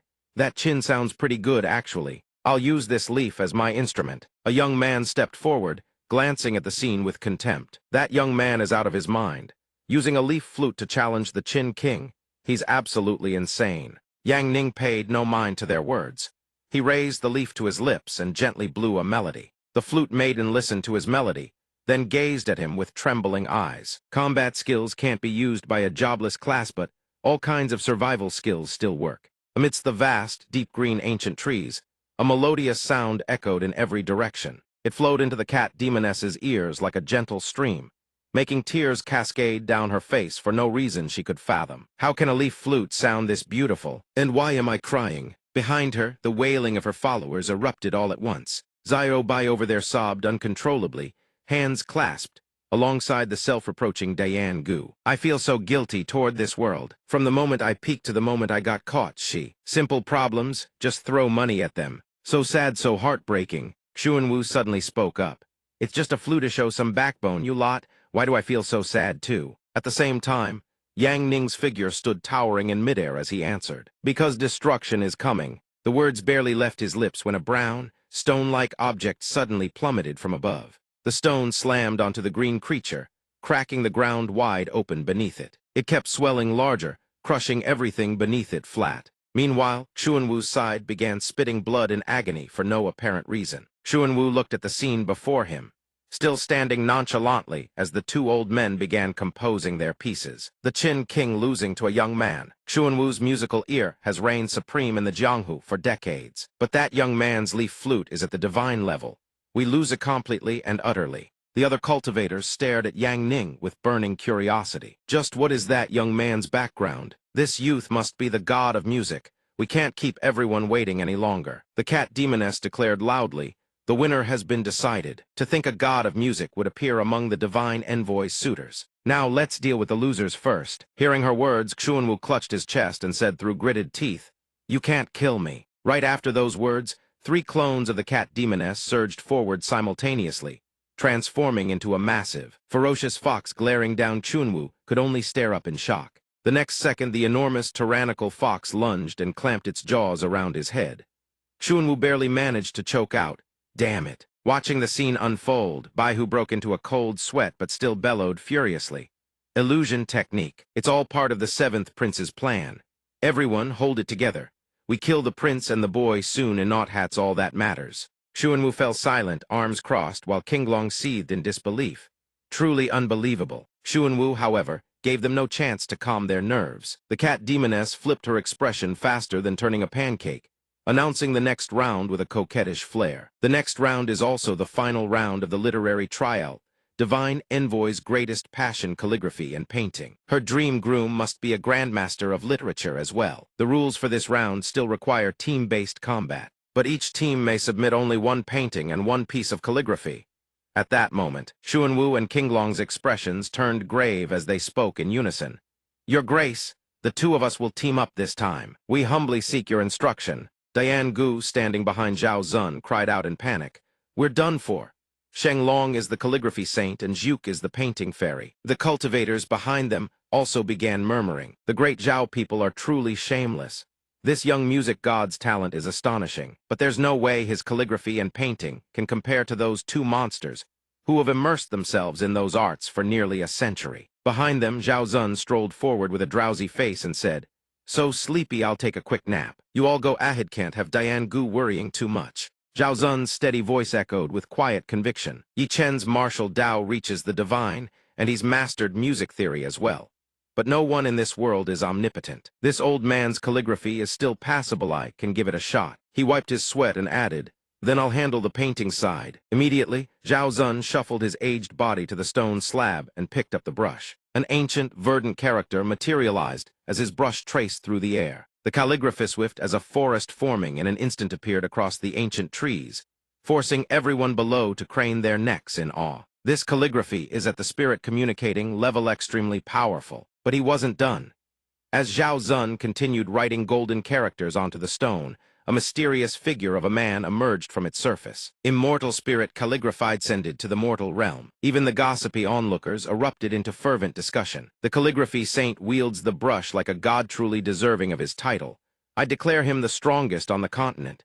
His opponents, though they're utterly doomed. On the other side, as the 2 stepped up to compete, Diane Gu watched helplessly as Xuanwu waved his hand and began his display, making the wind scroll above grow even larger while he himself just stood there, swearing under his breath. Ahun hand holding a painting, one hand holding a brush, a black bird flying overhead, and Diane Gu's face turning purple. "Do you really need to pull out such a huge move just to deal with a small fry like me?" At the same time, hushed voices from 2 bystanders reached his ears, piquing his curiosity. "It's over, it's over. Are they gonna die in this round? If those people die, so be it. But that young music god, that'd be a real shame." Yang Ning raised his hand into the air and began to draw. "Sketch done, now let me add a few lines of verse." A purple seal simultaneously appeared on the stone steel. The steel cracked open, and a brilliant golden figure burst forth, forcing the onlookers to dodge in terror. But it didn't stop there. He waved his hand and channeled spirit, energy sweeping the wind scroll right out of Diane Gu's hands. The 2 opponents in the arena stared upward in shock. The empty wind scroll began transforming into a breathtaking galaxy. Xuanwu, who had been watching all along, stared with wide, shocked eyes. The onlookers gaped with mouths agape. Heavens, that grand landscape painting is nothing compared to this cosmic masterpiece. The painting fairy lost completely and utterly.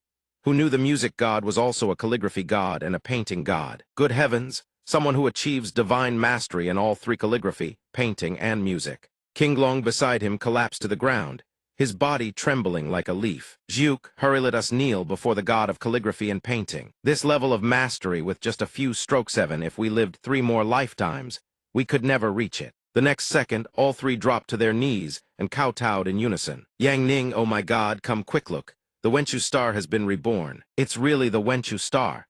Even Tiangu over here is starting to regret his life choices. If I'd known, I would have kept that IOU sect master you wrote last time.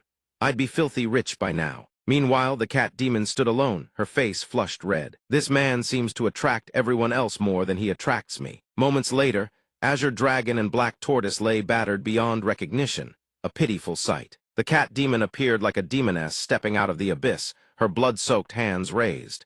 You think you can break the rules of my game? As she spoke, the game continued. A green goblin-like head suddenly soared into the air. Notification, congratulations. You have been promoted in the calligraphy trial. 3 contestants below are frozen in shock. Dugui leaned in close to Ngu and whispered, "We. I don't even know a single character, yet we still won. It's like the Wenchu star splashed ink onto our paper just now. Our RNG luck is insane." The next second, the cat demon turned to face the forest and shouted, "The final round is about to begin. This round is a survival game. You two get out here now." After her command, 2 dual-element serpents burst forth simultaneously, squeezing into view before the stunned crowd. "Go play with your challengers." Zhao Zun and the others gaped, eyes nearly popping from their sockets.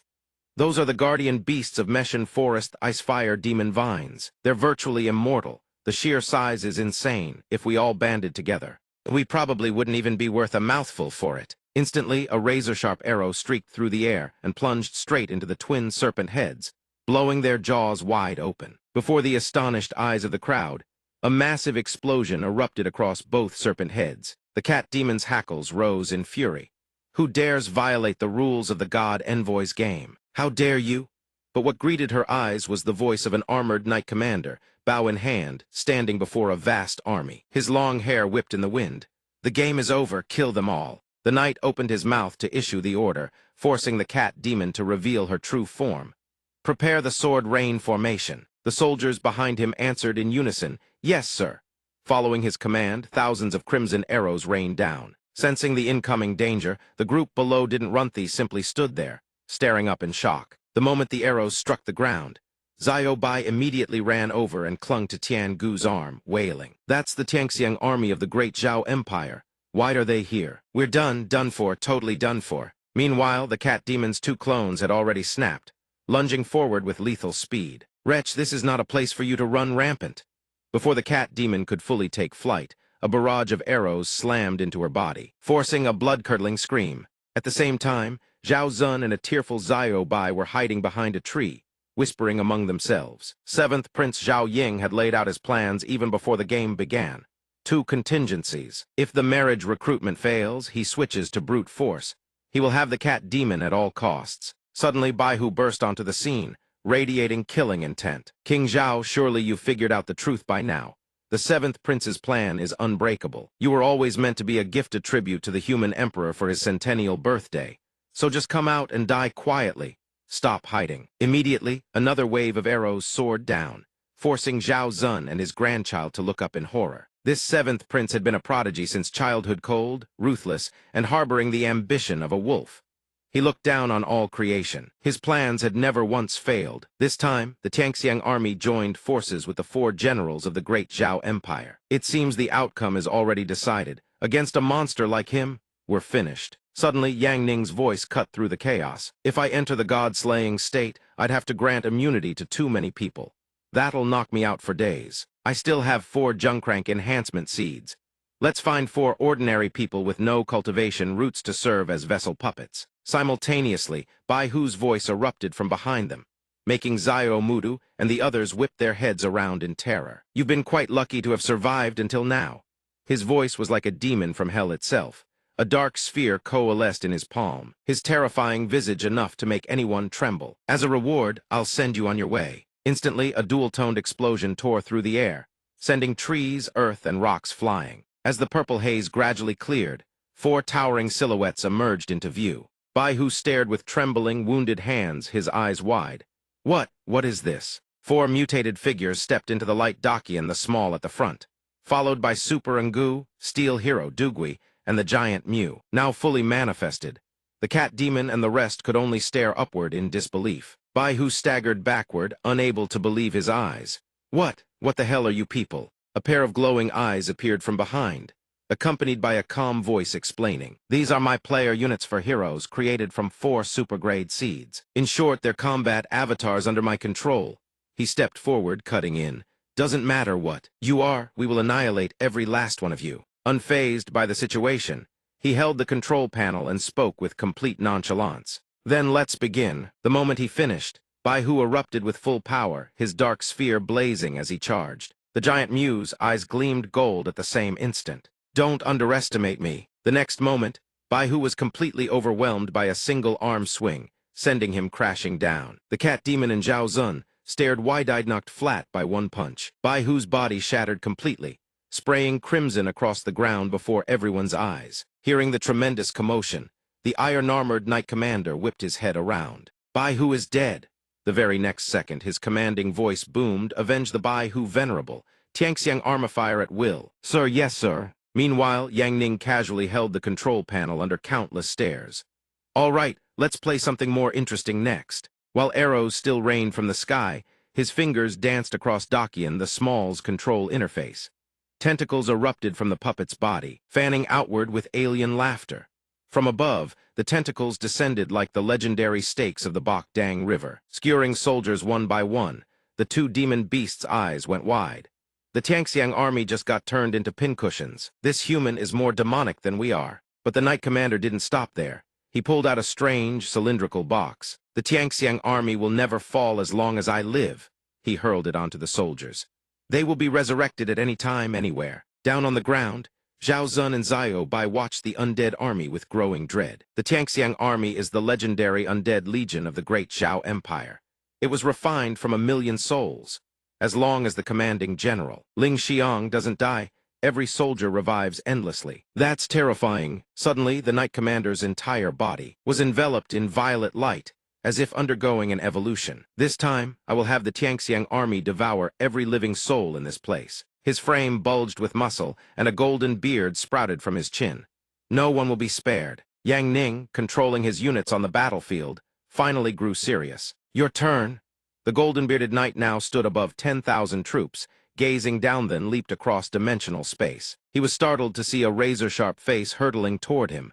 His thoughts raced. He jumped over my entire army and appeared right in front of me. The intruder's grin turned vicious as a long slash arced straight toward the knight's widened eyes. A nuclear-class slash that sundered both bodies clean in two, and the knight's final, stammering words tumbled out. My immortal body. The instant the words left his lips, his body split in half along the sword's path, even as the soldiers behind him screamed in horror. Immediately, cheers erupted from the people on the ground. One slash to wipe out 1,000 soldiers. These 4 heroes are the new saviors. Before their eyes stood the 4 mutated figures, alien-like beings huddled together. That's right, they're the saviors. The next second, the 4 of them suddenly reverted to their original forms, amidst a puff of white smoke. Zio Mudu and Ngu's terrified screams echoed from behind. Somebody save us. Yang Ning was far too sleepy to care. He simply turned away. Drowsy again, cleared the mission, time to go home. His body quickly gave out. He collapsed suddenly onto the cat demon clone's shoulder. She caught him, startled. Our marriage recruitment assembly has been ruined. We didn't complete the full ceremony this time. We'll have to wait for the next opportunity. But he saved us. So let's give him one of our clones. Accept him as our master, that way he can freely enter the God-fallen land. She gently lifted Yang Ning's hand and playfully bit his finger in answer. Let me handle this. Seeing the scene, Zhao Zun quickly slapped his hand over Zio Bai's eyes, but he and Tiangu stood there drooling. Ooh, that's nice, little girl. Don't look, move along, the old pervert. Damn old man. The cat demon then took Yang Ning's hand, pressed it to her forehead, and transformed into a sleek black cat curling neatly into his arms. Hours later, 3 figures trudged through the forest carrying Yang Ning on their backs. Tian Gu's voice rang out. Brother Yi taming the cat demon as a new spirit beast. Man, I'm so jealous. He drooled as he spoke. Lost in fantasy until the cat demon cracked open her eyes and glared down at him. Morning you're taming one way, night you're taming another, huh? The very next second, the cat demon slashed his face open in fury. OWWW. On the other side, Zhao Bai spotted another group in the forest. We're here, there's a girl with horns and pearls. Zhao Zun heard this and sighed in exasperation. You really are a hopeless beast girl addict. Suddenly Yan Yu spotted something and shouted in shock, making everyone whip around. Master is back! Before anyone could react, Lu Qing had already swooped in, snatching Yang Ning and the black cat off Tian Gu's back. You're covered head to toe in dust, let me wash Master, she declares, forcing the other girl to stomp her feet in frustration and back off. Only I get to touch Master's body. She boasts only to gape in shock as Su Shu scoops him up and carries him away. A Thai-style couple's bath at Isthat'll make Master the most comfortable. Watching the 3 girls scramble over each other in a frenzy, Mei Luo immediately speaks up. For fairness, everyone rolls the dice together. We split Master's body into 4 sections for each. Whoever rolls highest gets first pick of which part to wash. Even the 3 men watching are left green with envy, practically in tears. What kind of disciples are these?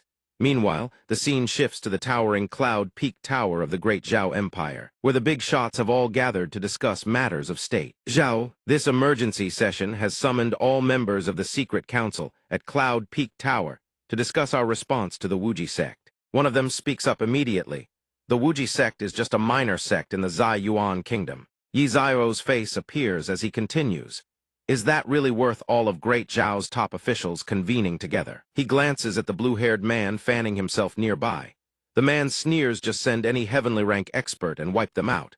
Problem solved. Making a mountain out of a molehill, the person beside the blue-haired man raises a question of his own. An entire empire mobilizing against one tiny sect. Li Mu, the 7th prince's trusted aide and newly appointed top scholar of Great Zhao, speaks calmly.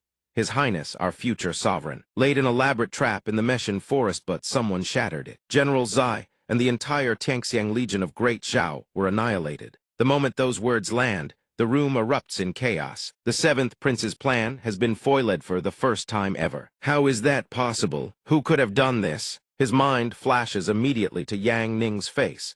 He stands and recounts everything traces back to one young man. His Highness suspects, based on the intelligence gathered, that he may be the missing sect master of the Wuji sect. Yi Chen, alias Yi Yonghu, has been unaccounted for these past months. A man nearby exclaims in shock, the Wuji sect belongs to Yi Chen. The blonde-haired woman sitting next to him answers. Over the past 2 years, Yi Chen's growth has been extraordinary, already ranks in the top 5 of the heavenly rankings. Li Mu furrows his brows. In short, His Highness intends to strike while Yi Chen remains trapped in the God-fallen land. Not in Four Seas City.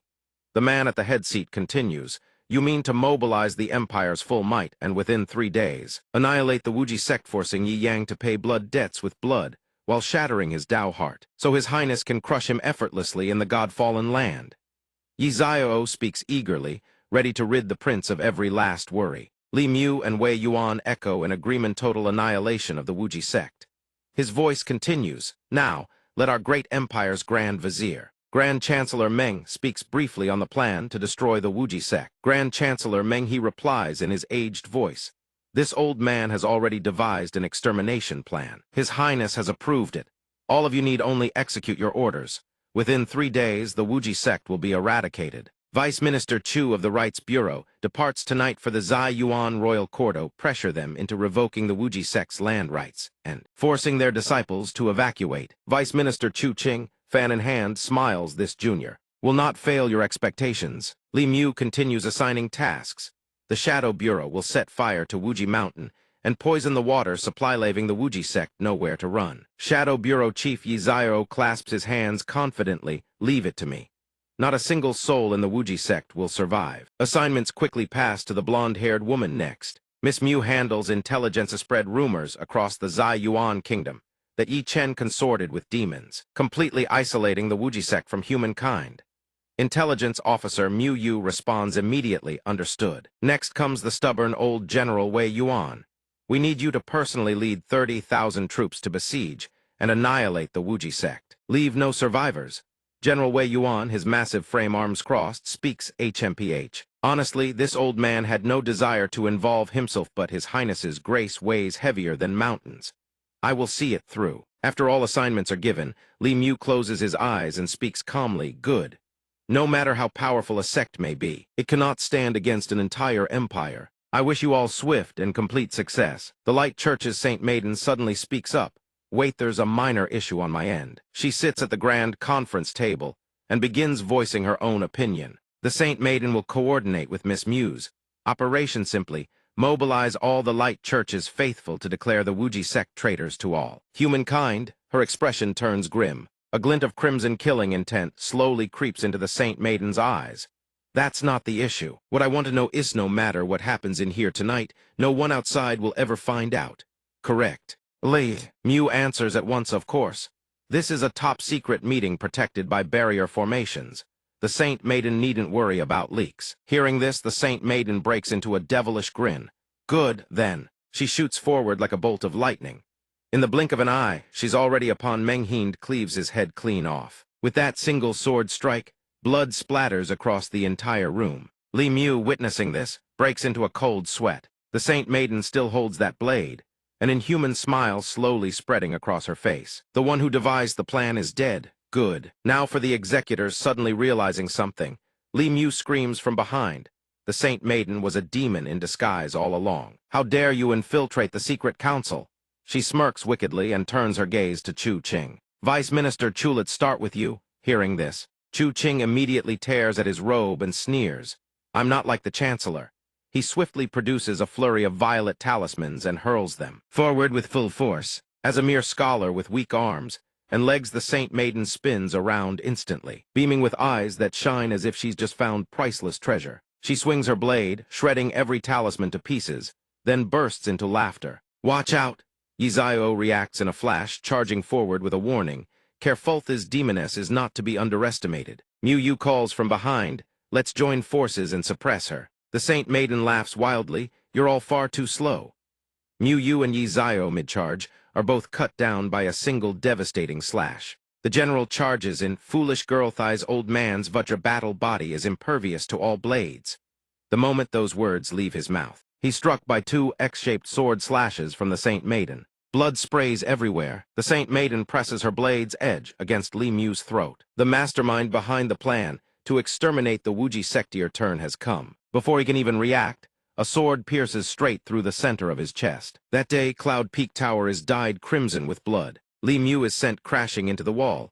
The wall shatters on impact. He coughs up a mouthful of fresh crimson blood, his body riddled with wounds. Even in this state, Li Mu still somehow believes he can threaten the Saint Maiden. Don't kill me, I'll pretend none of this ever happened. You can keep your identity as the Saint Maiden.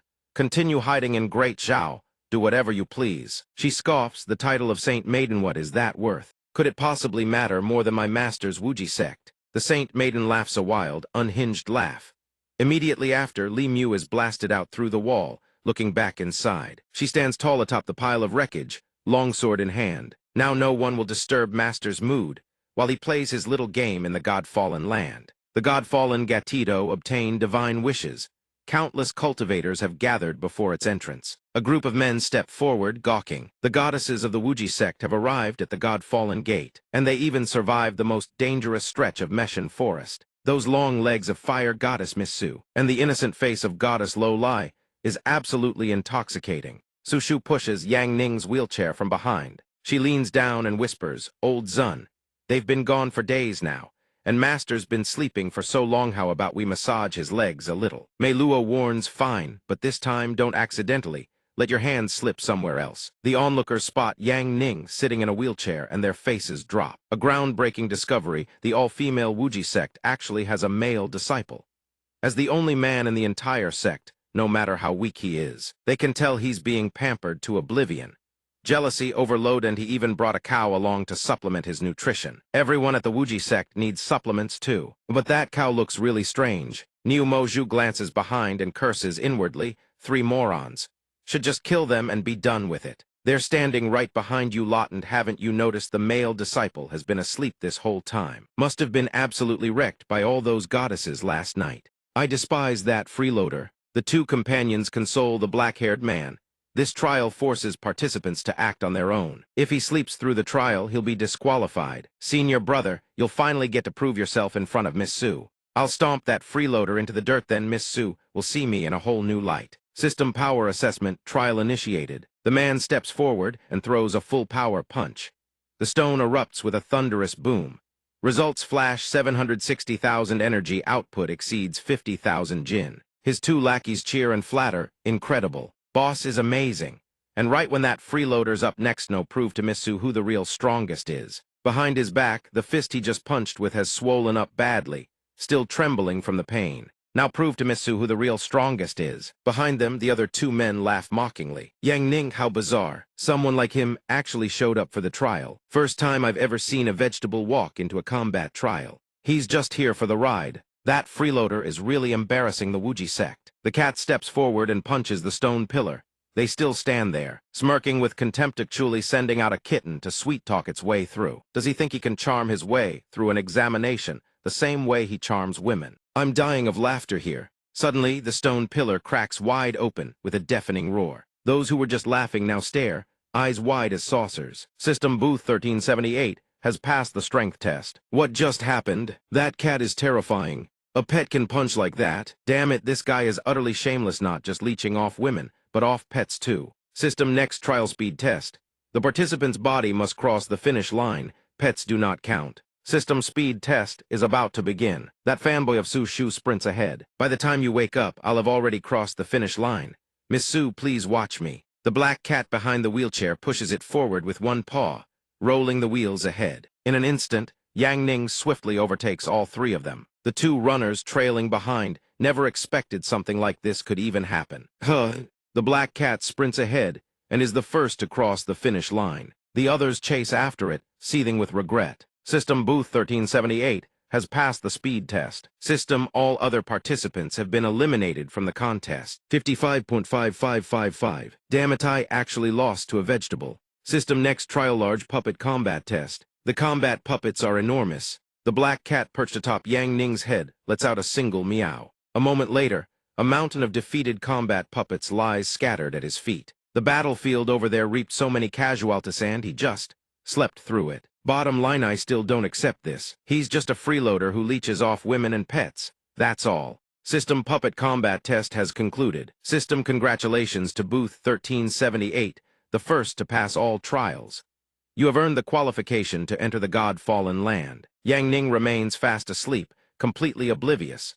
Niu Mo Zhu collapses right on top of his head and passes out too. Day 2 in the God-fallen land. No matter what circumstances she finds herself in, Lu Qing runs 10 km first thing every morning the moment she wakes up. 100 push-ups, 100 sit-ups, 100 squats. Then she finds a place to bathe.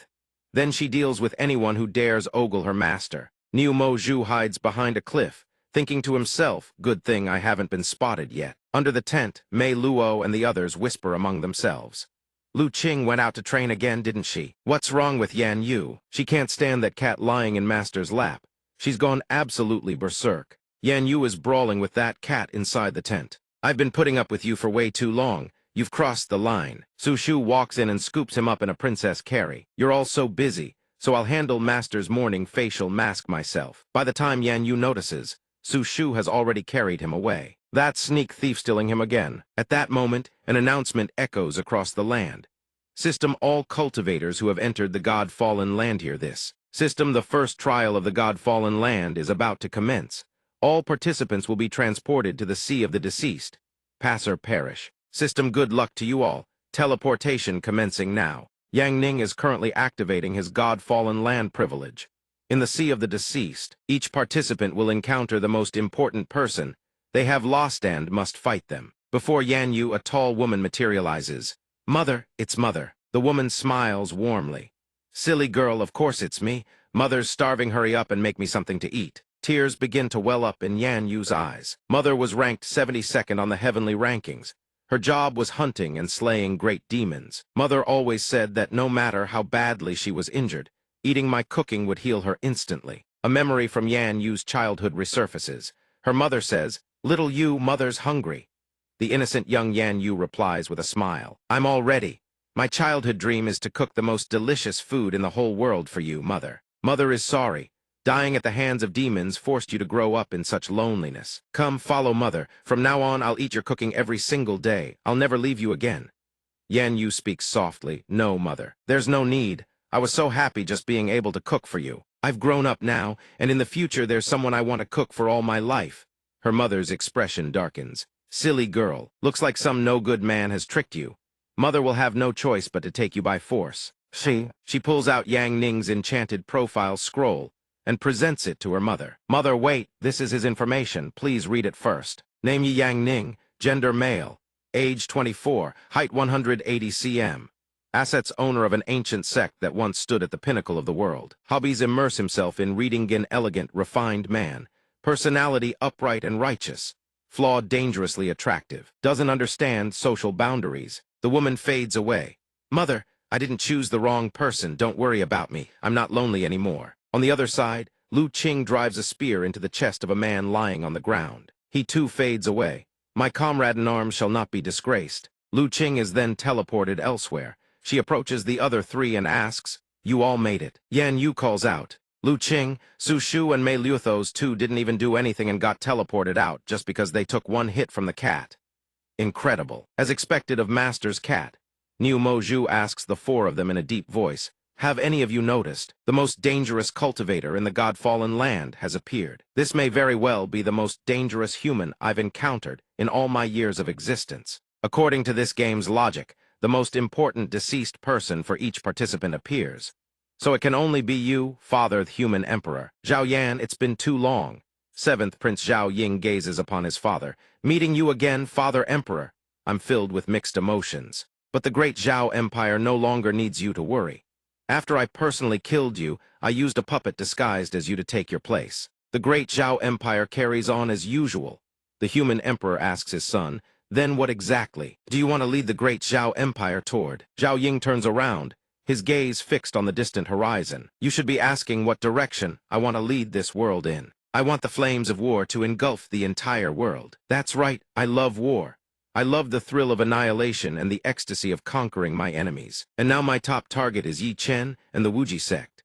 So I'll recall every hidden card I've scattered across the world and crush them all at once. The Human Emperor Zhao Yan slashes him once, his voice dark and grave. As for your Father Emperor, go back to sleep. While Yang Ning remains deep in slumber, an announcement arrives regarding the trials at the God-fallen land. System's second match on Against All is about to begin.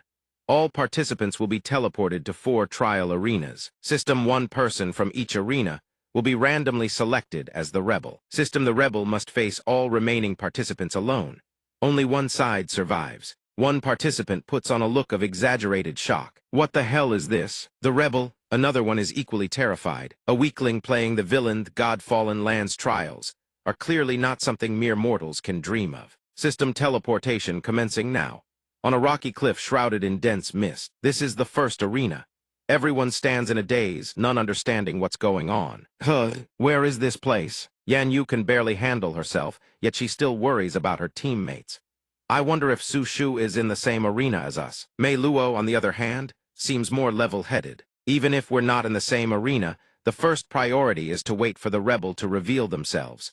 Our friends will do the same. One of them remarks, I wonder which unlucky bastard will get picked as the rebel and have everyone hunting them. His companion replies, in theory, it should be the strongest one here. And honestly, it's not even certain who'll be hunting whom. Before it was the protagonist's halo, now it's the villain's aura. The rebel has arrived. Yan Yu and Mei Luo freeze, their faces blank with stunned disbelief. Su Shu, draped in the garb of a villain, murmured to herself, Master, why can't I feel your presence? The lackeys below were thrilled. Our luck's not bad. This girl doesn't seem all that high level. Another one chimed in, piling on the confidence.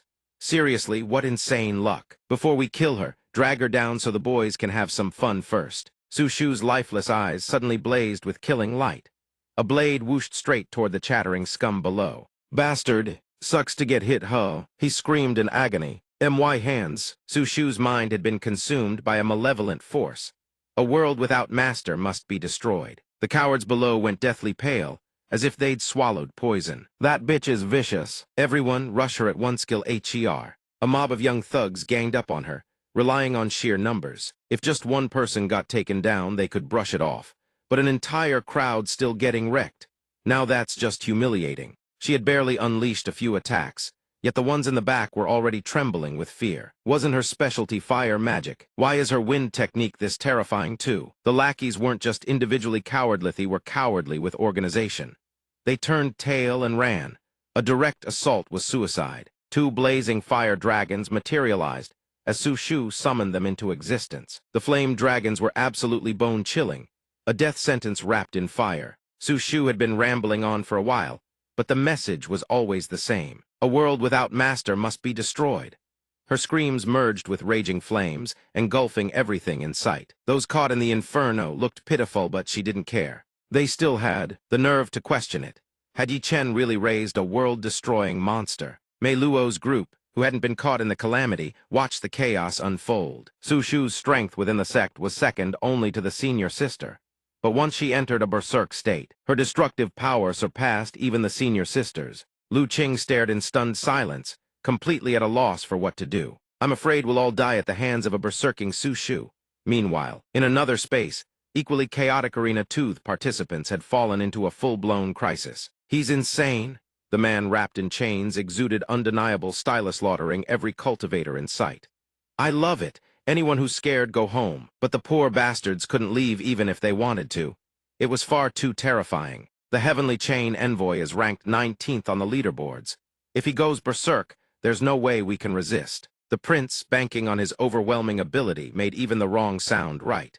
If you want to claim the divine wish, you'd better be prepared to pay the price. But this one-versus-all match seemed to aim for something far greater. The cultivator decided to fight poison. With poison, the prince hurled out chains of his own. Matching the berserker's flashy gear, he delivered his verdict with zero patience. I've lost interest in playing these stupid games. Let's end this. Swish, one Techniquest success. His opponent gets sent straight to heaven. A system notification followed. Notification: berserker eliminated.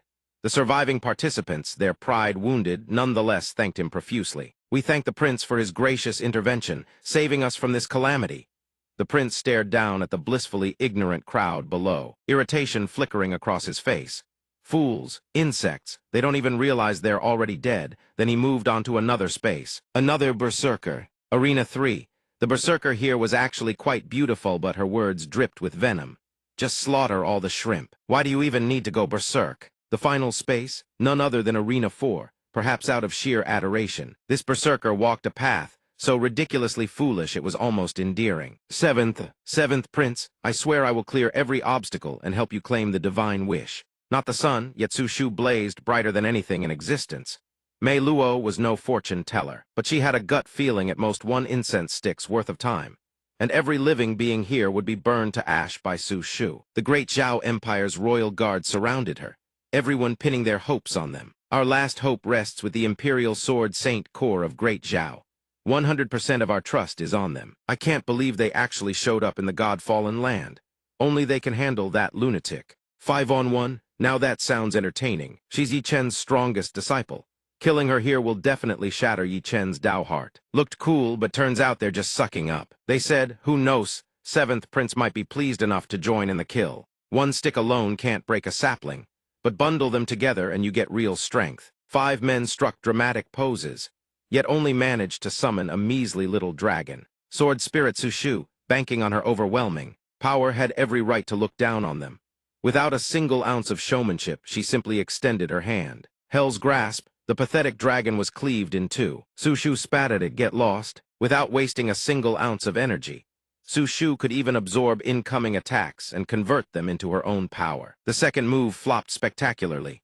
The great Zhao royals talked big but delivered nothing, consoling each other with bitter pride. I can't believe she forced us to use our ultimate technique. Everyone prepare yourselves. Before they could even make their move, Su Shu beat them to the punch with a taunt. Too late. A massive orbinormous colossal hellfire condensed high in the air.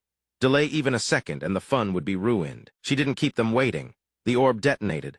Boom! The entire space was engulfed in an expanding wave of fire and smoke. The third berserker surveyed the carnage and muttered, "That girl, Su Shu. She'll become the strongest female cultivator on this continent someday." The prince was also drawn by the massive explosion. So that's Yi Chen's disciple. On Mei Luo's side, panic was setting in fast. Su Shu had completely lost control. After she killed everyone here, her consciousness would likely collapse entirely, turning her body into a puppet exploited by the god-fallen land. Lu Qing, acting on her anxiety, stepped forward. Once I'm done, I'll open a spatial passage immediately. We have to reach Master's side and wake him up to stop Su Shu. With all her strength and conviction, she launched her blade of love straight forward. Lu Qing's blade flew toward Su Shu, aimed at breaking through and awakening her. The love Lu Qing tried to deliver was caught mid-flight and snuffed out by Su Shu. Her face was terrifying beyond words, radiating pure menace. Before this world is destroyed, no one leaves. This is all your fault. You failed to protect Master, you let him vanish. And I will punish every last one of you. Yan Yu pulled out a painting, eager to help. Right now, only Master can calm Su Shu down. This is a painting I made when Master was admiring Yan Niang's portrait. I wonder if it'll work. Lu Qing, unconvinced, shot down the girl's idea immediately. Don't be silly. The painting will turn to ash the second it touches those flames. Mei Luo, lacking confidence but still wanting to try, stepped up beside them. A mental attack, let's go. She raised her staff with a determined expression. I have to make her calm down. The psychic assault successfully lanced into Su Shu's mind. From terrifying berserker to dreamy love-struck mode instant switch. Su Shu cooed in a soft voice, Maz, can I really do whatever I want with you? Through psychic projection, Mei Luo manipulated Su Shu's consciousness, implanting the image of Yang Ning. Of course, anything you want. Su Shu forcefully locked her lips onto the illusion of Yang Ning. Then I want Master to. Mei Luo was too flustered to even breathe, her face flushed crimson. She never imagined Su Shu knew so many techniques. Lu Qing watched helplessly from the side. Yan Yu felt sympathetic. Mei Luo's personality had always been conservative. This time having to play along with Su Shu, she had surely experienced the full, uncut, top-tier 18 techniques that Su Shu had learned from her books. Thanks to the passionate kiss gradually unraveling her rage, Su Shu's flames began to die down with the wind. Even though it was only an illusion of her beloved, she drifted into sleep with a satisfied smile. All the players looked up at the gradually quieting space, utterly bewildered. It was over. The goddess of destruction wore an expression of pure bliss. System notifications kept firing off the match results. Notification Arena 4 Berserker wins. Notification Arena 3 Berserker wins. Notification Arena 2 Berserker eliminated. Didn't expect that massive plot twist. From the organizers, Arena 1 the rioters and surviving participants, who have yet to complete the trial now, begin slaughtering every last member. The words strike the group like a thunderbolt to the ears. What? The world is beginning to warp and twist. The organizers have bestowed upon them a legion of death reapers. Panic erupts too many reapers. Of the 36 stratagems, fleeing is the wisest. Yan Du urges immediately, we're in deep trouble now. Let's get out of here. Mila, having gathered intel, announces, these are the laws of the land of fallen gods. There is nowhere to escape. The reapers spot plump prey and descend upon them. Arena 2 has likely received the news as well. Bai Fei scoffs Yang Ning's female disciples are truly troublesome. A cloaked figure materializes faintly at Arena 1 Bai Fei. Bai Fei removes her hood, her expressionless face warning them to retreat. She plants herself squarely in the path of the advancing reapers. Su Shu regains her senses, looks at Bai Fei and asks, Little Fox, why are you here? Mila, utterly astonished, probes, Incredible, have you recovered all your strength? Bai Fei ignores the exchange entirely, offering only a reminder, you cannot contend with the laws of the land of fallen gods. Let me repay the favor I owe Yang Ning. I shall assume human form with might as my foundation. Consider this debt settled from now on. We have no ties. She narrows her eyes at the advancing army. The youths who were scared out of their wits moments ago now scream with all their might, kill her. Bai Fei pays them no mind, extending a single palm. Before they can even throw a punch, Bai Fei's strike already foreshadows their meeting with their ancestors. A translucent layer of spatial energy gently envelops the arena, sealing the space shut. The youths tremble like leaves in a gale. They whisper to each other in abject terror. I can't even move. The bald one, his eyes bulging rounder than his own head, asks in sheer terror, what is she going to do? Bai Fei channels every last ounce of her internal power. A colossal sphere of blazing energy engulfs her entire body. Nine Heavens Annihilation Spirit Flash. The internet-savvy cultivators, who have refreshed their databases, scream in recognition. I remember now, she's the nine-tailed fox empress Bai Fei. A supreme-rank demon every time she appears, an entire kingdom falls. The shock ripples through everyone present like a spreading tide. She vanished years ago, why has she appeared here? Su Shu lies nestled in those arms truly. Only women can bring each other happiness. Leave this place at once. I've already opened the barrier for you. Bai Fei passes the dazed Su Shu back into Lu Qing's arms. She asks, the punishment is over, why is she telling us to leave? Mila answers the question without hesitation. She shattered the laws. The land of fallen gods will not forgive the one who defied its rules. Bai Fei does good deeds but loathes the attention. She flicks her fingers dismissively, enough talk.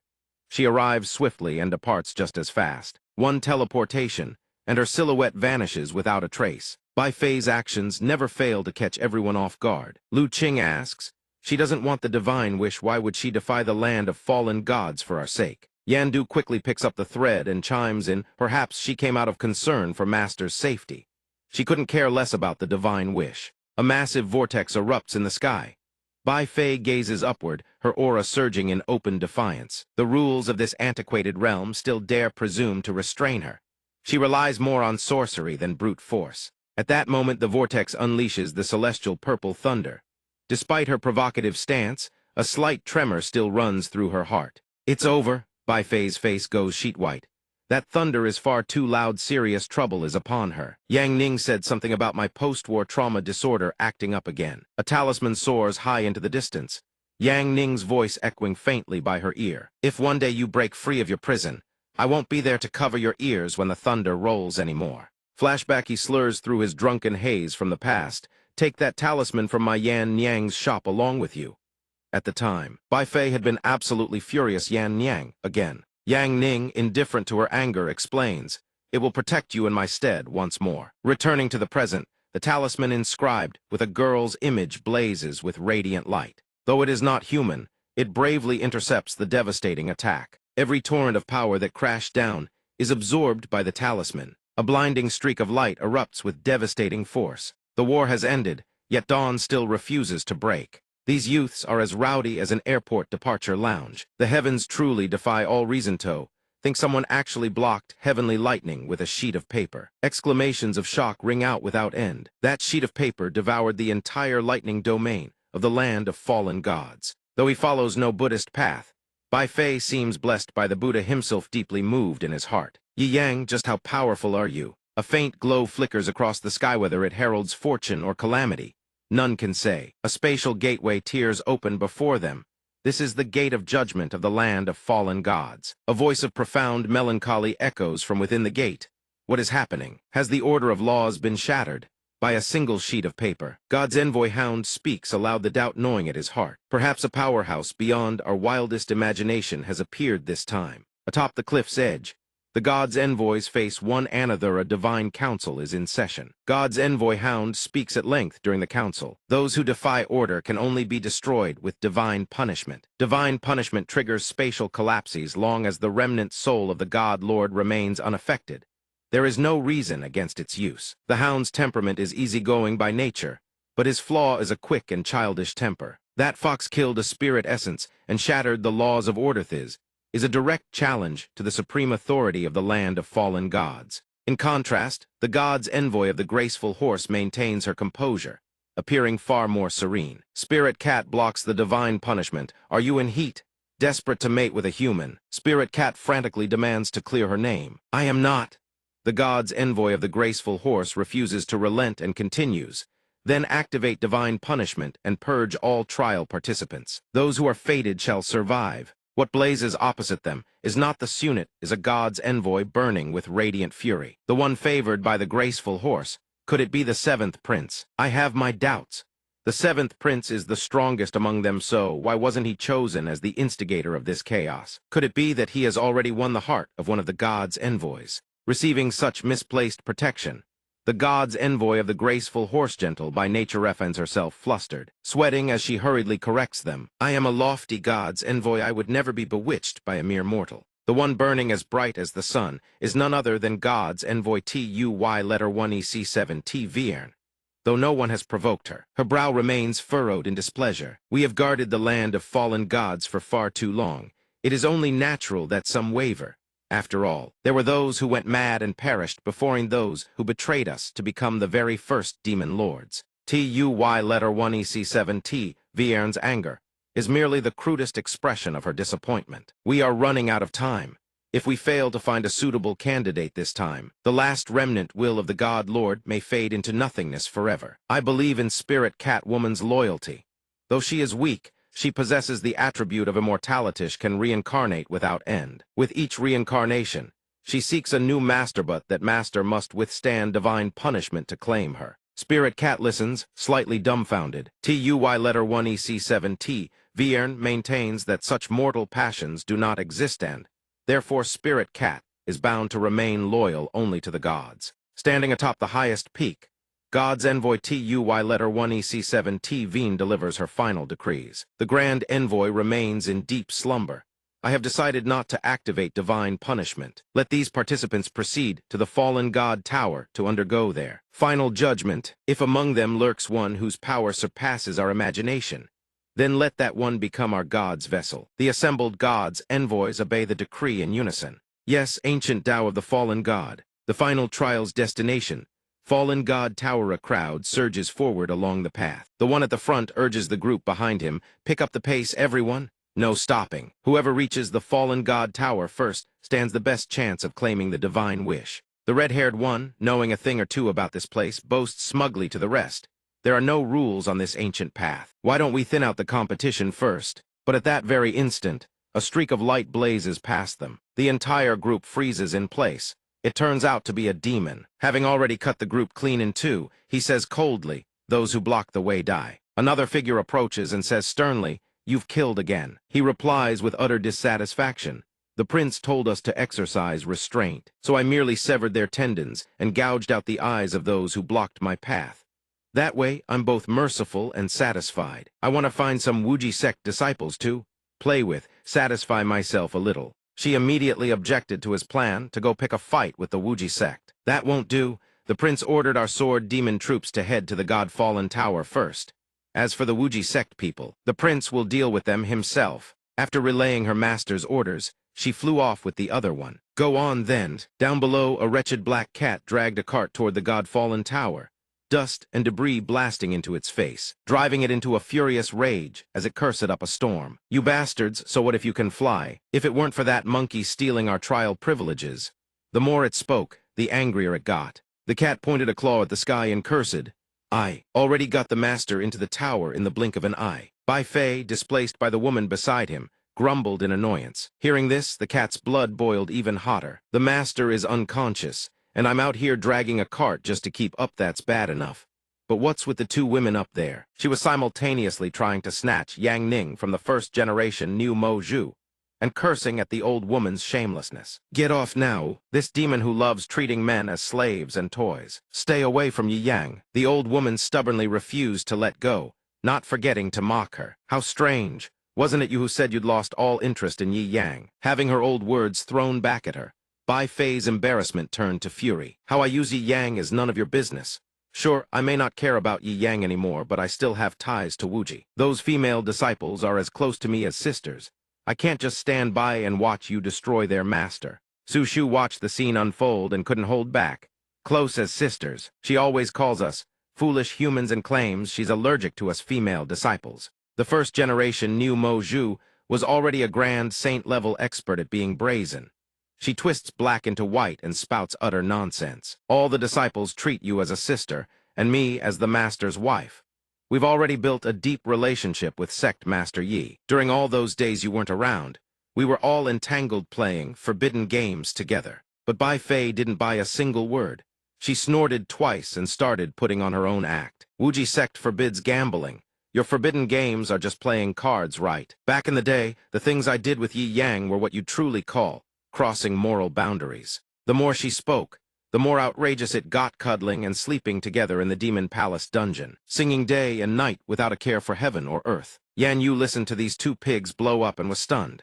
Her blood boiled as she glared daggers at Bai Fei. "You little fox vixen, I knew you'd been seducing Master all along. You shameless hussy." But the first-generation New Mo Zhu wasn't the least bit angry. She let out a humph, acting as though she was above the past. It's all in the past now. Now Sect Master Yi is head over heels for me. Suddenly a loud bang erupted, and white smoke billowed out, engulfing them all. Bai Fei reverted to her original form. She pulled Yang Ning over, letting him rest against her chest. Relying on you, the only one who can make him lose his mind is me. My waist. My skills, there's not a single thing your short little self can compare to. The first generation Niu Mo Zhu bristled with anger. Being both a mature goddess and adorable, how is that not enough? Ha, I'm juicier, no man can resist me. Two passing cultivators, drawn by the deafening argument, wandered over to gawk. One even recognized the identities of the two women. A bunch of women fighting over a vegetable, and two beast broilers about to throw hands. One is the fox queen Bai Fei, and the other is the first generation Niu Mo Zhu. The blue-robed one stared at their faces, and couldn't help but get a nosebleed. His voice turned sour with jealousy. Both of you are beauties who could topple Kingdom Show. Does this vegetable have such insane luck? Yan Yu drew two swords, ready to cut down both these demons. Release my master, now. Suddenly, Su Shu leaped onto the cart and sat down, speaking in the tone of the legal wife as master's lawful wife. I can let you have his love, but his body is mine to keep. She saw that Su Shu wasn't helping her at all, and was spouting nonsense instead. She was livid. What are you doing up here? Mei Luo didn't want to be left out either. With a dead serious expression, she asked for a spot beside Yang Ning. We're all getting on. As a Libra, I feel that master's body belongs to everyone. She hopped onto the cart and said, We're coming too. The cat was driven nearly to the point of vomiting blood by these ravenous women. At this point, it was like magma erupting. Boom, boom, boom. The cat whipped its head around, glaring at the whole deranged mob and cursed. All of you women just pile onto the Carthave. You ever once considered the feelings of the cat pulling it? It kicked the cart over, screaming, Go die, all of you, get off me. Yet another crowd was drawn over by the commotion. Those watching this tug-of-war over the harem could only shake their heads helplessly. A harem this big, it really is a hassle, huh? Is it just me, or does that cat look jealous too? Night fell and the moon climbed high overhead. Moonlight poured down upon the white tent below. After everyone had fallen asleep, Bai Fei slipped into Yang Ning's tent. She gazed at his sleeping face and began to whisper, All right, everyone's asleep now. Do you know why I came to the God-fallen land? She lay down and wrapped her arms around his neck, then continued, It's because on so many stormy nights, when I was terrified to the point of exhaustion, but too afraid to close my eyes, you always promised Mei you wouldn't leave. Bai Fei's memories drifted back to those evenings spent at Yang Ning's side. It was precisely those warm memories that made her heart stir for him. Bai Fei's cheeks flushed as she gazed at him with tender eyes. When I drifted off to sleep, you were always there watching over me. So now that you've fallen asleep, I'll come watch over you. You fool! In the flickering firelight, Bai Fei's faint, barely audible voice drifted through the air. Though her words sounded cold and final, her tone was thick with reluctance. In any case, once I've repaid my debt to you during this God-fallen land journey, we truly will have nothing to do with each other anymore. At the God-fallen tower, Su Shu stood guard over Yang Ning's cart alongside Yan Yu and Mei Luo. Lu Qing stood nearby. She suddenly wondered aloud, is the tower about to open? Those two demon women had vanished without a trace. Yan Yu spoke coldly, her tone tinged with disgust. Good riddance. Hidden behind the clouds above, two figures lurked. Bai Fei demanded, Out with it. What exactly are you after by coming to the God-fallen tower? The first generation Niu Mo Zhu answered in a lazy drawl, naturally, to guide Sect Master Yi. But you're the strange one here. You have a grudge against the God clan. You'll definitely refuse the divine wish. Don't tell me you've actually fallen for Yi Yang. Bai Fei scoffed outright. I am the mighty nine-tailed sovereign. Why on earth would I fall for some lowly prisoner? Right, the old woman smiled a smile, impossible to read. Exactly, humans are just toy props for our amusement. That's all there is to it. Bai Fei turned and shot the Niu Mo Zhu a glance, her voice laced with warning. I have no interest in discussing this with you. In any case, Yi Yang is my toy. I don't care what you're planning. I have only one demand: you are absolutely not to drag Yi Yang into it. Otherwise, you'll make an enemy of the entire Tushan clan for all eternity. She whipped around and left. The mighty nine-tailed sovereign had just sworn an oath on her entire clan's name all to protect the safety of a single toy. Are you serious? Bai Fei raised her voice. Stop talking nonsense. Remember, my words don't touch Yi Yang. Focus on your own goal. The first generation Niu Mo Zhu gazed toward the God-fallen tower, her eyes distant and profound. The God-fallen land? I've finally returned. This time, I will reclaim everything I lost. Before the gates, A mechanical voice-announced system, the boundless God-fallen tower is about to open. It is the burial ground of the godsand, the resting place of the world's steel. Find the world's steel, and you shall obtain the divine wish. Good luck to all. System teleportation initiating. Inside, everyone walked forward in a daze. Only then did they look around.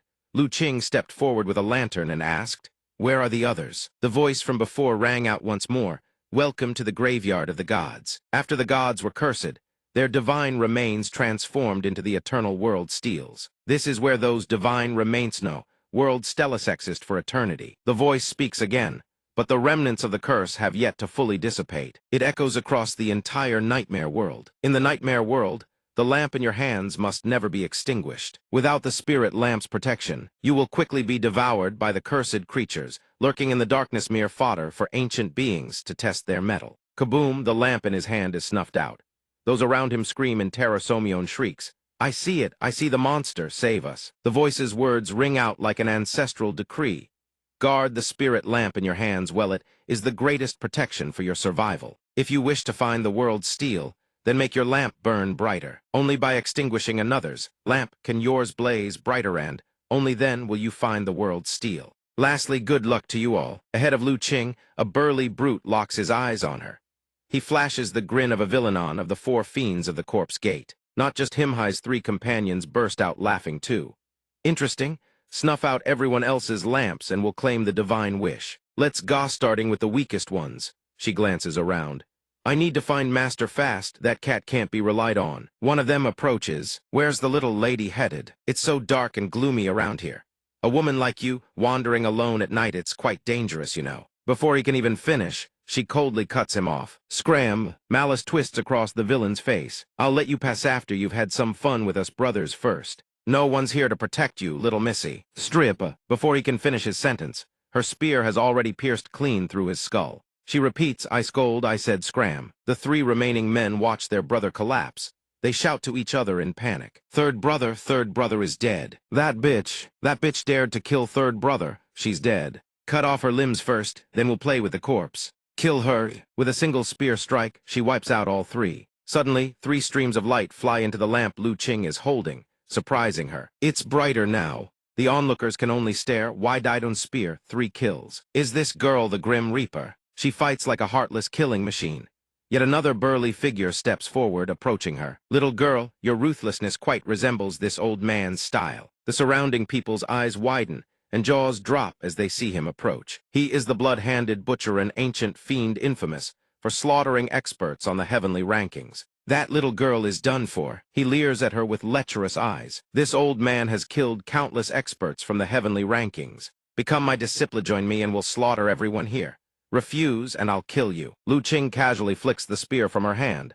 Spear technique, flying spear skewer. The blade pierces straight through the blood-handed butcher's skull. A flash of killing intent glints in her eyes. I told you to scram. The surrounding crowd is stunned once again. The heavenly ranked blood-handed butcher killed by a single spear thrust. Another person shouts, I remember Noshi's Yi Chen's disciple. Rumors call her the spear goddess, but Lu Qing couldn't care less about these people right now. She thinks to herself, I need to hurry and find Master. Meanwhile, Yang Ning is alone in a desolate place and he's sleeping. He slumps his head to the side, mumbling in his sleep, Yan Yang. In his dream, Lady Yan Yang is wearing a seductive outfit. She speaks in a coquettish voice, Sect Master Yi. What part of me do you like the most? Yang Ning blushes, stammering his reply. All of it. In the darkness, a flickering lamp glows dimly as 2 voices ring out, it's over. I haven't even found a normal man to marry yet. Am I going to die? Run! The gambling fiend shouts while running. We only have 1 lamp left. As long as it stays lit, we won't be swallowed by the darkness. The lust fiend guesses. That demon is killing with wild abandon. It probably won't chase us. Behind them, 2 men carrying lamps follow the 2 women ranked 71st on the heavenly rankings, Master Tam among them. Even if they give chase, this old man can handle it. We're only running to conserve energy.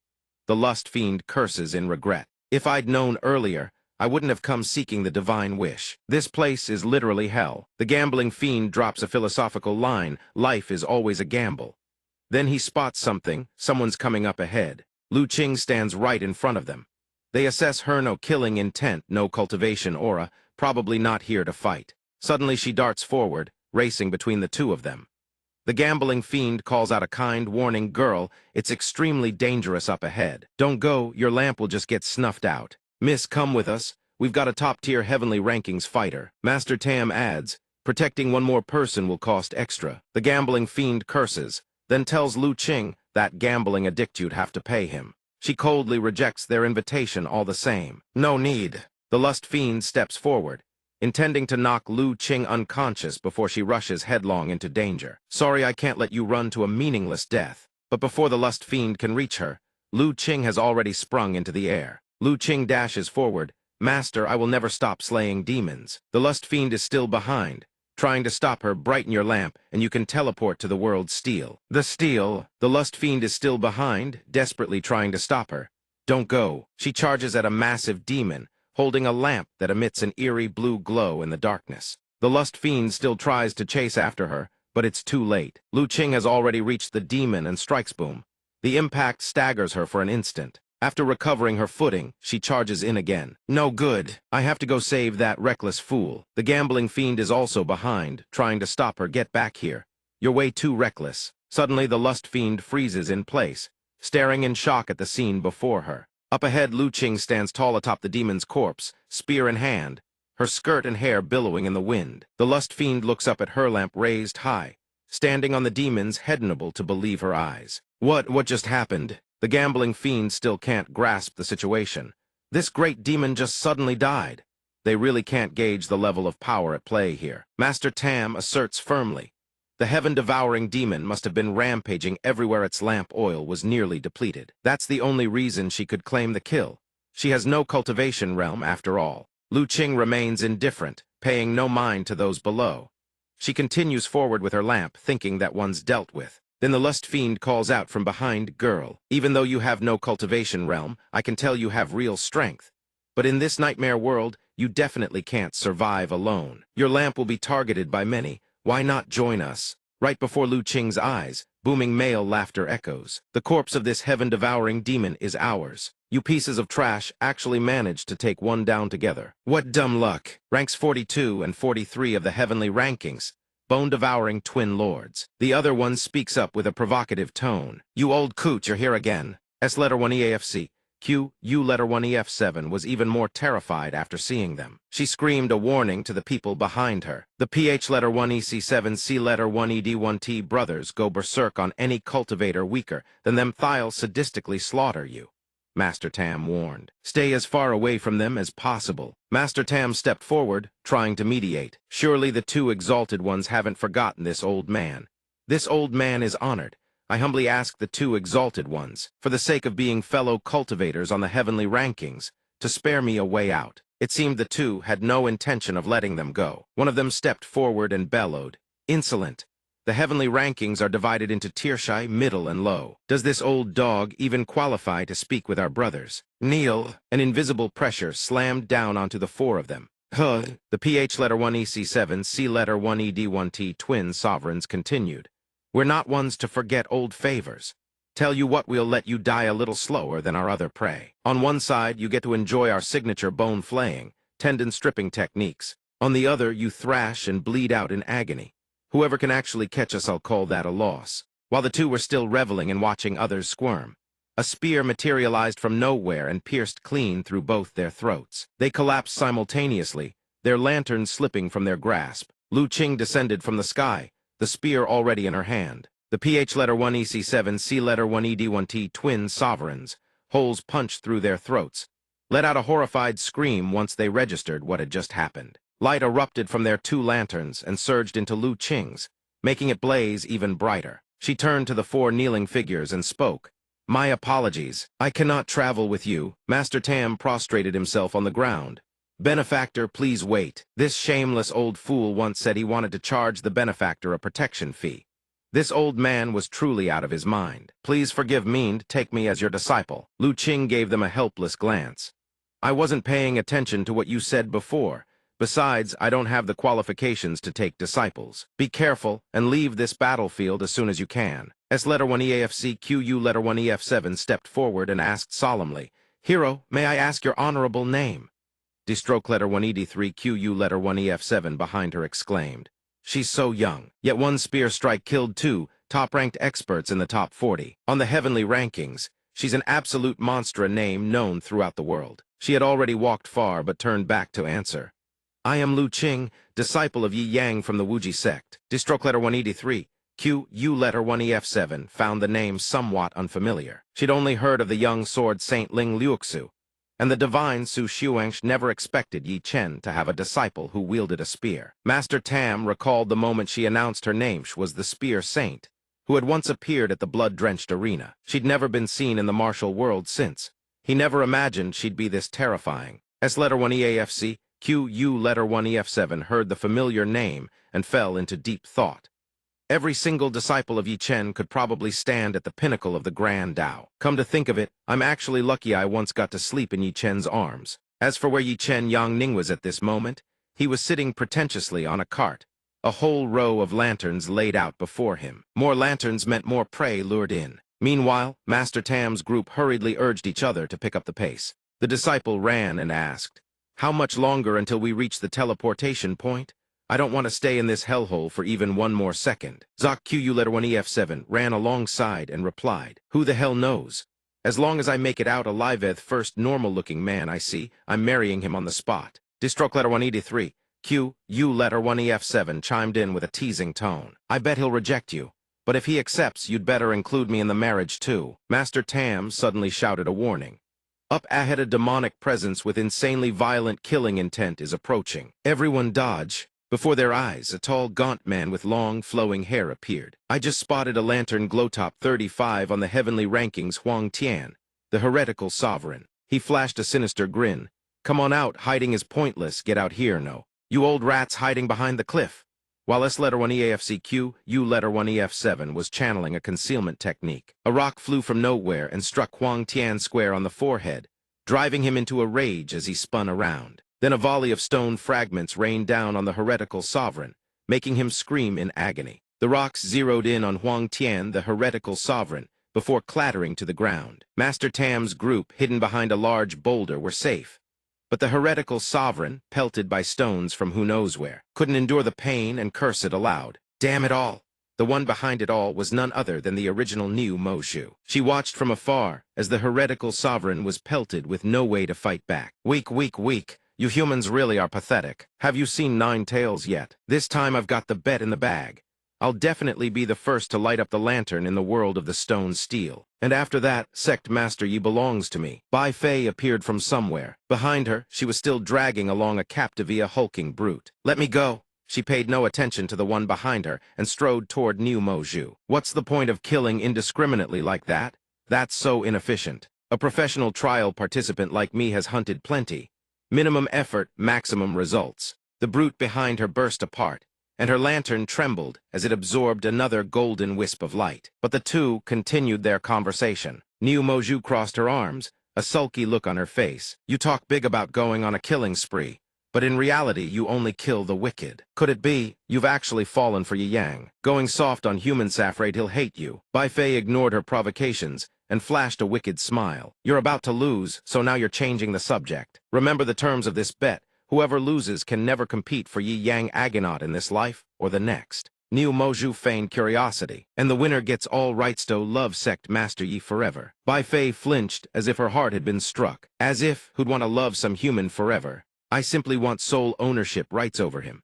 I don't want anyone else fighting for him. It's not like I want the man himself." The original Niu Mozhu burst into laughter.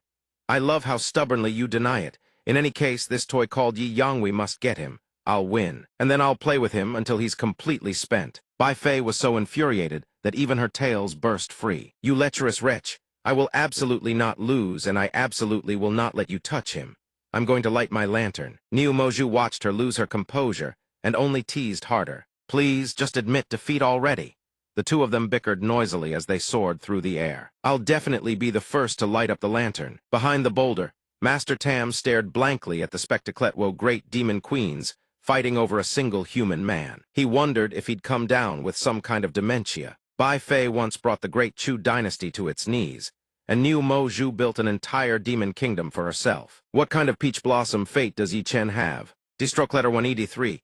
You letter 1EF7 wanted to jump into their battle too. I want in on the bet for Yi Chen too. I just hate that I'm too weak. But we can make our own little wager here in this burial ground. Who will be the first to light up their lantern? D-stroke letter 183. You letter 1EF7's question reminded Master Tam of a young man with long hair. His silhouette materialized amid the smoke and flames of war. It has to be Zhao Ying. I taught him for a few months when he was young, but he surpassed me in no time. His current strength is unfathomably deep. Top 19 experts on the heavenly rankings can't last even one move against him. What's more terrifying is that he's obsessed with wars, a walking catastrophe for the entire world. Don't even get me started on him. Just his subordinates' demon sword core. Those abominations he bred with demonic alchemy are enough to wipe out every trial participant. Each one of them is horrifying. Our nation was destroyed by a single female demon sword warrior. S letter 1EAFC. U letter 1EF7 shrank back involuntarily as the master recounted Zhao Ying's atrocities. I really hope we don't run into those freaks. I'd rather not die before I get the chance to marry a man. Elsewhere, Mei Luo was fighting alone simultaneously protecting Su Shu and Yan Yu from three hulking figures who had them surrounded. The Demon's Sword Gate and the Wuji Sect are officially at war now, she cursed helplessly. Holy hell, they fly through the air, each one built like a tank, hauling around swords longer than a man. They spoke. The Demon's Sword Gate and the Wuji Sect were both once the world's finest. Now we've returned to our peak. But here's the thing, there's only one Wuji Sect, and they produced a Yi Chen. We of the Demon's Sword Gate willingly became dogs for the seventh prince in exchange for unlimited body-refining demonic elixirs. This battle we must win, no matter what. Mei Luo panted heavily, but shot back with contempt. What you freaks call declaring war is just disguising yourselves as our master and luring us into a trap. A demonic formation, scheming against us. She glanced at Su Shu and Yan Yu, both lying unconscious on the ground. Shameless bastards. Up in the air, a Demon's Sword Gate member let out a laugh as he looked down at them. The seventh senior brother always said war is cruel if there's a way to conserve energy.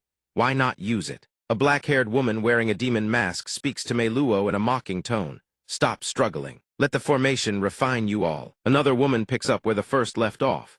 Yi Chen isn't by your side thighs is the perfect chance to slaughter every last Wuji disciple and begin the annihilation of Wuji. The perfect opportunity indeed. From behind them, a cold female voice rings out. Annihilate Wuji, what a big mouth you have. It seems Great Zhao has gathered quite a lot of information on our Wuji disciples, but your one fatal miscalculation is that Master has long since transformed us. Her spear crashes into the demoness.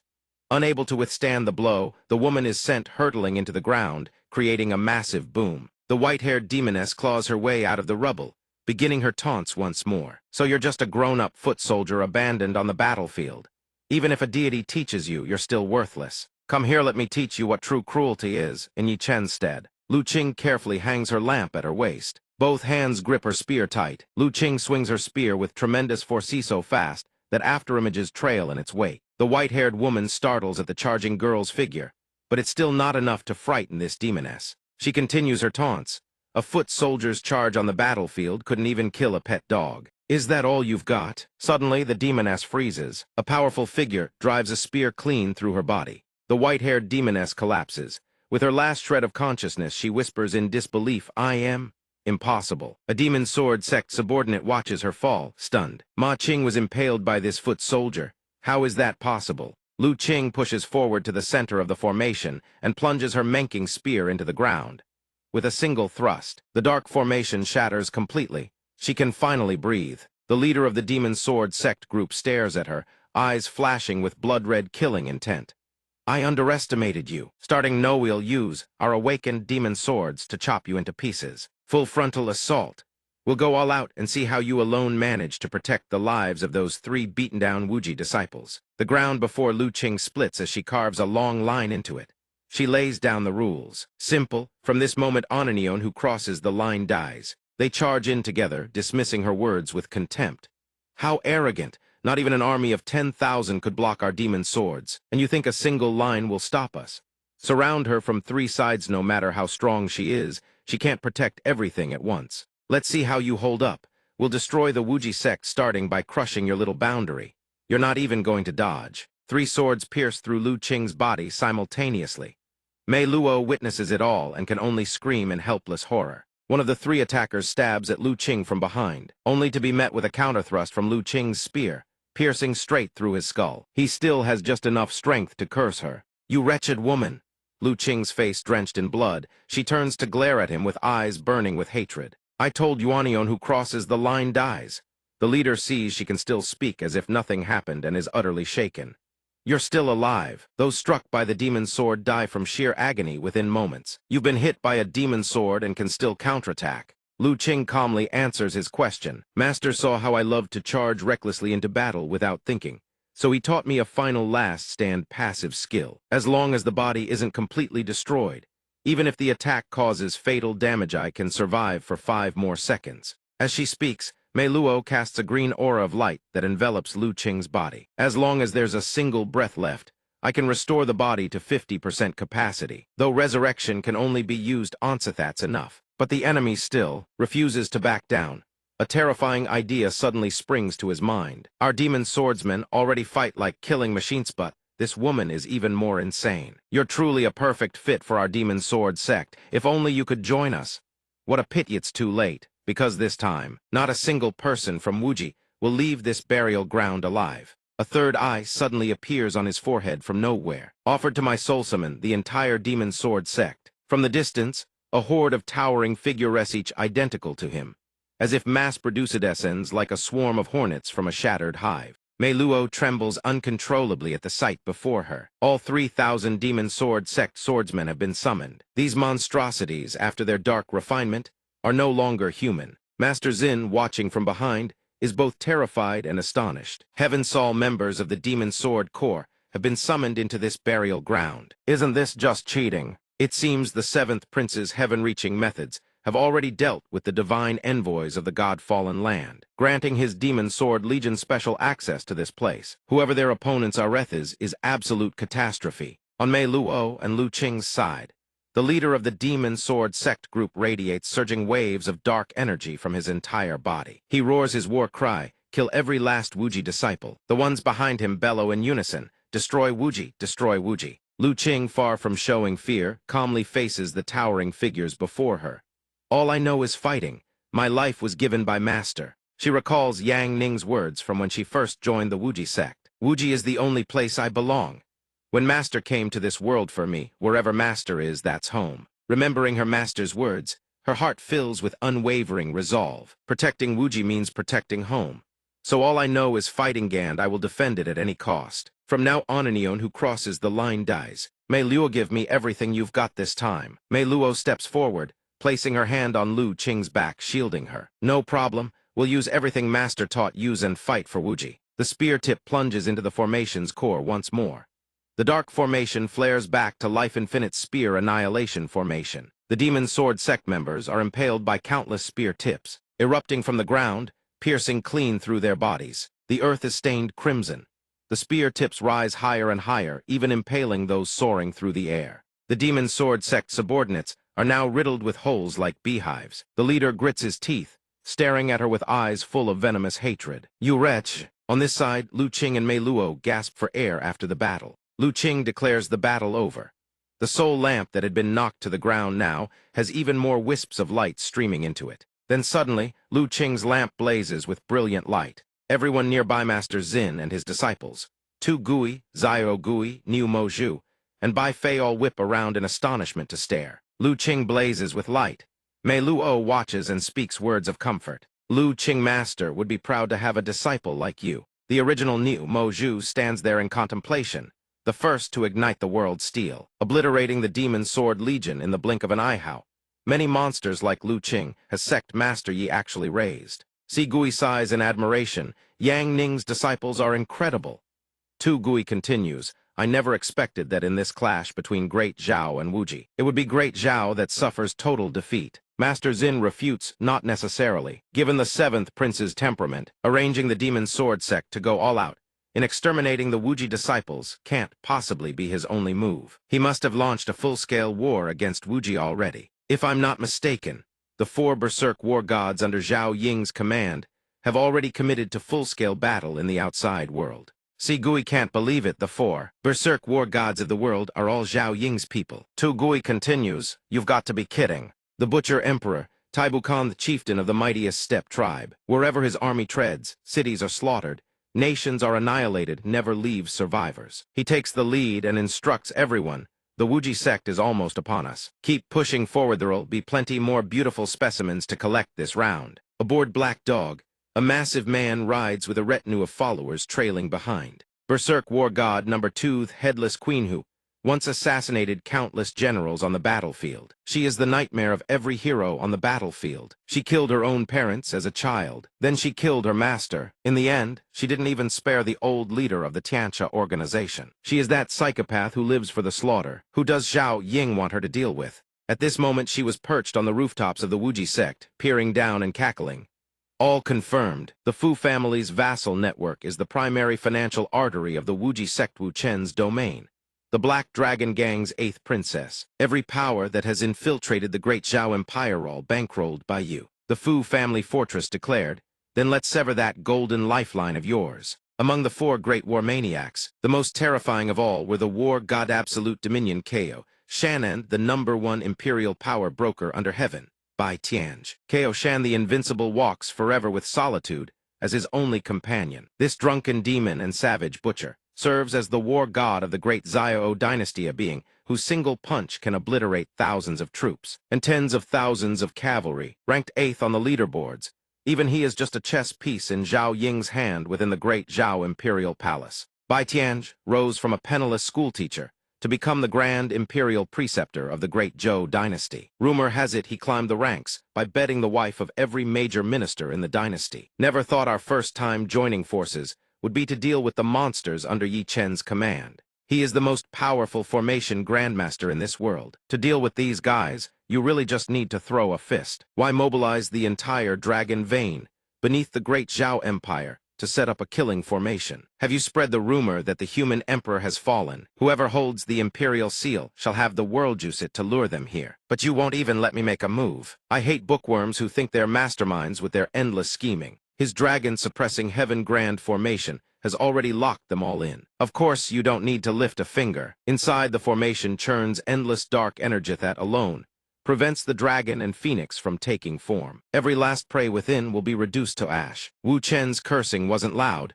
but every word cut like a blade. A group of minions, Zhang Jai among them, asked nervously, "Is it really that terrifying?" Kao Shan looked at the 3 of them, his fists already itching for a fight. "I came back to fight, not to stand around and watch. Later, I need to tell the prince to leave Yi Cheng to me. The 7th prince he longs for, who knows where in the world he is right now." The God-fallen hall. By now, a horde of cat demons lay fallen here. Every single one met a gruesome end. One arrow straight through the heart. The cat girl who had once captured Yang Ning was also imprisoned. She was utterly battered, yet she cursed the man before her without restraint. "You bastard, we did even Yama have to die. She liked you so much." The 7th prince turned his back, answering the cat girl's question with the casual indifference of a deadbeat father. "She was nothing but a tool.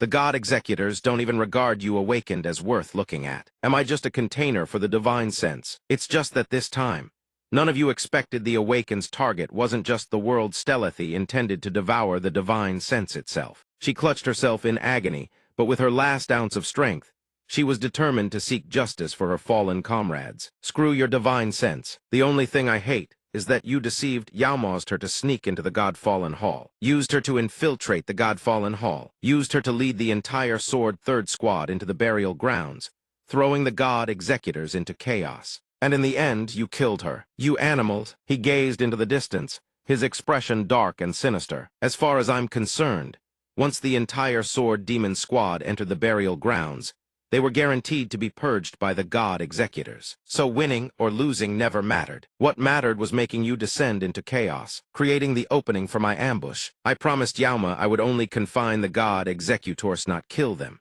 But to avoid complications, it's better to just eliminate them all." She challenged him, "If you've got the guts, kill me too." But Zhao Ying is a true villain. Wrings every last drop of value from each chess piece in his hand. "Not yet. Your clone is still with Sect Master Yi. I've set up a signal barrier, but the moment your main body dies, your clone will sense it and wake Sect Master Yi. So we don't rush. Step by step first, sever every one of Wuji's power bases, then I'll deal with him personally." By now, the Taibu Khan should be arriving at the Wuji sect, right? Just thinking about iron cavalry trampling over the corpses of Wuji sect's disciples gets my blood pumping. Meanwhile, on Taibu Khan's He was marching along when something suddenly made him stop. From afar, he spotted a small, solitary figure blocking his path. "Who goes there?" The figure replied coldly, "I am no human." Taibu Khan snarled a threat. "You dare block the path before my great army, whether you're human or demon. I'll send you straight to hell." The figure soared into the air, voice still cold as the grave. "What a coincidence, I came here precisely to open the gates of hell." A massive explosion erupted, the earth within that radius torn asunder. Taibu Khan. System mission complete. In the Fu family fortress, Abacus was sitting in a grand hall when a voice suddenly reached his ears. "The greatest money-maker under heaven, do you serve the Wuji sect?" The headless queen had appeared behind him at some unknown moment. "I'll give you one chance. Betray Yi Yang, pledge loyalty to the seventh prince, and the salt and iron trade across the great Zhao Empire, and all its vassal states can be yours. You're a businessman, you know which choice to make." Abacus frowned. "Your offer is tempting, but my loyalty to my master has been etched into my DNA since the day I arrived in this world. Even if you offered me the throne of the human emperor, I would never abandon my master." The headless queen's eyes flared. She thrust her serrated lance straight through his body. "Then go to hell, and keep serving Wuji from down there." Suddenly, what lay before them morphed into a grotesque, nightmarish creature. Every subordinate who rushed in to rescue her was repelled. "No good run, it's a trap." The assassins shouted for their boss. Immediately after, all three scrambled to flee, but none escaped the creature's razor-sharp claws. The massive creature bared its fangs in a grin, and those trapped in its jaws screamed. Abacus finally stepped out, covering his nose. "Zioya farts every time she feeds on blood. I need to keep my distance. Yue Ming has locked down the demon prison. Zio Yi and Wu have both completed their missions." Crackmouth Woman was standing there talking with Mori, but Cao Ba and the others had fallen into a trap fighting over the imperial seal. After human Emperor Zhao, Yan suddenly died of a stroke. Mori spoke while studying the object on the table with intense focus. "No matter what kind of trap is laid, they will tear through it. But this human, Bai Tianjia, is something special. He used the dragon vein of the great Zhao Empire as the eye to deploy the black dragon imprisoning heaven formation, harnessing the nation's very fate to annihilate them." She asked Mori. "The great Zhao Empire was built on the cruelest foundations imaginable. This dragon vein carries a destruction-type attribute with the power of a world-grade artifact.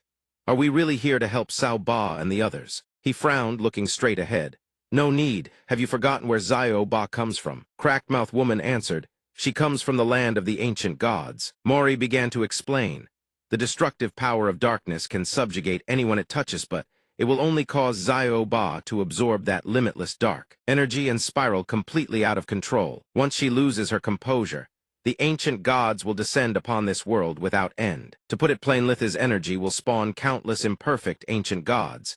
The imperial capital of Great Zhao, the surrounding landscape all reduced to desolate ruins. If no one told you, you'd never guess this was the imperial capital."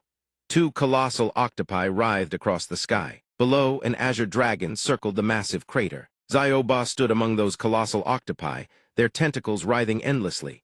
The people of Great Zhao stared up at the sky, not daring to show their faces. It was too terrifying. The clash between the two sides swallowed the imperial capital in an instant. No matter how massive this monster is, the ancestral dragon vein of our great Zhao will surely suppress it. After all, this is the undefeated national fortune of our great Zhao. Kao Shan soared upward, his hair whipping wildly in the wind. He sneered, "Bai Tianj, you used the dragon vein national fortune to suppress those weaklings. No, I don't even have a chance to make a move." The man flew parallel to Kao Shan, a smirk curling at the corner of his lips. This little octopus girl was rather strange, even cornered like that. She could still summon so many monsters. He scoffed, "So what? Against the ancestral dragon's national fortune, all it takes is a single claw to scatter their souls to oblivion." The outcome was sealed when suddenly a tentacle shot out and crushed the man beside Kao Shan into pulp. His face drained of all color as he stared at the little girl, cackling maniacally before him. Below, Wu Chen and his two spirit beasts shout to each other, "Run! Faster, hurry!" Everyone was fleeing Gaul except Kao Shan, who stood rooted in place, gripping his banner and raising it high. "It's fine.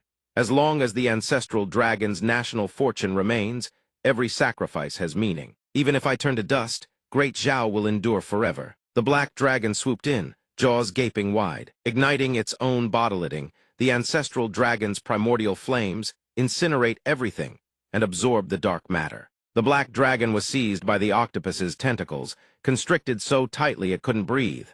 A strangled croak escaped its throat. In an instant, its colossal body was ripped clean in half. Kao-shan stood frozen, watching the mighty dragon he had worshipped being torn apart, while the officials below knelt and wailed. The ancestral dragon's national fortune is gone. What will become of our great Zhao? Without the ancestral dragon, great Zhao is doomed. The ancestral dragon, our great Zhao's ancestral dragon. He went berserk. His disheveled hair thrashed so violently that even the vermin clinging to his head were shaken off. His massive frame erupted with swirling black and red demonic energy. You destroyed great Zhao's ancestral dragon national fortune. Even if I die, I'm dragging you down with me, you little demoness. He launched himself forward, his entire body blazing with blinding golden light. The octopus demoness merely opened her mout hand. It was already dozens of times larger than his entire body. Kao-shan froze midair. Kao-shan had been swallowed whole by the pitch-black octopus. The three officials gaped slack-jawed. This is it, the general is gone, done for in a single bite. Meanwhile, Little Ba went completely berserk in the sky above. Wu Chen watched from the sidelines, feeling that Little Ba was seriously unhinged. This situation was way off. We need to stop Little Ba, or when the master comes back and finds great Zhao gone, he'll definitely punish us. I don't know anything. I'm just an ordinary fish. I don't even know Little Ba. Counting it up, our great Zhao is pretty much done for. I just wonder if the master will be shocked or heartbroken when he returns. Under the gloomy sky, a towering stone stele hovered in midair. Lu Qing stood atop it, puzzled. What does this stele inscription even say? She read it several times, but still couldn't understand.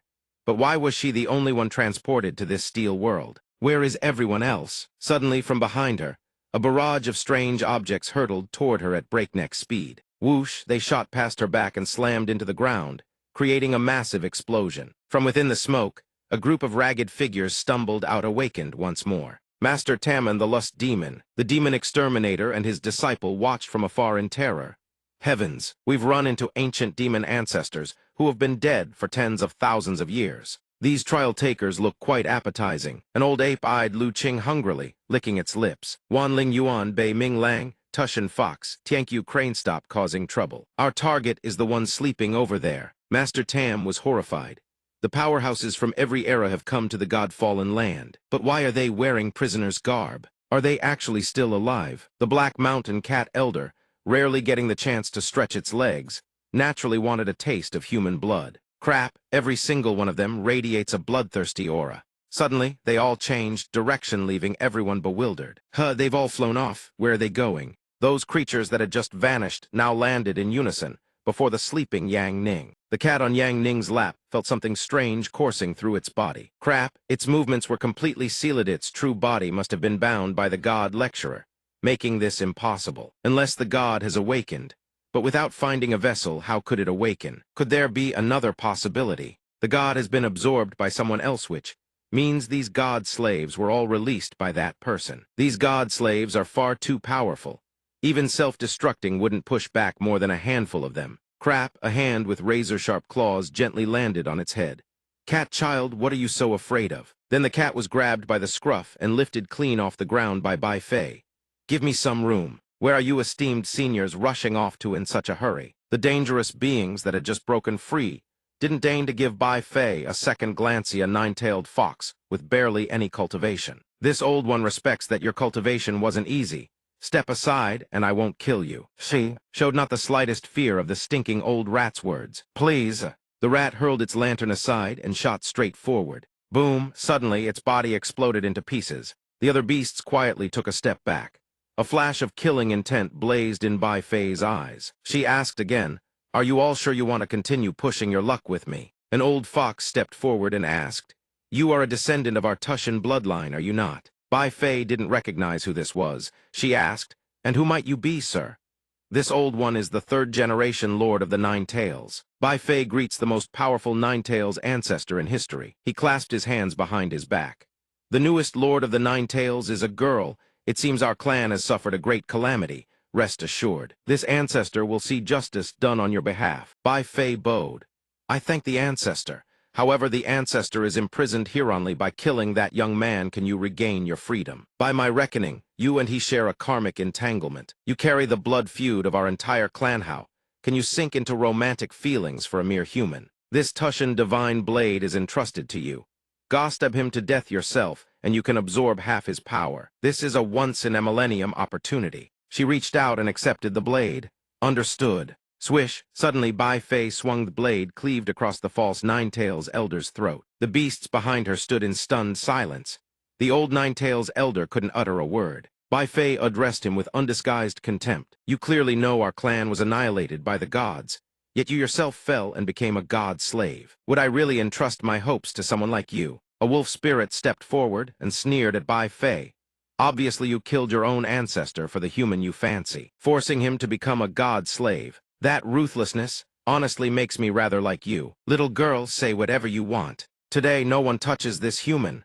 The old ape refused to back down. Old fool, this young man must die. We are merely the scouts. Among our 10,000 prisoners, the most terrifying one is the human emperor. Among the god prisoners, the most fearsome is the human emperor of the first great Chu dynasty. Back then, to avenge herself against the Central Plains' ancient gods, you bewitched the emperor of Great Chu into launching a nationwide divine extermination campaign which led to the dynasty's downfall. He will certainly come for your head.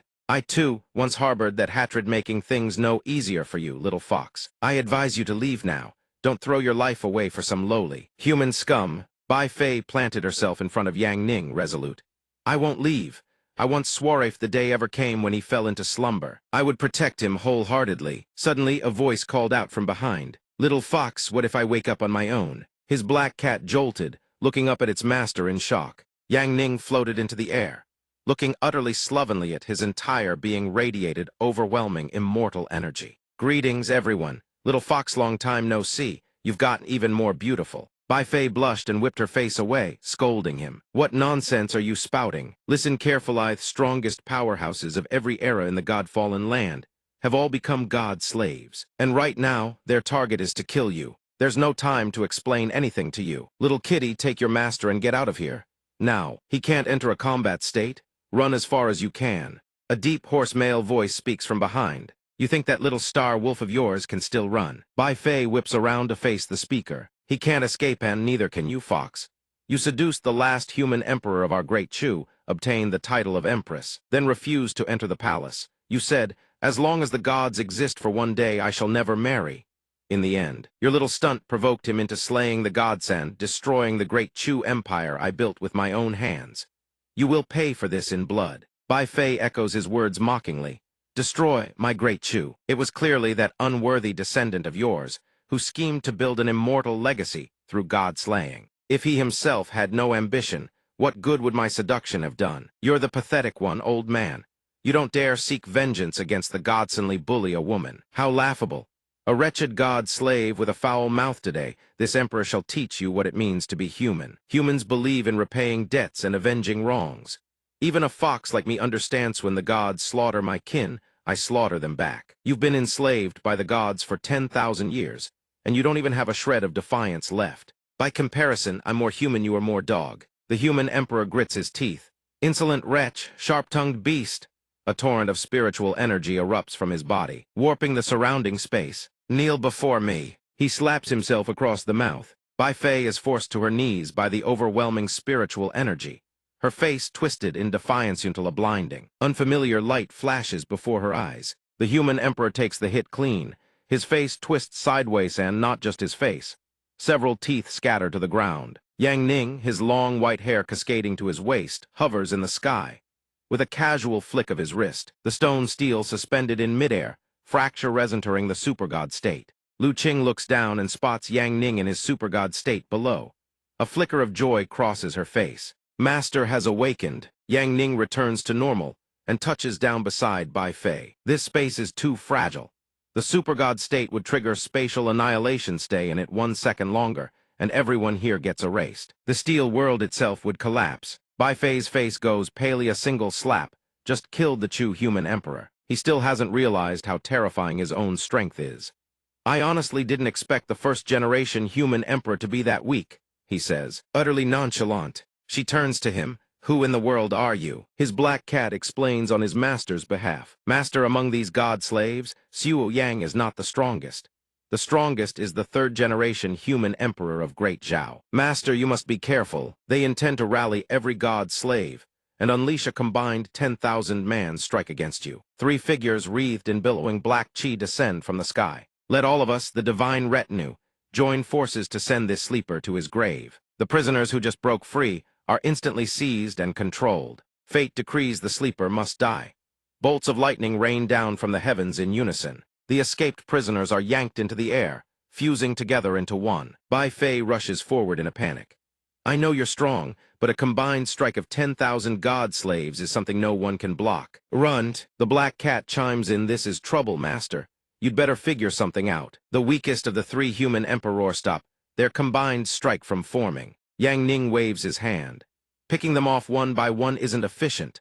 Better to go professionalus. The lamplighter's art extinguish the flame. One of the 3 great Zhao human emperors suddenly frees. She's spirit lamp snuffs out. Why has everyone's lamp been extinguished? In an instant, countless god-slaying curses materialize in the darkness. Everyone be careful. Don't come closer. Somebody help. Someone Enian save me. Behind a boulder, the 4 of them watch the spectacle in stunned silence. What just happened? Once those gods lost the protection of their spirit lamps, every single one was killed by the god-slaying curse. Yi Chen and Bai Fei stare wide-eyed in shock. Yi Yang, how can you manipulate the spirit lamps of the god-fallen land? Is there anything you don't know? If my lamplighter's art can extinguish every lamp in this world, then sure I've got plenty I don't know. Like love, for instance. Wait, my own lamp just got lit. Yang Ning turns around, calm as ever.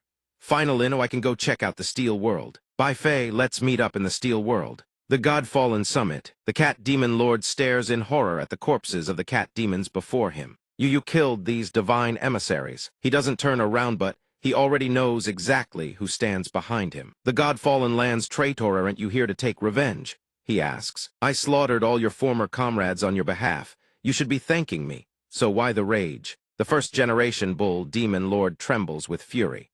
Gods can only be slain by gods. How dare a mere human like you presume to kill them? Zhao Ming sneers. Gods, you're nothing but God's slaves. Strictly speaking, I am your master now. He gnashes his teeth, his long white hair whipping wildly.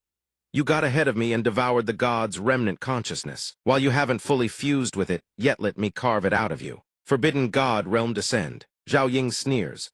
A mere divine emission like you dares challenge a god. Ridiculous. Standing before the massive skull of the bull demon lord, he's nothing more than a gnat, yet his power is immense. He swings his armenche, he's sent flying. The bull demon lord is blasted away, plummeting straight down. Zhao Ying turns to the cat girl.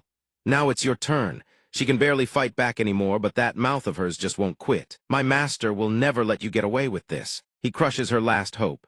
Before entering the Steel World, I erased every last inscription on the stone steel. He won't find a single piece of information. If he forces his way into the god-fallen land in his super-god state, he'll tear this entire world apart in an instant, plunging himself and everyone else into the chaos void. As for y'all, gift you a little parting favor. If you're lucky enough to run into your master, you'll self-destruct.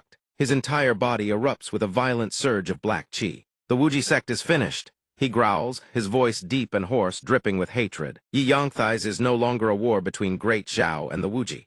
This is divine punishment, raining down upon the Wuji sect. The first step of God's punishment: bury half the world alongside the Wuji. Seize the planet. Go, I will head to the realm beyond the heavens. There is cosmic energy there.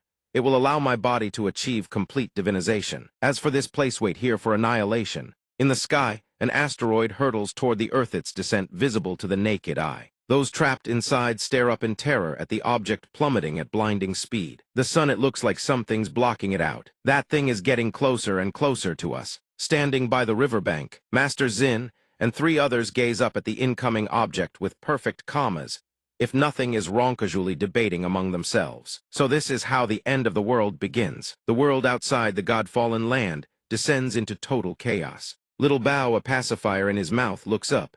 Did I drink too much? Is the sea about to blow up? The kid shows zero overreaction, simply watching the asteroid fall. You didn't drink too much. That's just the apocalypse. Lightning strikes cascade down one after another. The ground beneath their feet cracks and splits apart. Fan Shu's face drains of all color. A catastrophe descends. Heaven and earth undergo apocalyptic transformation. The others drop to their knees, kowtowing frantically. We must have offended the gods. Please, divine ones, forgive us sinners. Withdraw your punishment. Luo Zhu breaks into a cold sweat, eyes locked on the plummeting asteroid. A sudden weight of responsibility settling onto her shoulders. Master isn't here. I have to protect this world in his place. On the ground, dragon elephants and thunderbolts rain down in unison. The highest plateau in the world, heaven's pinnacle. Luo Zhu lands on the ground, Fan Shu and the goddess laying right behind her. She's finally arrived. Pei Fan, ranked second on the heavenly rankings. The only powerhouse who stayed behind to protect the world. You are the disciple of Yi Chen. Aren't you Ling Liuxu? This old man of the heavenly rankings and your master share a bond of fate. You came because of the comet crisis too, didn't you? Liuxu replied politely, yes, senior, it's almost here. He asked her one more question. The planet is already very close. How do you think we should deal with it? Liuxu answered without the slightest hesitation. Destroy it. Pei Fan praised her. The younger generation is truly admirable. You strike first. Liuxu summoned her sword. She launched the sword. In the blink of an eye, it pierced straight into the heart of the celestial anomaly. The sword hurtled onward without stopping, aimed directly at the asteroid racing toward Earth. As it drew close, Liuxu chanted again to make the sword fly faster, but her plan seemed to fail. Liuxu coughed up blood and collapsed backward. Pan Shu cried out in panic, Goddess Ling. She stood up, blood at the corner of her mouth, and said, this comet is too resilient. It suffered no damage at all. Pan Shu, standing behind her, couldn't help but feel terrified.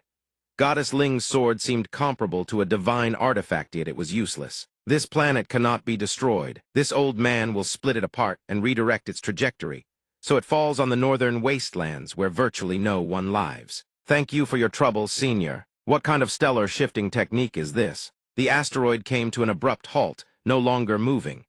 As if grasping at a ray of hope, a flicker of joy appeared on everyone's faces. It stopped, truly worthy of the number 2 powerhouse on the heavenly rankings. We're saved. Pei Fan struggled to hold on, nearly exhausted. No good, I can't hold it much longer. Yi Zhen suggested. Let me try using the intercontinental missiles to change its orbit. A giant robot fired 3 missiles from its hands. Smoke billowed upward. Pei Fan fell into despair. Could it be? The gods want to annihilate humanity. Suddenly, a figure materialized before his eyes. That's everyone below saw that silhouette, and a wave of reassurance washed over them. Sect Master Yi, Master. Yang Ning praised his 2 disciples. Liuxu, Yi Zhen, you've both worked hard. Pei Fan shouted a warning. Yi Chen, absolutely do not strike the calamity directly. It will reflect your attack back 100-fold. Yang Ning raised his fist and asked him back. Oh, really? He swung his fist and threw a casual punch. The asteroid immediately had a massive hole punched through it, cracks spreading across its entire surface. Then the asteroid shattered, kaboom, exploding into countless fragments. Debris scattered across the universe, propelled by the sheer force of the explosion. Yang Ning clenched his fist, his expression serious as he looked ahead. Some of the fragments hurtled toward Earth like meteors. A massive ring of light appeared in the sky, radiating a strange glow. In the next instant, Yang Ning appeared in midair without warning. The crowd below erupted in cheers. It's Yi Chen. Yi Chen, who disappeared, has returned. Kid. Xiao Bao, everyone shouted his name, overcome with emotion. It's Yi Chen, he'll always be a god. Pei Fan witnessed it all and spoke. A world-ending catastrophe, shattered by a single punch from a mortal body. Liuxu gazed upward and said, in this life, being able to serve Master, it was all worth it. Yi Zhen also choked up, calling out, Master. Yang Ning nodded in acknowledgement. Liuxu, Yi Zhen, wait for me. I'm heading up there for a moment. I'll be right back. With that, he shot straight up, leaving Earth behind. In another dimension, the 7th prince blocked his path and said, we finally meet. After so many clashes between us, I believe this is a moment we've both been anticipating for a very long time. Yang Ning frowned and asked, who are you? What clashes? Isn't this our first time meeting? The 7th prince asked in disappointment. You've never once noticed my existence. He replied bluntly, no clue what you're talking about. I just saw you causing trouble up here, so I came to mess with you. The 7th prince's expression twisted upon hearing that. Fine. One last question, how did you manage to leave the god-fallen land? Clearly, the world's steel was erased by me the very moment I became a god, right as you were being teleported. There's no way you could have known the corrections needed to the heavenly Tao to overcome the heavenly tribulation and reclaim your freedom. Yang Ning answered calmly, simple. Lu Qing read the complete world steel for me. I just scanned and copied her memories, that's all. The 7th prince paused, then admitted, actually, this works out. I was just looking for someone to test my divine power on. Yang Ning continued, heh, this opponent is somewhat interesting. The 7th prince spoke again, A mortal like you has no right to fight a god. You're nothing but prey. The divine hunt begins now. With that, a wave of power erupted from his body. Surging toward different planets, this was the grand star-devouring technique. Then he chanted each element in succession: fire, water, earth, wood, metal. His body split apart, generating multiple clones, each wielding a different elemental attribute. Yang Ning observed, his eyes flashing with interest. Refining entire planets into clones, the power of a god truly is nothing like the enemies I've faced before. Now I'm a little interested. The seventh prince responded with relish. To make prey like you unleash your maximum battle potential and truly excite me. I'll tell you plainly, I'm going to destroy the very planet where all your disciples are. What will you do about that? Yang Ning merely flicked his finger. Simple, just set up a barrier. If you want to break through the barrier, you'll have to defeat me first. A layer of barrier instantly enveloped the planet. He leaped down and said, "Come, this is the battlefield where we clash." The seventh prince spoke again. Even in this situation, you still want to seize the initiative and turn from hunted to hunter. What perfect prey you are. Let this god, the lord of this domain, with you. He announced the start of the test. I hope you can last more than 3 seconds, he said, then unleashed star domain descent. A surge of power erupted from his direction. Yang Ning remained calm. He threw a star-shattering fist, blocking just in time with his hand. The collision of the two forces lit up the entire space. He couldn't see Yang Ning's figure anywhere. The seventh prince thought. Then Yang Ning suddenly appeared on his opponent's arm. The seventh prince spun around in shock and roared, but before he could react, Yang Ning unleashed a rapid chain of devastating blows. The final strike sent him hurtling out of the battlefield. From above, the seventh prince stared at his defeated clone, his face full of shock. Yang Ning spoke calmly. "Redundant power, sluggish reaction, all 5 of you god scum at once. I want a 1v5. Yang Ning looked at the seventh prince and said coolly, "Redundant power, sluggish reaction. All you god scum at me together." The seventh prince still responded with full provocation. "Dealing with you, I alone am more than enough." He unleashed planetary gravitational collapse, causing Yang Ning's body to tremble slightly. He thrust his palm at Yang Ning. Yang Ning swayed along with the force, his lips even murmuring a tune. When the seventh prince closed in, Yang Ning suddenly counterattacked with falling stars, the light from his hands making the space shimmer. Immediately after, he employed advanced Tai Kai Fist, his defense airtight. The seventh prince snarled, "Not bad defense, but human endurance has its limits. Now the test escalates." He then unleashed divine ice punishment. Yang Ning countered with divine world-burning flame. Seeing this, the seventh prince dove down and said, "Let me see how you defend against this." Yang Ning fixed his cold gaze upon him. His hands moved subtly. He employed Tai Kai 4 ounces, deflect 1,000 pounds, shoving the prince far away. The prince's feet strained to reach him, but failed. Then Yang Ning looks up at the gods above and speaks. "Come at me all at once, let you feel a taste." He channels his ultimate defense Taiji 8 Chaos and unleashes a counterattack. A blinding radiance erupts from his body, launching a devastating wave of power straight at the gods. The seventh prince sees this and mutters in disbelief. How is that possible? A mortal's defensive power is on par with a guardian's sacred beast. Yang Ning speaks again. Starting, "No, it's my turn to attack." The seventh prince hears this and activates his immortal divine body. He roars, "You lowly mortal!" His voice drips with arrogance. "You've gone too far." Every one of them activates their immortal divine bodies to annihilate him. The prince throws a massive punch straight at him, but those colossal fists are caught mid-air, held firm in Yang Ning's grip. He yanks once, the prince's arms tear clean off. The prince's eyes blaze crimson with fury. The fire god sees this and dives down to attack. Before it can react, Yang Ning snaps out an ancient martial rising kick. The fire god's head goes flying, severed clean from its neck. The other 2 gods charge forward and snarl. "You dare wound a divine body. Insolent, soul annihilation." Both gods conjure a massive sphere of power and launch it at him. He seizes both of them by the throat. One squeeze, both heads pop free. Then he whips a rope at the god, sneaking up behind him, and snarls, "Ambush me." Bound and struggling, the god hisses, "I'll bite you to death." Yang Ning swings the rope. The god's head tears away from its neck. The seventh prince arms shatter, red stares in horror.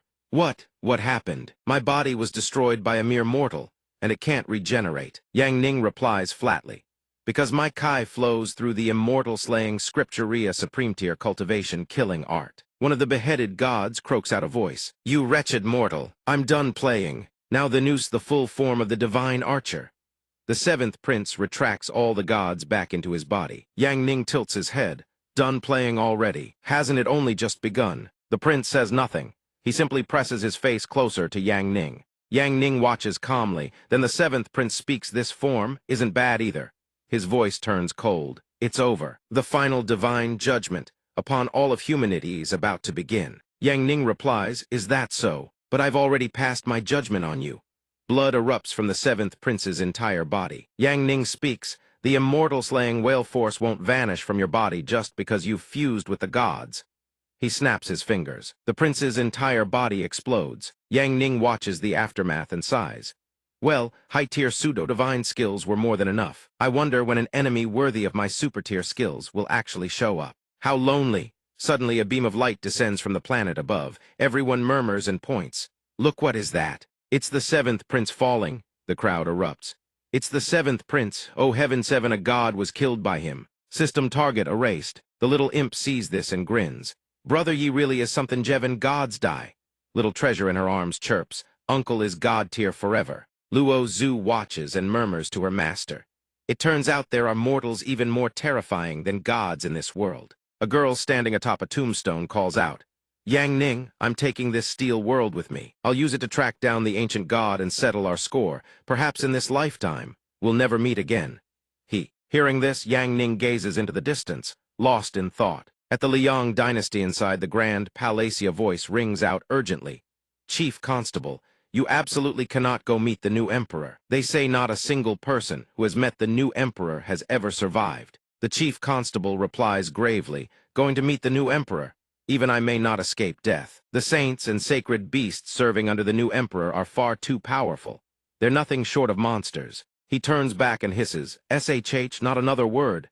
In the inner sanctum of the palace, one wrong syllable could cost the lives of every brother in the Six-Fan Gate. That is the chief constable of the Six-Fan Gate. Cao Jing, he reminds them Thai are criminals of the former dynasty. The new emperor still employs them, which means this is a test. They must perform flawlessly. Those monstrous saints know one knows where they came from. Their moods are fickle and unpredictable, and each one possesses the power to topple nations and annihilate armies of 10,000. He turns to the top-ranked constable, Zhao Ying. Zhao Ying listens and says, Chief, Constable, we must be absolutely cautious when facing them. He replies, rest assured.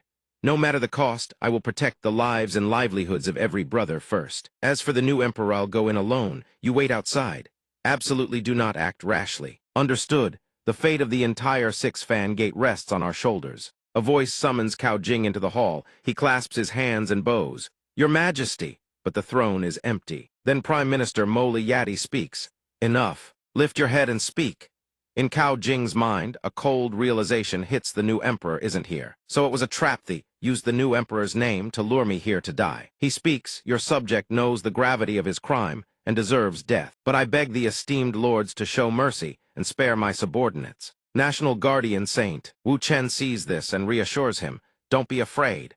Don't believe the rumors that meeting the new emperor means death. In truth, no one in this entire dynasty has ever actually met the celestial emperor. We summoned you here because we need you to protect the new emperor. Cao Jing is utterly astonished. He stammers, you want this subject to protect the new emperor. Xiao Ba presents a portrait of Yang Ning. Look close, this is the portrait of the new emperor. In this world, very few people know. You may be the only one. The Minister of Revenue strokes his abacus and mutters. So few that even the new emperor himself doesn't know he is the new emperor. You bastards had the guts to conspire and seize the dynasty, yet you don't dare acknowledge your own master, the Minister of Revenue. Xiao Ba cuts in with a warning, if you've got the guts, say it louder. Aren't you afraid the master will fly into a rage and slaughter everyone? Moli Yati speaks. The Maz. Tur is unfathomable. Stop gossiping. Yi Chen's name is known across the world, but very few have ever seen his face. In any case, the master will arrive at the royal capital tomorrow to attend the calligraphy signing event hosted by author Yan Yang. We absolutely cannot allow a single slip-up. At this moment, Cao Jing takes the portrait and steps outside. The new emperor prefers to live an ordinary life. I must remember in his presence. I must pretend he's just an ordinary person. Simply disguise yourself as a guide. Serve the new emperor, protect him, and handle all troubles. Suddenly, Zhao Ying rushes over and shouts, Chief Constable, are the saints trying to breach the world wall to make a move against the new emperor? Their activities have been aggressive and rampant lately, and our Liang dynasty sits right at the exit point of the world wall. He replies, no, To make the saints completely submit, the new emperor must possess heaven-reaching power. What worries me most is whether I can pass as a qualified guide. Zhao Ying asks, Sir, you're famously a homebody who gets lost every time you step outside.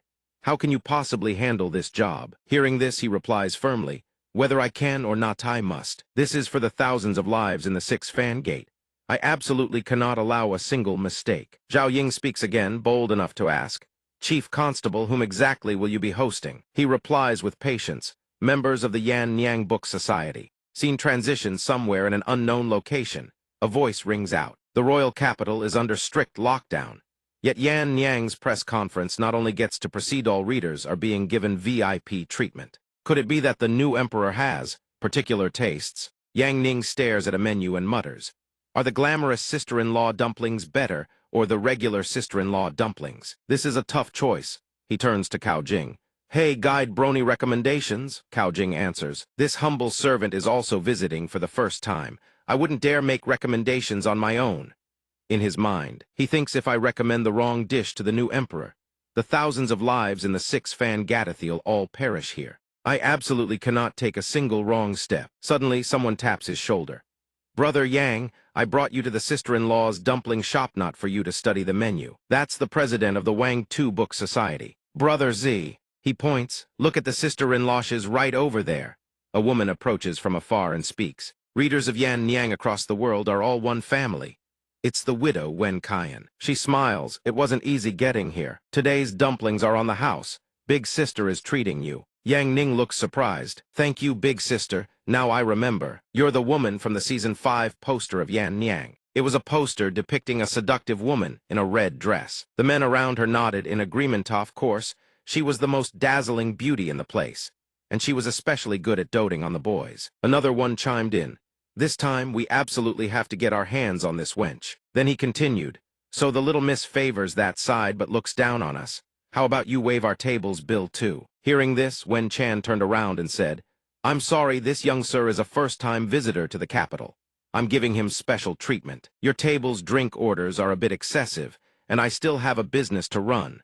Please understand how about I give you all a 40% discount. One of the thugs snarled, 40% my ass. You show respect to that country bumpkin, but not to us. He continued, you should know that our Qingyun society has always done errands for the imperial officials. One word from us, and we can have your little shop shut down for good. Hearing this, her face gradually twisted in fear. She bowed her head and pleaded, I'm sorry, I didn't know you gentlemen were from the Qingyun society. Your table is on the house, consider it my apology. Hearing that, he grew smug.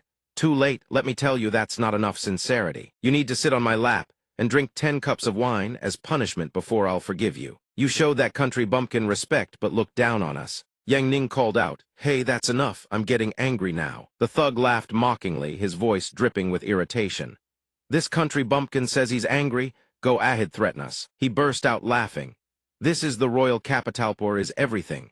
A nobody from the sticks with no backing and no connections. And you think you can play hero for someone else? Cao Jing saw this and said, Oh, so you lot like talking about power and influence. Huh, do you even know who I am? He stared at Cao Jing's face, puzzled. Isn't he just a tour guide that this country bumpkin hired? Hey, local, don't stick your neck out for outsiders. Be careful you don't drag your whole family into this. Cao Jing sneered. Drag my family into this? That would implicate several thousand of my brothers. You, he roared, you've got some nerve, slap him. He thought, as if the likes of you could destroy the 6 fan gate, even the furniture at headquarters has been through worse than you. He mused to himself 10 years of self-cultivation and temperance without throwing a single punch. Looks like he can't help breaking that streak today. Let go of me, you stinking old man. Let me tell you, we've got connections in the imperial court. If you mess with us, you're dead for sure. Hearing this, Cao Jing's expression turned to one of fear. Then starting today, your connections in the court are dead too. Every last one of you will be exiled to the northern wastes. Your bones will never see your homeland again. Yang Ning spoke up. Brother Cao, I thought you were just a tour guide. Cao Jing thought, crap, it's over. He replied sheepishly, clearing his throat. Brother Yang, actually I was just deliberately trying to scare them. In this line of work, you have to handle all sorts of situations. So acting is a basic skill for us guides. Yang Ning responded with a few nonchalant ahas. Cao Jing hoisted the bunch of thugs onto his shoulders and said, I'll take these guys outside first. As they were carried away, they screamed, Put us down, stinking old man. they howled. He then told Wen-chan, the capital really is full of hidden talent. 7, a tour guide has aces up his sleeve. She smiled. Her voice was full of gratitude. Thank you, Brother Yang, for stepping in. You look rather thin and frail, but just now you dared to stand up and act. You truly are a learned man. He rubbed his head and said, It was nothing, really. Mainly it was my guide brother who did the heavy lifting. She added, Young sir, I'm truly grateful to you this time, but I must advise Yao next time. Please don't act rashly. The capital is a very chaotic place. Even someone who doesn't look particularly special could have powerful backing behind them. These people aren't simple country folk, like Youthier, not someone you can afford to offend. Suddenly someone called out, Boss lady, come over here for a moment. She called back in a fluster, coming right away. I need to get back to work.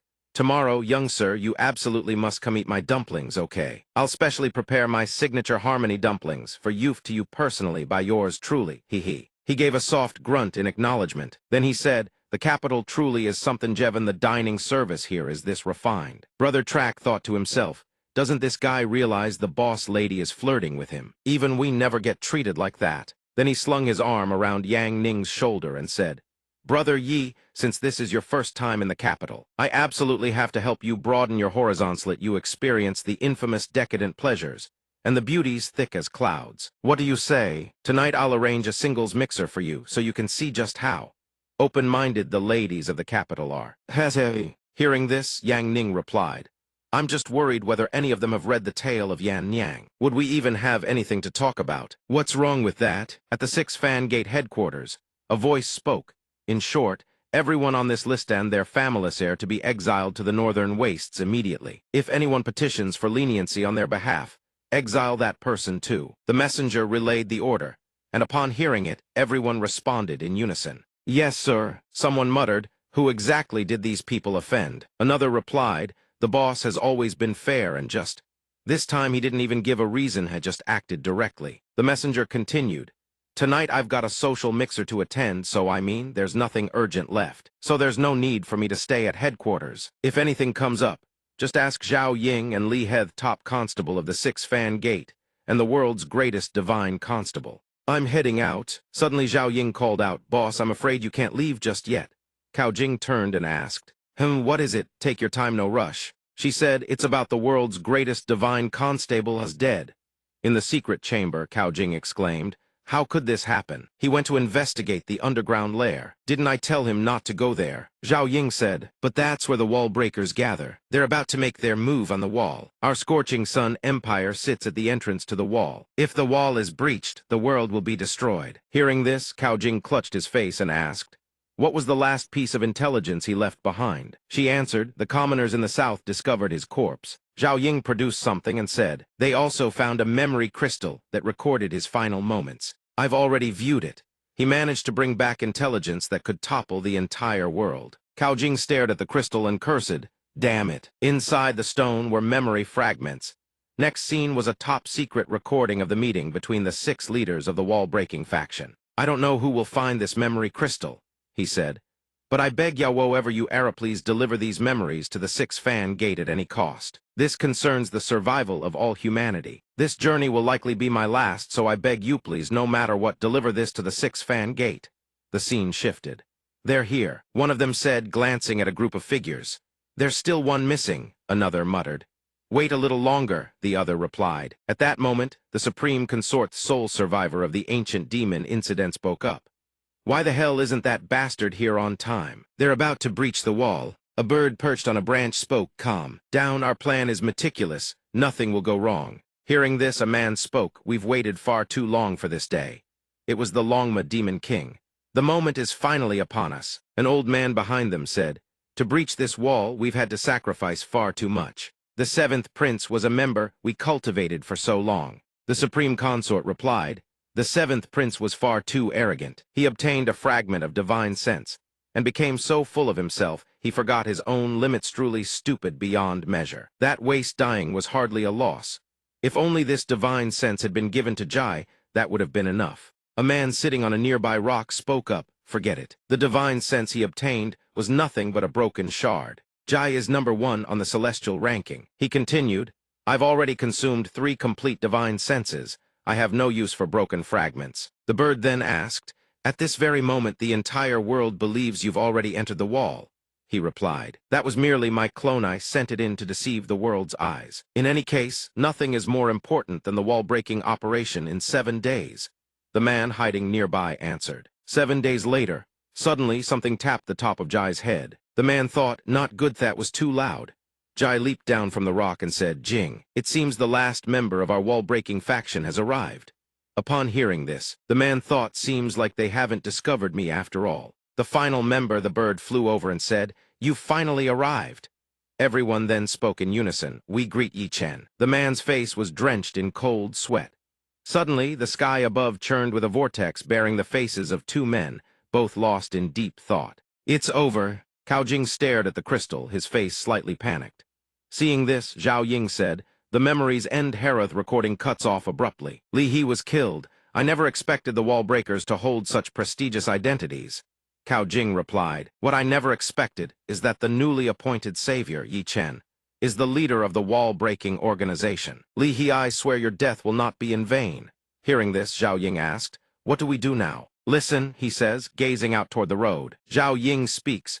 Those at the pinnacle of the heavenly rankings only care for their own path of ultimate strength. They have no concern for the world outside. The entire world believes Yi Chen is the savior. Once word spreads that he is the one who breaks the wall, Cao Jing continues, the whole world will fall into turmoil, turning into a crusade against him. The world against him. Therefore, this information must never be leaked, otherwise the world will descend into absolute chaos. Zhao Ying asks, must Brother Zia sacrifice himself to bring this news out only to be suppressed? He replies, the greater the matter, the more cautious and evidence-based we must be. From now on, gather everyone in the capital connected to the wall breakers. Capturing one will make finding the truth much easier. She nods in agreement. Understood. The 6 doors has been monitoring 3 targets. One of them is likely a member of the wall breakers, but they all entered the city under the guise of Yan Niang's book club members. Can we move against them, Cao Jing? Hearing this, his face fills with confusion. He shouts, what did you say? Members of Yan Niang's book club. He then says, do not touch them today. Wait until after tonight's Yan Niang meeting, then we shall see. We must not ruin that man's refined interests. He continues, give me the dossiers on those 3 targets first. Zhao Ying replies, yes. Inside the small Leijiang tavern, someone is screaming loudly. How could anyone swallow such pathetic, meager food and wine? Suddenly, Bai Lu, the 3rd-generation saintess of the light divine Sect, had been dormant for 1,000 years, appears from the Holy Land for unknown reasons. She says, you low-born commoners, bring out your most expensive food. Offer it all to me. 2 men behind her whisper to each other. She really is a member of Yan Niang's book club. The other replies, she's acting wild in here, that's for sure. Suddenly she snatches a piece of candy from a man's hand and exclaims, ah, there's candy. Cao Jing thinks to himself, once a weirdo sees candy, they lose all self-control. Nearby, a girl arm-wrestles a man and says, you men in this city are truly too weak. With that, she crushes the muscular man in an instant. The 2 men behind whisper, the muscles of our city dwellers are impressive. How could he lose to a female reader? The other replies, is she really a wealthy beauty from Jiangnan? That is Shangyuan Yin, leader of the rebel army. As the head of the strongest rebel faction, she appears whenever there is a riot. Her motives are unclear. She wins the match and smugly says, almost forgot. Now I am a wealthy beauty, must not be too vulgar. She turns and says, a penalty of 3 cups. Everyone drink up. This old brother here, drink with me too. Come, come, come, drink. She pushes the wine cup to Cao Jing's lips. A moment later, he stands in the hallway. This violent girl doesn't seem like part of the wall breakers organization. He looks down and says, the final target has arrived. It is a girl holding a beast. She is the 3rd target, a cold-blooded assassin who has never failed on the continent, trained as a killing machine. She says, apologies. I saw this cat on the roof unable to climb down, so I left for a moment. I have violated the rules of the meeting. Please, what is the punishment? The 2 men remark, the penalty of being expelled from the meeting is just talk. Another man says, wait, whatever the punishment is, you must do it. She turns and says, very well. He says, how about you take off your clothes, accept the punishment? The one beside him adds fuel to the fire. This brat is truly wicked, she just agreed to it. Fine. She removes her outer robe, revealing skin as white as snow. The men's eyes sparkle like stars as they sigh in unison. The wealthy beauty says, does every girl have a clothing removal act at this meeting? Well, I shall follow the local customs. She puts a foot on the chair and begins to undress. One of the men shouts, "I knew coming to Yan Nyang's meeting would be blissful." Another says, "The girls in our book club are truly innocent." Hearing this, she becomes extremely uncomfortable and says, "Wait, a large number of martial artists are approaching." The wealthy beauty thinks, "It's over. It seems my true identity has been discovered. I disguised myself as such a perfect, wealthy beauty, yet I was still discovered." Cao Jing thinks, "It's over. Zhao Ying is acting too rashly. What to do?" Suddenly, the cold-blooded assassin approaches Yang Ning and says, "Apologies, little brother." Cao Jing panics and yells, do not abandon him. Spare the little brother, take me instead." A guest remarks, "Your guide in the capital is truly of high quality. He is actually sacrificing himself to save a customer."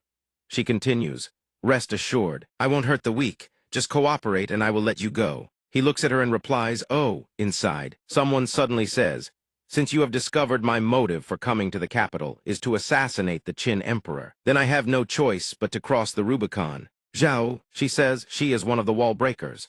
Assassinating the Qin Emperor is indeed one of their actions. Once the Qin Emperor dies, the great Liang dynasty will fall into chaos, making it easier to break the wall. Cao Jing hears this and says angrily, "Stop analyzing. The little brother is in danger now. Think of a way to save him." Seeing this, Zhao Ying wonders, the boss has always been cold-blooded and ruthless. Why is he panicking so much now? Did he get too deep into his role as a guide? She kneels and says, "Heroine, I beg you to spare this little brother. We will agree to any condition." She then picks up Yang Ning and warns, "Do not follow me, do not search. Otherwise, the hostage's life will be at risk." Cao Jing cries out, "Little brother." She quickly vanishes. Cao Jing tears up, "It's over, my 6 doors is truly finished." Yang Ning immediately thinks, "You've already left. Why is the boss still acting?" In a misty forest next to a high wall, 3 shadows move like lightning and then vanish. It turns out the 3 of them have paused on a branch to observe the situation. "The air is thick with killing intent.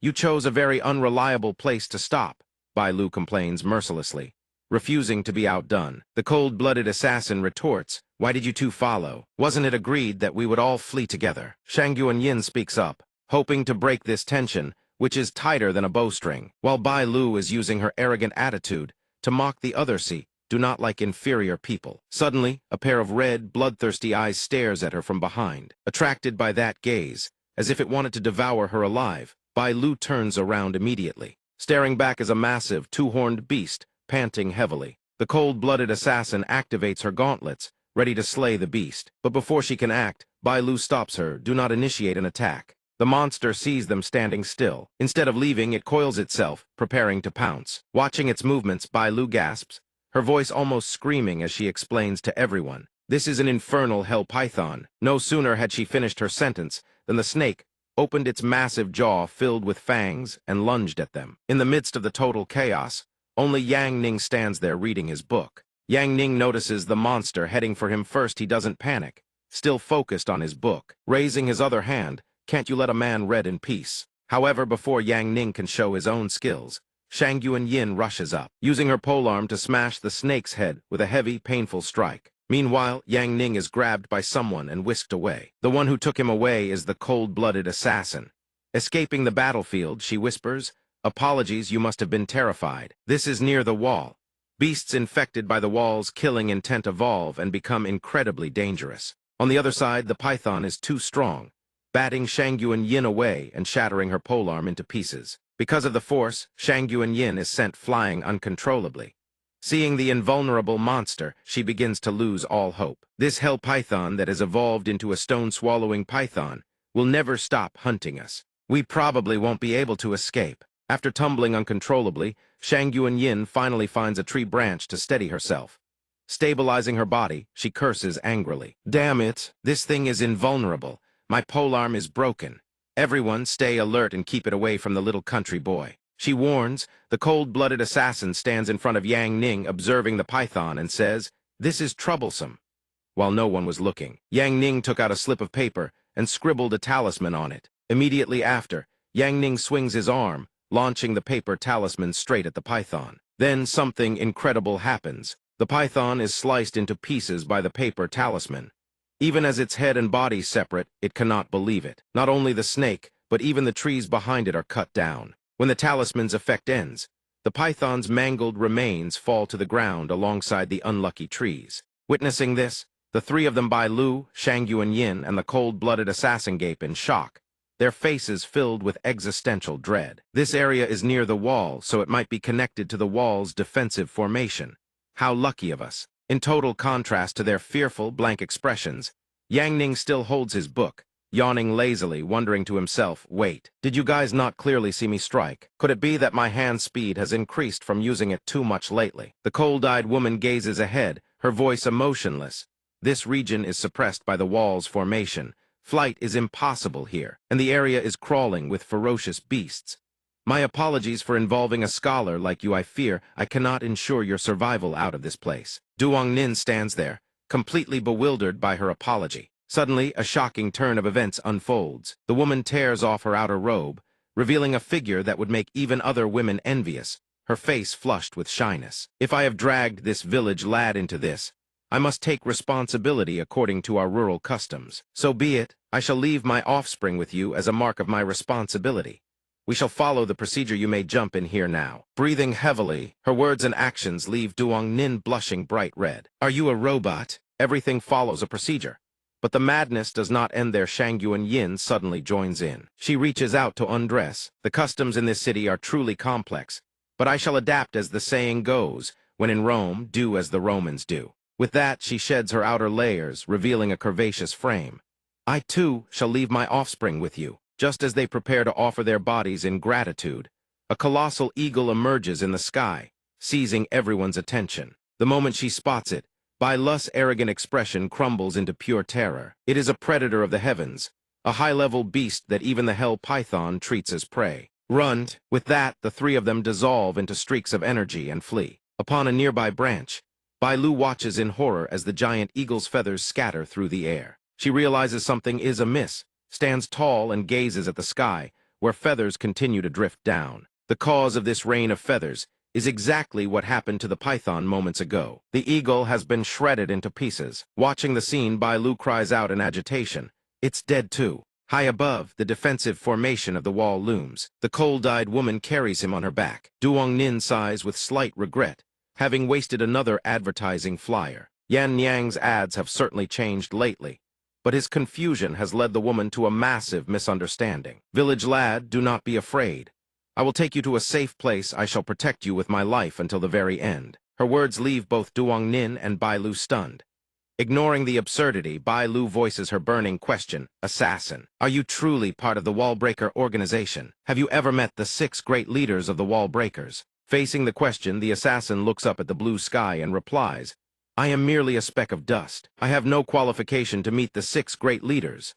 The assassin ranked in the top 10 of the continent calls herself mere dust. She finds it hard to believe. This Wallbreaker organization is truly terrifying. She turns and walks forward. Listening to the exchange, Duong Nin is lost. What is this Wallbreaker organization? She walks to the edge and points to a distant wall, answering his question. The Wallbreakers are an organization founded by several contemporary great supreme experts. This organization stops at nothing, pooling all their strength for one purpose: to shatter the eternal, unbreakable wall. Hearing this, Duong Nin judges briefly, is it really such a hassle to break an old wall? Can't you just smash it with your fist? To prove his point, Duong Nin raises his own fist. His comment leaves both the assassin and Bai Lu with black lines running down their foreheads. Bai Lu glares at him with dead fish eyes, mocking him, still you with your nonsense. Seeing his puzzled expression, Bai Lu is too exasperated to even speak. You ignorant commoner, you understand nothing.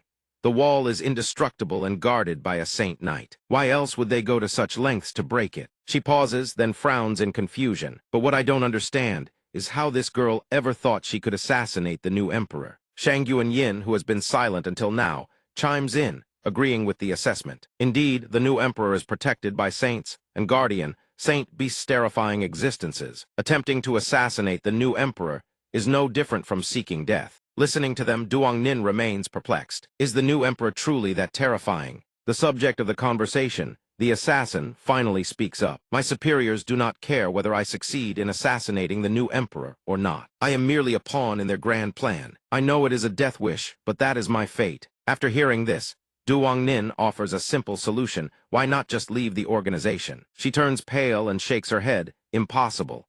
They have implanted a super-tier prohibition device within me. They can detonate it at any time, anywhere. The assassin sets Duongnin down, her face unreadable. She stares intently at her own wrist. Bai Lu realizes what the item on her wrist is.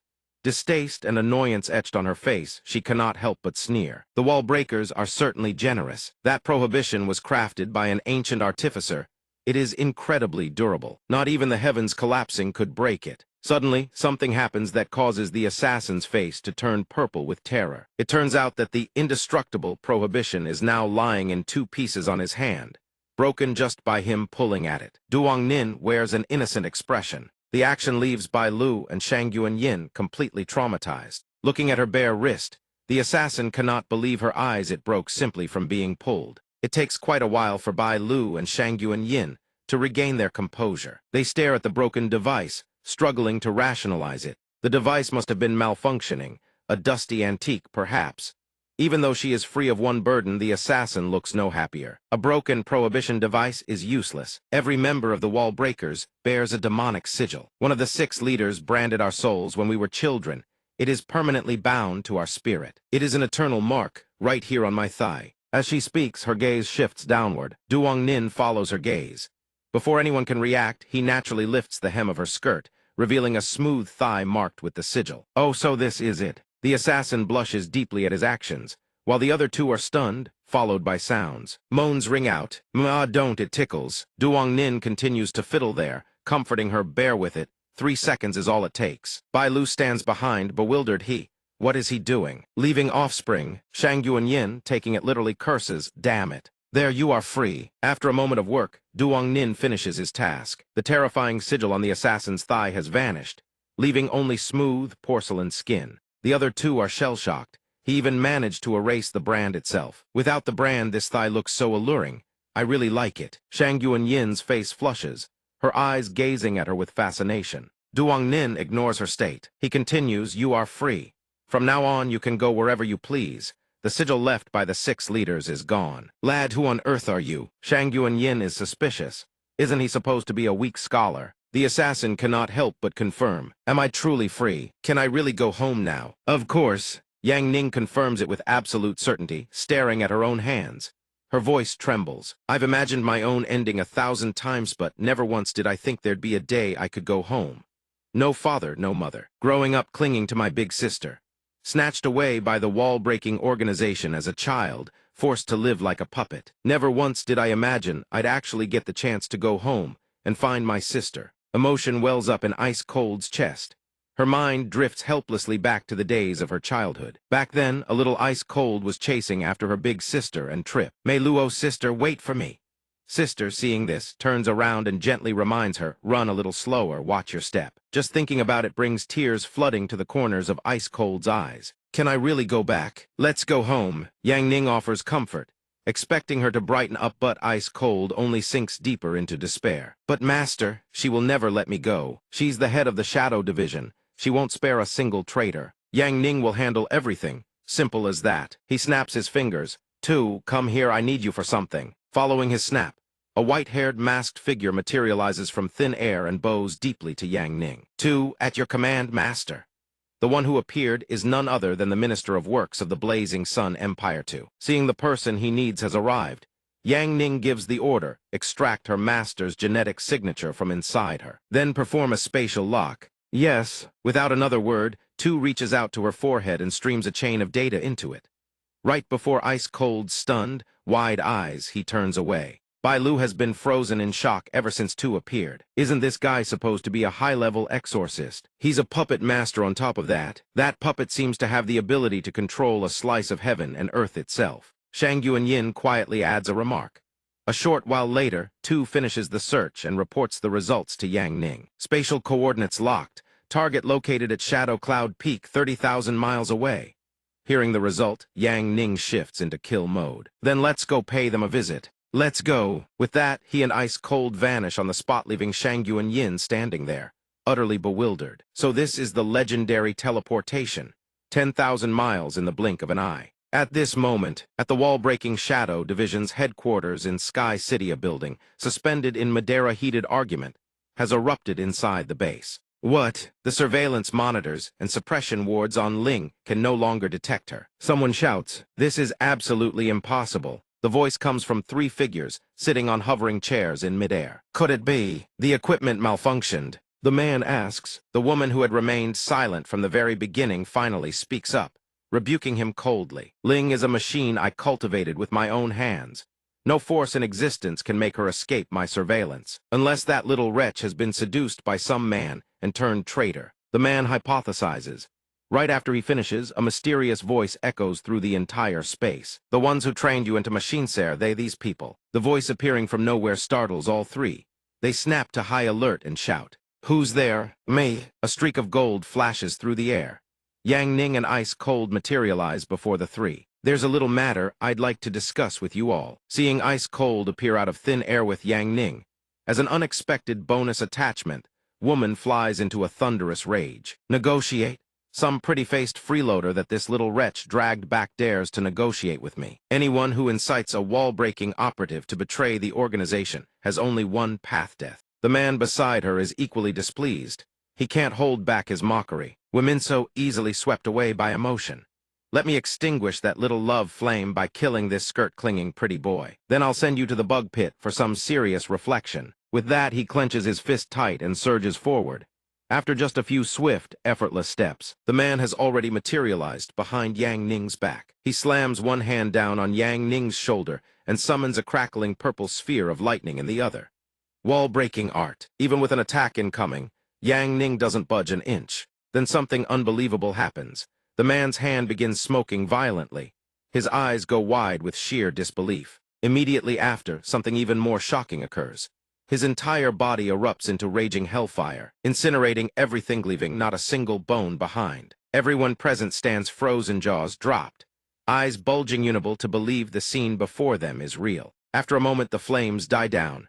Nothing remains but a thin wisp of smoke. Ice Cold begins to seriously question everything she knows about life. Could this be the righteous aura of a scholar? The remaining man watches this scene unfold, analyzing while formulating his counterattack plan. There's something wrong with this man's body. Can't touch him directly. Then, without hesitation, he manipulates a pitch-black cocoon covered in bizarre rune-like spirals and hurls it straight at Yang Ning. Infinite Desolation Wood Exorcism Pillar.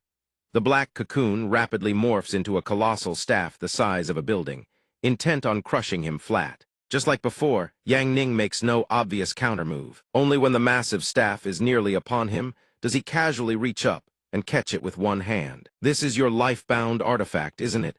Your life and death are tied to it." Before the man can even answer, Yang Ning merely flicks his wristband. The jade staff splits clean in two. The blunt half clatters to the ground. The sharp shard, however, is hurled straight back at the mana single strike that punches clean through his chest. At this moment, among the three leaders, only the woman remains seated alive and intact. She glares at Yang Ning and screams with fury, "Damn it all!" The subordinates watching from below, having witnessed the entire spectacle from start to finish, are equally shell-shocked. Where the hell did they find this monster? Is he going to kill everyone? Run for it. Perhaps it's already too late. Only now does Yang Ning remember there's another person here with him. He turns to Ice Cold, asking for her input. "Your master wasn't willing to negotiate with me. Is there anything you'd still like to say to her?"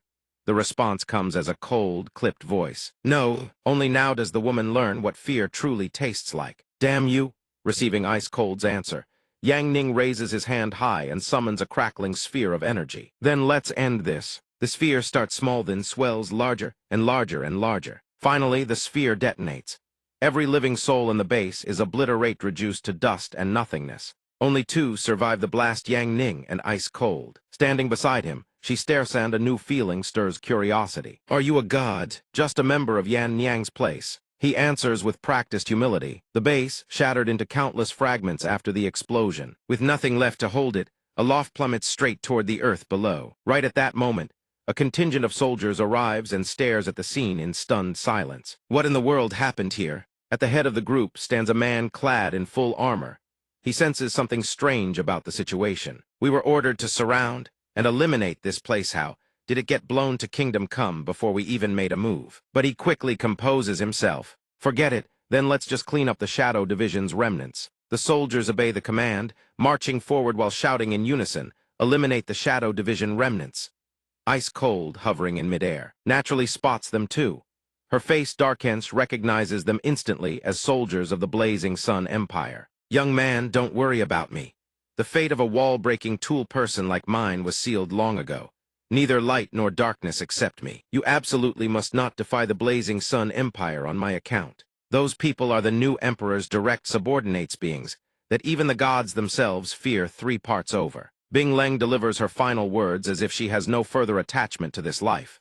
Ignoring her, Yang Ning flicks his finger. Instantly, a figure materializes from thin air and drops to his knees before him. Rachnamku, greetings, master. The newcomer is the Minister of Justice from the Liat Yang dynasty.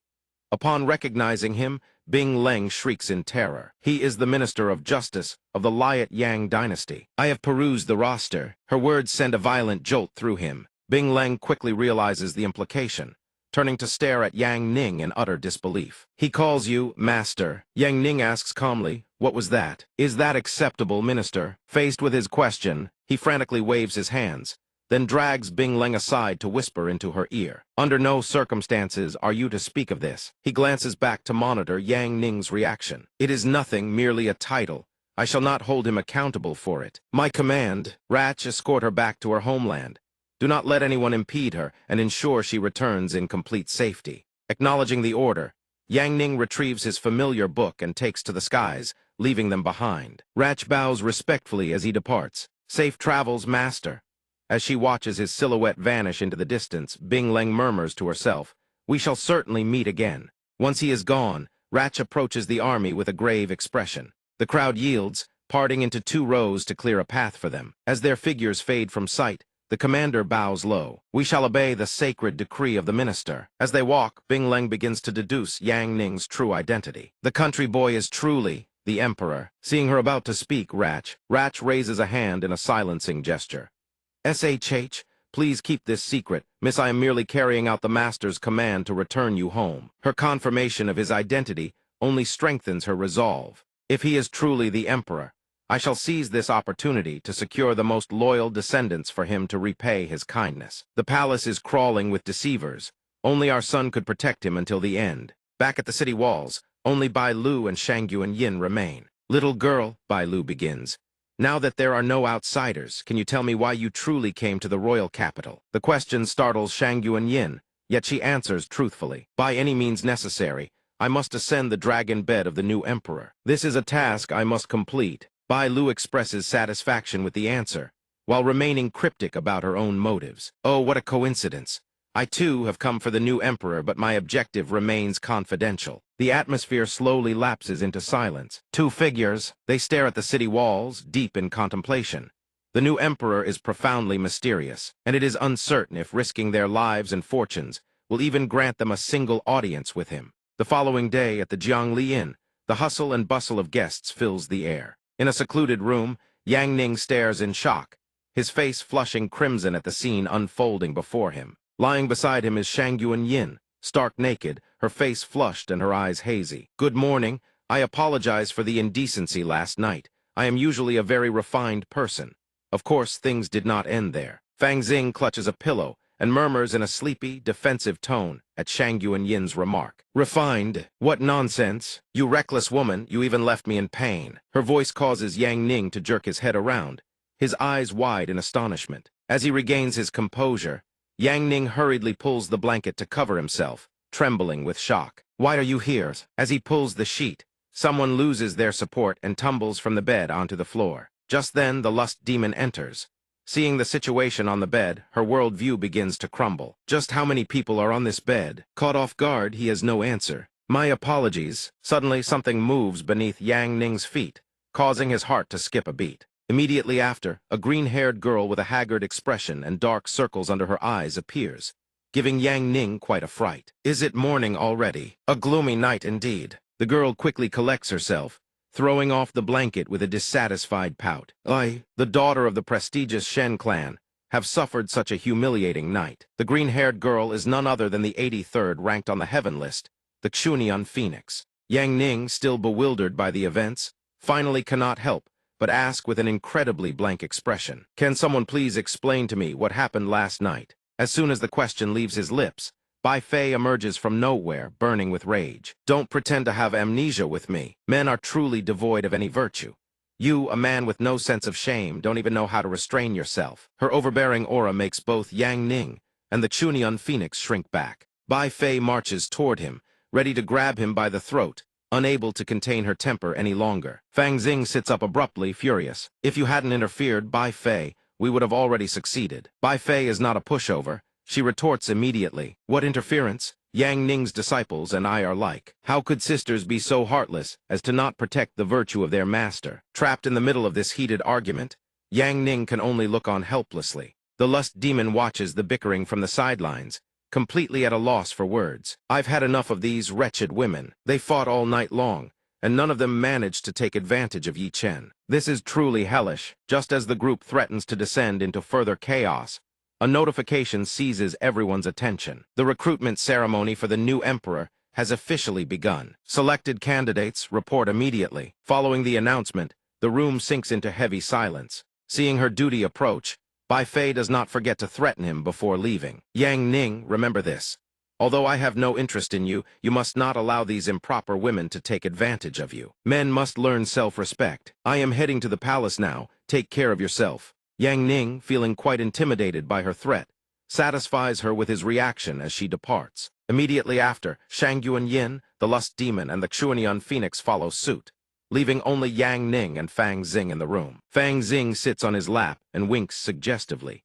Everyone thinks they must offer their bodies to their martial brother before entering the palace. I am the same. I want to give both my body and soul to you. Very well. My tryst with the new emperor is just for fun. I won't let him get the better of me either. With that, Fang Xing flies away. Watching them go, Yang Ning is thoroughly confused. Why is everyone so desperate to participate in the new emperor's recruitment? What kind of charm does this new emperor possess? At that moment, a strange movement under the bed catches his attention. Who is hiding under the bed? Come out at once. After his words, a beautiful pink-haired girl crawls out from under the bed. Master, it's me, Xiao Tao. The newcomer is none other than the Peach Blossom Hermitage Master from the Liang dynasty person, in overall charge of the concubine selection. Yang Ning stares at her reaction, utterly speechless. His mind a tangled mess, he voices the doubt gnawing at him. What exactly happened last night? And what's the deal with you being a peach tree? Xiao Tao just wanted to take advantage of the chaos and snag a little soup. Yang Ning takes one look and knows she's lying. He stares at her in exasperation. Under his intense gaze, she turns beet red with embarrassment. How could I have said that out loud? I'm so stupid. In the end, the Peach Blossom Hermitage Master comes clean about her true purpose. Actually, Xiao Tao was just trying to protect her master while gathering intel on the future mistress, of course. Where did Yang Ning even pull clothes from? He gets dressed as casually as if it were part of his morning routine, all while listening to the Peach Blossom Hermitage Master's report. Xiao Tao will now report the situation of all the mistresses who entered the palace. Shen Feng is trying to protect the Shen family. Bai Fei and Fang Xing are most likely after promotion. The pervert's motives are unclear. As for why all this happened, it's because you, master, got drunk and brought Shang Yuan to stay here, which set off all the other women preparing to enter the palace into a chaotic free-for-all to claim you. She explains everything in meticulous, painstaking detail. After hearing the full report, Yang Ning's face shows a look of sudden enlightenment. Bai Fei, Fang Xing entering the palace wouldn't be a loss for any of them. And all of this is because I brought Shang Yuan to stay here. Seems like I'm starting to remember now. Yang Ning's mind drifts back to last night. Oh, him and Shang Yuan drinking and chatting away merrily. Hey buddy, do you have any ideas on how I can climb into the new emperor's bed? No matter the cost, I want to conquer him. Hearing her question, Yang Ning bursts out laughing. No matter the cost. That's simple then. He pulls out a familiar book. Yang Ning, face flushed and slightly tipsy, offers his advice. After reading Tales of Desire for so long, just use the techniques from these pages. No man alive could withstand them. The new emperor will be so wrecked by your moves he won't make it to morning court. But even so, getting into the new emperor's bed won't be easy. Go join the concubine selection. Lustful emperors hold a concubine selection every year. He suggests it, and Shang Yuan agrees with the idea. She turns to look at him and says, but before sleeping with the new emperor, I need to practice first. So I'll let my buddy here take the hit. Let's find an inn and practice. If he were sober, Yang Ning would never agree. However, he's dead drunk. He agrees without a moment's hesitation. Sure, I'll help out. Back in the real world, Yang Ning gazes up at the distant sky and sighs. Shangyuan Yin wants the new emperor. All these other women want the new emperor too. Is this new emperor cursed or blessed? Truly impossible to figure out. The Peach Blossom Hermitage Master stands behind him and suggests, "Master, why don't we head to the palace?" Yang Ning says they might as well take a trip to the Imperial Palace, wrapping up his conversation with her. Yang Ning steps outside to take in the streets. He gazes at the bustling crowds, and as he walks, he still feels utterly puzzled. Xiao Tao is weird too, actually telling me to go to the palace. What's so interesting about the palace? To go stare at a bunch of stuffy officials. Yang Ning begins to speculate about why the Peach Blossom Hermitage Master wants him to visit the palace. As he walks, a peculiar scene suddenly catches Yang Ning's attention. Huh! Before his eyes, a crowd has gathered, chattering excitedly. The more he looks, the less he understands what's going on. Not one to overthink, Yang Ning strides forward to investigate. As he gets closer, a kind-hearted local explains things to him. "Young sir, you must be from the countryside. You must have cultivated great fortune in your past life to catch the procession of the hottest figure beside the new Emperor Prime Minister, Moli Yati himself." The moment those words end, the crowd ahead erupts in excited cheers. "He's here. If this old man can just catch a glimpse of Lord Moli's grace, I'll die with no regrets." Only Yang Ning watches this spectacle with dead fish eyes. He takes one look and delivers his verdict. People actually get this worked up over a politician. Well, out on the main road, an exquisitely crafted red sedan is being carried by a massive elephant, a colorful cloth draped regally over its head. The crowd, though excited, parts to both sides to make way for the sedan. Despite the grand procession, the curtains of the sedan never part even once. Staring at the sedan, Yang Ning offers his objective assessment. This prime minister must be quite the distinguished figure. Too bad he's hidden inside the sedan and can't be seen. Meanwhile, in a corner no one notices, the very person Yang Ning just called distinguished is trembling like a leaf, his face twisted as if he just committed a crime. "Thank goodness Master hasn't noticed meth that scared me half to death." Back on the street, while Yang Ning is still staring intently, someone approaches and gives him a firm pat on the shoulder. Startled, Yang Ning whips around to find the culprit. Though, standing before him, is a delicate girl with a petite figure. "Hey handsome, I've finally caught you. I've been waiting forever for you to come eat Harmony dumplings with me. This is the first time Big Sis has been stood up by a man, you know." At her words, Yang Ning can only muster the most painfully awkward smile imaginable. Seeing his bewildered, clueless expression, the girl bursts into cheerful laughter and steps forward to walk shoulder to shoulder with him. "I'm just kidding.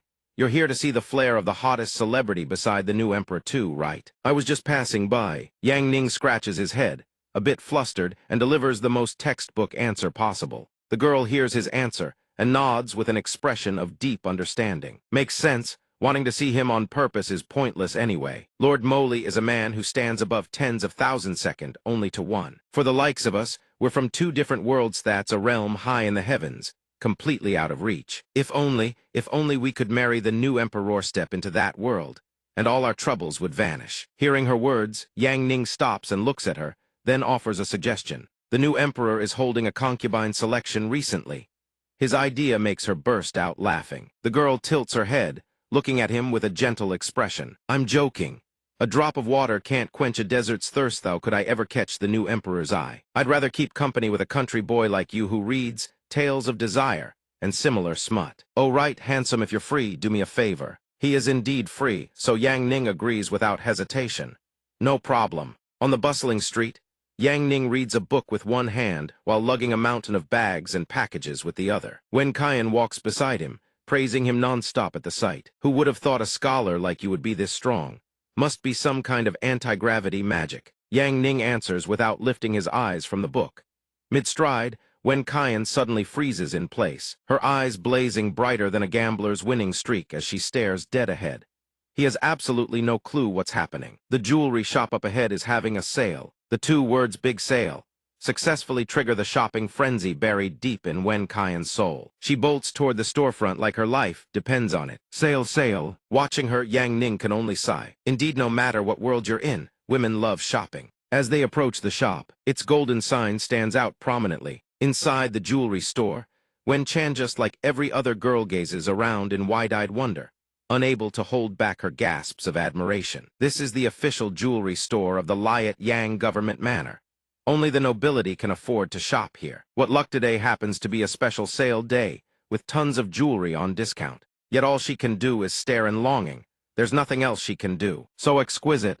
Pity that even after the discount, it's still pretty expensive. Yang Ning doesn't know when he appeared behind Wen Chan, offering a gentle, reassuring smile. Don't worry, just keep looking. No matter how much he tries to comfort her, Wen Chan still can't shake the feeling of regret. So beautiful, but it costs 2,000 taels of silver. Yang Ning admires the piece alongside her, but something about it feels oddly familiar. The design style of these jewelry pieces. It's as if they were created by two different designers. In another corner, a woman with orange hair has been watching the two of them. No longer content to spy from a distance, the orange-haired woman hooks her arm around a portly man and struts right up to them. Stop drooling. Even on sale, you can't afford a single piece in here. This place is for the elite. You and that man beside you don't belong here. Wen Chan turns to see who it is. Her heart skips a beat. A cousin. Ah, the woman turns out to be none other than Wen Chan's cousin, Zhao Man. She puts on her most arrogant voice and starts bragging. The most important thing for a woman is knowing how to pick the right man. Even a crow can turn into a phoenix if she lands the right one. Look at my fiancé, young Master Wang, is one of the 4 young masters of the capital, a regular at this very shop. Now look at that poor country bumpkin beside you. His entire fortune probably can't buy the cheapest hairpin here. The man beside her seems to thoroughly enjoy her flattery, humiliated beyond measure. Even the gentle Wen Chan flares up, veins popping on her forehead. You wretch, insult me all you want, but leave the young master out of this. Her reaction only delights Zhao Man, who continues to mock. Feeling sorry for him, your taste in men is pathetic. Young Master Wang is a VIP customer here. One word from him and that country hick gets thrown out on his ear. Wen Chan refuses to back down and fires back immediately. Impossible. This is government territory, there have to be rules. The man beside Zhao Man, who has been silent until now, finally speaks up. Government territory means government connections. The Wang family has influence up and down the capital. We've even had the honor of meeting the lofty second Madame Dao of the Gold and Silver Pavilion herself. Speak of the devil and the devil appears. Everyone freezes. Ah, second Madame Dao herself has arrived. The woman who just appeared is a stunning beauty, trailed by 2 maidservants. Gazing upon Dao Rui, every girl in the store can't help but exclaim. Second Madame Dao is the proprietress and she holds official rank. She always carries herself with such aloof nobility. Even princes and aristocrats don't earn a second glance from her. The woman approaches where Wen Chan's group stands. Seeing her come, the portly man points straight at the two of them and demands, Second Madame Dao, you've come at just the right time. This pauper has no money to buy anything here, must have come to steal. Please have him thrown out immediately. However, she says nothing. She walks silently up to him. Without a single word, second Madame Dao raises her hand and slaps him so hard blood spurts from his nose. Wen Chan and Zhao Man are utterly stunned. Even Yang Ning, who had been absorbed in his book, looks up to notice the man clutching his swollen, slapped cheek. He still hasn't recovered from the shock. Why would you do that? Ignoring his question, second Madame Dao turns to Yang Ning, her expression softening with warmth. Honored guest, please forgive this humble shop for failing to entertain you properly. This wretch has disturbed your reading. With that said, she turns her head and issues an order. Guard seize these 2 criminals who attempted to steal government jewelry and deliver them to the magistrate for punishment. Yes, ma'am. Dragged away, the man and Zhao Man struggle violently. Please spare me. My body is frail, I won't survive the magistrate's punishment. We're innocent, we're truly innocent. Silence. Inside, second Madame Dao's heart is bursting with joy. The new emperor surely doesn't know that I am merely a single peach blossom among thousands on the sacred peach tree. That's fine, as long as I handle this matter properly. It won't implicate the peach tree lord or the saints. Only Wen Chan stands nearby, listening in bewilderment. Young master, why does the Gold and Silver Pavilion call you an honored guest? Who on earth are you? Inside the jewelry store, second Madame Dao is doing her utmost to curry favor with Yang Ning without him noticing. As an expression of our apology, whatever jewelry this young lady has touched, entire shop will gift them all to her free of charge. Before such an outrageously generous offer, Wen Chan can't help but blush in embarrassment. It's not just here than the other female customers in the store gate in wide-eyed shock. Truly unbelievable. Suddenly, Yang Ning's face lights up as if struck by a bolt of revelation. Enlightenment, I've got it. His words make second Madame Dao's heart leap into her throat. Her face drains of all color, looks like she's seen a ghost. It's over. The new emperor has discovered the truth. Peach Tree Lord, forgive me for this mistake if I'm exposed. Every last one of us 10,000 Peach Blossom sisters will wither away. But Yang Ning goes in a direction no one could have predicted. Since this is a government shop, giving things away doesn't really cost you anything anyway, right? No one expected him to respond like that. Dao Rui stammers. Fortunately, Dao Rui manages to find a convenient excuse. It just so happens that you are our 66,666th customer, so you qualify for this special lucky reward. At this, Wen Chan finally understands. Oh, so that's how it is. With their shopping done, Yang Ning and Wen Chan walk out of the store. Before the two part ways, Wen Chan speaks to him with heartfelt gratitude. Thank you so much for walking with me today. I had a wonderful time. Oh, right about today. Is it true that you want to marry the new emperor? Before she leaves, he finally voices the question that's been weighing on his mind. Wen Chan hears his question, turns around and gives him a playful wink. What girl wouldn't want to marry the new emperor? But I've already got my eye on a certain young master right here. Young master, I'm heading off now. Don't forget to come by my shop tomorrow for pastries. Then we can go together to Yan Nyang's book signing event and enter the lucky draw. With that, she turns and leaves, but not before waving goodbye. Bye-bye. Yang Ning watches her go for a moment, before finally responding to the earlier proposal. All right, Yan Nyang's book signing and lucky draw.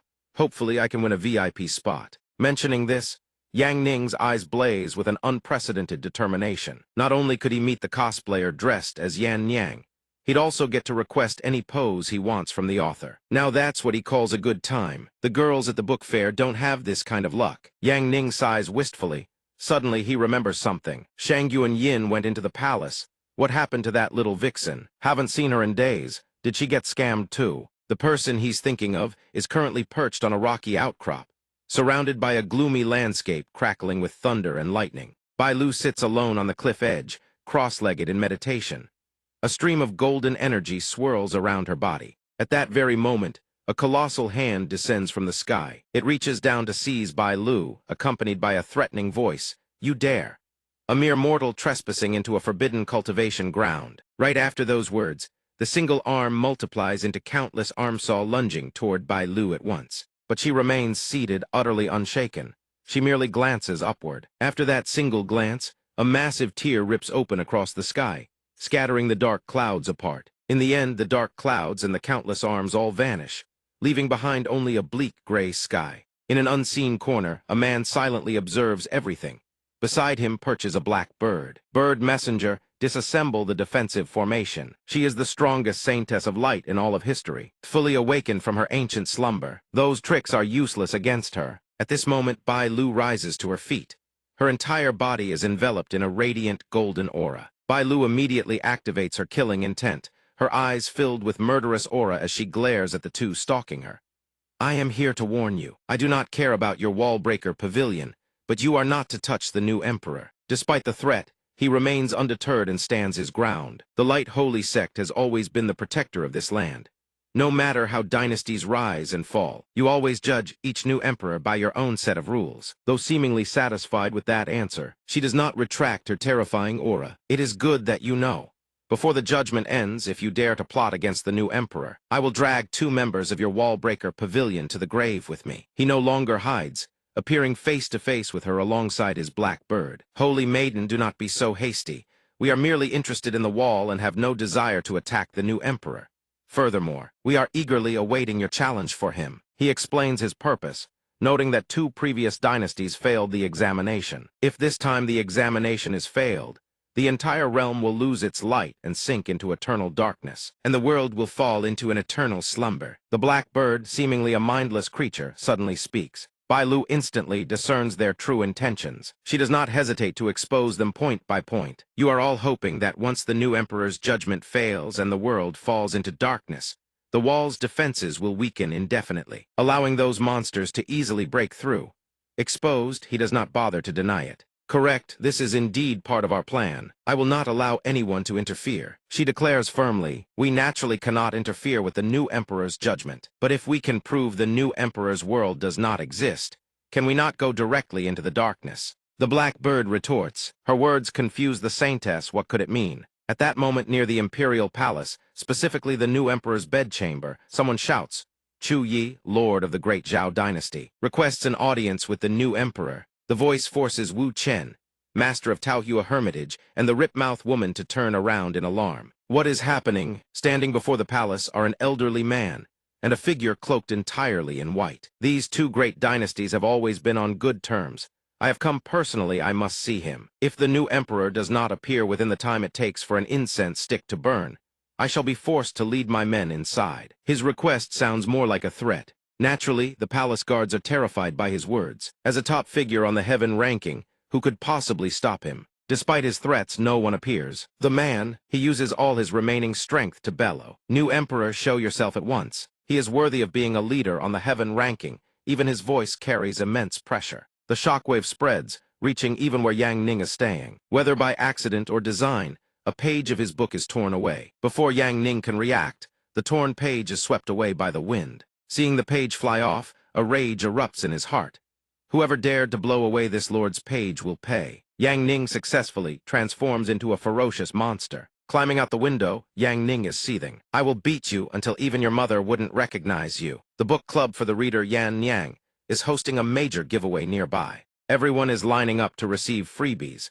But at this critical moment, Yang Ning's face darkens as he struggles with his internal turmoil. Meanwhile, Chu Yi and Mishiati exchange words under the bright moonlight. Standing on the rooftop, he calls down, "Whoever violates the dragon majesty of the new emperor shall pay a price they cannot bear." He remains calm and asks, "Does the prime minister wish to make a move on this old man?" The other man does not intervene, standing silently while clutching his sword. Moya looks up and expresses his goodwill. "The first in the heaven ranking, you do not fear provoking the divine might of my Liang, but I do have a gift for you." Hearing this, he seems slightly surprised by the decision. "At the border of Liang and Great Zhao, if I do not block it, then in the time it takes an incense stick to burn, 1,000,000 black cavalry units will launch a full-scale attack." Chu Yi does not want to listen to Mo Yi, prompting him. "General, do not underestimate the cavalry of our great Zhao." However, the general remains unconcerned by his skepticism. "It is fine. My 1,000,000 black cavalry consider sacrificing themselves for the new emperor in honor. But if the war begins, Great Zhao will lose 30% of its population in 3 days. As a ruler, you will lose the hearts of your people," he reveals, having been pushed too far. Although he speaks with a light tone, it enrages Chu Yi below bastard. Modi has said all that is needed. Now it is time to conclude. Time is short. Your only choice is to leave Liang, cede 30% of the Yufeng heaven territory, and I will temporarily overlook the matter of your unsubmitted credentials. You dared to barge into the imperial city and violate the new emperor's majesty. I shall not act without notice. 10 seconds left. When the incense burns out, I will strike. Chu Yi's skeletal army is already in formation and ready for battle. All forces prepare to charge. However, upon reconsidering, he realizes the timing is not right and changes his mind. "Cease, we are withdrawing. I cannot afford to lose my title as a human sovereign right now." Modi warns him, "Naturally. You cultivate the way of the saint, and all your strength comes from the faith of the great Zhao people. If you thoroughly lose the hearts of the people, you will become a cripple. General, I shall not see you off then." At this moment, Zio Ba appears from above, looking down to assess the situation. How disappointing. Everyone finish up.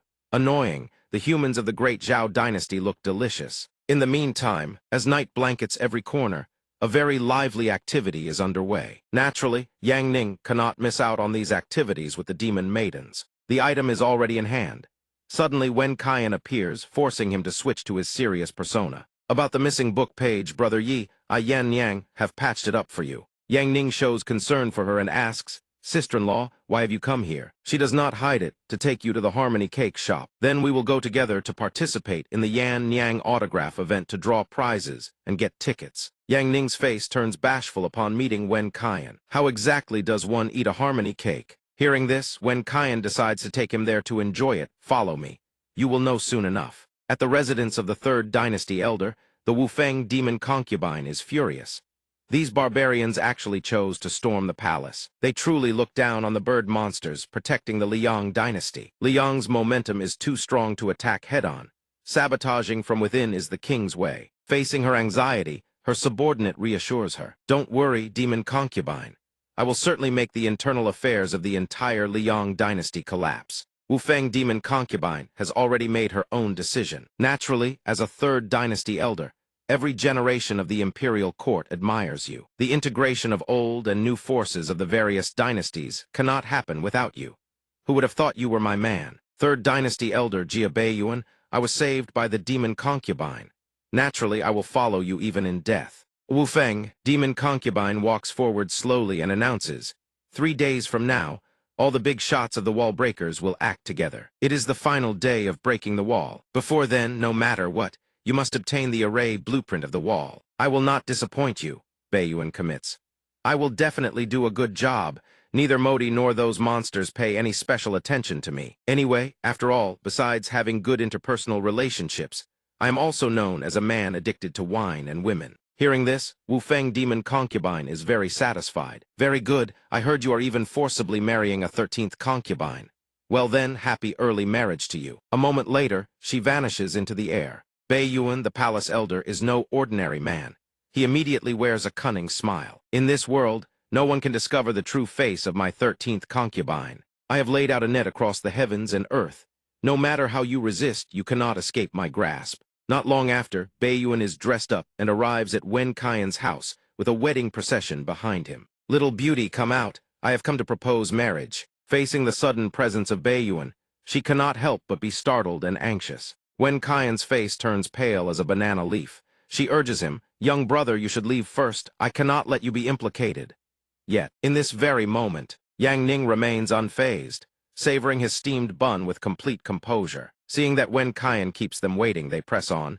Miss Wen, we have waited long enough. Lin Xian, the steward of the elder's mansion, has personally come to receive the bride. He shows great sincerity, do not push your luck. Wen Kaien, still stalling, stammers, I need more time to think. But the cunning Lin Xian refuses to let his prize slip away.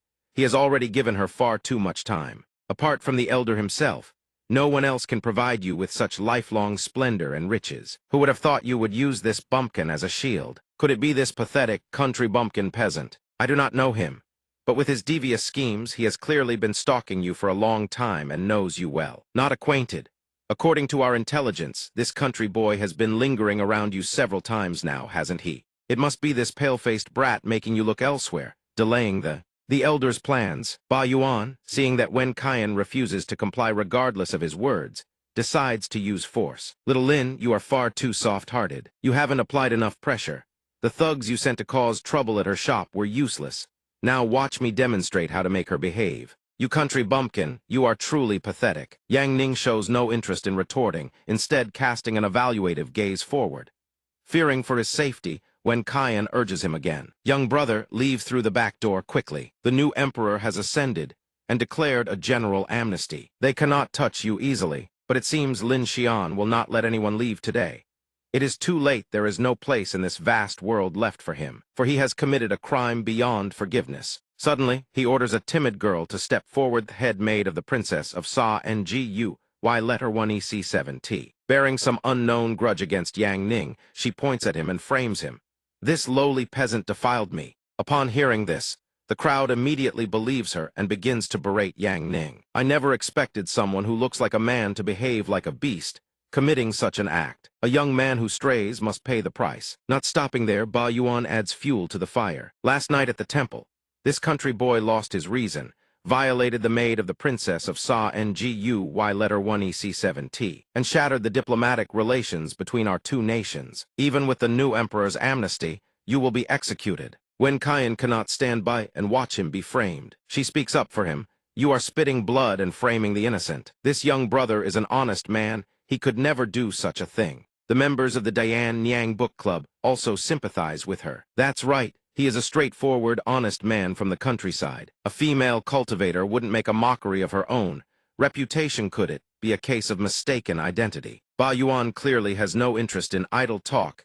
He only wants to convict Yang Ning. This matter is none of my concern, yet I act on behalf of another to uphold justice. Because the evidence is undeniable, we have come to apprehend the culprit. Princess Min Ngu, Y letter 1EC7T of Sa Ngu, Y letter 1EC7T.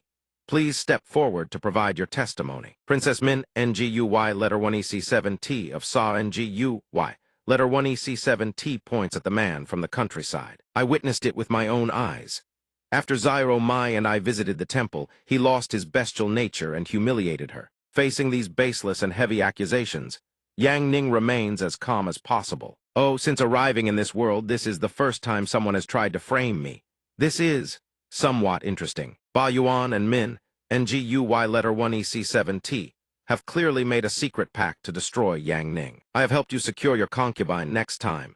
It is your turn to repay Sa NGUY letter 1EC7T. I am grateful to Princess Min, NGUY letter 1EC7T, for helping me deal with this lowlife. Once the little beauty is in my hands, I shall reward you handsomely. In the name of justice for the princess's maid, take this lecher to the elder's mansion for interrogation. Seeing Yang Ning in trouble because of her, Wen Qian can no longer stand by. She agrees. I will go with you, just let him go. But a cunning old fox like him intends to crush everyone, leaving no one a chance to rise. You will certainly go, and only then will he survive in the dungeon. But he shall undoubtedly pay for this crime. A country bumpkin should never have approached the woman targeted by the strongest among them. But at that very moment, a massive rumbling sound erupts from the distance. It is nothing other than the thunderous sound of galloping horses, charging straight toward Ba Yuan. A formidable army manifests before him in an instant. Every onlooker stands frozen, their faces etched with shock. The Black Cavalry, the personal guard of the new emperor. Why would they appear here? A figure steps forward, wearing a polite pageantry smile. We intended to dispose of you within the elder's residence, but you had to make such a scene, bringing the Black Cavalry down upon yourself. You rustic bumpkin, how truly pitiful. Suddenly the Black Cavalry behind him grow agitated, their blades bared in a flash of steel. The three of them stare, mouths agape, stunned by this abrupt turn of events. What is the meaning of this? It seems the Black Cavalry has arrived to purge the wicked, not to observe a wedding procession. In the span of a single breath, the wedding party falls under a brutal, relentless assault. It is far too late for them to beg for mercy now. I am but a humble servant leading the procession. Please, spare my life. Ba Yuan attempts to bolt, but fate is cruel. The Black Cavalry blocks his path, and he is trapped like a cornered rat. With a heavy kick, he is slammed into the earth. Though he stands on the precipice of death, his tongue remains sharp. I am an elder of 3 dynasties, the great Ba Yuan. I hold status among the elders,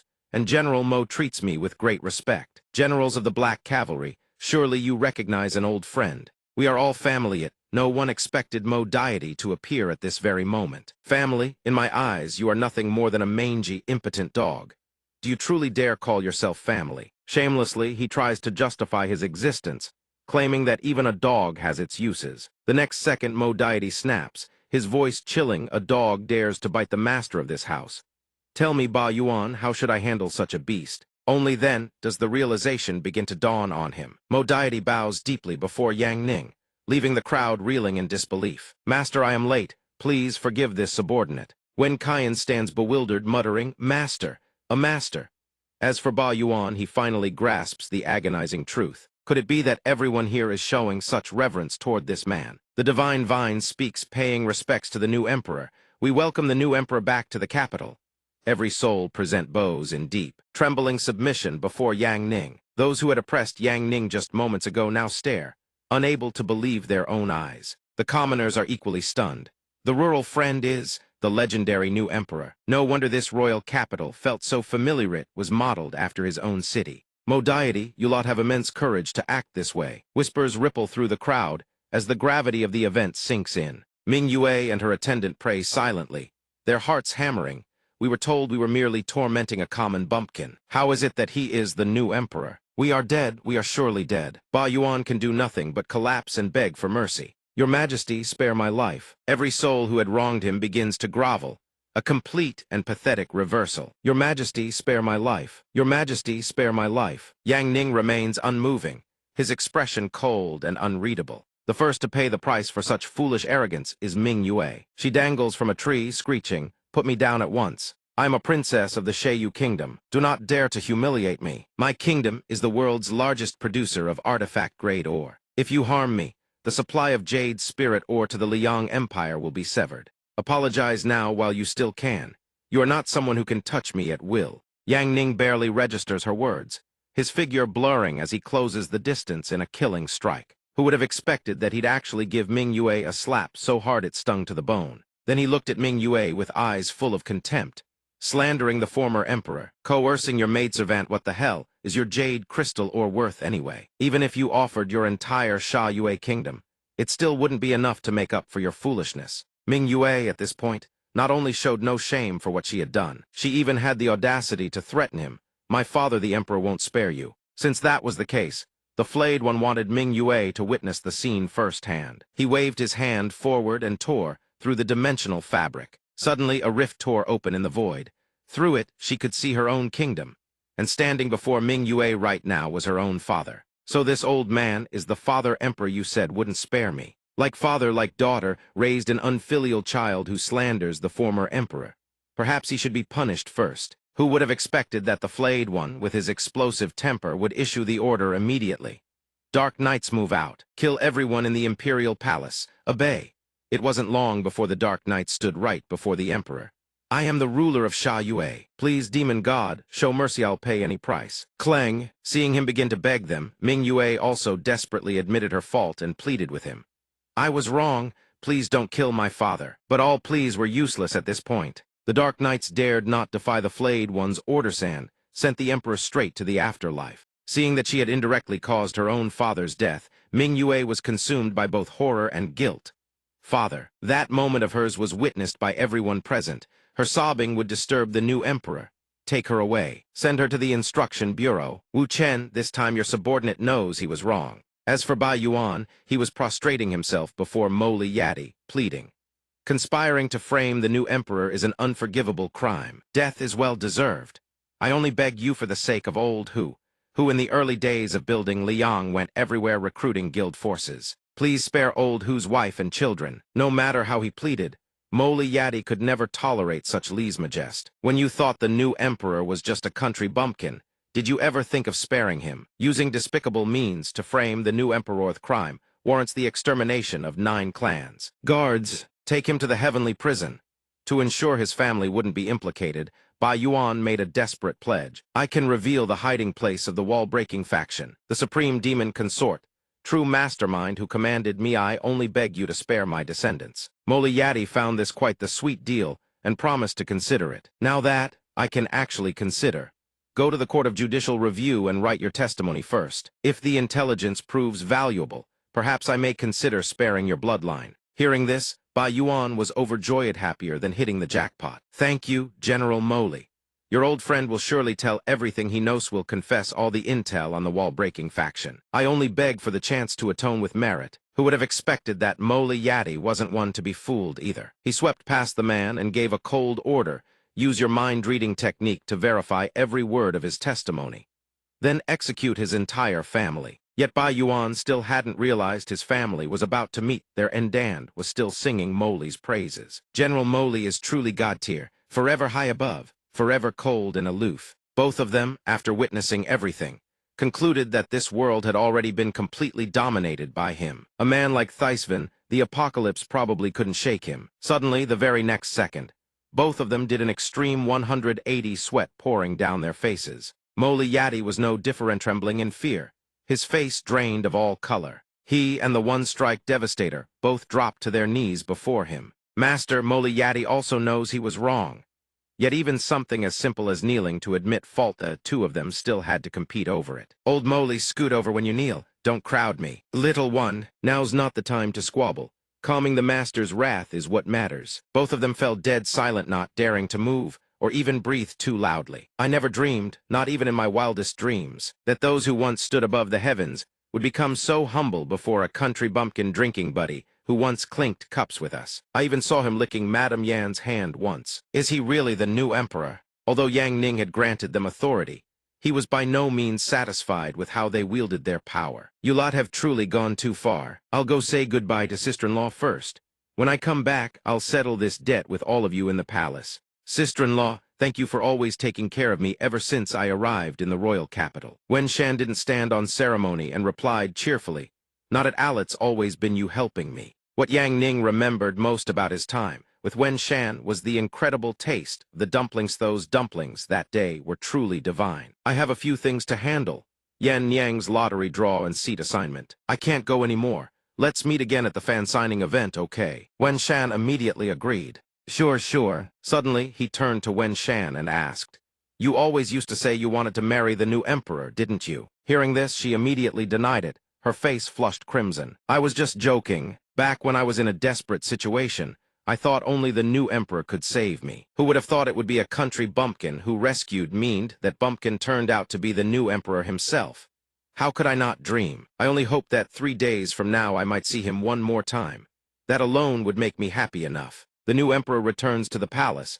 Scene transition a short time later. The one-strike devastator and Madame Tao Xin stand amidst a landscape of rolling mountain peaks. Both of them were here to scout out a few things. The supreme demon consort had deeply manipulated Bai Yuan into hiding within the 100,000 great mountains. According to his testimony, this was the exact location. She couldn't act rashly or make any hasty decisions, yet decided to be patient a while longer. Using my peach blossom soul-sensing grand art, I can sense her presence.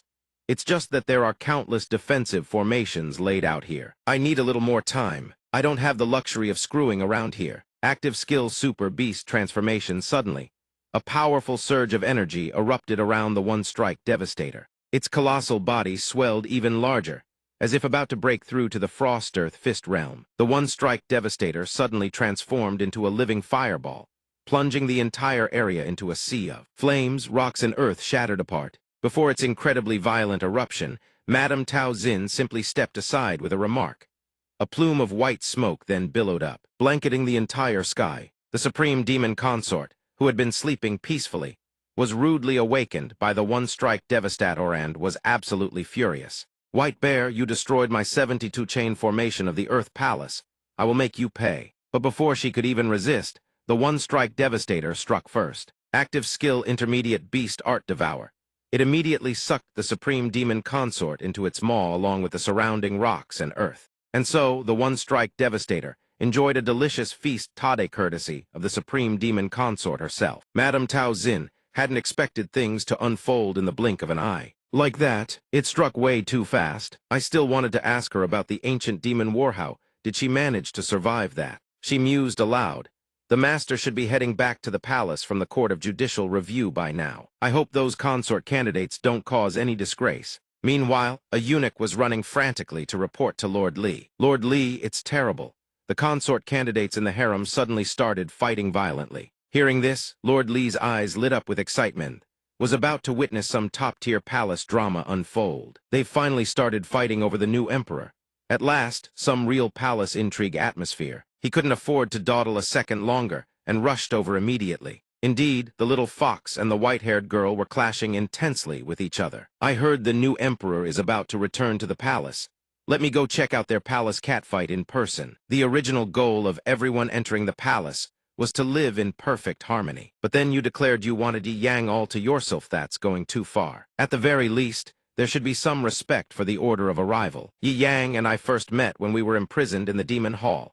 You two were still suckling at your mother's breasts. We fought side by side all the way from Wuji Sect to the Demon Abyss and back to Four Seas City. Our bond is harder than steel. How could we let commoners like you get involved? But this clash wasn't just between the two of them.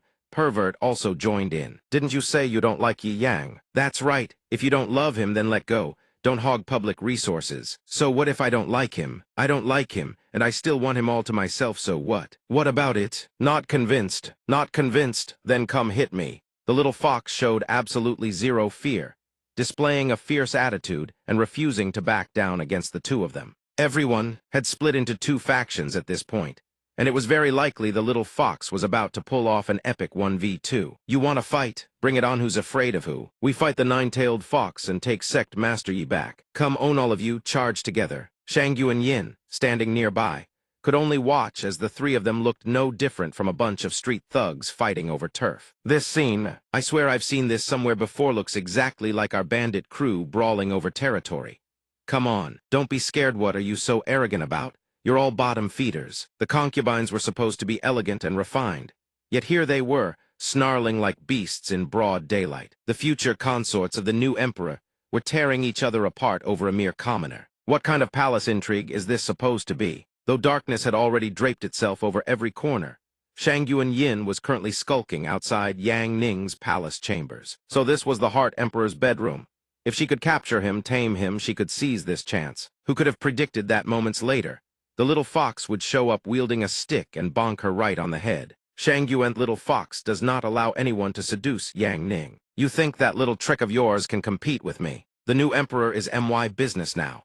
Sure, he doesn't seem to like being disturbed, but I'm no ordinary being. I am the divine one who overturns all living things. Your Majesty, this Qin Hong dance of mine, I specially practiced it for so long, all for you. Moments later, the little fox performed a spectacular Qin Hong dance, yet all she received in return was an eerie, crushing silence. After Yang Ning flat out ignored her with zero reaction, she froze stiff. Impossible, how can there be someone in this world unmoved by my Qin Hong dance? He's testing my limits, I have to go further. Feeling that just standing outside was getting her nowhere, the little fox steeled herself and slipped into his bed. Your Majesty, faced with Yang Ning's utter indifference, the little fox couldn't help but freeze up in disbelief. After deploying all 49 stratagems of the beauty trap without so much as a glance from him, she finally snapped, refusing the toast only to drink the forfeit, But the very next second she froze mid-breath, eyes wide, staring at Yang Ning. Meanwhile, he was still absorbed in his book, only throwing her a half-lidded glance. Yang Ning bolted upright, eyes blinking in confusion. Little fox, why are you here? Seeing that he finally acknowledged her, the little fox grew even more furious. I should be the one asking that question. Are you really the new emperor? Yang Ning never beat around the bush. He cut straight to the chase. What are you doing here? Seeing that she couldn't hide it any longer, the little fox stammered. I want to enter the wall. The wall? What does that have to do with the new emperor? I'm a born demon. The wall suppresses my kind. To enter the wall, I need to obtain the emperor's chi to mask my demon bloodline. Yang Ning's expression shifted into classic overdramatic shock. Don't tell me you want these clothes of mine. I haven't changed them in days, honestly. I haven't even washed them. The little fox, seeing him clowning around like that, grew even more enraged. Who wants that? My original plan was to extract the new emperor's heart and bring it into the wall. But I never expected the new emperor to be you. So I have no choice but to. Suddenly, the little fox gently placed her hand on Yang Ning's chin. Before he could even process what was happening, the little fox planted a sweet, soft kiss on his lips. The moon hung high above, pale and luminous. All things had fallen into stillness. Though the night had swallowed the entire sky, Yang Ning still couldn't get the little fox off his mind. That girl scheming, harboring deep grudges, and when it comes to romance, she's utterly unreliable. She vanishes in the blink of an eye. But was she using me, or was she actually into me? Forget I'd sort it out later. Time to sleep. Early tomorrow. He had to settle accounts with those troublemakers. The next day finally arrived. The moment the sun climbed high, Yang Ning gathered everyone and gave them all a thorough dressing down. As he ranted, they could only sit there in silence, taking the scolding. Not one dared to speak up. I truly can't believe you lot had the gall to pull off something this insane. You reckless, arrogant fools. No, sit down, be honest, and tell me everything. Besides this little stunthave, any of you done anything else shady behind my back? Yijai Baoxing fumbled for words, stumbling through an explanation. Master, you know me, I never think before I act, but I'm the most loyal to you. This time, everyone said we should storm the dynasty, and I figured Master would be thrilled, so I jumped in. Jipai Lai Fu, meanwhile, broke out in a cold sweat as he tried to justify himself. Master, you understand me best. Sure, I'm a little eccentric, but my loyalty is beyond question even more than everyone else's. When we were raiding the Imperial Palace, everyone else was busy collecting rare treasures and exotic artifacts. What I collected were all kinds of spring paintings, sir, erotic scrolls and the hottest illustrations. I'm sure Master would absolutely love. Yang Ning's face flushed red the instant he heard that. Yang Ning quickly pointed at someone else, desperate to hide his mortified expression.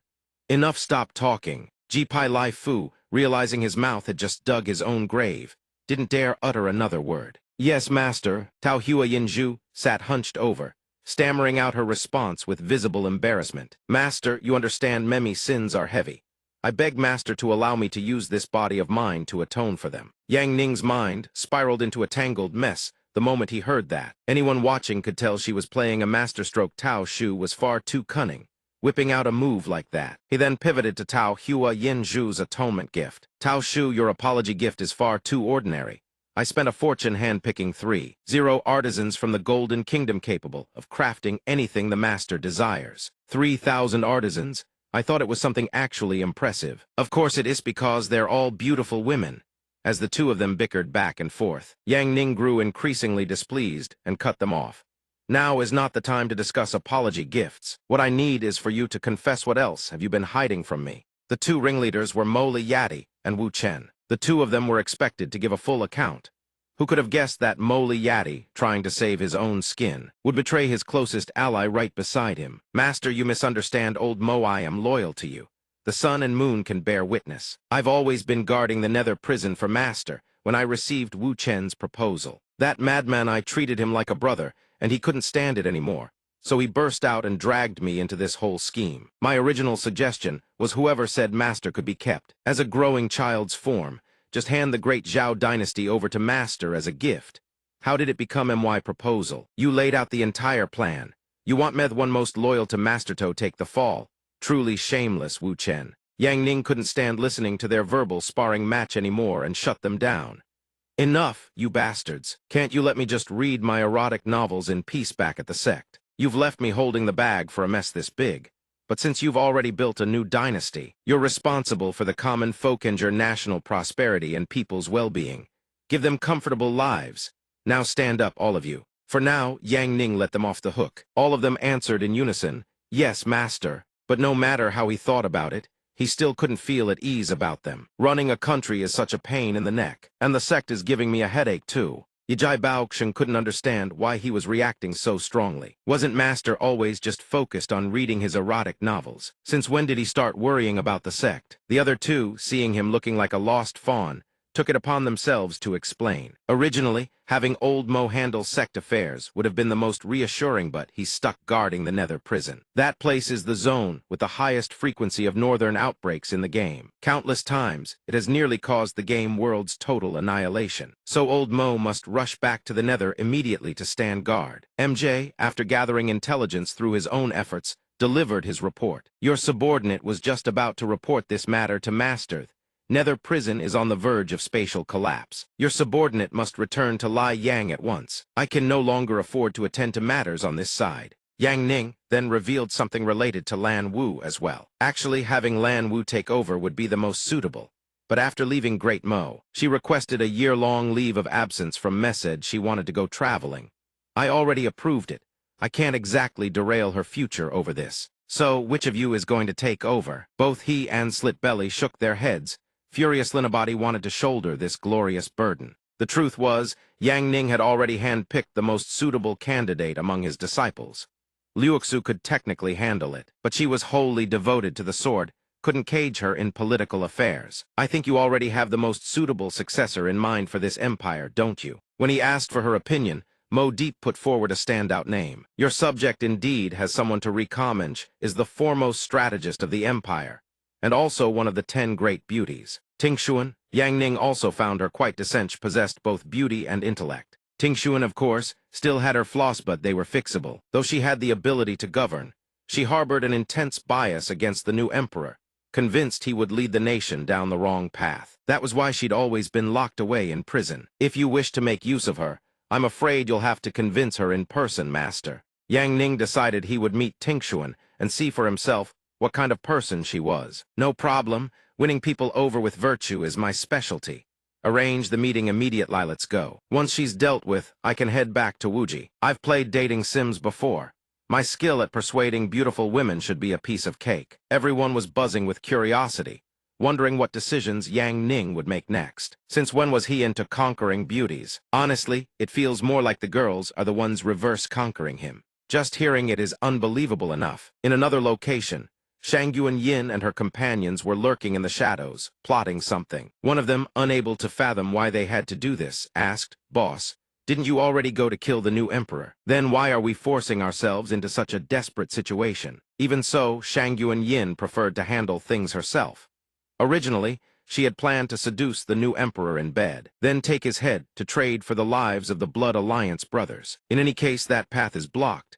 I will save every Blood Alliance brother's life with my own hands. But the Dragon Demon Lord is an existence approaching godhood, is the only demon lord who has persisted since the first era without ever being replaced. Legend has it that the other 11 demon lords combined cannot even match a fraction of his killing intent. If we can't deliver the new emperor's head, there's no way we can save everyone from his clutches. I've already had 2 contingency plans in place. I've been secretly having people lace the water supply. It's time to set things in motion.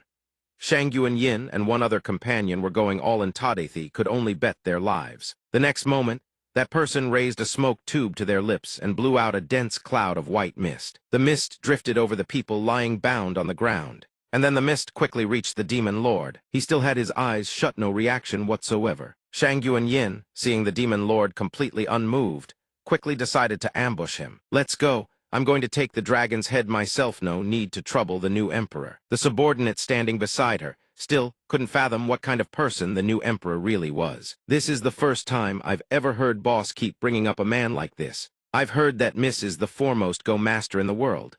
How about we settle this over a game? If I win, you manage the governance of Liang for me." In another scene, Yang Ning was playing a game of Go with Tingshuan. "If you win, I'll set you free." The moment she met him, she had already formed an opinion. The new emperor is every bit as arrogant as the legends say. He knows my Go skills are the finest under heaven, yet he dares to challenge me on the board. One Strike Fury was deeply impressed by Yang Ning's expected of the master, using a mere square-tier Go skill to deceive someone. The poor human might as well be playing against the strongest Go player in existence. Yet Tingshuan immediately rejected his proposal. "However, I must refuse. Go is but a minor art, while governing a nation is the great Tao. Pitting a minor art against the great Tao is simply unfair." Hearing this, Yang Ning was somewhat puzzled by what she considered right. The man standing nearby could already tell convincing Tingshuan on this trip would not be easy. "It's over. Miss is truly too headstrong. In her heart, she's already pegged the new emperor as a wall breaker. Liang will eventually fall to wall breaking. How could she possibly govern it for the new emperor? Hopefully things just keep developing on their own. Don't drag my six-fan gate into it." Tingshuan truly only follows her own moral compass. She has no interest in anything else. "I must be completely honest with your majesty. This humble woman has already been entangled in the affairs of court. Now my heart belongs solely to the great Tao. For the rest of my life, I wish only to strip away all darkness and seek the truth of existence between heaven and earth. Even if it costs me my life, I shall have no regrets." Slitbelly also thought she was far too stubborn to listen to anyone. "Looks like the master can't tame this obstinate woman." "All right." Seeing Tingshuan growing a bit agitated, Yang Ning immediately moved to calm her. "Don't get worked up. How about some tea first?" But she still refused. "No need. Your Majesty knows I'm passionate about the way of tea. But both Go and tea are merely minor arts. All I seek now is the truth and the great Tao. Your sword is old." Without a word, Yang Ning suddenly drew the sword from its sheath right in front of her. Tingshuan's eyes now brimmed with confusion as she looked at Yang Ning. "That is my life-bound spirit sword. What does your Majesty intend to do?" Yang Ning hurled the sword out the window with absolute decisiveness. "A friend of mine is in a bit of trouble.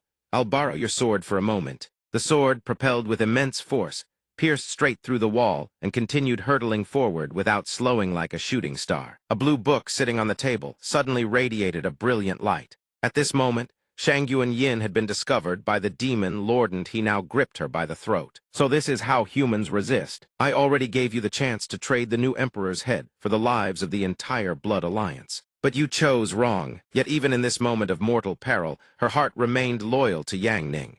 "Kill me if you want. The new emperor is a good man. Even if we die, we will absolutely not drag a good person into this." "Stubborn fools. I'll kill you all first, then destroy the new emperor." His face was the very picture of a villain, threatening to send her to the afterlife for her defiance. Just as he was about to send Shang Yuan Yin to meet her maker, he sensed something.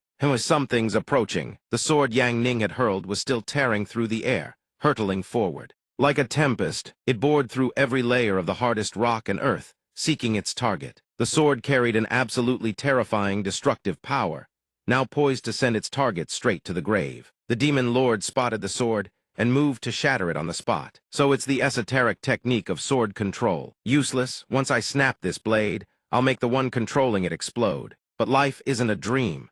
The sword not only failed to be destroyed, it continued hurtling straight at him. And so one arrow struck two targets. Yang Ning had both proven himself to Tingshuan and saved Shang Yuan Yin. Before this sudden turn of events, she couldn't help but stare blankly ahead. Even he himself hadn't expected heaven and earth to be split apart like that. After sending the demon lord to meet Yama, the sword still didn't stop. It completed a full orbit around the globe. It annihilated everything at every point it passed through. After circling the entire earth, the sword returned to Yang Ning. He swiftly extended his hand and caught the sword with calm composure. Tingshuan now looked at him with entirely different eyes. A single sword strike had slain the dragon Demon, strongest wall breaker of all eternity. Yang Ning then set the sword down. "All right, returning your sword." Tingshuan fell deep into contemplation. The sword went and came back. Turns out the world is round. The sky is round. The earth is square. That was wrong all along. The world is round. The world is round. And then, in the very next second, she drops to her knees before him. Just one performance from Yang Ning was enough to completely overturn Tin Tian's convictions. "I have attained enlightenment. That single sword of the new emperor shattered my darkness and revealed the truth to me. If you would not disdain it, I am willing to devote my strength. I would serve the new emperor with unwavering devotion. Dying without regret, I only beg that you take me with you to seek the truth for the rest of my days." Afraid she might misunderstand, Yang Ning quickly explains, "You're really way too intense. I just borrowed your sword for a moment. What truth-seeking nonsense. You're blowing this out of proportion." But Tin Tian's mind was already made up. She immediately bows before him. "Please, new emperor, take me with you to seek the truth." 4 Seas City. Greetings, everyone. I'm Xiao Dao, your host for the world's greatest sect showdown. This time, the Wuji sect, as the Eastern host, will face the final showdown tomorrow. Can the Wuji sect rise to the #1 spot in the world? The rules of the ultimate showdown require Wuji to win 5 consecutive matches. The key player entering the final match is none other than Lady Su Shu. She will be going 1-on-5 in a solo against Sword Sect's entire squad. Standing in Wuji's path after 4 consecutive victories is the Thunder Sword, Sect renowned as the fastest blade under heaven. Fast as lightning, swift as shadow, impossible to pin down. Meanwhile, Lady Su Shu is infamous as a borderline accuracy master. Her hit rate is practically 0.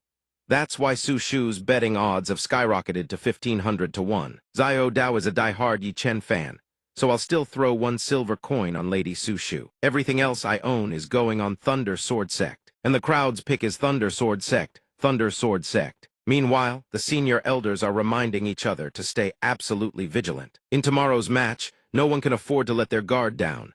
Our prestigious sect, ranked 2nd in all the land, must defend its dignity and honor.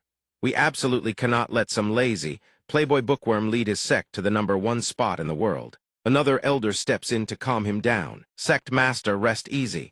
If it were Ling Liuxu, we'd have reason to worry. Su Shu is as good as defeated, but the sect master still wants us to stay on guard. No carelessness. She may never hit her target, but her raw destructive power rivals that of a god of destruction. Leia, I want you to tail Su Shu around the clock. You must uncover the source of her terrifying strength. Use every means necessary to find her weakness." As he gives his orders, Leia stands perfectly still, listening intently. But after a moment of thought, she refuses outright. "I am the prodigious daughter of a righteous sect, holy maiden of lightning. Stalking some country bumpkin would tarnish my reputation. I won't do it." Hearing this, his fury only grows. "Insolent, this concerns the dignity of the righteous path itself. You've been spoiled rotten, you brat. You're going whether you like it or not." Cornered and pressured, she has no choice but to relent. Fine, to guarantee victory, Leia will humble herself just this once. "Perhaps I should swallow my pride and uncover the secret behind how this woman became a goddess of destruction. She used to be infamous as a total waste. I have to find out how she did it." The next day, she sets out to investigate just what divine strategy Su Shu used to transform her swordsmanship so completely. After tailing her for a while, Leia spots Su Shu walking straight into an academy. "Class is starting, hurry it up, students." She immediately jumps to conclusions. External training from the Wuji sect, some kind of secret cultivation program. But the very next second, another girl taps her on the shoulder, scaring the living daylights out of her. "Miss, I've noticed you've been standing around here for quite a while now. You want to enroll, but you're too embarrassed, right? Don't hesitate. If you miss this last spot, you'll have to wait another whole year. If you want to catch the tiger, you have to enter the tiger's den." And so Leia decides to bite the bullet and register. "Wait, is this really a classroom? Why can't I see any other students? What exactly is this Hong Lang man supposed to teach?" While Leia is still looking around in confusion, the girl returns leading a tall, burly man with her. "I'm sorry. Female students are supposed to have female instructors, but since you're the last enrollee, you'll have to make do with a male teacher." In too deep to back out now, Leia decides to commit to the bit. "Men and women are equal. Please be strict with me, teacher. Lucky me, male instructor is bound to be better anyway." She's already feeling smug before the lesson even starts. "Su Shu, sorry about this, but I'm about to steal your fortune." The instructor introduces himself before beginning. "The core purpose of Hong Lang Man is to cultivate the service industry. First lesson, liberate your nature. Let go of all constraints. Leo has never heard anything like it. What the hell is the service industry? Without hesitation, the instructor charges straight at her. Stop playing dumb. Honglang Man is a courtesan training institute. Female students are supposed to have female instructors. Your heaven-defying luck is what landed you with me. Don't come any closer. Yep, looks like she's fallen right into the trap. Wanting it but pretending to refuse it, that's just step one, sweetheart. What the hell? I'm not wanting it but pretending to refuse. Don't touch me. And so the instructor and Lei erupt into a ferocious round of hand-to-hand combat during practice. She doesn't seem to enjoy it one bit. I will kill you. After a round of brutal physical training, Leo is completely gassaded on her feet. She can't help but wonder why would Su Shu willingly sign up for courtesan training. Could this actually be some kind of worldly cultivation method? But the investigation doesn't stop there. Leia tails Su Shu straight to a bookstore. Su Shu's bookstore, the CEO's forbidden love for his employee. Is she reading this third-rate trash? Tutoring session number 2 don't let her get away. She even brought teaching materials. Day after day, Leia suffers through one bizarre extra class after another. Damn it, I'm not doing any more of these insane training sessions. Even if this really is the secret to her strength, thighs old lady absolutely cannot take it anymore. After all that time tailing Su Shu, the only thing Leia has gained is a belly full of rage. Now she just wants the whole ordeal to end as soon as possible. Uthai's has got to be the last stop. I've finally witnessed the final ritual. Su Shu is placing her hand on a long chain. 100. I've gained strength again. Leia continues watching Su Shu from the shadows, recalling what the mountain guardian told her. She comes here frequently to perform some kind of ritual. She even said herself that she gained strength from it. This time, I've finally uncovered her real secret. The moment Su Shu leaves, Leia rushes toward the chain strung with heart-shaped locks. Su Shu and Yi Yang, hearts united forever. Who would have guessed that her big secret wasn't some legendary sword manual, but a goddamn love lock? What the hell? I came here to uncover the secret of your overwhelming power, not to watch you lovebirds get all sappy. Being single is perfectly fine too, you know. Wait, this might actually be her greatest secret after all. Even if you let me go, I can't change what's already been written. After calming down and letting her anger subside, Leia writes both her name and Yang Ning's onto a love lock, mimicking exactly what Su Shu had done. Audiences of the world, can the Wuji Sect reclaim the #1 ranking? Let us all look forward to this final battle together. First off, welcome the Wuji Sect's goddess group. Goddess Ling has spent recent years in seclusion cultivation. This time, she descends from her solitary path for the sake of this pinnacle battle, drawing young male cultivators from across the world to gather in Sihai City. Goddess Ling has only ever had eyes for the sword, but is there still room in her heart for someone else? Perhaps only she herself knows the answer. A sword fanatic like Goddess Ling probably doesn't have any human emotions left. Not wrong. In any case, none of us can have Goddess Ling, so we might as well just look up at her together. That's not wrong either. Since none of us can have Goddess Ling, we might as well just admire her from afar. Suddenly, she speaks up. Regarding that question, Goddess Ling, allow me to answer. Whether it's my master or my sword, I Ling Liuxu will never let go of either in this lifetime. Everyone freezes solid as stone upon hearing that, yet they still raise their hands high in support. Fine with everyone giving up like that. At least they can watch the match in peace. Now let's bring the focus back to Miss Su Shu, and 5th current clash between her and Lei Sword Peak. The countdown begins and seconds remain. Miss Su Shu, perhaps due to match nerves, seems to be in low spirits. Su Shu is indeed still drowsy and half asleep. She stayed up all night binge reading the Tuo canon and didn't get nearly enough sleep. So sleepy. The 5 members of Lei Sword Peak remain fully on guard, obviously. They assume this is Su Shu's deliberate ploy-faking weakness. Truly worthy of the world's second-ranked powerhouse, most highly regarded major sect. Everyone, who do you think will take the win? Everyone shouts in unison, Lei Sword Sect. The sect master doesn't want any mishaps, so he's prepared a few contingencies. Based on our research, Su Shu's playstyle revolves around overwhelming summons, will definitely call forth a massive horde of fire slaves. So Lei Jai, you're in charge of opening a thunder vortex space and sucking those fire slaves inside. Leia, deploy the family Thunder Orb, and use the Thunder Blast magnetic field to disrupt her. Lei Fan, you use Thunder Potion formulas for a close-range ambush strike. Everyone follow the plan. Within 3 seconds we must nullify all of her attacks. And the match begins now.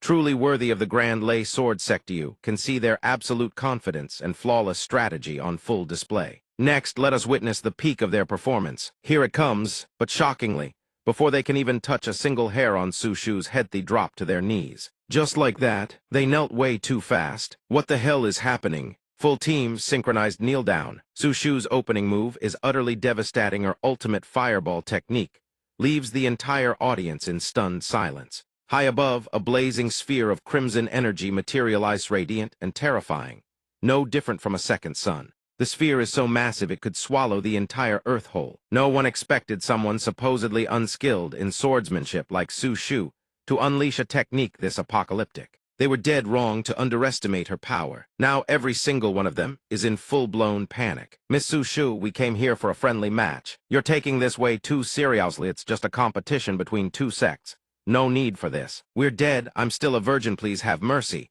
Don't destroy the world. Waya, my fiancée back home, is still waiting for me to finish this match and come back to marry her. Our audience is innocent. Lay Sword Sect concedes. Don't drag our audience into this. Lay Sword Sect, have some backbone and surrender already.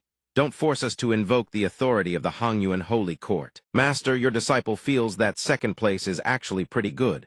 Well said, at least we don't have to die. And just like that, the match that never truly began ends brought to a close by Su Shu's earth-shattering display of power. So let us all congratulate them together. The Wuji Sect has reclaimed the world rank 1 position. I may be bankrupt, but hey, at least I took down Yi Chen's Lay Sword Ra Sect faction in the process. That 3,200 was my entire life savings. While the MC is enthusiastically announcing the results, Su Shu's opponents are seething with furimad as hornets. Yet Su Shu remains incredibly humble, thinking she's only achieved a fraction of Yang Ning's true power. At last, your disciple has reached 11,000th of your fireball power, Master. At last, your disciple can finally make the most primal wish a young girl could ask of you. Miss Su Shu's eyes glisten with tears of excitement. The Wuji Sect reclaims world rank 1.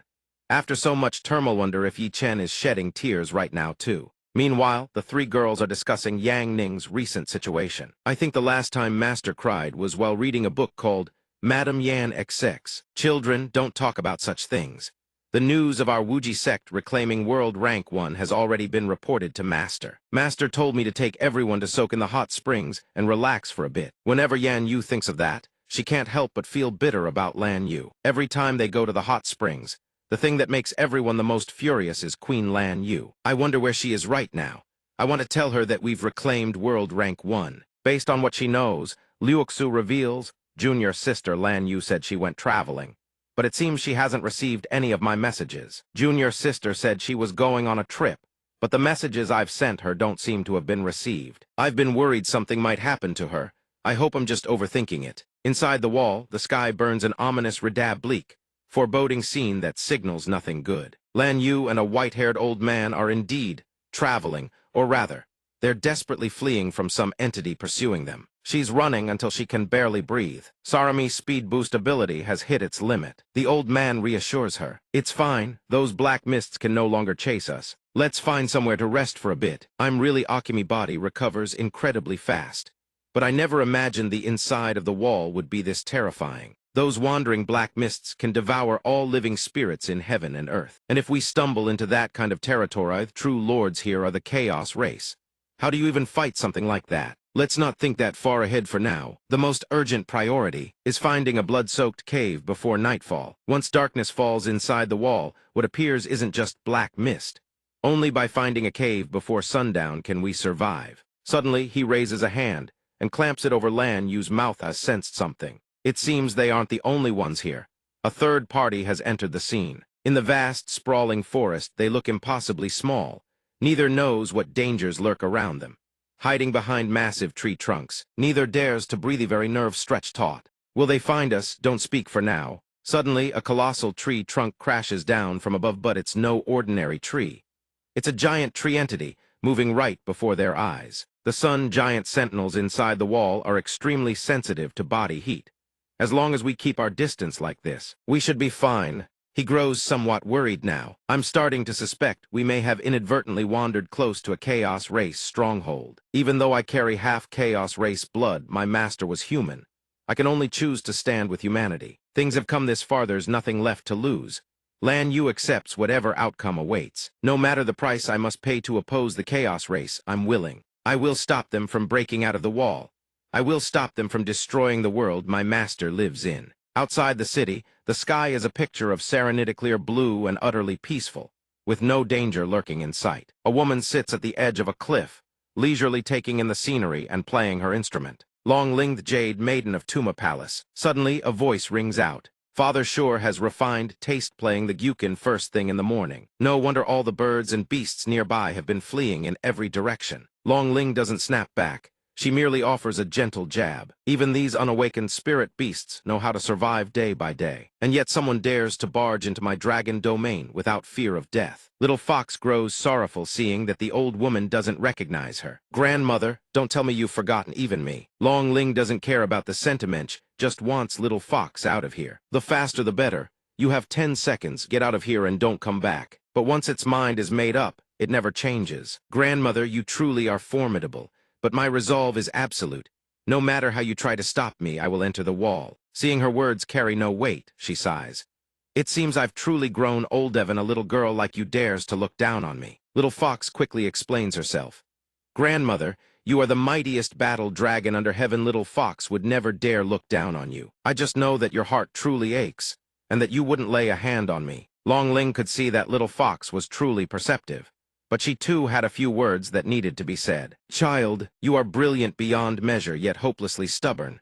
I already know I cannot stop you. I came here this time to see you one last time and to give you a parting gift. She suddenly hands Little Fox a screen and the wallpaper shows Yang Ning and Little Fox together. It's so sweet, but what makes Little Fox squirm and blush is the question: how did this end up in her hands? How could this have been brought here? Long Ling then reveals a mind-blowing truth. This is the only item that Sect Master Yi brought from the other world to give to you. Last time you escaped in such a hurry that you dropped it in Tuma Palace. I've brought it here for you. You young people really do know how to have fun. Little Fox stares once more at the photos before her, her hands trembling. Every photo captures moments when Little Fox was by Yang Ning's side. The two of them once spent an inseparable stretch of time together. Long Ling speaks up during this moment. I recall that your prison break was delayed far longer than originally planned. Little Fox quickly tries to explain, her expression eager to dodge the topic. There were some unexpected complications at the time. I simply needed more time to prepare. You just couldn't bear to leave Sect Master Yi's side, that's all. What kind of joke is that? Who does he even think he is? Me attached to a human? Have I gone mad? Or just stupid? But Long Ling's next words leave Little Fox utterly speechless. I don't know what you think, but Sect Master Yi often sits alone in his study like a fool, though he never says a word. This old woman Nosh can't let you go. Yet Little Fox feels, deep in its heart, that it is not worthy of being by Yang Ning's side. I carry the hatred of my entire nine-tailed clan's genocide.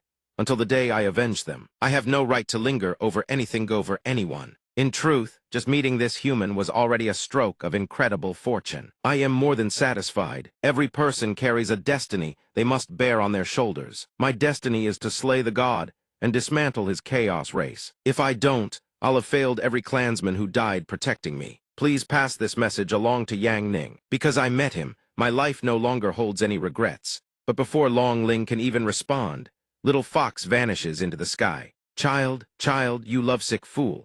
The chaos race can enslave even the gods were it not for the wall holding them back. This world would have long since returned to chaos, and yet you insist on walking straight into it. Meanwhile, in Yang Ning's study, he suddenly senses something amiss. He freezes, the book in his hand going still. What's going on? So many natural disasters. Recently, it's honestly hard to believe. Had I known this would happen, I wouldn't have let Master Kington go home for a visit. Tao Hua Yin then cautiously offers her own guess. I think it's probably just an anomaly, Master. No need to overthink it. Things should return to normal in a few days. Yang Ning knows something is very wrong and wants to act immediately. Volcanic eruptions, tornadoes, droughts, earthquakes all striking nearly at once. And you call that an anomaly? Fine, you have 3 days to handle it. If you can't, I'll step in myself. She replies with absolute confidence, certain she can carry the load. No need. A matter this trivial, we can handle it ourselves. Master, you really should review the Imperial Consort candidate list first. It includes noble heiresses, cultured scholars from literary sects, righteous heroines, bewitching enchantresses, and alluring swordswomen. Yang Ning suddenly realizes something and asks, why do I see so many familiar faces in this beauty selection booklet? But do I really have to pick just one from these candidates? Of course not, you can choose them all. Tao Hua Yin reassures him. Little Dao will go handle the disaster situation, and report back with good news for Master very soon. Go. Yidi Baeksheng asks the moment she steps out. You didn't leak anything to Master, did you? Tao Huayin confirms immediately. Of course not. After all, this is probably Master's first time encountering a traitor since arriving in this world. Truth be told, no matter how terrible the betrayal, Master has the power to deal with it. But at his core, Master is a pure-hearted shut-in. If he found out that Lord Wuthone, who's been by his side ever since he came to this world, has betrayed him, he'd be devastated. Based on his own investigations, Yiji Baeksheng has already pieced together a few things. From the intel gathered so far, it turns out he's one of the 6 great overlords of the Boundary Breaker faction. He may well be a chaos creature that escaped from inside the wall. I picked up intelligence from the 6th Bureau whenever the Boundary Breaker overlords gather. A figure resembling Master always appears among them. Tao Huayin is certain of one thing: anyone who dares impersonate Master must pay the price. Yiji Baeksheng insists on avenging Yang Ning and urges her forward. Let's go, we're settling this right now. How many schemes are lurking right under Master's nose?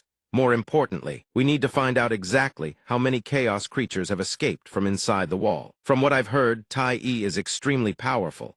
It's been too long since I've had a real fight. The two of them waste no more time deliberating and seal the deal. Let's move, kill them all, leave none standing. Both of them burn with fierce determination in their hearts. But for all their earlier enthusiasm, the moment they set off, they're completely lost. I think we're lost. Damn it, we are too late. Xiao Chu is on the front line and about to be in serious danger. Tao Huayin has done some light recon on that one as well, so she quickly shares what she knows before they rush off. Here's the deal: specializes in assassination. Once Jiao Feng plays his hidden card, his combat power drops to virtually nothing. Xiao Chu has already been spotted by that bird. Things have gone this far, all we can do is get there as fast as possible. Hopefully he can hold on. On another front, the calamity is truly descending upon everyone. A purple energy sphere is about to detonate. The ones who arrived first are already battered, and Bruzedno, one knows how much longer they can hold out. Tai Yi, meanwhile, remains completely unscathed, and he grows more furious by the second, using the soul-saving Yin-Lock formation against me. You really do flatter me. Tai Dio has now arrived on the scene, staring at Tai Yi with an expression dripping with contempt. He ranks first in assassinating Yang Ning's subordinates. Even at a greater cost, eliminating you comes first. But Tai Yi shows no sign of backing down. Instead, he turns the blame on Tai Dairo. You betray the Master's trust like this? Truly, what a disappointment. It found these words utterly laughable, and immediately lectured him right back. Trust thou laughable. Humans created boring rules just to bind themselves, truly the height of stupidity. Human trust, to me, is something that can be trampled at any time. I know you're stalling for time, waiting for your allies to come rescue you. Aren't you? Stop waiting. I've already altered the sky above. They'll get hopelessly lost on the way. Now die in peace. Tai Dio immediately launched a purple energy sphere forward, aiming to send Tai Yi straight to the afterlife. He stood before this scene, consumed by helpless rage. Damn it! But surprise-ian explosion suddenly erupted, intercepting the energy sphere mid-flight. It was at this moment that the real Tai Dio finally made its appearance. Tai Dio, it's been a while. You're still as crude as ever. Tai Yi couldn't help but be shaken by its sudden appearance. 2 Dio lords. Everyone was equally stunned by this unexpected twist. The very earth beneath them trembled and quaked. Tai Yi then realized a truth, but far too late. That bird was nothing but a fake. The real Tai Dio had been split in 2 all along. To be precise, this one was the true body. I am the cloned, but the clone version of Tai Dio refused to accept that fact. You don't even qualify as my clone, let alone my equal. You're nothing but impurities I discarded from my body, formed from the weak, cowardly, pitiful traits of a worthless vessel. Scum like you should have stayed cowering beside Yi Chen and lived out your miserable little existence. Suddenly, the fake Tai Dio's form morphed into something dripping with villainy. And now you dare provoke me. Seems that ye fellow has spoiled you rotten. Siding with humans, betraying the chaos race, such filth must be purified. The real Tai Dio hadn't expected its clone to go dark so fast. It was utterly shocked. Before it could even react, Tai Dio Fakir unleashed a sky-shaking technique, launching a devastating attack straight at it. Who knew the fake's power was actually this terrifying? That thing possessed enough force to trigger an explosion with even greater destructive capability. It didn't stop there. It hurled insults at the weaker Tai Dio, while launching an incredibly powerful energy sphere from below, tearing upward in a vicious assault. A massive crater was carved into the ground without warning. Everything around it had been shattered to pieces, not a single thing remained. Everyone witnessing this display of power couldn't help but gasp in awe. The might of the Chaos race is truly terrifying. The fake Tai Dio now resembled a comet, rampaging across the battlefield and shaking heaven and earth. It showed no sign of stopping, blitzing forward like a wrathful god. The lesser-talented real Tai Dio couldn't just stand by and watch everything be destroyed. It charged in to counterattack. The two of them continued to clash back and forth through the sky at blinding speed. While the real Tai Dio steadied itself, Tai Dio Fakir crossed its arms and sneered in contempt. This is what you learned from the human world. If this battle dragged on any longer, the collateral damage would be catastrophic. If this kept up, the entire world would be reduced to rubble. Everyone watching grew deeply worried for the real Tai Dio. The Dio Lord's aura is fading fast. It seems we and Lord Zio Chu are doomed to die here. But the real Tai Dio calmly responded, I learned the most important combat method from the human world. Tai Dio Fakir crossed its arms, thinking it was just showing off and putting on airs. But this time it was dead serious. Behind the real Tai Dio, a colossal entity materialized. Skill-activated soul synchronization seal. After all its tough talk, the fake Tai Dio now found itself bound by chains of sealing energy, unable to move an inch. The thing was both furious and smugglingly sealing itself to immobilize itself. This is the foolish, self-destructive combat style that humans taught you. In 10 seconds, I'll break free. Meanwhile, you'll be paralyzed. This self-destructing technique burns out in 3 incense sticks time. But what it didn't expect was that this battle had one more participant, Dong Fuang. It was a coordinated assault all along. 10 seconds was more than enough. The fake Tai Dio whipped its head around in disbelief, but it was already too late. The sealing energy was already about to send that thing straight to hell. A chaos race member conspiring with humans to plot against me. But it's all futile. I will break free immediately. But that was nothing more than the fake Tai Dio's wishful thinking. Dong Fuang would make sure it never got the chance. When you break free, I'll enter your body directly. Can you really break out of this? Tai Dio Fakir's face turned deathly pale, drained of all color. The real Tai Dio and the fake Tai Dio stood face to face, and everything fell into a silent void. A moment later, Dong Fuang successfully transferred her soul into the fake's body. Done. This chaos creature's body is truly formidable. It gives me a feeling that borders on divinity. Lord Dio, it's been a pleasure cooperating with you. The real Tai Dio then shared a confession. To be honest, I always admired your path toward godhood, your relentless pursuit, abandoning everything for a stronger body. But who could have known that Dong Fuang had an entirely different scheme in mind? Who says I'd abandon everything? I would never abandon my junior brother. Among the 6 boundary breakers, there seems to be someone impersonating my junior brother. He also came from inside the wall, didn't he? I'm going to find him now. Tai Dio immediately tried to stop her and issued a grave warning. Don't even think about trying to seize the body of a true chaos race warrior. The true body is countless times stronger than mine. Even the dark clown felt she shouldn't take such a reckless risk. Lady Dong Fuang, absolutely not. According to the intelligence I possess, that individual is extremely dangerous. But Dong Fuang's mind was made up. She refused to change her decision. Don't worry. Fang Xing has survived this long precisely because of her intellect and her unwavering determination to pursue the strongest body. Rest assured, I'll handle it well. The more dangerous it is, the more exciting it gets. The Chaos Race's intel is crucial for my junior brother. I'll go scout things out. Everyone wait for my good news. But at this moment, everyone sensed that this was far more likely to end in disaster. This time, things were about to go south. Meanwhile, Zhou Yi and Jai were waiting for the Dark Clown and Tai Yi. Why is she taking so long? Has she arrived yet? But Jai quickly sensed something off about her. There was an unfamiliar scent clinging to her body. Tai Yi, you're unusually late today. You've always been punctual. Is something wrong? Dong Fuang, disguised as Tai Yi, responded. During the Calamity deployment, I ran into Zio Chu Yi Chen's Dark Knight subordinate.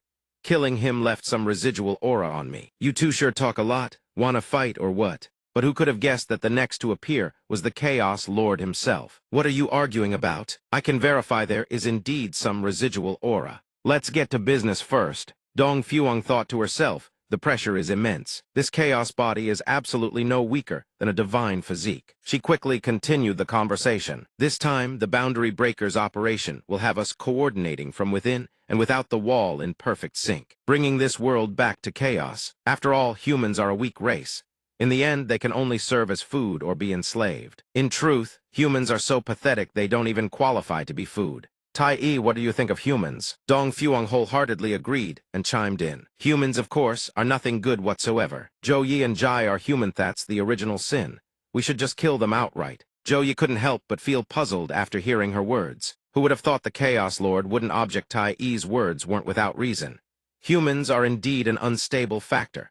They truly must be. But before he could finish his sentence, a sudden backhand left everyone there stunned.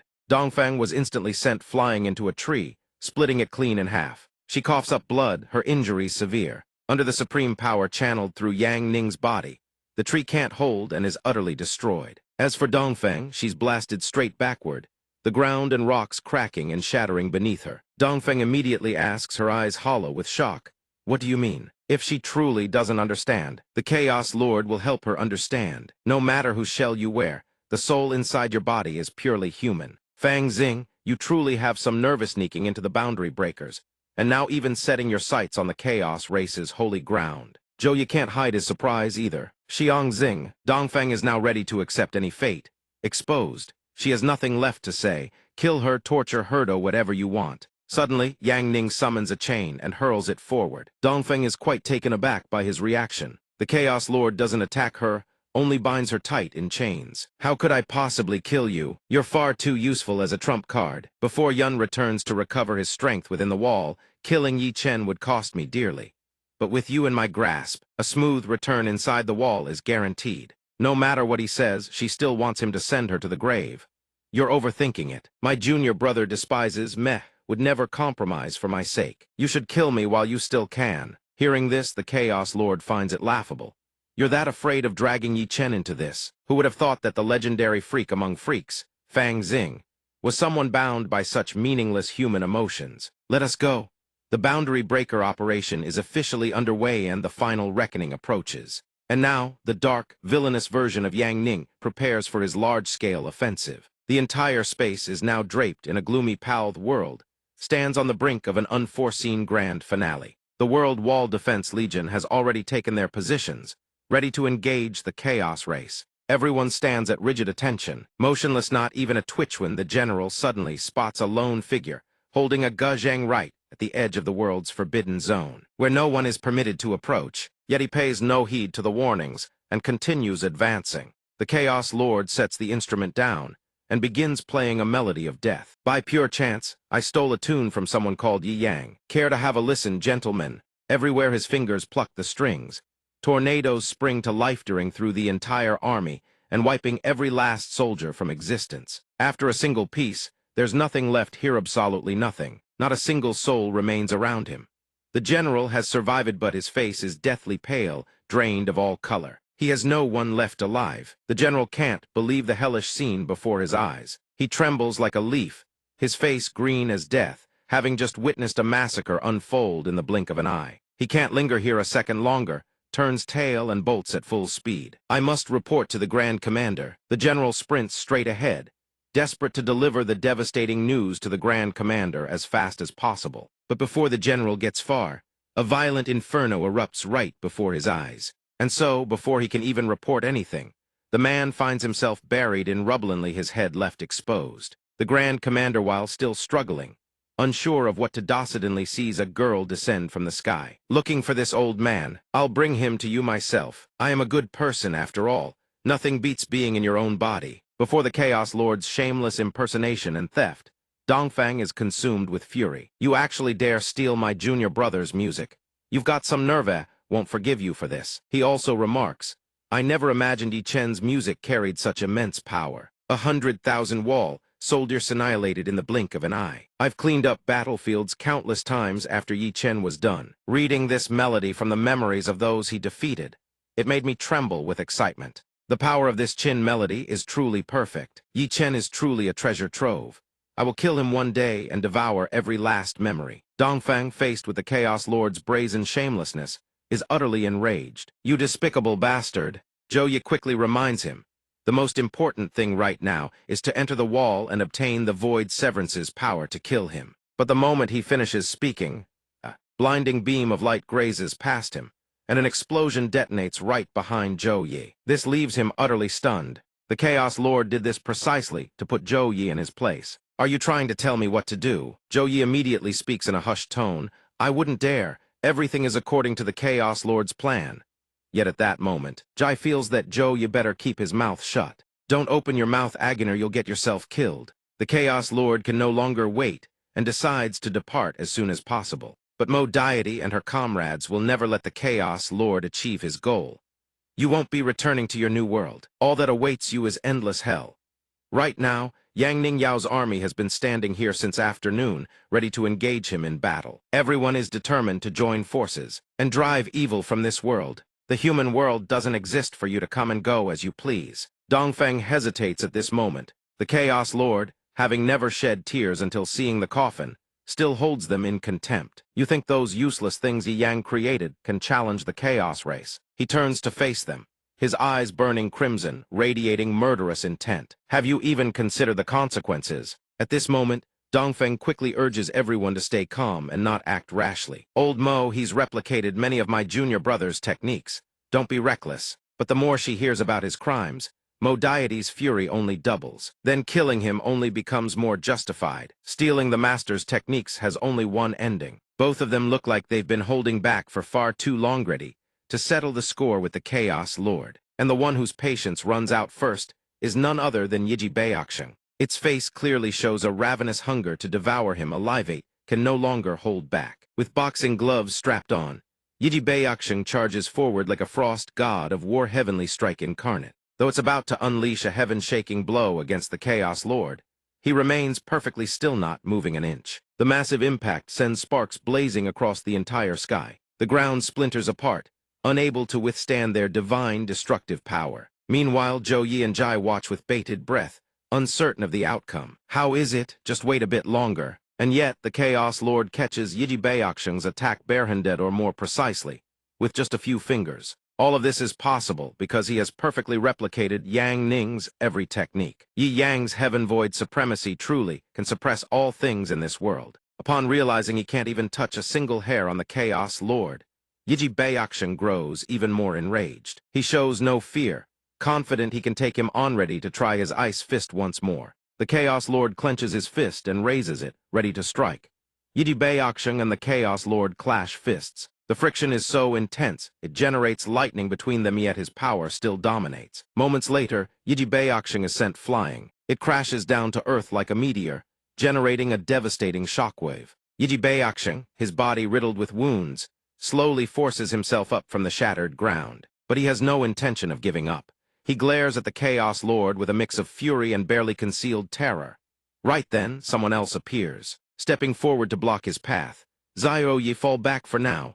But it doesn't matter who stands in the way. The Chaos Lord is confident he can flatten this entire place. The battle ends in a flash. A shockwave crackling with blinding lightning descends from the heavens, illuminating the entire sky. Moments later, the one who charged forward is buried from the waist down in rubble. Even they cannot withstand his divine-level counterattacks. No one can believe the Chaos Lord moves that fast. One move. The girls are powerful now, but none of them dare charge head-on against the Chaos Lord. He closes in on the girl, her body integrity at 90% damage. The Chaos Lord has no intention of letting her off. He conjures a sphere of pure power, ready to finish the job. But they are comrades, and the Headless Queen can no longer stand by and watch. She immediately extends her tentacles toward the heart of the battle. Technique descent of the ancient sun, twilight of the gods. The Headless Queen stands tall, utterly fearless. She wraps her tentacles around the girl, snatching her back from the jaws of death. After rescuing her, the Headless Queen hands her over to Yiji Baeksheng, ordering him to protect her well. This is no game anymore. Headless Queen has steeled herself, determined to fight on behalf of Yang Ning and everyone else. That is her conviction. This old mutt let me be the one to kill him. The Chaos Lord is genuinely surprised she can actually summon this many dark gods. The Headless Queen refuses to hear another vile word from him. She immediately wraps her tentacles around him. Skill heavens embrace myriad realms annihilation. The Headless Queen unleashes every tentacle she has, constricting him in a crushing siege. But the Chaos Lord burns through her tentacles one by one fast. Boring.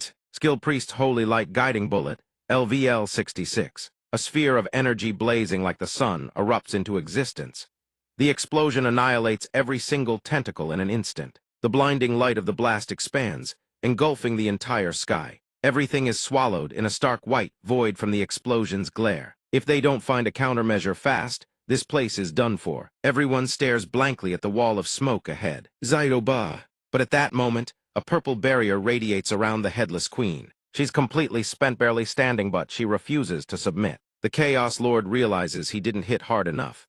Still breathing, looks like I need to add one more. But Mo Deity won't let the Chaos Lord have his way. Zio-san intercepts him. Now they truly enter the fight. A dragon is summoned, instantless acrid flames wreathing its form in a spectacle of blazing fury. This is no ordinary dragon. It's a three-headed dragon with wings ablaze. On Mo Deity's command, Zio-san unleashes a torrent of sacred fire at the Chaos Lord. Ultimate Divine Dragon Star Destroyer. Facing that terrifying inferno, the Chaos Lord casually conjures a tiny barrier to shield himself. A strange pulse of energy suddenly radiates outward from the planet. Both of them sense the shift immediately. The Master's presence has vanished. We hit him. Meanwhile, Zio-san is still locked in fierce combat with the Chaos Lord, but it seems he's already gained control over it. Calm and collected, the Chaos Lord channels a pulse of bright blue energy into its body. Before Zio-san can even process what's happening, its entire body is frozen solid. Mo Deity and the Demon Slayer are utterly shell-shocked. Their only trump card has been neutralized just like that. Zio-san, even frozen solid, Zio-san still struggles to spew fire at the Chaos Lord. Naturally, Zio-san is a significant obstacle. Send it to the grave soon enough. Been ages since I last killed a dragon. Suddenly, the Chaos Lord Friege senses something. With godlike reflexes, he dodges a shot that grazes his face just in time. No mystery with those below are desperately trying to protect Zio-san from his death blow. The Chaos Lord glares down below with eyes like daggers. The one who struck was none other than Liuxu. I will never allow you to harm Zio-san. Su Shu and Lu Qing execute the trivoid god-slaying formation that Master taught them. Right, a bottom-tier formation can't compare to the heavenly descent formation. They immediately unleash the technique Yang Ning taught them to counter him. Formation trivoid god-slaying formation annihilation. Domain absorption protocol. Multiple blazing red spirals suddenly materialize in the sky, overlapping one another, but Su Shu goes pale. Instantly watches the formation get neutralized. A god-slaying array, absorbed in the blink of an eye. They are completely outmatched. The Chaos Lord descends gradually, standing before them. He grips his sword tight, standing before them already to end this. Playtime's over, his eyes burn crimson, preparing for total annihilation. System initiating sweep protocol.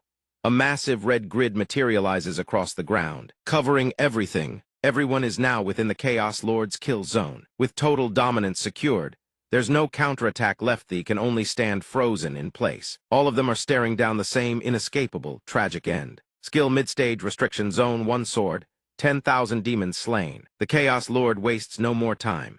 He swings his sword to end them all in a single stroke. But the very instant he moves to strike, an overwhelmingly powerful beam of light erupts beside him. Surprised old fraud? The Chaos Lord's body locks Upus if something has pinned him in place.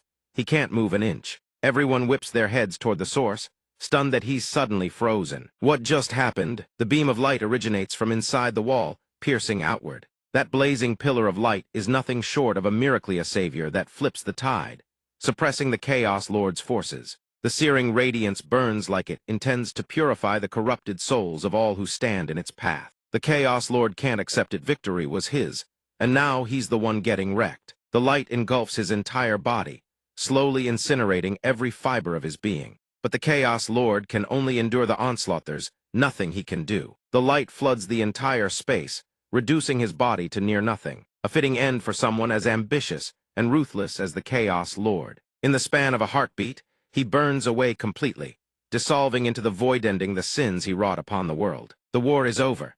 The wall lies in ruins, and the sky is clear and blue once more. And the savior who delivered them from this catastrophe is none other than Yang Ning. He always appears at the moment they need him most. All that remains is devastation, a single, massive gash carved into the earth. Dongfeng can only shake her head at Yang Ning's overkill.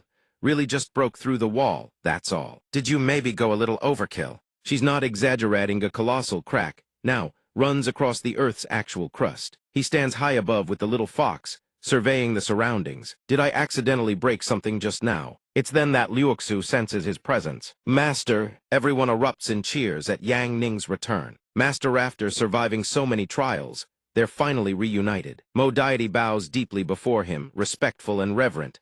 Congratulations, Master. They can't help but ask, Master, why were you inside the wall? Someone survived inside the wall and came back. The little fox jumped into the wall, so I went in to drag her back out. Dongfeng then tells him about the horrors that unfolded here. You need to understand the chaos race in the world. Beyond the wall exists in their complete form. The complete form chaos race are existences that can enslave even gods. Yet Yang Ning right now is no different from a bewildered deer. What is the chaos race? I only saw a bunch of aliens back when they took the little fox I just dealt with them along the way. Dongfeng then informed him, the chaos races enslaving gods have all been eliminated. Yang Ning recalled for a moment. They kidnapped the little fox. In my rage, I may have gone a little overboard. Anyway, enough talk, yo, I'll carry on. I still have a debt to settle with the little fox. Let's go. Wait, what are you doing? At this point, even she had to respect his power. Went a little overboard, and the entire chaos race was annihilated if he had gone all out. This entire universe. And right after, Yang Ning brought the little fox to the edge of a quiet cliff. Yang Ning didn't beat around the bush and asked directly. The one chosen for my imperial harem selection, I selected her as my queen. Yet she ran off on her own. How do we settle this debt? She only asked back in a roundabout way. I was chosen. Then what else is there to say? I'm the responsible party. I volunteered for the selection myself. If I was chosen, then let's get married. Hearing that, he couldn't help but be caught off guard. That's straightforward. Suddenly, the little fox wrapped her arms tightly around Yang Ning from behind. Yi Yang, it took so much to finally be by your side like this. I will never leave you again. I will never part from you again either. And so the two of them made a promise to each other never to part again. Let's get married. Really? Then it's a promise. We will never be apart again for the rest of our lives. Deal? Sometime after that, everything settled down and their lives returned to normal. She stood before a wooden box and announced, to avoid any disputes among the sisters, we have specially organized a lottery drawing for the disciples. Only the one lucky enough to draw the winning slip shall represent all disciples in attending to Master. All others must yield. When the results were checked, Su Shu stepped forward with a confident air. I already said it win or lose. I'm still going to take care of Master. She claimed the results didn't matter, yet she actually drew the winning slip. Su Shu was overjoyed beyond words. I won. I really was fated for this. Not just Hirvan Liuxu got the same result as Su Shu. I won too, but what was even stranger was that everyone had won. I won too. Seeing that everyone who drew also won, they immediately turned to confront her. Oh Yang, what the hell did you do? How did everyone win? Oh Yang stammered as she explained. I was worried that the senior sister alone attending to Master would interfere with her cultivation of the great Tao.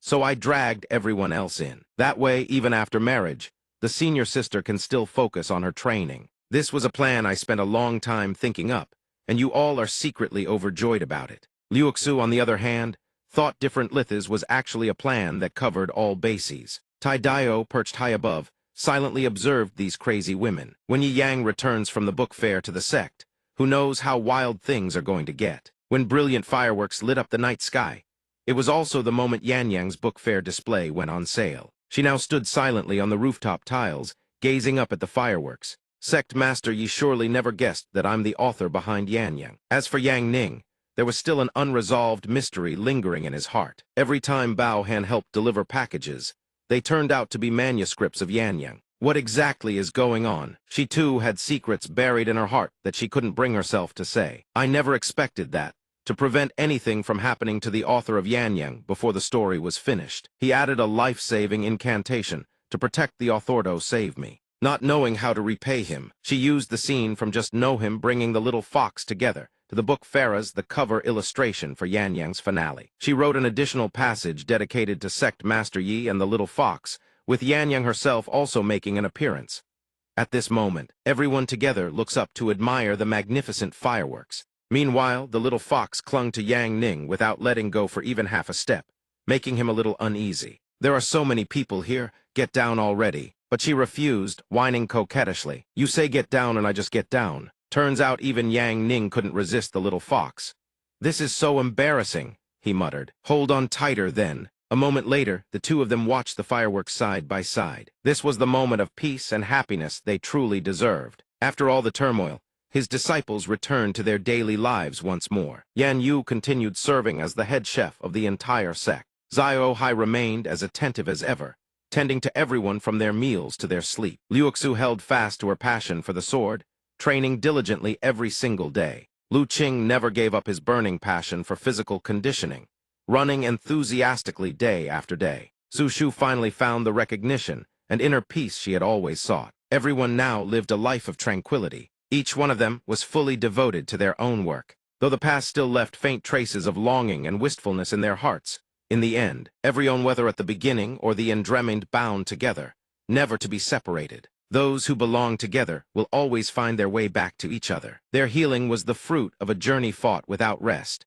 Every single one of them received the peaceful, happy life they deserved, worthy of the path they had walked. At last, everyone is reunited after long days of separation like stars, returning to their ancient orbits. A smile still lingers at the corners of their lips, its light unfaded by wind or frost. This is the grand final stopping point of a long journey through which they stood shoulder to shoulder, weathering every storm.